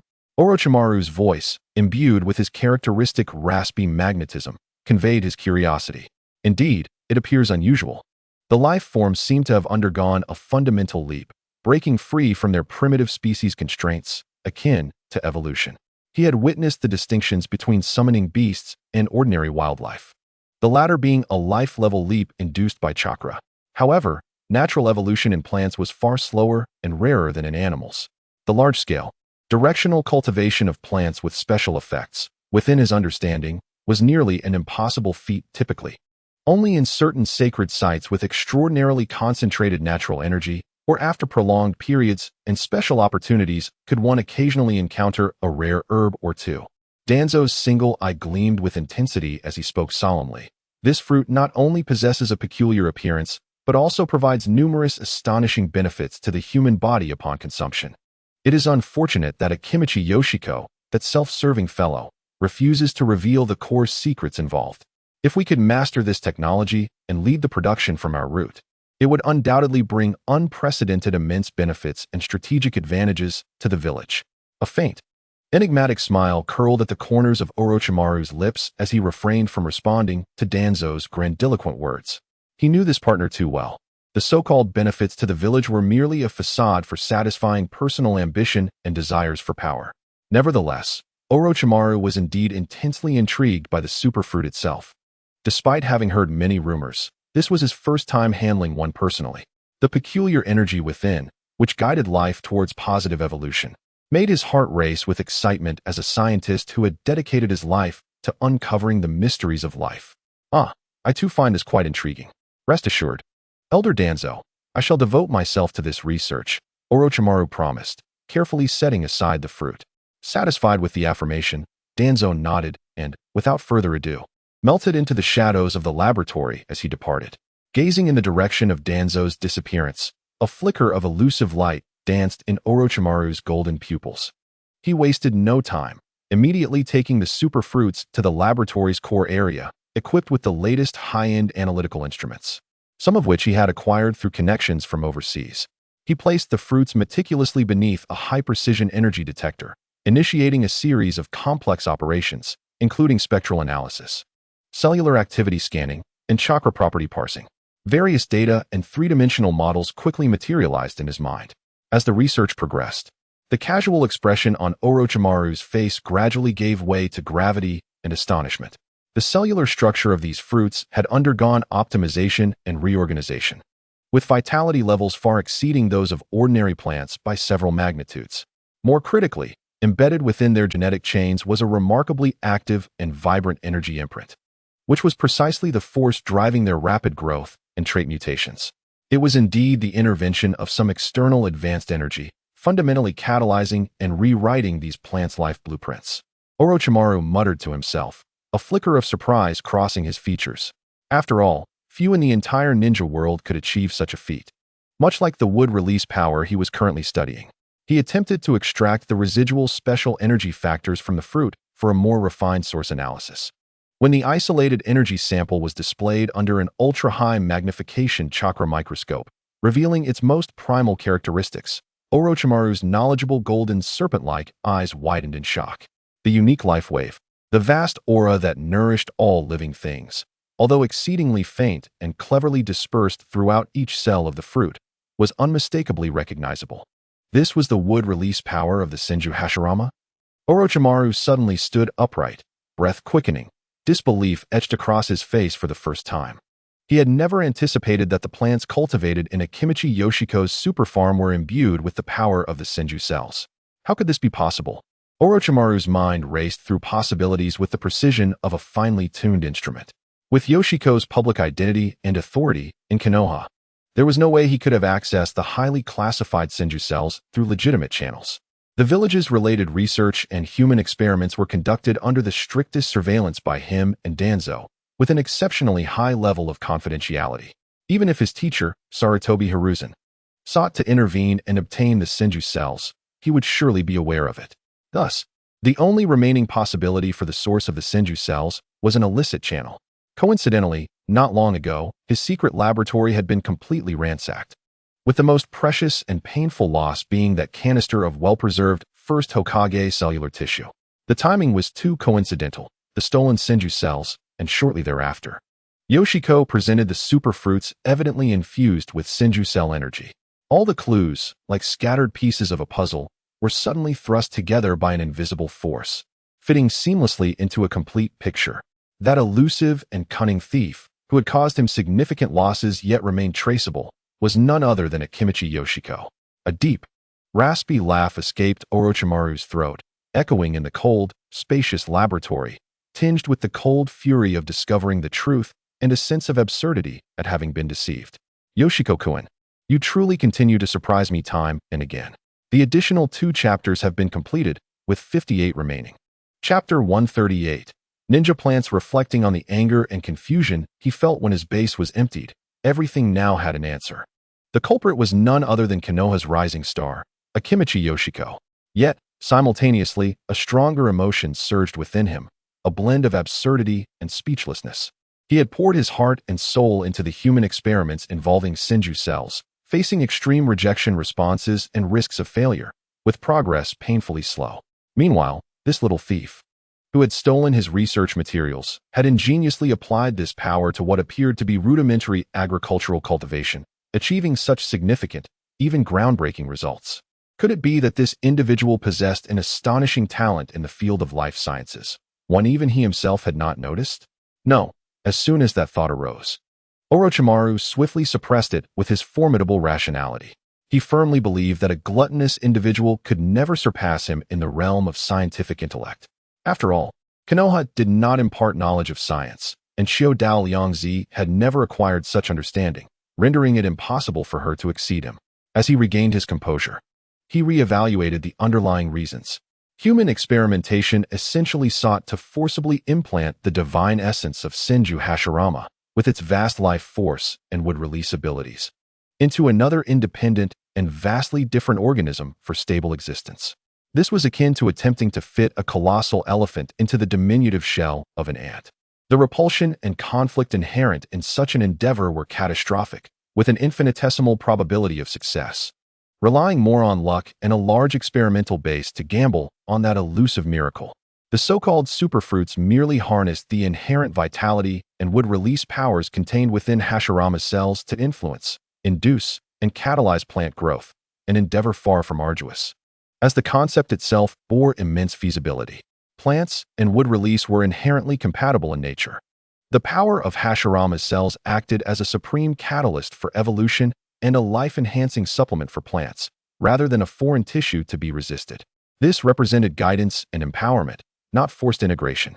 The technical barriers and risks were significantly lower than the perilous human experimentation. Once the key was grasped, large-scale production would not be beyond reach. An ordinary individual could achieve this as long as the right direction was identified. Had my research trajectory been erroneous from the outset? The golden serpent eyes of Orochimaru glimmered with enlightenment as he murmured to himself. No, it was the manipulation and urgings of Danzo, coupled with my flawed mindset, that led to an overly hasty approach, underestimating the overwhelming power of Hashirama's cells. Having discerned the crux of the matter, Orochimaru's interest in the seemingly expedient yet ultimately futile human experimentation waned significantly. A project with a success probability approaching 0 was hardly worth his precious time and energy. As for Danzo, he had his methods to handle him. By casually presenting some seemingly plausible progress, He could placate the other party and ensure that the continuous stream of research funding remained uninterrupted. After all, his other genuinely valuable experiments exploring the essence of life were entirely dependent on Danzo's generous patronage. At this moment, his attention shifted once more to the superfruits. Or rather, he was captivated by the new application of Hashirama's cells contained within. After a brief contemplation, a clear research direction took shape in his mind. With his exceptional scientific prowess and profound understanding of Hashirama's cells and bioengineering, he soon achieved groundbreaking progress. Before long, Orochimaru reappeared before Danzo with his latest findings. Orochimaru, is this the new variety you developed based on the superfruits? Danzo scrutinized the peculiar seeds in his hand with skepticism. These seeds exhibited an unnatural spiral texture and gleamed with a metallic luster, starkly contrasting with any plant seeds he had previously encountered. Most importantly, how little time had elapsed from the task's assignment to the presentation of results. The efficiency was so remarkable that it made him suspect that Orochimaru was merely attempting to fool him with arbitrary findings. Orochimaru seemed to see through his thoughts, a subtle mockery flickering in his golden serpent eyes, yet his tone remained calm and unperturbed. You may refer to it as the super shinobi plant. It is entirely distinct from the mass-produced varieties that merely satisfy culinary cravings. It is a unique combat creation.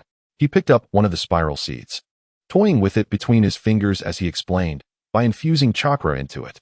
It can instantaneously absorb energy and rapidly grow into an aggressive plant to assist ninjas in combat.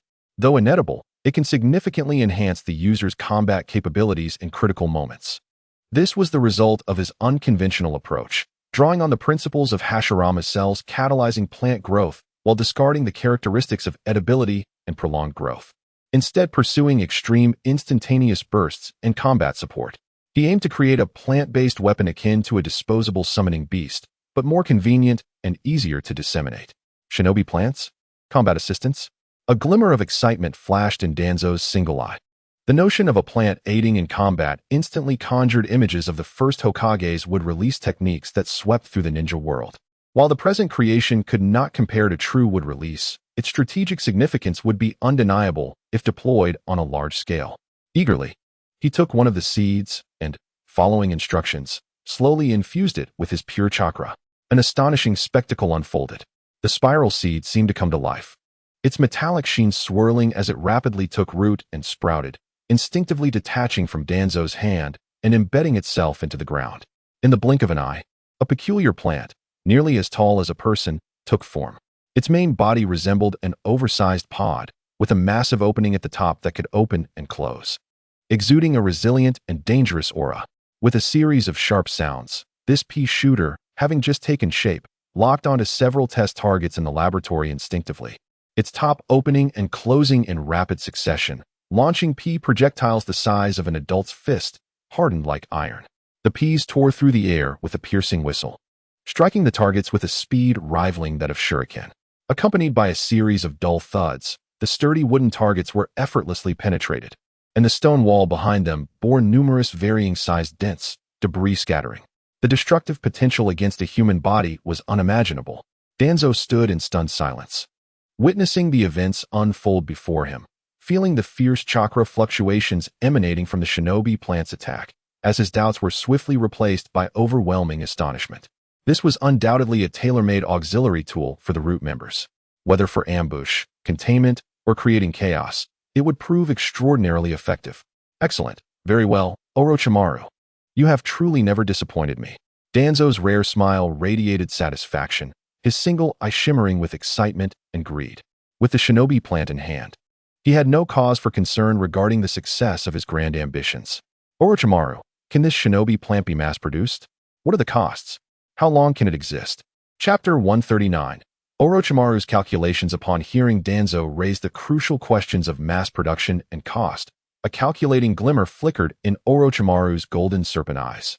He immediately responded in a tone brimming with confidence and a hint of temptation. Mass production is certainly feasible, and once activated, it can exist for approximately a day. What you see in your hand is merely the first foundational template I designed, proving the viability of this path. As long as the subsequent research funding remains consistent and ample, I am confident in developing more diverse types of shinobi plants tailored to different combat scenarios. Whether for binding, defense, reconnaissance, or area attacks, all will become possible. Furthermore, as technology matures and production scales expand, the cost per unit will be greatly diminished. His rhetoric was clear and straightforward. Wishing for more and better products? No problem, just provide the funds. Upon hearing this, Danzo felt not the slightest discontent. Rather, he found himself reassured. To someone like him, who commanded a vast underground network, problems solvable by money were the simplest of challenges. It was merely a matter of tightening the budget across various village expenditures or finding ways to open additional revenue streams, ensuring that investment could be squeezed from somewhere. Compared to his lofty ideal of safeguarding Konoha, a trifling sum of money was inconsequential. Very well, I will find a way to resolve the funding issue. So you need not worry. Danzo's single eye sparkled with visions of the future, as if he could already see root ninjas equipped with these peculiar seeds. Summoning forth a horde of plants in battle, catching other ninja villages off guard in a spectacular display. You are free to pursue your research and production, and ensure that these shinobi plants reach large-scale formation as swiftly as possible. He seemed to be on the verge of triumph, poised to ascend to the pinnacle of his life, even finding the presence of Orochimaru somewhat agreeable. A barely perceptible smirk curled at the corner of Orochimaru's lips, as he quietly scoffed to himself. Once the core technology of the shinobi cultivation was breached, the subsequent replication and production would pose little challenge for him. The so-called research funding would largely end up in his personal coffers, supporting his true interests, those more clandestine and taboo studies.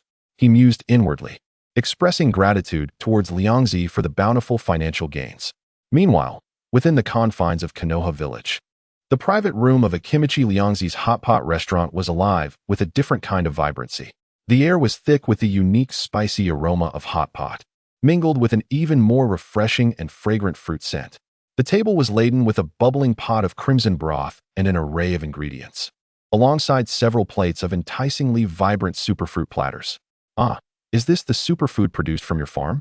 It's truly delightful, Tsunade exclaimed, unabashedly biting into a succulent piece of melon, savoring its sweetness and the invigorating energy it provided.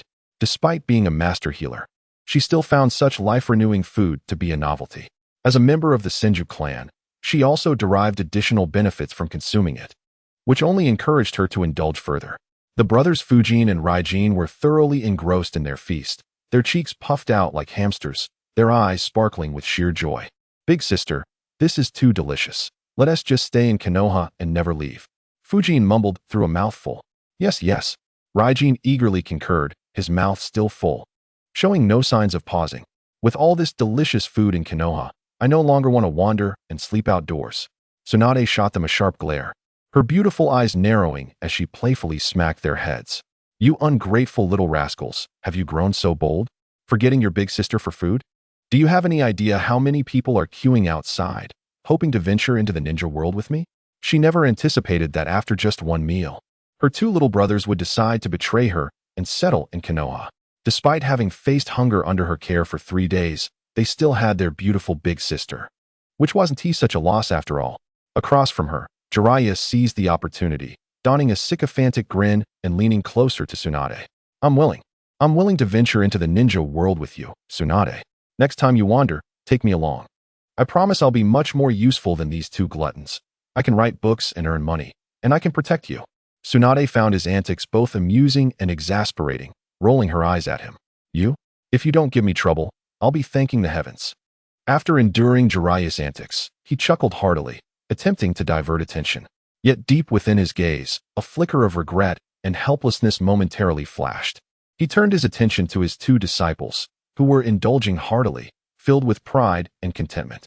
Akimichi Liangzi, with near-demonic talent and potential, had established an impressive enterprise within the village, running factories and farms, earning praise even from the Hokage, bringing much honor to him as a mentor. Bofo Minato, though lacking Liangzi's unique physique, unable to rapidly elevate his strength, possessed a solid foundation, exceptional insight, and a pure, resilient shinobi spirit that foretold his future as an extraordinary ninja. Observing his two distinct yet equally remarkable disciples, Jiraiya felt a stirring in his heart. Recalling the matter at hand, he cleared his throat and spoke. Liangzi, Minato, with your current genuine abilities, you should have far surpassed the average genin. How about I go speak with the old man and arrange for you to participate in the next Chunin selection exam? Liangzi, upon hearing this, withdrew his focus from the delightful feast, shaking his head vigorously as if it were a rattle drum, causing the flesh on his face to jiggle. No, I absolutely do not wish to take any Chunin exam. His tone was resolute, tinged with an inexplicable pride. I want to remain a genin in Konoha for life. You don't understand. Being a genin is the legendary existence in the ninja world, the hidden ultimate power. Jiraiya was left both amused and exasperated by Liangzi's nonsensical reasoning, unable to suppress a chuckle as he rapped the table. You little rascal, what nonsense are you spouting? Genin is merely the most basic rank within the shinobi system, tasked with menial D-rank missions like finding cats and cleaning rivers. Where's the so-called strongest in the ninja world in that? Quickly abandon these absurd notions. Liangzi, however, continued to shake his head, adopting a profound demeanor as if the world was intoxicated while he remained sober, leisurely dipping a slice of fatty beef into the pot. Teacher, you simply don't understand. There's a deeper significance to this, involving ancient causality and fate. Even if I explained it, you wouldn't comprehend. Chapter 140, Sparring Minato, who had been focused on his meal, slowed his movements at Liangzi's words, a contemplative expression crossing his face. Although he did not grasp Liangzi's fixation on the genin title, he had come to realize that there was a peculiar, profound logic behind Liangzi's seemingly absurd behavior. The things Liangzi did were rarely misguided. By following Liangzi's example to increase his food intake and emulate his training methods, Minato had noticeably felt a rise in his chakra levels, along with improvements in his physical fitness and mental acuity. Though his weight might have increased slightly, the advancement in strength was undeniable. After a moment's hesitation, Minato lifted his gaze, his azure eyes reflecting his usual warmth, yet his tone was resolute. Teacher Jiraiya, I share Liangzi's sentiments. I too do not plan to participate in the Chunin exam for the time being.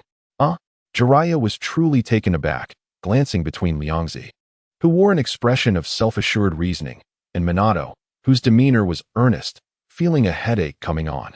His two precious disciples, one thinking outside the box, the other seemingly the most reliable, had both chosen to act irrationally. Had they been infected with folly? He opened his mouth, intending to persuade them further. But upon seeing their determined expressions, he could only let out a resigned sigh, pouring himself a drink from the bottle on the table. Fine. You two have grown wings and formed your own ideas. I can no longer control you. While he grumbled, a hint of indulgence flickered in his eyes. After all, true geniuses often tread paths distinct from the ordinary. Tsunade observed this scene with a playful smile, remaining silent as she raised her cup in a gesture towards Liangzi and Minato, as if to say, well done. Following a delightful gathering where host and guests alike were satisfied, they left the hot pot restaurant, their bellies full. Once everyone had departed, Bofu Minato remained behind. Stepping forward to Liangzi, a spark of eagerness gleamed in his azure eyes, filled with youthful vigor and anticipation. Liangzi, I have preliminarily mastered the Flying Thunder God technique, achieving a small measure of success. May I request a spar with you? During this time, he had devoted nearly all his energy to mastering the Flying Thunder God technique, enduring a level of training that was difficult for ordinary people to imagine, even receiving meticulous guidance from a senior. He felt that he had made a qualitative leap in power and was eager to test his results. The enigmatic figure before him, always resembling an imposing mountain, was undoubtedly the best touchstone for this. Moreover, he wanted to gauge the gap between himself and Liangzi. Upon hearing this, Liangzi's eyes flickered with genuine surprise. He was acutely aware of the extraordinary talent that Shuemin possessed, yet he had not anticipated that the latter could master the S-rank space-time ninjutsu, the Flying Thunder God, in such a brief period. Truly, he was the yellow flash who would one day dominate the ninja realm with this technique. Such innate ability was indeed formidable. If you wish for me to be your sparring partner, I am at your service at any time, Liangzi chuckled amiably. Simultaneously, he discreetly activated the power of the Zero Tail, converting the appetite energy he had absorbed from Shuemin during their recent meal into dark chakra. Under the influence of the chakra analysis technique, he assimilated and comprehended Shuemin's dark chakra. The insights regarding the initiation of the Flying Thunder God technique, chakra manipulation skills, and Shuemin's current battle strategies unfolded vividly in Liangzi's mind. In no time, Liangzi had gleaned the essence of Shuemin's recent growth and hidden cards. With an understanding of the opponent's capabilities, Liangzi felt a surge of confidence. Indeed, Shuimen's progress was astonishingly swift, however, when compared to Liangzi, who possessed the power of the zero tail and could continually absorb the experiences of others to grow, the disparity remained glaringly evident. One aspect that genuinely surprised Liangzi was that Shuimen had become acquainted with Chimu Sakumo and had trained under him for a time. The two arrived at a spacious training ground at the outskirts of Kanahagakure, specifically designated for ninja practice. As dusk descended, the training ground appeared particularly vast and tranquil under the moonlight. They stood facing each other, forming a confrontational seal. "Please guide me, senior brother Liangzi. Come at me with all you've got, Shuimen." At the moment the words fell, Bofeng Shuimen sprang into action. Instead of launching a direct assault, he shifted his form. Moving at high speed around Liangzi like a streak of golden lightning, his steps light and nimble, leaving behind a series of afterimages. His gaze was sharp as an eagle, perpetually seeking flaws in Liangzi's defenses and the optimal angles for attack. Simultaneously, his hands appeared to move casually, yet he deftly hurled several uniquely shaped kunai, which silently lodged themselves in several critical corners of the training ground, on the walls, in the earth, against tree trunks, and even within the shadows of a massive boulder. Each kunai bore the intricate symbols of the flying thunder god technique. Shuimen believed his movements were concealed and his tactics sophisticated. However, every intention he harbored, every pattern of movement, and even the chosen landing spots for his kunai had long been anticipated by Liangzi through the analysis of the fragments of his chakra memory. To Shuimen's perception, Liangzi stood still, seemingly bewildered by his rapid movements.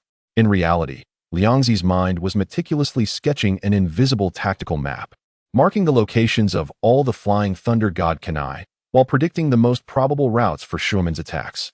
Found it. In his high-speed motion, Shuimen's eyes glimmered as he caught sight of a slight hesitation in Liangzi's rotation caused by his size. Without hesitation, he shouted a rallying cry for himself, abruptly halting his movement before launching himself forward like an arrow, kunai thrusting directly at Liangzi. Facing this seemingly straightforward attack, Liangzi did not flinch or evade.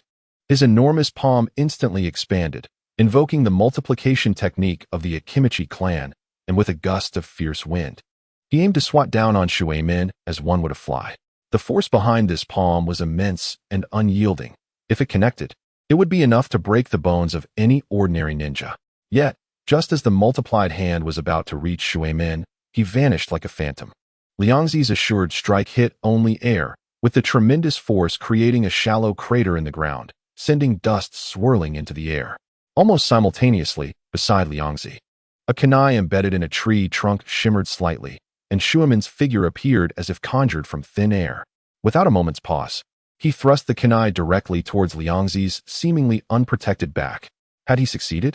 As this thought flickered in Shuimen's mind, Liangzi's massive form executed a remarkably agile half-turn, his other multiplied hand intercepting the kunai with uncanny precision, as if foreseeing the attack.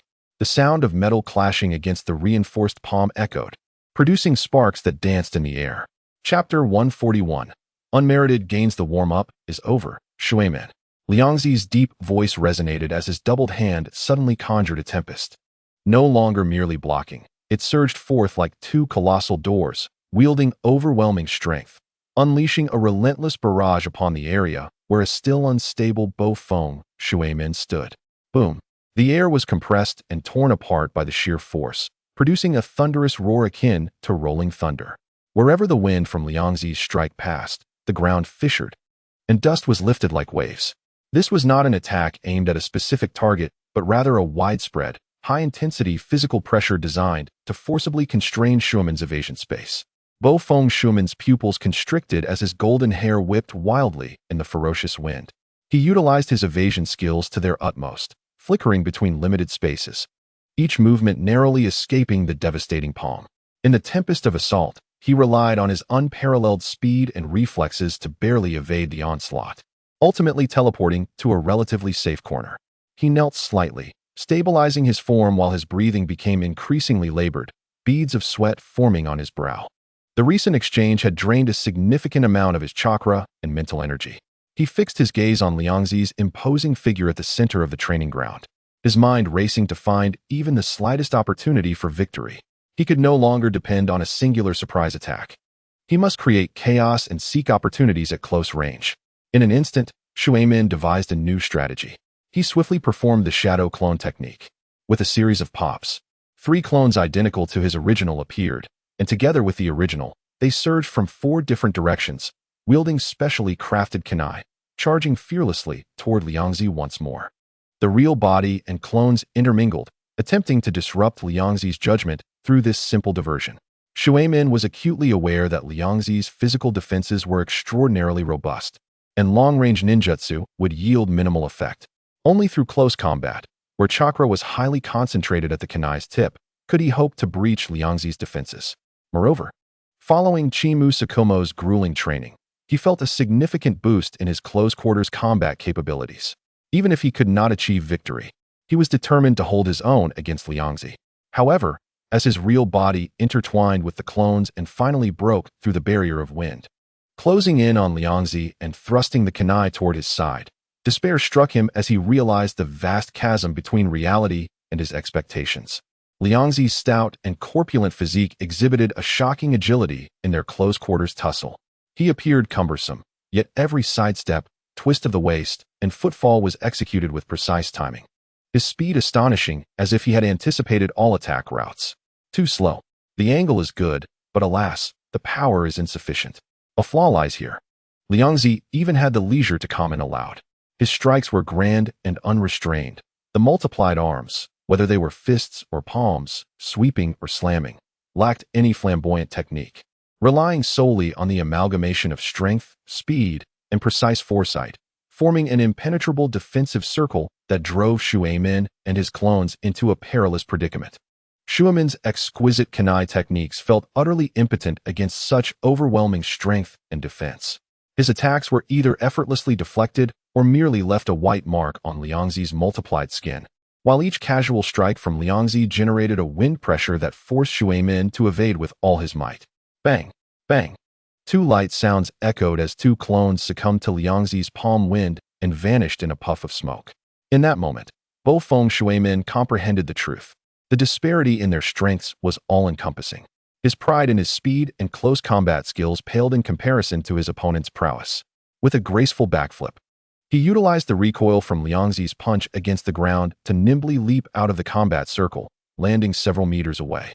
He wiped the sweat from his brow, took a deep breath to calm his turbulent blood and chakra, and then waved his hand nonchalantly, a sincere yet helpless smile gracing his face. I shall not continue. Brother Liangzi, it appears my strength still falls far short. I am no match for you. As he uttered these words, a myriad of emotions surged within him. Liangzi resembled a hexagonal warrior devoid of weaknesses, with strength, defense, speed, reflexes, and experience all at astonishing levels, overwhelming to the point of despair. He found himself comprehensively suppressed in close-range combat, and should they engage in a clash of ninjutsu, the outcome would likely be even dire. Moreover, he was acutely aware that his opponent had many unimaginable techniques yet to be revealed. To have such a remarkably powerful senior brother was both an honor, as it allowed him to behold loftier peaks and motivated him to forge ahead, and a misfortune, for this towering mountain loomed imposingly before him, instilling a sense of insurmountable pressure and profound helplessness. Liangzi retracted his doubling technique, returning to his usual physique. He approached Mizuke's, patting him on the shoulder with an appreciative smile. Your Hiration possesses great potential, and your skills in close combat have significantly improved. However, you require more time and practical experience to hone them. Keep pushing forward, Mizuke's. I believe your future is boundless. This statement was half encouragement, half truth. There was no doubt about Mizuke's talent, which could even surpass that of many gifted ninjas. Were it not for his own cheat-like ability to amalgamate others' chakra and combat experience, he might not have been able to hold his own against Mizuke's. Encouraged, Mizuke's nodded earnestly, the fighting spirit rekindling in his azure eyes. Indeed, I shall strive even harder. Observing the clarity and trust reflected in Mizuke's eyes, Liangzi instinctively touched his nose, feeling an unusual tinge of guilt in his heart. He sensed that his actions were somewhat shameless and wicked. While he encouraged the diligent Mizuke's with flattering words, he was secretly utilizing the power of Zero Tail to siphon off the fruits of Mizuke's arduous training. reaping the rewards while playing the role of the caring elder brother. However, this fleeting guilt vanished swiftly, especially after he invited Mizuke's to replenish his energy and successfully gleaned deeper insights into the Hiruzen technique and various combat experiences from him. That insignificant flicker of conscience was immediately replaced by a profound sense of satisfaction. The thrill of profiting without effort was simply irresistible. Liangzi felt a surge of delight within, particularly as the target of his gains was a top-tier genius like Mizuke's. Merely through a sparring session and a meal, he could acquire such bountiful experience. The efficiency was astonishingly high. 2 additional chapters had been completed, yet 56 remained. He pondered whether the plot twists in these chapters felt somewhat abrupt, leaving him perplexed. In order to accelerate the growth of this promising talent, Liangzi deemed it necessary to increase the intensity of the training. An idea struck him, and he turned to Mizuke's. Wrapping an arm around his shoulder in a brotherly manner, and cheerfully said, "Mizuke's, I've been thinking that your training might benefit from a few sparring partners. I've identified 2 exceptional candidates who will surely enhance your progress." Curious, Mizuke's turned to him and inquired, "Who are they, Brother Liangzi?" "They are the lively duo, Fujin and Raijin, who are always by Tsunade's side," Liangzi revealed with a grin. Upon hearing this, Mizuke's face displayed a flicker of surprise, followed by understanding. These 2 indeed made for excellent sparring partners, akin to Liangzi's less powerful counterparts. If he could easily defeat them, it would signify his potential to surpass Liangzi. After all, they possessed monstrous physiques, bodies as resilient as iron, unmatched strength, and an aggressive close combat style that exuded immense pressure. That may be true, but will they really cooperate? Mizuke's hesitated. Liangzi confidently thumped his chest and assured him, "These 2 gluttons are the easiest to manage. Just watch me." He promptly led Mizuke's to where Fujin and Raijin were basking in the sun, reminiscing about delicious food. "Fujin, Raijin, I have a splendid task for you," Liangzi declared directly, like a mischievous uncle enticing children. "From today onwards, you will serve as sparring partners for my junior brother Mizuke's. As long as you give your all, I will ensure you have unlimited hot pot and superfruits every day." How does that sound? Hot pot, superfruits, unlimited? Upon hearing this, the eyes of Fujin and Raijin sparkled with excitement, nearly drooling. They leaped to their feet, thumping their sturdy chests, shaking the ground. "Rest assured, Brother Liangzi, we've got this," they exclaimed, grinning. "We promise to train him thoroughly. As long as there's good food, we're up for anything." The 2 rubbed their hands together, casting mischievous glances at the still-dazed Mizuke's, their gazes akin to hungry wolves spotting tender lambs. As Mizuke's gazed at these 2 formidable figures radiating an aura of danger, a surge of fighting spirit welled within him. If he could not defeat Liangzi, surely he could handle these 2 weaker versions. Pleased with Mizuke's rising determination, Liangzi nodded approvingly. "Yes, that's the spirit. Double your efforts in training. The more you strive, the greater my rewards will be." Liangzi leisurely settled beneath a nearby tree, adopting a comfortable position as he munched on snacks while observing the trio's sparring. Mizuke's, the future Yellow Flash, exhibited exceptional combat talent, with remarkable adaptability and fighting capabilities. As soon as he engaged, he caught the 2 off guard. However, Fujin and Raijin were no ordinary opponents. Their terrifying strength derived from their bloodline, combined with bodies tougher than steel and seemingly limitless chakra, made them one of the most formidable frontline opponents in the ninja world. Even when Mizuke's gained the initial advantage, he faced them with a fearless demeanor, akin to a tank charging forward, impervious to the blows he received. Despite being outnumbered, Mizuke's fought valiantly, but inevitably found himself at a disadvantage in the early stages. Like a small boat in a storm, he could only rely on the Hiruzen technique and his agile movements to evade their onslaught, with any counterattacks feeling like mere tickles against the 2 brothers. Yet, as the battle progressed, Mizuke's extraordinary combat skills began to shine through. He gradually adapted to their rhythm and the intensity of their attacks, mastering the Hiruzen with increasing finesse, timing his shifts and positions with precision. He occasionally seized opportunities to redirect and split the brothers' offensive, even using their momentum against them for counterattacks. Although he still could not inflict significant damage, the tide of battle shifted from a state of extreme disadvantage to a more balanced standoff, providing him with moments to breathe and regroup. Ultimately, after a prolonged struggle, the combat concluded in a stalemate. Mizuke's could not breach the impenetrable defense of Fujin and Raijin, while they could not keep up with his elusive space-time ninjutsu. Neither side could claim victory over the other, and Liangzi, watching with great amusement, couldn't help but chuckle. It was a classic scenario of a tank versus an assassin. One could not catch up, while the other could not deliver a fatal blow. Gazing at the exhausted figures of Feng Shun and Lei Shun, panting heavily and drenched in sweat, Liangzi understood their unspoken anticipation. With a grand gesture, he proclaimed with exuberance, "Well done. The feast is on me. Let us indulge in a sumptuous meal." The moment Liangzi fulfilled his promise, Feng Shun and Lei Shun were instantly invigorated, their fatigue vanishing as if swept away. They followed Liangzi with uncontainable excitement, eagerly chattering about their desired dishes. Even Mizunoto wiped his brow. Despite his physical exhaustion, his eyes sparkled with clarity, indicating that this intense confrontation had proven to be immensely beneficial for him. Accepting Liangzi's invitation without hesitation, he too departed alongside them. In the following days, this scene repeated itself. Mizunoto engaged in high-intensity battles with Feng Shun and Lei Shun day after day, exerting themselves to the fullest, each encounter culminating in a subtle stalemate. After every battle, Liangzi would appear punctually, warmly inviting the trio to dine. Ostensibly, this was to replenish their energy, but in truth, he silently absorbed their appetite energy during these meals. After all, the appetite generated by a fatigued body is the most potent. As Liangzi gradually siphoned off their appetite energy, he also reaped the invaluable combat experiences and insights they had accrued over the past few days. Meanwhile, the external environment surrounding my village began to stir ominously. As clouds of turmoil gathered, news of the miraculous plants within the super farm could not be thoroughly concealed. It spread throughout the shinobi world as if it had sprouted wings. Upon confirming the authenticity of this intelligence, the major shinobi villages and underground factions could no longer remain idle. Such a resource, capable of mass production and significantly enhancing the physical prowess and chakra vitality of ninjas, as well as healing hidden injuries, held immeasurable strategic value. No faction could tolerate Mai's exclusive monopoly over such a formidable strategic asset. Initially, they attempted diplomatic means, employing both inducements and threats in hopes of persuading Mai to share its technology or export its produce, but their efforts were met with resolute refusals from the village's higher-ups.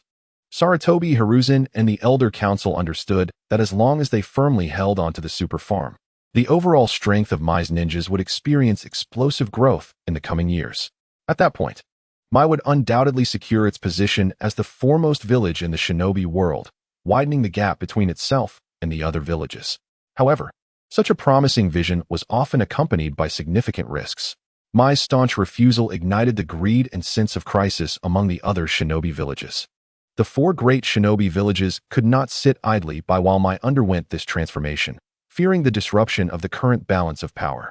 After a brief period of scheming and exchanging interests, Iwagakure, Kimogakure, Kirigakure, and Sunagakure, along with several nearby formidable small nations, formed a formidable pressure network, beginning to exert unprecedented diplomatic and political pressure on Mai. A flurry of sharply worded letters inundated the Hokage's office, and incidents of friction along the borders surged. Tasks that were once negotiable were abruptly halted unilaterally. An invisible, suffocating isolation and hostility began to loom over Mai, as the clouds of war quietly gathered. Everyone understood that if Mai continued to stand firm and refuse to compromise, the next arrival would likely be more than just diplomatic correspondence and border skirmishes. Mai was facing its most severe external challenge since the conclusion of the Second Shinobi World War. At the center of this storm, the super farm and its founder, Chiodao Liangzi, found themselves thrust into the limelight. One day, as Liangzi set out as usual to the training grounds to continue his endeavor of harvesting experience packages, he keenly sensed that the atmosphere was amiss as he walked through the streets of Mai. Many pedestrians pointed and whispered, their glances no longer filled with curiosity or friendliness, but rather tinged with scrutiny, suspicion, and even a hint of malice. This change caused Liangzi to furrow his brow slightly. Subtly activating the power of Lingwei, he began to perceive the emotional fluctuations around him. The revelation was startling. The number of individuals harboring malice towards him was quite significant. Although most bore only a mild degree of animosity, more akin to bias and doubt stirred by provocation, the collective intensity felt like a swarm of tiny needles piercing around him. What is happening? Liangzi pondered, perplexed. Has the shinobi world taken to lynching capitalists? Have I offended so many? He reflected on the favorable treatment he provided to workers in Mai and the numerous job opportunities created through his hot pot restaurant and factory. How had he suddenly become the target of such hostility? Amidst his confusion, he resolved to proceed to the training grounds as planned, intending to absorb his experience packages before investigating the matter. Upon arrival, he was met by a grave-faced, bluffing Mizunoto, who approached him with a serious tone. Liangzi, my senior brother, Jiraiya-sensei has asked me to advise you to minimize your outings during this time. The 4 great shinobi villages have spread numerous unfavorable rumors about you and the super farm, misleading many villagers who may harbor significant misunderstandings towards you. Realization dawned upon Liangzi. It became clear that external forces were manipulating the situation, utilizing information asymmetry and a campaign of public opinion to tarnish his reputation. No wonder so many had inexplicably turned against him. He nodded, his expression shifting to one of understanding. So that's it. I have always been kind to others, forging good relationships. How could so many suddenly find me disagreeable? Now that he had identified the source, he felt reassured. He decided to heed the advice and lay low for a while. In that case, I shall remain at home for a few days, trusting that the village will address these rumors. He believed that given the super farm's strategic value to Mai, the higher-ups would not neglect the matter. However, the unfolding events exceeded his expectations. As he chose to retreat and stay home, the lack of a direct target for the public outcry did not quell the storm. Rather, it redirected the vitriol towards the super farm itself and its employees.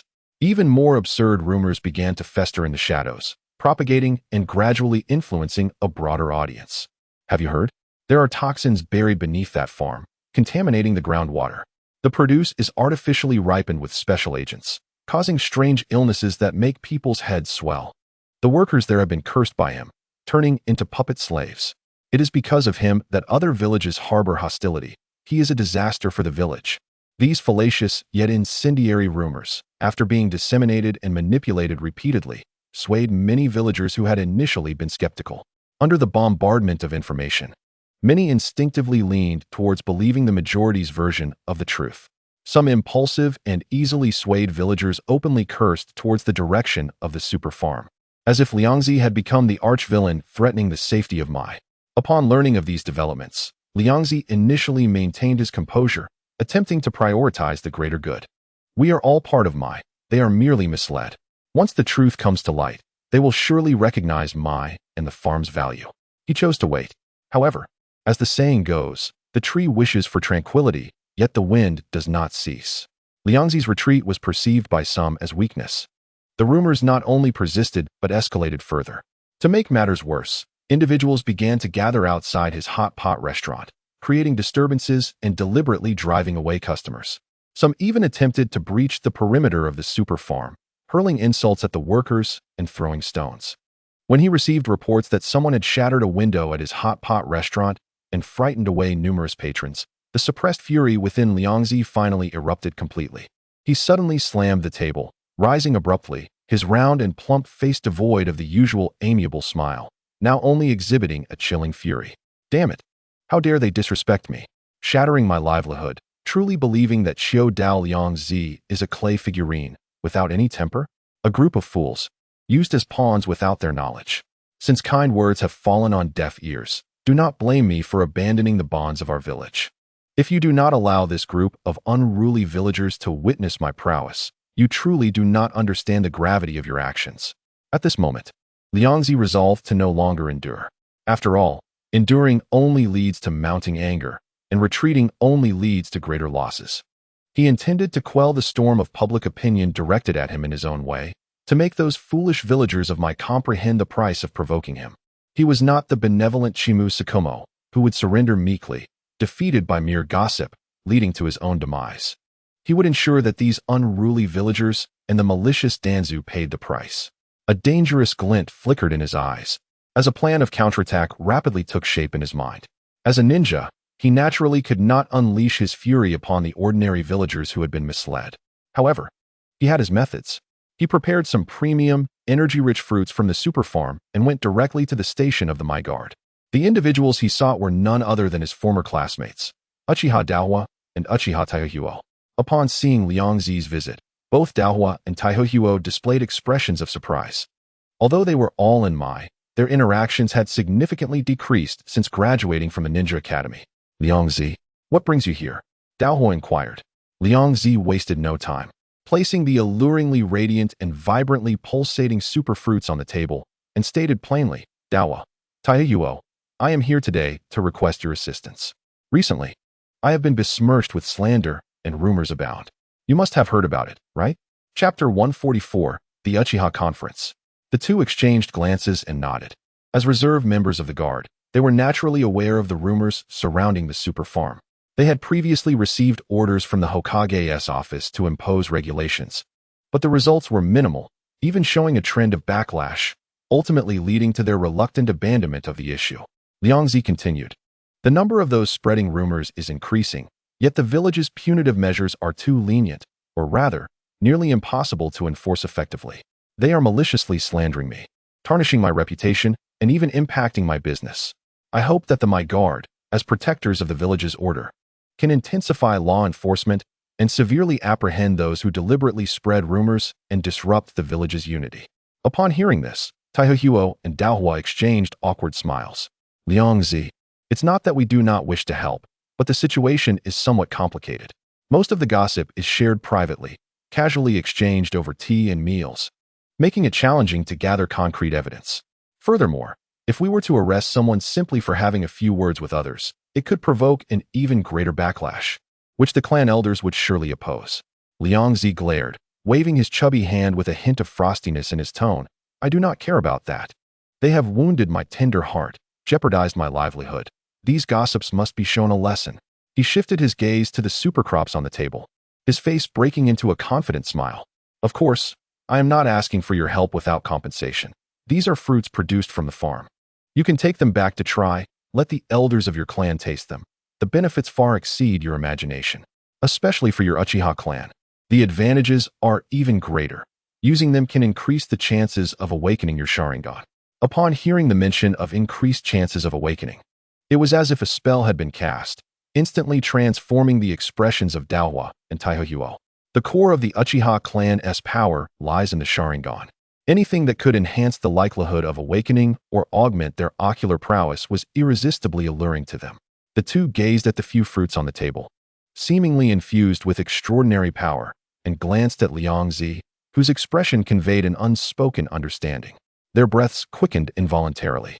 The previous dilemmas and hesitations seemed trivial at this moment. As long as they could awaken their eyes, offending a few villagers was nothing. It was not as if they intended to kill them. Taihohuo slammed the table excitedly. Nearly leaping to his feet, his voice raised a notch. Liangzi, is what you said true? If this fruit can indeed increase the chances of awakening, the clan elders will definitely support you wholeheartedly. Liangzi assumed a posture of assured confidence, declaring, whether it is true or not will be revealed when you take it back for the clan elders to try personally. Consider these few fruits as my gift to the Uchiha, as a token of our meeting. If our collaboration is fruitful, such treasures will be plentiful in the future. He was confident in the efficacy of his super fruits, further assured that the Uchiha clan could not resist such temptation. These fruits were cultivated using diluted Hashirama cell nutrient solution, infused with pure life energy, beneficial for any ninja. Consider Uchiha Madara, who, after merging with Hashirama's cells, not only extended his life until the Third War, but also awakened the Rinnegan. While there were factors of Indra and Ashura's chakra reincarnation, the formidable vitality of Hashirama's cells and their ability to unlock potential were indisputable. For ordinary Uchiha clan members, this power undoubtedly aided in stimulating the evolution of the Sharingan. Moreover, Liangzi was well aware that although he had surrendered a portion of the fruits to the village, the initial yield was limited, making it a case of many monks vying for a single bowl of porridge. Given the Uchiha clan's somewhat awkward and delicate standing in the village, securing priority access to the distribution of superfruits through regular channels would likely take an eternity. Upon hearing this, Taihohuo and Daohua could no longer remain seated. Neglecting their duties at the guard, hurriedly requesting leave from their superiors, and swiftly returning to the Uchiha clan's territory with the precious superfruits.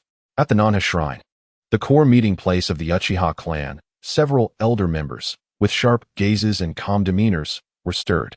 Soon, A secret conference limited to high-ranking family members was convened, the topic being the superfruits delivered by Qiu Dao Yangzi. As one of the founding families of Mai and a prominent clan at the pinnacle, the elders of the Uchiha were already well acquainted with the wonders of the superfruits. However, the village currently implemented a distribution mechanism based on contributions, and due to the Uchiha clan's unique responsibilities, opportunities to accumulate merit through high-level missions were relatively scarce. Therefore, in the hierarchy of resource allocation, they were likely positioned even lower than the Inuzuka clan, who frequently executed missions. Faced with a situation where they ranked behind the Inuzuka, the Uchiha clan was naturally discontented. Now, someone had taken the initiative to deliver such a scarce resource, claiming it could enhance the chances of awakening. They could not afford to underestimate this. An elder with the most experience slowly spoke, inquiring, "Tiehua, Daohua, you were once classmates with that Qiu Dao Yangzi. How credible do you find his words?" After a moment of contemplation, Tiehua responded earnestly, "Elders, although Liang Zi has a penchant for food, he has always been reliable in serious matters. I have never heard of him being deceitful or maliciously misleading." Daohua was even more direct, his eyes gleaming with eager anticipation, stating, "Elders, why beat around the bush? Let me try one, and we will know for certain. I have been feeling my ocular power stirring, merely a step away from awakening. Perhaps this fruit could truly assist me." The elders exchanged glances, considering Daohua's suggestion as a prudent course of action. Since the other party sought the Uchiha's cooperation, they would not likely present them with toxic fruits. They had meticulously examined the fruits just moments ago, confirming that these few specimens indeed contained a gentle yet formidable life energy, devoid of any toxins. The elder of the clan made a decisive pronouncement. "In that case, Daohua, you shall taste one." He continued, "Remember to keenly observe the changes within your body, especially the sensations in your eyes." "Understood." Daohua suppressed his inner excitement and solemnly picked up a fruit that was entirely crimson, resembling a flame. Taking a deep breath, he cautiously bit into it under the watchful gaze of the elder and Tiehua. The fruit was sweet and juicy, and a warm current instantly flowed down his throat into his abdomen, subsequently radiating like ripples throughout his limbs. Daohua could distinctly sense that a pure and gentle energy was nourishing his body, sweeping away his fatigue and seemingly invigorating his chakra as well. However, the most significant transformation occurred in his eyes. Almost the instant the energy coursed through his head, Daohua felt a slight warmth radiating from his eyes. His already keen vision appeared to sharpen further, and the colors within his field of view seemed to become more vibrant. A familiar sense of restlessness, originating deep within his bloodline, began to surge forth. It was a yearning for breakthrough, a desire for release, a power more lucid and intense than any he had previously experienced. Instinctively, he concentrated, attempting to channel that energy. Surrounding his black pupils, a faint crimson glow flickered, and a shadow of a magatama shimmered, as if on the verge of fully manifesting. Unable to contain himself, Daohua gasped, his voice quivering slightly. "Elder, my eyes have transformed again. I can feel the opportunity to awaken them is right before me." Although the magatama did not stabilize completely, the unmistakable pulse of evolution, along with the lingering warmth in his eyes and the enhanced visual acuity, spoke volumes. Given a little more time, he would officially become a member of the Uchiha clan able to awaken his Sharingan. It is important to note that only those Uchihas who could activate their Sharingan were considered true members of the clan. The elders, witnessing the change in Daohua's eyes, finally revealed their astonishment and jubilation, which had previously been carefully concealed. They exchanged glances, each recognizing the same resolute determination mirrored in the other's eyes. The elder stood abruptly, asserting with unwavering conviction, immediately informed Shodao Yangzi that we, the Uchiha clan, have accepted his terms. As for those who spread rumors and disrupted the order within the village, it was time for them to recollect the formidable methods of our Konoha Guard. The Uchiha clan had held the position of the Konoha Guard for far too long, confined to internal security management, akin to a tiger locked in a cage, gradually losing its edge, with their Sharingan talents unable to be fully unleashed in genuine life and death battles. For a long time, the proportion of the younger generation awakening their Sharingan had indeed been disheartening, causing the elders to harbor grave concerns about the potential stagnation of their clan's strength. Now, with Chodao Liangzi providing the superfruit that could assist in awakening their eyes, It was as if a massive boulder had been cast into a parched riverbed, instantly stirring up tremendous waves. An unmistakable opportunity to enhance the clan's strength lay before them. How could the elders let it slip away? Without a moment's hesitation, the Uchiha's intent to cooperate was swiftly conveyed to Liangzi with utmost seriousness. Meanwhile, the atmosphere on the streets of Konoha shifted dramatically. The Uchiha patrollers, who had previously turned a blind eye to private discussions and rumor-mongering, seemed to have been infused with a new spirit overnight. Their gazes were sharp as eagles, their postures erect, wielding authority with their batons, forming into groups of 3 like a pack of wolves hunting, conducting high-intensity patrols throughout the village. Upon discovering gatherings of individuals whispering, particularly if the discussion involved the super farm, Chodao Liangzi, toxins, or calamities, the Uchiha members would promptly approach, unhesitatingly interrogating and suppressing such activities, boldly spreading falsehoods and disrupting village order. Accompany us to the police department for questioning. Do not utter words that hinder unity. Let us escort you. This firm stance immediately incited strong discontent among some villagers, especially those who were either unaware of the truth or were incited. What are you doing? Do we not have the freedom to speak in Konoha? A burly man shouted defiantly. Are you Uchiha staging a rebellion? Seizing people in broad daylight? A woman shrieked indignantly. I knew that sinister farm was not simple. It must surely involve your Uchiha clan. However, these villagers were unaware that the Uchiha standing before them was no longer the clan that once held back for fear of repercussions. Under the immense temptation of awakening their eyes, each Uchiha member of the guard was invigorated, exhibiting unprecedented levels of execution. They adopted a zero-tolerance approach towards any acts that challenged the authority of the police department or spread rumors. When confronted by villagers resisting law enforcement and openly defying orders, the Uchiha members wasted no time, swiftly wielding their batons. The sounds of impact echoed as they struck precisely and ruthlessly at the joints and vital points of the dissenters, ensuring the blows were painful yet non-lethal. These Uchiha ninjas moved with agility, their actions rapid. Executing 6 strikes in a second was far from their limit. The streets were soon filled with cries of anguish and wails. Under the unyielding discipline imposed by the Uchiha, those villagers who had initially been brimming with bravado quickly lost both their will and strength to resist. They were treated like wilted eggplants, crying out for mercy as they were handcuffed and taken to the temporary detention facilities of the police department. Among those apprehended were ordinary villagers and members of various ninja clans. Yet, at this moment, the Uchiha showed no favoritism, regardless of background. Anyone violating their established order would be apprehended without exception. Even a young ninja attempting to leverage his heritage from the Sarutobi clan to intimidate was personally subdued by Uchiha Faike. Noticing the defiance in the young man's eyes, Tiahua coldly remarked, "The Sarutobi clan, is it? You are the very target, for our law enforcement only regards regulations, not lineage." This swift and, one might say, ruthless rectification acted like a deep-sea bomb dropped within Konoha. The previously tumultuous rumors quickly dissipated under the relentless crackdown by the Uchiha Guard. No one dared to openly discuss the super farm or Liangzi on the streets anymore, fearing that they might encounter a stern-faced Uchiha ready to escort them to the police department for a chat. Meanwhile, the instigator, Chodao Liangzi, sat leisurely in his living room, listening to reports from his subordinates regarding the Uchiha's enforcement results, a satisfied smile gracing his face. Excellent. It appears the Uchiha's efficiency exceeds my expectations. He picked up a super apple, savoring a bite, and mused, finally, I can enjoy some peace. He was indifferent to whether the Uchiha's methods were excessively harsh. What mattered to him were the results. Previously, he had been too lenient towards the troublesome citizens of Konoha. Now, with external pressures being forcibly suppressed by the Uchiha, his business and farm could finally resume normal operations. As for those who were captured and taught a lesson, in his eyes, they were merely ignorant fools being manipulated, and a little lesson was well-deserved. 2 additional chapters have been completed, leaving 56 more, with a promising future ahead. It has turned colder today. I nearly froze. So everyone remember to dress warmly and take care of yourselves.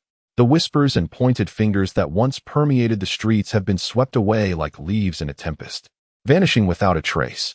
The villagers have truly experienced the swift and ruthless enforcement of the Uchiha Guard. The cold pride stemming from their bloodline, combined with the iron-fisted power conferred upon them, has forged an overwhelming deterrent.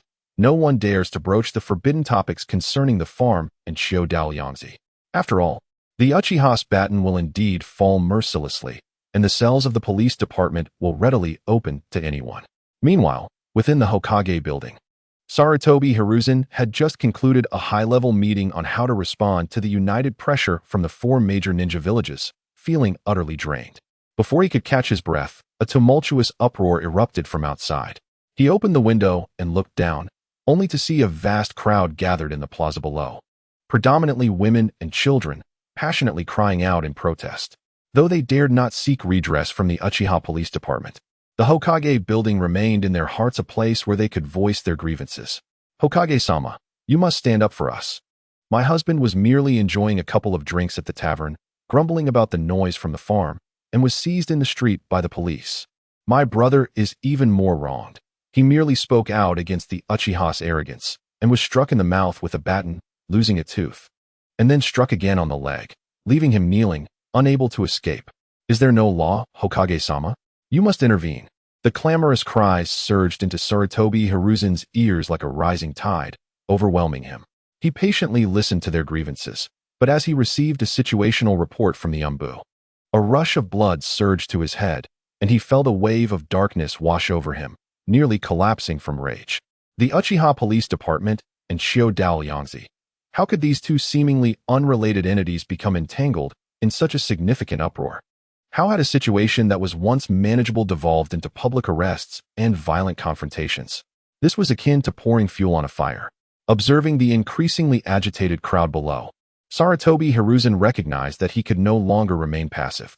Taking a deep breath, he prepared to send for representatives of the Uchiha clan and Xiao Daoliangzi. He needed to confront them directly and demand an explanation. Just as he was about to issue the command, the office door was silently pushed open. A figure entered with a measured pace, and a hoarse yet steady voice interrupted his thoughts. Hiruzen, wait a moment. It was Shimura Danzo. His expression was grave, and the glint in his single eye revealed that he was fully aware of the events unfolding outside. Hiruzen, what do you intend to do by summoning them? Danzo's voice was deep and deliberate, laced with an air of someone who seemed to have everything under control. Sarutobi Hiruzen furrowed his brow, massaging his throbbing temples. What else can I do? The Uchiha's methods are excessively harsh. Their public arrests and violent actions have sparked immense public outcry. They must be restrained. And as for Liangzi, to be involved with the Uchiha is utterly reckless.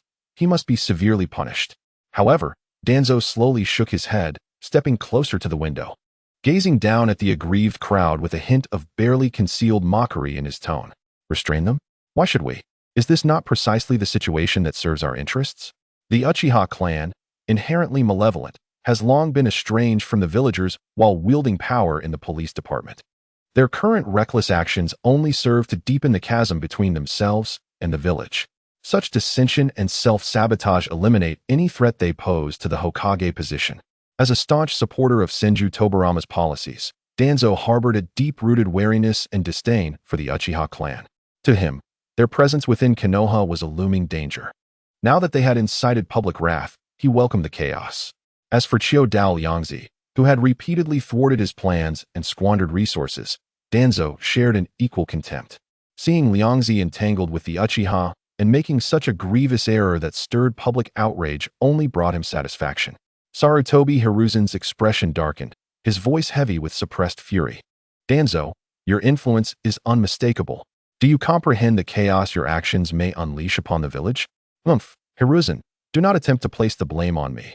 Danzo snorted dismissively, his tone tinged with schadenfreude. I have not commanded the Uchiha to act. If you seek the true source, you should question your good disciple. Xiao Daoliangzi. This is all his doing. He had not directly orchestrated the incident. He had merely spread some unfavorable rumors about Liangzi while swimming in troubled waters. The outcome had even surprised him. That young man was, after all, too inexperienced and lacked the wisdom of patience. Danzo silently reveled in his own cunning, assessing Liangzi's brashness with a condescending judgment. Did he not understand that to ascend to the Hokage position, one must first earn the villagers' trust? Liangzi's self-destructive actions struck Danzo as utterly foolish, yet he found delight in the unfolding drama. Liangzi, with his intricate web of connections, exceptional talent, and control over the super farm, posed a considerable threat to Danzo's ambitions for the position of Yondaime Hokage. With the acquisition of Nin Plant, Danzo's desire for the Hokage title had only intensified. He believed that with a significant achievement, he could secure the next Hokage position for himself. Among the ninjas in the village, few could rival his claim to the title. The legendary Sannin, with their vices, posed no real threat. The Jonin leader, Hatake Kakashi, was not a direct descendant of the Hokage line, making his chances slim. Yet, at this moment, as the Hokage's disciple with immense potential and an understanding of human sentiments, Qiu Dao Liangzi stood out as a glaring rival. Now that Liangzi had willingly tarnished his reputation, he had undoubtedly eliminated a formidable competitor. After all, no one would choose a notorious villain who arrests and beats their own villagers as their leader. Chapter 147. Exile to the Borders. Sarutobi Hiruzen did not wholly accept Danzo's reasoning. He knew his old friend's character all too well. The Uchiha clan's position in Konoha was undoubtedly delicate, but it had not yet reached the point of outright hostility that would justify inciting public ire. If he remained inactive now, allowing the situation to deteriorate, it would not only be difficult to resolve, but would also damage his reputation as Hokage in the eyes of the villagers. And Liangzi, he was still just a child. After much deliberation, he ultimately summoned the Uchiha clan's leader and Qiu Dao Liangzi, issuing an order for the release of all detained villagers, aiming to quell the turmoil swiftly. Observing this, Danzo emitted a discontented snort. As expected, Hiruzen had strayed from Tobirama-sensei's original intent, becoming indecisive and diverging from Danzo's path. Yet, he was not entirely disheartened. At this juncture, the infamy of the Uchiha and Liangzi had already spread. He merely needed to subtly fan the flames to ensure their prolonged isolation and rejection within the village. Once I successfully utilize my stealthy skills, the position of the fourth Hokage will undoubtedly be within my grasp. When I received the Hokage's command, Liangzi did not resist. Instead, he readily allowed the Uchiha clan to release their captives. His intention was merely to teach those troublesome Konoha villagers a lesson for disrupting his livelihood, rather than to keep them imprisoned for an extended period.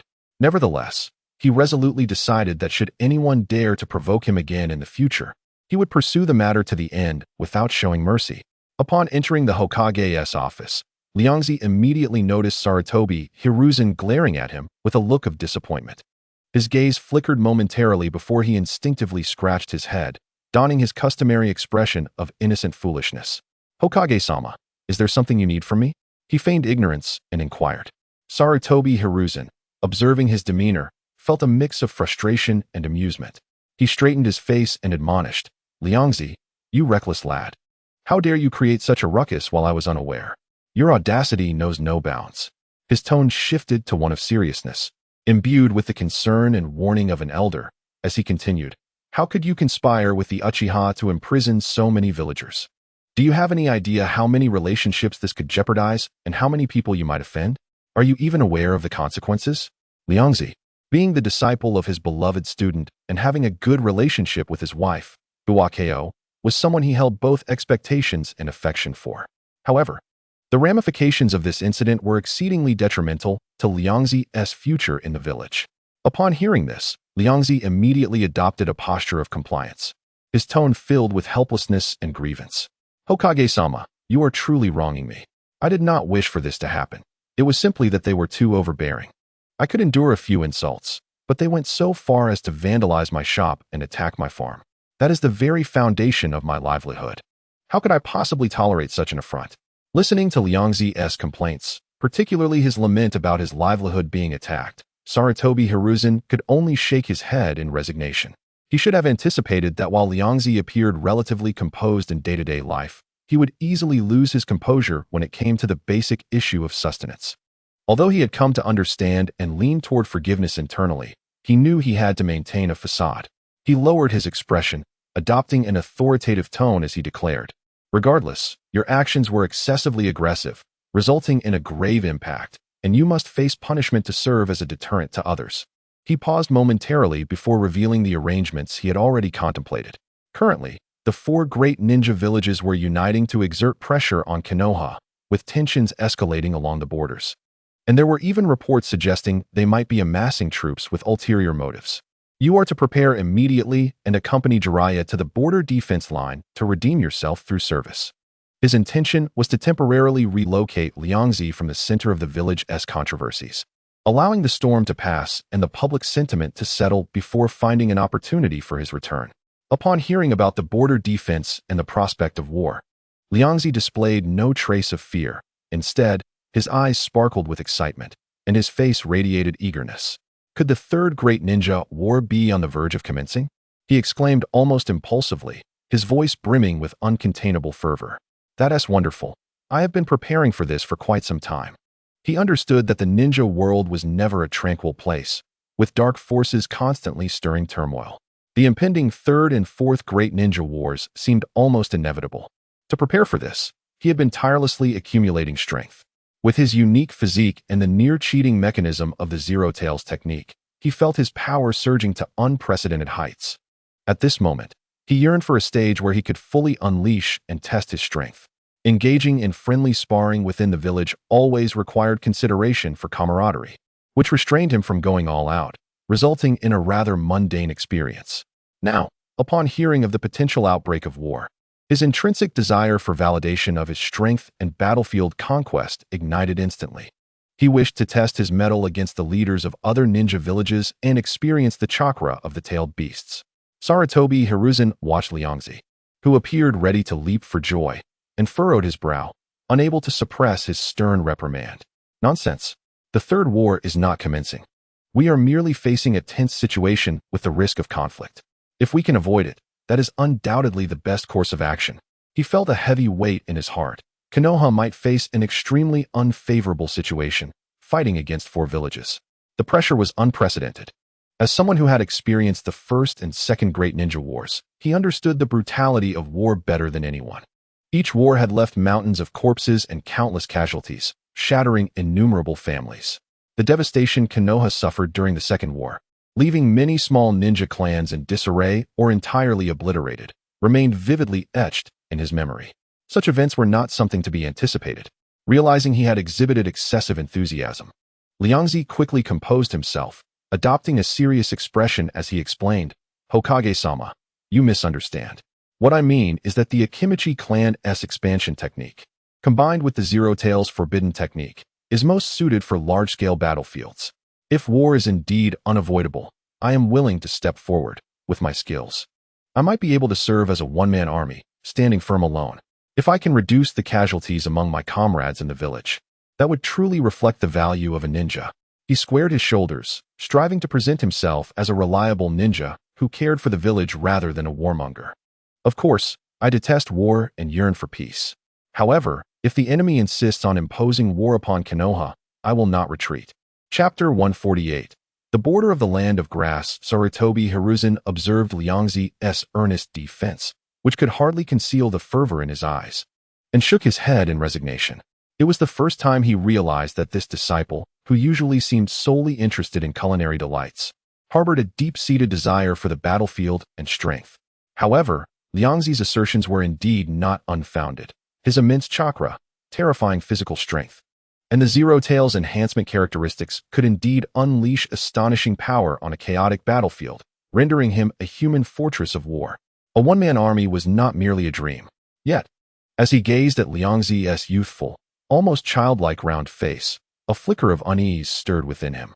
The battlefield had never been a benevolent place. He hoped that this exceptionally gifted junior would maintain his composure after witnessing the carnage and experiencing the capriciousness of life and death. He recalled his 3 disciples, Tsunade, who developed hemophobia after losing her loved ones, Jiraiya, who pursued the elusive prophesied child after the loss of his comrades, and Orochimaru, who abandoned ninjutsu due to his fear of life's fragility and turned to the study of biological sciences. Each of them bore indelible, twisted scars from the ravages of war. If possible, Sarutobi Hiruzen would much prefer to avoid igniting the flames of war. However, the benefits brought by the superfruits were too astonishing. If Konoha did not demonstrate sufficient strength and resolve, it would be challenging to withstand the greed of the 4 great ninja villages, and the stakes involved would be immeasurable. Soon after, Liangzi gathered his belongings, shouldering a hefty pack filled with various homemade foods and necessities, and arrived at the entrance of Konoha village. From a distance, he spotted a familiar figure waiting there. Jiraiya leaned against the village gate's pillar, clad in his signature red layered armor, draped with a reddish-brown long cloak, and wearing wooden clogs. His wild, spiky white hair remained conspicuous, and he sported a forehead protector inscribed with the word oil. At this moment, he was animatedly chatting with a few passing young kunoichi, eliciting peals of laughter from them. However, when Jiraiya caught sight of Liangzi's presence, resembling a moving hill, the jovial expression on his face instantly vanished. He dismissed the female ninja, turned around, and crossed his arms in a posture of scrutiny, his tone laced with an unmistakable sarcasm. "Oh, who might this be? Look who has arrived." He elongated his voice, scanning Liangzi from top to bottom, and continued, "Isn't this none other than our esteemed Liangzi from my village? Renowned for her wealth that rivals nations, and capable of enlisting the Uchiha Guard to act as her muscle?" Upon hearing this, Liangzi rolled her eyes in exasperation and approached. "Jiraiya-sensei, please spare me the mockery. I was left with no choice. It was one thing for the villagers to be swayed by rumors, but for them to actually vandalize my shop and invade my farm has severely disrupted my life and business. If I do not take decisive action and teach them a profound lesson, they will surely perceive me as easy prey and escalate their harassment." Jiraiya observed his disciple, who always seemed to create a stir, with a mix of amusement and exasperation. "You truly bring me honor, my dear disciple, to stir up such a commotion." When I heard the news, my jaw nearly hit the ground. He was well aware that the villagers had been incited by rumors and acted impulsively. But he was even more astonished that Liangzi had managed to persuade the typically aloof Uchiha police department to collaborate on such a large-scale operation. This demonstrated a level of operational capability that genuinely impressed him. To be fair, although Jiraiya did not entirely endorse such aggressive tactics, he could empathize with Liangzi's predicament. There was certainly no reason to endure bullying. Yet, as he regarded Liangzi's somewhat childish, plump face, his doubts regarding the prophecy of the Chosen One began to resurface. Jiraiya pondered, could the child of prophecy, destined to bring significant change to the ninja world, truly be one who wields the police force to imprison a multitude of villagers? This scenario struck him as somewhat incongruous. He resolved that once the border situation stabilized, he would find an opportunity to take Liangzi to Maiboka Mountain, allowing the great sage to take a closer look at this unpredictable disciple. In response to his teacher's teasing and complex gaze, Liangzi merely shrugged nonchalantly. Desperate times call for desperate measures. When one is pushed to the brink, anything can happen. What's wrong with collaborating with the Uchiha? I have a few old classmates in the police department. It would be foolish not to utilize those connections. His tone carried an air of inevitability, as if stating a perfectly ordinary matter. He, Akidu Liangzi, would not be intimidated. If the troublesome villagers dared to act defiantly in his presence, he would not hesitate to retaliate. "By the way, sensei, which direction are we heading for the defense line?" Liangzi inquired while adjusting the massive pack on his back. Jiraiya tempered his playful demeanor, casting a serious glance towards the northwest. "We are heading to the border of the land of grass. According to intelligence, the forces of Awagakure are gathering there with uncertain intentions. Our task is to assist in establishing a defense line against their potential assault." He paused, adding, "Given the tense situation, nearly all the village's resources have been mobilized. Besides us, other key border areas have also sent reinforcements. Minato is among those called upon, though he has joined White Fang's team and is heading in a different direction." Liangzi nodded, his mind rapidly calculating. Iwagakure. Information about this ninja village flashed through his mind. The most formidable threat undoubtedly came from the Third Hokage, Inoki, who possessed the power of dust release. Capable of disintegrating any material to its molecular state, an absolute offensive technique that currently seemed nearly insurmountable. In addition, the two Jinchuriki of Awagakure must be approached with caution, for the power of tailed beasts should not be underestimated. As for the standard ninja forces, while Awagakure was known for its large numbers and earth release techniques, Liangzi felt least concerned about them. With the vast chakra reserves within him, the enduring capabilities of the zero-tailed beast, and the secret techniques of the Akidu clan, he was utterly confident in his ability to navigate through any encirclement. The master and disciple exchanged no further words. With a swift motion, they transformed into two agile figures, racing through the dense forests and sprawling plains of the Land of Fire. Days later, they arrived at the border between the Land of Fire and the Land of Grass. Upon their arrival, they instantly sensed a palpable shift in the atmosphere. The air was thick with tension and hostility. The once peaceful border region of the Land of Grass had become a hub for numerous Konoha ninjas. They were diligently constructing makeshift defensive structures, setting up traps, and reconnaissance teams frequently moved in and out, delivering sporadic updates on the movements of the Iwagakure forces. When Jiraiya's figure appeared at the camp, it immediately stirred a small commotion. Many Konoha ninjas displayed expressions of exhilaration and relief, respectfully greeting him. "It's Lord Jiraiya. How fortunate to have one of the legendary Sannin here. Our defenses will be much more secure." However, as their gazes fell upon Liangzi, who trailed closely behind Jiraiya with his conspicuous stature and enormous pack, the atmosphere shifted dramatically. The prior warmth and reverence quickly cooled, replaced by a myriad of complex and inscrutable expressions. Curiosity mingled with scrutiny, but more prominently, there was an undeniable indifference, even an undercurrent of hostility. Whispers circulated among the crowd. "Look, that's Akadu Liangzi, the chubby proprietor of the super farm. It's said that it's because of his fruits that a Iwagakure has come calling. Humph, for the sake of his own business. He has dragged us all into this battlefield." These murmurs were not loud, yet they clearly reached Liangzi's ears. Evidently, from the perspective of these ordinary ninjas, the sudden threat of war stemmed from Liangzi and his enviously prosperous super farm. They might not dare to question the decisions of their superiors, but that did not prevent them from directing their grievances towards Liangzi, the instigator. Faced with these inexplicable hostile gazes, Liangzi merely surveyed the crowd with an impassive expression, his inner self unperturbed, even finding it somewhat amusing. He actually held a degree of admiration for those who spread rumors, as their reach was indeed extensive, failing to spare even the frontline camp. He wondered if these individuals had heard about the Uchiha police's efforts to quell the rumors in the village. If they had, he was curious whether their views of him would remain so indignant. After waiting for a moment and noticing that none of the brash individuals dared to confront him, he felt slightly surprised.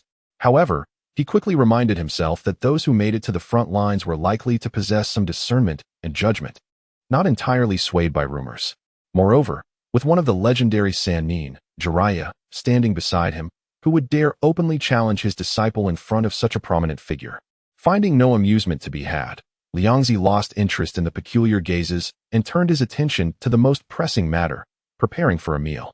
In the grand scheme of things, nothing was more paramount than nourishment, especially in the face of a potential looming battle. He had come well prepared, his massive pack filled with various non-perishable food items and homemade hot pot base ingredients, estimating that if he rationed his supplies, he could easily sustain himself for 10 days to half a month. Should the conflict prolong or resources deplete, he stroked his chin, his gaze inadvertently drifting towards the towns deep within the Land of Grass. Contemplating the survival of this small nation, renowned for its resilience in adversity, one cannot help but wonder about the adequacy of the food supplies for an unexpected requisition. Before long, a large pot was set up at the edge of the camp. The bubbling crimson broth emitted a rich and commanding aroma, swiftly permeating the air and overpowering the earthy scent of the campsite and the palpable tension. Many ninjas, whether busy or resting, involuntarily paused their activities, their nostrils twitching, their gazes drawn uncontrollably toward the source of the fragrance, swallowing hard in anticipation. Jiraiya followed the enticing scent to find his disciple leisurely adding meat to the pot, his expression one of disbelief. "Hey, Liangzi, what are you doing? At a time like this, you're making such a commotion in the camp? What if the enemy sneaks up on us?"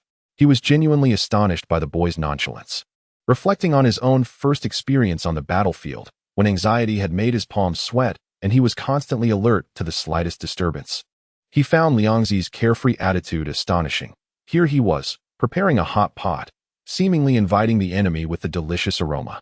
Liangzi, unfazed, picked up a chopstick full of freshly cooked meat, blew on it lightly, and shook his head. "Teacher, you simply don't understand. Only when one is well-fed and energized can they muster the strength to fight fiercely against the enemy. How can one go into battle on an empty stomach?"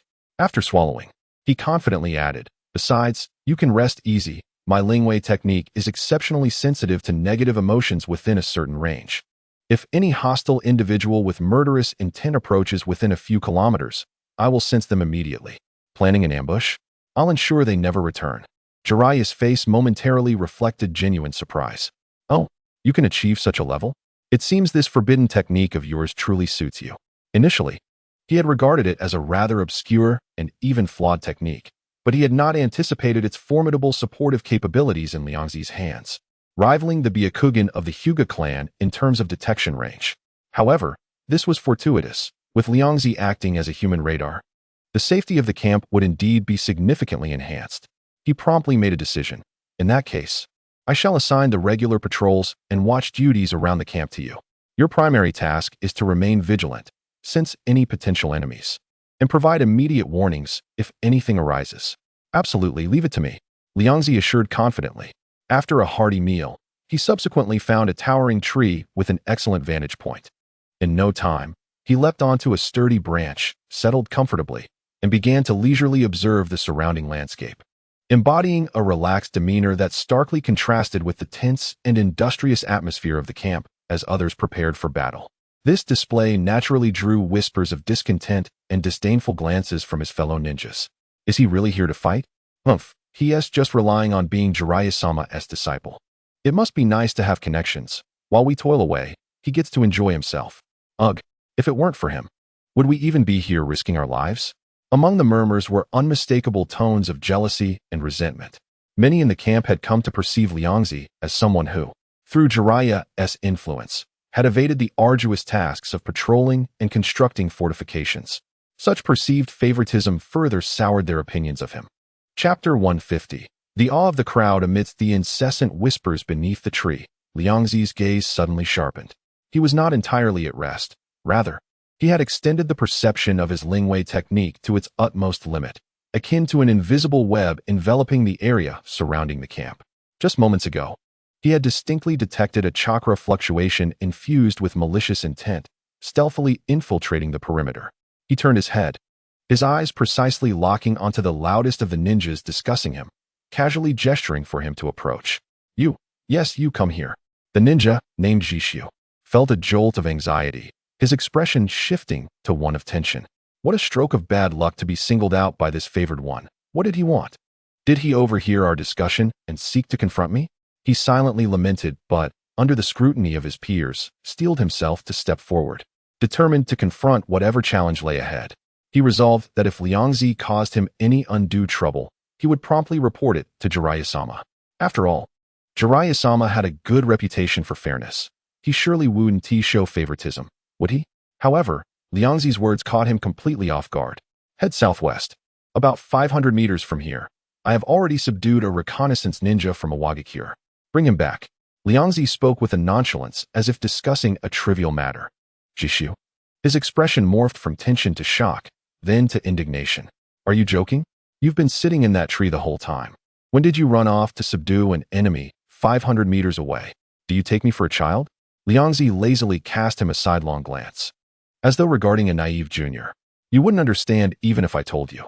Now, go and bring him back. If there is nothing there, you may complain to whomever you wish. Isn't that what you've been contemplating? A chill ran down Jishu's spine. How did he know what I was thinking? Does he possess mind-reading abilities? A cold dread crept up his spine. Faced with Liangzi's assured and slightly impatient demeanor, he gritted his teeth. Fine. I'll go take a look, but if there is nothing. His retort faltered as he turned to his two teammates. You both come with me, bear witness. The trio, harboring skepticism yet more inclined to witness a spectacle, swiftly set off toward the southwest direction Liangzi had indicated.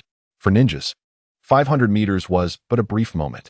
Upon reaching the designated area, their eyes scanned the surroundings, seemingly devoid of anything.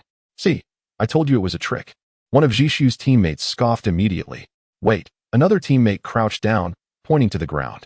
Look at these footprints. They're fresh. And they don't match our Konoha ninja footwear.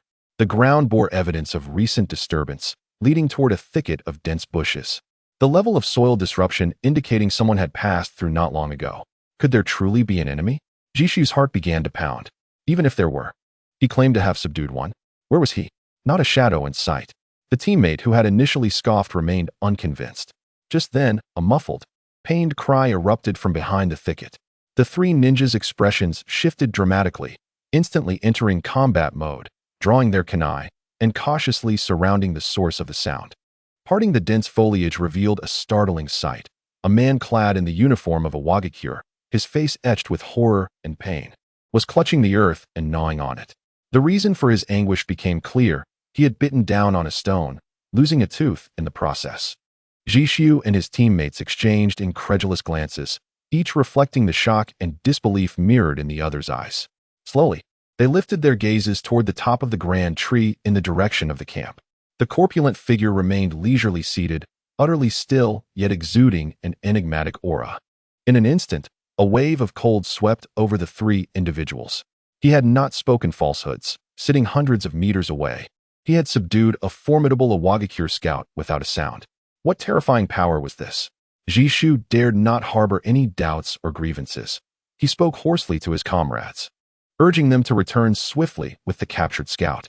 In that moment, all their previous disdain and aversion towards the influential figure perched atop the tree crumbled under the weight of this unfathomable reality. It was replaced by an ineffable reverence and profound trepidation. After all, in the world of shinobi, the strong command respect, an immutable truth. A ninja wielding such bizarre and potent abilities could dissipate all skepticism and contempt, transforming them into deep admiration. Shortly after Jishu and his team escorted the first Awagakure scout back to camp, Liangzi issued new orders, directing them to another location to retrieve further infiltrators. Once, twice, thrice, like diligent worker bees, Jishu's team traversed various points around the camp, each time successfully locating one or more Awagakure scouts ensnared in a peculiar state, utterly defenseless. The captured scouts exhibited diverse conditions upon their return, each devoid of resistance, yet all emanating the same eerie aura.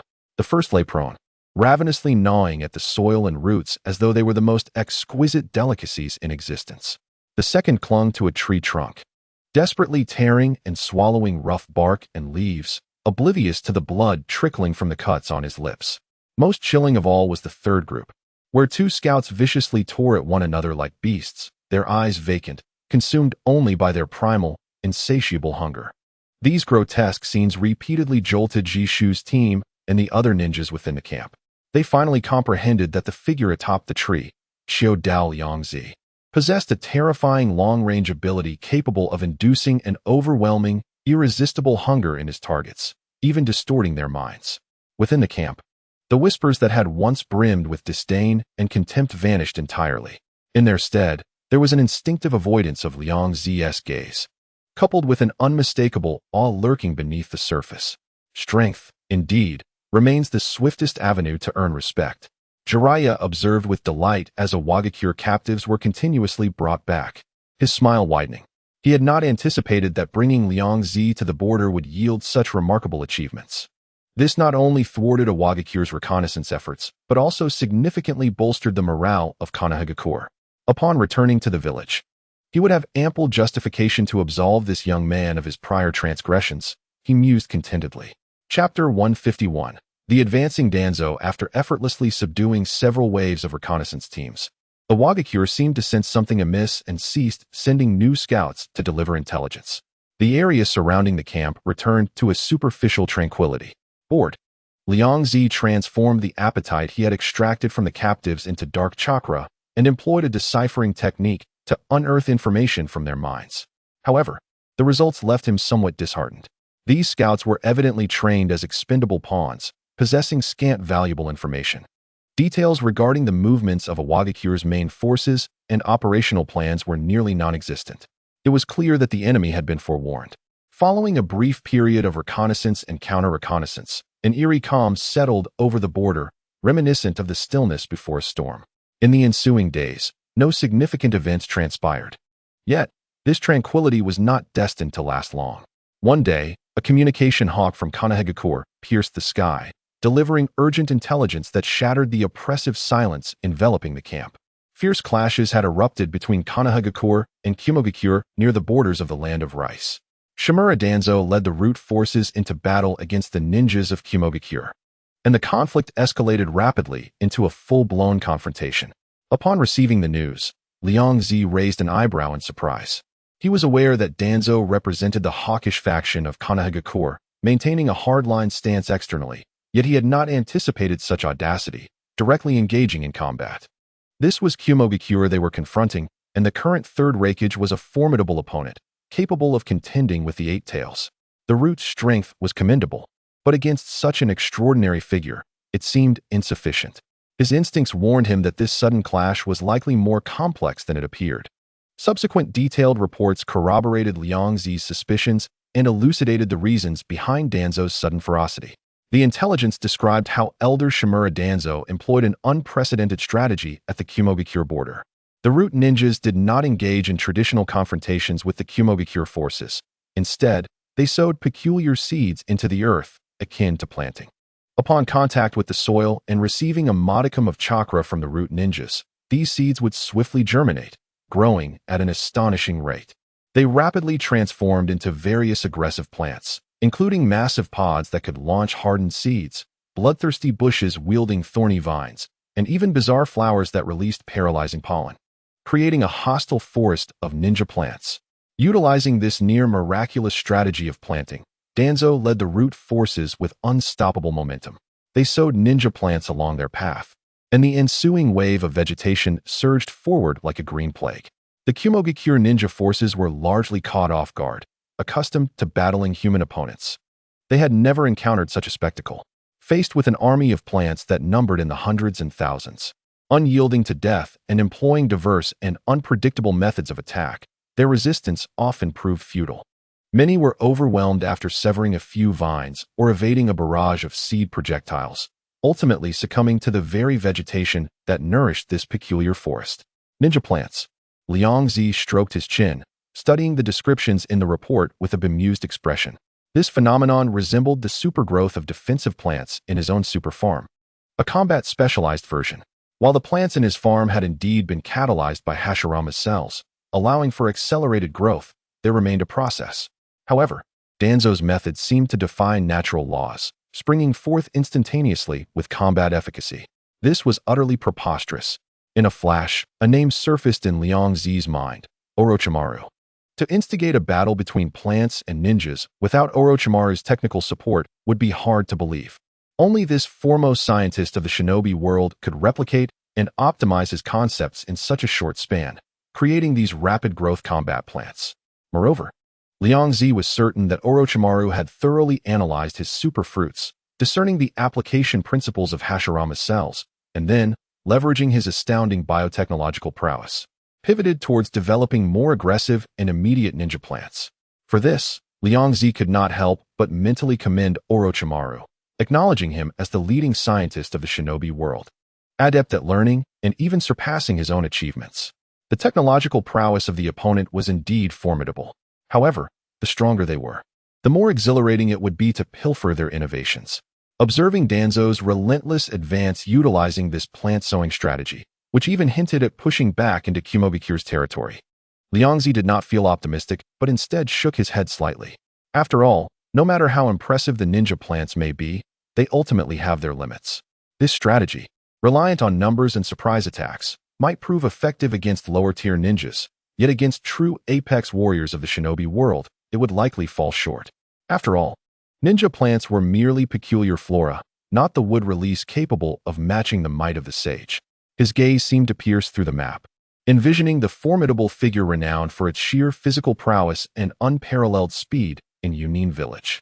Once the third generation of Raikage comprehended the situation and took to the battlefield himself, his famed Hell Stab and formidable Raiton Chakra mode would likely clear the area of these shinobi with the ease of a strongman uprooting weeds.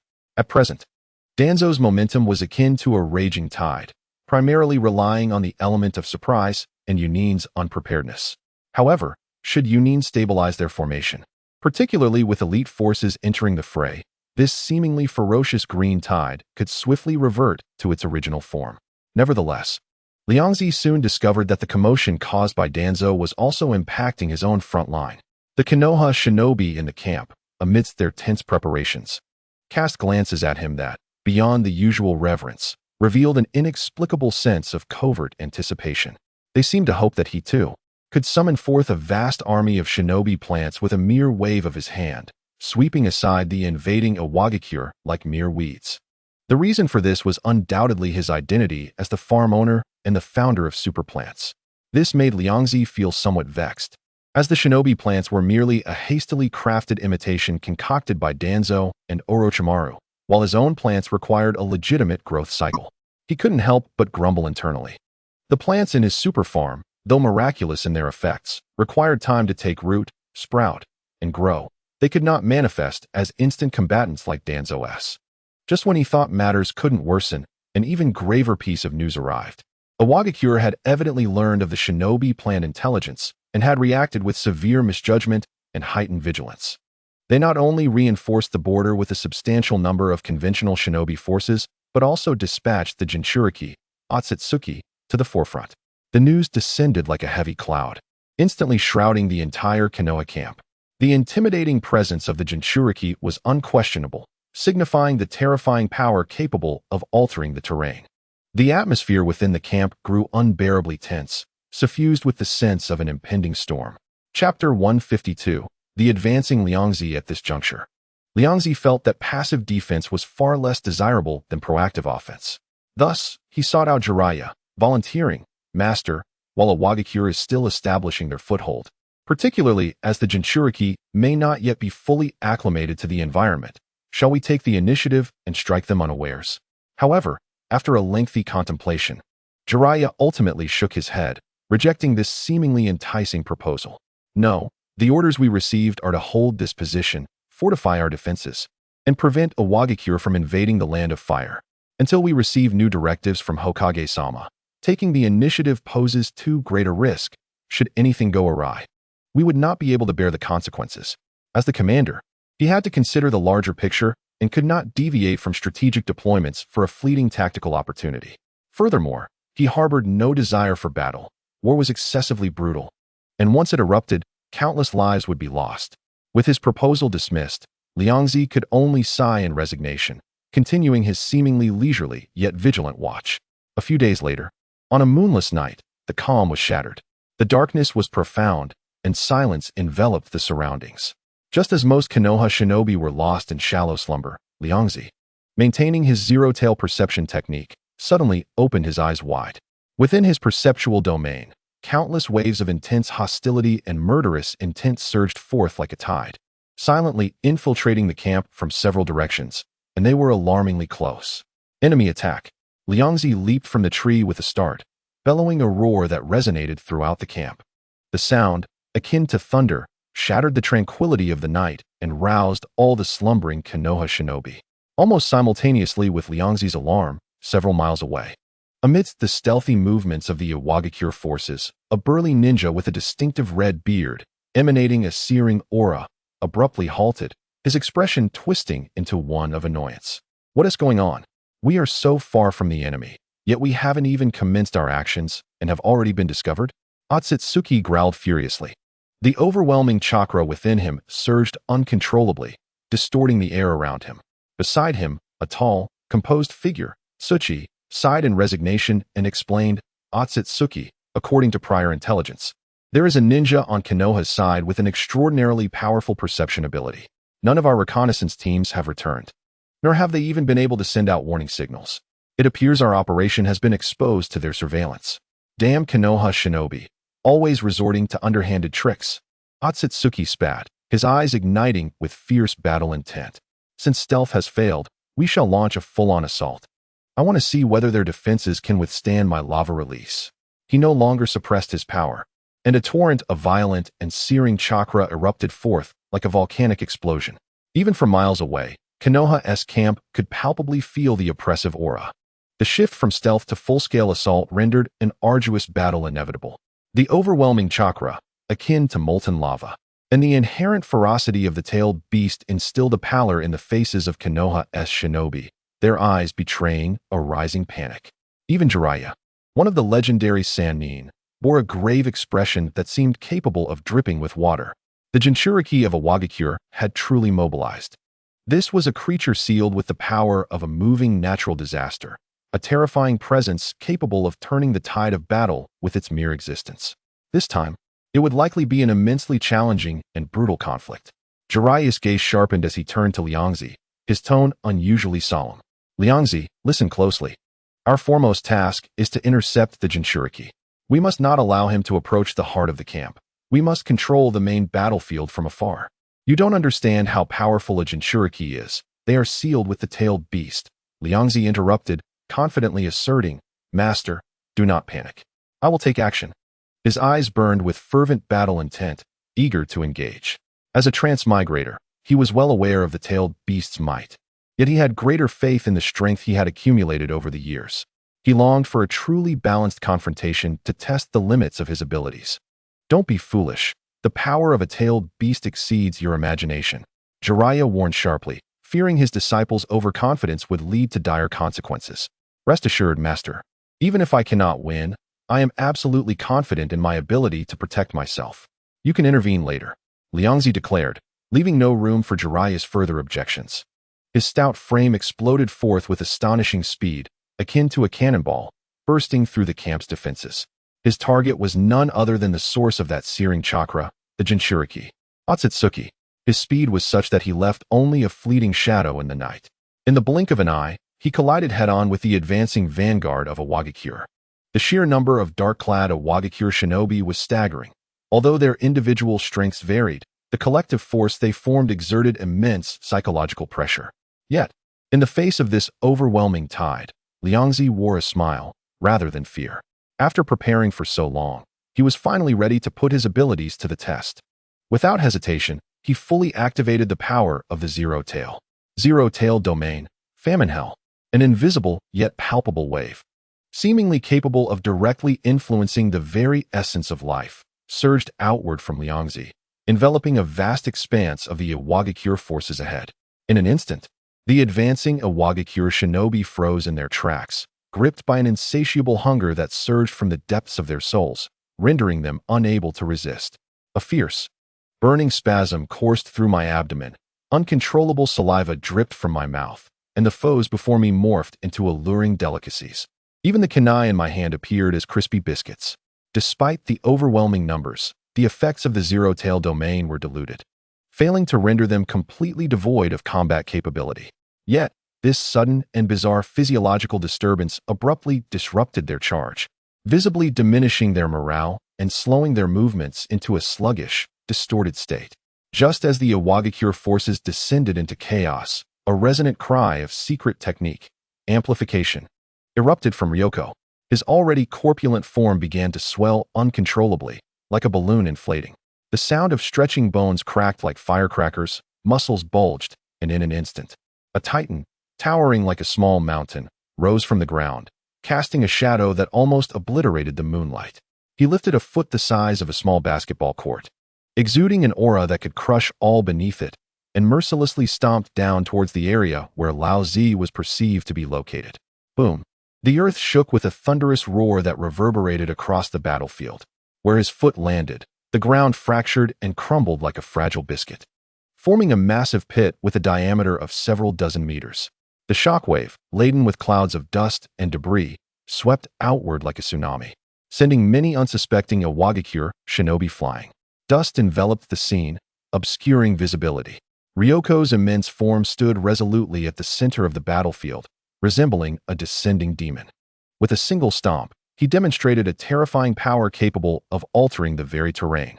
All witnesses from Konohagakure and Awagakure instinctively halted their actions, mesmerized by this pure, brutally aesthetic display of force. Chapter 153, Dissolution. Laozi, my lord. After a brief, deathly silence, panicked cries erupted from the Awagakure ranks. The giant's foot had crushed their village's vital pillar, the Four-Tails Jinchuriki, into the earth. If he were to be lost here, it would be an unbearable blow to Awagakure. Several swift-minded jonin immediately formed hand seals, unleashing techniques like Doton, Rock Cannon, and Raiton, Earth Walk, bombarding Ryoko's colossal leg in an attempt to repel him.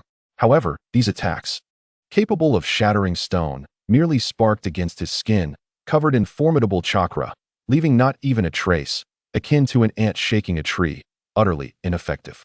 Unperturbed, Ryoko prepared to raise his foot again to utterly crush the threat beneath, but suddenly felt a piercing, searing pain beneath his foot, as if stepping onto a red-hot iron. With an inhuman roar, a tremendous force erupted from below, lifting Ryoko's mountain-like foot. Onlookers gasped in astonishment as a giant ape-like shadow, composed of dark red chakra, stood defiantly within the pit. Inside the shadow, Lao Zi's hair flared wildly, surrounded by chakra flowing like molten lava, his eyes a fierce crimson. Damn those Konohagakure bastards. How dare you ambush me? I will turn you to ashes. Lao Zi, known for his fiery temperament, was now in a state of furious rage, having narrowly escaped becoming mush. He controlled his half-tailed, beast-formed massive arm, launching a fist imbued with the scorching heat of molten rock towards Ryoko's chest. Before the molten fist could reach him, the intense heat distorted the air, and Ryoko felt a sharp burning sensation against his chest. "Wow, that's hot," Ryoko exclaimed, quickly covering himself with an even more tremendous wave of chakra, forming a solid barrier that insulated him from most of the heat. Simultaneously, his gigantic hand shot out with surprising speed, fingers closing like pillars, capturing the half-tailed beast Lao Zi firmly in his grasp. In that moment, the scene appeared frozen in time. The towering giant, like a mountain, held the terrifying beast engulfed in flames. It was reminiscent of a mythical figure subduing a demon monkey, creating a profound visual impact that left both sides of the battlefield breathless and apprehensive. "Let me go, you bastard." Lao Zi struggled fiercely within the giant's grip, but felt the pressure surrounding him as if the very earth was squeezing him, causing his bones to creak, and even the tailed beast cloak showed signs of instability. Dissolution, Flower Fruit Mountain. Sensing his life was at stake, Lao Zi could no longer hold back, unleashing a furious roar. The nature of his molten chakra shifted dramatically, temperature skyrocketing as his surface solidified into true obsidian granite, flowing like lava, maximizing both defense and heat. Even through the thick chakra barrier, Ryoko could feel the terrifying heat capable of melting steel emanating from his palm. Searing pain surged anew. Instinctively, he released his grip, flinging the heated burden away. "Not bad. Your technique possesses sufficient heat," Ryoko praised, shaking his slightly numbed hand. Yet his fighting spirit was even more ignited. This was the first time someone had managed to injure him. "I hope this is not your limit." As his words faded, Ryoko had already completed his hand seals. In the face of such extreme heat, the best counter was the water release, great waterfall technique. Rumbling, it was as if the heavens had opened. An unimaginable torrent of water surged from the void behind Ryoko, transforming into a colossal waterfall that connected heaven and earth, rushing down upon the newly landed Lao Zi, who was still enveloped in swirling magma. "What?" Lao Zi's pupils constricted, cold sweat forming on his brow. Faced with this overwhelming deluge, he dared not confront it head-on. Though magma was powerful, it would cool and solidify upon contact with water. If he were enveloped and swept away by this endless flow, his thermal advantage would vanish, and he might even be entirely immobilized. He exerted force beneath his feet, rapidly retreating, attempting to evade the core impact of the waterfall while continuously throwing molten rock projectiles to evaporate the encroaching water. Sizzle. The collision of lava and water produced immense clouds of white steam, the sound of vaporization ringing incessantly as the central battlefield became shrouded in thick white mist, severely obstructing visibility. However, Ryoko's chakra appeared inexhaustible. The summoned water showed no signs of waning, instead growing ever more turbulent. The mist expanded, forcing Lao Zi to retreat repeatedly, his space for movement increasingly constricted. Within the fog, Lao Zi's mood grew heavier. He realized that his prideful molten release seemed powerless against this nearly cataclysmic volume of water. The depth of his opponent's chakra and the sheer power of this water technique exceeded all his expectations. What kind of monster is this? Lao Zi felt an intense sense of urgency mixed with disbelief, questioning whether he was facing the famed Nine-Tails Jinchuriki of Konohagakure. In Lao Zi's understanding, only someone of such immense chakra could suppress him, a perfect Jinchuriki, to this extent. Faced with this mightiest of tailed beast Jinchuriki, he could no longer afford to hold back. He must give his all. Dissolution, Flower Fruit Mountain. Lao Zi unleashed a thunderous roar, fusing his chakra with that of the Four-Tailed Sun Wukong to its utmost limit. In an instant, the ground within a several hundred-meter radius of him groaned under the strain, as rocks and soil melted and boiled, transforming into a bubbling sea of dark red lava exuding a scent of destruction. The oppressive heat distorted the air violently, and even those standing on the periphery of the battlefield could feel the scorching waves that engulfed the area, transforming it into a purgatory of death. Despite the continuous flow of the waterfall summoned by Liangzi, which erupted into a cloud of steam upon contact with the lava, the vast expanse of the molten sea remained undiminished, steadfastly existing as if it possessed an unyielding vitality. In the next moment, The center of the lava sea pulsated violently like a heart, its amassed power reaching a critical point. Boom! A colossal pillar of magma, over 10 meters in diameter, erupted with the ferocity of a reawakened volcano, unleashing terrifying destructive force that surged towards Liangzi, who had maintained his amplified form. The concentrated lava chakra seemed intent on vaporizing this giant along with its wielder. Chapter 154. The surprise attack of Lao Zi in the face of this apocalyptic strike. Liangzi's enormous visage displayed no trace of panic. Just as the magma pillar was about to engulf him, he executed the flying thunder god technique.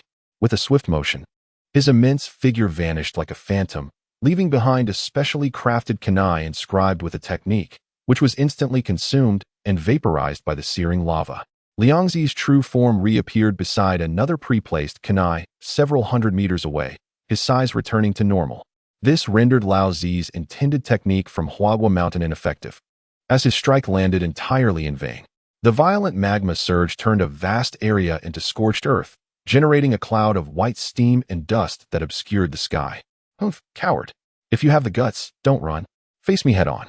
Lao Zi seethed, watching Liangzi effortlessly evade with space-time ninjutsu, his anger boiling over into furious curses. He hadn't anticipated that his opponent could shrink and escape, rendering his carefully devised strategy moot. Although the Huagua Mountain technique was powerful, its activation and attack trajectory had inherent delays, making it significantly less effective against an adversary with such speed and spatial abilities.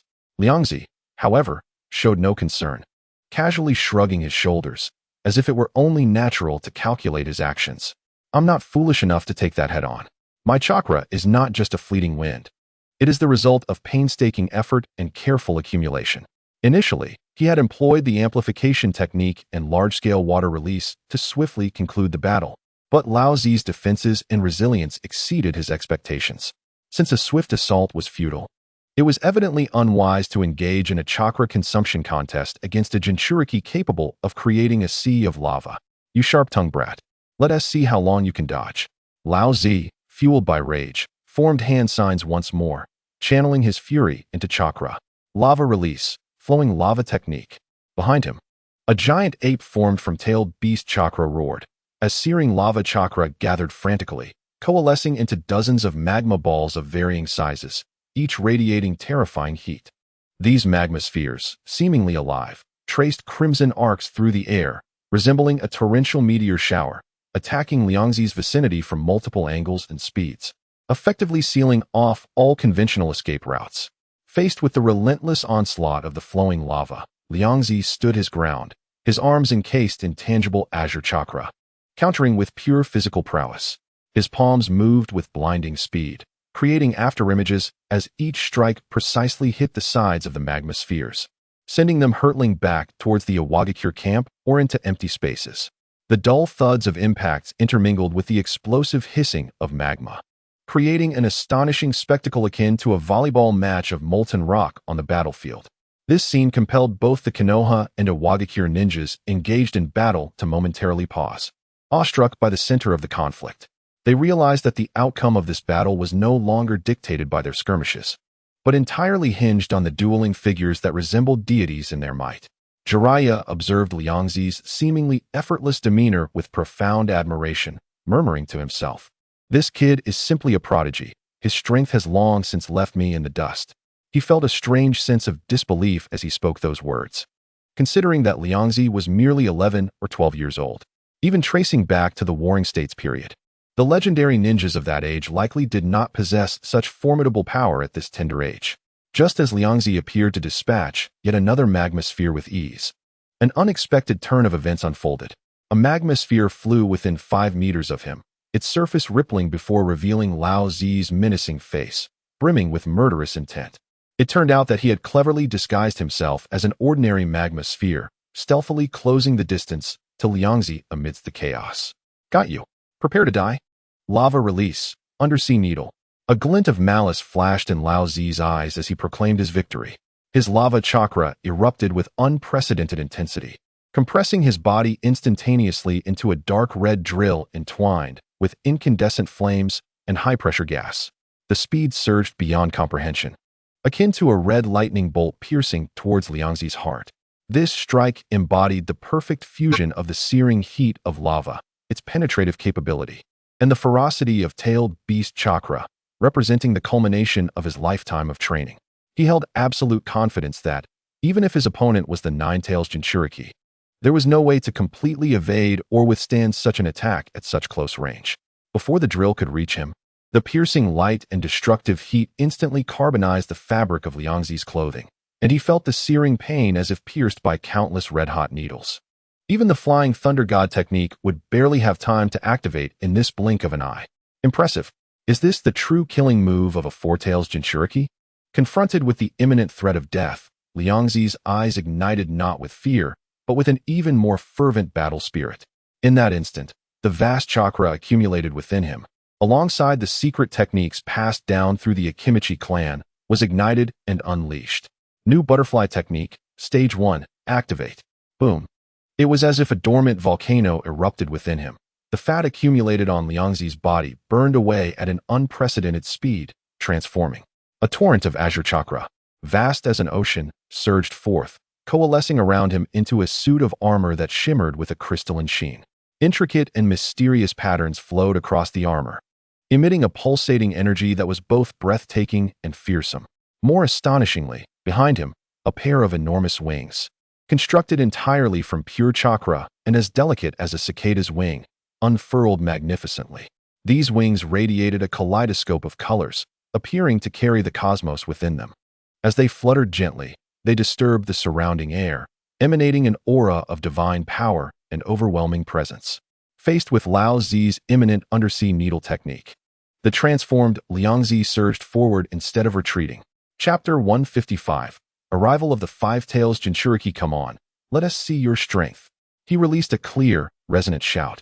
His right fist, encased in chakra armor, met the Crimson Death drill head-on without any embellishment, delivering a powerful blow.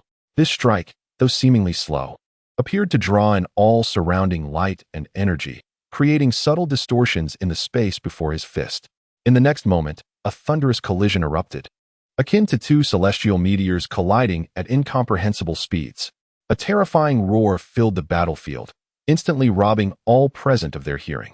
Following closely behind was a shockwave potent enough to upheave the earth, expanding spherically in a frantic manner. Wherever it traversed, be it rocks, trees, or the unfortunate ninja, they were reduced to mere dust. At the epicenter of the collision, an extreme burst of light and heat suddenly erupted, first compressing into a blinding white, then transforming into a swirling tempest of dark red and azure energy that ascended skyward, tearing a massive gash in the clouds above. From a distance, it appeared as if the apocalypse had descended. Everyone stood paralyzed by the cataclysmic collision, their thoughts rendered void, as they stared vacantly at the heart of the energy storm, awaiting the inevitable conclusion. As the earth-shattering tempest gradually calmed and the dust began to settle, the scene at the center of the battlefield was unveiled before all. A colossal pit, exceeding 100 meters in diameter, marred the scorched and shattered ground like a scar. At the bottom of the pit, the four-tailed Jinchuriki, Lao Zi, lay limp, his cloak of tailed beast chakra having dissipated, revealing his true form. His iconic red hair was matted with dirt, devoid of its former luster. His eyes were tightly shut, and his breath was faint, clearly having lost consciousness and combat capability in the previous tremendous clash. In stark contrast stood Chiodao Liangzi, still hovering in midair.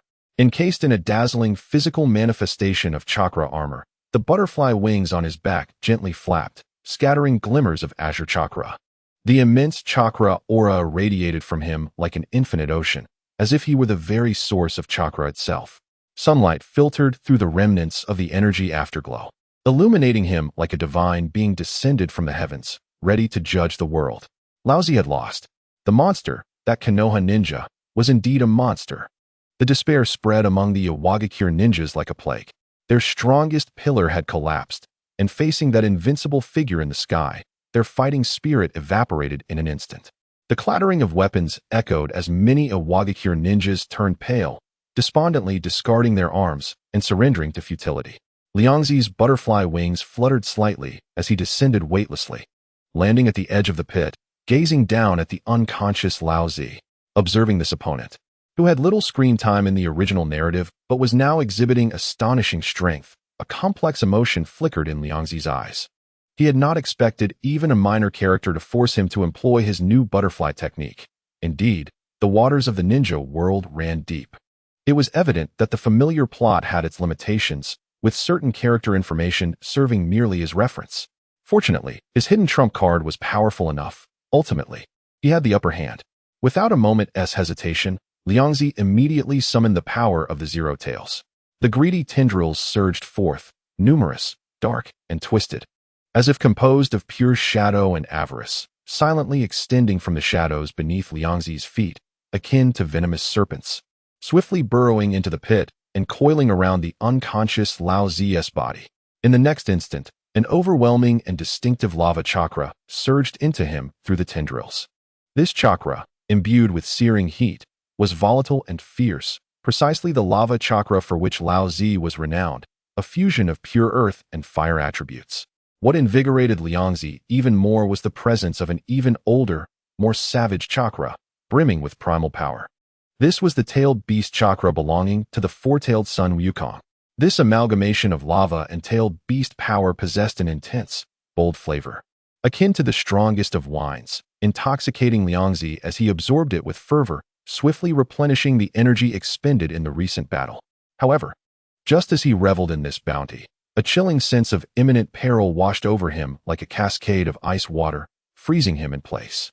On the distant horizon, a colossal energy sphere, highly concentrated and ominously purplish-black, measuring several meters in diameter, tore through the air at a speed surpassing the eye's ability to perceive, carrying with it a terrifying aura of destruction, hurtling towards him. This was the tailed beast ball. Simultaneously, a deep, thunderous sound, reminiscent of a steam locomotive at full throttle, interspersed with the roars of a monstrous beast, rolled in from the depths of the distant forest.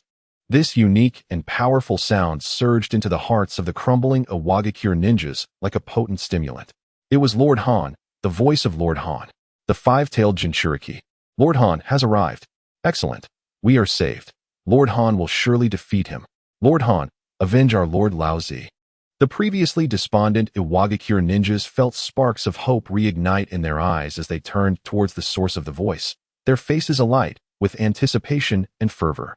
They could not believe that an enemy who had just vanquished the four-tailed Jinchuriki could withstand the onslaught of the five-tailed Jinchuriki, arriving in a state of full vigor, fueled by wrath. The tailed beast ball. Was the five-tailed Jinchuriki Han coming? Liangzi's gaze sharpened as he fixed his eyes upon the purplish-black energy sphere that tore through the sky, radiating waves of annihilation. And the vast chakra within him surged like a boiling tide. He chose not to evade, but rather to gather his immense chakra into his right palm, activating the multiplication technique simultaneously, causing his entire hand to swell to the size of a small mountain. "Come at me," he exclaimed, unleashing the enormous palm with a force akin to an avalanche, targeting the trajectory of the tailed beast ball, striking it with tremendous power from below. Boom! The tailed beast ball was forcibly redirected by this colossal force, emitting a piercing shriek as it traced a steep arc into the sky, ultimately detonating amidst the high clouds. The expanding energy sphere briefly cast the sky in shades of purplish black, and the terrifying shockwave, even at a great distance, sent tremors of unease through those below. And just as Liangzi had deflected the tailed beast ball, with the old power waning and new strength yet to arise, a rumbling akin to a steam locomotive charging forth drew near at an astonishing velocity. A towering figure, completely enveloped in dense white steam, shot forth like a cannonball, carving deep furrows into the ground as the air warped from the intense heat. In the span of a single breath, he traversed several miles, propelled by an unstoppable momentum, arriving before Liangzi. As the steam began to dissipate, it revealed the figure beneath, the five-tailed Jinchuriki, Han. Boiling release, unmatched strength. Han uttered not a word as he closed in on Liangzi. His chakra boiled within him like a heated boiler. The high-temperature steam erupted violently, coalescing into a suit of steam armor that continuously expelled torrents of white water. Harnessing this explosive thrust, he concentrated his entire strength into his right fist, delivering a devastating blow directly to Liangzi's chest. This punch was not merely a display of raw physical power. It maximized the properties of boiling release chakra, utilizing the explosive force of steam to elevate the physical destruction to an unfathomable degree. Bang! The heavy thud echoed like a drumbeat. Although Liangzi had anticipated this moment, crossing his arms to block, he was still staggered by the combination of super speed and monstrous strength. His feet carving two deep ruts into the ground as he slid back several meters before barely regaining his balance. The tingling sensation in his arms startled him. What terrifying strength! Even without activating the butterfly technique, his physical prowess and the multiplication technique were still present. Yet he had nearly failed to withstand it. However, just as Liangzi steadied himself, his expression turning cold as he prepared to employ his true abilities to subdue this new formidable foe, Han performed an act that left everyone utterly astonished. He utilized the force of a punch to repel Liangzi, his form darting like lightning, not continuing the assault, but abruptly pivoting, swiftly descending to the bottom of the deep pit. With a clean and decisive motion, he hoisted the unconscious Liangzi onto his shoulder, and the steam around him erupted once more with fervor. The roar of steam reached its crescendo. Yet Han did not spare a glance at Liangzi or acknowledge any of his Yanin comrades. Carrying Liangzi, he maximized the propulsion of his boiling escape, transforming into a white streak of steam, hurtling away from the battlefield without a backward glance. His speed seemed to exceed that of his arrival. The entire battlefield fell into an eerie silence. Liangzi, poised to form hand seals, stared in bewilderment at Han's rapidly disappearing silhouette, his face etched with shock and disbelief. Was this really happening?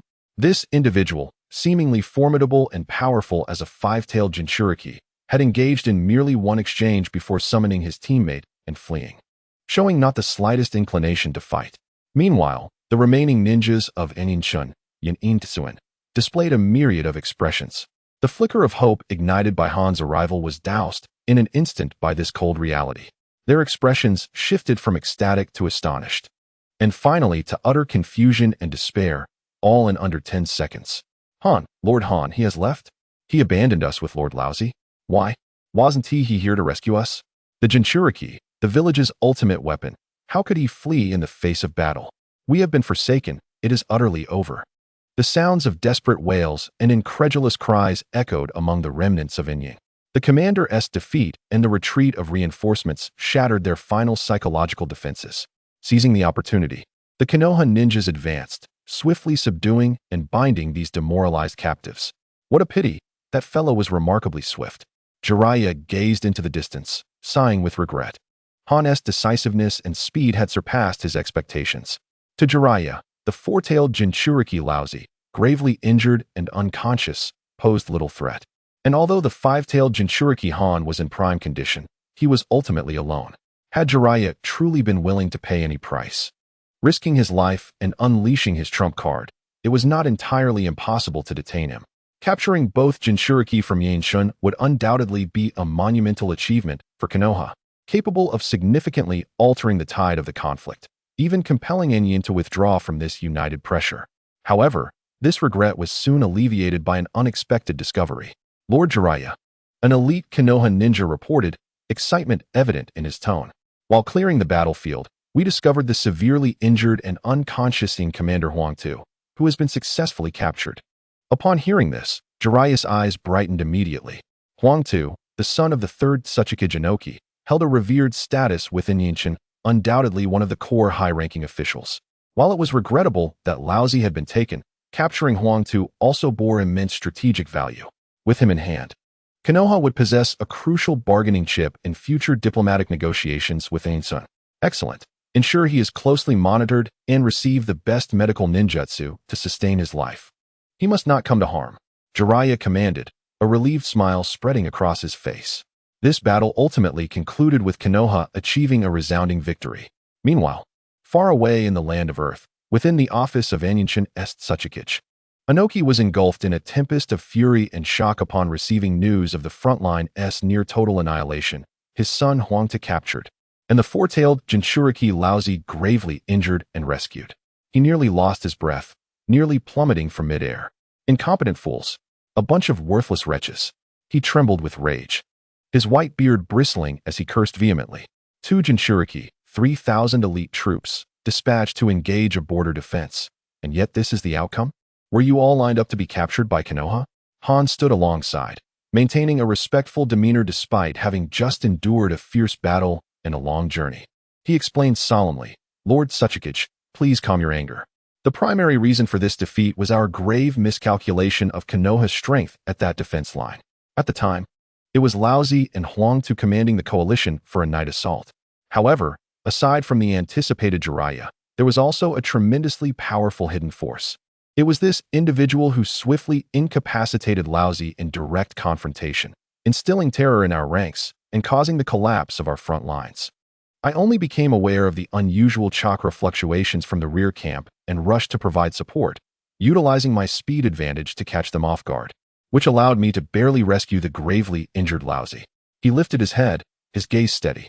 Had it not been for that, it is likely that not just the 3,000 coalition troops and Huang-Tu, but even Laozi would have fallen into the clutches of Konoha. At that point, our losses would have been unimaginable. Chapter 157. Inoki's shock listening to Han's report. Inoki's chest heaved violently, his frail hands clenched tightly, his nails nearly embedding into his flesh. He struggled to accept this reality. Such overwhelming power, even when facing an enemy as formidable as Madara, should not have resulted in such a swift and decisive defeat, without even organizing a proper resistance. Could it be that Konoha had deployed the nine-tailed Jinchuriki? But the intelligence indicated that the nine-tailed Jinchuriki was a woman. Immediately, summon all medical personnel to devote themselves to treating Laozi. I must know what exactly transpired. Inoki nearly roared his command. Although Han had delivered critical information, he was not an eyewitness. Only Laozi could provide the detailed account of the opponent who had bested him. Soon after, in the highest-level medical room in Yinshan, Laozi gradually awakened from his grievous slumber. He first felt an overwhelming weakness, not merely stemming from his injuries, but as though his very essence had been drained. Why is my chakra consumed to such an extent? It feels as if it was forcibly extracted. A flicker of confusion crossed his mind. Soon after, he found himself meeting a stern, scrutinizing gaze, one that brimmed with ire. The diminutive Third Hokage Inoki hovered before his bedside, fixated upon him. I have been rescued back to the village? Laozi momentarily froze, then comprehended his circumstances, feeling a slight relief that at least he had not been captured. After all, as a Jinchuriki of Yinshan, being captured by Konoha would have been disastrous. Laozi, what on earth happened? How did you sustain such injuries? Who was it that defeated you? Inoki's voice was as cold as ice, carrying an undeniable authority. Upon the mention of his defeat, Laozi's expression darkened, humiliation and reluctance surging within him. Reflecting on that battle, he had been thoroughly suppressed throughout. The opponent's seemingly bottomless chakra, their enigmatic space-time abilities, and that breathtakingly terrifying transformation technique left him feeling utterly powerless. He took a deep breath, suppressing his emotions, and replied in a low voice, if I am not mistaken. The opponent utilized the secret multiplication technique of the Akimichi clan from the Dulude, Zhulu Qiao combination. That person should be a member of the Akimichi clan. Inoki frowned, his tone skeptical. The Akimichi clan? That clumsy clan renowned for being battlefield tools? You were defeated by one of them? Frankly, he found it hard to believe this outcome. The reason the Dulude clans were as close as family was that their unique clan techniques complemented each other, forming formidable combat power. Yet, he could scarcely accept that Laozi, as a Jinchuriki, would succumb to a mere member of the Akimichi clan. Laozi asserted, that individual is different. He is an absolute anomaly. His chakra level is vast enough to rival mine. No, even that of a tailed beast, and during our confrontation, he even suppressed me. Moreover, the means of attack and defense are varied and endless, encompassing space-time ninjutsu and bizarre mental disturbances, easily employed at will. I engaged in a fierce battle with him for several rounds, ultimately succumbing to his technique, the transformation into butterfly, after which I lost consciousness. The transformation into butterfly? Oyagi's brow furrowed as he pondered this long-forgotten technique, his expression growing more solemn. It is a forbidden art of the Akimichi clan that drains one's life force, and it is said that very few have ever managed to employ it.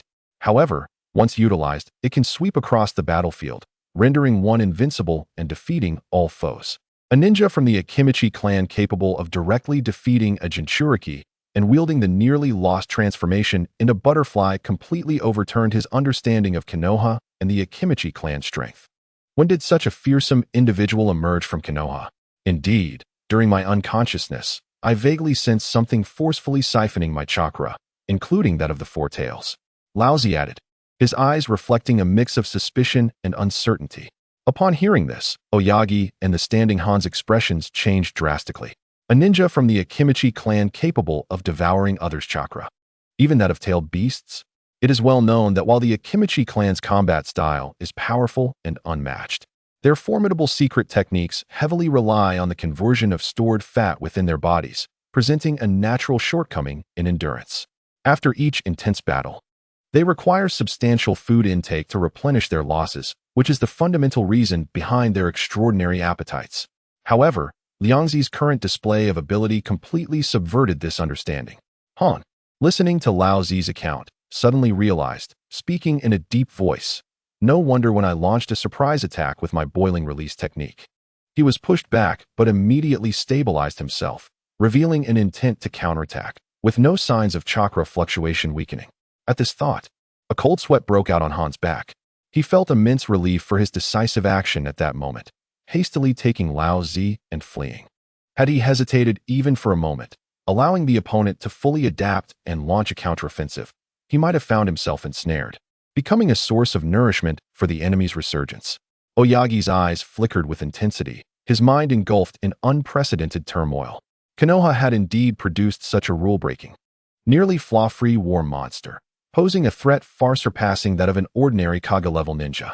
According to his usual style, he would undoubtedly take matters into his own hands, utilizing absolute power to eliminate this significant threat in its infancy. However, given the current intelligence, it was evident that the adversary had already matured, their strength immeasurable. Should he personally intervene and fail to eliminate them, he might inadvertently provoke this chakra-absorbing monster, with catastrophic consequences. An enemy capable of continual recovery through combat, adapting in size and strength, would instill fear in any ninja village. After much deliberation, Oyagi ultimately suppressed the urge to act immediately. He could not act rashly. He must gather more intelligence on this individual. Furthermore, the situation in other ninja villages, particularly Yunin, also appeared peculiar. Thus, he resolved to exercise restraint for the time being, continuing to observe the situation to ascertain Konoha's hidden cards and the changes in other ninja villages before making a decision.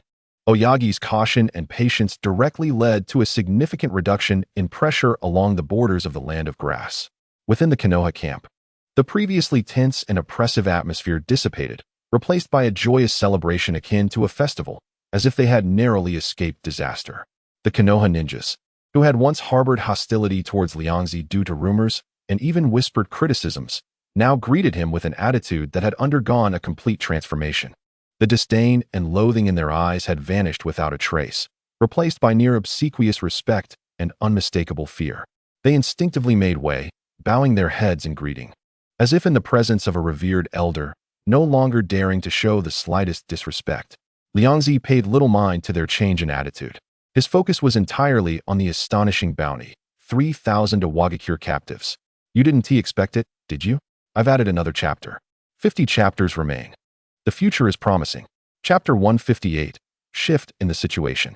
As the greatest contributor to this battle and the direct disciple of the frontline commander Jiraiya, Liangzi naturally enjoyed a few small privileges. He successfully persuaded Jiraiya, citing his immense chakra expenditure in battling the Jinchuriki, to allow him to inscribe his unique gluttony seal on these captives. Thus, the 3,000 Iwagakure prisoners, in Liangzi's eyes, instantly transformed from a burden into 3,000 sustainable, mobile chakra power banks. The gluttony seal was forcefully imprinted upon them, continuously and slowly siphoning the chakra they refined, channeling it into Liangzi, compensating for his previous losses. However, the chakra gained was merely a secondary benefit. What truly enriched Liangzi was the vast amount of intelligence that accompanied it. The 3,000 Awagakure ninjas hailed from different squads and families, occupying various positions. The fragments of memories, knowledge, and experiences within each of their minds might seem trivial. Yet, when these 3,000 pieces of memories were absorbed through the gluttony seal and subsequently integrated via chakra analysis techniques, they presented an almost panoramic view of the entire Iwagakure village. From the village's unique customs and social structure to insights on various Doton ninjutsu training methods and techniques. From the secret tales of major ninja clans within the village, their influence distribution, to the patterns of border defenses and logistics routes. Even analyses of the personality of the Third Hokage Oyagi and snippets from high-level meetings flowed into Liangzi's mind, a torrent of countless public and private pieces of information, continuously surging like rivers converging into the sea, which he systematically absorbed and comprehended. His understanding of Awagakure was rapidly surpassing that of many seasoned spies who had infiltrated Awagakure for years. One could say that Liangzi understood Awagakure's circumstances even better than its native inhabitants. What an unexpected windfall. Liangzi closed his eyes, digesting this information, a satisfied smile playing on his lips. This battle not only validated his strength and earned him prestige, but also bestowed upon him such a rich bounty. The true value of this unique knowledge and intelligence far outweighed mere chakra. Once he had the opportunity, leveraging the knowledge and memories in his mind, he could easily infiltrate Awagakure multiple times. As Liangzi immersed himself in siphoning chakra and intelligence from the Awagakure captives, news from other fronts began to pour into the camp like a flurry of snowflakes. From the direction of Sunagakure, the defensive line overseen by Hatake Sakumo and Namikaze Minato remained as solid as a rock. The combination of White Fang's blade and the speed of the yellow flash instilled terror in the invading Sunagakure forces, preventing them from advancing a single step, firmly blocking them at the borders of the Land of Fire. On the front with Kirigakure, the Uchiha and Hyuga clans, both masters of ocular techniques, joined forces for defense against the assassination squads of the Mist. Although the battle was intense, with casualties on both sides resulting in a stalemate, the offensive from the Mist was equally contained, failing to achieve any breakthrough. However, in comparison, the earlier battle reports from the root forces of Danzo, which had once pushed into the Land of Lightning, had recently become vague and unclear, culminating in an urgent plea for assistance. Liangzi merely glanced at it and understood. That old fox, Danzo, had indeed run into a brick wall. The comprehensive strength of Yunin village has always been renowned among the 5 great ninja villages. Not only are their ninjas valiant in battle, but they also inherit some of the secret treasures left behind by the Sage of Six Paths. Once they become serious and employ their true strengths and hidden cards, Danzo, who relies on cunning tactics, will undoubtedly find it difficult to sustain his position and will be utterly defeated, desperately seeking assistance. Upon learning of Danzo's plea for help, Liangzi initially considered seizing the opportunity to join the battle at Yunin, hoping to benefit from the chaos and perhaps eliminate Danzo, the notorious figure. However, before he could act, he received new information. Wolfing Shuemin had already utilized the Flying Thunder God technique, rushing to the Yunin front with Kiki Shoumao and some elite forces at breakneck speed. Swift indeed, Shuemin. Liangzi smirked, extinguishing that thought. It was not worth competing with his own junior brother who had taken the lead. Nevertheless, another thought crossed his mind. In the Land of Grass, where he resided, there seemed to be several crucial side plots from the original story. If he remembered correctly, the orphan of the Uzumaki clan, Xianglin, and her mother should be wandering in some corner of the Land of Grass during this period, likely discovered by the ninjas of Kusagakure and suffering from bullying. Although the timeline might be slightly off, it roughly coincided with this moment. Being able to rescue them early and liberate them from their suffering would be a commendable act. More importantly, he vaguely recalled that in a certain film, the Land of Grass seemed to conceal an artifact from the Sage of Six Paths era, known as the Box of Ultimate Bliss. According to legends, this box could absorb chakra and souls, fulfilling the wishes of its wielder. Of course, such exaggerated tales are not entirely reliable and are often accompanied by dreadful traps. The ultimate outcome had been Wu Wei and the monster released from the box meeting their doom together, reaping the consequences of their actions. If such a treasure as the Box of Ultimate Bliss truly exists in this world, it would certainly warrant a closer investigation. Liangzi stroked his chin, a spark of curiosity dancing in his eyes. The function of this item seemed to resonate with the essence of Zero Tail, yet its mechanisms and manifestations were entirely distinct. This sparked a fervent desire for research and collection within him. Resolute, Liangzi sought out Jiraiya, who was occupied with military affairs. "Teacher, I wish to step away from the camp for a while." Jiraiya lifted his head from the pile of documents, frowning slightly. "Leave? This is wartime. Where do you intend to go?" Liangzi had prepared for this moment and explained casually, "Not far, just a stroll within the borders of the Land of Grass. With Awagakure just suffering a great defeat, they certainly won't dare to attack again for a while, and a conflict is unlikely." I have some personal matters to attend to and will also scout the movements of the land of grass. Rest assured, if anything arises, you can contact me via the communication frog, and I will return immediately. He refrained from mentioning Xianglin and the box of ultimate bliss, using personal matters and reconnaissance as his excuse. Jiraiya regarded his disciple, who always managed to concoct new schemes, and pondered for a moment. He understood Liangzi's formidable strength and numerous means of self-preservation. Given the currently stable situation on the front lines, allowing him to venture out was acceptable.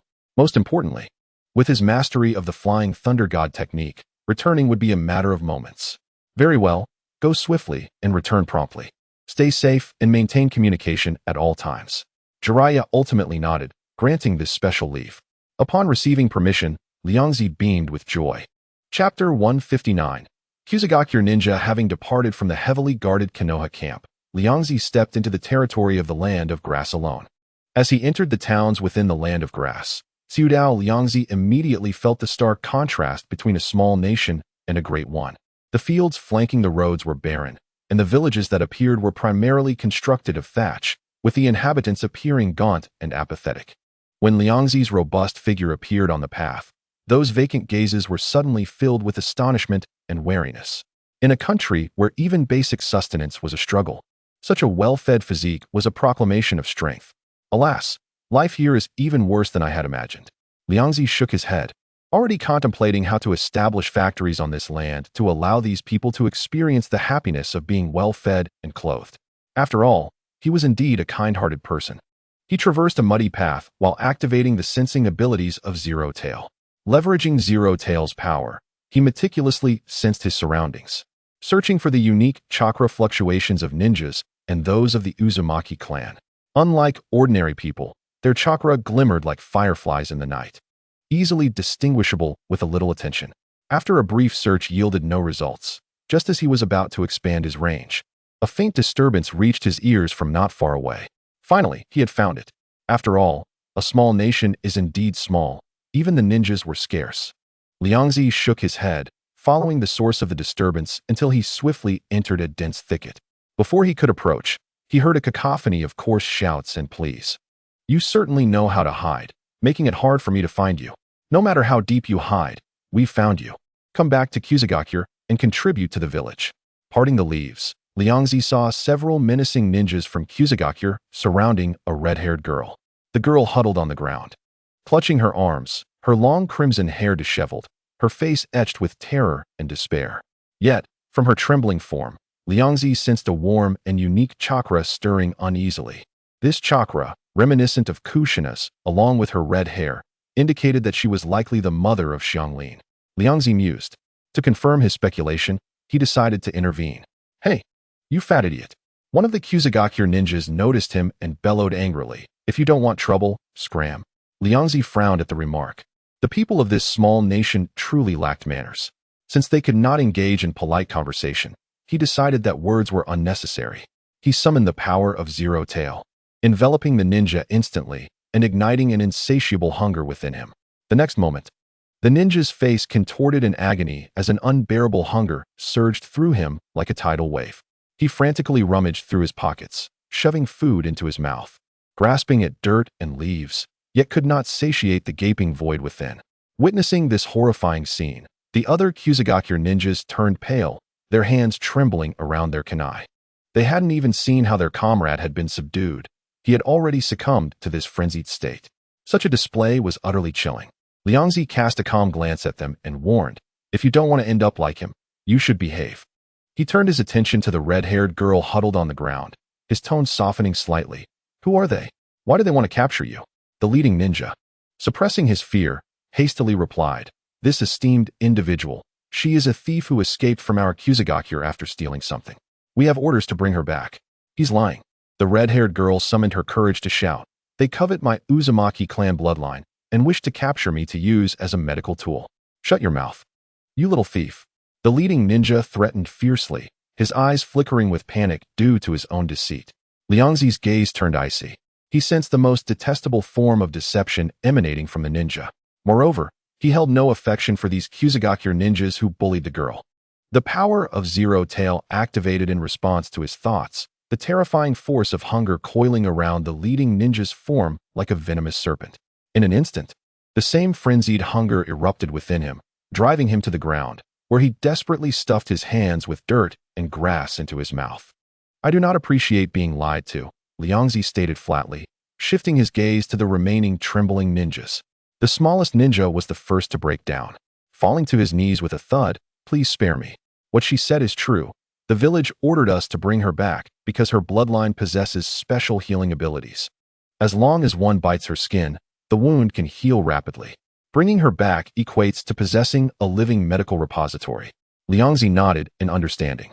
As he suspected, this red-haired girl must be Xianglin's mother.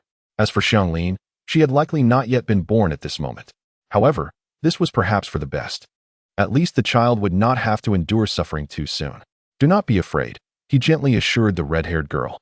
"From now on, no one shall harm you." A glimmer of light finally flickered in the depths of the girl's fearful eyes. Cautiously, she observed Liangzi, and after a moment's hesitation, she slowly moved to hide behind him. Liangzi turned his gaze towards the remaining few pale-faced Kusanin, his voice carrying an undeniable command. "Take me to your Kusa village. I need to see your leader." Hearing Liangzi's request to visit Kusa village, the ninja exchanged glances, their faces etched with hesitation and fear. They understood that this person was not benign, and if they truly guided him to their village, they could not fathom the turmoil that might ensue. Yet, if they refused now, their lives could be forfeit. Just as the tension mounted, the small ninja stepped forward once more, trembling as he spoke. "My lord, I am willing to lead the way, having betrayed once already." The village's rules would not spare him. Now, he had no choice but to follow this mysterious powerhouse. Liangzi cast a commendatory glance at him. A wise man knows the opportune moment. With a casual wave of his hand, he extracted the chakra from the two struggling ninjas on the ground, transforming it into a stream of light that flowed into the small ninja's body. The latter trembled as a surge of power coursed through him, elevating him directly from a genin to a chunin level. The small ninja, feeling the torrent of strength within, was overcome with ecstasy. He fell to his knees, repeatedly bowing. "Thank you for your grace, my lord." The remaining ninjas stared in astonishment at this unbelievable scene. Bestowing chakra upon another so nonchalantly appeared as divine intervention in the eyes of these small country ninjas. Under the guidance of the small ninja, they proceeded towards Kusa village.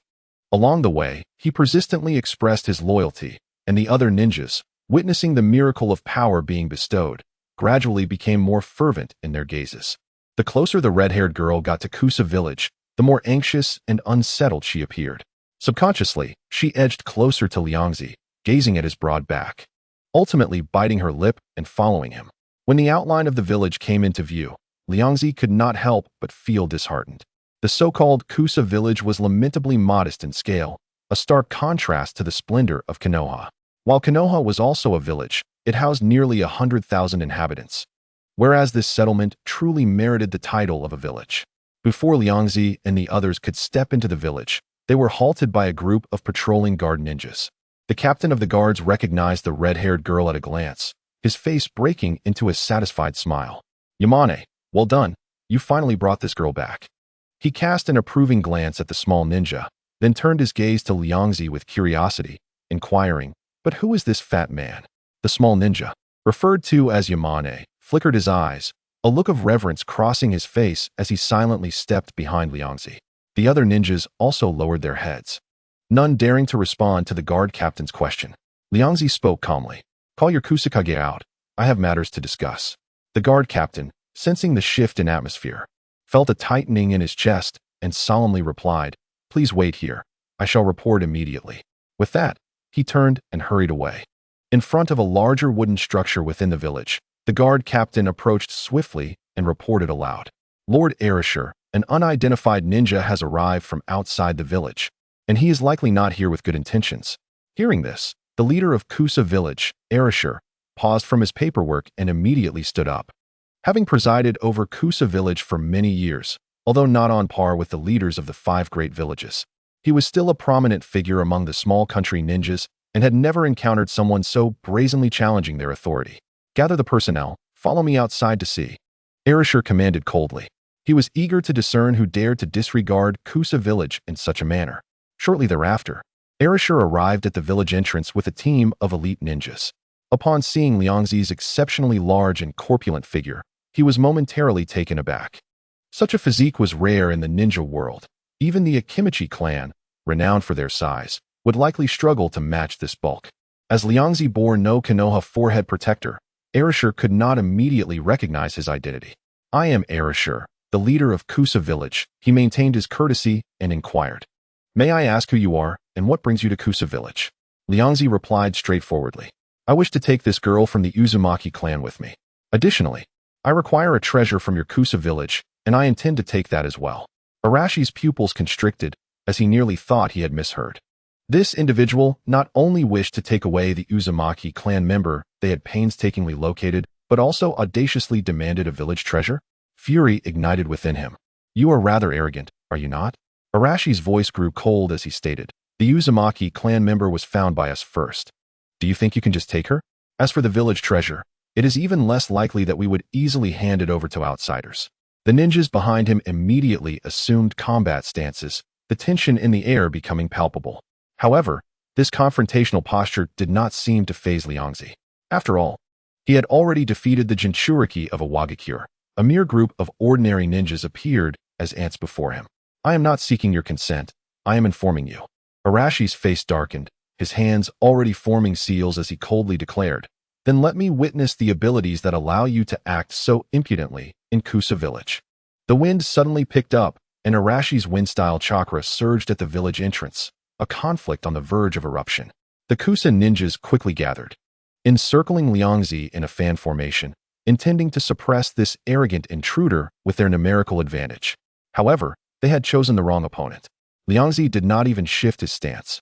With merely a thought, the power of Zero Tails rippled outward like ripples in water. In an instant, the majority of the ninjas froze, an unbearable hunger surging from within them. Some knelt in the dirt, ravenously devouring soil and grass, while others clutched their heads, struggling to resist this primal desire. Only a few jonin managed to remain standing, though their expressions were pained. What foul sorcery is this? Erasure, witnessing his subordinates losing their combat effectiveness, hesitated no longer and swiftly formed hand seals. Wind release, wind cutter. Sharp blades of wind shot forth, intertwining in the air to form a deadly net that enveloped Liangzi entirely.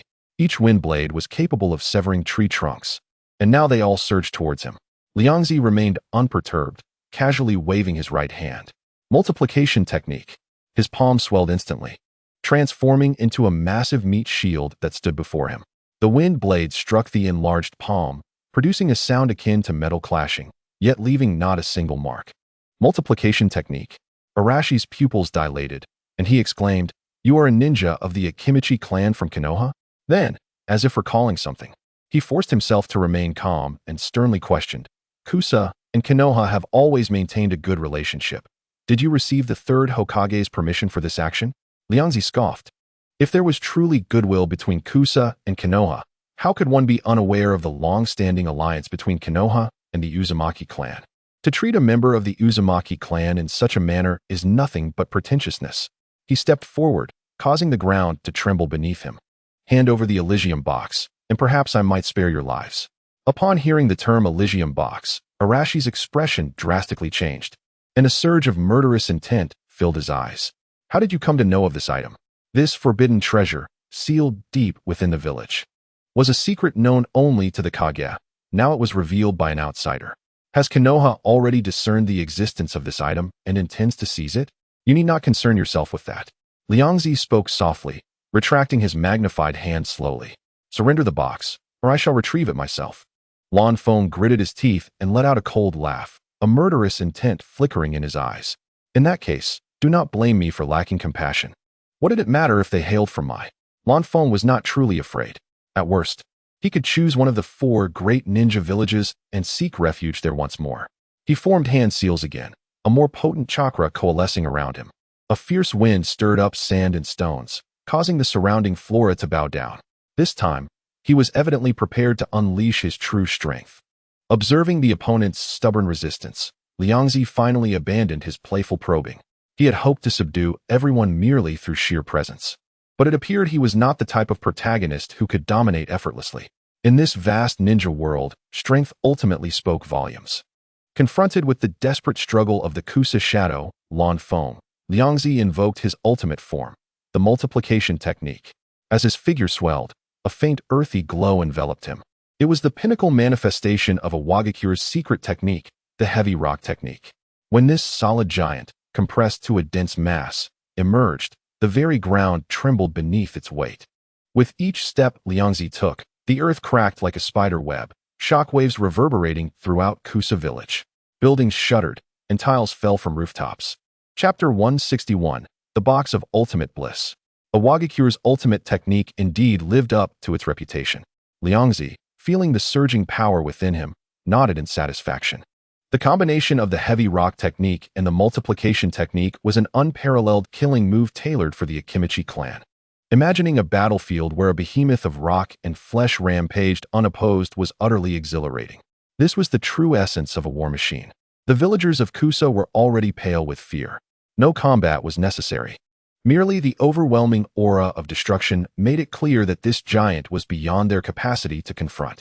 Only Lan Feng persisted in his final struggle, resolute in protecting the village's secrets, refusing to yield. Futon, Senkei's no Yaiba. Countless sharp wind blades poured down like a torrential rain, densely slicing toward the giant. Yet, those wind blades, capable of cutting through steel, struck Liangzi's form, producing only the sound of metal clashing, dissipating without leaving even a trace. Lan Feng stared in disbelief at this despairing scene. The ultimate technique that had brought him fame could not even breach the opponent's defenses. Liangzi slowly lifted his colossal hand, casting a shadow that enveloped Lan Feng entirely. Now it is my turn. The giant's foot hovered ominously above Kusa village, as if poised to descend at any moment. All the villagers and ninjas held their breath, awaiting the inevitable doom. Lan Feng's expression shifted repeatedly until, finally, he seemed drained of strength. Collapsing to the ground with a thud, "My lord, I concede. Please, spare me." His voice was hoarse, resigned. "I am willing to comply with all your demands." To bend and to endure is the hallmark of a true man. As the leader of a small ninja village, gauging the situation was essential for survival. For the sake of his life and the protection of his village, what was this moment of humiliation worth? Upon seeing Lan Feng kneel, the other ninjas who wished to live promptly followed suit. After all, in this era, the vanquished seldom met with favorable ends, and they could only plead for Liangzi's mercy to survive. Liangzi gazed at the collective surrender before him, momentarily at a loss for words. The swiftness of their capitulation was astonishing, especially Lan Feng, as the village's shadow, had abandoned even a token resistance. Considering that the opponent's survival could serve a purpose for him, he decided to spare their lives. Very well. Liangzi retracted the multiplication technique, returning to his usual form. "Since you have shown wisdom, I shall grant you mercy." His gaze swept over the kneeling crowd, ultimately landing on Lan Feng.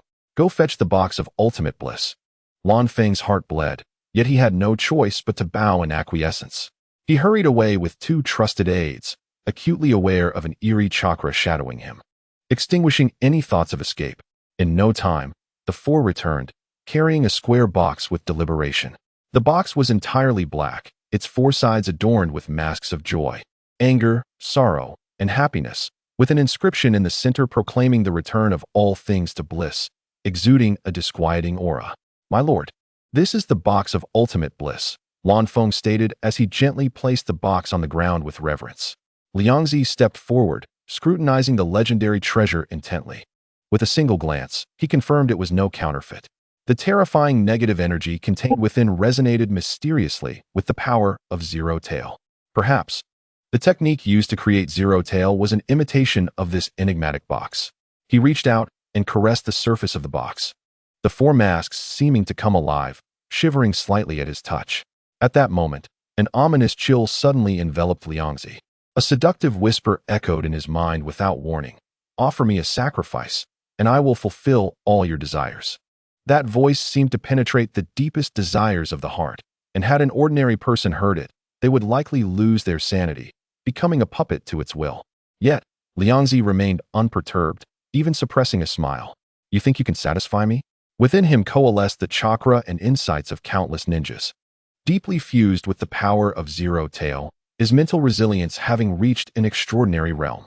This trivial seduction was no more than a gentle breeze against his face. Dare to play such tricks before me? He scoffed, slamming his palm heavily against the box's surface. Boom. The box of ultimate bliss trembled violently, emitting a low hum. As the four masks appeared to writhe in agony, as if some terrifying entity were on the verge of breaking free. However, under Liangzi's overwhelming suppression, the box gradually regained its tranquility. The observing Lan Feng was already drenched in cold sweat. This forbidden object had been sealed meticulously by every Kusa shadow throughout the ages. Fearful of a backlash, yet it was being treated as a mere toy by this individual. If he truly angered the monster within the box, he might not escape unscathed. At that moment, Liangzi no longer hesitated, directing the dark chakra of Zero Tail to surge toward the box, attempting to penetrate its core. As the energy made contact with the entity within, he distinctly sensed a brutal and cunning consciousness fiercely resisting. Indeed, the box contained some living creature, likely the one from the movie. However, after eons of sealing and depletion of energy, this resistance, though fierce, was nearing its end. Having thoroughly discerned the opponent's nature, Liangzi licked his lips, contemplating the idea of consuming it. Since it shared the same dark origin as Zero Tail, why not allow Zero Tail to devour it for his own benefit? With that thought in mind, he acted decisively. The technique on his abdomen flared to life, and a massive serpent-like entity of dark energy erupted forth, opening its abyssal maw to engulf the entire box of ultimate bliss. Boom. The box convulsed wildly amidst the black mist, billowing dark smoke that mingled with countless negative emotions, striving to break free from its confines. The four masks of joy, anger, sorrow, and happiness flickered in and out of visibility within the black fog, emitting a silent, eerie wail. A futile struggle, become my sustenance. Liangzi exerted all his might, channeling the entirety of his insatiable hunger into a singular point. The terrifying hunger surged like a gluttonous feast, tearing at the existence within the box. The instinct to devour ignited to its zenith. The energies of Zero Tail and the box of ultimate bliss intertwined and clashed, casting an ominous black mist over the skies of Kusa village. The red-haired girl clamped her mouth shut tightly, collapsing to the ground, trembling in fear before this horrifying spectacle. Lan Feng, meanwhile, stood stupefied, gripped by terror. He had misjudged the situation. The creature within the box of ultimate bliss was nothing compared to the true monstrosity before him. Chapter 162. The evolution of Lingwei. Before long, the chilling sounds of gnawing and tearing finally ceased. The contest between Lingwei and the box of ultimate bliss had reached a conclusion. The creature named Wu, imprisoned for far too long, had become utterly feeble, and this time, it was devoured whole by Liangzi's Lingwei, who treated it as a grand delicacy. The dark energy and essence that Wu had accumulated over countless years were entirely absorbed by Lingwei. Liangzi glanced down at his abdomen, noticing that the Lingwei mark had grown even more intricate than before. The complex and convoluted patterns appeared to writhe, as if alive, while the image of the bloodthirsty maw became increasingly menacing, evoking a sense of dread, as if it might spring forth and consume everything in sight. Upon carefully sensing the transformations within his body, Liangzi realized that Lingwei had truly overindulged, resulting in a significant surge in power. As both entities shared a common origin, the box of ultimate bliss had flawlessly supplemented Lingwei's deficiencies. Now, Lingwei not only possessed the ability to read others' thoughts and influence their minds, but had also acquired a particularly domineering skill, the capacity to directly devour others' chakra, or even their very souls. A brutish and malevolent ability. What delighted him even more was that Lingwei had inherited a new capability from the box of ultimate bliss. By consuming sufficient life force and chakra, it could create formidable creatures to assist in battle. Was this not the original power of the box of ultimate bliss? Liangzi chuckled with glee, realizing the tremendous advantage he had gained. This journey to the village of Kusa had not been in vain. Previously, Lingwei primarily served as support, capable of dispatching minor foes, but struggled against true masters. Now, however, the evolved Lingwei had vastly increased in strength, making it a valuable asset even in high-stakes confrontations. After all, the ability to read others' thoughts granted him a distinct advantage in combat. With a casual gesture, Liangzi summoned dark chakra to coalesce in his palm, accompanied by a faint whispering sound. Meanwhile, the villagers of Kusa knelt in terror, not daring to lift their heads. They watched in horror as the cherished treasure, guarded by their ancestors for generations, was consumed before their very eyes, leaving them trembling in fear. Liangzi surveyed the prostrated villagers of Kusa and raised his hand to shape several tendrils of dark chakra. These energies twisted and morphed in the air before solidifying into grotesque, gaping maw patterns that were imprinted upon each individual's body. Although the seasoned shinobi, such as Lan Feng and a few others, sensed the gravity of these marks, they remained paralyzed with fear, obediently allowing him to enact his will. From this day forth, you are under my command, Liangzi declared. You have committed numerous misdeeds in the past, but now you shall turn over a new leaf. From this moment on, cultivate the land in the land of grass. The more you grow, the better. I will be watching you closely. The villagers were left in stunned silence. Were they, these shinobi, to become farmers and reform themselves? Such words from a supervillain who had just consumed a forbidden object as a snack seemed utterly incongruous. Despite their bewilderment, none dared to voice dissent. Nodding in agreement like bobbleheads, Liangzi, still somewhat uneasy, summoned Lingwei's dark chakra once more and conjured several creatures. These gluttonous beasts, spawned from Lingwei, bore a striking resemblance to the legendary Pishio, towering over adult men, their sleek black fur glistening, and their muscular limbs exuding formidable strength. Most striking was the enormous maw that nearly dominated their faces, slightly ajar to reveal an abyss-like throat within. They sat quietly, emanating an aura that was both unsettling and powerful, comparable to that of Jonin. Should they choose to unleash their fury, flattening the village of Kusa would be a mere trifle. They will remain here to keep watch over you. Liangzi pointed to the creatures. Should anyone dare to misbehave, they will be devoured without hesitation. The faces of the Kusa shinobi turned even paler, initially contemplating rebellion once the tyrant departed. They now found themselves under constant surveillance by these living ancestors. The oppressive presence of the beasts sent chills down their spines. Rest assured, we shall comply with your orders, Lan Feng said, lowering his head in resignation. He understood that this master was not jesting about consuming people. Just by observing the other's corpulent figure, he could tell that the individual had likely swallowed many. Liangzi nodded in satisfaction, appreciating this display of pragmatism, though somewhat cowardly. It was far easier to manage than those with obstinate spirits. He then produced several packets of seeds, handing them over while instructing, "Take these seeds and plant them. But do not speak of them. Once they have matured, I will come to collect them periodically." When Lan Feng examined the seeds, his eyes widened in shock, his voice stammering. Could this be the seed of the superplant from Konoha? Throughout the entire shinobi world, who was unaware of Konoha's possession of an extraordinarily unique superplant that bore miraculous fruits? The four great shinobi villages were practically at each other's throats over it. Yet their humble village had never even been considered worthy of involvement. It was unfathomable that they had been assigned the task of planting it. The development of this plot was nothing short of surreal. Indeed, it is the superfruit, Liangzi grinned broadly. As long as you plant it diligently, the benefits will be plentiful. However, his expression shifted dangerously, but should you fail to cultivate it properly, I will use you all as fertilizer. The villagers of Kusa trembled in fear, hastily pledging to exert their utmost efforts in farming. Yet, upon reflection, they considered that perhaps this was indeed a fortuitous opportunity. Once the fruits matured, they might even have the chance to taste them. After all, they were coveted by even the four great shinobi villages. Seeing that the villagers had finally settled down, Liangzi discreetly left behind a flying thunder god mark before vanishing with the red-haired girl, leaving behind a group of bewildered Kusa shinobi. Lan Feng, what shall we do now? One timid shinobi inquired.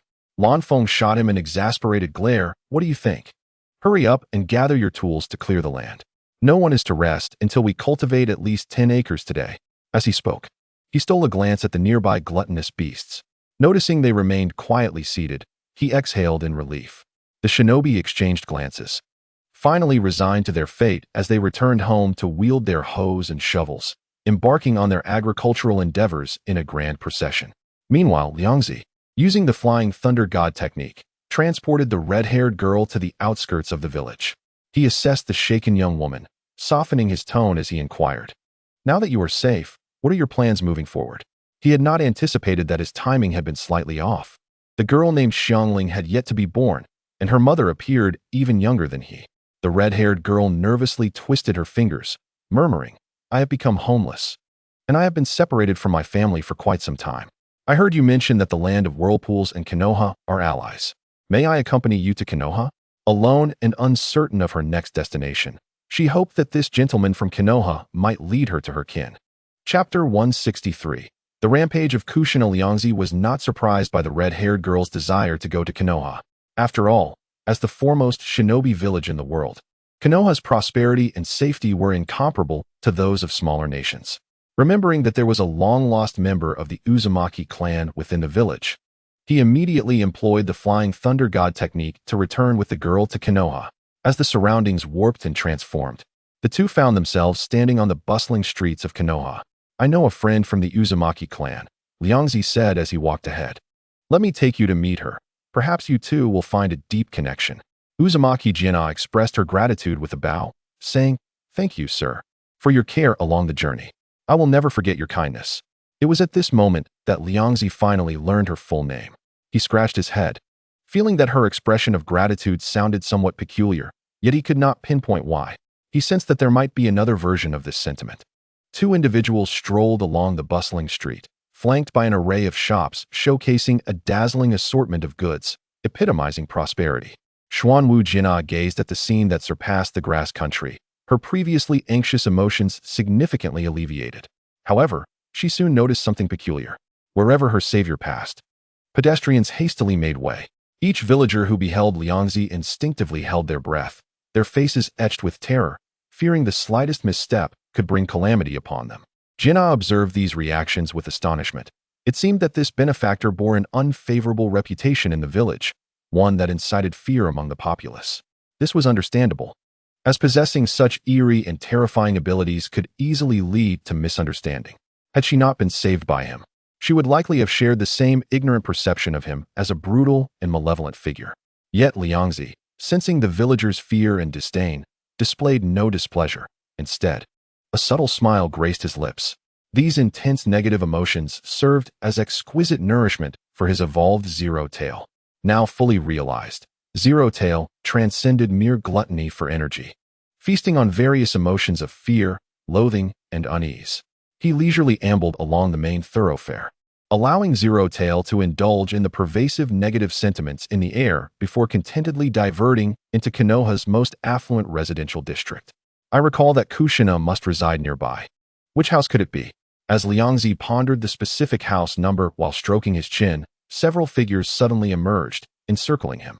Xiao Dao Liangzi, the leader, adorned with a fox mask, barked sharply, "You should be at the IWA Shinobi front.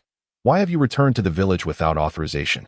The other two members simultaneously performed hand seals, employing a detection jutsu to confirm his identity.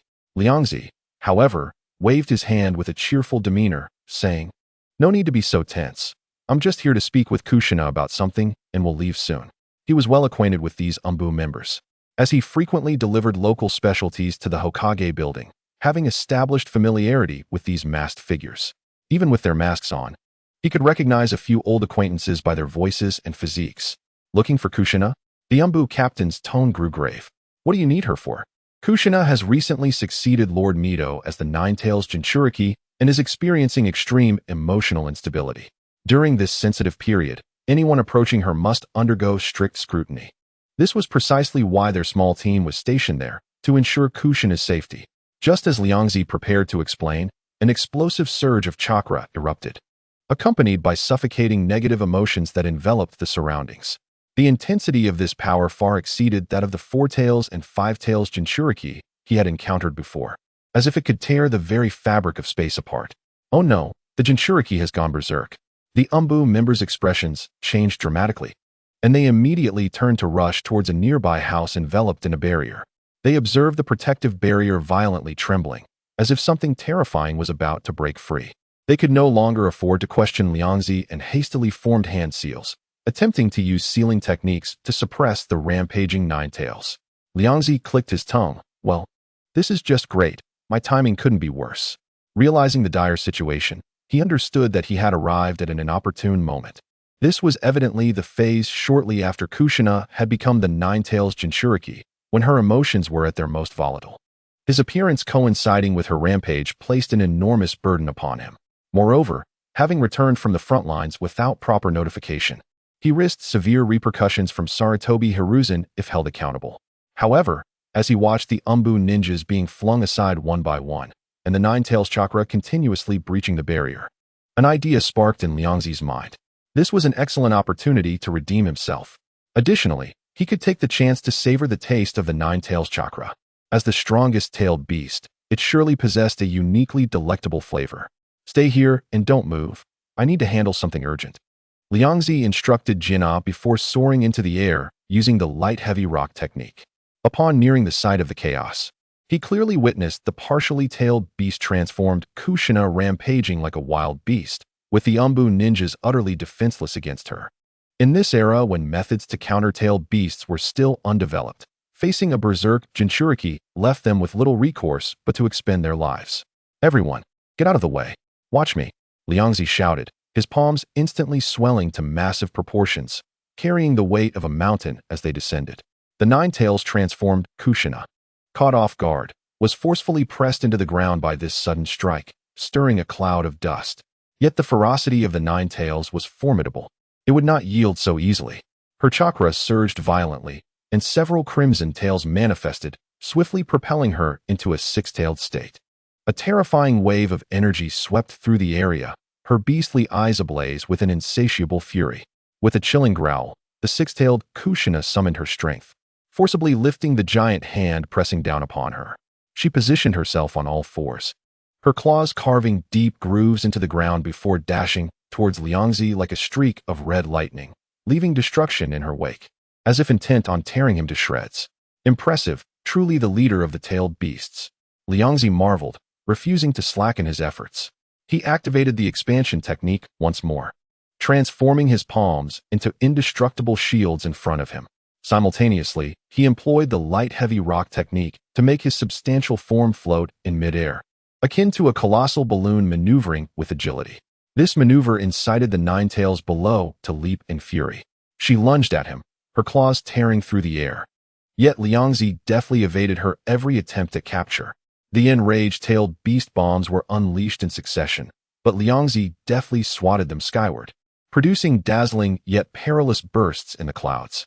At the moment the Nine Tails experienced a brief exhaustion following her relentless outbursts, Liangzi's eyes gleamed with determination. Now's my chance. Watch as I subdue the Nine Tails with a single hand.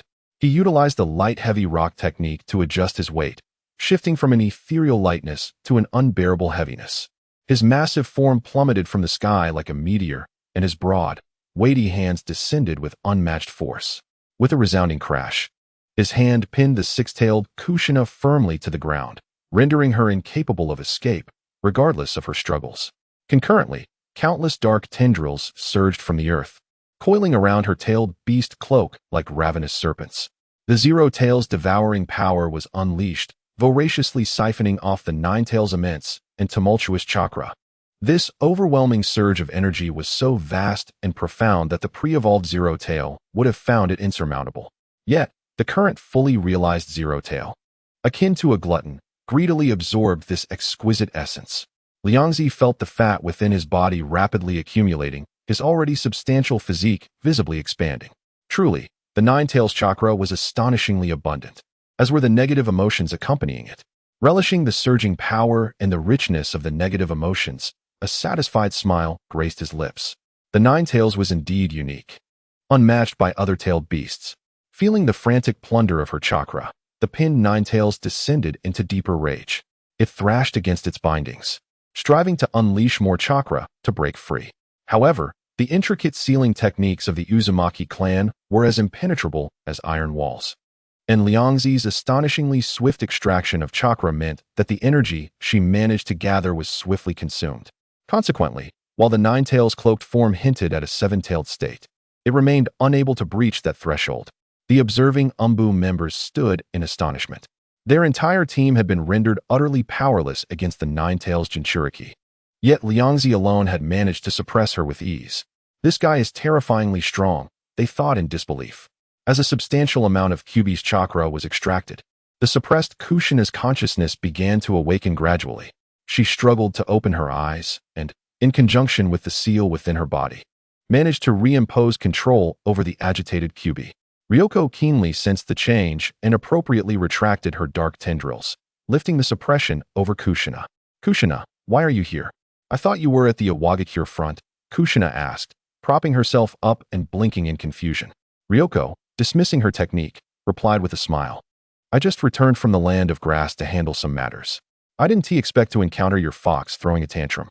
However, with me here, this little scene is nothing to worry about. This statement incited the QB within the seal to fury, causing its chakra to surge once more in an attempt to break free. Yet, having already expended significant energy and with much of its power drained, it could only sulk back into the confines of the seal, emitting a low growl of discontent. Ryoko waved her hand in the distance, signaling, come closer. It's all right now. As Uzumaki Karen timidly approached, Kushina's gaze instantly froze on the familiar crimson hair. Such a dazzling shade of red, unmistakably of the Uzumaki clan. For a moment, the two girls locked eyes amidst the swirling smoke, their shared scarlet locks gently swaying in the breeze. As if an invisible bond of blood pulsed through the air, Karen clasped her hands tightly over her mouth, tears silently streaming down her cheeks. While Kushina's eyes shimmered with glistening light, the Umbu exchanged glances, finally relaxing their defensive stances. Sunlight filtered through the dissipating haze, gently enveloping the two unexpectedly reunited kin. Observing the touching scene of the two red-haired girls recognizing each other, Ryoko stroked her chin in satisfaction, only to be interrupted by a sudden authoritative reprimand from behind. Ryoko, who permitted you to abandon the front lines? The third Hokage, Sarutobi Hiruzen, appeared unexpectedly at the street corner, his brow furrowed as he surveyed the damaged area. A commander returning to the village during wartime could severely destabilize the entire front. Although Ryoko was not the leader, her remarkable achievements in repelling and capturing Iwagakure's ninja coalition had granted her significant renown and deterrence. If Inoki from Iwagakure learned of Ryoko's return, he would undoubtedly dispatch forces to reclaim the captives. Seeing the arrival of the Hokage, Ryoko quickly offered a smile. Hokage-sama, you must have misunderstood. This is merely my shadow clone, while my true self remains at the border. I encountered this girl from the Uzumaki clan in the Land of Grass and brought her back to the village. Moreover, I just helped quell the QB's rampage. So you ought to remember this contribution. Sarutobi Hiruzen's mouth twitched in frustration, utterly speechless. He was not so old as to confuse a shadow clone with his original. However, witnessing the two Uzumaki embracing and weeping while glancing at the subdued chaos, the reprimand he had prepared faltered on his lips. He had to admit that had it not been for Ryoko's timely intervention, Konoha might have faced severe repercussions today. Just as he cleared his throat to speak lightly, Ryoko suddenly exclaimed, "Oh no, my shadow clone's chakra has been exhausted. Hokage-sama, I must take my leave." With a puff of smoke, only a few falling leaves remained in her wake. Sarutobi Hiruzen stood dumbfounded for a moment before shaking his head with a mix of amusement and exasperation. The Umbu turned their faces away, their shoulders shaking slightly. Only the two red-haired girls remained immersed in the joy of their reunion, entirely oblivious to the farcical spectacle. Ryoko utilized the Flying Thunder God technique to return to the frontline camp, unable to suppress her admiration for her own cleverness. Using her shadow clone as an excuse to slip away was truly ingenious. In the camp, everything remained tranquil. There was no movement from Iwagakure, likely due to their wariness of Ryoko's strength, thus refraining from action. Ryoko relished the peace and began to organize her recent findings. The surprises brought by the heavy rock technique had yet to be fully processed. If she could discover a few more compatible ninjutsu, her strength would undoubtedly ascend to new heights. She first contemplated the training methods of Oanoki's Doton, then recalled the Shikutten she had acquired from Yakumo. Both of these bloodline limits were associated with high temperatures. If they could be fused, the resulting power would be extraordinary. Yet, after a long period of study, she found the task exceedingly taxing, far beyond her capability. Just as she was about to abandon the endeavor, an idea struck her. Wasn't Jiraiya Sensei's oil fire technique simply a combination of toad oil and fire release? Although she lacked toad oil, she possessed an abundance of adipose oil. If she were to extract the fat using chakra and combine it with Shikutten or Yoton, the resulting power would be astounding. I am truly a genius, Ryoko exclaimed excitedly, slapping her thigh and eagerly rushing to an open area to begin her experiments. In the following days, Ryoko was completely enraptured in her own ninjutsu development frenzy. She first selected a secluded valley as her testing ground and began repeatedly attempting to combine the fat within her body with the two bloodline limits. During her initial experiment, she was overly ambitious, directly mixing a large amount of fat with Shikutten chakra. The result was a tremendous explosion, sending a wave of flame that scorched a portion of her bangs. Well, the power is impressive, but controlling it is quite another matter, Ryoko mused, extinguishing the sparks on her clothing while reflecting on her experience. In her second attempt, she wised up, first forming a thin layer of fat armor over her arm before gradually infusing it with Yotan chakra. The amber oil gradually transformed into a viscous crimson liquid, dripping onto the rocks and emitting a sizzling corrosive sound, while thick clouds of white smoke billowed upwards. As she continuously adjusted the chakra ratio, the fatty Yotan sphere in her palm became increasingly stable. When this energy ball made contact with the distant rock wall, it created an impressively deep pit. Surrounding it, the dripping fat lava burned fiercely, reminiscent of Amaterasu, never extinguishing. While the power was commendable, it consumed far too much fat. Ryoko felt the noticeable shrinkage of her waist and couldn't help but frown. These fats were the essence of chakra she had painstakingly accumulated, and using them as a one-time attack method seemed utterly not worth the cost. Although the power was indeed substantial, it did not achieve the unique effect she desired. Aside from the Tintail's divine tree, she felt no one was worthy enough to make her burn her fat as fuel. Just as she pondered over the charred testing ground, an idea suddenly sparked. If external consumption was wasteful, why not internal combustion? This thought reignited her enthusiasm, and she immediately embarked on a new round of exploration and experimentation. After half a month of relentless trials, a daunting giant shadow loomed in the clearing. Ryoko's newly developed lava giant form was officially unveiled. This towering 10-meter giant was cloaked in a dark red hue, its surface marred by cracked patterns through which a searing orange glow emanated, as if magma could erupt from within at any moment. Surrounding the giant was a swirling distortion of high-temperature air, each breath expelling scorching white mist, instantly incinerating the grass and trees in its vicinity. This was the culmination of Ryoko's half-month endeavor, a 4-in-1 technique combining the multiplication technique, Yotan, adipose oil, and Shikutten, with effects stacking together. The consumption of this form was finally manageable. The lava giant, transformed from Ryoko, let out a thunderous laugh, taking a step forward. With a resounding crack, the footprint instantly morphed into a pool of lava, bubbling with intense heat. The operational principle of the lava giant was remarkably intricate. The specially processed fat stored within served as fuel, ignited by Yotan chakra, generating superheated flames while simultaneously providing an excellent environment for Shikutten. The combination of these conditions resulted in an exaggerated level of fire and high-temperature damage, far exceeding the realm of carbon-based life forms. Although this energy cycle has yet to achieve perfection, and each transformation continues to consume fat reserves, its efficiency has already improved several-fold compared to the previous method of directly burning fat for attacks. Liangzi skillfully maneuvered the giant across the open ground, testing various abilities. With a mere flick of his hand, he could launch fiery lava projectiles. The high-temperature airflow he exhaled was sufficient to crystallize rocks. Simple footfalls could create localized magma, and the intense heat emanating from his body rendered melee attackers unable to approach. It was untouchable, an embodiment of invincibility. Even the complete-tailed beasts would find it quite formidable. Liangzi reveled in this newfound transformation. Compared to the butterfly technique, which demanded an enormous amount of chakra, this new form proved to be far more practical. It maintained sufficient deterrence without depleting his fat energy reserves all at once. Liangzi planned to adopt this form as a secondary transformation, transitioning into the lava giant form when the standard multiplication technique proved inadequate. Should that still fall short, he would resort to the butterfly technique. As the sun dipped below the horizon, the silhouette of the lava giant appeared particularly fearsome against the twilight, reminiscent of a calamity from ancient mythology. The commotion Liangzi had caused along the border over the past half-month had long since spread throughout the entire camp. The ninjas of Konoha could daily witness the thick smoke and flames rising from the distant valley, occasionally accompanied by deafening explosions.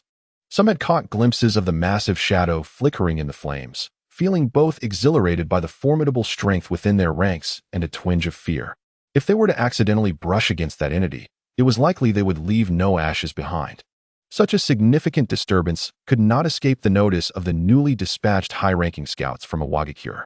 Several agile reconnaissance ninjas lay in wait along the border, relaying their observations back to Awagakure throughout the night. With lava covering its entirety in an area of extreme heat, everything in its wake turned to scorched earth. When the bedridden old purple read this battle report, he was so enraged that he spat out a mouthful of blood. Damn it, that is my technique, my technique. He pounded the edge of the bed, oblivious to the blood seeping from his reopened wounds. Not only had Xiao Dao Liangzi stolen his chakra, but he had also audaciously learned his signature lava release technique, which was more painful than death itself. Following his anger was a profound sense of helplessness. In his current state, he could not possibly seek revenge. Just as he gritted his teeth in frustration, a familiar yet foreign voice echoed in his mind. Old Purple, do you wish for vengeance? Do you wish to defeat that Xiao Dao Liangzi? Old Purple's expression changed dramatically, and after a long silence, he replied solemnly, Four Tails. What do you mean? As a Jinchuriki, he could naturally understand the voice of the tailed beast within him. Yet, he had always loathed this monster sealed inside his body, never initiating communication over the years. However, at this moment, the voice of the Four Tails, Sun Wukong, brimmed with suppressed fury as it cursed vehemently. You feel constrained. But I feel even more so. That brat has not only beaten you, but has also dared to steal my chakra. I cannot rest until I have my say. Upon hearing this, Old Purple's fury ignited, recalling the humiliation of being thoroughly defeated by Xiao Dao Liangzi. Two equally stubborn and irascible souls reached a consensus for the first time under the obsession of vengeance. Old Purple took a deep breath. Finally, setting aside years of prejudice, speak your plan. The additional 2 chapters are complete, with 49 remaining. Thank you all for your generous support these past few days. Chapter 166, Perfect Jinchuriki. The deep voice of the Four Tails resonated within the essence of Old Purple. We must reach an understanding. Only by entering a state of perfect cohabitation can you unleash my power to its fullest potential. This statement prompted Old Purple to reflect on the past. Previously, he had harbored distrust towards the Four Tails, treating it merely as a tool for battle, forcibly extracting its chakra through complex sealing techniques. Such a crude approach not only allowed the tailed beast's violent aura to erode his psyche, but also led to a perpetual lack of control over his powers. Especially when utilizing lava release in a tailed beast state, the searing breath that should have incinerated everything was diminished due to the rift between man and beast. This was precisely why the Four Tails was so enraged. It understood that its power should not be so easily vanquished. Old Purple's gaze shifted from hesitation to determination as he resolved himself.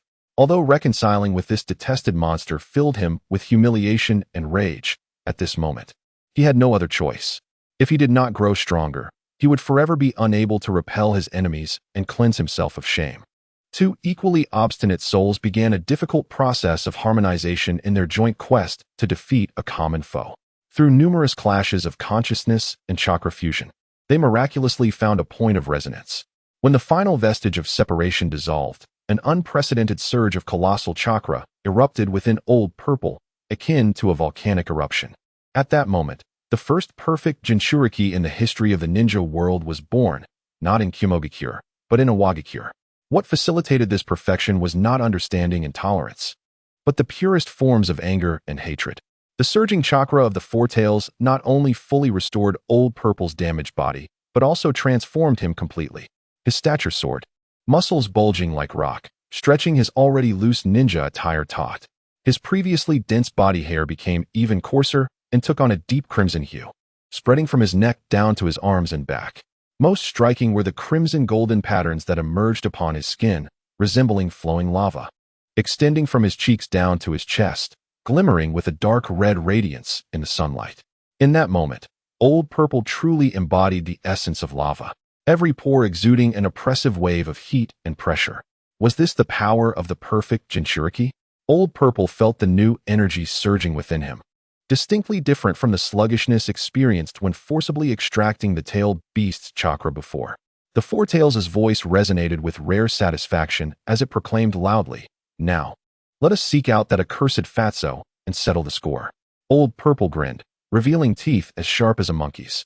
He casually swung a fist, and the wall before him crumbled in response, the lava released chakra swirling in the punch's wake, instantly melting the debris into red-hot magma.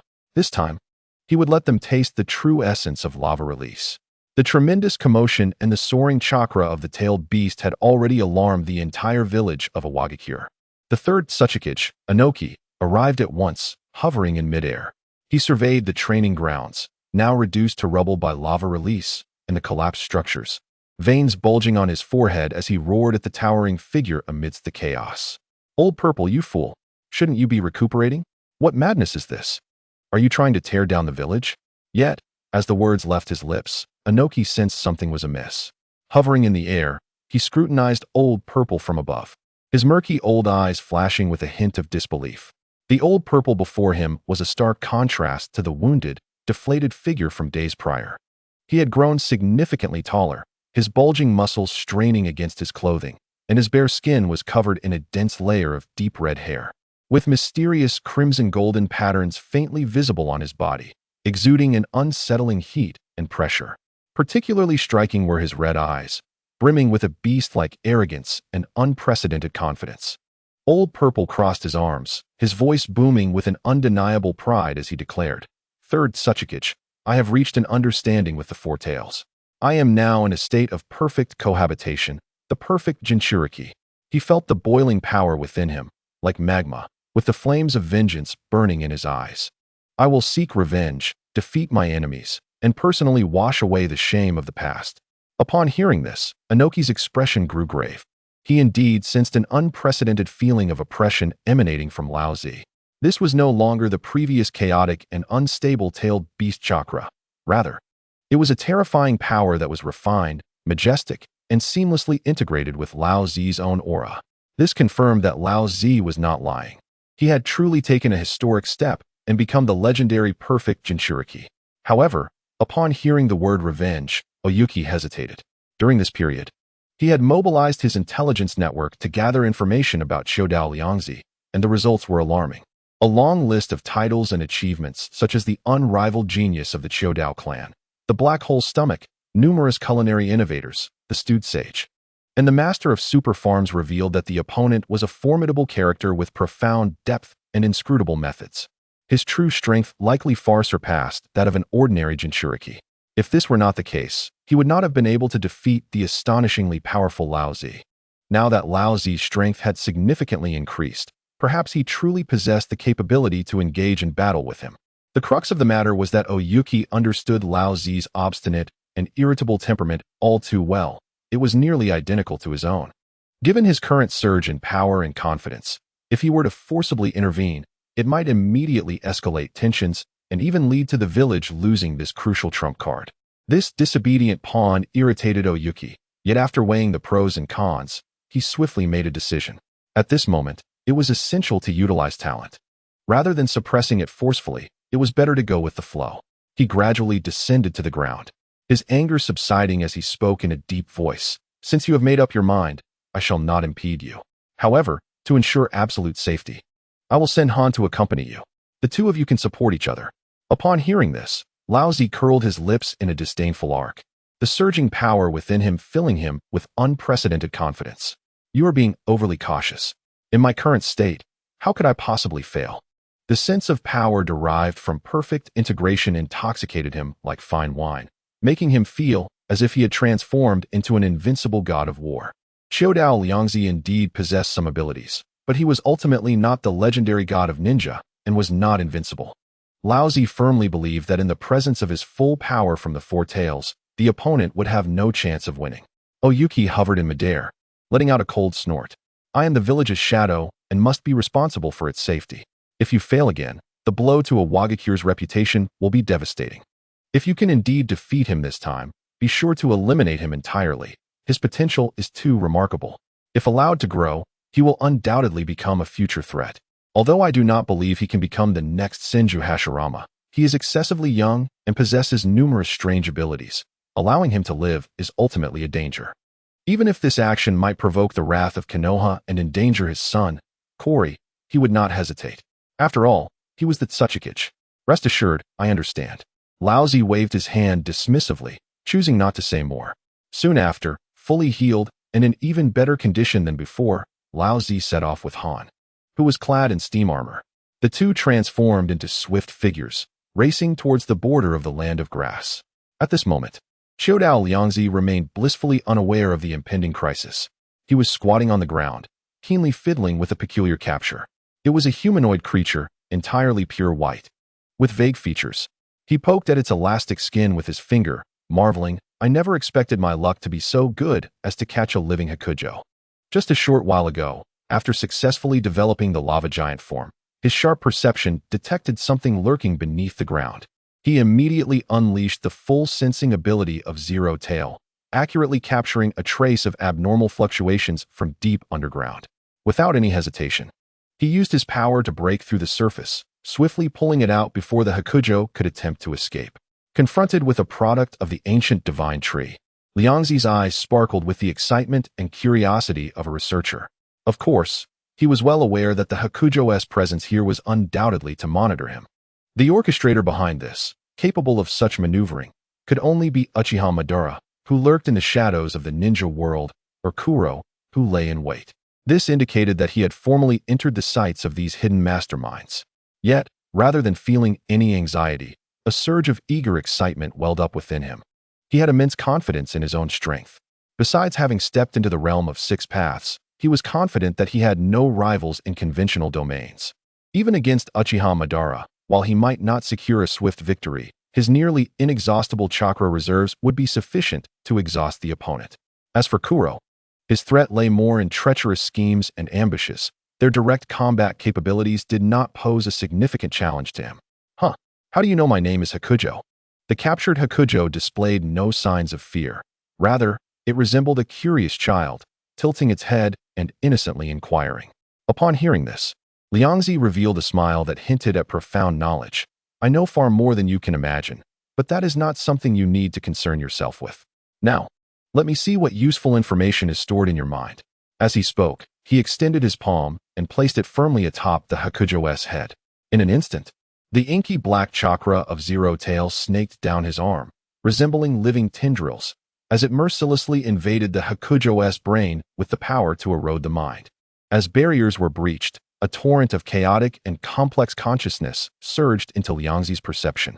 The dark chakra of Zero Tail forcefully shattered the natural barriers within the Hakujo's consciousness, seizing and analyzing much of its fragmented memories. Liangzi swiftly organized this information, quickly arriving at a conclusion. This was an individual Hakujo created in ancient times, which had been in slumber until awakened by Uchiha Madara. It possessed an extraordinarily long lifespan and exceptional stealth abilities, having executed numerous missions. Moreover, this was not its first time lurking nearby to monitor him. It had previously succeeded in remaining hidden. The reason for its exposure this time was, on one hand, due to the qualitative leap in Liangzi's sensing abilities after Zero Tail's evolution, allowing him to perceive energy and life fluctuations in the environment with remarkable sharpness. On the other hand, the Hakujo had risked entering a more easily detected area to gather detailed data on the lava giant form, which ultimately led to its capture. Truly a creation of the divine tree, even a mere scout proved to be quite formidable. Liangzi had previously underestimated the Hakujo. No wonder Otsutsuki Kagaya sought to use them as human weapons to fend off intrusions from her own clan. The individual strength of a Hakujo was already considerable. Combined with such extraordinary stealth and ambush capabilities, ordinary ninjas would likely find themselves in perilous situations upon encountering one. If numerous Hakujo were to band together to ambush the Otsutsuki clan, they might indeed succeed in taking down one or two. Furthermore, the various special abilities that the Hakujo possessed, such as the Mayfly technique, which melds with the earth and plants, the disguise technique, which perfectly mimics others, and the wood release power, derived from the roots of the divine tree, ignited within Liangzi a strong desire to learn. These abilities were exceedingly practical. If he could harness them, he would become even more versatile. Without hesitation, he activated Zero Tail, allowing the dark chakra to act like greedy tendrils, beginning to extract the Hakujo's chakra in an attempt to assimilate it into himself. Intending to analyze and replicate these abilities as he had done in the past with other ninjutsu. However, the process was soon obstructed. Upon initiating the analysis technique, he immediately sensed something amiss. The Hakujo's essence was already closer to that of a plant, and its chakra properties were distinctly different from those of human ninjas. They wield these techniques not through learned skill or hand seals, but rather as naturally as breathing, a gift of instinct that cannot be acquired through experience. Unless one were to undergo some mad experiment, injecting and merging with the cells of the first Hokage, perhaps there might be a modicum of possibility to emulate his Mokuton. Yet, Liangzi immediately dismissed this notion. His renowned physique, characterized by a prodigious appetite, was unique and formidable. Recklessly introducing foreign cells could not only provoke unknown rejection reactions, but also potentially taint or diminish his distinctive constitution. He was resolute in his refusal to endure such a fate. Was it truly impossible to learn? Liangzi, undeterred, felt a surge of curiosity ignite within him. Having already conjured the extraordinary lava giant form, he was confident that his remarkable intellect could unravel the dilemma before him. Soon enough, an audacious idea began to take shape in his mind. Since the other party possessed a unique constitution incompatible with his own path, he would simply make it compatible. He planned to utilize the power of the Zero Tails to transform this white Zetsu into a special beast of gluttony. Once he successfully transformed this unique beast, crafted from the essence of white Zetsu, and merged it into the core of the Zero Tails, he would indirectly gain access to those practical techniques. This brilliant concept filled him with enthusiasm, prompting him to eagerly commence his research. As he summoned the dark chakra of the Zero Tails, he marveled inwardly at his own genius. Such a whimsical yet feasible idea could only have originated from him. However, just as the dark chakra, like bone-corroding vines, fully infiltrated the body of white Zetsu, attempting to assimilate its core structure with his own power, an unexpected change occurred. Chapter 168. Renewed battle with Lao Zi, an invisible yet tenacious force. Seemingly emanating from the very depths of white Zetsu's life imprint, fiercely resisted the devouring and transformation by the Zero Tails. Faced with the might of the divine tree, Liangzi furrowed his brow and intensified his assault. Surely, he thought, the divine tree was so powerful that he could not be thwarted even by its ordinary creations. Indeed, through Liangzi's relentless efforts, the equilibrium within white Zetsu was once again disrupted. Although the resisting force was formidable, it was ultimately as insubstantial as a floating reed, lacking the support of sustained power. Under the relentless dark erosion, it gradually underwent a new transformation. The pure white body quivered violently, and black stripes began to emerge on its surface, progressively covering its white skin. At this critical juncture of transformation, a voice thundered, laden with immense fury and overwhelming chakra. Qiu Dao Liangzi, come forth and meet your demise. The roar resonated like thunder, rolling through every corner of the camp, causing discomfort in the ears of those who heard it. The Konoha ninjas were taken aback by this sudden provocation, their hearts tightening as they braced themselves. Within the camp, an atmosphere of unease prevailed. In stark contrast to the tension felt by the Konoha crowd, the reaction of the imprisoned Awagakure captives was one of familiarity. They recognized this voice all too well. It was Lord Lao Zi. He had returned. One IWA ninja exclaimed with trembling excitement. Was he here to rescue us? But wasn't he just defeated? Another remarked, disbelief evident in his tone. Silence. Since Lord Lao Zi dares to return, he must possess unwavering confidence. Cannot you feel it? His presence is far more potent than before. Hope ignited anew in the eyes of the IWA ninjas as they crowded around the edges of their cage, eagerly gazing toward the source of the voice. During this time, they had been afflicted by Liangzi's gluttony mark, their chakra periodically siphoned away, leaving them gaunt and haggard. Even the once robust Hutu appeared notably frail. Lao Zi's return was undoubtedly their only glimmer of hope for liberation. Deep within the camp, Liangzi, upon hearing this, abruptly lifted his head, a flicker of surprise crossing his features. This was Lao Zi. His chakra fell off. How could it have become so significantly stronger?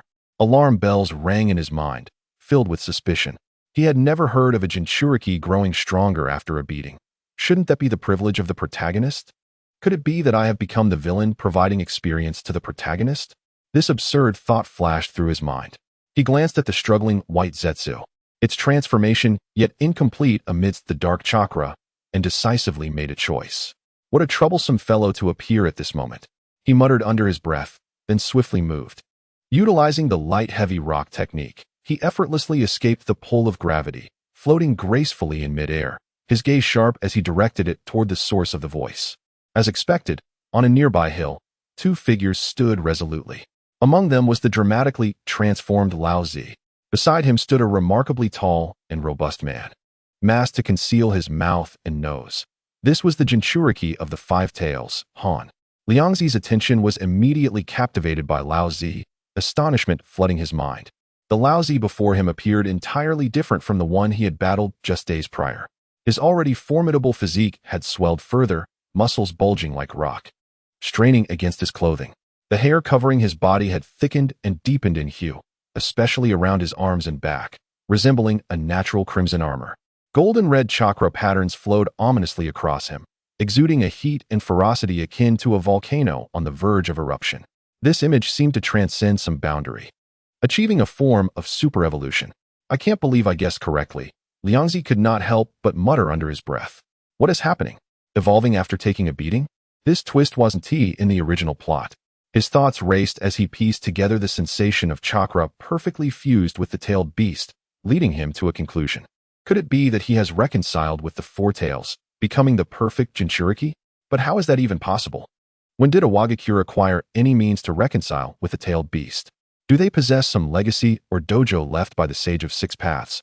Just as Liangzi was engulfed in uncertainty, Lao Zi atop the hill fixed his gaze firmly upon him. Upon witnessing Liangzi so adeptly wielding a Wagakure's secret light-heavy rock technique in midair, a palpable intent to kill and battle radiated from his eyes. Xiao Dao Liangzi. Lao Zi's voice thundered like a low rumble, filled with boundless fury. How dare you steal the secrets of a Wagakure? Such actions warrant 1,000 deaths. The light-heavy rock technique was a rare flying ninjutsu within the ninja world, notoriously difficult to master, revered as a closely guarded secret of a Wagakure, a treasure and symbol of the village. Now, it was brazenly employed by an outsider, especially an enemy like Liangzi, which Lao Zi perceived as a grave humiliation, an affront to the dignity of a Wagakure. For this reason alone, he felt compelled to annihilate Liangzi to uphold the honor of his village. Am I supposed to fear you? A defeated foe. Liangzi retorted boldly against Lao Zi's provocation. A once vanquished opponent now dared to challenge him? Although the other party had somehow become a perfect Jinchuriki and exuded a significantly stronger aura, Liangzi's own progress during this time should not be underestimated. With the enemy approaching to test him, he found it fortuitous, an ideal opportunity to validate his newly acquired powers. With a whoosh, Lao Zi lunged forward like a crimson meteor streaking across the sky, propelled by an unstoppable momentum, unleashing a heavy punch imbued with explosive chakra. After becoming a perfect Jinchuriki, his speed, strength, and defensive capabilities had significantly escalated, and the might of this punch far exceeded that of the past. Yet, Liangzi remained calm in the face of this fierce assault. His arms swelled instantaneously, and he activated the light-heavy rock technique, drastically enhancing the density and mass of his arm to its utmost limits. At this moment, the amplified colossal fist seemed to transcend mere flesh and bone, embodying the weight of mountains while radiating a brilliance akin to diamonds. With a resounding crash, the two fists collided, producing a thunderous sound that reverberated through the air. The shockwave emanated from the two figures, expanding violently. Surprisingly, Liangzi stood firm as a rock, unwavering and evidently in the ascendant. In stark contrast, Lao Zi was staggered, retreating several steps before regaining his balance. The disbelief was etched on his face as he glanced at his slightly tingling fist, overwhelmed by shock and humiliation. Despite having achieved the status of the perfect Jinchuriki, endowed with the full power of the Four Tails, he still found himself at a disadvantage in this raw display of strength. The audacity of it all was infuriating. His opponent was wielding a secret technique from his own Wagakure, a forbidden skill he had never mastered. Chapter 169. Melting Release Chakra Mode Tailed Beast Transformation. Infuriated, Lao Zi growled in a low, rumbling voice, vowing to make the thief pay for stealing the sacred techniques of a Wagakure. He took a deep breath, allowing the melting release chakra and the power of the Four Tails to boil within him. Flames, as red as molten rock, erupted violently, enveloping his entire being. In the next moment, a massive and distinct silhouette of the Four Tails, Sun Wukong, materialized behind him, emitting a silent roar. An unceasing flow of tailed beast chakra surged into Lao Zi, seamlessly merging with his melting release. The crimson chakra enveloping him was immensely thick, congealing into a formidable armor adorned with flowing lava-like patterns, exuding an oppressive heat and pressure. This was the newfound power he had acquired upon reaching the realm of the perfect Jinchuriki, the melting release chakra mode tailed beast transformation. At this moment, the power of the Jinchuriki and the tailed beast became indistinguishable, resulting in a qualitative change far beyond mere arithmetic. The overwhelming force was terrifying. Lao Zi's presence transformed dramatically, akin to a deity commanding flames and lava descending upon the earthly realm. The scorching heat radiated from him, softening the ground beneath, melting it into bubbling pools of crimson magma, illuminating the dim sky with a fiery glow. His voice resonated like rolling lava, filled with might. Xiao Dao Liangzi, unleash your true strength. I shall defeat you honorably and cleanse all dishonor. He vividly recalled the formidable power of Liangzi's ultimate technique, the butterfly transformation. Yet, he firmly believed that the newly reborn version of himself would not succumb to that move again. However, he was unaware that the last time Liangzi had defeated him, he had only employed the initial release of the butterfly transformation, which had consumed merely a tenth of his fat. In response to Lao Zi's fierce challenge, Liangzi calmly shook his head, his tone indifferent. With your current form, you lack the qualification to prompt me to use the butterfly transformation. Although the butterfly transformation was immensely powerful, it exacted a terrifying toll, and he was reluctant to overuse it. For Lao Z's enhanced form, he had devised a superior alternative, a new technique that fused his inherent traits with the melting release he had covertly learned. In the next instant, Liangzi's body began to undergo a remarkable transformation. His physique expanded rapidly, surpassing the limits of ordinary amplification techniques, evolving into a massive entity comparable to a mountain. The once ample layer of fat melded with the surging melting release chakra within him, resulting in a wondrous integration. Brilliant, lava-like red patterns spread across his skin, as if the fires from the earth's core flowed within him. Scalding steam erupted from his surface, distorting the air around him due to the extreme heat. His enormous form no longer resembled a mere accumulation of soft fat. Instead, it exhibited a dark red, almost black, substantial quality reminiscent of cooling basalt, with glimmers of molten core shining through the crevices. His eyes resembled two pools of boiling lava, radiating flames as solid as matter. Standing there, he resembled a dormant volcano, ready to erupt at any moment. This was Liangzi's original creation, the lava giant mode. The two towering figures faced each other on the battlefield. The sheer heat emanating from their very presence transformed the surrounding area into a hell of molten rock. The onlookers could no longer bear it, fleeing in terror, fearing being consumed by the infernal heat. Lao Zi gazed at Liangzi's colossal form, which shared the essence of his melting release, yet was entirely distinct. Feeling a familiar chakra aura that ignited his anger, releasing two jets of scorching steam from his nostrils. That wretched thief, you even stole my melting release. Utterly shameless. Despite having heard rumors, witnessing Liangzi not only mastering it, but evolving it into such a terrifying advanced form was a tremendous shock and humiliation that nearly drove him mad. This was a unique bloodline limit he had acquired through the power of the Four Tails. Lao Zi, eliminate him. Tear apart this scoundrel who has stolen our power. In his mind, the Four Tails Sun Wukong echoed with a furious roar. The melting release originated from its power.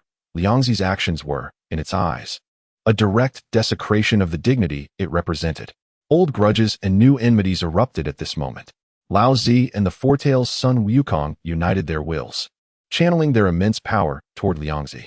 As Lao Zi charged forward with the might to scorch the heavens and boil the seas, Liangzi's lava giant emitted a deep rumble, a battle cry composed of searing airflow. The superheated breath distorted the air in its wake. He then took heavy steps forward, ready to confront the impending assault. Boom, boom, boom. Each collision between the two colossal beings erupted with thunderous sounds and visible shockwaves. The sheer physical force, accompanied by destructive heat, created an absolute zone of death around them. The ground beneath transformed into a roiling pool of magma. Sparks ignited distant forests, and raging wildfires erupted, painting the sky a foreboding dark red. All spectators, whether Leaf Village ninjas or Iwagakure captives, were left in a stupor.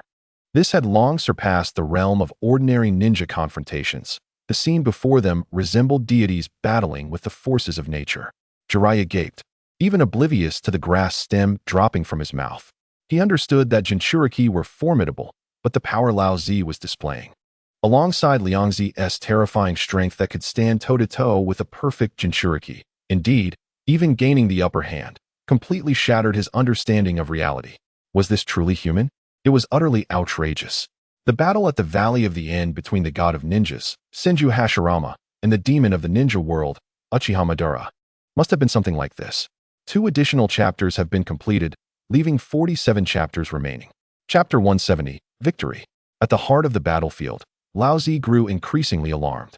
While his melting release chakra mode was undeniably powerful, enhancing his attack, defense, and speed to their zenith, its singular form and fixed tactics became a liability.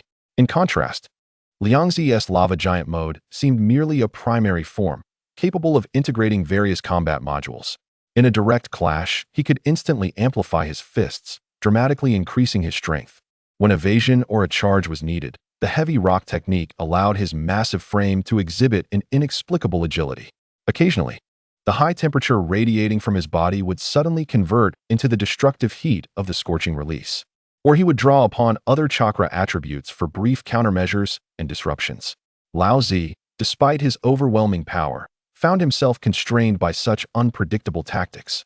He felt akin to a brawny man wielding a massive hammer, pursuing a shape-shifting being adept in all combat techniques. How could he ever strike effectively? Bang!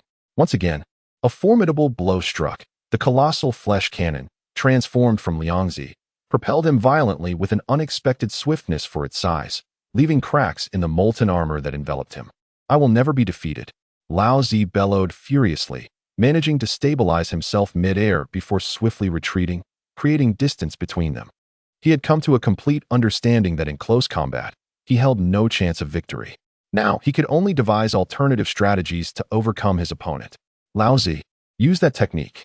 A voice resonated from the depths of his consciousness, that of the four-tailed sun Wukong. Lao Zi's eyes flickered, and he nodded heavily.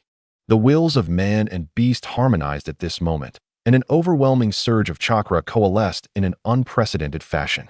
Simultaneously, Lao Zi and the massive four-tailed apparition behind him tilted their heads back and opened their colossal mouths. Yotan, Kaiomi I Enoku, a torrent of crimson, akin to the molten core of the earth, and a golden wave reminiscent of the sun's heart surged forth from their mouths, intertwining and merging in midair. As the red and gold molten flows fused, they erupted with a brilliance and heat that could eclipse the heavens, threatening to drag the entire space into a shared inferno of annihilation, propelled by an overwhelming force towards Liangzi. Faced with this devastating dual-hued flow, the magma giant that Liangzi had become exhibited a flicker of seriousness in his boiling eyes. He could sense that this strike contained a destructive power that surpassed all of Lao Zi's previous assaults. Come at me. Liangzi, undeterred by the terrifying attack, felt an even stronger fighting spirit ignite within him. His massive form crouched low, and with a thunderous impact, his fist struck the ground, invoking the earth release technique. A rumble resonated as the earth trembled. The vast rock layers before him, under the influence of his chakra, seemed to come alive, rising and coalescing into an incredibly thick and dark red lava-patterned super shield. Yet, this was not sufficient. He inhaled deeply, his chest swelling, converting the extreme heat within into a blindingly white, scorching breath, which he directed straight towards the immense shield. With a hiss, the shield was instantaneously heated to a white-hot state by its own breath, transforming into a crystalline form. Following this, the weighty rock technique was applied, enhancing its hardness and heat resistance. Through a series of compounded ninjutsu, this shield, formed of earth, was transformed into an indestructible crystalline bastion. In the next moment, the destructive torrent of Yotan, Kaiomi I Enoku, crashed violently against this radiant giant shield. Boom! The sound was akin to an ancient bell tolling, a deafening impact rendering all spectators momentarily deaf.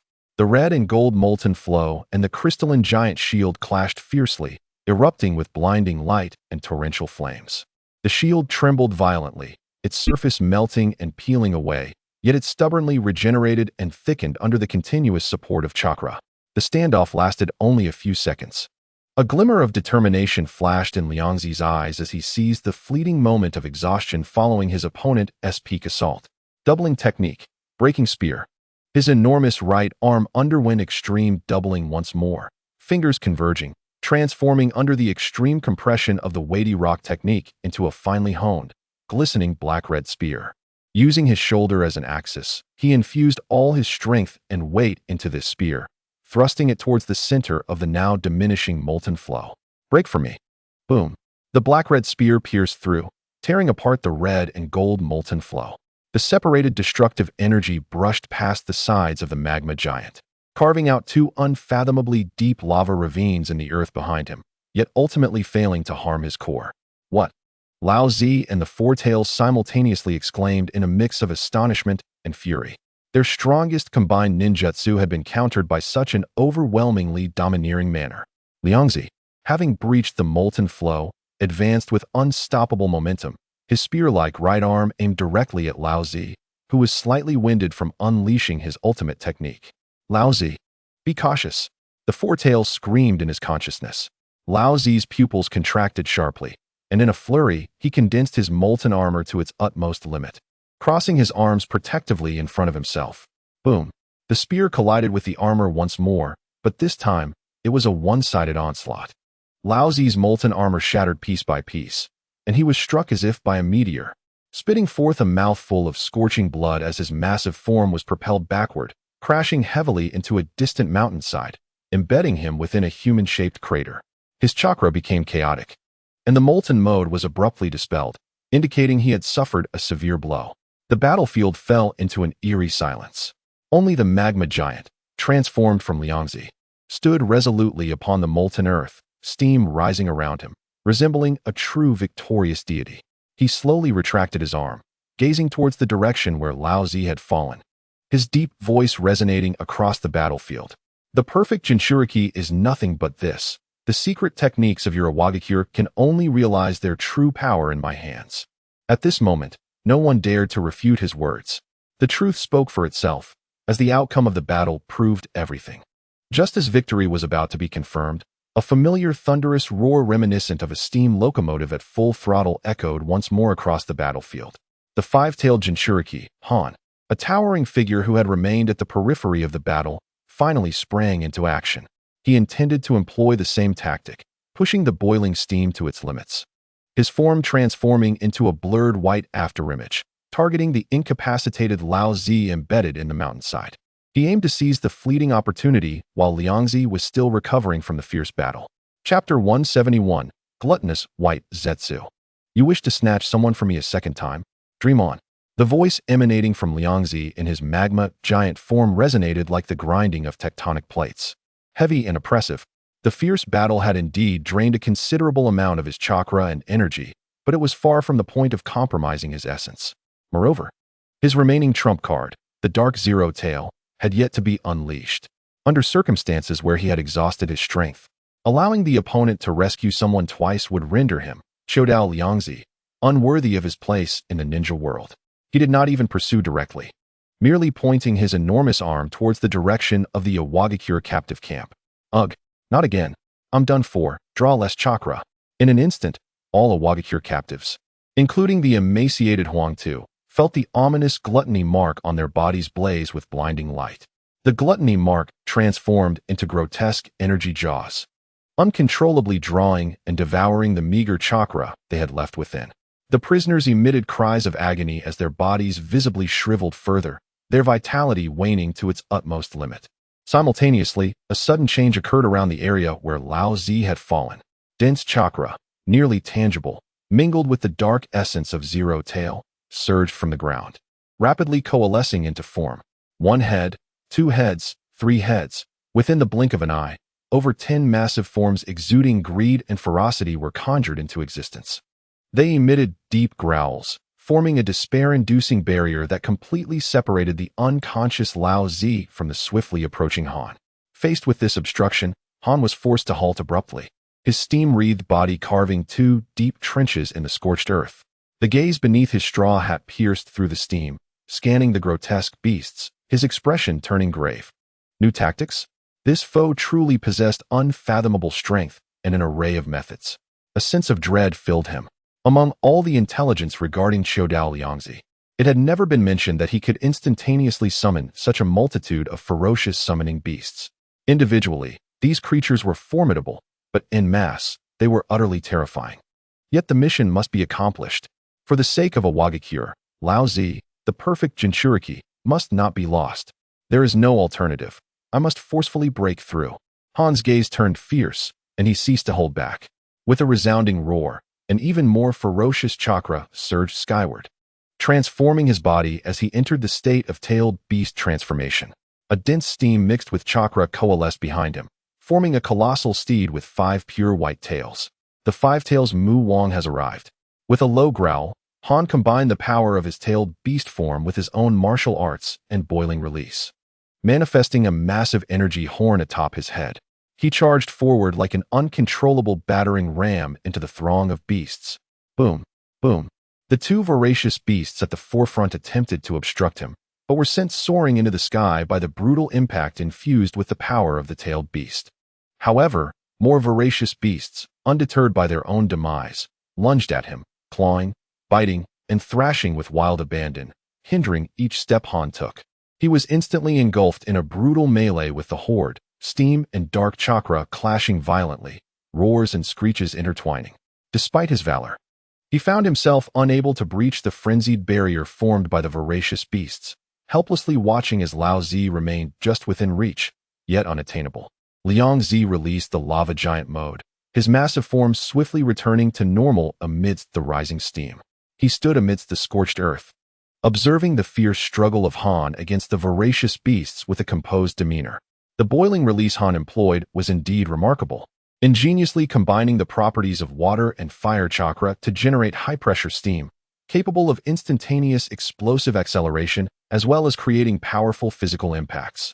In Liang Zi's eyes, this principle resembled a steam engine driven by boiling water from his previous life. If such power could be harnessed through chakra, perhaps it could lead to groundbreaking innovations in the world of shinobi. A fleeting thought of a steam engine industrial revolution crossed his mind, only to be swiftly dismissed. In a world abundant with chakra, obsessing over steam seemed somewhat misplaced. Just as his thoughts drifted, a peculiar sense of connection surged through Zero Tail. This link was with the previously transformed Baiju. In his perception, the transformation of that Baiju had been completed. Under the relentless onslaught of dark chakra, its essence, a product of the divine tree, had been forcibly distorted and assimilated, ultimately giving birth to an unprecedented monster. It embodied the life force of the divine tree while possessing the dark devouring characteristics of Zero Tail. At this moment, it had long lost its human form, its life state becoming exceedingly strange, infused with a sinister aura. The entity resembled a frenzied mass of proliferating, entangled white vines and roots, deeply embedding itself into the earth. It no longer operated stealthily but boldly devoured all life around it. Vegetation stripped of vitality withered and crumbled instantaneously, nutrients in the soil were drained, and even microorganisms were not spared. In a remarkably short time, it had consumed all living beings within a valley, its pale, distorted body covering the entire area like an unsightly scar upon the earth, continuously spreading outward. Liang Zi sensed the desolation of that region through the link, and, instead of feeling dread, he marveled at the sight, his eyes gleaming with the excitement of a scientist. It seems I've inadvertently created a truly formidable entity. He hadn't anticipated that a mere thought would lead to the birth of a creature as terrifying as a natural disaster. Such a frightful being must surely be put to the test in real combat. With a single thought, he issued a clear command to the newly formed voracious Baiju. In the distant valley, the frenzied expansion of the pale roots abruptly halted, then swiftly retracted like a receding tide, gathering its power instead of seeking further expansion.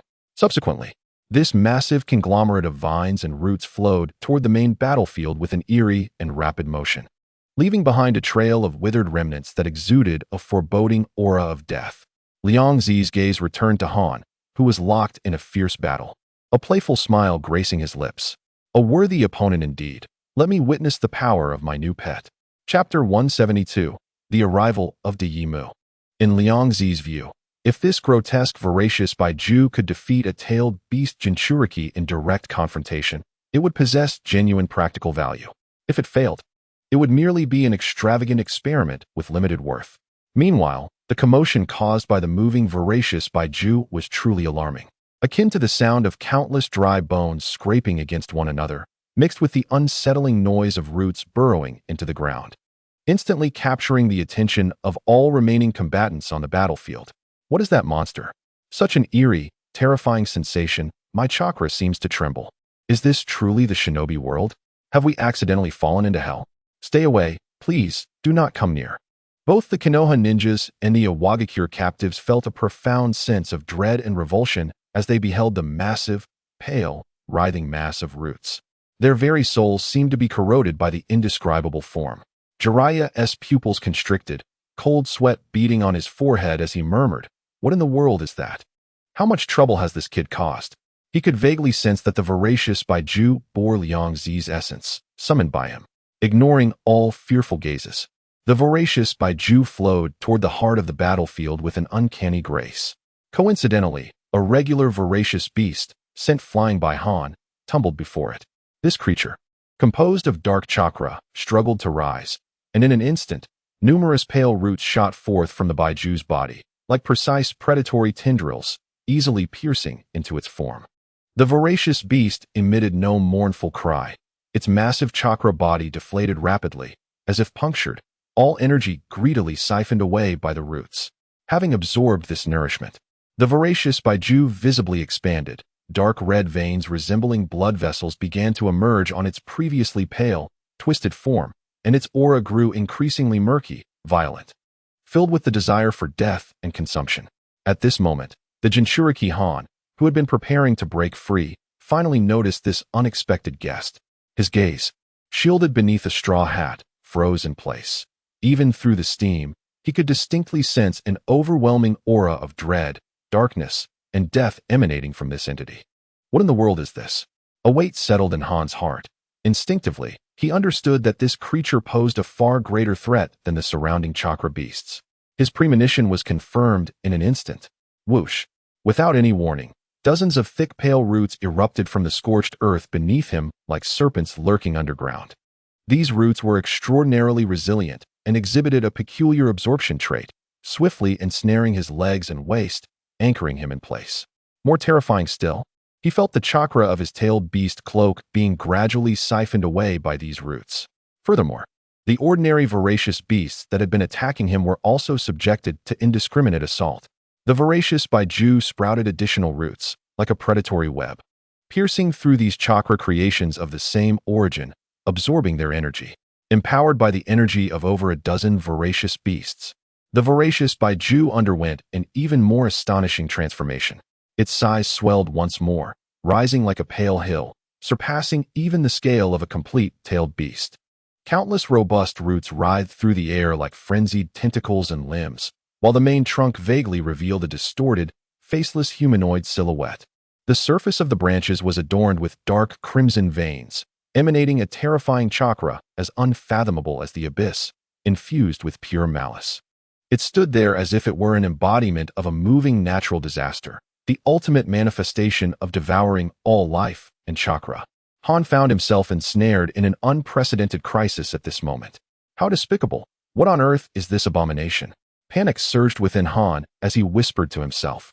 The pale roots coiling around him not only greedily siphoned his chakra, but also released a paralyzing toxin that caused his limbs to weaken, his strength swiftly dissipating. Desperately, he activated his boil release, releasing a torrent of scalding steam that shattered a portion of the roots, yet more roots relentlessly surged forth, akin to a festering wound. Seemingly endless, a sense of despair began to creep in. At this moment, the thought of rescuing Lao Zi had already been cast aside. Only the singular notion of escaping remained in his mind. Otherwise, both he and Lao Zi would be ensnared here, resulting in an unbearable loss for Iwagakure. He took a deep breath, preparing to unleash the tailed beast chakra at any cost in a final desperate bid to shatter all restraints. Just as he was on the brink of despair, a translucent cube-shaped barrier, exuding a lethal aura, descended from the heavens, precisely enveloping the colossal body of the voracious Hakujo. Dust release, original world separation technique. Accompanied by a voice that was both ancient and commanding, the cube's radiance surged. The portion of Hakujo ensconced within was instantly disintegrated into its most fundamental atomic state, transforming into a pool of void black ash that dispersed into nothingness. A shrill, inhuman screech erupted from Hakujo, as if it sensed a true threat. It reacted swiftly, the remaining unaffected roots frantically burrowing into the earth, greedily siphoning the natural energy and nutrients from the ground. Before their very eyes, the destroyed portion began to writhe and regenerate at a visible pace. New pale roots sprouting forth, attempting to reassemble. In the sky, the third Tsuchikage, Oyoki, clad in the traditional robes of the Tsuchikage, descended slowly. His brow furrowed. His expression heavy with seriousness and disdain, he focused intently on the bizarre creature regenerating below. "Han, what is this monstrosity?" Oyoki inquired gravely. After sending off Lao Zi and Han, an uneasy feeling had persisted within him, prompting him to come personally to provide assistance, only to stumble upon this horrifying spectacle. Seizing the opportunity, Han extricated himself from the slightly loosened roots due to the main body's injury, instantly retreating to Oyoki's side, reporting quickly with trepidation. "Lord Tsuchikage, I am unsure of its origin, but this creature is highly likely the creation of Chodao Ryoko. Please be cautious, do not let its roots draw near. It can consume chakra and carries a paralyzing toxin." Oyoki's gaze traversed the regenerating Hakujo, locking onto Ryoko in the distance, his expression darkening further. This brat from the Chodao clan was far more troublesome and dangerous than he had imagined. Chapter 173. The retreat of Oyoki, the immense chakra rivaling that of a tailed beast, unparalleled physical prowess, an endless array of ninjutsu and secret techniques, and now the ability to summon and control terrifying monsters. Did Chodao Ryoko possess no shortcomings? A wave of murderous intent surged within Oyoki as he contemplated thoroughly eliminating this great menace. However, surveying the scene, the regenerating bizarre creature, the incapacitated Lao Zi, the composed Ryoko, and the vigilant Konoha shinobi surrounding them, he inhaled deeply, forcibly suppressing the overwhelming urge to kill. Engaging now would yield no chance of victory and could even lead to his own downfall alongside Han. He seized Han's arm, his eyes sharp as a hawk, piercing through the battlefield, firmly locking onto Chodao Ryoko in the distance. "Chodao Ryoko, you are impressive, indeed a remarkable youth. We shall meet again." Without a moment's hesitation, he utilized the light-heavy rock technique, transforming with Han into two streaks of light, swiftly departing the battlefield without looking back. He didn't even attempt to reclaim Lao Zi. The chakra within Lao Zi was being continuously siphoned, rendering him powerless to resist.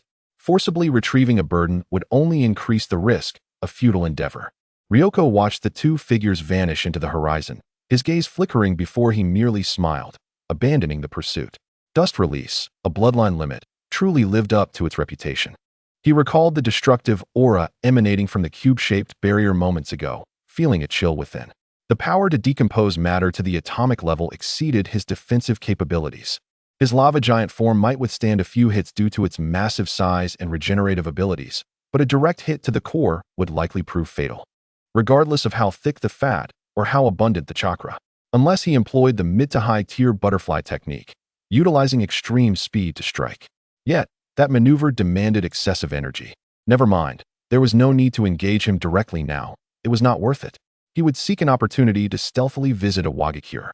As long as he acquired a chakra sample from that old coot, mastering the intricacies of dust release, he would undoubtedly discover a method of countering it.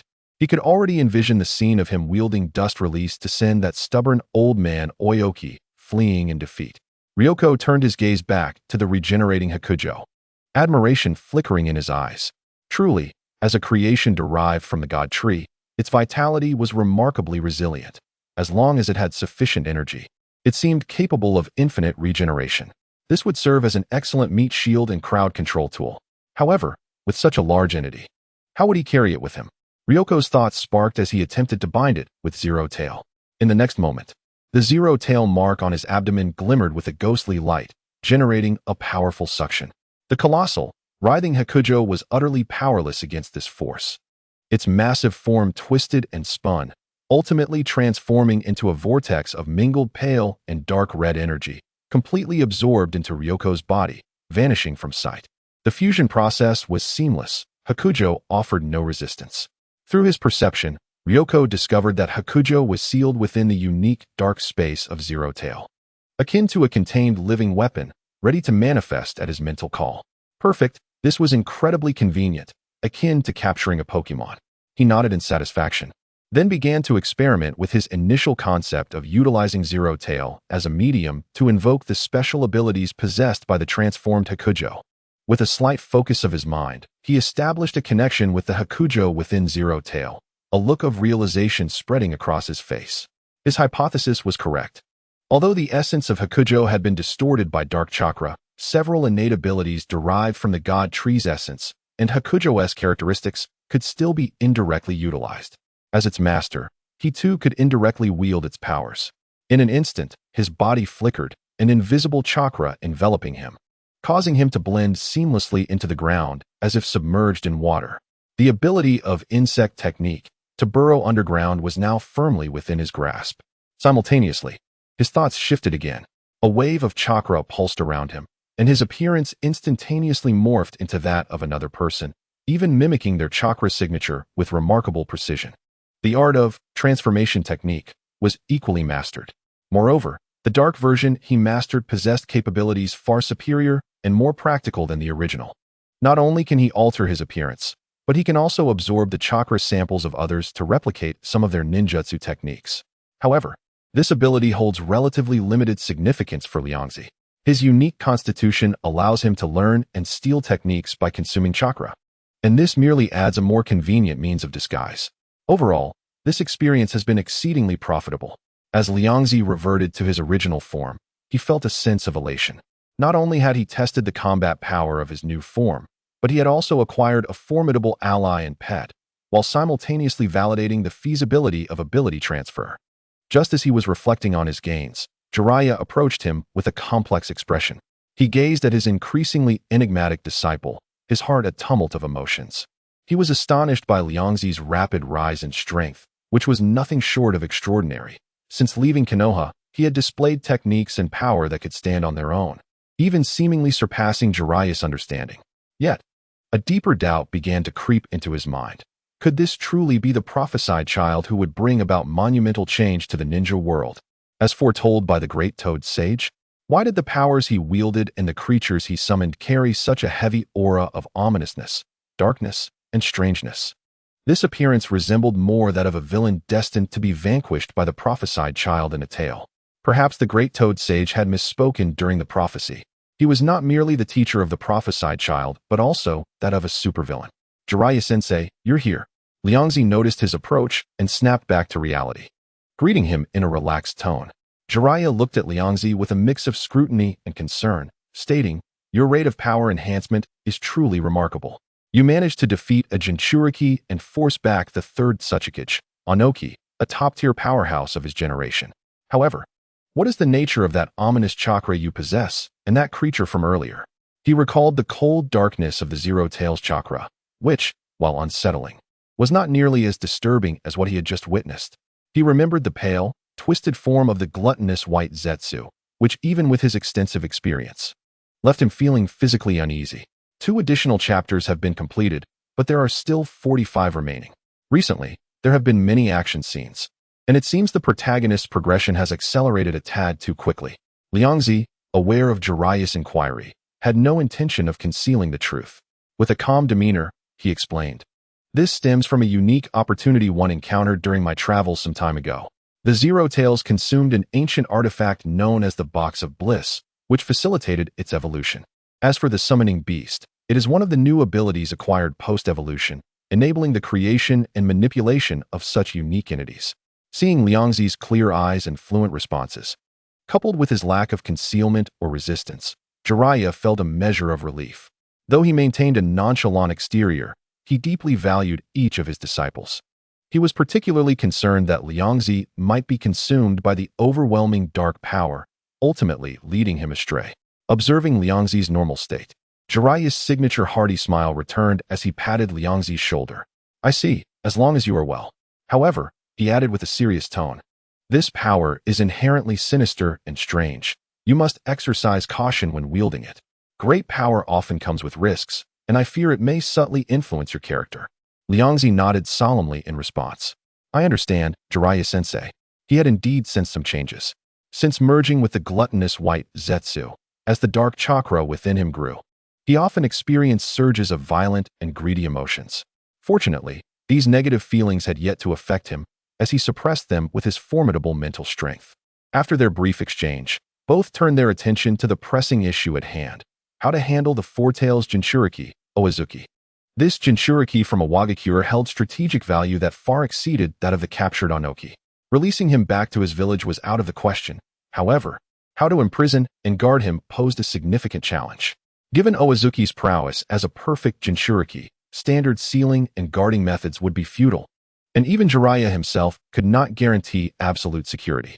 Should Oizuki regain his strength, the potential destruction would be unfathomable. Jiraiya stroked his chin, glancing between Liangzi and Oizuki, ultimately looking to Liangzi with a mix of resignation and trust. It seems this most challenging task must fall to you. You alone possess the capability to keep him in check. Liangzi was not surprised by this. He approached the unconscious Oizuki, observing the steady flow of chakra being contributed to him, a smirk tugging at the corners of his mouth. Rest assured, Sensei, I will take good care of him. For Liangzi, Oizuki, as a perfect Jinchuriki, was akin to a divine feast bestowed upon him. The nearly limitless chakra from the tailed beast flowed into him through the gluttonous mark, replenishing his previous battle's expenditures and even allowing his chakra reserves to grow at an unprecedented rate. At this rate, it would not be long before his chakra levels genuinely reached or even exceeded that of a single-tailed beast. While he greedily siphoned power within Oizuki's spiritual realm, the Four-Tails, Sun Wukong, was desperately roaring, attempting to awaken the deeply dormant Oizuki. Oizuki, wake up, you fool. Stop playing dead. Our chakra is being drained. If this continues, we will become empty shells. Yet, the recent crushing defeat, especially after achieving perfect symbiosis and being so brutally shattered, dealt a devastating blow to Oizuki's spirit. Though his physical injuries had healed under the perfect Jinchuriki's regenerative abilities, the despair of facing reality led him to choose self-imposed isolation, retreating into the depths of his consciousness. Ignoring the Four-Tails calls, the Four-Tails roared in vain for a while before ultimately falling silent, feeling the frantic depletion of its own chakra. After all, it was sealed within the Jinchuriki and could do nothing without Oizuki's cooperation. An unprecedented sense of weakness began to spread within it. Meanwhile, in a Wagakure, the frustrated Onoki channeled all his fury and pent-up emotions into decisive action. Unable to gain an advantage over Liangzi, he shifted his focus to other fronts of Konoha. Since he could not best that monstrous boy, he would take aim at the others in Konoha. He personally led an elite force and, with unexpected speed, formed an alliance with the forces of Kumogakure to launch a surprise attack on the Konoha root troops, which were retreating to the borders of the Land of Fire and led by Shimura Danzo. Although Danzo was shrewd and cunning, he did not anticipate Onoki's sudden strike. Faced with the combined assault of two great ninja villages, particularly under the threat of Onoki's dust release, he ultimately found himself outnumbered and was captured. The news spread through the ninja world like wildfire. Konoha elder Shimura Danzo had fallen into the hands of a Wagakure, with hostages and leverage in hand. Onoki wasted no time in issuing a formal demand to Konoha, requesting the exchange of Shimura Danzo for all captured Wagakure ninja, particularly Onoki and Oizuki. This heavy blow abruptly shifted the previously favorable situation for Konoha into turmoil. The once smooth sailing turned into a sudden storm. Within Konoha, upon receiving the news, the third Hokage, Sarutobi Hiruzen, jumped to his feet, oblivious to the pipe that fell from his grasp, his face etched with shock and anxiety. Danzo was his comrade. Despite their many disagreements, his importance to Konoha was beyond question. In the Konoha frontline camp, Jiraiya's expression darkened instantly upon receiving the intelligence. This has become quite a predicament. Danzo, that fellow, is known for his desire to cling to life. How could he have been captured? He immediately realized that this matter not only pertains to the life of a crucial high-ranking official, but could also influence the entire course of the battlefield. Upon receiving this news, Liangzi was initially taken aback, but then he stroked his chin and teased, "Danzo has actually been captured. How utterly amusing. I recall he has always prided himself on being the root of Konoha, claiming he would do anything for the village. Now that his existence threatens the village's interests, I wonder if he will choose to take his own life." Liangzi's thoughts were indeed rooted in reason.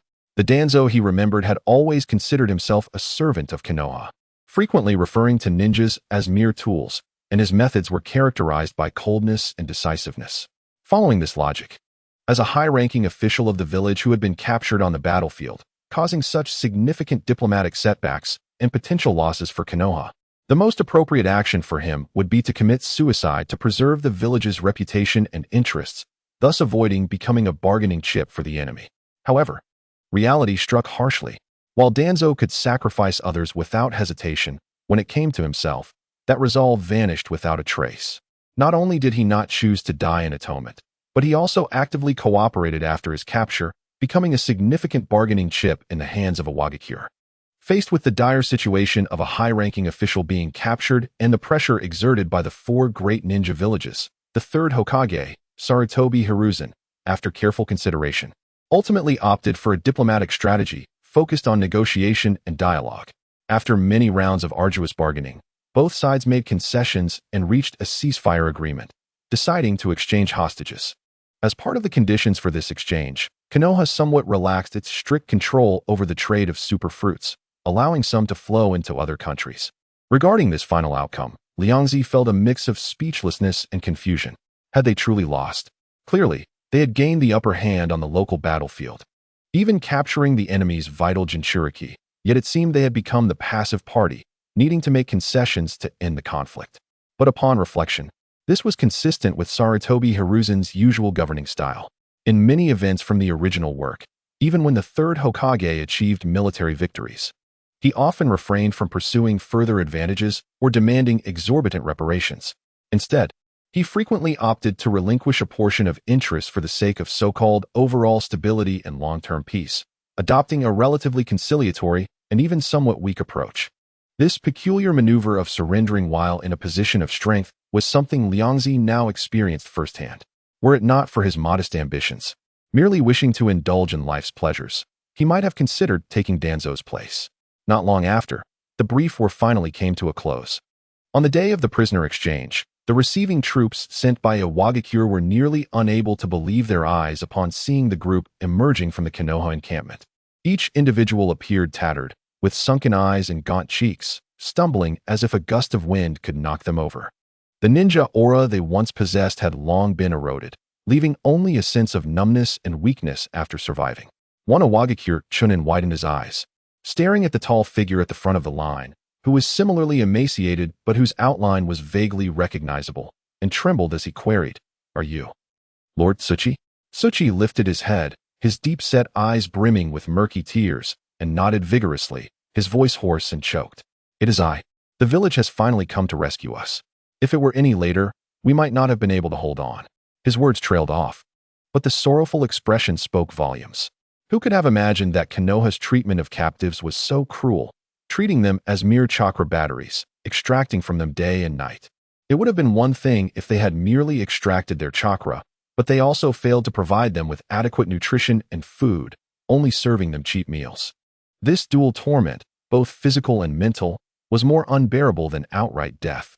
Were it not for having witnessed Suidao Liangzi's terrifying strength, which instilled fear within them, they might have succumbed to despair and revolted long ago.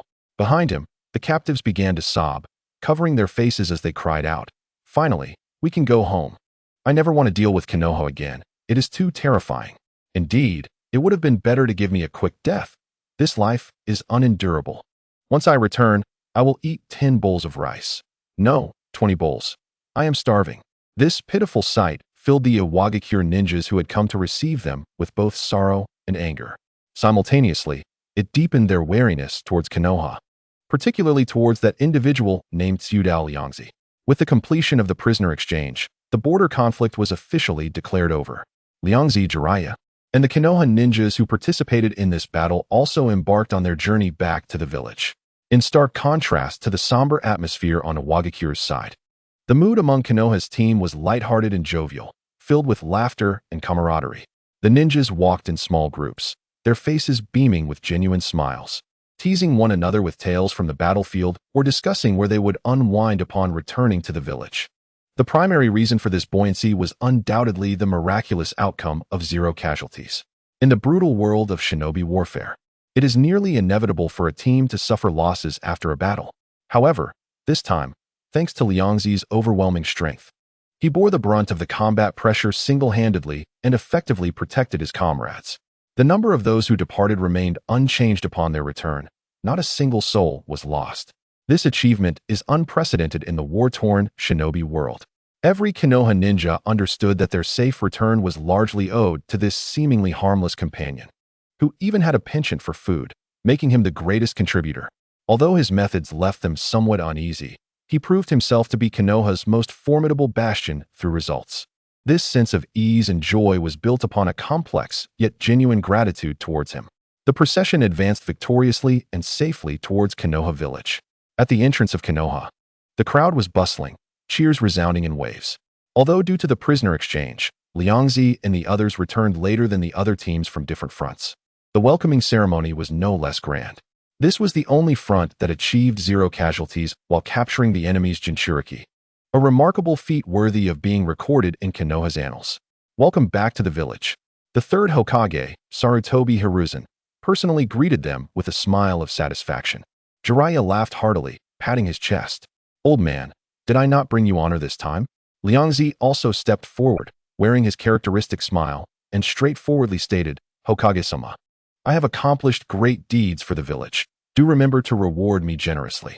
Sarutobi Hiruzen nodded appreciatively at Jiraiya, then turned to Liangzi, feigning sternness as he puffed out his cheeks in mock anger. "You rascal, I have yet to settle the score with you for sneaking back into the village earlier." However, the smile in his eyes betrayed his true feelings, and his tone softened, reflecting unmistakable admiration. "Nevertheless, your merits this time outweigh your faults. You did exceptionally well." He paused, lowering his voice to add, "In a few days, the daimyo of the Fire Country will personally come to the village to express his gratitude. You are one of Konoha's rising stars, and must perform well then." "The daimyo is coming?" Liangzi was indeed somewhat taken aback. This nobleman, who ostensibly ruled the Fire Country, was someone he had yet to meet since his arrival, and curiosity stirred within him. He wondered if this individual would be generous and magnanimous. Yet, just as he was lost in pleasant thoughts, a dense, almost palpable aura of resentment surged from deep within the village, causing him to shudder involuntarily. "Wow, what a fellow!" Liangzi marveled inwardly, pondering how profound a grudge must be to accumulate such terrifying negative energy. Truly a remarkable individual. He discreetly mobilized his perception of the residual emotions, tracing the source of the resentment. Soon, a name that did not come as a surprise to him surfaced in his mind: Xuanzang. This recently returned leader of the Roots, the legendary 55th Hokage, was currently seething with rage in his dimly lit base. Within Liangzi's perception, the twisted malice emanating from Xuanzang resembled a boiling mire, distinctly pointing towards two groups. One group comprised himself, Suidao Liangzi, and his mentor, Jiraiya. The other group consisted of Hatake Sakumo and Minato Namikaze. The animosity that Xuanzang harbored towards these two factions even temporarily surpassed that towards the Uchiha clan, which struck Liangzi as rather peculiar.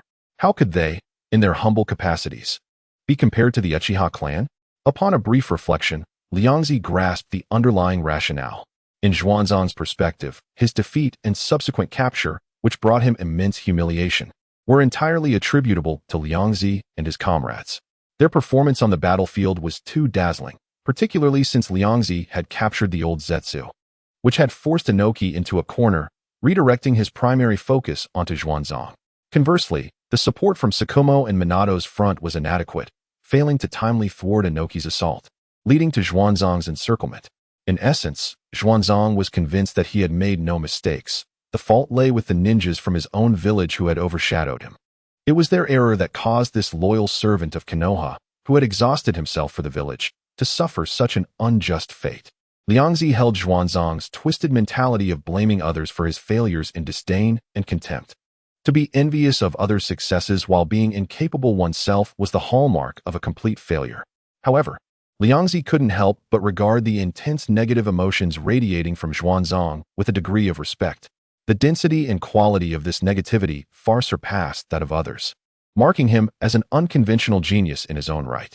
After the welcoming ceremony concluded, several familiar figures approached him: Minato, Kushina, and Uzumaki Kina, whom he had rescued from Kusagakure. They had purposely waited to express their gratitude. Minato was the first to speak, his sunny smile imbued with sincere appreciation. "Thank you, Liangzi-senpai, for helping Kushina suppress the Nine Tails. I only learned about it after returning to the village and truly worried for Kushina." Liangzi casually waved his hand. It was a trifling matter. For him, suppressing an incomplete Nine Tails was not particularly challenging, especially since he could extract some of its chakra in the process, making it a profitable endeavor. Kushina, pulling the somewhat shy Kina forward, with her fiery red hair and earnest eyes, expressed, "Thank you for saving Kina, Liangzi. I can't imagine what would have happened to her in Kusagakure without you." "It was a mere act of convenience. No need for thanks," Liangzi replied with a calm demeanor, though his mind briefly wandered to the original storyline, wherein Kina was merely a mobile blood bag destined to bear a daughter. Of course, he would never voice such thoughts aloud. After a brief exchange of pleasantries, Liangzi recalled pressing matters and promptly proceeded to the food factory, hot pot restaurant, large cafeteria, and super farm. After a thorough inspection, he found everything to be in perfect order. Not only had operations continued normally during his absence, but the scale had even expanded. Clearly, his previous iron-fisted measures against the troublemakers had thoroughly intimidated the unruly citizens of Konoha. Indeed, reasoning with some individuals proved futile in critical moments. One must wield a heavy hand. He was thoroughly satisfied with the outcome.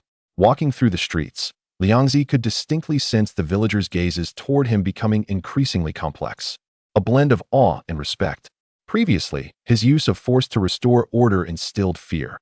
Now, his legendary achievement of capturing the Jinchuriki without any casualties commanded genuine respect. These mixed emotions made the villagers particularly cautious in their demeanor towards him. Liangzi, however, remained unfazed, continuing with his life as usual, eating and drinking as if the intricate gazes around him were non-existent. Such tranquil days are always fleeting. Shortly thereafter, news of the daimyo's impending official visit to Konoha spread like wildfire throughout the village. In preparation for the arrival of this supreme ruler, Konoha began extensive renovations and decorations. The streets were swept clean, buildings refurbished, and lanterns hung everywhere, striving to present the most prosperous and dignified visage of the Konoha shinobi village. The entire village was enveloped in a bustling and anticipatory atmosphere. After all, in this world, the daimyo, as the nominal sovereign and pinnacle of the noble class, held an authority seemingly etched into the very marrow of both commoners and many shinobi. Even if he were to wield no weapons and be utterly ordinary, he naturally basked in the reverence of the populace. However, this ingrained reverence was somewhat diminished in Liangzi's eyes. Coming from a previous life where he bore the sentiment that nobility was not inherent, he harbored an audacity and resolve that questioned the status quo. Ideally, both parties could coexist harmoniously, each maintaining their dignity. Yet, should disputes arise, the position of the daimyo could easily be filled by someone else. Of course, this was merely a fleeting thought. For now, he had no intention of usurping that position. Nonetheless, he was serious about making a profit. Astutely, he had already launched several limited-edition gourmet sets in honor of the daimyo, planning to capitalize on this opportunity for substantial gains. Soon, an umbu arrived to summon him to the village entrance for the welcoming ceremony of the daimyo. Liangzi, with a hint of curiosity, did not decline and strolled to the village entrance. In the distance, a procession slowly approached. A line of elaborately decorated carriages was flanked by neatly dressed attendants and guards. The ceremonial display quite complete. Yet, to Liangzi's discerning eye, although the spectacle possessed a degree of elegance, it exuded an inexplicable air of pettiness, lacking the true grandeur that could stir the heart. As the convoy entered Konoha and came to a steady halt, the most lavish carriage in the center had its curtain drawn back gently. An attendant bowed respectfully, serving as a human step. Subsequently, a middle-aged man, his face heavily powdered and his makeup meticulously applied to the point of stiffness, stepped out of the carriage with a deliberately practiced elegance, assisted by the attendant. His physique was slender, almost frail, and his gait betrayed a weakness born from years of indulgence. Liangzi could distinctly sense the absence of chakra fluctuations radiating from this individual, his constitution likely weaker than that of an ordinary person who lacked physical exercise. This is the daimyo? Liangzi stood among the welcoming crowd, maintaining a facade of appropriate respect akin to the other shinobi, yet internally, he couldn't help but wonder how it was that ordinary people held sway over them.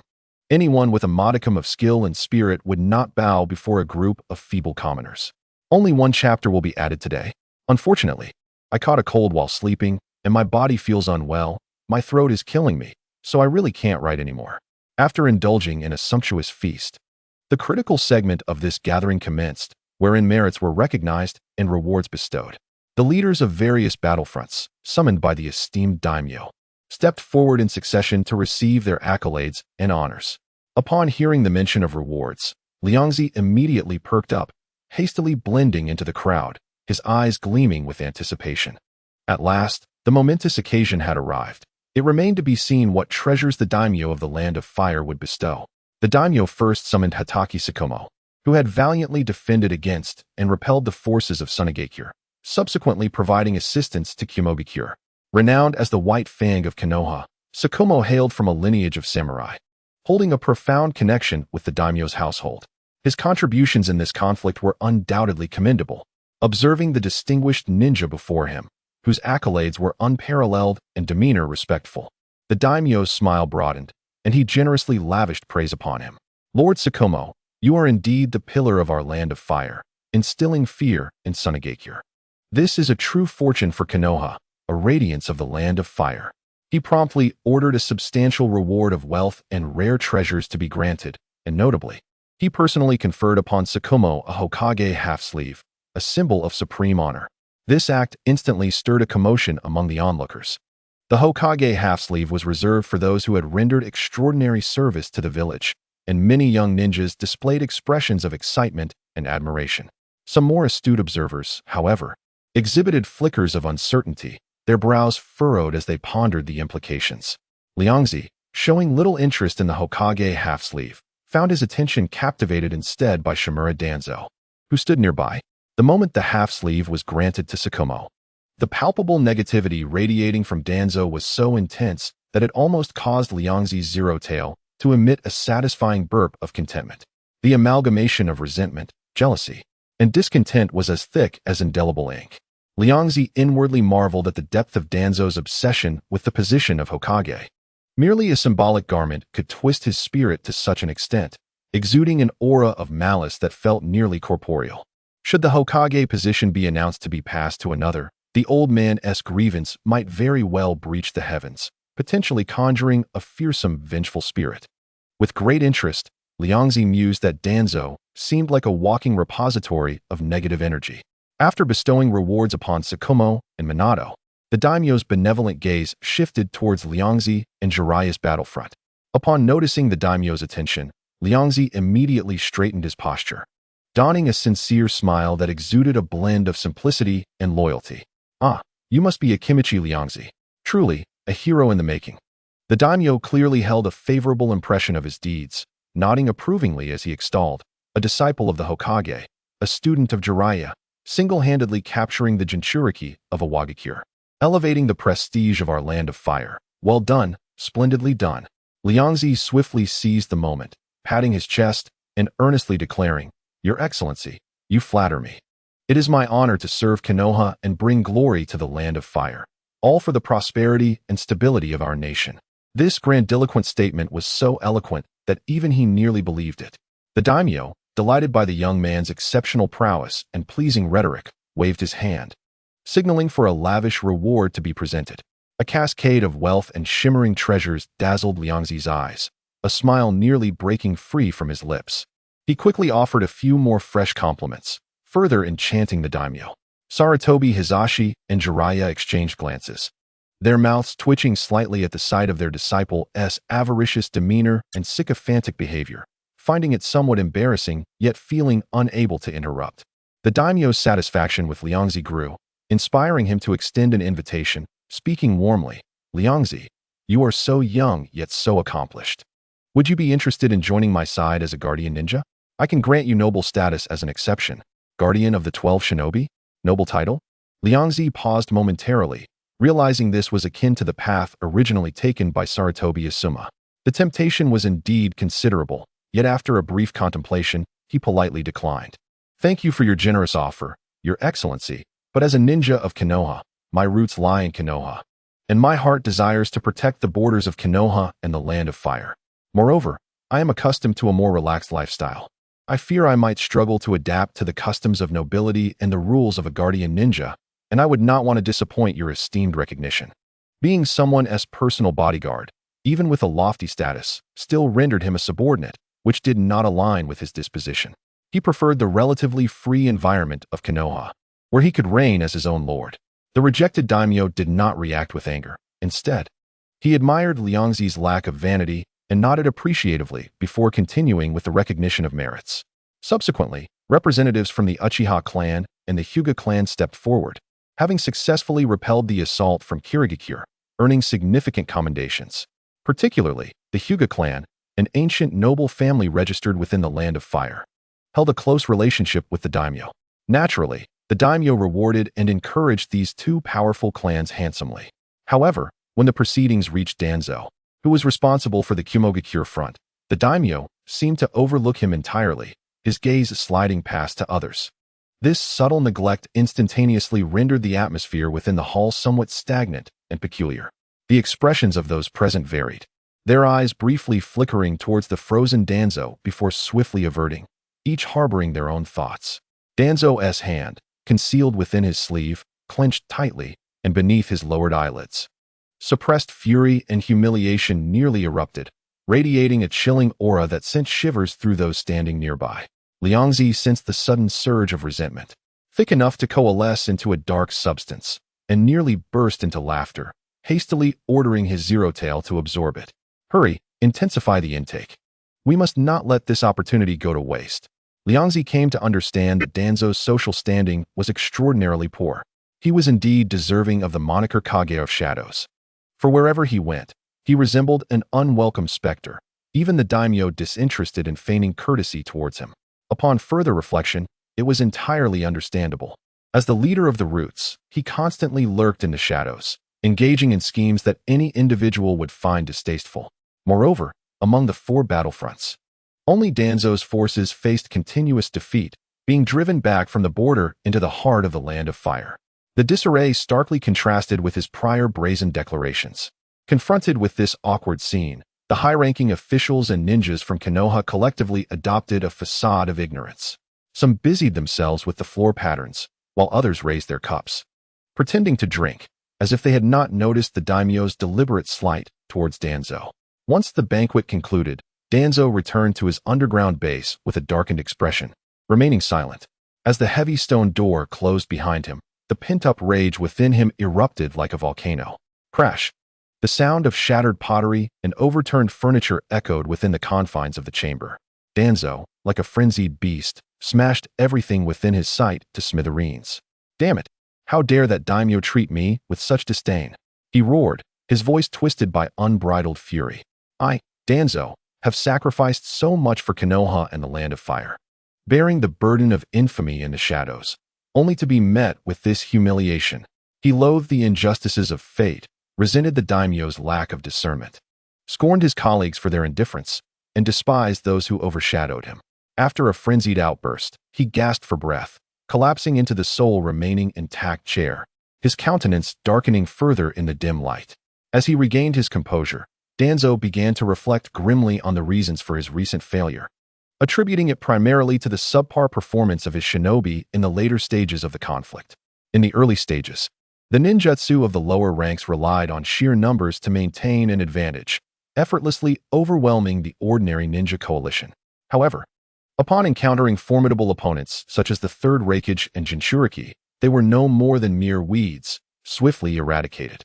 With a countenance as dark as the depths of water, he gritted his teeth and lamented, "It is my over-reliance on this inferior technique that has led to my downfall and capture. If only I possessed the wood release of the first Hokage that once quelled the ninja world, the outcome would undoubtedly have been different." It was this inadequacy of his subpar weapon that precipitated the collapse of his defenses. Reflecting on this, a plan he had momentarily set aside resurfaced in his mind to resume the wood release experiments. It seemed he would have to reconnect with Orochimaru. A glint of ruthless determination flashed in Danzo's eyes. Regardless of the cost or the number of test subjects sacrificed, he was resolute in acquiring the true power of wood release. Meanwhile, Orochimaru, having received Danzo's renewed proposal for collaboration, licked his lips with intrigue. his golden vertical pupils glinting with mockery. Ah, it seems Elder Danzo has truly lost his wits, resorting to the idea of would release once more. However, this suits me well, as I can exploit this opportunity to extract further funding and experimental resources from him. As one of the legendary Sannin of Konoha, Orochimaru was well aware of Danzo's predicament.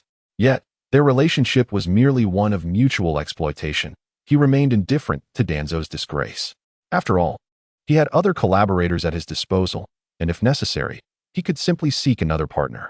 Regarding the ninja plants that Danzo had discarded and left to gather dust in storage, Orochimaru had his own plans. If the route did not require them, he would sell them to the village. The ordinary Konoha ninjas could use them to carry out missions and eliminate minor threats, which should yield satisfactory results. In stark contrast to these undercurrents, Ryoko's return to Konoha was marked by an exceedingly pleasant life. Upon receiving a reward, he swiftly converted it into funds to expand his industrial factory.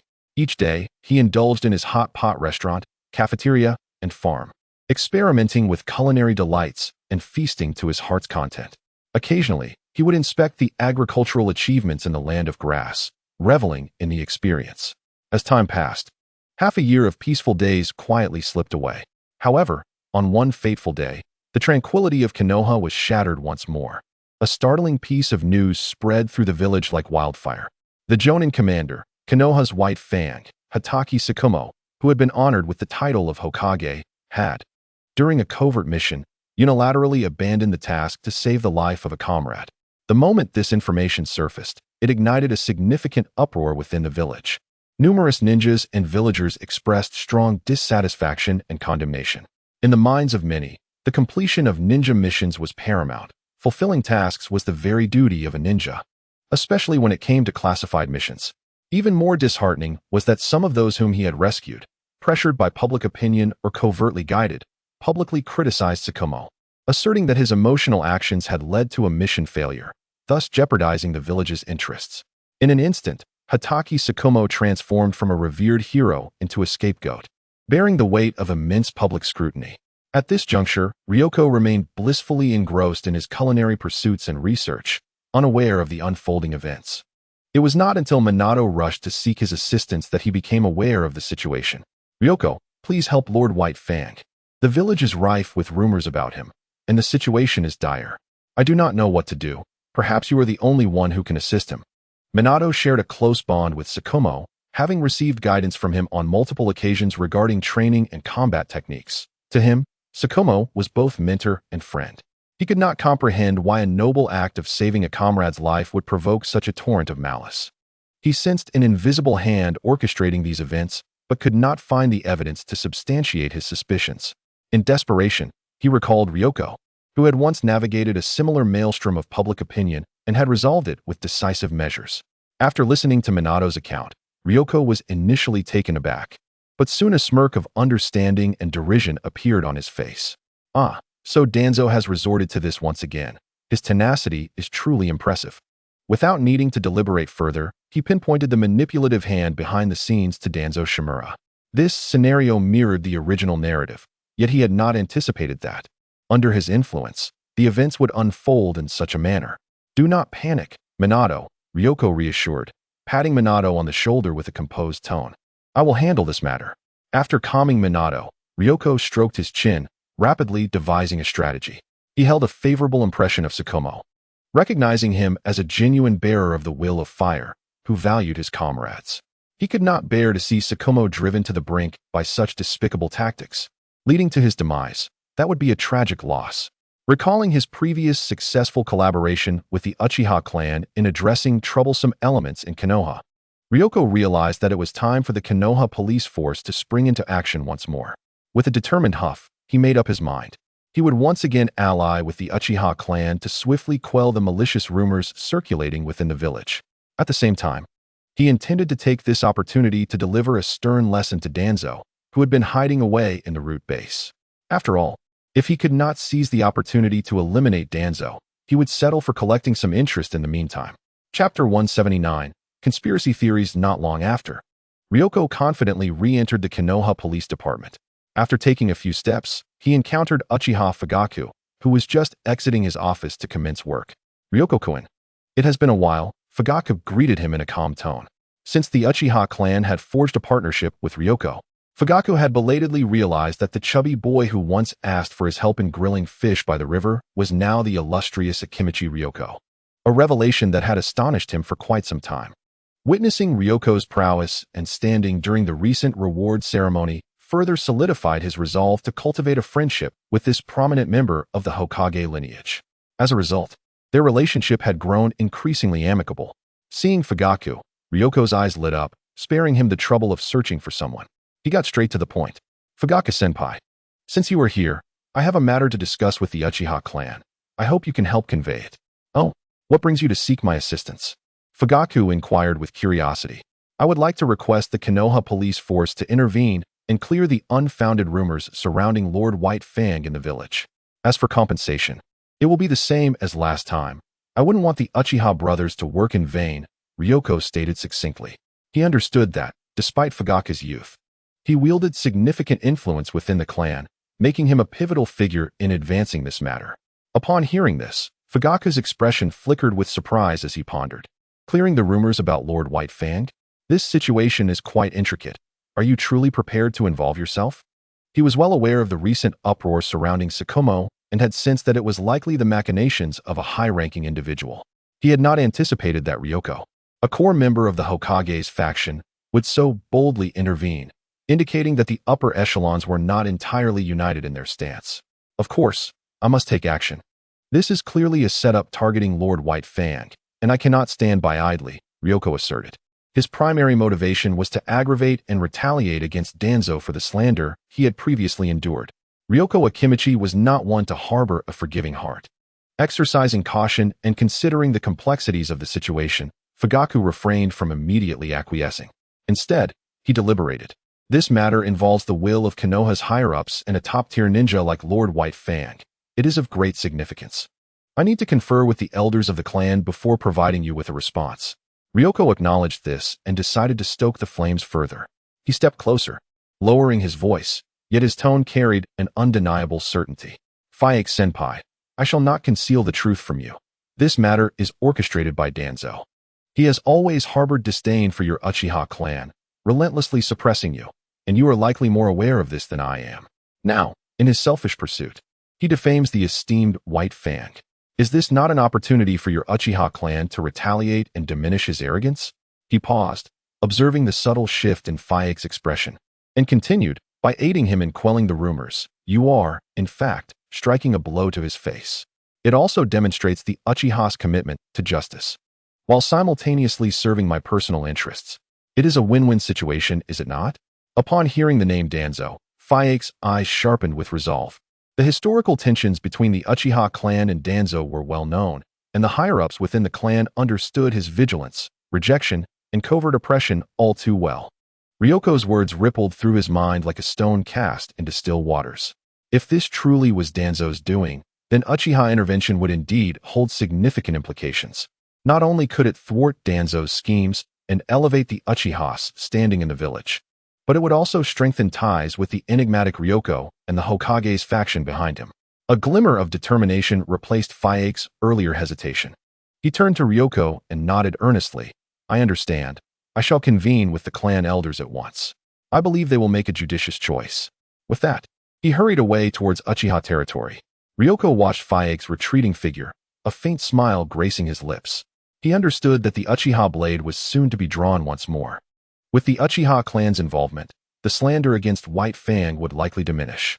However, to completely dismantle these malicious rumors, a tit-for-tat approach would be the most effective countermeasure. He had already set plans into motion for this. Thus, as the Uchiha clan deliberated, an undercurrent began to stir in the marketplace. A meticulously crafted version of conspiracy theory began to spread quietly. Have you heard? Lord White Fang was framed. He accomplished great deeds, earned the Hokage's half-sleeve, and obstructed certain individuals. How could a top-secret mission fail and become common knowledge? Someone must have deliberately leaked it to tarnish Lord White Fang's reputation. I suspect it is that oldest, ugliest, and most unpopular elder in the higher-ups, who is envious of others' abilities. Shoo, be careful not to attract his attention. Oh my, how terrifying. Though this rumor did not name names, its implications were as clear as a lighthouse in the night, effectively branding Shimura Danzo's name on its forehead. It cleverly exploited people's instinctive conjectures regarding power struggles and the innate sympathy for heroes facing jealousy. Many villagers and lower-ranking ninjas, initially skeptical of the White Fang incident, began to subtly shift their attitudes upon hearing this well-reasoned conspiracy theory. Indeed, why would the failure of a mission, which should have remained confidential, be common knowledge? Was it mere coincidence that White Fang, upon receiving honors, suddenly found himself disgraced? Once the seeds of doubt were sown, the previously unyielding accusations against White Fang began to show cracks. Meanwhile, within the Uchiha clan, a swift decision was made after urgent deliberations. They resolved to cooperate with Akimichi Ryoko once again to diminish Danzo's influence, ensuring he would continue to target the Uchiha.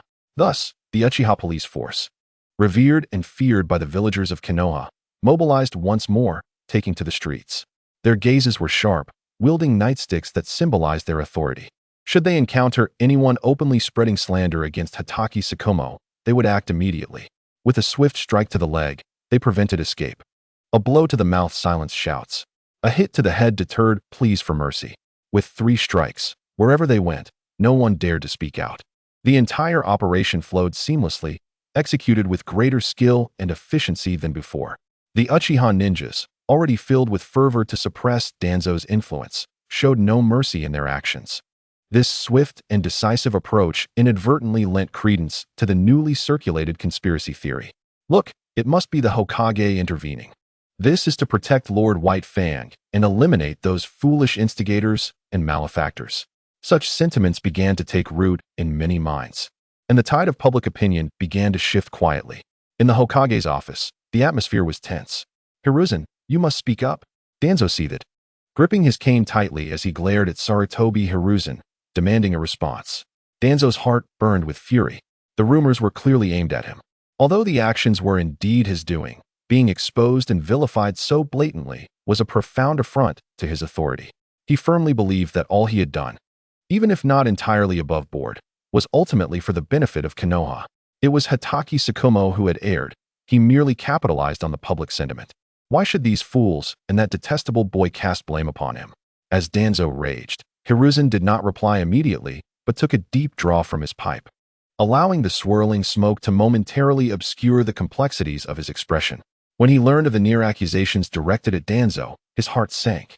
Although he had tacitly approved Danzo's initial efforts to undermine White Fang's reputation, he never anticipated it would escalate into such an open and confrontational farce. "This situation has gone too far," he finally exhaled, the smoke curling into the air. "My old friend, what do you expect me to say? Should I publicly declare that you did not conspire against White Fang from the shadows? Or should I order the Uchiha police to cease their duties in maintaining order and stopping the spread of rumors?" He rubbed his temples, feeling a headache coming on. Danzo's unauthorized leak of the mission's failure, intending to undermine White Fang, lay within a gray area that Hiruzen had allowed. However, he had not anticipated that his unpredictable apprentice, Akimichi Ryoko, would once again intervene so forcefully, retaliating with an even harsher rumor and violent enforcement. What troubled him most was the attitude and actions of the Uchiha clan. Known for their rebelliousness and pride, they often resisted his commands as Hokage. Yet, when it came to Ryoko, they seemed to act as his weapon, obediently following his lead.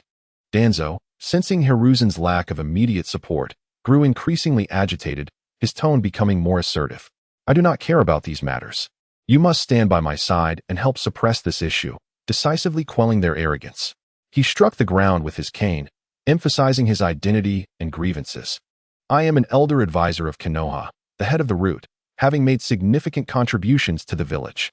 Yet now, I am subjected to such backstabbing and the spread of malicious rumors.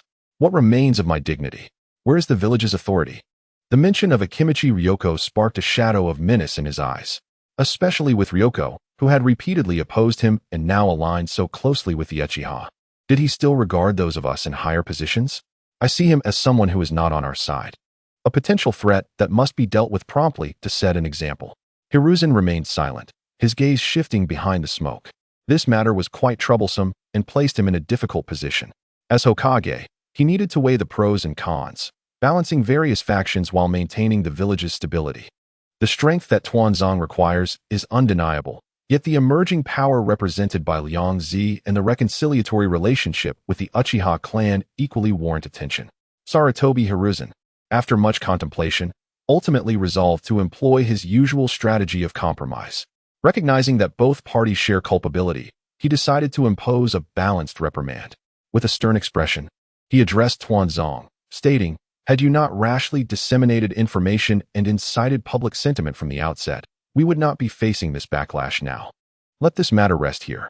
Before Tuanzong could retort, he continued, "I shall send someone to admonish the Uchiha clan and Akimichi Ryoko, urging them to curb their actions and engage in profound self-reflection."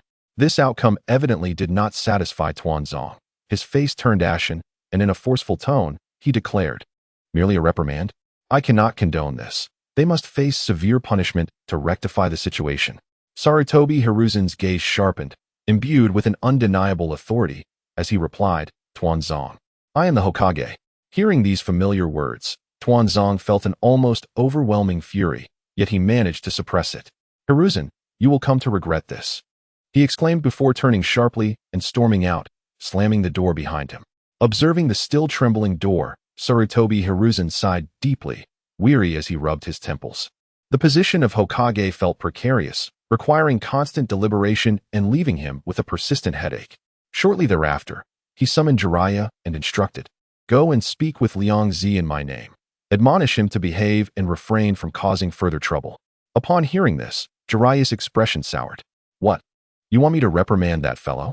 Isn't that akin to roasting me over a fire?" He protested. "It is evident that Tuanzong instigated this. Why should Liang Zi bear the brunt of the blame? You know his temperament. He will never admit wrongdoing." Sarutobi Hiruzen waved his hand in resignation. "I am well aware of that, which is precisely why I am entrusting this task to you. Use whatever means necessary, even flattery or deceit, to persuade him to lay low for a while and avoid drawing attention." Jiraiya, seeing his teacher's fatigued demeanor, could only shake his head in acquiescence. He understood the burdens of the Hokage's role, which was one of the reasons he had always shunned such a position. Taking on this awkward assignment, Jiraiya found Liang Zi, who was engrossed in his culinary workshop, meticulously perfecting a batch of freshly made super stew, infused with the essence of meticulously refined super fruits. An enticing aroma mingled with an unusual chakra fluctuation filled the air. Upon spotting Jiraiya, Liang Zi's eyes lit up, and he waved enthusiastically. "Teacher Jiraiya, you arrived just in time. Come, taste my latest creation, the chakra-boosting super stew. Its flavor and nutrition are beyond imagination." He held up a bowl brimming with golden stew, his face radiating his passion for the dish. Jiraiya planted his hands on his hips, feigning a stern expression, still thinking about food. "I'm not here for a meal. I'm here to settle accounts." He gestured dramatically toward the outside. "Look at the chaos you've caused. The village is in an uproar." However, Liang Zi exhibited little concern, as if the tumultuous events bore no relevance to him. While carefully stirring the pot, he nonchalantly replied, "How can this be blamed on me? Blame Tuanzong, that old schemer who secretly engages in unsavory tactics. He slandered me before and now seeks to undermine Senior White Fang. If he doesn't receive a proper lesson, he might truly believe he is untouchable." He paused, his tone imbued with a barely perceptible chill. "Moreover, this is merely the malevolence he displays publicly. His covert misdeeds are far more insidious." He had often contemplated completely eliminating Tuanzong, yet the man was like a rat in the sewers, perpetually hiding in the underground base of Konoha, rarely venturing out, and acutely aware of his many enemies. Jiraiya sighed, his tone softening with understanding and resignation. "To be honest, I agree that you have done nothing wrong, but the old man has his own predicaments. He must balance the various factions within the village, and at times, he is compelled to perform superficial gestures, which is quite vexing." An idea suddenly struck him. "How about you accompany me to Mayaboka Mountain for training during this period? It would allow you to evade the current turmoil and also save face for the old man." Upon hearing this, Liang Zi's eyes brightened with excitement. Mayaboka Mountain, one of the 3 great summoning sanctuaries, had long been a place he yearned to visit, but he had been preoccupied with various matters. Now that Jiraiya had proposed it, it was a perfect opportunity. "Absolutely. I have been eager to see it," he replied enthusiastically, but then his tone shifted, revealing his gluttonous nature. "Since it is a sacred place, There must be many unique foods unavailable in the outside world. I wonder if there are any special delicacies? As a connoisseur of cuisine, he was quite excited about discovering new culinary delights. Jiraiya's expression turned comically peculiar, his mouth twitching as he wore a mischievous grin. Hee hee. You'll find out once you get there. The thought of the live insects typically consumed by the frogs made Jiraiya's stomach churn. He was curious to see Liangzi's reaction upon encountering such distinctly unusual fare. Liangzi quickly arranged his affairs and packed lightly. Subsequently, under Jiraiya's guidance, the two formed hand seals and employed the reverse summoning technique. Amidst a great cloud of smoke, their figures vanished from the workshop, directly transporting them to the legendary summoning sanctuary of Mayaboka Mountain. As the smoke dissipated, Liangzi was struck by the sudden transformation of his surroundings. Towering trees with bizarre shapes reached toward the heavens, and the air was imbued with a faint, moist aroma, accompanied by the ethereal croaking of frogs in the distance. Most remarkably, the instant he set foot in this realm, he felt an extraordinary sensation distinct from the ninja world. The atmosphere was suffused with an ineffable, gentle yet potent energy that permeated every pore, resonating subtly with his own chakra. Is this the natural energy? Truly, as one of the three great summoning sanctuaries, it is indeed extraordinary. Liangzi mused inwardly. In his perception, Mayaboka Mountain resembled the fabled paradise, rich in spiritual energy. Spending extended periods here would likely enhance longevity and promote health. He instinctively evaluated the soil and environment, his professional instincts leading him to ponder. If I could cultivate a piece of land here, the quality of superfruits produced would surely reach new heights. However, perhaps this was not entirely out of the question. Just as his thoughts wandered, Jiraiya's voice interrupted him. Stop dawdling. Come on, I will first take you to meet the true master of this place, the great sage Toad. He is a wise being who has lived for over 1,000 years and possesses the ability to foresee the future. He is the oldest and most sagacious entity of Mayaboka Mountain. Introducing Liangzi to the great sage Toad had long been Jiraiya's intention. He was haunted by the prophecy regarding the child of destiny, desperately seeking a definitive answer from the great sage Toad regarding whether this prodigious yet enigmatic disciple was indeed that fated child. Liangzi, setting aside his distractions, nodded with curiosity and followed suit. To be bestowed the title of sage implies extraordinary qualities, and he was eager to witness it firsthand. They traversed a jungle of colossal mushrooms and peculiar flora, arriving at a grand hall resembling a natural cavern. The spacious interior of the hall glimmered with a soft luminescence on the stone walls, and the concentration of natural energy surged even higher. At the farthest end of the hall, upon a massive stone pedestal, lounged a toad of ancient appearance. It possesses an exceptionally colossal physique, its skin exhibiting an enduring orange-brown hue, adorned with profound wrinkles and nodules, as if each fold encapsulates a forgotten fragment of history. Upon its head rests a doctoral cap inscribed with the character for oil, beneath which lies a pair of eyes nearly obscured by drooping eyelids, squinting into narrow slits. Emitting a steady snore, clearly ensnared in a deep slumber. Suspended before it is a string of enormous prayer beads, the most conspicuous being a vast tattoo of the character Shin emblazoned upon its orange belly, silently proclaiming its extraordinary identity, the great Toad Sage. Little Jiraiya, what brings you here so unexpectedly? A voice emanated from nearby. It was the diminutive figure of Sage Shinsaku, whose 3 tufts of white hair bobbed as he leapt forth.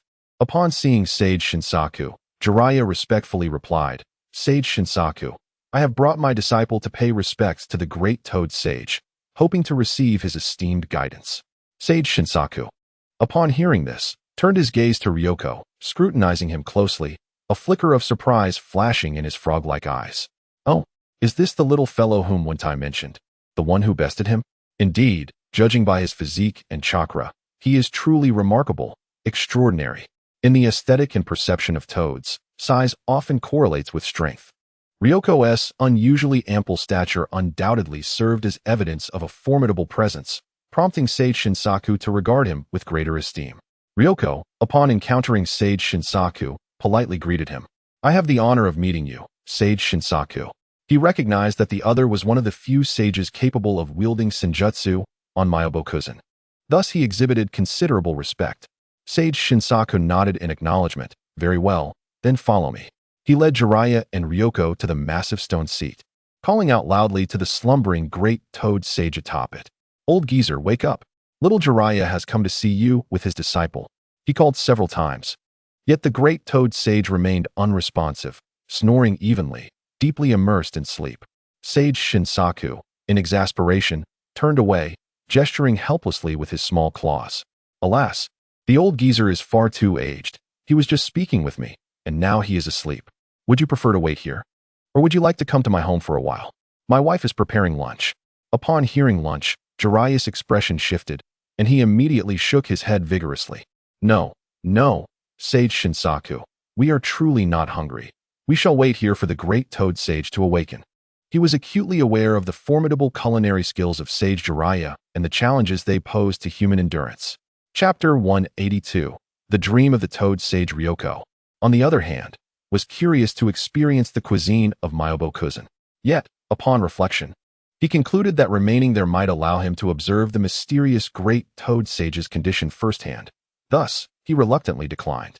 "Thank you for your kindness, but let us wait a while longer." Seeing both had declined, Sage Shinsaku shook his head regretfully, seemingly disheartened at his inability to host his guests. In this brief silence, the great toad sage atop the stone seat suddenly murmured a vague utterance. His massive form stirred slightly, and his eyes, nearly submerged in wrinkles, slowly opened a narrow slit, their murky gaze appearing dazed, as if awakening from a millennium-long slumber. Is that you, little Jiraiya? You have come." His voice was frail and slow, imbued with a dreamlike quality, as he mused, "I just had a peculiar dream, a vision of a terrifying figure gnawing at the divine tree. Ha ha ha, how utterly absurd." He chuckled to himself, finding the dream exceedingly amusing. However, when his hazy gaze, seemingly shrouded in a white mist, inadvertently swept over Ryoko, who stood beside Jiraiya, his laughter abruptly ceased. In that instant, his eyes widened in shock, the murkiness replaced by profound horror. His enormous body leaned forward slightly, almost toppling from the lofty stone seat. He emitted a dissonant cry, his frail forepaw pointing at Ryoko, his voice trembling. "The dream has come true. It is he. The terrifying figure gnawing at the divine tree. He has come to Myobokuzen. He has arrived." This sudden and intense reaction startled both Sage Shinsaku and Jiraiya. They hurriedly approached, one on each side, steadying the agitated old toad, fearful that he might inadvertently harm his fragile frame. "Old geezer, please calm down. Great toad sage, look closely. This is merely my disciple Ryoko." Meanwhile, Ryoko, the one being accused, stood bewildered, blinking in confusion. Gnawing at the divine tree? What is this old toad babbling about? Is this some sort of prophecy? Rather than fear, a strong curiosity surged within him. Will I truly gnaw at the divine tree in the future? That sounds rather intriguing. I wonder what the divine tree tastes like. Is it rich in energy? What is its texture? Is it crisp and juicy, or dense and firm? With the comforting words of Sage Shinsaku and Jiraiya, the great toad sage gradually calmed down, slumping back onto the stone seat. Yet his aged eyes continued to dart toward Ryoko, tinged with lingering trepidation. "Young man, what is your name?" he inquired cautiously, his tone laced with trepidation, as if verifying some dreadful truth. Ryoko answered honestly, "Ryoko, Akito Ryoko." "Oh, Ryoko," the great toad sage murmured, repeating the name, his voice gradually lowering, his speech slowing, his eyelids beginning to droop as if the name had drained him of significant energy. Within moments, his head tilted, and he succumbed once more to slumber.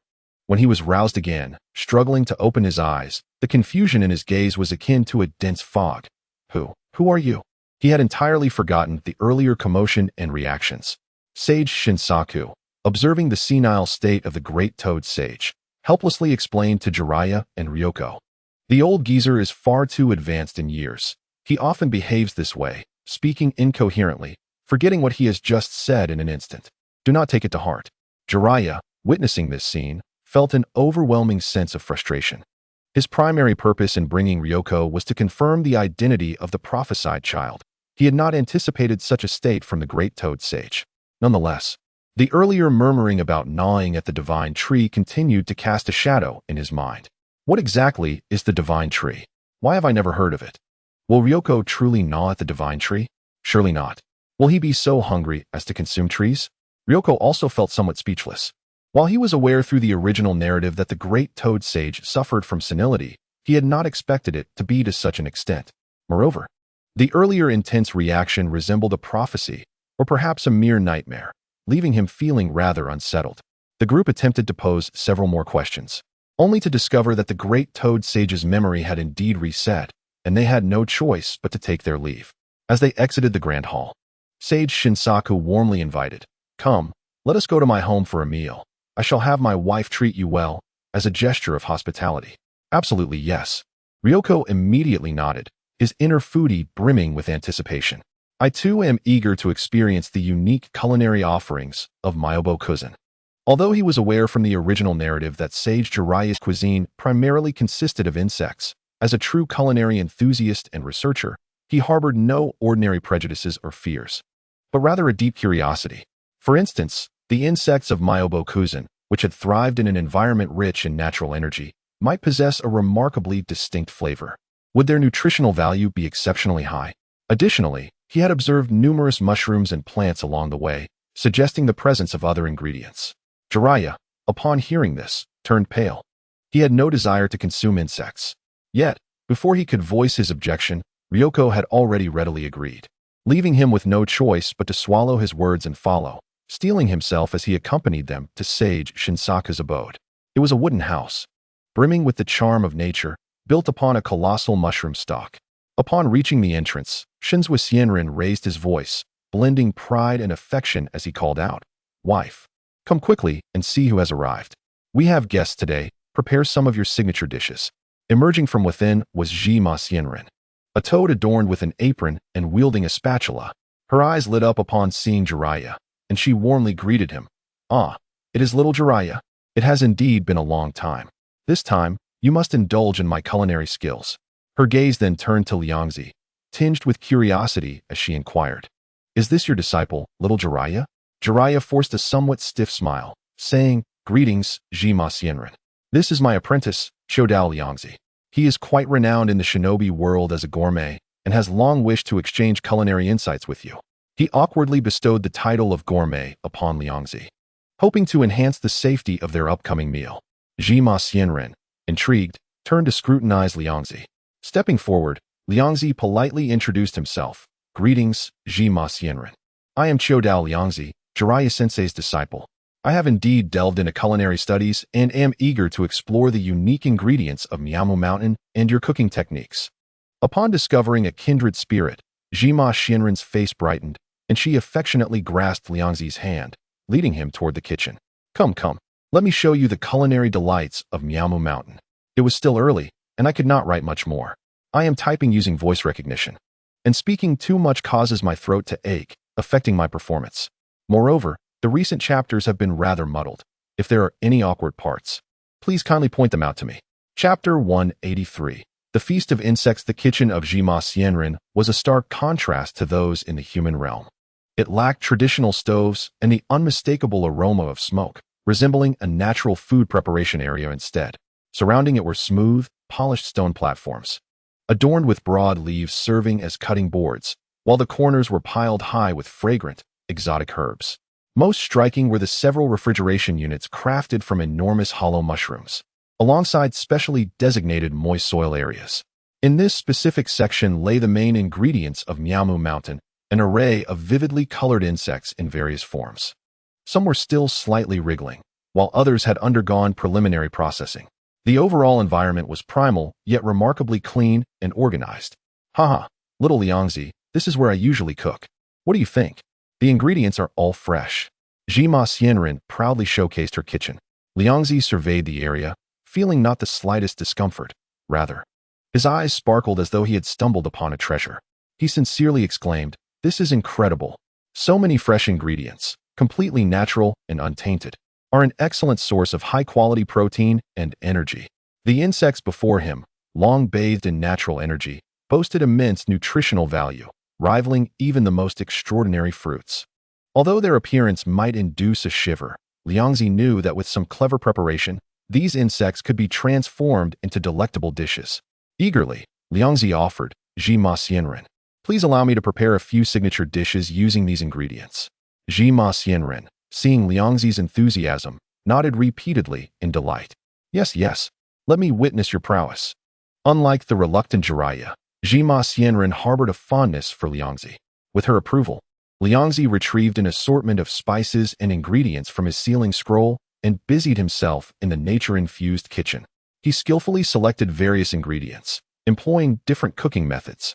For instance, he cleaned and descaled plump, locust-like insects, coating them in a delicate layer of special batter before frying them to a golden crisp.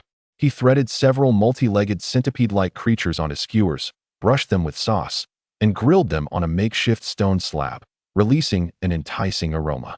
He also rinsed some translucent worms in pristine spring water, marinating them with Miamu Mountain's unique herbs and acidic fruit juice. Under his deft hands, what once appeared to be somewhat unsettling insect ingredients swiftly transformed into a feast of visually appealing and aromatic dishes. Filling the adjacent stone table with a medley of enticing scents, a blend of oils, char, and nature's fresh aroma. Jima Xianren watched in astonishment, never having imagined such versatility in these everyday ingredients. Not to mention Liangzi's skilled techniques, which were nothing short of artistry, pleasing to the eye. Before long, a splendid array of aromatic insect dishes was neatly arranged on the expansive stone table. The fried morsels were golden and crispy, the grilled delicacies tantalizingly aromatic, and the marinated worms, glistening and translucent, adorned with Miamu Mountain's unique herbs, presented a feast for the senses. Shinzua Xianren and Jiraiya were drawn to the peculiar yet enticing aroma and approached, unable to suppress their salivation. "Are these all made from those insects?" Jiraiya exclaimed, his eyes wide with disbelief as he pointed at the dishes. He could never have imagined that his disciple would not only face the various insects without fear, but would create such culinary marvels from them. Judging purely by appearance and aroma, they seemed surprisingly enticing. This inner conflict stirred within him, a mix of physiological aversion and an irresistible urge to indulge. Shinzua Xianren, however, bore no such psychological burdens. His eyes gleamed as he leaned closer, inhaling deeply the fragrance, unable to contain his admiration. "Oh my! Remarkable, truly remarkable. I never expected this little one could create such a variety. Just by the scent, I can tell it must be delicious." He reached out eagerly, but was swiftly thwarted by the quick-witted Jima Xianren, who smacked his hand away. "Old man, how many times have I told you? Wash your hands before eating," Jima Xianren admonished, hands on her hips, exuding the authority of a head of the household. Shinzua Xianren sheepishly withdrew his hand, muttering under his breath, yet promptly dashed off to wash, returning to the table with eager eyes fixed on the array of delicacies. As the first morsel entered their mouths, both human and toad displayed expressions of astonishment. The crunch of the fried insect larvae resonated, with a crispy exterior and a surprisingly resilient, juicy interior. The grilled centipede segments burst with the rich flavor of the sauce and the inherent freshness of the meat. The marinated translucent worms offered a smooth, refreshing texture, infused with the tang of fruit and the fragrance of herbs, exceedingly appetizing. These flavors entirely redefined their perceptions of edible insects. There was no hint of the anticipated oddity, only a delightful medley of freshness, crispness, and layered textures, akin to savoring an unparalleled gourmet experience. Jiraiya's initial reservations evaporated after just a few bites. His eyes sparkled as he abandoned any semblance of decorum, devouring the dishes with gusto while mumbling praises. "Delicious. I never imagined insects could be transformed into such culinary delights. Liangzi, your skills are extraordinary." Shinzua Xianren and Jima Xianren devoured the food with fervor, their cheeks stuffed, eyes wide with astonishment. Shinzua Xianren could not help but exclaim, "This is beyond delicious. It surpasses any insect I have ever tasted in my years. The flavor is simply exquisite." Hearing this, Jima Xianren let out a scoff, casting a sidelong glance at her partner, teasingly remarking, "Oh, are you implying that after all these years of cooking, my dishes are not good?" Shinzua Xianren jumped in surprise, hastily setting down the food in his claws and smiling apologetically. No, dear wife, your cooking is also delightful, undoubtedly the best in Miamu Mountain." To my surprise, the same insects, when enhanced with these marvelous spices, could yield such a distinct and delightful flavor. Zai Liangzi's culinary skills are indeed the icing on the cake. As he spoke, he stealthily reached for a piece of golden fried insect. Zai Xianren let out a contented hum, refocusing his attention on the delicacies before him. Though his occasional glances at Liangzi were now imbued with genuine admiration and recognition. A child who can cook is undoubtedly a good child. Chapter 184. Seeking Sage Techniques. Liangzi, along with the two-toed sages and Jiraiya, sat around a stone table, indulging in the exquisite feast prepared from insect ingredients. On the surface, he appeared to share in the enjoyment with everyone else. Yet beneath it all, the zero-tail technique was quietly at work within him, functioning like an invisible vortex, silently absorbing the appetite energy radiated by the group as they reveled in their culinary delights. His focus, in particular, rested on the two sages, Shinsaku and Zymaxianran. These venerable beings, having honed their sage arts for centuries, undoubtedly possessed the most profound understanding and experiential wisdom regarding natural energy. Such knowledge was far more precious to Liangzi than any scroll of ninjutsu. After a hearty meal, the group reclined on the stone benches, relishing the unprecedented feast they had just enjoyed. Liangzi feigned a state of relaxation, but in truth, his mind was wholly engrossed within. Mobilizing the dark chakra of Zero Tail to fully analyze and integrate the energy imprints and fragmented information he had just absorbed from the two sages. This process was not without its challenges. The energy levels of sage chakra were exceedingly high, and its nature differed vastly from that of ordinary chakra. Fortunately, Zero Tail's devouring and assimilation characteristics were nothing short of extraordinary. After considerable effort, some intermittent yet immensely valuable insights regarding the cultivation of sage arts and the perception of natural energy began to coalesce within his consciousness. Thus, he realized that natural energy does not merely exist in the air. Rather, it is interwoven with mountains, rivers, flora, and even the breath of living beings. It requires one's own spiritual energy as a guide and bodily energy as a vessel, necessitating careful guidance and balance. Through the accumulation of substantial experience, he began to grasp the forms and principles of natural energy and sage arts. However, a critical question soon presented itself.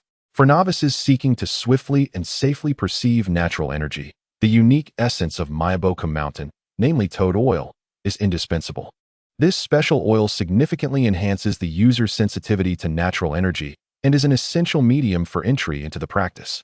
Toad oil, Liangzi mused, opening his eyes and casting a glance at the two-toed sages who were comfortably resting. For an ordinary person to request such a treasured secret related to sage arts could prove challenging.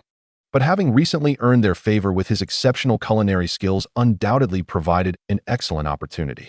With his thoughts racing and his mind swiftly weighing the pros and cons, Liangzi decided to dispense with all pretense and directly seek guidance on sage arts. He fixed his earnest gaze upon the two sages, speaking with sincerity and resolve. Esteemed sages, could you instruct me on the methods of cultivating the sage arts of Mayaboka Mountain? I am immensely intrigued. Sage Shinsaku, contentedly patting his belly and letting out a resounding belch, waved his claw dismissively. No problem. Since you are a contract holder of Mayaboka Mountain, it is only natural that you wish to learn sage arts, and we shall certainly teach you. On the other hand, Sage Zymaxianran appeared more cautious. She advised little Liangzi, the cultivation of sage arts is no trifling matter. It is exceedingly perilous. If not handled with care, one may be consumed by natural energy, becoming a motionless statue by the pond. In my view, with your talent, it would be wiser to devote more time to exploring culinary arts alongside me. Wouldn't that be more stable and joyful? Liangzi shook his head, his resolve unwavering. Sage Zymaxianran, while culinary arts are my lifelong pursuit, I shall never abandon them. Yet, the sage arts, as a unique power system of the three great summoning sanctuaries, also captivate my curiosity. If I can master this power, I could surely better protect Konohagakure. Nearby, Jiraiya couldn't help but twitch at the corners of his mouth. Protect Konoha? With your current strength, do you really need sage arts for that? You should be content not to dismantle others' homes to maintain peace. He inwardly scoffed, yet he couldn't help but ponder the terrifying prospect. If Liangzi truly mastered sage arts, combining it with his already unfathomable chakra and peculiar techniques, the outcome would be too frightening to contemplate. Seeing Liangzi's steadfast determination, Sage Zymaxianran ceased her objections, merely cautioning. Since you are resolute, you must exercise utmost caution. After all, it has lived for so many years and witnessed countless contract holders aspiring to cultivate sage arts. Knowing it cannot dissuade you, it can only allow you to proceed. Sage Shinsaku puffed out his chest, adopting a demeanor of assurance, his claws clapping with a resounding sound. Fear not. I am quite experienced in teaching sage arts. I was the one who guided little Jiraiya in the beginning. The cultivation of sage arts entails numerous dangers, and having no one to oversee you is not an option. From now on, I shall be your mentor."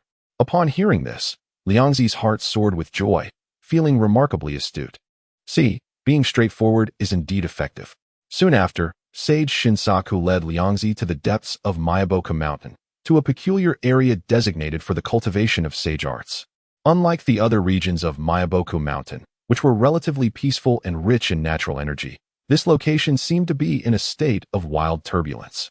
Consequently, it was almost devoid of greenery, lacking any signs of life. Most startlingly, scattered along the edges of this area were petrified toad statues, each striking a different pose. Some retained the gestures of hand seals, while others bore expressions of terror, all covered in a layer of gray-white stone. Clearly, they were the failures of those who had attempted to cultivate sage arts, petrified and placed here as warnings. "This is the place," Sage Shinsaku declared, stopping atop a peak abundant in natural energy, his expression growing serious. He gestured toward the petrified statues, cautioning, "Do you see those? That is the fate of failing to cultivate sage arts, becoming petrified and dead due to an imbalance in natural energy. Little Liangzi, every step you take from here on out must strictly adhere to my instructions. You must not be hasty." He certainly did not wish for the demise of his talented junior due to sage arts at their first meeting. "Understood, Sage Shinsaku. I will proceed with caution," Liangzi affirmed, standing in this area and feeling the overwhelming natural energy around him. Instead of fear, a fervent desire for exploration ignited in his eyes. He inhaled deeply, filling his lungs with the energy-laden air, and felt the zero tail within him stir slightly, responding to this high-quality energy environment. Chapter 185. The perfect sage mode. Sage Shinsaku began to elaborate on the nuances of perceiving natural energy, guiding its interaction with one's chakra. Although Liangzi had gleaned fragmented knowledge through Zero Tail, this systematic explanation granted him a clearer and more comprehensive understanding of the sage arts, proving immensely beneficial. Once the explanation concluded, Sage Shinsaku led Liangzi to a spring emanating a peculiar oily sheen. This was the famed toad oil spring of Miyaboku Mountain. He used a specially crafted wooden spoon to scoop up the viscous and translucent toad oil, meticulously applying it to Liangzi's form. Given Liangzi's considerably larger physique, a substantial quantity of toad oil was required.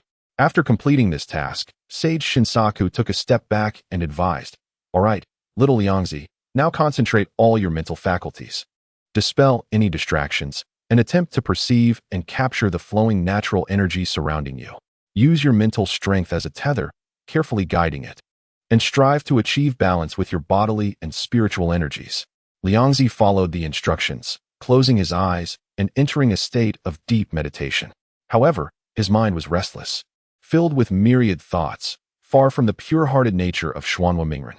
Despite several attempts, he struggled to truly calm his spirit, ultimately failing to clearly capture the elusive yet omnipresent natural energy.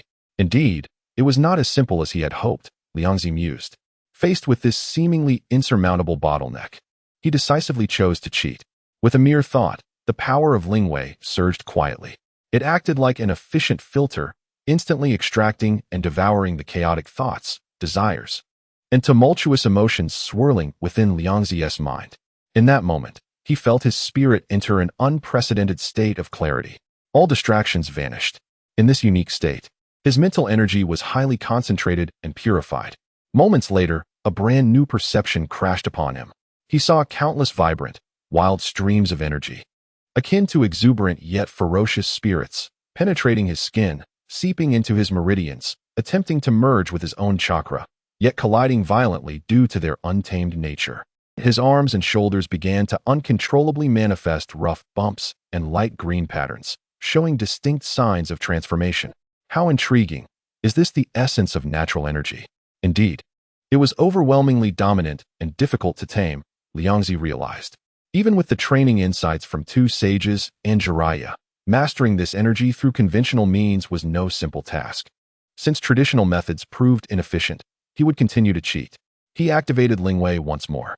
This time, the power of Lingwei did not aim inward to purify thoughts, but extended outward, like countless invisible tendrils, actively capturing and absorbing the wild natural energy flooding into his body.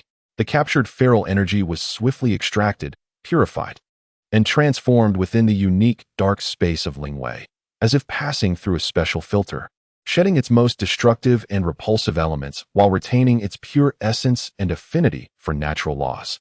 Subsequently, this tamed, now docile natural energy was gradually fed back into Liangzi's meridians.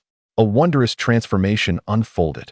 The previously chaotic natural energy within him, which had triggered signs of transformation, became as gentle as a lamb after processing through Lingwei, easily merging with his own bodily and spiritual energy, forming a delicate balance among the three. The signs of transformation on his skin quickly receded, returning to normal. Meanwhile, the sage Shinzu was observing Liangzi's changes with a black staff in hand, his tension palpable. Upon witnessing the initial signs of transformation, his heart skipped a beat. Just as he prepared to intervene, he was astonished to see those signs rapidly reverse. Soon after, he noticed that Liangzi's aura stabilized at an incredible speed, becoming harmonious, even exuding a subtle yet powerful natural pressure. This change truly left him in awe. How could this be possible? Shinzu's bulging eyes widened in disbelief as he murmured. In the first attempt, not only did he not petrify, but he also quickly stabilized the natural energy. What manner of monster is this boy? He could not sense Lingwei's presence, only perceiving Liangzi's talent and adaptability as astonishing. No one had ever succeeded in mastering sage techniques on the first try, yet Liangzi was an anomaly, progressing at remarkable speed. Moreover, judging by the changes in his body, he had undoubtedly achieved the perfect sage mode. Liangzi gradually opened his eyes, feeling the newly acquired power that was distinct from chakra, yet perfectly fused within him. A satisfied smile gracing his lips. The door to sage cultivation had been forcefully pried open by his unique method of cheating. Having successfully balanced the natural energy and stepped onto the threshold of sage mode, Liangzi harbored deeper speculations regarding sage techniques and natural energy.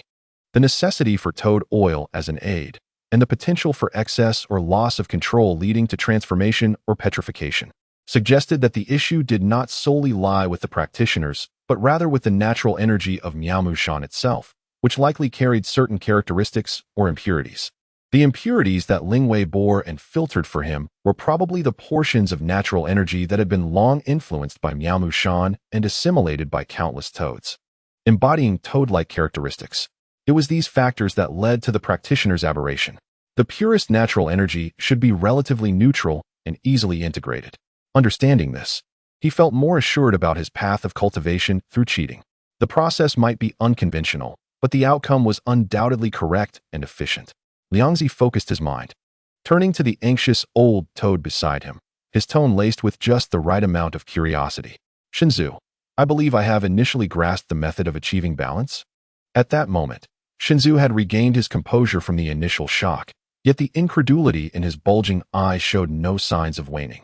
He scrutinized Liangzi, sensing the harmonious, flawless aura of natural energy emanating from him, his voice trembling slightly.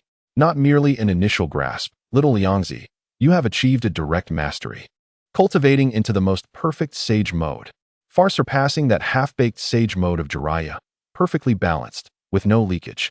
Your command over natural energy is as intuitive as an extension of your own body. This is nothing short of a miracle. Having lived for centuries and taught numerous contractees, he had never witnessed anyone achieving such a level on their first attempt at sage techniques. No wonder Jiraiya and I speculated that Liangzi might be the prophesied child of the Toad Sage. This exceptional talent is simply terrifying. Liangzi chuckled, feeling a sense of reassurance. The fact that even Shinzu could not discern his cheating, only attributing it to his extraordinary talent, indicated that there was nothing wrong with his sage techniques. With the path confirmed, what further concerns could he harbor? Chapter 186. Absorbing natural energy, he no longer restrained himself, completely releasing his inhibitions. Fully operating the sage mode techniques he had just comprehended. In the next moment, an extraordinary phenomenon erupted around Liangzi. The surrounding air seemed to transform into a viscous liquid, and the visible natural energy, as if summoned by an irresistible force, surged wildly from all directions. No longer scattered, it coalesced into a massive, slowly rotating energy vortex, akin to rivers converging into the sea, pouring tumultuously into Liangzi's body. The magnitude of this spectacle far surpassed the typical scenes of sage cultivation. Even the nearby mountains and rocks trembled under the overwhelming force. Shinzu was taken aback by this terrifying sight, retreating repeatedly, his bulging eyes nearly popping out, his jaw almost dropping to the ground. Is this madness? How could one absorb such an immense amount of natural energy? Even in perfect sage mode, the body should not be able to withstand it. Instinctively, he reached for his black staff, intending to interrupt Liangzi's reckless state as he had done with other contractees in the past. Yet, as his claws brushed against the staff, he abruptly halted, for he sensed that Liangzi, at the center of the energy vortex, was not only stable, but was steadily absorbing this vast quantity of natural energy, as if he were an unfathomable abyss. His physical state in perfect sage mode remained as solid as a rock, showing no signs of transformation, and he was continuously growing stronger. What a strange monster. Shinzu ultimately let his claws drop, relinquishing the thought of intervention, left speechless as he muttered to himself. Let it be. This boy cannot be measured by conventional standards. Let him be. Shinzu finally abandoned the notion of stopping him, a complex light flashing in his murky eyes. It has endured through the ages, witnessing countless prodigies. Yet it has never encountered such an unfathomable spectacle. It resolved to abandon conventional reasoning and, with a mindset akin to witnessing history, yearned to observe how far this boy, who was dreamily envisioned by the Toad Sage as one destined to consume the divine tree, could progress. At this moment, Liangzi was immersed in an unprecedented euphoria of power enhancement. Harnessing the pure natural energy filtered by the Zero Tail, he was fervently cultivating the perfect sage mode in a nearly predatory manner. An immense volume of natural energy seamlessly melded with his own formidable chakra, forming a sage chakra of both quality and quantity that far exceeded the ordinary. This newfound force surged within him, ushering in revolutionary transformations. His already formidable physique, under the infusion of sage chakra, seemed as if it had undergone countless trials, with every cell brimming with explosive strength and a resilient, lustrous sheen coursing across his surface, rendering the term indestructible utterly inadequate. Even more intriguingly, he sensed that the very essence of his life had undergone a form of purification and elevation, achieving an unprecedented harmony between spirit and body. His senses sharpened to an extraordinary degree, allowing him to vaguely perceive the subtle life fluctuations of the surrounding entities. This all-encompassing enhancement captivated him, and before he realized it, he had voraciously absorbed nearly an entire day's worth of natural energy. When he finally emerged from his profound state of cultivation and opened his eyes, he was taken aback by the scene before him. Centered around him was a densely packed circle of spectators. Jiraiya, Shinzaku, and Shima, familiar faces indeed, but even the large-bodied toad leader, Wentai, along with many other toads from Myobokuzen whose names he could not recall, had gathered nearby. They gazed at him with wide eyes, expressions a blend of shock, confusion, and even a hint of fear. What was going on? Why were they all looking at me like this? Liangzi felt a chill from their stares and instinctively touched his face, confirming that no strange growths had emerged. Jiraiya rushed forward, his voice tinged with excitement, pointing at the noticeably thinned natural energy around them, exclaiming, "What is wrong with you? Liangzi, do you have any idea what you've done? You nearly drained all the natural energy from Myobokuzen." He could hardly fathom how one individual could create such a terrifying scene during their first attempt at sage cultivation. Even from a distance, the overwhelming commotion had startled him, leading him to believe that enemies were attacking. This was beyond mere talent. It was akin to a human calamity.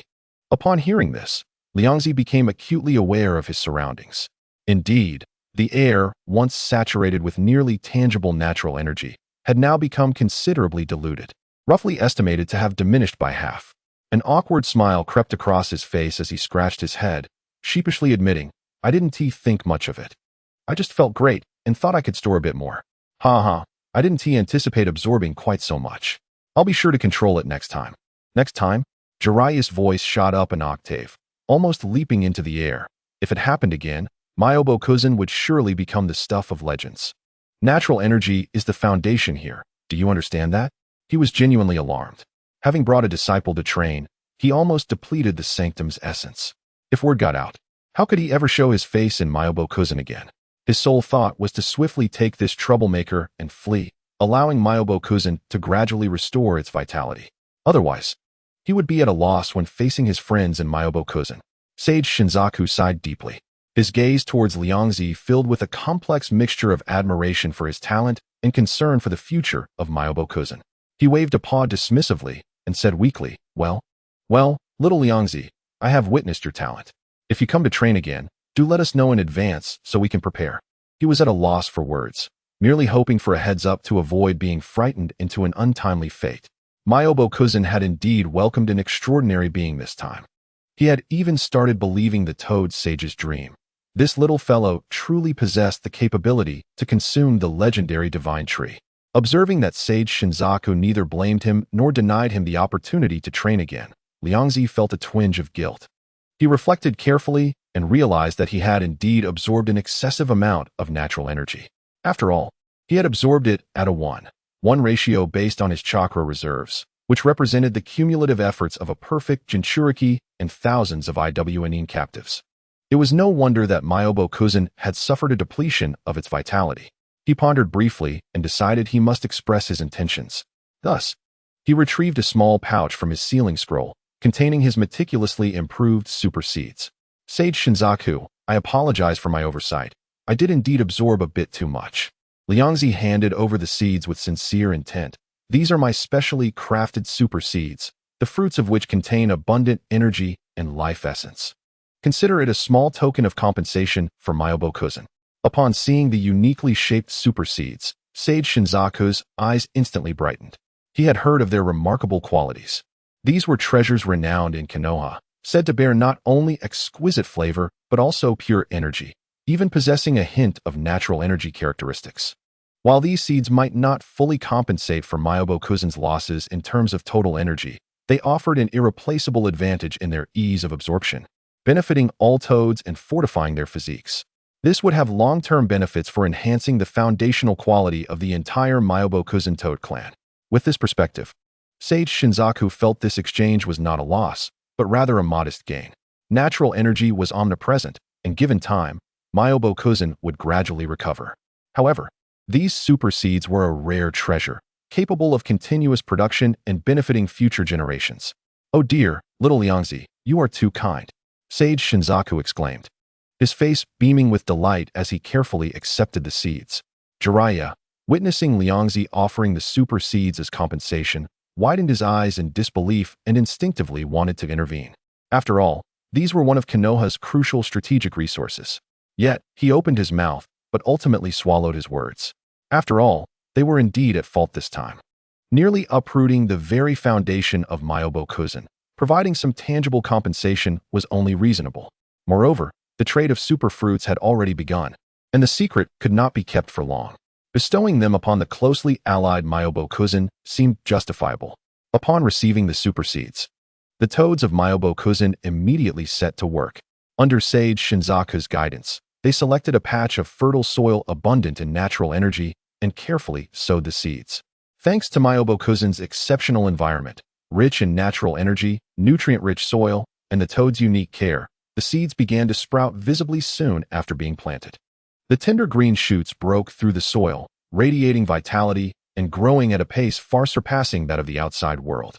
Watching the toads busily cultivating their toad farm, Liangzi could not help but feel elated. This not only made amends for his previous mistake, but also established a long-term energy supply point and a source of unique ingredients for Myobokuzen, allowing him to absorb natural energy in the future with even greater justification.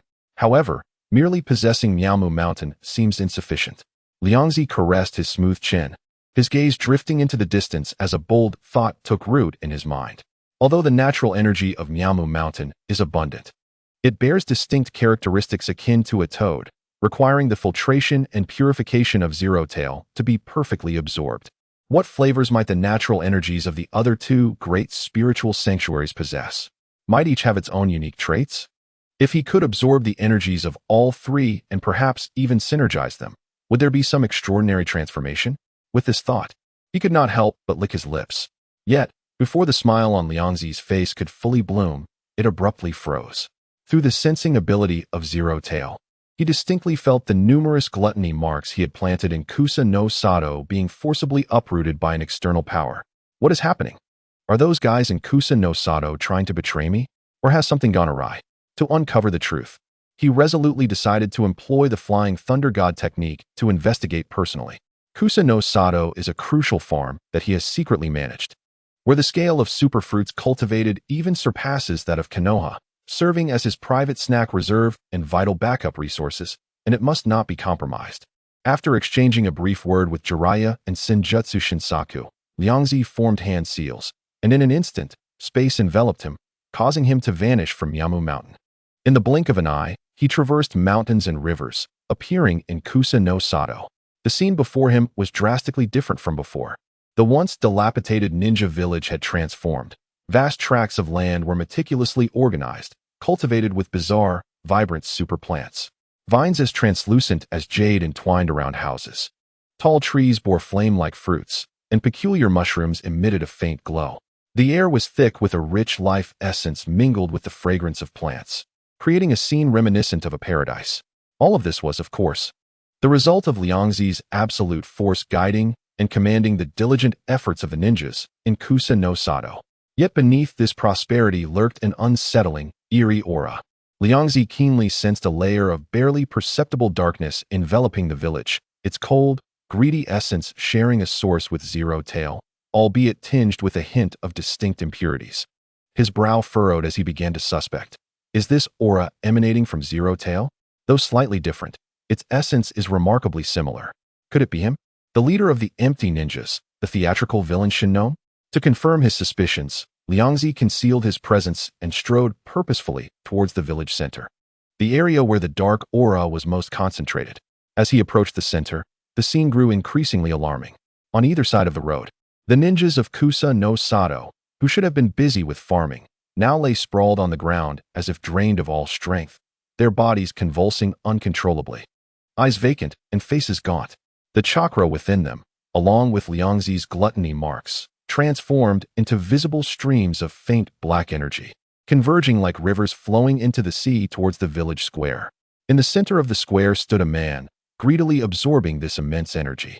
Chapter 188. Shinnon takes action. He was clad in what appeared to be a simple dark short ninja outfit, topped with a sleeveless gray vest. His hair was a mixed shade of black and gray, giving him a somewhat weathered appearance. He looked to be in his 30s, yet his physique was extraordinarily robust, muscles bulging, and his brow was shadowed by an aura of malice and resentment that belied his age. Most strikingly, he was surrounded by a tangible dark chakra.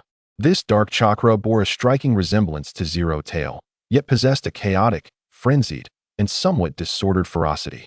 Upon hearing footsteps behind him, the man, Shinnon, slowly turned his head. When he recognized Liangzi, surprise flickered in his eyes, quickly replaced by a complex expression of greed, wariness, and fervor. Oh, I never expected to encounter you here, the rising star of Konoha, the super glutton, the farm owner, and the practitioner of the Zero Tail forbidden techniques, Suidao Liangzi. His voice was deep and hoarse, imbued with an inexplicable excitement. Clearly, he was well informed about Suidao Liangzi. Indeed, not long ago, he had been troubled by how to perfectly create and control Zero Tail to align with his painstakingly researched 8 Gates dynamic entry, achieving true invincibility when Orochimaru appeared. Orochimaru's arrival and guidance not only accelerated the refinement of his Zero Tail techniques, but also revealed to him that another ninja from Konoha had mastered the Zero Tail techniques. He was indifferent to this revelation. Later, when he was employed as a physician by Iwagakure to treat ninjas who had been captured by Liangzi and had become mere shadows of their former selves, he was shocked to discover that Suidao Liangzi had progressed further and deeper down the path of Zero Tail than he had. The dark chakra remnants within the Iwagakure ninjas were purer and more vibrant than his own creations of Zero Tail. This astonished him. He had never anticipated that a younger generation could surpass him, leaving him far behind. Unwillingness and anger brewed within him, and simultaneously, a mad notion took root in his mind. Rather than slowly nurturing his own Zero Tail, why not directly consume Suidao Liangzi and his Zero Tail? Once this thought emerged, it could not be repressed. He greedily absorbed the dark chakra remnants within the Iwagakure ninjas as if savoring the finest wine. The more he absorbed, the more he felt the strength and perfection of Liangzi's Zero Tail, further solidifying his resolve.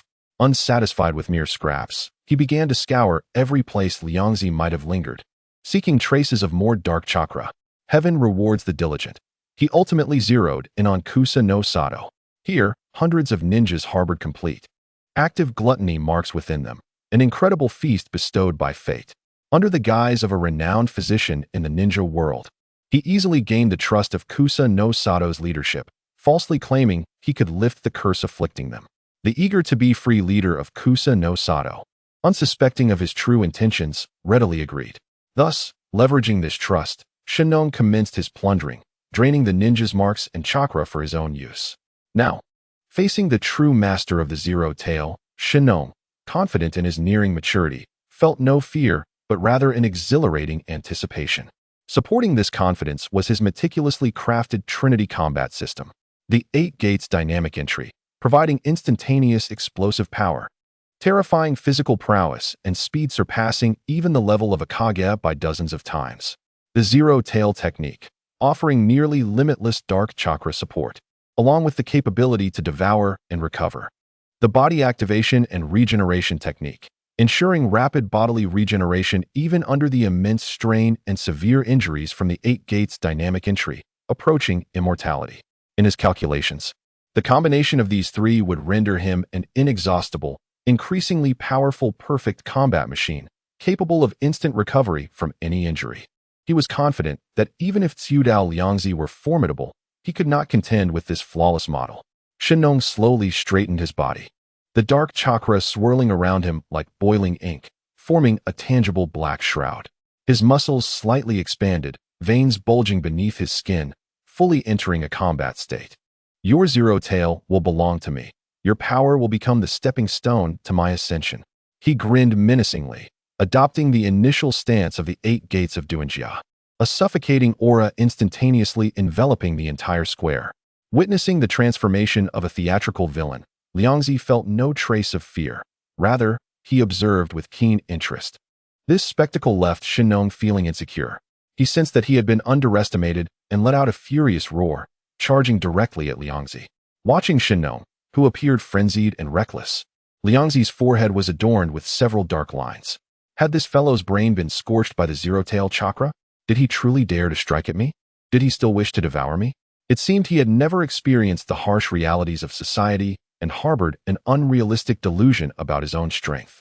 He remained composed, standing in place, even kindly advising, "Hey, I suggest you reconsider. If you turn and flee now, you might salvage your life under my hand." To Shinong, these words were nothing short of blatant ridicule, igniting all his brutality and resentment. "Arrogant, you shall perish. Open the shock gate," Shinong roared, and his chakra erupted explosively around him. His skin turned a deep crimson, emitting black steam, while a powerful gust of wind swept the ground, scattering dust and debris. He stomped forcefully, cracking the earth beneath him, transforming into a fleeting black shadow, accompanied by a piercing shriek that tore through the air, delivering a simple yet violent straight punch aimed squarely at Liangzi's face. The force of this punch could easily shatter mountains. Faced with an attack capable of instilling dread in the hearts of most shadow-level warriors, Liangzi's gaze remained calm and unruffled. He did not even attempt to evade, casually raising his right palm. Partial multiplication technique. Extreme weight rock technique. Infused with Senjutsu chakra, his palm expanded instantaneously, growing as large as a door. Its skin radiating a dark golden sheen, as if it were forged from the immutable divine metal of antiquity. The air around his palm warped and collapsed due to its tremendous mass and overwhelming energy. Boom! When their fists clashed, the sound was not of flesh meeting flesh, but rather the thunderous resonance of two colossal metal mountains colliding. A violent shockwave erupted in a circular fashion, utterly flattening the surrounding dilapidated buildings. As the dust slowly settled, the scene left onlookers gasping in astonishment. Liangzi stood firmly in place, as steady as Mount Tai, his clothing untouched by disarray.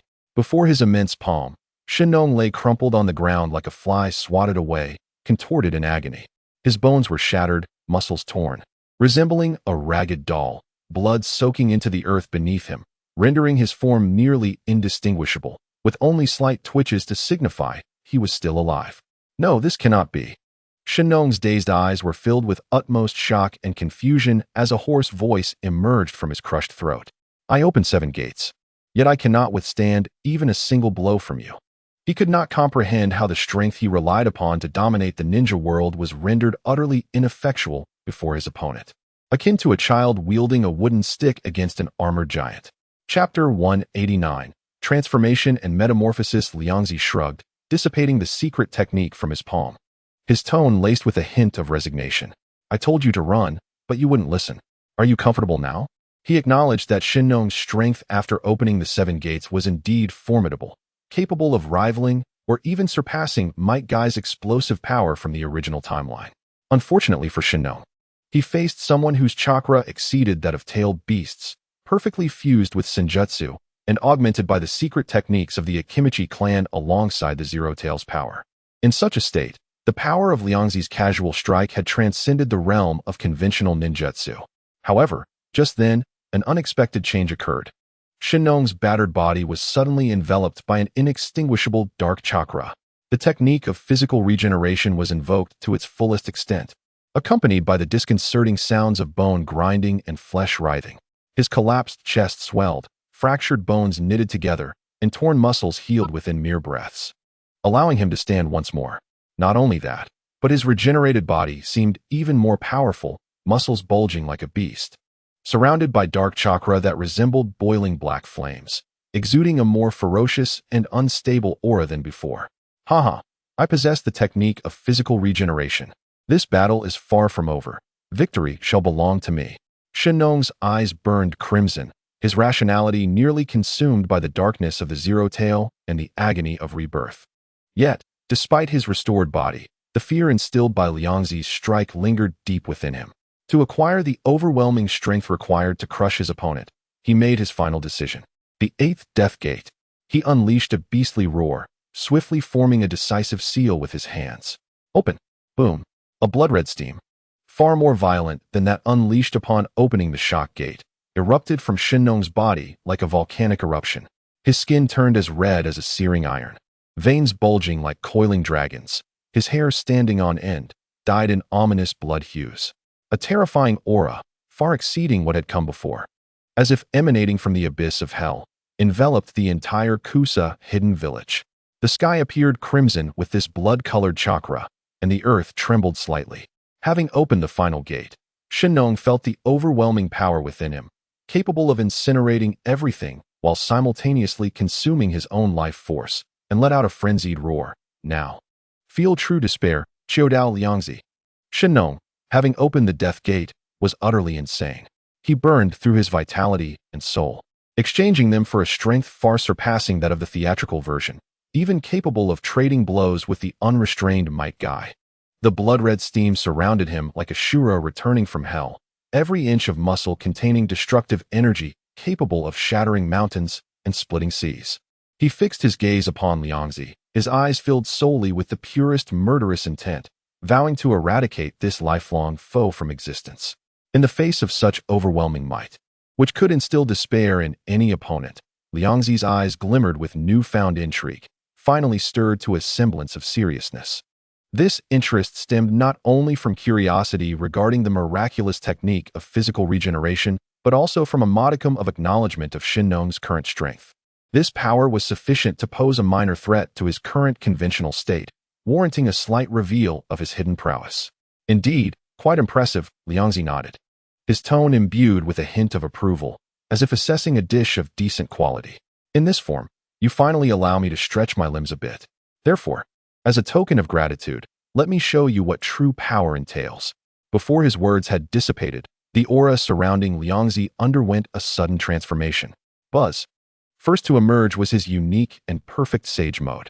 The intricate and esoteric patterns of the zero-tail technique enveloped him, intertwining with golden markings, as if a mysterious totem instantly covered his visage and exposed skin. Following this, the multiplication technique was activated. His body expanded rapidly, akin to a balloon inflating, elevating him to the stature of a titan comparable to a tailed beast, casting a shadow over a vast area. Yet, that was not the end. The extreme weight rock technique synchronized perfectly in operation. His massive frame, rather than appearing cumbersome due to its size, became increasingly dense and solid under the meticulous control of Senjutsu chakra. His skin bore a dark, subdued yet indestructible luster akin to glimmering gold, as if sculpted from an entire block of immortal divine metal. Ultimately, the three elements merged flawlessly. A towering golden-black giant stood between heaven and earth. He was adorned with flowing golden senjutsu runes and dark zero-tail patterns, his immense form containing the weight and power of mountains, yet exuding an ethereal majesty akin to that of a sage. Simply standing there, he emanated an ancient, unyielding presence, a sense of ultimate oppression that rendered all laws and forces impotent against him. In stark contrast to Shinong's frenzied, chaotic, and death-laden crimson steam, Liangzi's form exuded grandeur, order, and absolute power. The previously imposing and self-assured Shinong, upon witnessing Liangzi's transformation, felt as if a bucket of ice water had been poured over him, instantly reducing his madness and arrogance to sheer bewilderment and unadulterated folly. What is this? What kind of joke is this? How could he transform as well? Wasn't I the only one capable of such a metamorphosis? Confronted by the flawless, immortal mode of Liangzi, he felt akin to a wild dog baring its teeth at a colossal primordial beast, a spectacle both absurd and pitiful. All prior confidence and resolve evaporated in that fleeting moment. To eliminate his opponent? That notion now seemed utterly ludicrous. His mind was consumed with a singular thought: escape. He must flee. Immediately. His eyes began to dart uncontrollably, desperately searching for any potential avenue of escape. However, it was too late. Liangzi, having completed his transformation, made no exaggerated gestures, but simply raised his colossal, mountain-like golden hand, seemingly at random, and slowly clenched it towards Shinong's direction.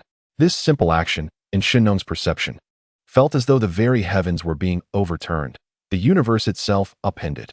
In an instant, the entire world around him dimmed, all light, sound, and even the fabric of space itself were swallowed and enveloped by that boundless, golden hand that obscured his entire field of vision. The fingers of that hand loomed like towering pillars, closing in to seal off all directions, forward, backward, sideways, and above and below, creating an absolute prison. No, impossible. Let me go? The pinnacle of fear ignited the last vestiges of Shinong's madness. He unleashed the full power of the dead door, erupting in a surge of crimson steam, attempting to tear apart space itself and escape. Ha ha ha, nearly recovered, and still have 40 chapters left, should be done by next month. Chapter 190. Cleaning up the aftermath, he transformed into a streak of crimson meteor, tearing through the air at a speed that surpassed sound, even distorting light. But it was futile. No matter which direction he charged toward, no matter how swift his pace, he despaired to find himself perpetually ensconced within the shadow of that golden hand. It seemed to transcend the concepts of space and speed, inexorably closing in, as if it were fate itself. In the final moment before the golden hand fully closed, all of Shinong's arrogance and ambition were crushed, leaving only the primal urge to survive. He let out a piercing wail, grasping at the last straw, pleading frantically, "No, do not kill me. I am still of use. My medical skills surpass all in the shinobi world. I have the empty shinobi village under my command. I am willing to submit. I am willing to become your most loyal servant." All notions of the Zero Tail's completion, the invincibility of the Eight Gates, and the ambition of domination turned to mere illusions before the specter of death. All he desired now was to live, even if it meant crawling like a dog. Yet, Liangzi's voice drifted through the closing gaps of his fingers, calm and devoid of emotion, yet sealing his ultimate fate. To kill you means that your medical skills, your shinobi village, and everything else you possess shall also belong to me. With that pronouncement, the once tightly sealed hand left no room for escape. No. The desperate cry was abruptly silenced. A soft pop echoed, akin to the crushing of a ripe fruit. Within the giant hand, a mist of blood erupted, only to be instantly consumed by an even greater and more terrifying force of absorption. That was Zero Tail reveling in the pure dark chakra and life energy that had been so conveniently delivered.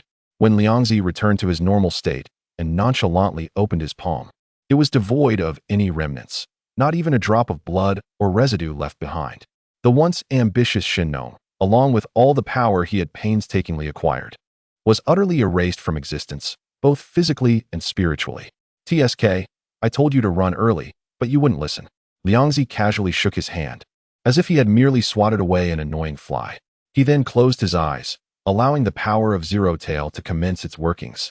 reading and assimilating the vast memories plundered from Shinnong's shattered soul.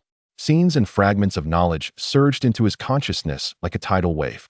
Shinnong's establishment of the empty shinobi village, his ambitious plans to assault Konoha, his mad desire to dominate the shinobi world, all played out vividly. Shinnong's various schemes, the trials he faced to obtain the incomplete zero-tail techniques, and 8 gates, the exhilaration of his successes. He had disguised himself as a renowned physician, traversing nations to save lives and accumulate prestige, while simultaneously stealing various secret techniques with cunning. And the most vivid memory was his recent meeting with the pale, serpent-eyed man. Was Orochimaru involved in this? Liangzi opened his eyes, a glimmer of understanding and amusement flickering within. Given this fellow's character, would he genuinely assist Shinnong in perfecting Zero-Tail? More likely, he viewed him as a test subject for the amalgamation of Zero-Tail and human experimentation, or perhaps had ulterior motives. Nonetheless, Liangzi felt no anxiety or tension. In the face of absolute strength, schemes often appeared pale and laughable. No matter how intricate your plots, I shall dismantle them with sheer force. This encapsulated his current mindset. Orochimaru's schemes might be exquisite, but should they provoke him, he would not hesitate to demonstrate, in the most direct manner, that some individuals are simply untouchable. After digesting the memories, Liangzi surveyed his surroundings. The village of Kusa was in disarray. The once orderly super farm lay in ruins, ravaged by the aftermath of the battle. While the Kusa shinobi, drained of chakra, remained sprawled on the ground, barely clinging to life. What a nuisance. I must clean up this mess. Liangzi sighed, having gleaned the events from Shinnong's vast memories. The shinobi of Kusa had never truly accepted their fate as agricultural laborers, relentlessly seeking to escape the mark of gluttony. Their yearning for freedom had led them to fall into Shinnong's cunning trap, resulting in losses beyond measure. Very well, it seems my previous methods were too lenient. They require a firmer hand. Liangzi walked slowly among the fallen, breathless Kusa shinobi, his gaze calmly scanning the gaunt faces drained of vitality. The dark power of Zero-Tail coalesced in his palm, flowing like a living stream of ink. He extended a finger, pointing into the air. A series of new, intricately woven gluttony marks, far more sophisticated than before, silently branded each Kusa shinobi's very soul.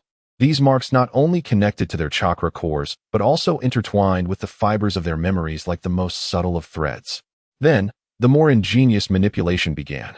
The dark chakra of Zero-Tail transformed into the finest tendrils, burrowing into their sea of consciousness, not merely to cover or erase, but to weave and reshape with precision. Cultivation is honor. The fruits are life. Lord Liangzi grants rebirth and peace. Combat and betrayal are folly and sin. These concepts were artfully implanted, reinforced, and entwined with their original desires for a stable life, their reverence for formidable power, and their fear and anger toward Shinnong's treachery, effectively overshadowing the earlier incitements of resentment and rebellion. The process was not delicate, even carrying a certain brutish force. Yet Zero-Tail's control over the realm of consciousness ensured the results were steadfast. Chakra surged into the newly forged gluttony marks, like a gentle rain nourishing cracked earth.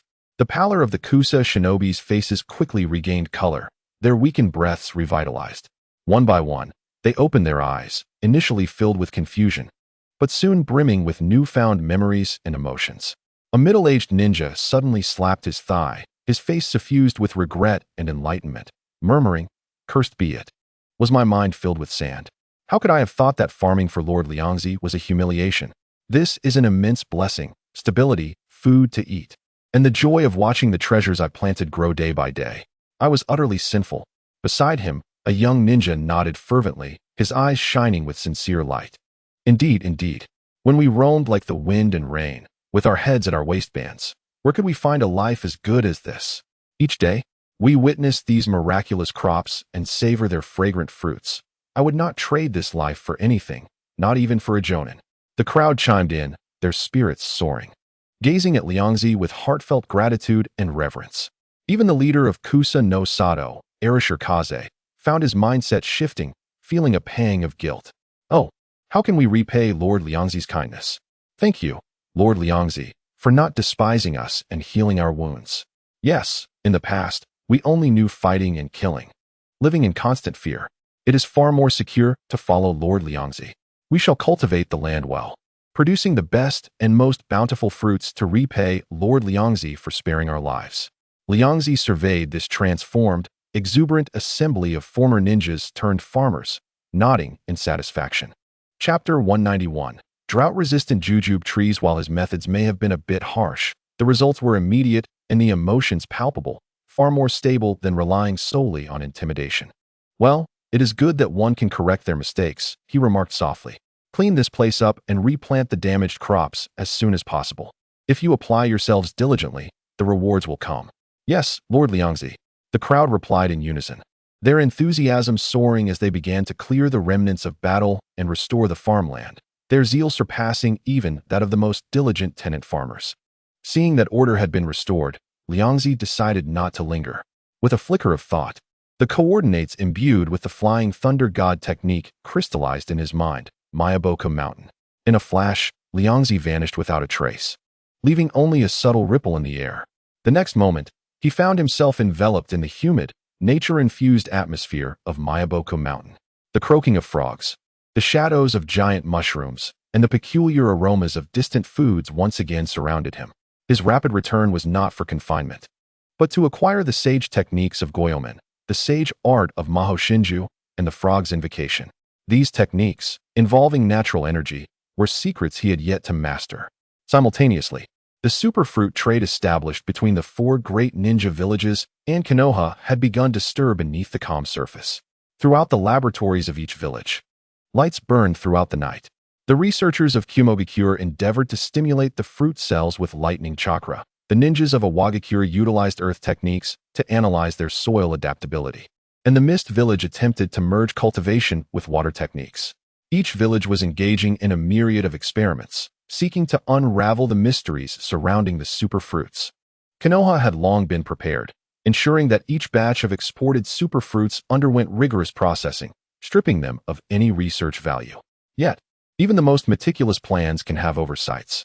In the land of wind, Sunagakure, the blazing sun scorched the undulating dunes, the heat distorting the air into shimmering waves.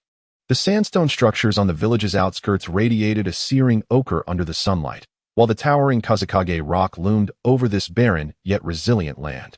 Unlike other ninja villages, the streets of Sunagakure appeared particularly desolate. Scarcity of resources limited the number of ninjas, making each life seem exceptionally precious. In the northeast corner of the village, within an inconspicuous adobe house, what could be better described as a rudimentary workshop rather than a laboratory lay. Dust accumulated on the walls, regardless of how often it was cleaned, and the wooden table was cluttered with various bottles and jars, some containing suspiciously colored liquids, others filled with dry soil samples. In one corner, a few rolls of tattered scrolls on plant physiology lay, their edges yellowed with age. Chisandai, a researcher in his 30s from Sunagakure with deep-set eyes, stared intently at a petri dish before him. His lab coat bore stains of various hues, his hair slicked to his forehead, clearly indicating he had not rested properly for several days. Yet at this moment, his eyes shone with an almost frenzied brilliance. "This cannot be," he muttered hoarsely, "but it is indeed happening." Within the dish, a small slice of superfruit, no larger than a fingernail, lay quietly in a specially formulated nutrient solution. This fruit was the third batch acquired through trade by Sunagakure and was the only one to exhibit even a slight trace of activity. Chisandai's hands trembled as he gently adjusted the microscope's focus. Under the lens, the edges of the pale green plant tissue revealed subtle, nearly imperceptible white protrusions. Roots. It was rooting.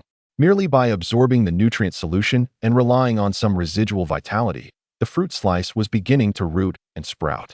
Chisandai's breath quickened, his gaze fervent, as if witnessing a miracle unfold. He understood the significance of this development. The secrets of the superfruit could very well lie within this sprouting slice. Now within the grasp of Sunagakure, this would be the key to the village's resurgence. Chisandai watched over this precious resource day and night, akin to guarding the most coveted water source in the desert. When that tender shoot, derived from the superfruit slice, unfurled its second true pair of leaves, he knew he held decisive evidence in his hands. With the culmination of countless sleepless nights encapsulated in an experimental report, several tightly sealed living samples, and an unmistakable excitement gleaming in his eyes, he knocked on the heavy door of the third Kazakage's office. The third Hokage meticulously reviewed the report and data. As he pinched the small plant still pulsating with vitality within its sealed test tube, a flicker of emotion crossed his usually stoic face. Hardened by years of exposure to wind and sand, he perceived not merely a plant, but a potential future for Sunagakure. From this moment forth, this research, codenamed the Oasis Project, was classified as top secret, and elite members of the Umbu were assigned to form a dedicated protective unit. Chisandai, you have the highest priority for all the resources needed for this research. Success is imperative. Under the third Hokage directive, Sunagakure's limited resources began to pivot towards this unassuming laboratory. In an atmosphere of absolute confidentiality and unwavering support, the precious primary plant successfully matured and underwent asexual reproduction. The resulting second-generation jujube saplings were transplanted into a specially designated experimental field designed to simulate varying degrees of desertification. The results were both unexpected and yet entirely logical. These offspring lost the immediate physical enhancement and chakra replenishing capabilities of the original superfruit, their fruits becoming ordinary, as if they had devolved into a remarkably resilient, drought-resistant jujube tree. However, for Sunagakure, this was a divine gift. Their root systems could penetrate the hard, dry layers of sand in search of moisture, their branches capable of trapping every bit of humidity, and their growth rate was nothing short of miraculous among desert flora, effectively stabilizing the sand and improving the local environment. With large-scale cultivation, it was possible that the wind-swept sands of the Land of Wind could yield an abundance of verdant oases. Faced with a hopeful future, the third Hokage immediately commanded the entire village to plant trees.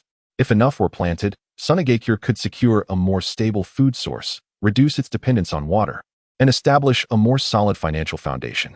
Perhaps, Sunagakure could cease being merely a military stronghold struggling for survival, evolving into a thriving ninja village with lasting vitality. The command spread through the village like the wind. Numerous Chunin and Genin, amidst their training and vigilance, shouldered unique drought-resistant saplings and tools, making their way toward the eternally unchanging expanse of yellow sand beyond the village. A rare, constructive hope permeated the air in Sunagakure, which had long been shrouded in urgency and scarcity. Yet, on the fringes of this seemingly vigorous collective endeavor, in a shadowy corner of a building, stood a red-haired boy, as still as a statue. Chapter 192. Scorpion's resolve. The boy was none other than the orphan Scorpion. Clutched tightly in his arms was the head of a puppet component, its wooden visage faintly reminiscent of his parents'. His gaze, as piercing as 1,000 cold blades, penetrated the bustling crowd and swirling sands, fixating on the Sandame Hokage, who stood upon a platform, gesturing grandly as he extolled the village's future. In his eyes, there was not a trace of the curiosity or yearning typical of childhood. Instead, an icy calmness prevailed, interwoven with a deep-seated loathing and disdain. He derided the pretense of salvation embodied by those who believed they could rescue the village with a handful of living trees, despising the hypocritical optimism that graced their faces. He harbored an even greater contempt for the manner in which collective hopes for the future obscured the individual sacrifices and suffering of the past. His parents had never returned, lost to the so-called crucial missions for the village, while others continued to extract contributions from the villagers under the guise of dedication, all for an uncertain tomorrow. A gust of wind, laden with sand, swept past, tousling Scorpion's red hair, but he did not so much as blink.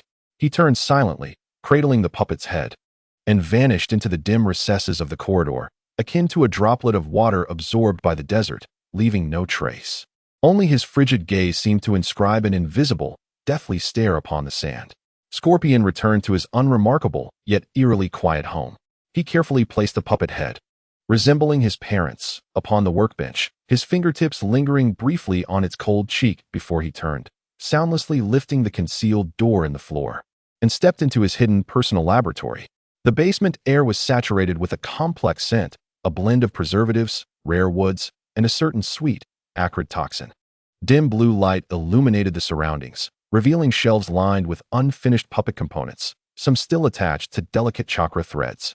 Scattered across the workbench were the poison formulas and refining tools imparted by Chiyoba, now modified by him. The walls were adorned with intricate diagrams of human meridians and disassembled puppet structures, their lines stark and precise. This was his clandestine sanctuary, a fortress for his forbidden research. A particularly taboo study, advancing the art of human puppetry, was quietly unfolding here. Until today, he had been hesitating, weighing the feasibility and risks of his techniques. However, witnessing the Sandaime Kazekage's grandstanding atop the platform, posturing as a savior for the mere survival of drought-resistant jujube trees, ignited a catalyst that incinerated his last vestige of doubt. If the village's survival was deemed more important than individual lives, then let this Kazekage contribute to his eternal artistic journey in a different form. Under the dim blue light, Scorpion's gaze was as sharp as the finest puppet blade. He would no longer wait. He intended to make that hypocrite the first perfect masterpiece in his eternal art collection. He approached the innermost workbench, where a detailed map outlined Tsunegakure's defenses, the Kazekage's daily routes, and potential weaknesses of his magnetic bloodline limit. He picked up a pen and drew heavy, intersecting lines of resolution across the photograph of the Sandaime Kazekage. Meanwhile, the commotion surrounding Tsunegakure's extensive afforestation efforts did not escape the attention of the intelligence networks of other shinobi villages. Yet, as reports trickled in revealing that these were merely drought-resistant jujube trees with no extraordinary properties, the curiosity of Awagakure, Kimogakure, and Kirigakure's high-ranking officials swiftly waned. How amusing. Those impoverished souls of Tsunegakure have finally discovered something that can survive in their desolate sands. Improving livelihoods? A pitiful endeavor, with no threat to us at all. They merely wish to save a few coins on grain, their vision tragically short-sighted. To the leaders of the major shinobi villages, this was merely a small trick employed by a struggling neighbor, insignificant compared to true power, tailed beasts, bloodline limits, and forbidden techniques. Their focus remained steadfastly locked on one another, the balance of tailed beasts, and the promising talents emerging from Konoha, far removed from worldly strife. In the serene realm of Myobo-Kuzan, Ryuzaki lived a life akin to that of a celestial being. The esoteric techniques of the two sages, Shimizu and Jiraiya, were swiftly mastered by him, thanks to his exceptional learning abilities and the analytical prowess of his zero-tailed spirit. The subsequent days were pure indulgence, savoring the various insect dishes enhanced by Jiraiya's local specialties, relishing the dew-infused sake preserved by Shimizu, soaking in the revitalizing hot springs brimming with natural energy, or simply lounging beneath the expansive canopy of enormous mushroom caps. One day, in a moment of boredom, a thought sparked in Ryozaki's mind. Why not explore the entirety of this sacred Myobo-Kuzan? To see just how vast this legendary spirit realm truly was and what wonders it concealed. Without a moment's hesitation, he employed the technique of light and heavy rocks, lifting himself gracefully into the air and drifted leisurely in a particular direction. From above, the scenery of Myobo-Kuzan was indeed extraordinary. Boundless, vibrant forests of colossal fungi sprawled like a carpet.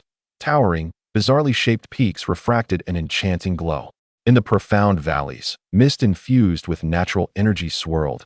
Ancient toads, as large as small hills, meandered slowly, while peculiar luminescent creatures flitted through the thickets. Truly, one of the three distinct spirit realms. It constituted a miniature world of its own, a marvel to behold. Ryuzaki felt invigorated, captivated by this pure, vibrant display of primal life. A rare sight amidst the treachery and intrigue of the shinobi world. Just as he soared over a basin enveloped in delicate purple mist, a fleeting yet brilliant flash caught his peripheral vision, momentarily dazzling him. This radiance was neither a natural energy glow nor a mineral reflection. It resembled a highly concentrated energy entity momentarily spilling forth its brilliance. Ryuzaki halted midair, curiosity piqued. What could it be? Could there be treasures hidden deep within Myobo-Kuzan that even the toads were unaware of? Embracing a leisurely treasure-hunting spirit, he adjusted his course, descending gently toward the source of that radiant flash, deep within the basin. Chapter 193. 10,000 snakes. As he descended further, the surrounding purple mist thickened, severely obstructing his vision to a mere few meters. Simultaneously, a penetrating chill began to seep in from all directions. This frigid aura was not merely a drop in temperature. It bore a chilling quality that eroded chakra activity, starkly contrasting the warm, thriving natural energy of other regions in Myobo-Kuzan. Ryuzaki raised an eyebrow, undeterred, and instead felt an invigorating thrill. After all, few things in the world could harm him. He quietly channeled his sage chakra to envelop himself, extending the perception of his zero-tailed spirit like invisible tendrils as he continued deeper into the unknown basin. In the next moment, the perceptive reach of his zero tails collided with an invisible wall brimming with malice. In the depths of the impenetrable purple mist, a colossal entity, deliberately suppressing all signs of life, lay in wait like the most seasoned of hunters, poised in the shadows, silently anticipating the arrival of its unsuspecting prey. A gasp escaped his lips. Were there such inhabitants in Miyamu Mountain? His curiosity piqued. He wondered if the frogs were oblivious or if they too had failed to notice. This surge of curiosity ignited within him a desire to investigate. He formed hand seals, and a shadow clone silently emerged, substituting for his true self as it cautiously advanced toward the source of malice. As the shadow clone parted the thick fog, the ground beneath became slick and viscous, as though it were treading upon some biological secretion. The chilling sensation in the air intensified. Looking up, he finally caught sight of the fleeting source of light. It was a ghastly form, resembling a giant scimitar, descending from the upper mist, its tip glistening with a droplet that seemed capable of freezing souls, reflecting an unknown radiance. Before the shadow clone could react further, a sudden snap echoed. The mist above surged violently, and a symmetrical fong swiftly closed in. Two gaping maws, lined with serrated barbs and cavernous like a cave, abruptly snapped shut, swallowing the shadow clone along with a vast expanse of mist. The terrifying force of the bite produced a deep, resonant rumble, followed by a satisfying gulp. Instantly, the surrounding purple mist thinned as if commanded, dissipating without a trace. The hidden behemoth revealed itself in full. It was a massive python, its body encased in dark green, heavy scales, akin to a moving mountain. Coiled in the center of the basin, its raised head resembled a small hill, its golden slit pupils gleaming with a cold, greedy light amidst the residual mist. It exhaled cold white mist from its nostrils, a unique essence cultivated over the years that contributed to the basin's eerie environment. The serpent savored the remnants of its recent catch, but soon, a look of confusion and dissatisfaction crossed its fearsome visage. Odd, it thought, having devoured this plump creature. Why was there no taste of flesh? The sensation of chakra was as faint as water. It chewed again, only to find emptiness, as if it had swallowed a breath of frigid air. At that moment, it keenly sensed another unabashed presence nearby. Its enormous head swung around, golden slit pupils locking onto the figure of Liangzi, who stood there unperturbed. In an instant, the serpent realized it had been played. How dare that little insect toy with me? Fury surged through the serpent, its long tail thrashing violently against the ground, creating thunderous sounds and stirring clouds of dust and debris. Come here quickly, so I can savor your flavor. It has been far too long since I enjoyed a decent human morsel. In the face of the serpent's threat, Liangzi remained unfazed, merely astonished at the creature's presence in Miyamu Mountain. This was indeed Miyamu Mountain. Only frogs should inhabit such a place. However, after recalling various hidden memories and the original plot, Liangzi remembered the secret connections between the three great summoning sanctuaries. There must be undisclosed, or exceedingly challenging, secret passages or spatial rifts among them. The serpent before him had likely traversed a unique route through the Longdi cave to wander into Miyamu Mountain's territory in search of prey. Moreover, the original text mentioned similar occurrences. When Jiraiya first ventured to Miyamu Mountain for training, he encountered the serpent and assisted the frog Wenta in driving it away. It appeared this creature was a habitual offender, treating Miyamu Mountain as its personal buffet, occasionally roaming about to indulge in a feast. Realizing this, Liangzi felt no fear. Rather, he found amusement in the situation. Just when he had grown somewhat complacent in Miyamu Mountain, a magnificent challenge presented itself. Liangzi flexed his fingers, a smile of eager anticipation gracing his face as he provocatively declared, "If you wish to consume me, let us see if your teeth are up to the task." As he spoke, sage chakra began to flow subtly around him, outlining intricate patterns of black and gold. The serpent's golden slit pupils remained fixed on Liangzi, the cold mist it exhaled thickening into a palpable presence. The life, energy, and chakra emanating from this human surpassed any frog it had ever encountered in Miyamu Mountain. Akin to a walking essence of deadly temptation, its greedy, violent instincts ignited, and it could no longer restrain itself. With a hiss that sent shivers down one's spine, the serpent's massive head lunged forward like a cannonball. Its gaping maw, capable of swallowing hills, opened wide, revealing fangs as white as death, accompanied by a stench of decay and icy venom as it lunged to devour Liangzi. It could hardly wait to feast upon this unexpected banquet. Yet, just as its jaws were about to close around Liangzi, a peculiar sound, akin to metal machinery jamming, echoed. The serpent was taken aback to find its mouth could not close. An unimaginable weight, as solid and immovable as a mountain, pressed between its jaws. Its once feared ability to crush boulders now felt as if it had collided with an unyielding barrier, rendering it motionless. It strained to turn its enormous eyes, peering through the gaps between its teeth. The once diminutive human had transformed into a towering figure of black and gold. Chapter 194. Taming the Serpent, the Giant's Arms. Resembling pillars of heaven, firmly pressed against the serpent's upper and lower jaws, its posture relaxed as if merely holding open a standard tent. Roaring with fury, the serpent had never experienced such humiliation, being held at bay by a mere human as if it were a toy. Its immense body began to spin wildly, rolling and twisting in an attempt to use inertia and its own weight to throw the opponent off or at least regain its balance. The earth groaned beneath its violent movements, cracking and stirring up clouds of dust.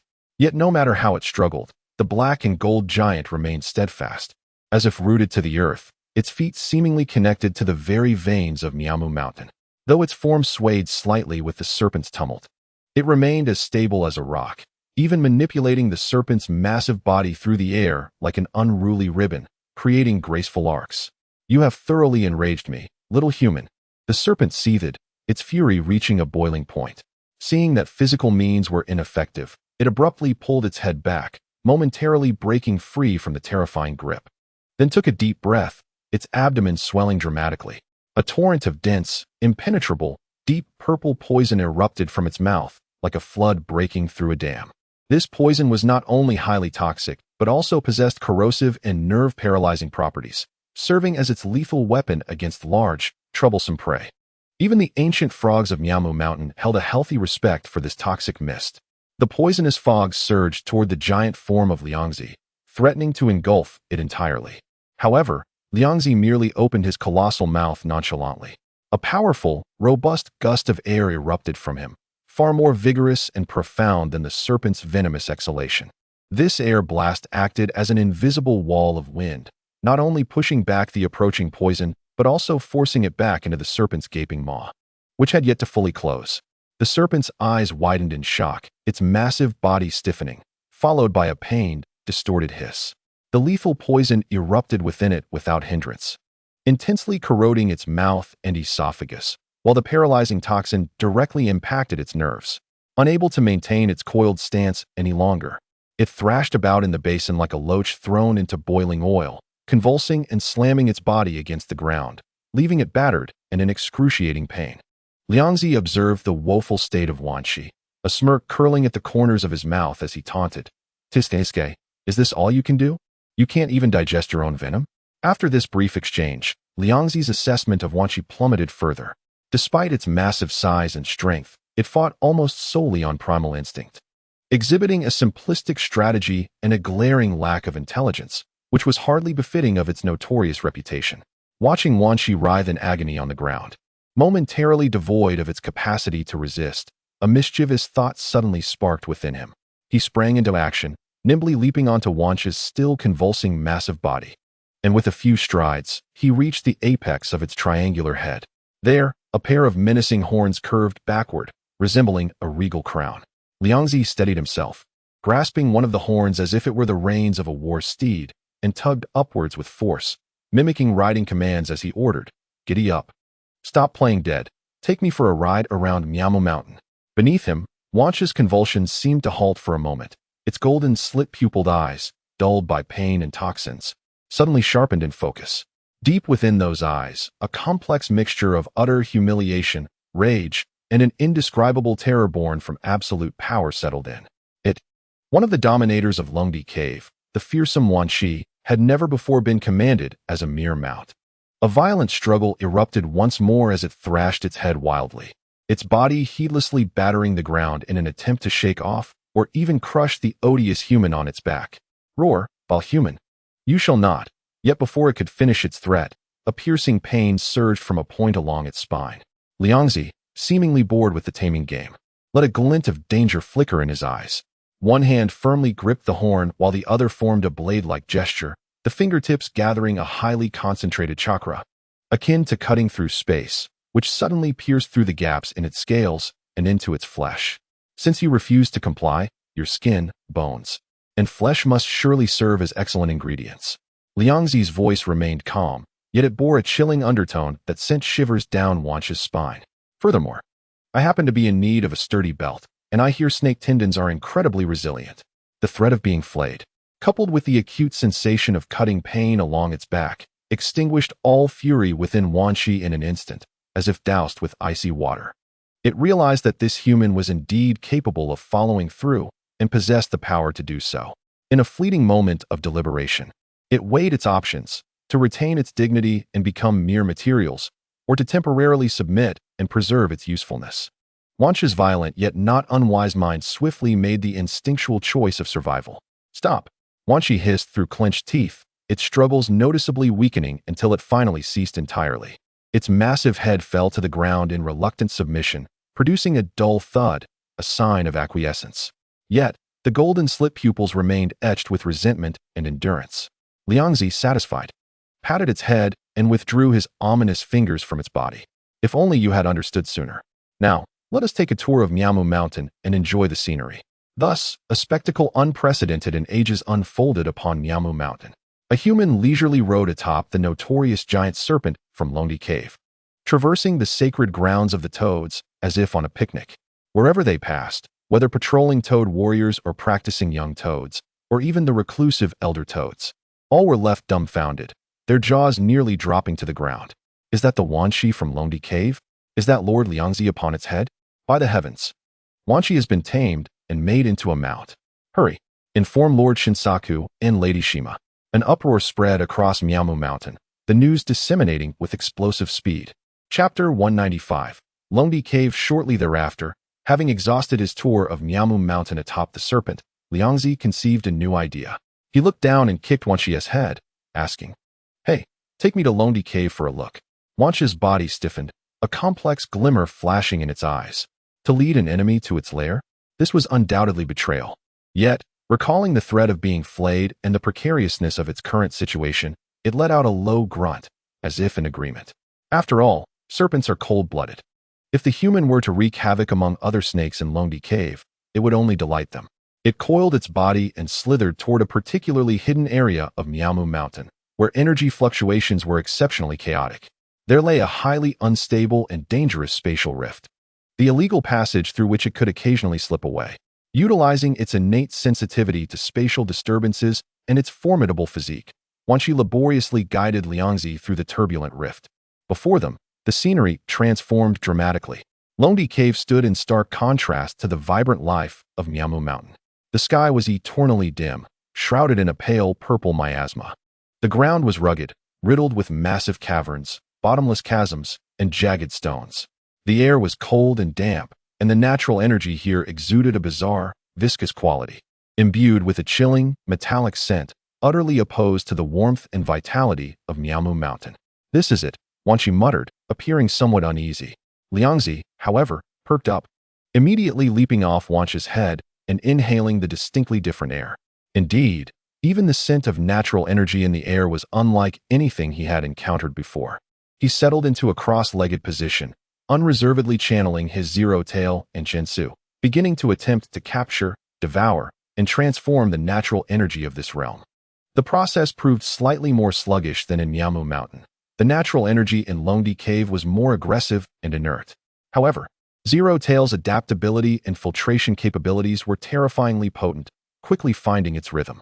Waves of cold, eerie, yet remarkably pure natural energy began to flow into Liangzi's body, colliding and mingling with the Shensu energy he had already harnessed from Miamu Mountain, resulting in subtle changes.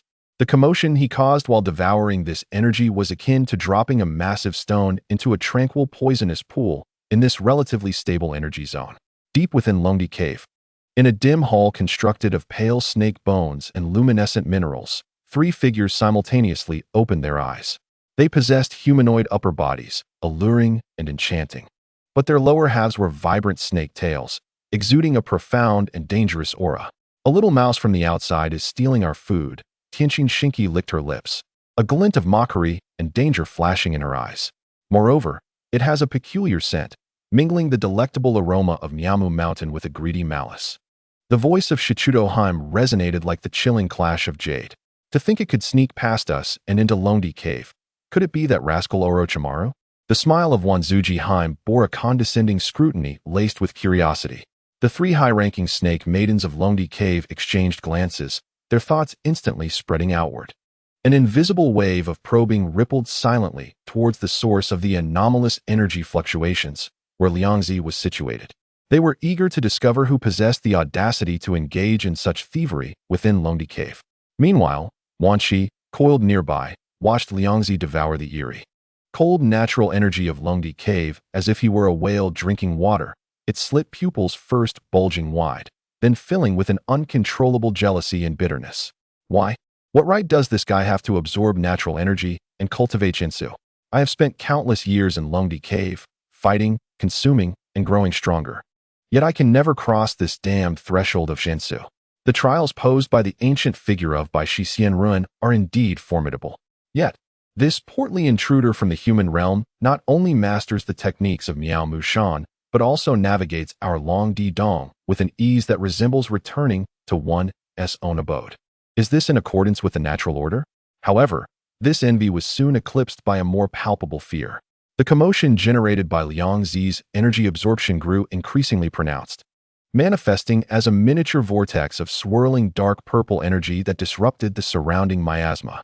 It was akin to dropping a bomb into the tranquil depths of Long Di Dong. Hey, cease this at once. Stop. Wanshi hissed anxiously, its massive tail thrashing against the ground in agitation. You fool, the noise is too great. It will attract the attention of the esteemed ones, and we will all be doomed. Wanshi was acutely aware of the rules of Long Di Dong, particularly those set by the three unpredictable and immensely powerful snake sisters. The transgression of allowing outsiders into the sacred grounds is already a grave offense, let alone permitting them to siphon natural energy. As the guide, it would undoubtedly be the first to face retribution. Yet, Liangzi remained immersed in the exhilarating experience of absorbing the distinct energies, heedless of Wanshi's warnings, even accelerating his intake. What one fears often comes to pass. Just as Wanshi was about to intervene, Liangzi's scales suddenly erupted, and a chilling pressure emanating from the depths of his bloodline enveloped the area. Three ethereal figures, graceful yet exuding an otherworldly aura, coalesced silently in the air, forming a triangle that enclosed both Liangzi and Wanshi. Tian Xan Shinji bore a faint smile that was more mockery than mirth, her gaze as cold as steel as she spoke first, her voice laced with languid reproach. Wanshi, you are becoming increasingly oblivious to the rules. Have you not the decency to announce the presence of such a delectable guest to your sisters? Chu Dao Ji toyed with a strand of her serpentine hair, her tone indifferent yet piercingly accusatory. To trespass into the sacred grounds, being of a different race, is a capital offense. How dare you, Wanshi, bring an outsider into Long Di Dong? Although Tuan Jinji remained silent, her profound serpentine gaze swept over Wanshi, emanating an overwhelming pressure that seemed to penetrate its very essence. Wanshi, overwhelmed by the presence of the three, bowed its head in both fear and fury, left speechless. Yet its cunning nature began to devise a plan in this dire moment. This is Long Di Dong, its realm. No matter how strong this human may be, could he possibly rival the three snake sisters, or even Bai Shi Xianren? A nefarious scheme took shape in an instant. It raised its head dramatically, feigning loyalty and indignation, hissing, "Esteemed ladies, please discern. How could I betray Long Di Dong? I discovered that this human contractee from Miao Mushan possesses extraordinary energy within, an unparalleled boon. Thus, I endeavored cunningly, pretending to yield, to lure him here, intending to present him to you, as well as to Bai Shi Xianren for your enjoyment." The more it spoke, the more convincing it became, gesturing towards the meditative Liangzi, its tone dripping with temptation. "Esteemed ladies, behold, not only does he possess chakra as vast as the ocean, but he also harmonizes the energy of Miao Mushan's mystical arts. Now, as he absorbs the energies of Long Di Dong, should we manage to consume and refine him, the benefits would far exceed those of ordinary sustenance." Chapter 196. the three snake sisters upon hearing these words. The three snake sisters fixated their gaze upon Liang Zi, their earlier expressions of inquiry and accusation gradually transforming into a peculiar amalgamation of curiosity, greed, and ravenous appetite. Tian Xian Shinji's tongue lightly caressed her ruby lips, a fleeting glint of avarice flashing in her serpentine eyes. Once she had indeed spoken a sliver of truth. The aroma emanating from this rotund figure was undeniably tantalizing. Shichu Daoji's serpentine hair quivered slightly, her breath quickening. To possess the natural energies of two sacred grounds is truly unprecedented. His flesh and soul may enhance our comprehension of the mystical arts. Tuan Jinji finally spoke, her voice a magnetically husky whisper, a contractee from Miao Mushan, yet endowed with such qualities. How intriguing! Consuming him would surely be a fascinating endeavor. The murderous intent and hunger of the three sisters, like a chilling tide, locked onto Liang Zi, who remained engrossed in his cultivation, seemingly oblivious to the impending peril. Once she felt a surge of pride, coiling its body in silence, preparing to seize the opportunity. Regardless of who emerged victorious, it sought to benefit in some way, at least to atone for its sins. Liang Zi, in a state of tranquility, remained blissfully unaware of the tension that enveloped him. His entire focus was absorbed in the contemplation and comparison of the two distinctly different natural energies and mystical arts within him. The mystical arts of Miao Mushan resembled fertile soil basking in the spring sun, emphasizing inclusivity, balance, and resonance. The harmonious coexistence of human and natural energy allows for a seamless flow, yielding a gentle amplification across all attributes: strength, speed, defense, perception, chakra restoration, and even the potency of ninjutsu, all enhanced in a balanced and significant manner. In contrast, the natural energy surging into him from Long Di Dong felt like a chilling ice pick, sharp, cold, and aggressive. It symbolized conquest, plunder, and extreme evolution. This energy leaned towards stimulating and extracting the body's potential, pushing the physique towards a harder, swifter, and more lethal form. It represented a radical breakthrough in a specific direction, even bordering on the reckless disregard for balance. One is like the ocean, encompassing enhancement, the other is like a blade, excelling in breaking limits. The paths diverge, yet both elevate combat prowess to heights unattainable by mere mortals. As the domineering and frigid natural energy from Long Di Dong continued to infuse and merge with him, Liang Zi's already formidable physique appeared to be injected with the most potent catalyst. His muscle fibers resonated with a subtle hum, their density quietly increasing. The surface of his bones shimmered with a jade-like sheen, the resilience and capacity of his meridians further enhanced. This represented a more aggressive and targeted evolution of his body, complementing the comprehensive enhancement brought by the mystical arts of Miao Mushan, yet diverging in direction. Under the stimulation of this natural energy, Liang Zi, who had previously boasted a robust physique, began to undergo remarkable changes. The layers of white fat gradually dissolved, permeating into his flesh, bones, and meridians, transforming his body into a more robust and athletic form. Just as he began to savor this novel transformation, the three sisters, imbued with a terrifying aura, closed in. Tian Xian Shinji, Shichu Daoji, and Tuan Jinji materialized before him in an instant. The alluring beauty of their upper bodies contrasted sharply with the grotesque serpentine tails below, their eyes devoid of any mockery, now solely reflecting primal greed and predatory desire. Three gaping maws, larger than life, lunged towards him with an unimaginable speed, fangs glistening with venom and destructive intent, eager to devour Liang Zi whole. Crack, crack, crack.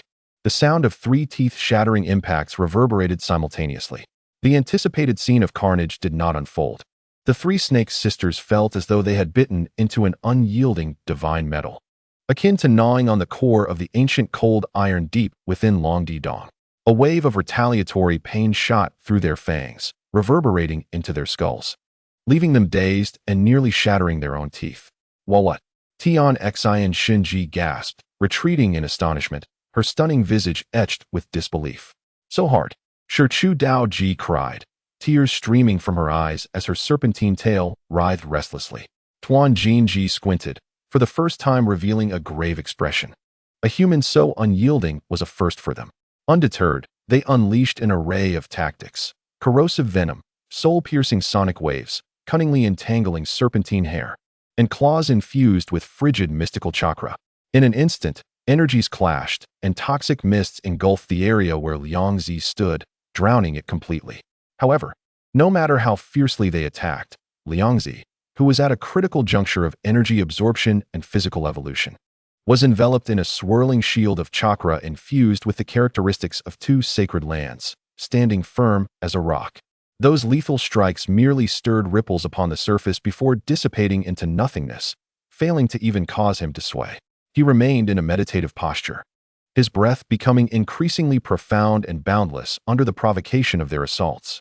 This is outrageous. How can this be? Is he toying with us?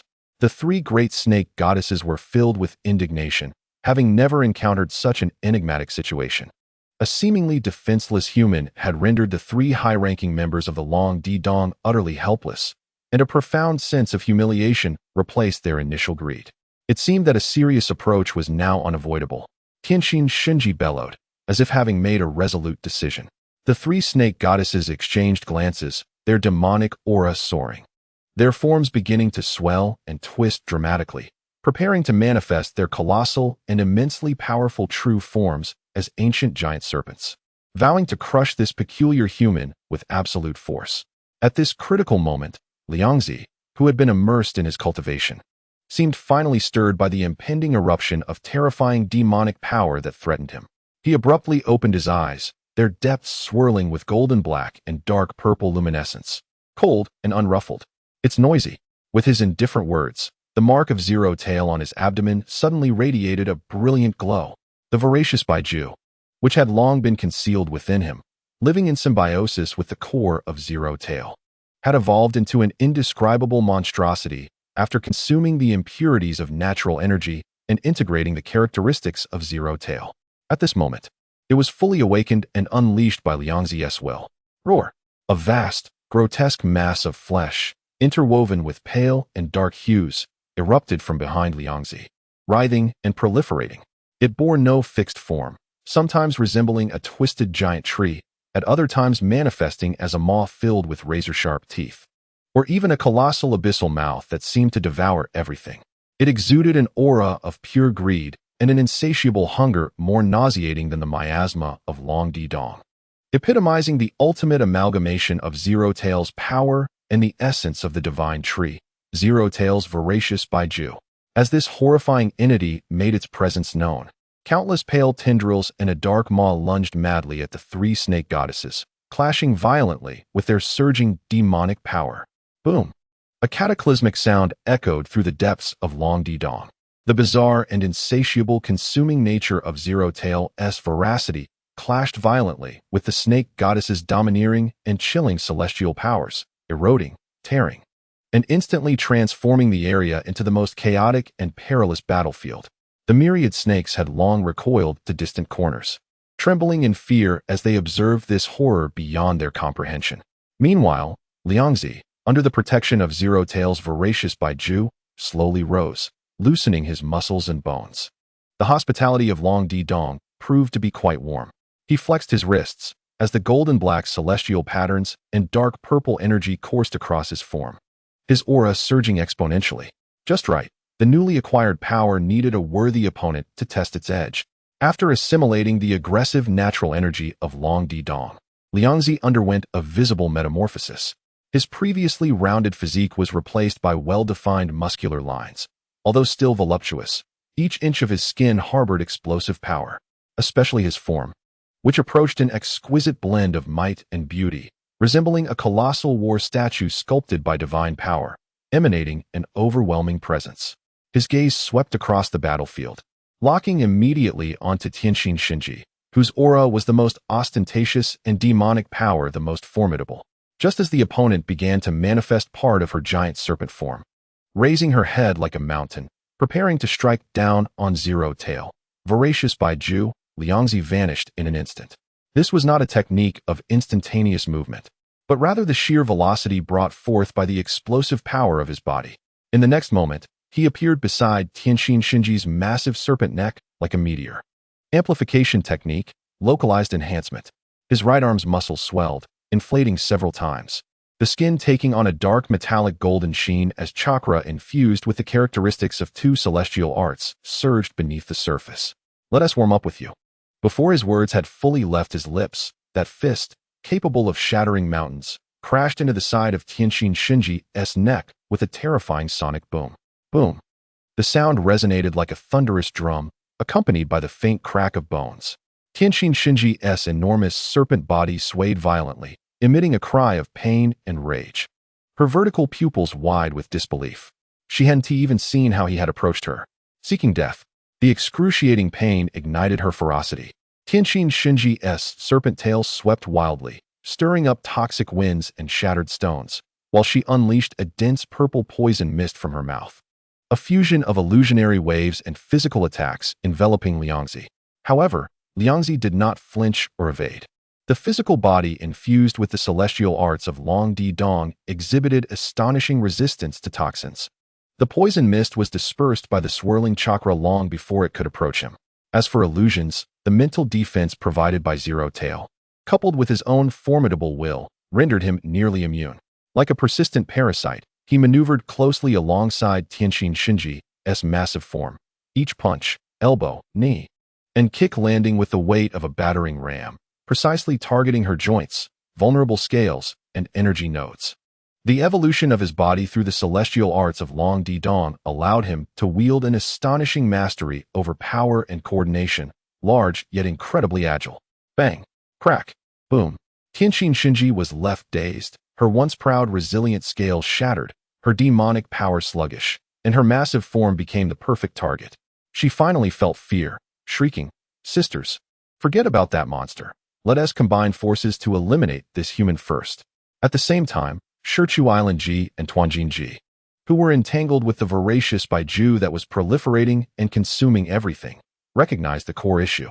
Although the pale and dark monster was formidable, it seemed controlled by this human. As long as they dealt with the controller, everything would come to an end. The two colossal serpentine forms immediately abandoned their abstract shapes, and the bizarrely difficult voracious Baiju, flanking Liangzi with overwhelming demonic energy and icy celestial arts. One on the left, one on the right. Shichu Island G's serpentine hair transformed into countless poisoned spears, while Tuanjin Ji opened her massive maw, unleashing a chilling breath that froze souls. In the face of the combined assault of the three snake goddesses, Liangzi not only felt no fear, but his fighting spirit surged even higher. "Come at me." He laughed heartily, his form suddenly shrinking in the confined space, effortlessly navigating through the barrage of poisonous spears and freezing waves. The celestial arts of Long Di Dong had not only enhanced his body, but also granted him absolute control over it. Previously, he could enlarge his body using the amplification technique. Now he could reverse it, shrinking his form. Following this, the dual celestial chakra mode of the sacred lands merged. The golden black and dark purple patterns illuminated his body simultaneously, his aura surging once more. He was no longer confined to close combat. As the winds of his punches rippled, they even carried a faint dragon's roar, shattering the poisoned spears. With a deep breath, he ingested part of the chilling wave energy directly into his abdomen, transforming it into his own power. The most distressing realization for the three snake goddesses was that their full-force celestial arts attacks, whether the highly corrosive venom, the freezing chill that could freeze flesh, or the soul-piercing shrieks, all significantly diminished in effect upon striking Liangzi. His body, tempered by dual celestial arts, had reached a level of defense that was utterly disheartening. Moreover, their celestial chakra, upon contact with Liangzi's body or being drawn by his energy field, inexplicably dissipated uncontrollably. Unbeknownst to them, this was precisely Zero Tail, voraciously consuming and analyzing the structure of their celestial chakra. With each portion devoured, Liangzi's understanding of the celestial arts of Long Di Dong deepened, and his own energy grew more profound. As the balance shifted, the three snake goddesses became increasingly alarmed and weary with each passing moment. Liangzi, however, found himself increasingly invigorated in battle. He could sense that the terrifying fat reserves accumulated within him, due to the physique of the Chiodao clan and their excessive consumption, were now being burned at an unprecedented efficiency under the stimulation of the Longdi Cave's sage arts, transforming into the purest life energy and chakra. Continuously fueling this high-intensity conflict while further promoting the evolution and strengthening of his physical form. The Chiodao clan's multiplication technique served as a foundation. The Mayaboku Mountain Sage Arts provided comprehensive enhancement, and the Longdi Cave Sage Arts represented the pinnacle of physical catalysis and energy utilization. The synergy of these three elements approached the realm of the divine. Remarkably, he had yet to employ his advanced bloodline limits, such as Shikutten or Yotan, nor had he resorted to high-level jutsu like the Flying Thunder God or the Tailed Beast Ball, merely relying on his preliminary fusion of sage arts and combat instincts. He had already forced the three top-tier snake ladies of Longdi Cave into a state of disarray. The shadows of his fists thundered like mountains, and the magnificent scales of the three snake ladies shattered, their demonic power disordered, their presence diminished from their former lofty state, leaving only disbelief and profound fear. They finally realized that this human before them was a true monster that had invaded their lair. The 2 additional chapters had been completed, with 36 still remaining, and the future was bright. In Chapter 198, the 3 snake ladies had their scales shattered and their demonic energy dissipated. Under Liangzi's furious onslaught, bolstered by the fusion of dual sage arts, they retreated step by step, losing all their previous haughtiness and composure. The Tianshin Shinji was the first to falter, shrieking, "Stop! Human, we concede. Longdi Cave wishes to negotiate peace with you." The Shichudo-ji suppressed her humiliation and urged, "You have gained sufficient benefits. Why push for total annihilation? We can allow you to absorb energy here periodically." Although the Tanjin-ji remained silent, her evasive movements betrayed her intent to withdraw. Liangzi's assault slightly abetted, yet he scoffed. "Now you wish to negotiate? It is too late. Did you not just intend to treat me as a delicacy to be shared?" He felt the surging power within him and the zero tail continually devouring and refining the Longdi Cave's sage arts. It was a moment to savor, and he had no intention of halting. Moreover, these 3 snake ladies were immense reservoirs of energy and knowledge. Seeing Liangzi unmoved, a fierce glint flashed in the eyes of the Tianshin Shinji, and she hissed a threat. "Arrogant fool, do you truly believe Longdi Cave is unguarded? If you rouse the White Snake Sage, you shall find no place to bury your remains." The White Snake Sage? Liangzi raised an eyebrow, yet his movements did not cease as he struck back at the Shichudo-ji, who attempted to ambush him. What of living for a millennium? Let it appear. I would relish the opportunity to witness it. At this moment, his confidence soared, empowered by the dual sage arts, physical evolution, and the protection of Zero Tail. He felt as though he stood at the pinnacle of the ninja world. He dared to confront even the legendary sage. Impudent. Just as Liangzi's words fell, an ancient, deep voice, resonating as if it emanated from the depths of the earth, reverberated throughout the Longdi Cave. Boom. An indescribable, terrifying pressure descended like a tangible tsunami.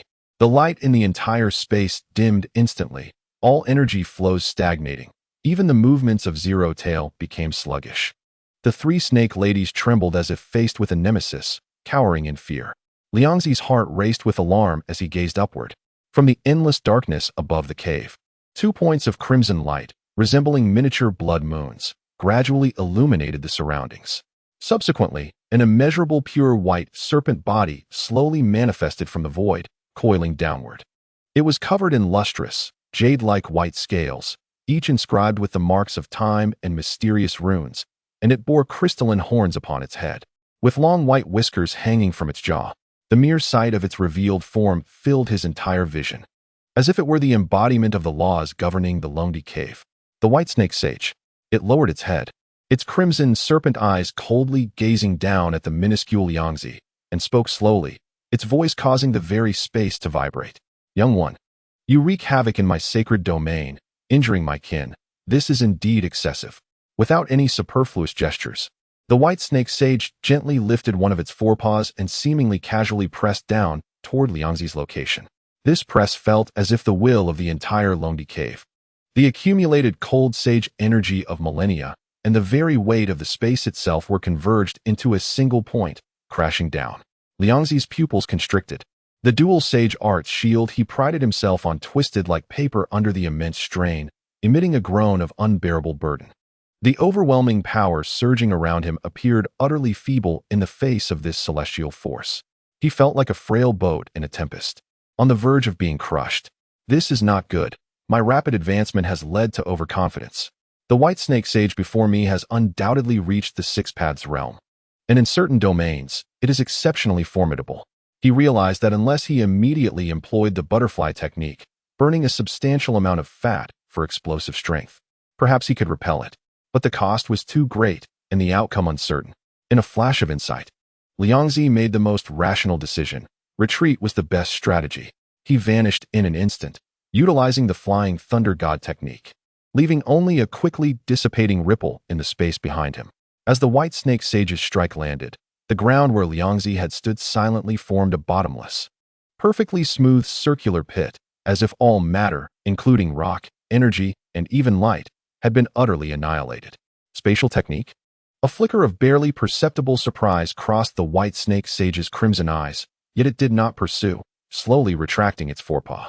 For it, expelling this troublesome intruder and preserving the dignity of Longdi Cave sufficed. Delving deeper into other sacred domains to hunt a human could provoke the old toad and the Six Paths sage, which would be troublesome. As the oppressive aura gradually dissipated, the depths of Longdi Cave returned to silence, leaving behind a scene of devastation and the shaken three snake ladies. Observing from a distance, the wand snake, upon witnessing Liangzi's disappearance, was about to breathe a sigh of relief, grateful to have saved its own life, when suddenly it felt three cold, piercing gazes filled with resentment and murderous intent locking onto it. The Tianshin Shinji, Shichudo-ji, and Tanjin-ji slowly straightened, their appearances disheveled. Yet their eyes bore a fiercer glare than when they had gazed upon Liangzi. Wand snake, the Tianshin Shinji pronounced each syllable with a chilling tone. The massive form of Wand snake stiffened instantaneously, as if plunged into an ice cavern, filled with regret. Damn that human. Why didn't it take me along when it left? I had surrendered. I could have at least served as your temporary mount and guide. Now, facing the vengeance of the three snake ladies alone, it seemed I would not escape unscathed today. In that moment, it suddenly longed for the ever-gloomy Orochimaru, who at least would periodically summon it with live sacrifices. Orochimaru, you bastard, weren't you quite diligent in summoning me? I need you now. Please take me away from this wretched place. I promise to consume fewer sacrifices in the future. Yet, no miracle occurred. In response to its inner cries, only the approaching hissing sounds filled with cold fury and the sounds of slithering grew ever closer. The three snake ladies enveloped it. Though they too had suffered under Liangzi's blows, they had more than enough strength to deal with the traitorous wand snake. What followed was a merciless internal reckoning. The three snake ladies unleashed their pent-up frustrations and fears from their earlier encounter with Liangzi upon wand snake through a brutal beating, tearing, and demonic energy assaults. The cave echoed with the anguished cries for a long time, until wand snake lay barely conscious. At which point the three ladies begrudgingly ceased their onslaught, snorting disdainfully as they departed. In Chapter 199, the shock of the numerous toads in Mayaboka Mountain was palpable. Liangzi's figure abruptly appeared, his legs buckling beneath him, nearly causing him to lose his footing. He pounded his solid chest, gasping for breath, his face revealing a lingering fear. That was close. I may have underestimated the depth of these venerable sages, he murmured to himself. He admitted that he had indeed become somewhat arrogant. The acquisition of dual sage arts, rapid evolution of his physical form, and the growth of Lingwei had imbued him with a false sense of invincibility in the shinobi world. The strike from the white snake sage had delivered a profound lesson. The millennia of heritage and accumulation of experience could not be easily surpassed through mere fortune and talent in a short time. However, he could not entirely blame himself, for none of the three great sages in the original tale had intervened. Consequently, Liangzi misjudged the white snake sage's abilities and methods. At that moment, several urgent sounds of breaking air reached him. Jiraiya, the shinobi of Shinzaku, the sage of Shima, and a few larger toad warriors hurriedly approached. They had evidently sensed the fluctuations from Liangzi's return and the drastic changes in his aura. Liangzi, is that you? Jiraiya exclaimed, his eyes wide as he beheld his once round and now robust disciple, whose aura had deepened significantly. He could hardly recognize him. The sage of Shinzaku, with his pipe dropping from disbelief, questioned, little Liangzi, what have you consumed? Your appearance has completely transformed. The sage of Shima circled around Liangzi, sniffing, and frowned. You reek of a disgusting serpent smell. Did you venture into the dragon pit with Wanshi? Liangzi chuckled, it's me. Surprised, aren't you? I've become even more handsome. Once they confirmed it was indeed Liangzi, Everyone immediately began to inquire, their focus still on Wanshi. Where's Wanshi? Were you not riding it? Jiraiya's question remained unfinished. Liangzi slapped his forehead, a look of regret crossing his face. I got so caught up in escaping that I forgot to bring that fellow back. What a pity. I was rather keen to see if I could craft a belt from its skin or turn it into a summoning scroll. His tone of lamentation was genuine, causing the sage of Shinzaku and the toads to exchange glances, their eyes twitching. They suspected Liangzi might have accomplished something monumental behind their backs. Under the barrage of questions, Liangzi briefly recounted his adventures in the dragon pit, how he subdued Wanshi, how he was besieged by the 3 great serpent queens and fought fiercely against them, and finally, how he encountered the white snake sage, who, after a clash, was forced to retreat. As he narrated, the atmosphere around him grew increasingly hushed. Jiraiya listened in awe, as if hearing a fantastical tale. You single-handedly faced the 3 serpent queens in the dragon pit and emerged victorious? You even compelled the white snake sage to intervene? Each event sounded like a legendary story. The sage of Shinzaku and the sage of Shima exchanged glances, both reflecting shock and seriousness in their eyes. They understood better than Jiraiya the formidable nature of the serpent queens in the dragon pit and the dreadfulness of the white snake sage. Liangzi's achievements had far exceeded their expectations. You clashed with the white snake sage? The sage of Shinzaku repeated, his voice dry, as if needing to confirm he had not misheard. The surrounding toads emitted low gasps, their gazes towards Liangzi transformed. Beyond their previous affection, there was now an inexplicable reverence. Indeed, the white snake sage is indeed powerful. For now, I couldn't defeat her, so I had no choice but to flee. Liangzi shrugged, slightly boasting before the gathered toads. Yet, despite his nonchalance, all present understood that escaping from the white snake sage was itself a remarkable feat capable of shaking the entire summoning realm. The toads of Mayaboku could no longer regard Liangzi as an ordinary individual. This contract holder had, unbeknownst to all, grown to a stature that necessitated their admiration. Perhaps only the toad sage of Mayaboku could match him in strength. However, the thought of the toad sage's senile demeanor left the sage of Shinzaku feeling somewhat helpless. Meanwhile, Jiraiya found his thoughts more complex. He recalled that Liangzi was merely 12 or 13 years old, yet had undergone an astonishing transformation. Reflecting on when he first took him as a disciple, Liangzi, though exceptionally gifted and insatiably hungry, had been within the realm of Jiraiya's comprehension and control. However, since acquiring the zero-tail technique from the Book of Seals, his trajectory of growth had skyrocketed like a wild horse. Defeating and capturing the perfect Jinchuriki, Lady Otsutsuki, had already left him astounded. Now, he could command Wanshi to invade the dragon pit, treating the 3 serpent queens like mere punching bags, and even retreat unscathed from the presence of someone as formidable as the white snake sage. The speed and magnitude of this power increase had entirely surpassed Jiraiya's understanding. Even the legendary shinobi god, the first Hokage Senju Hashirama, could hardly compare. As a teacher, Jiraiya should have felt pride in his disciple's strength. Yet, his joy was overshadowed by a deeper concern. Power must be balanced. An excessively potent force, if not properly guided, poses an inherent danger. Liangzi's demeanor appeared carefree and gluttonous, but beneath lay an indomitable pride and a personal code of conduct that could not be trifled with.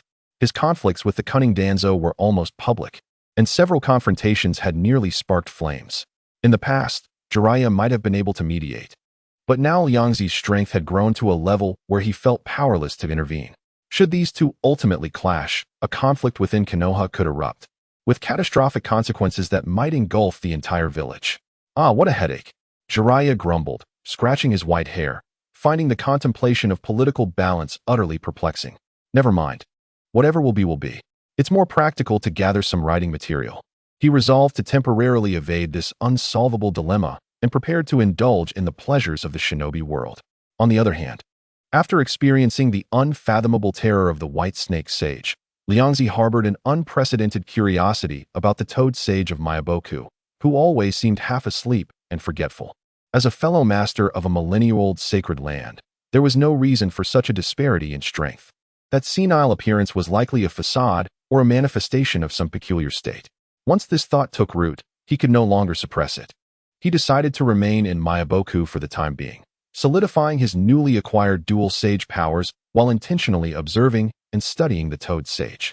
In the initial observations, He found nothing particularly revealing. The toad sage spent most of his time in slumber, and when awake, his words were often incoherent.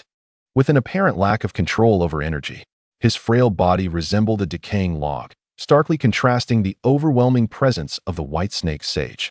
However, as Liangzi's understanding of sage arts deepened, particularly after successfully merging the distinct natural energies of Mayaboku and the dragon pit, his perception of the toad sage shifted dramatically.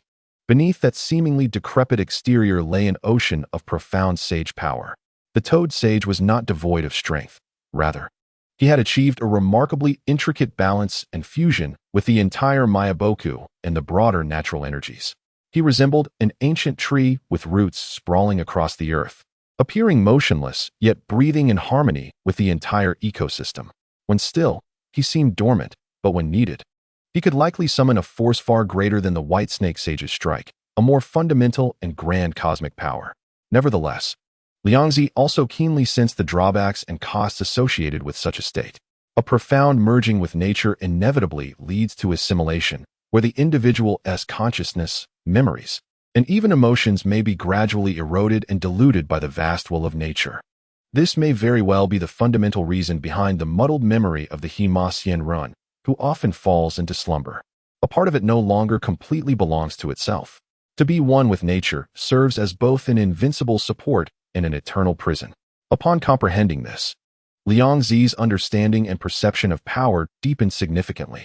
In the ensuing 6 months, he relentlessly compelled himself to diligently cultivate, seamlessly integrating the myriad secret arts, ninjutsu, and immortality techniques he had mastered. Although his strength did not undergo a qualitative breakthrough, he polished the chaotic energies within his body to a smoothness akin to jade.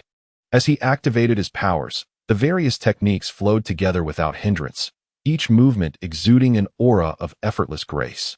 Rising to his full height, his bones emitted a faint crackling sound as he felt the surging, immense strength coursing within him. The monotony of 6 months finally transformed into a yearning for the outside world. It was time to emerge from seclusion. Breaking through the confines, Liangzi was in high spirits as his gaze swept over the Miamu Mountain, where he had spent the better part of a year. The morning mist swirled, the croaking of frogs echoed, and the fields glimmered with golden hues. Today, Miamu Mountain was especially lively, as the frogs busily harvested the extraordinary fruits. Each fruit, nourished by the energies of nature, was massive, plump, and glistening, radiating enticing waves of energy. Liangzi patted his belly and decided to partake in the farewell feast before departing. Miamu Mountain was known for its hospitality and would surely not be stingy. However, this decision led to a 3-day stay. When Liangzi, thoroughly satisfied, finally vanished from the sight of the frogs, a collective sigh of relief escaped the group, led by Shun Zuixianren. They had finally seen him off. Shun Zuixianren wiped away non-existent sweat, feeling a lingering fear as he remarked, "In all my years, I have never encountered such a terrifying appetite." In just 3 days, he alone had consumed nearly all the 5 fruits harvested from the fields. Beside him, the frog Wentai, pipe in mouth, muttered, "He devours those fruits as if they were water, not even spitting out the skins." The most astonishing part is that after consuming so much, he claims to be only 80% full. His stomach must be connected to another dimension. The other frogs nodded in agreement, relieved that he had finally departed. At the border of the shinobi world, in the land of grass, Liangzi appeared out of thin air, contentedly rubbing his belly and feeling the surging, harmonious power within him. It had been quite some time since he had felt adequately satiated. The extraordinary fruits from Miamu Mountain indeed lived up to their reputation. He smacked his lips, still yearning for more. Shortly thereafter, he routinely visited the private farm in Kusa no Kuni, inspecting the area. The Kusa shinobi, whose memories had been deeply altered, remained diligent, and the super crops were thriving, laden with bountiful harvests. Liangzi unabashedly harvested the essence of the latest season's fruits, consuming to the point of being 95% full before setting off contentedly back to Konoha. Konoha was now more prosperous than when he had left. The streets had widened. New shops lined the avenues, and various ingenious ninja tools and electrical appliances were displayed in shop windows. Passers-by were dressed vibrantly, children's faces were rosy. And while the ninjas hurried along, they radiated a sense of ease, collectively embodying the vibrant energy of post-war recovery. However, Liangzi's transformation was even more pronounced. No longer the slightly pudgy figure of the past, he now stood nearly 2 meters tall, broad-shouldered and thick-set, his muscles straining against his clothing, presenting an imposing figure. Standing on the street, he resembled a crane among chickens, casting a shadow that could envelop half a stall. Under the pressure of his presence, nearby villagers veered away, none daring to meet Liangzi's gaze. Stop! At that moment, 2 young ninjas clad in Uchiha fan-patterned attire, their eyes sharp, swiftly approached and blocked his path. Hands resting on their ninja tool pouches, expressions filled with caution. Who are you? We have not seen you in our village before. Please present identification or mission credentials. To them, Liangzi's robust physique and unfamiliar face were akin to a walking suspect. Liangzi was momentarily taken aback, realizing that his drastic change in appearance had rendered him unrecognizable even to the Uchiha. He stroked his chin, noting the newfound firmness, and sighed. I am Qiu Dao Liangzi, just returned from an extended period of training. Qiu Dao Liangzi. The 2 Uchiha youths exchanged glances, clearly familiar with the name. Yet skepticism lingered in their eyes. The legendary figure who single-handedly defeated a Wagakure and maintained close ties with his clan? Wasn't he a chubby fellow? The Liangzi before them appeared more like a muscle-bound brute from the land of Ring. Just as the atmosphere grew somewhat tense, a surprised voice rang out. Liangzi? Is that really you? Uchiha Daohua and Uchiha Tieshin hurried from the opposite end of the street, evidently having received a signal from their kinsman. They gazed at Liangzi, their expressions filled with disbelief. After several thorough examinations, they confirmed that this extraordinarily robust giant was indeed the Liangzi who had been missing for the better part of a year. Your transformation is astounding. Tieshin couldn't help but exclaim. Daohua gestured for the 2 patrolling clan members to lower their guard, saying, He's one of us, no doubt about it. Thank you for your service. You may return to your duties. After dismissing the clan members, Daohua and Tieshin led Liangzi to a familiar tea room on the street's edge. After exchanging pleasantries, Liangzi could clearly sense a hint of lingering gloom beneath the smiles of his Uchiha friends. What is it? You both look troubled. Has the clan encountered difficulties? Liangzi asked directly. Daohua and Tieshin exchanged glances, sighing deeply. Tieshin lowered his voice, his tone tinged with suppressed frustration. Liangzi, during your absence of over half a year, while Konoha appears calm on the surface, Tuanzong and his root organization have intensified their oppression against our Uchiha clan.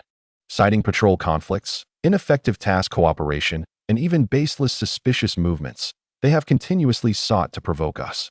Daohua added, irate. Several promising young clan members have been deliberately assigned to high-risk, low-reward missions, and 2 have already fallen. The budget and authority of the security forces have been severely constrained. Brother Fugaku and the clan elders have been negotiating, but the situation is dire. The loss of such a formidable ally, who shares a unique connection with the Hokage lineage, immediately exposed the vulnerabilities of the Uchiha clan, leaving them isolated and unsupported within the upper echelons. Danzo intensified his provocations, and other clans inevitably began to shift their allegiances, exacerbating the Uchiha's feelings of frustration. Liangzi spoke in a calm tone, yet imbued with a reassuring certainty, offering comfort. Do not worry, now that I have returned. All debts will be settled. He could distinctly sense the complex emotions from Tiahua, Dahu, and indeed the entire Uchiha clan towards him. He had not anticipated that his earlier actions, aimed at rectifying the village's atmosphere while simultaneously undermining Danzo, would significantly enhance the Uchiha's regard for him. As for Danzo, a cold glimmer flashed in Liangzi's eyes. This old man was like a stone in a toilet, both foul and unyielding, always lurking in the shadows to sabotage. While there may have been hesitations in the past, with his skills having reached new heights and the perfect fusion of sage techniques achieved, it would not be a daunting task to dispose of him if an opportunity presented itself. This thought grew increasingly vivid in his mind. After bidding farewell to the hopeful Tiahua and Dao, Liangzi began to stroll through Konoha as if surveying his domain.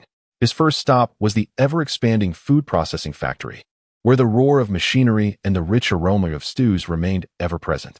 He then inspected the astonishingly large super farm, where a plethora of lush crops thrived vibrantly. Finally, he wandered into the bustling school cafeteria, ordered enough signature meals for 100 people, and settled into a corner of the hall to feast. The news of his return spread like ripples across a tranquil lake, quietly expanding throughout Konoha with each step he took.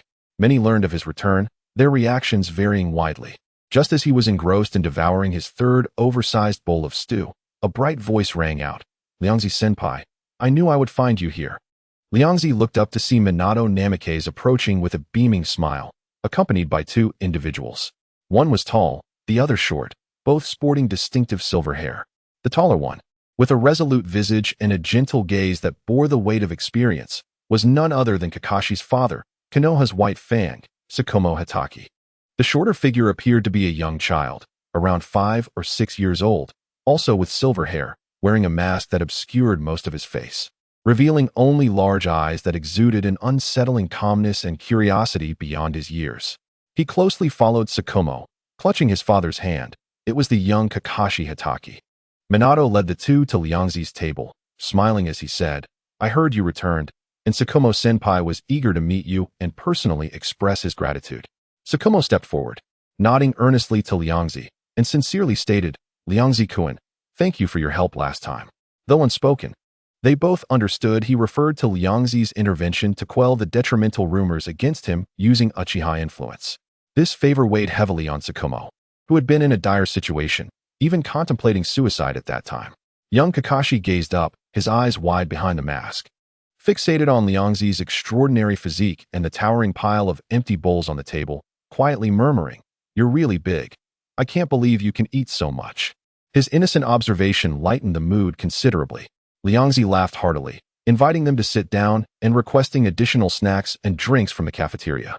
He observed Tsukumo, sensing the restraint in his aura, yet the sharpness characteristic of a top-tier swordsman and ninja still subtly emanated from him, indicating he had recovered from previous setbacks, possibly even advanced further. As for young Kakashi, despite his tender age, his gaze was anything but that of an ordinary child. Tsukumo-senpai, you are too polite. It was merely a small effort. Liangzi waved his hand dismissively and then turned to Kakashi, teasing, Hey there, little one.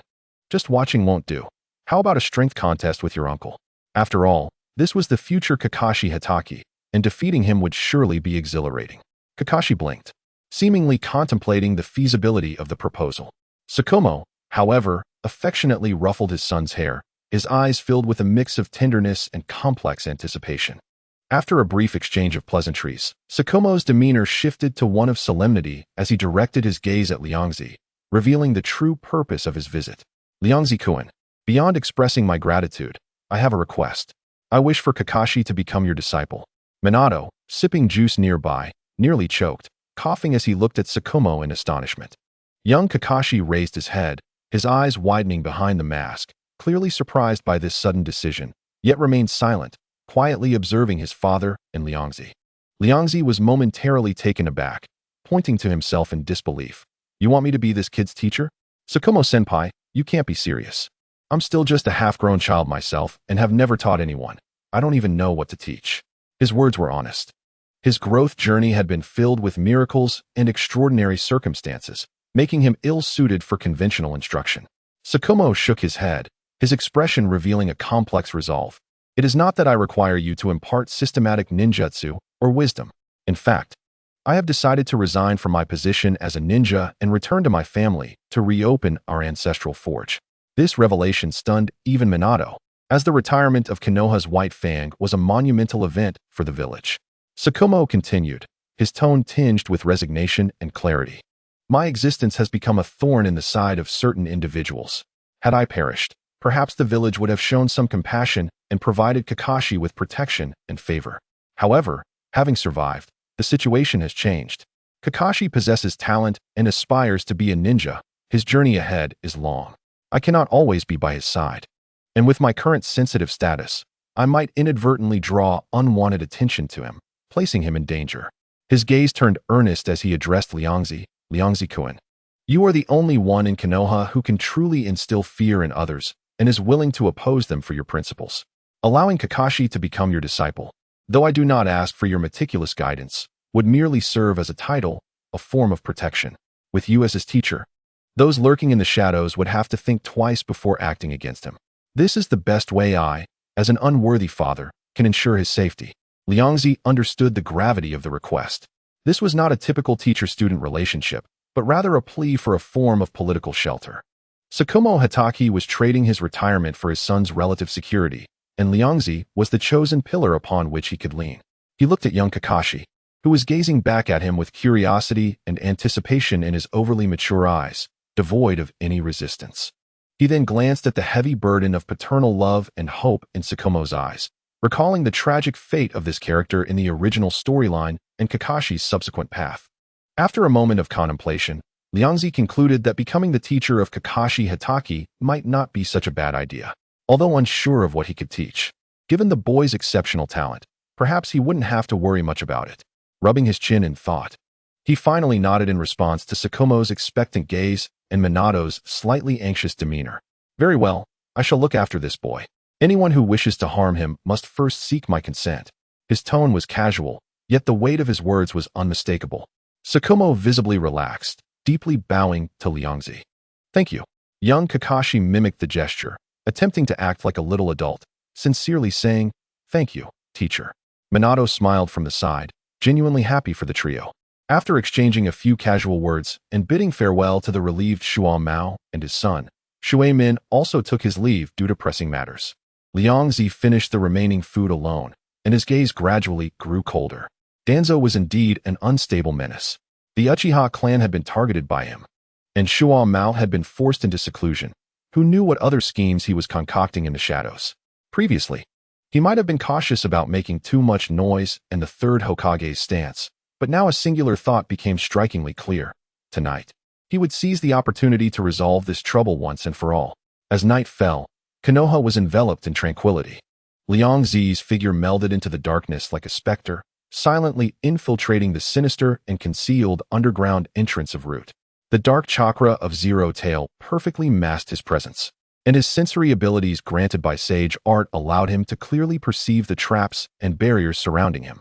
However, upon entering the Root base, he found the situation somewhat unusual. The interior was eerily vacant, with the usually ubiquitous masked members of Root scarce, and most areas shrouded in darkness. Only the basic maintenance of barriers functioning. Where had everyone gone? Liangzi furrowed his brow slightly, extending his perception as he moved like a wraith through the intricate corridors. He located the core command room where Danzo typically resided, but it was empty, with documents neatly organized, suggesting that its occupant had been gone for some time. His expression hardened, and he swiftly turned, silently subduing a solitary high-ranking Root member who appeared to be on communication duty. The dark chakra of Zero Tail infiltrated the other's mind, deftly sifting through fragmented recent memories. The recollections were sporadic and limited in information, but this member had participated in some logistical arrangements. From the chaotic images, Liangzi gleaned crucial information. Several days prior, Danzo had personally led a team, relocating over 70% of Root's elite forces, seemingly towards the Land of Rain.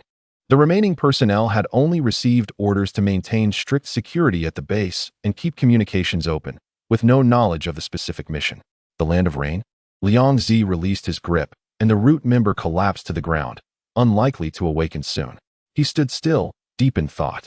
What could Danzo be doing in that perpetually rainy and chaotic nation? It was the territory still under the rule of Hanzo the Salamander, and also the place where Yahiko, Nagato, and Konan established Akatsuki. A possibility leapt to his mind. Could it be that Danzo was already aware of the existence of the Rinnegan? Did he intend to collaborate with Hanzo to eliminate Nagato and seize the Rinnegan? Comparing this with the original timeline, Liangzi deduced that Danzo's departure could indeed be for this reason. Truly, he was the foremost schemer in the ninja world, always engaged in nefarious deeds or plotting them. However, this was fortuitous. With him absent from the village, it provided Liangzi the perfect opportunity to eliminate him without drawing attention. He cast one last glance at the Root base, then activated the Flying Thunder God technique, vanishing from his original location. He intended to take this chance to eradicate Danzo in the Land of Rain. In doing so, almost no one would attribute Danzo's demise to him. Chapter 203, Arrival and Rescue. The Land of Rain lies on the border of the Land of Fire, to the west of the Land of Grass, serving as a buffer between great nations. Liangzi first utilized the Flying Thunder God technique to reach the Land of Grass, then employed the Light Heavy Rock technique to fly towards the Land of Rain. Enveloped in a golden aura of sage chakra, he resembled a brilliant meteor streaking across the heavens. In just half a day, he arrived in the perpetually overcast and drizzling Land of Rain. The sky here was eternally gray, with incessant droplets of rain casting a damp, gloomy haze over the entire nation. The structures were primarily wooden, exuding a decaying scent, while the streets were muddy and damp, with few passers-by, creating a stifling atmosphere. Liang Zi stood atop a high point, surveying the rain-drenched Amigakure below, resembling an immense forest of steel. He had just pieced together unsettling intelligence from the fragmented memories of a nearby village ninja. The relationship between Hanzo the Salamander and Akatsuki had deteriorated, and recently, an outsider had intervened. Had he arrived too late? No, perhaps there was still time to intervene. Liang Zi's gaze sharpened, and the perception of Zero Tail expanded like an invisible radar, radiating towards Amigakure. He detected several powerful chakra fluctuations, along with a tumultuous mix of emotions, chaos, sorrow, and despair, emanating from a desolate area on the outskirts of Amigakure. Without hesitation, he moved, blending into the rain, racing towards that direction with astonishing speed. Outside Amigakure lay an abandoned wasteland. The rain fell heavily, with large droplets striking the ground, creating a continuous cacophony that could not mask the deathly silence and murderous intent of the area. Hanzo the Salamander, the so-called demigod and leader of Amigakure, clad in a gas mask and armor, stood atop a towering hill, coldly surveying the scene below. In his hand, the blade of a sickle was pressed against the neck of a bound blue-haired girl. Conan's complexion was pale, blood staining her lips, yet her gaze remained defiant. Fixated ahead, not far from Hanzo, two young figures embraced in agony. Yahiko, the leader of Akatsuki with orange hair, was battered and bruised, his chakra in disarray. His most trusted companion, the slender red-haired Nagato, trembled as he gripped a kunai, its tip embedded in Yahiko's chest. Faced with the impending death of his friend, Nagato's Rinnegan, hidden beneath his disheveled red hair, reflected boundless pain, struggle, and the brink of madness. He had never anticipated that matters would spiral to this point. They had merely sought to save the land of rain. The legendary demigod, Hanzo the Salamander, had allied with outsiders to capture Conan and force them into a deadly conflict among themselves. Confronted with this brutal reality, Nagato's body shook violently, the ripples within his Rinnegan appearing to quiver. Despair seeped into his very bones like the cold rain, nearly overpowering the power of the Rinnegan within him. Just as the situation reached a critical juncture and tragedy loomed, an unexpected change occurred. A golden streak pierced through the heavens, descending directly into the heart of the battlefield. Am I late? A voice, incongruous with the somber atmosphere, pierced through the rain, resonating clearly in the ears of everyone present. All, including Hanzo, were taken aback. Turning towards the source of the voice, where the golden light dissipated, a figure had mysteriously appeared. It was a remarkably tall young man with black hair, clad in simple dark attire, seemingly unbothered as the rain soaked him. This newcomer was none other than Liang Zi. His manner of arrival was so extraordinary that it drew the attention of all present. "Who are you?" Hanzo demanded sharply, his sickle still pressed against Conan. But his focus had shifted entirely to this unexpected guest. Alarm bells rang in his mind. Anyone capable of descending from the sky was certainly no ordinary individual. Was he a hidden trump card of Akatsuki? Or perhaps a new variable? Yahiko and Nagato stared in astonishment at the sudden appearance of this stranger, hope flickering in their eyes. Only Danzo, lurking nearby, gazed at Liang Zi's visage, his brow furrowed in deep concern. This appearance, this ability to fly, how could it not resemble the one he loathed most, Akimichi Liang Zi? Realizing this, he gestured for the root members to encircle the area, preparing to strike at any moment. Liang Zi did not respond to Hanzo immediately. Instead, he first glanced at the hostage Conan, then at the wounded Yahiko and the almost shattered Nagato, before finally fixing his gaze on Hanzo and curling his lip in disdain. "So, you are Hanzo the Salamander? Is this how you earn your title as a demigod, by employing such despicable tactics of hostage-taking to force others into slaughtering one another?" The tone was unremarkable, yet the content dripped with sarcasm. A murderous intent surged in Banzang's eyes as he furiously declared, seeking death. Before his words had fully escaped his lips, his figure vanished from the spot. He did not charge toward Liang Zi. Instead, with a flick of his wrist, the chain scythe transformed into a streak of silver light, aimed with lethal precision at Xiaonan's throat. He intended to eliminate the hostage first before turning all his might against this meddler. However, At the very moment the blade was about to graze Xiaonan's skin, Liangzi softly uttered a single word. In the next instant, it seemed as if something erupted from beneath Banzang's feet, coiling around his body like vines. Banzang's lightning-fast movement was abruptly hindered by this eerie creature, entangling him with an unexpected delay. This trivial lapse in time was more than sufficient for Liangzi. His figure instantaneously vanished, reappearing as if teleported between Banzang and Xiaonan. An arm, enveloped in a golden-black sage chakra and muscularly defined, swiftly grasped the incoming chain scythe with pinpoint accuracy. A sharp metallic screech echoed as the chakra on the scythe clashed violently with the sage energy emanating from Liangzi, sparking a cascade of flames, yet failing to advance an inch further. Banzang's expression shifted dramatically beneath his mask. He sensed an overwhelming force emanating from the chain's opposite end, rendering his chakra as futile as a drop in the ocean. Without hesitation, he relinquished his grip on the scythe, swiftly forming hand seals to unleash a lethal technique. Fire release, exploding flame array. However, the hand seals were only half formed when a fist, larger than his own head, silently struck between his chest and abdomen.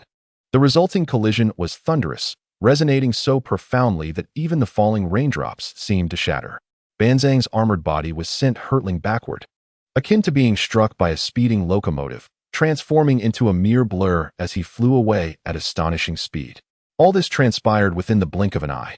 From Liangzi's mocking words to his interception of the scythe and the punch that sent Banzang flying, a mere 2 seconds had elapsed. The scene fell into a deathly silence, with only the rhythmic sound of the rain remaining.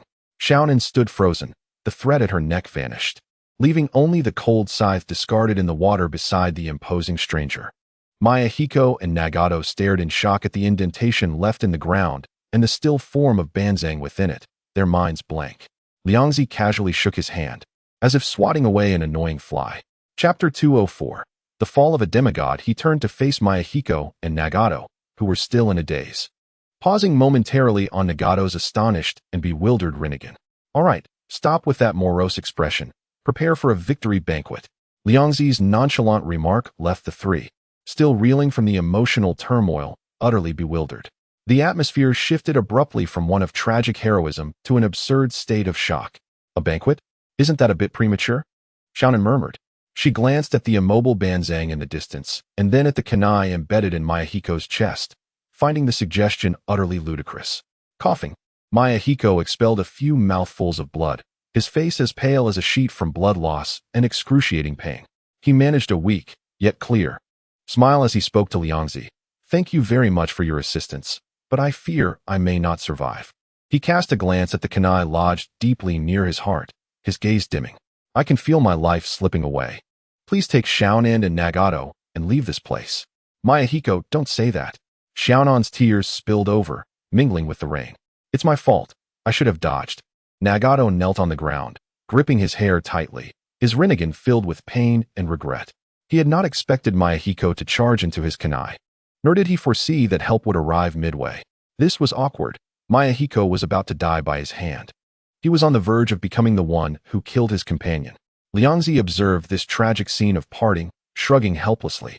You three need not panic. With me here, it would be difficult for Mayahiko to die. No sooner had he spoken than he vanished, appearing beside Mayahiko with such swiftness that Xiaonan and Nagato, standing nearby, could barely comprehend the movement.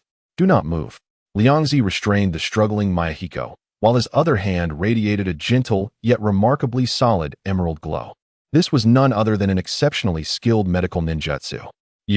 Mayahiko attempted to speak, but was met with a surge of warm, vibrant life energy flowing from Liangzi's palm into his body, enveloping the damaged area around his heart. This energy precisely stimulated cellular division at an incredible speed, repairing tissues and reconnecting blood vessels. The agonizing pain in his heart swiftly diminished, the cold numbness being replaced by a warm current, revitalizing his entire being. Within a few breaths, Liangzi lifted his palm and withdrew it. The deeply embedded kunai was easily extracted, accompanied by a small trickle of blood. Yet the wound's muscle had already healed significantly, leaving only a faint red mark. There, you shall not perish. You lost a bit too much blood. But just eat well when you return. Liangzi clapped his hands to disperse the medical ninjutsu. In disbelief, Mayahiko gazed down at his healed chest, then touched it vigorously. Feeling his heart beat strongly, he attempted a deep breath. Although still somewhat weak, the chilling despair of life slipping away had vanished without a trace. Am I really all right? He looked at Liangzi, his eyes shining as if beholding a deity. I promised you would not die. I am always reliable. Liangzi grinned, patting his sturdy chest. This exquisite life-saving medical ninjutsu was indeed thanks to Tsunade's selfless dedication. After the tragic loss of her lover, Kato Dan, and her brother, Nawaki, Tsunade had plunged into frantic research to master medical secret arts capable of healing severe injuries and organ damage. By utilizing the chakra he had stolen from her, he had acquired numerous invaluable insights and secrets, which now proved to be indispensable. Witnessing Mayahiko's recovery, Xiaonan and Nagato rushed forward, overwhelmed with joy to check on his condition. At that moment, the half-dead Banzang staggered out of the pit, his armor dented and cracked, his mask askew, revealing a portion of his shadowy, contorted face. Blood dripped from his lips, indicating he had suffered serious internal injuries from the previous punch, yet the ferocity and murderous intent in his eyes burned even brighter. You wretched brat, how dare you ambush me? I shall see you dead. Banzang bellowed furiously, rapidly forming hand seals. Summoning technique, giant salamander. A massive plume of smoke erupted, revealing a gigantic salamander, its skin riddled with bumps, exhaling purple toxic mist, emanating a nauseating stench and venomous aura. Toxic mist eruption. Poisoned thousand needles. Banzang leaped atop the summoning beast's head, swinging the chain scythe as countless poisoned chakra needles rained down upon Liangzi and the others like a torrential downpour. Simultaneously, the giant salamander opened its massive jaws, unleashing a dense cloud of purple toxic mist that rapidly enveloped a vast area. In the face of this overwhelming counterattack, Liangzi merely raised an eyebrow. Quite a variety of tricks, but unfortunately, he did not even shift his stance, casually lifting one hand, fingers splayed wide, and with a swift motion, he waved at the oncoming poisonous needles and surging toxic mist. Multiplication technique, giant palm technique. His palm, augmented by sage chakra, instantly transformed into an enormous hand. Against the barrage of toxic needles and mist, the gust generated by his palm effortlessly swept them away, scattering them into oblivion. The dense, unyielding purple poison mist appeared to encounter its nemesis, swiftly being swept back by the forceful air current, enveloping Hanzo and his summoned beast within. What? Hanzo was taken aback, hastily holding his breath, yet his summoned beast, Yamabiko, was the first to suffer, choking violently on the toxic vapor it had unleashed. In an instant, Ryoko's figure vanished again. The next moment, he materialized, like a specter, directly above Hanzo's head. The farce was about to conclude. As his calm voice echoed, Ryoko lifted his right foot and gently brought it down. This seemingly casual step bore a weight and speed reminiscent of a collapsing mountain. The space surrounding his foot subtly warped under the immense velocity and power. In a frantic attempt, Hanzo managed to cross his scythe and arms above his head in defense. The sound of bones cracking and metal shattering rang out simultaneously as Hanzo's crossed arms deformed and broke, the scythe shattering in response. Ryoko's foot descended unimpeded, crushing his defenses and landing solidly upon Hanzo's head and chest. With a thunderous crash, Hanzo, along with his summoned beast, Yamabiko, was struck down as if by a meteorite. Amidst the earth-shaking noise and billowing dust, they were forcefully embedded into the solid ground below. Instantly, a deep pit over 10 meters in diameter appeared. At the bottom of the pit, Yamabiko dissipated into white smoke, while Hanzo, the once mighty demigod of the land of rain, lay shattered, embedded within the pit, devoid of breath. His bloodshot eyes, wide open, reflected the final moment of boundless horror and disbelief. Chapter 205. Slaying Danzo. The rain continued to fall, washing away the soil and blood at the edge of the pit. Ryoko lightly landed at the pit's rim, shaking off non-existent dust from his shoes. Yahiko, Konan, and Nagato remained utterly petrified, gazing at the deep pit, then back at Ryoko, who appeared so nonchalant as if he had merely squashed an insect. Their minds ceased to function. The demigod of the land of rain was dead, and in such a hasty manner. This was no longer a matter of strength. It was a crushing force from an entirely different dimension. An entity stronger than a demigod must surely be a divine being. At that moment, a cold, furious voice, struggling to maintain an air of authority, emerged from the shadows. Akiyama Ryoko, do you comprehend what you have done? Emerging from the shadow of a dilapidated building, Shimura Danzo, flanked by a group of elite root members, stepped forward. His face was ashen, his single eye fixed intently on Ryoko. Casting a glance at Hanzo's corpse at the pit's bottom, a flicker of shock and vexation crossing his features. He had evidently witnessed the latter half of the battle and now suppressed his rage, attempting to assert his authority as a high-ranking member of Konoha. Yamabiko Hanzo was a crucial ally of our Konoha in the Land of Rain. Your unauthorized assassination has jeopardized the village's strategy. What punishment do you think you deserve? Surrender immediately, heed my commands, and redeem yourself, or else. Danzo believed that, by virtue of his position as a council elder and the righteousness of the village's interests, he could instill fear in Ryoko and compel him to comply. He even mentally calculated how to leverage this unauthorized action to implicate Ryoko, seeking to strip him of his influence within the village. However, he grossly misjudged Ryoko's intentions and decisiveness. Ryoko slowly turned to face Danzo, the casual demeanor on his face replaced by an unmistakable aura of murderous intent. Or else what? Ryoko interrupted him, his voice not loud, yet it seemed to momentarily still the sound of the rain around them. Danzo, did you think I traveled all the way to the Land of Rain to engage in philosophical discourse and listen to your reprimands? A profound sense of crisis surged within Danzo's heart. He saw the look in Ryoko's eyes. There was no anger, no argument. Only a calm indifference as one regards an obstacle soon to be removed. I came here specifically to kill you. Ryoko stepped forward, and though the distance was still considerable, the oppressive aura bore down upon Danzo. As his words fell, Ryoko's form vanished from sight. This was not a mere afterimage of the body flicker technique, but rather a pure physical explosion of speed, akin to a spatial leap. Danzo's single eye shrank to the size of a pinprick, and years of combat experience and survival instinct propelled him into action the moment Ryoko moved. Stop him. Block his path. As he retreated, forming hand seals, he commanded the elite root members nearby to intervene. The several root elites, undeterred by death, leapt forward, forming seals and unleashing various ninjutsu and sealing techniques. However, all of this appeared as fragile as paper before the overwhelming speed and power. Bang, bang, bang, crack. A series of muffled thuds and the sound of bones fracturing resonated almost simultaneously. The charging root members were sent flying backward at a speed surpassing their initial advance, their bodies midair already broken and unconscious. Meanwhile, Ryoko's true form had pierced through the frail blockade, standing before Danzo. With fingers slightly splayed and radiating a terrifying power that caused the very air to tremble, he reached for Danzo's throat. Quick, too fast. So rapid was Ryoko's movement that Danzo scarcely had time to activate his escape ninjutsu before being seized by the throat. Guh! All of Danzo's sounds and techniques were choked off in his throat. He stared in terror at Ryoko, feeling the immense strength at his neck as a chilling, oppressive dark chakra surged into his body, violently destroying his meridians and suppressing the flow of all his chakra. In your next life, remember not to engage in covert schemes. Ryoko observed the swift spread of despair and fear in Danzo's eyes and uttered these words coolly. Then he closed his fingers. Crack! The crisp sound of breaking bones rang out, distinct amidst the falling rain.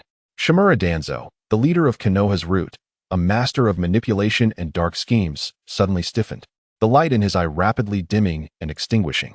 All his ambitions, schemes, desires for the title of Hokage, and wariness of the Uchiha. Everything ceased with that singular, clear sound. Ryoko released his grip, and Danzo's lifeless body crumpled to the ground, splashing a small spray of mud. At the moment of Danzo's demise, several deeply brainwashed ninjas overcame their fear, roaring as they unleashed all their chakra, recklessly charging at Ryoko. Kunai explosive tags, and even sealing techniques using their own bodies as mediums ignited simultaneously. For Lord Danzo's vengeance. Kill the born evil Akiyama Ryoko. However, their assault didn't even reach within 3 meters of Ryoko. SSSSSS. Countless jet-black tentacles, with grotesque mouths at their tips, erupted unexpectedly from the water and the ground beneath them. These tentacles were as swift as lightning, expertly ensnaring each approaching root ninja, instantly piercing through their chakra defenses, voraciously siphoning their chakra like leeches. What kind of monster is this? My chakra is disappearing. Their screams were abruptly cut off, in merely 2 or 3 seconds. These valiant root ninjas became as if drained of life, their gazes vacant as they collapsed to the ground. Though still alive, they had utterly lost their capacity for movement. Unable even to twitch a finger, Ryoko surveyed the pallet. Puppet-like figures sprawled on the ground and shook his head slightly. To be brainwashed to the point of overcoming even the instinct for survival, Danzo truly produced nothing but pathetic tools. He refrained from delivering the final blow. While these root members had aided in abominable deeds, they were largely victims, manipulated by Danzo's cursed seals, illusions, and extremist ideologies. Abolishing their combat abilities would suffice. The specifics of their disposal could involve sending them to Caoyinsuan for agricultural labor. However, the trees yearn for tranquility while the winds remain relentless. Qiu Dao Liangzi, a fierce cry, imbued with both indignation and a murderous intent, resounded from the rear. I extend my gratitude to the readers and brothers who have generously offered gifts and rewards. Today, 2 chapters have been completed, contributing to a total of 34 chapters thus far.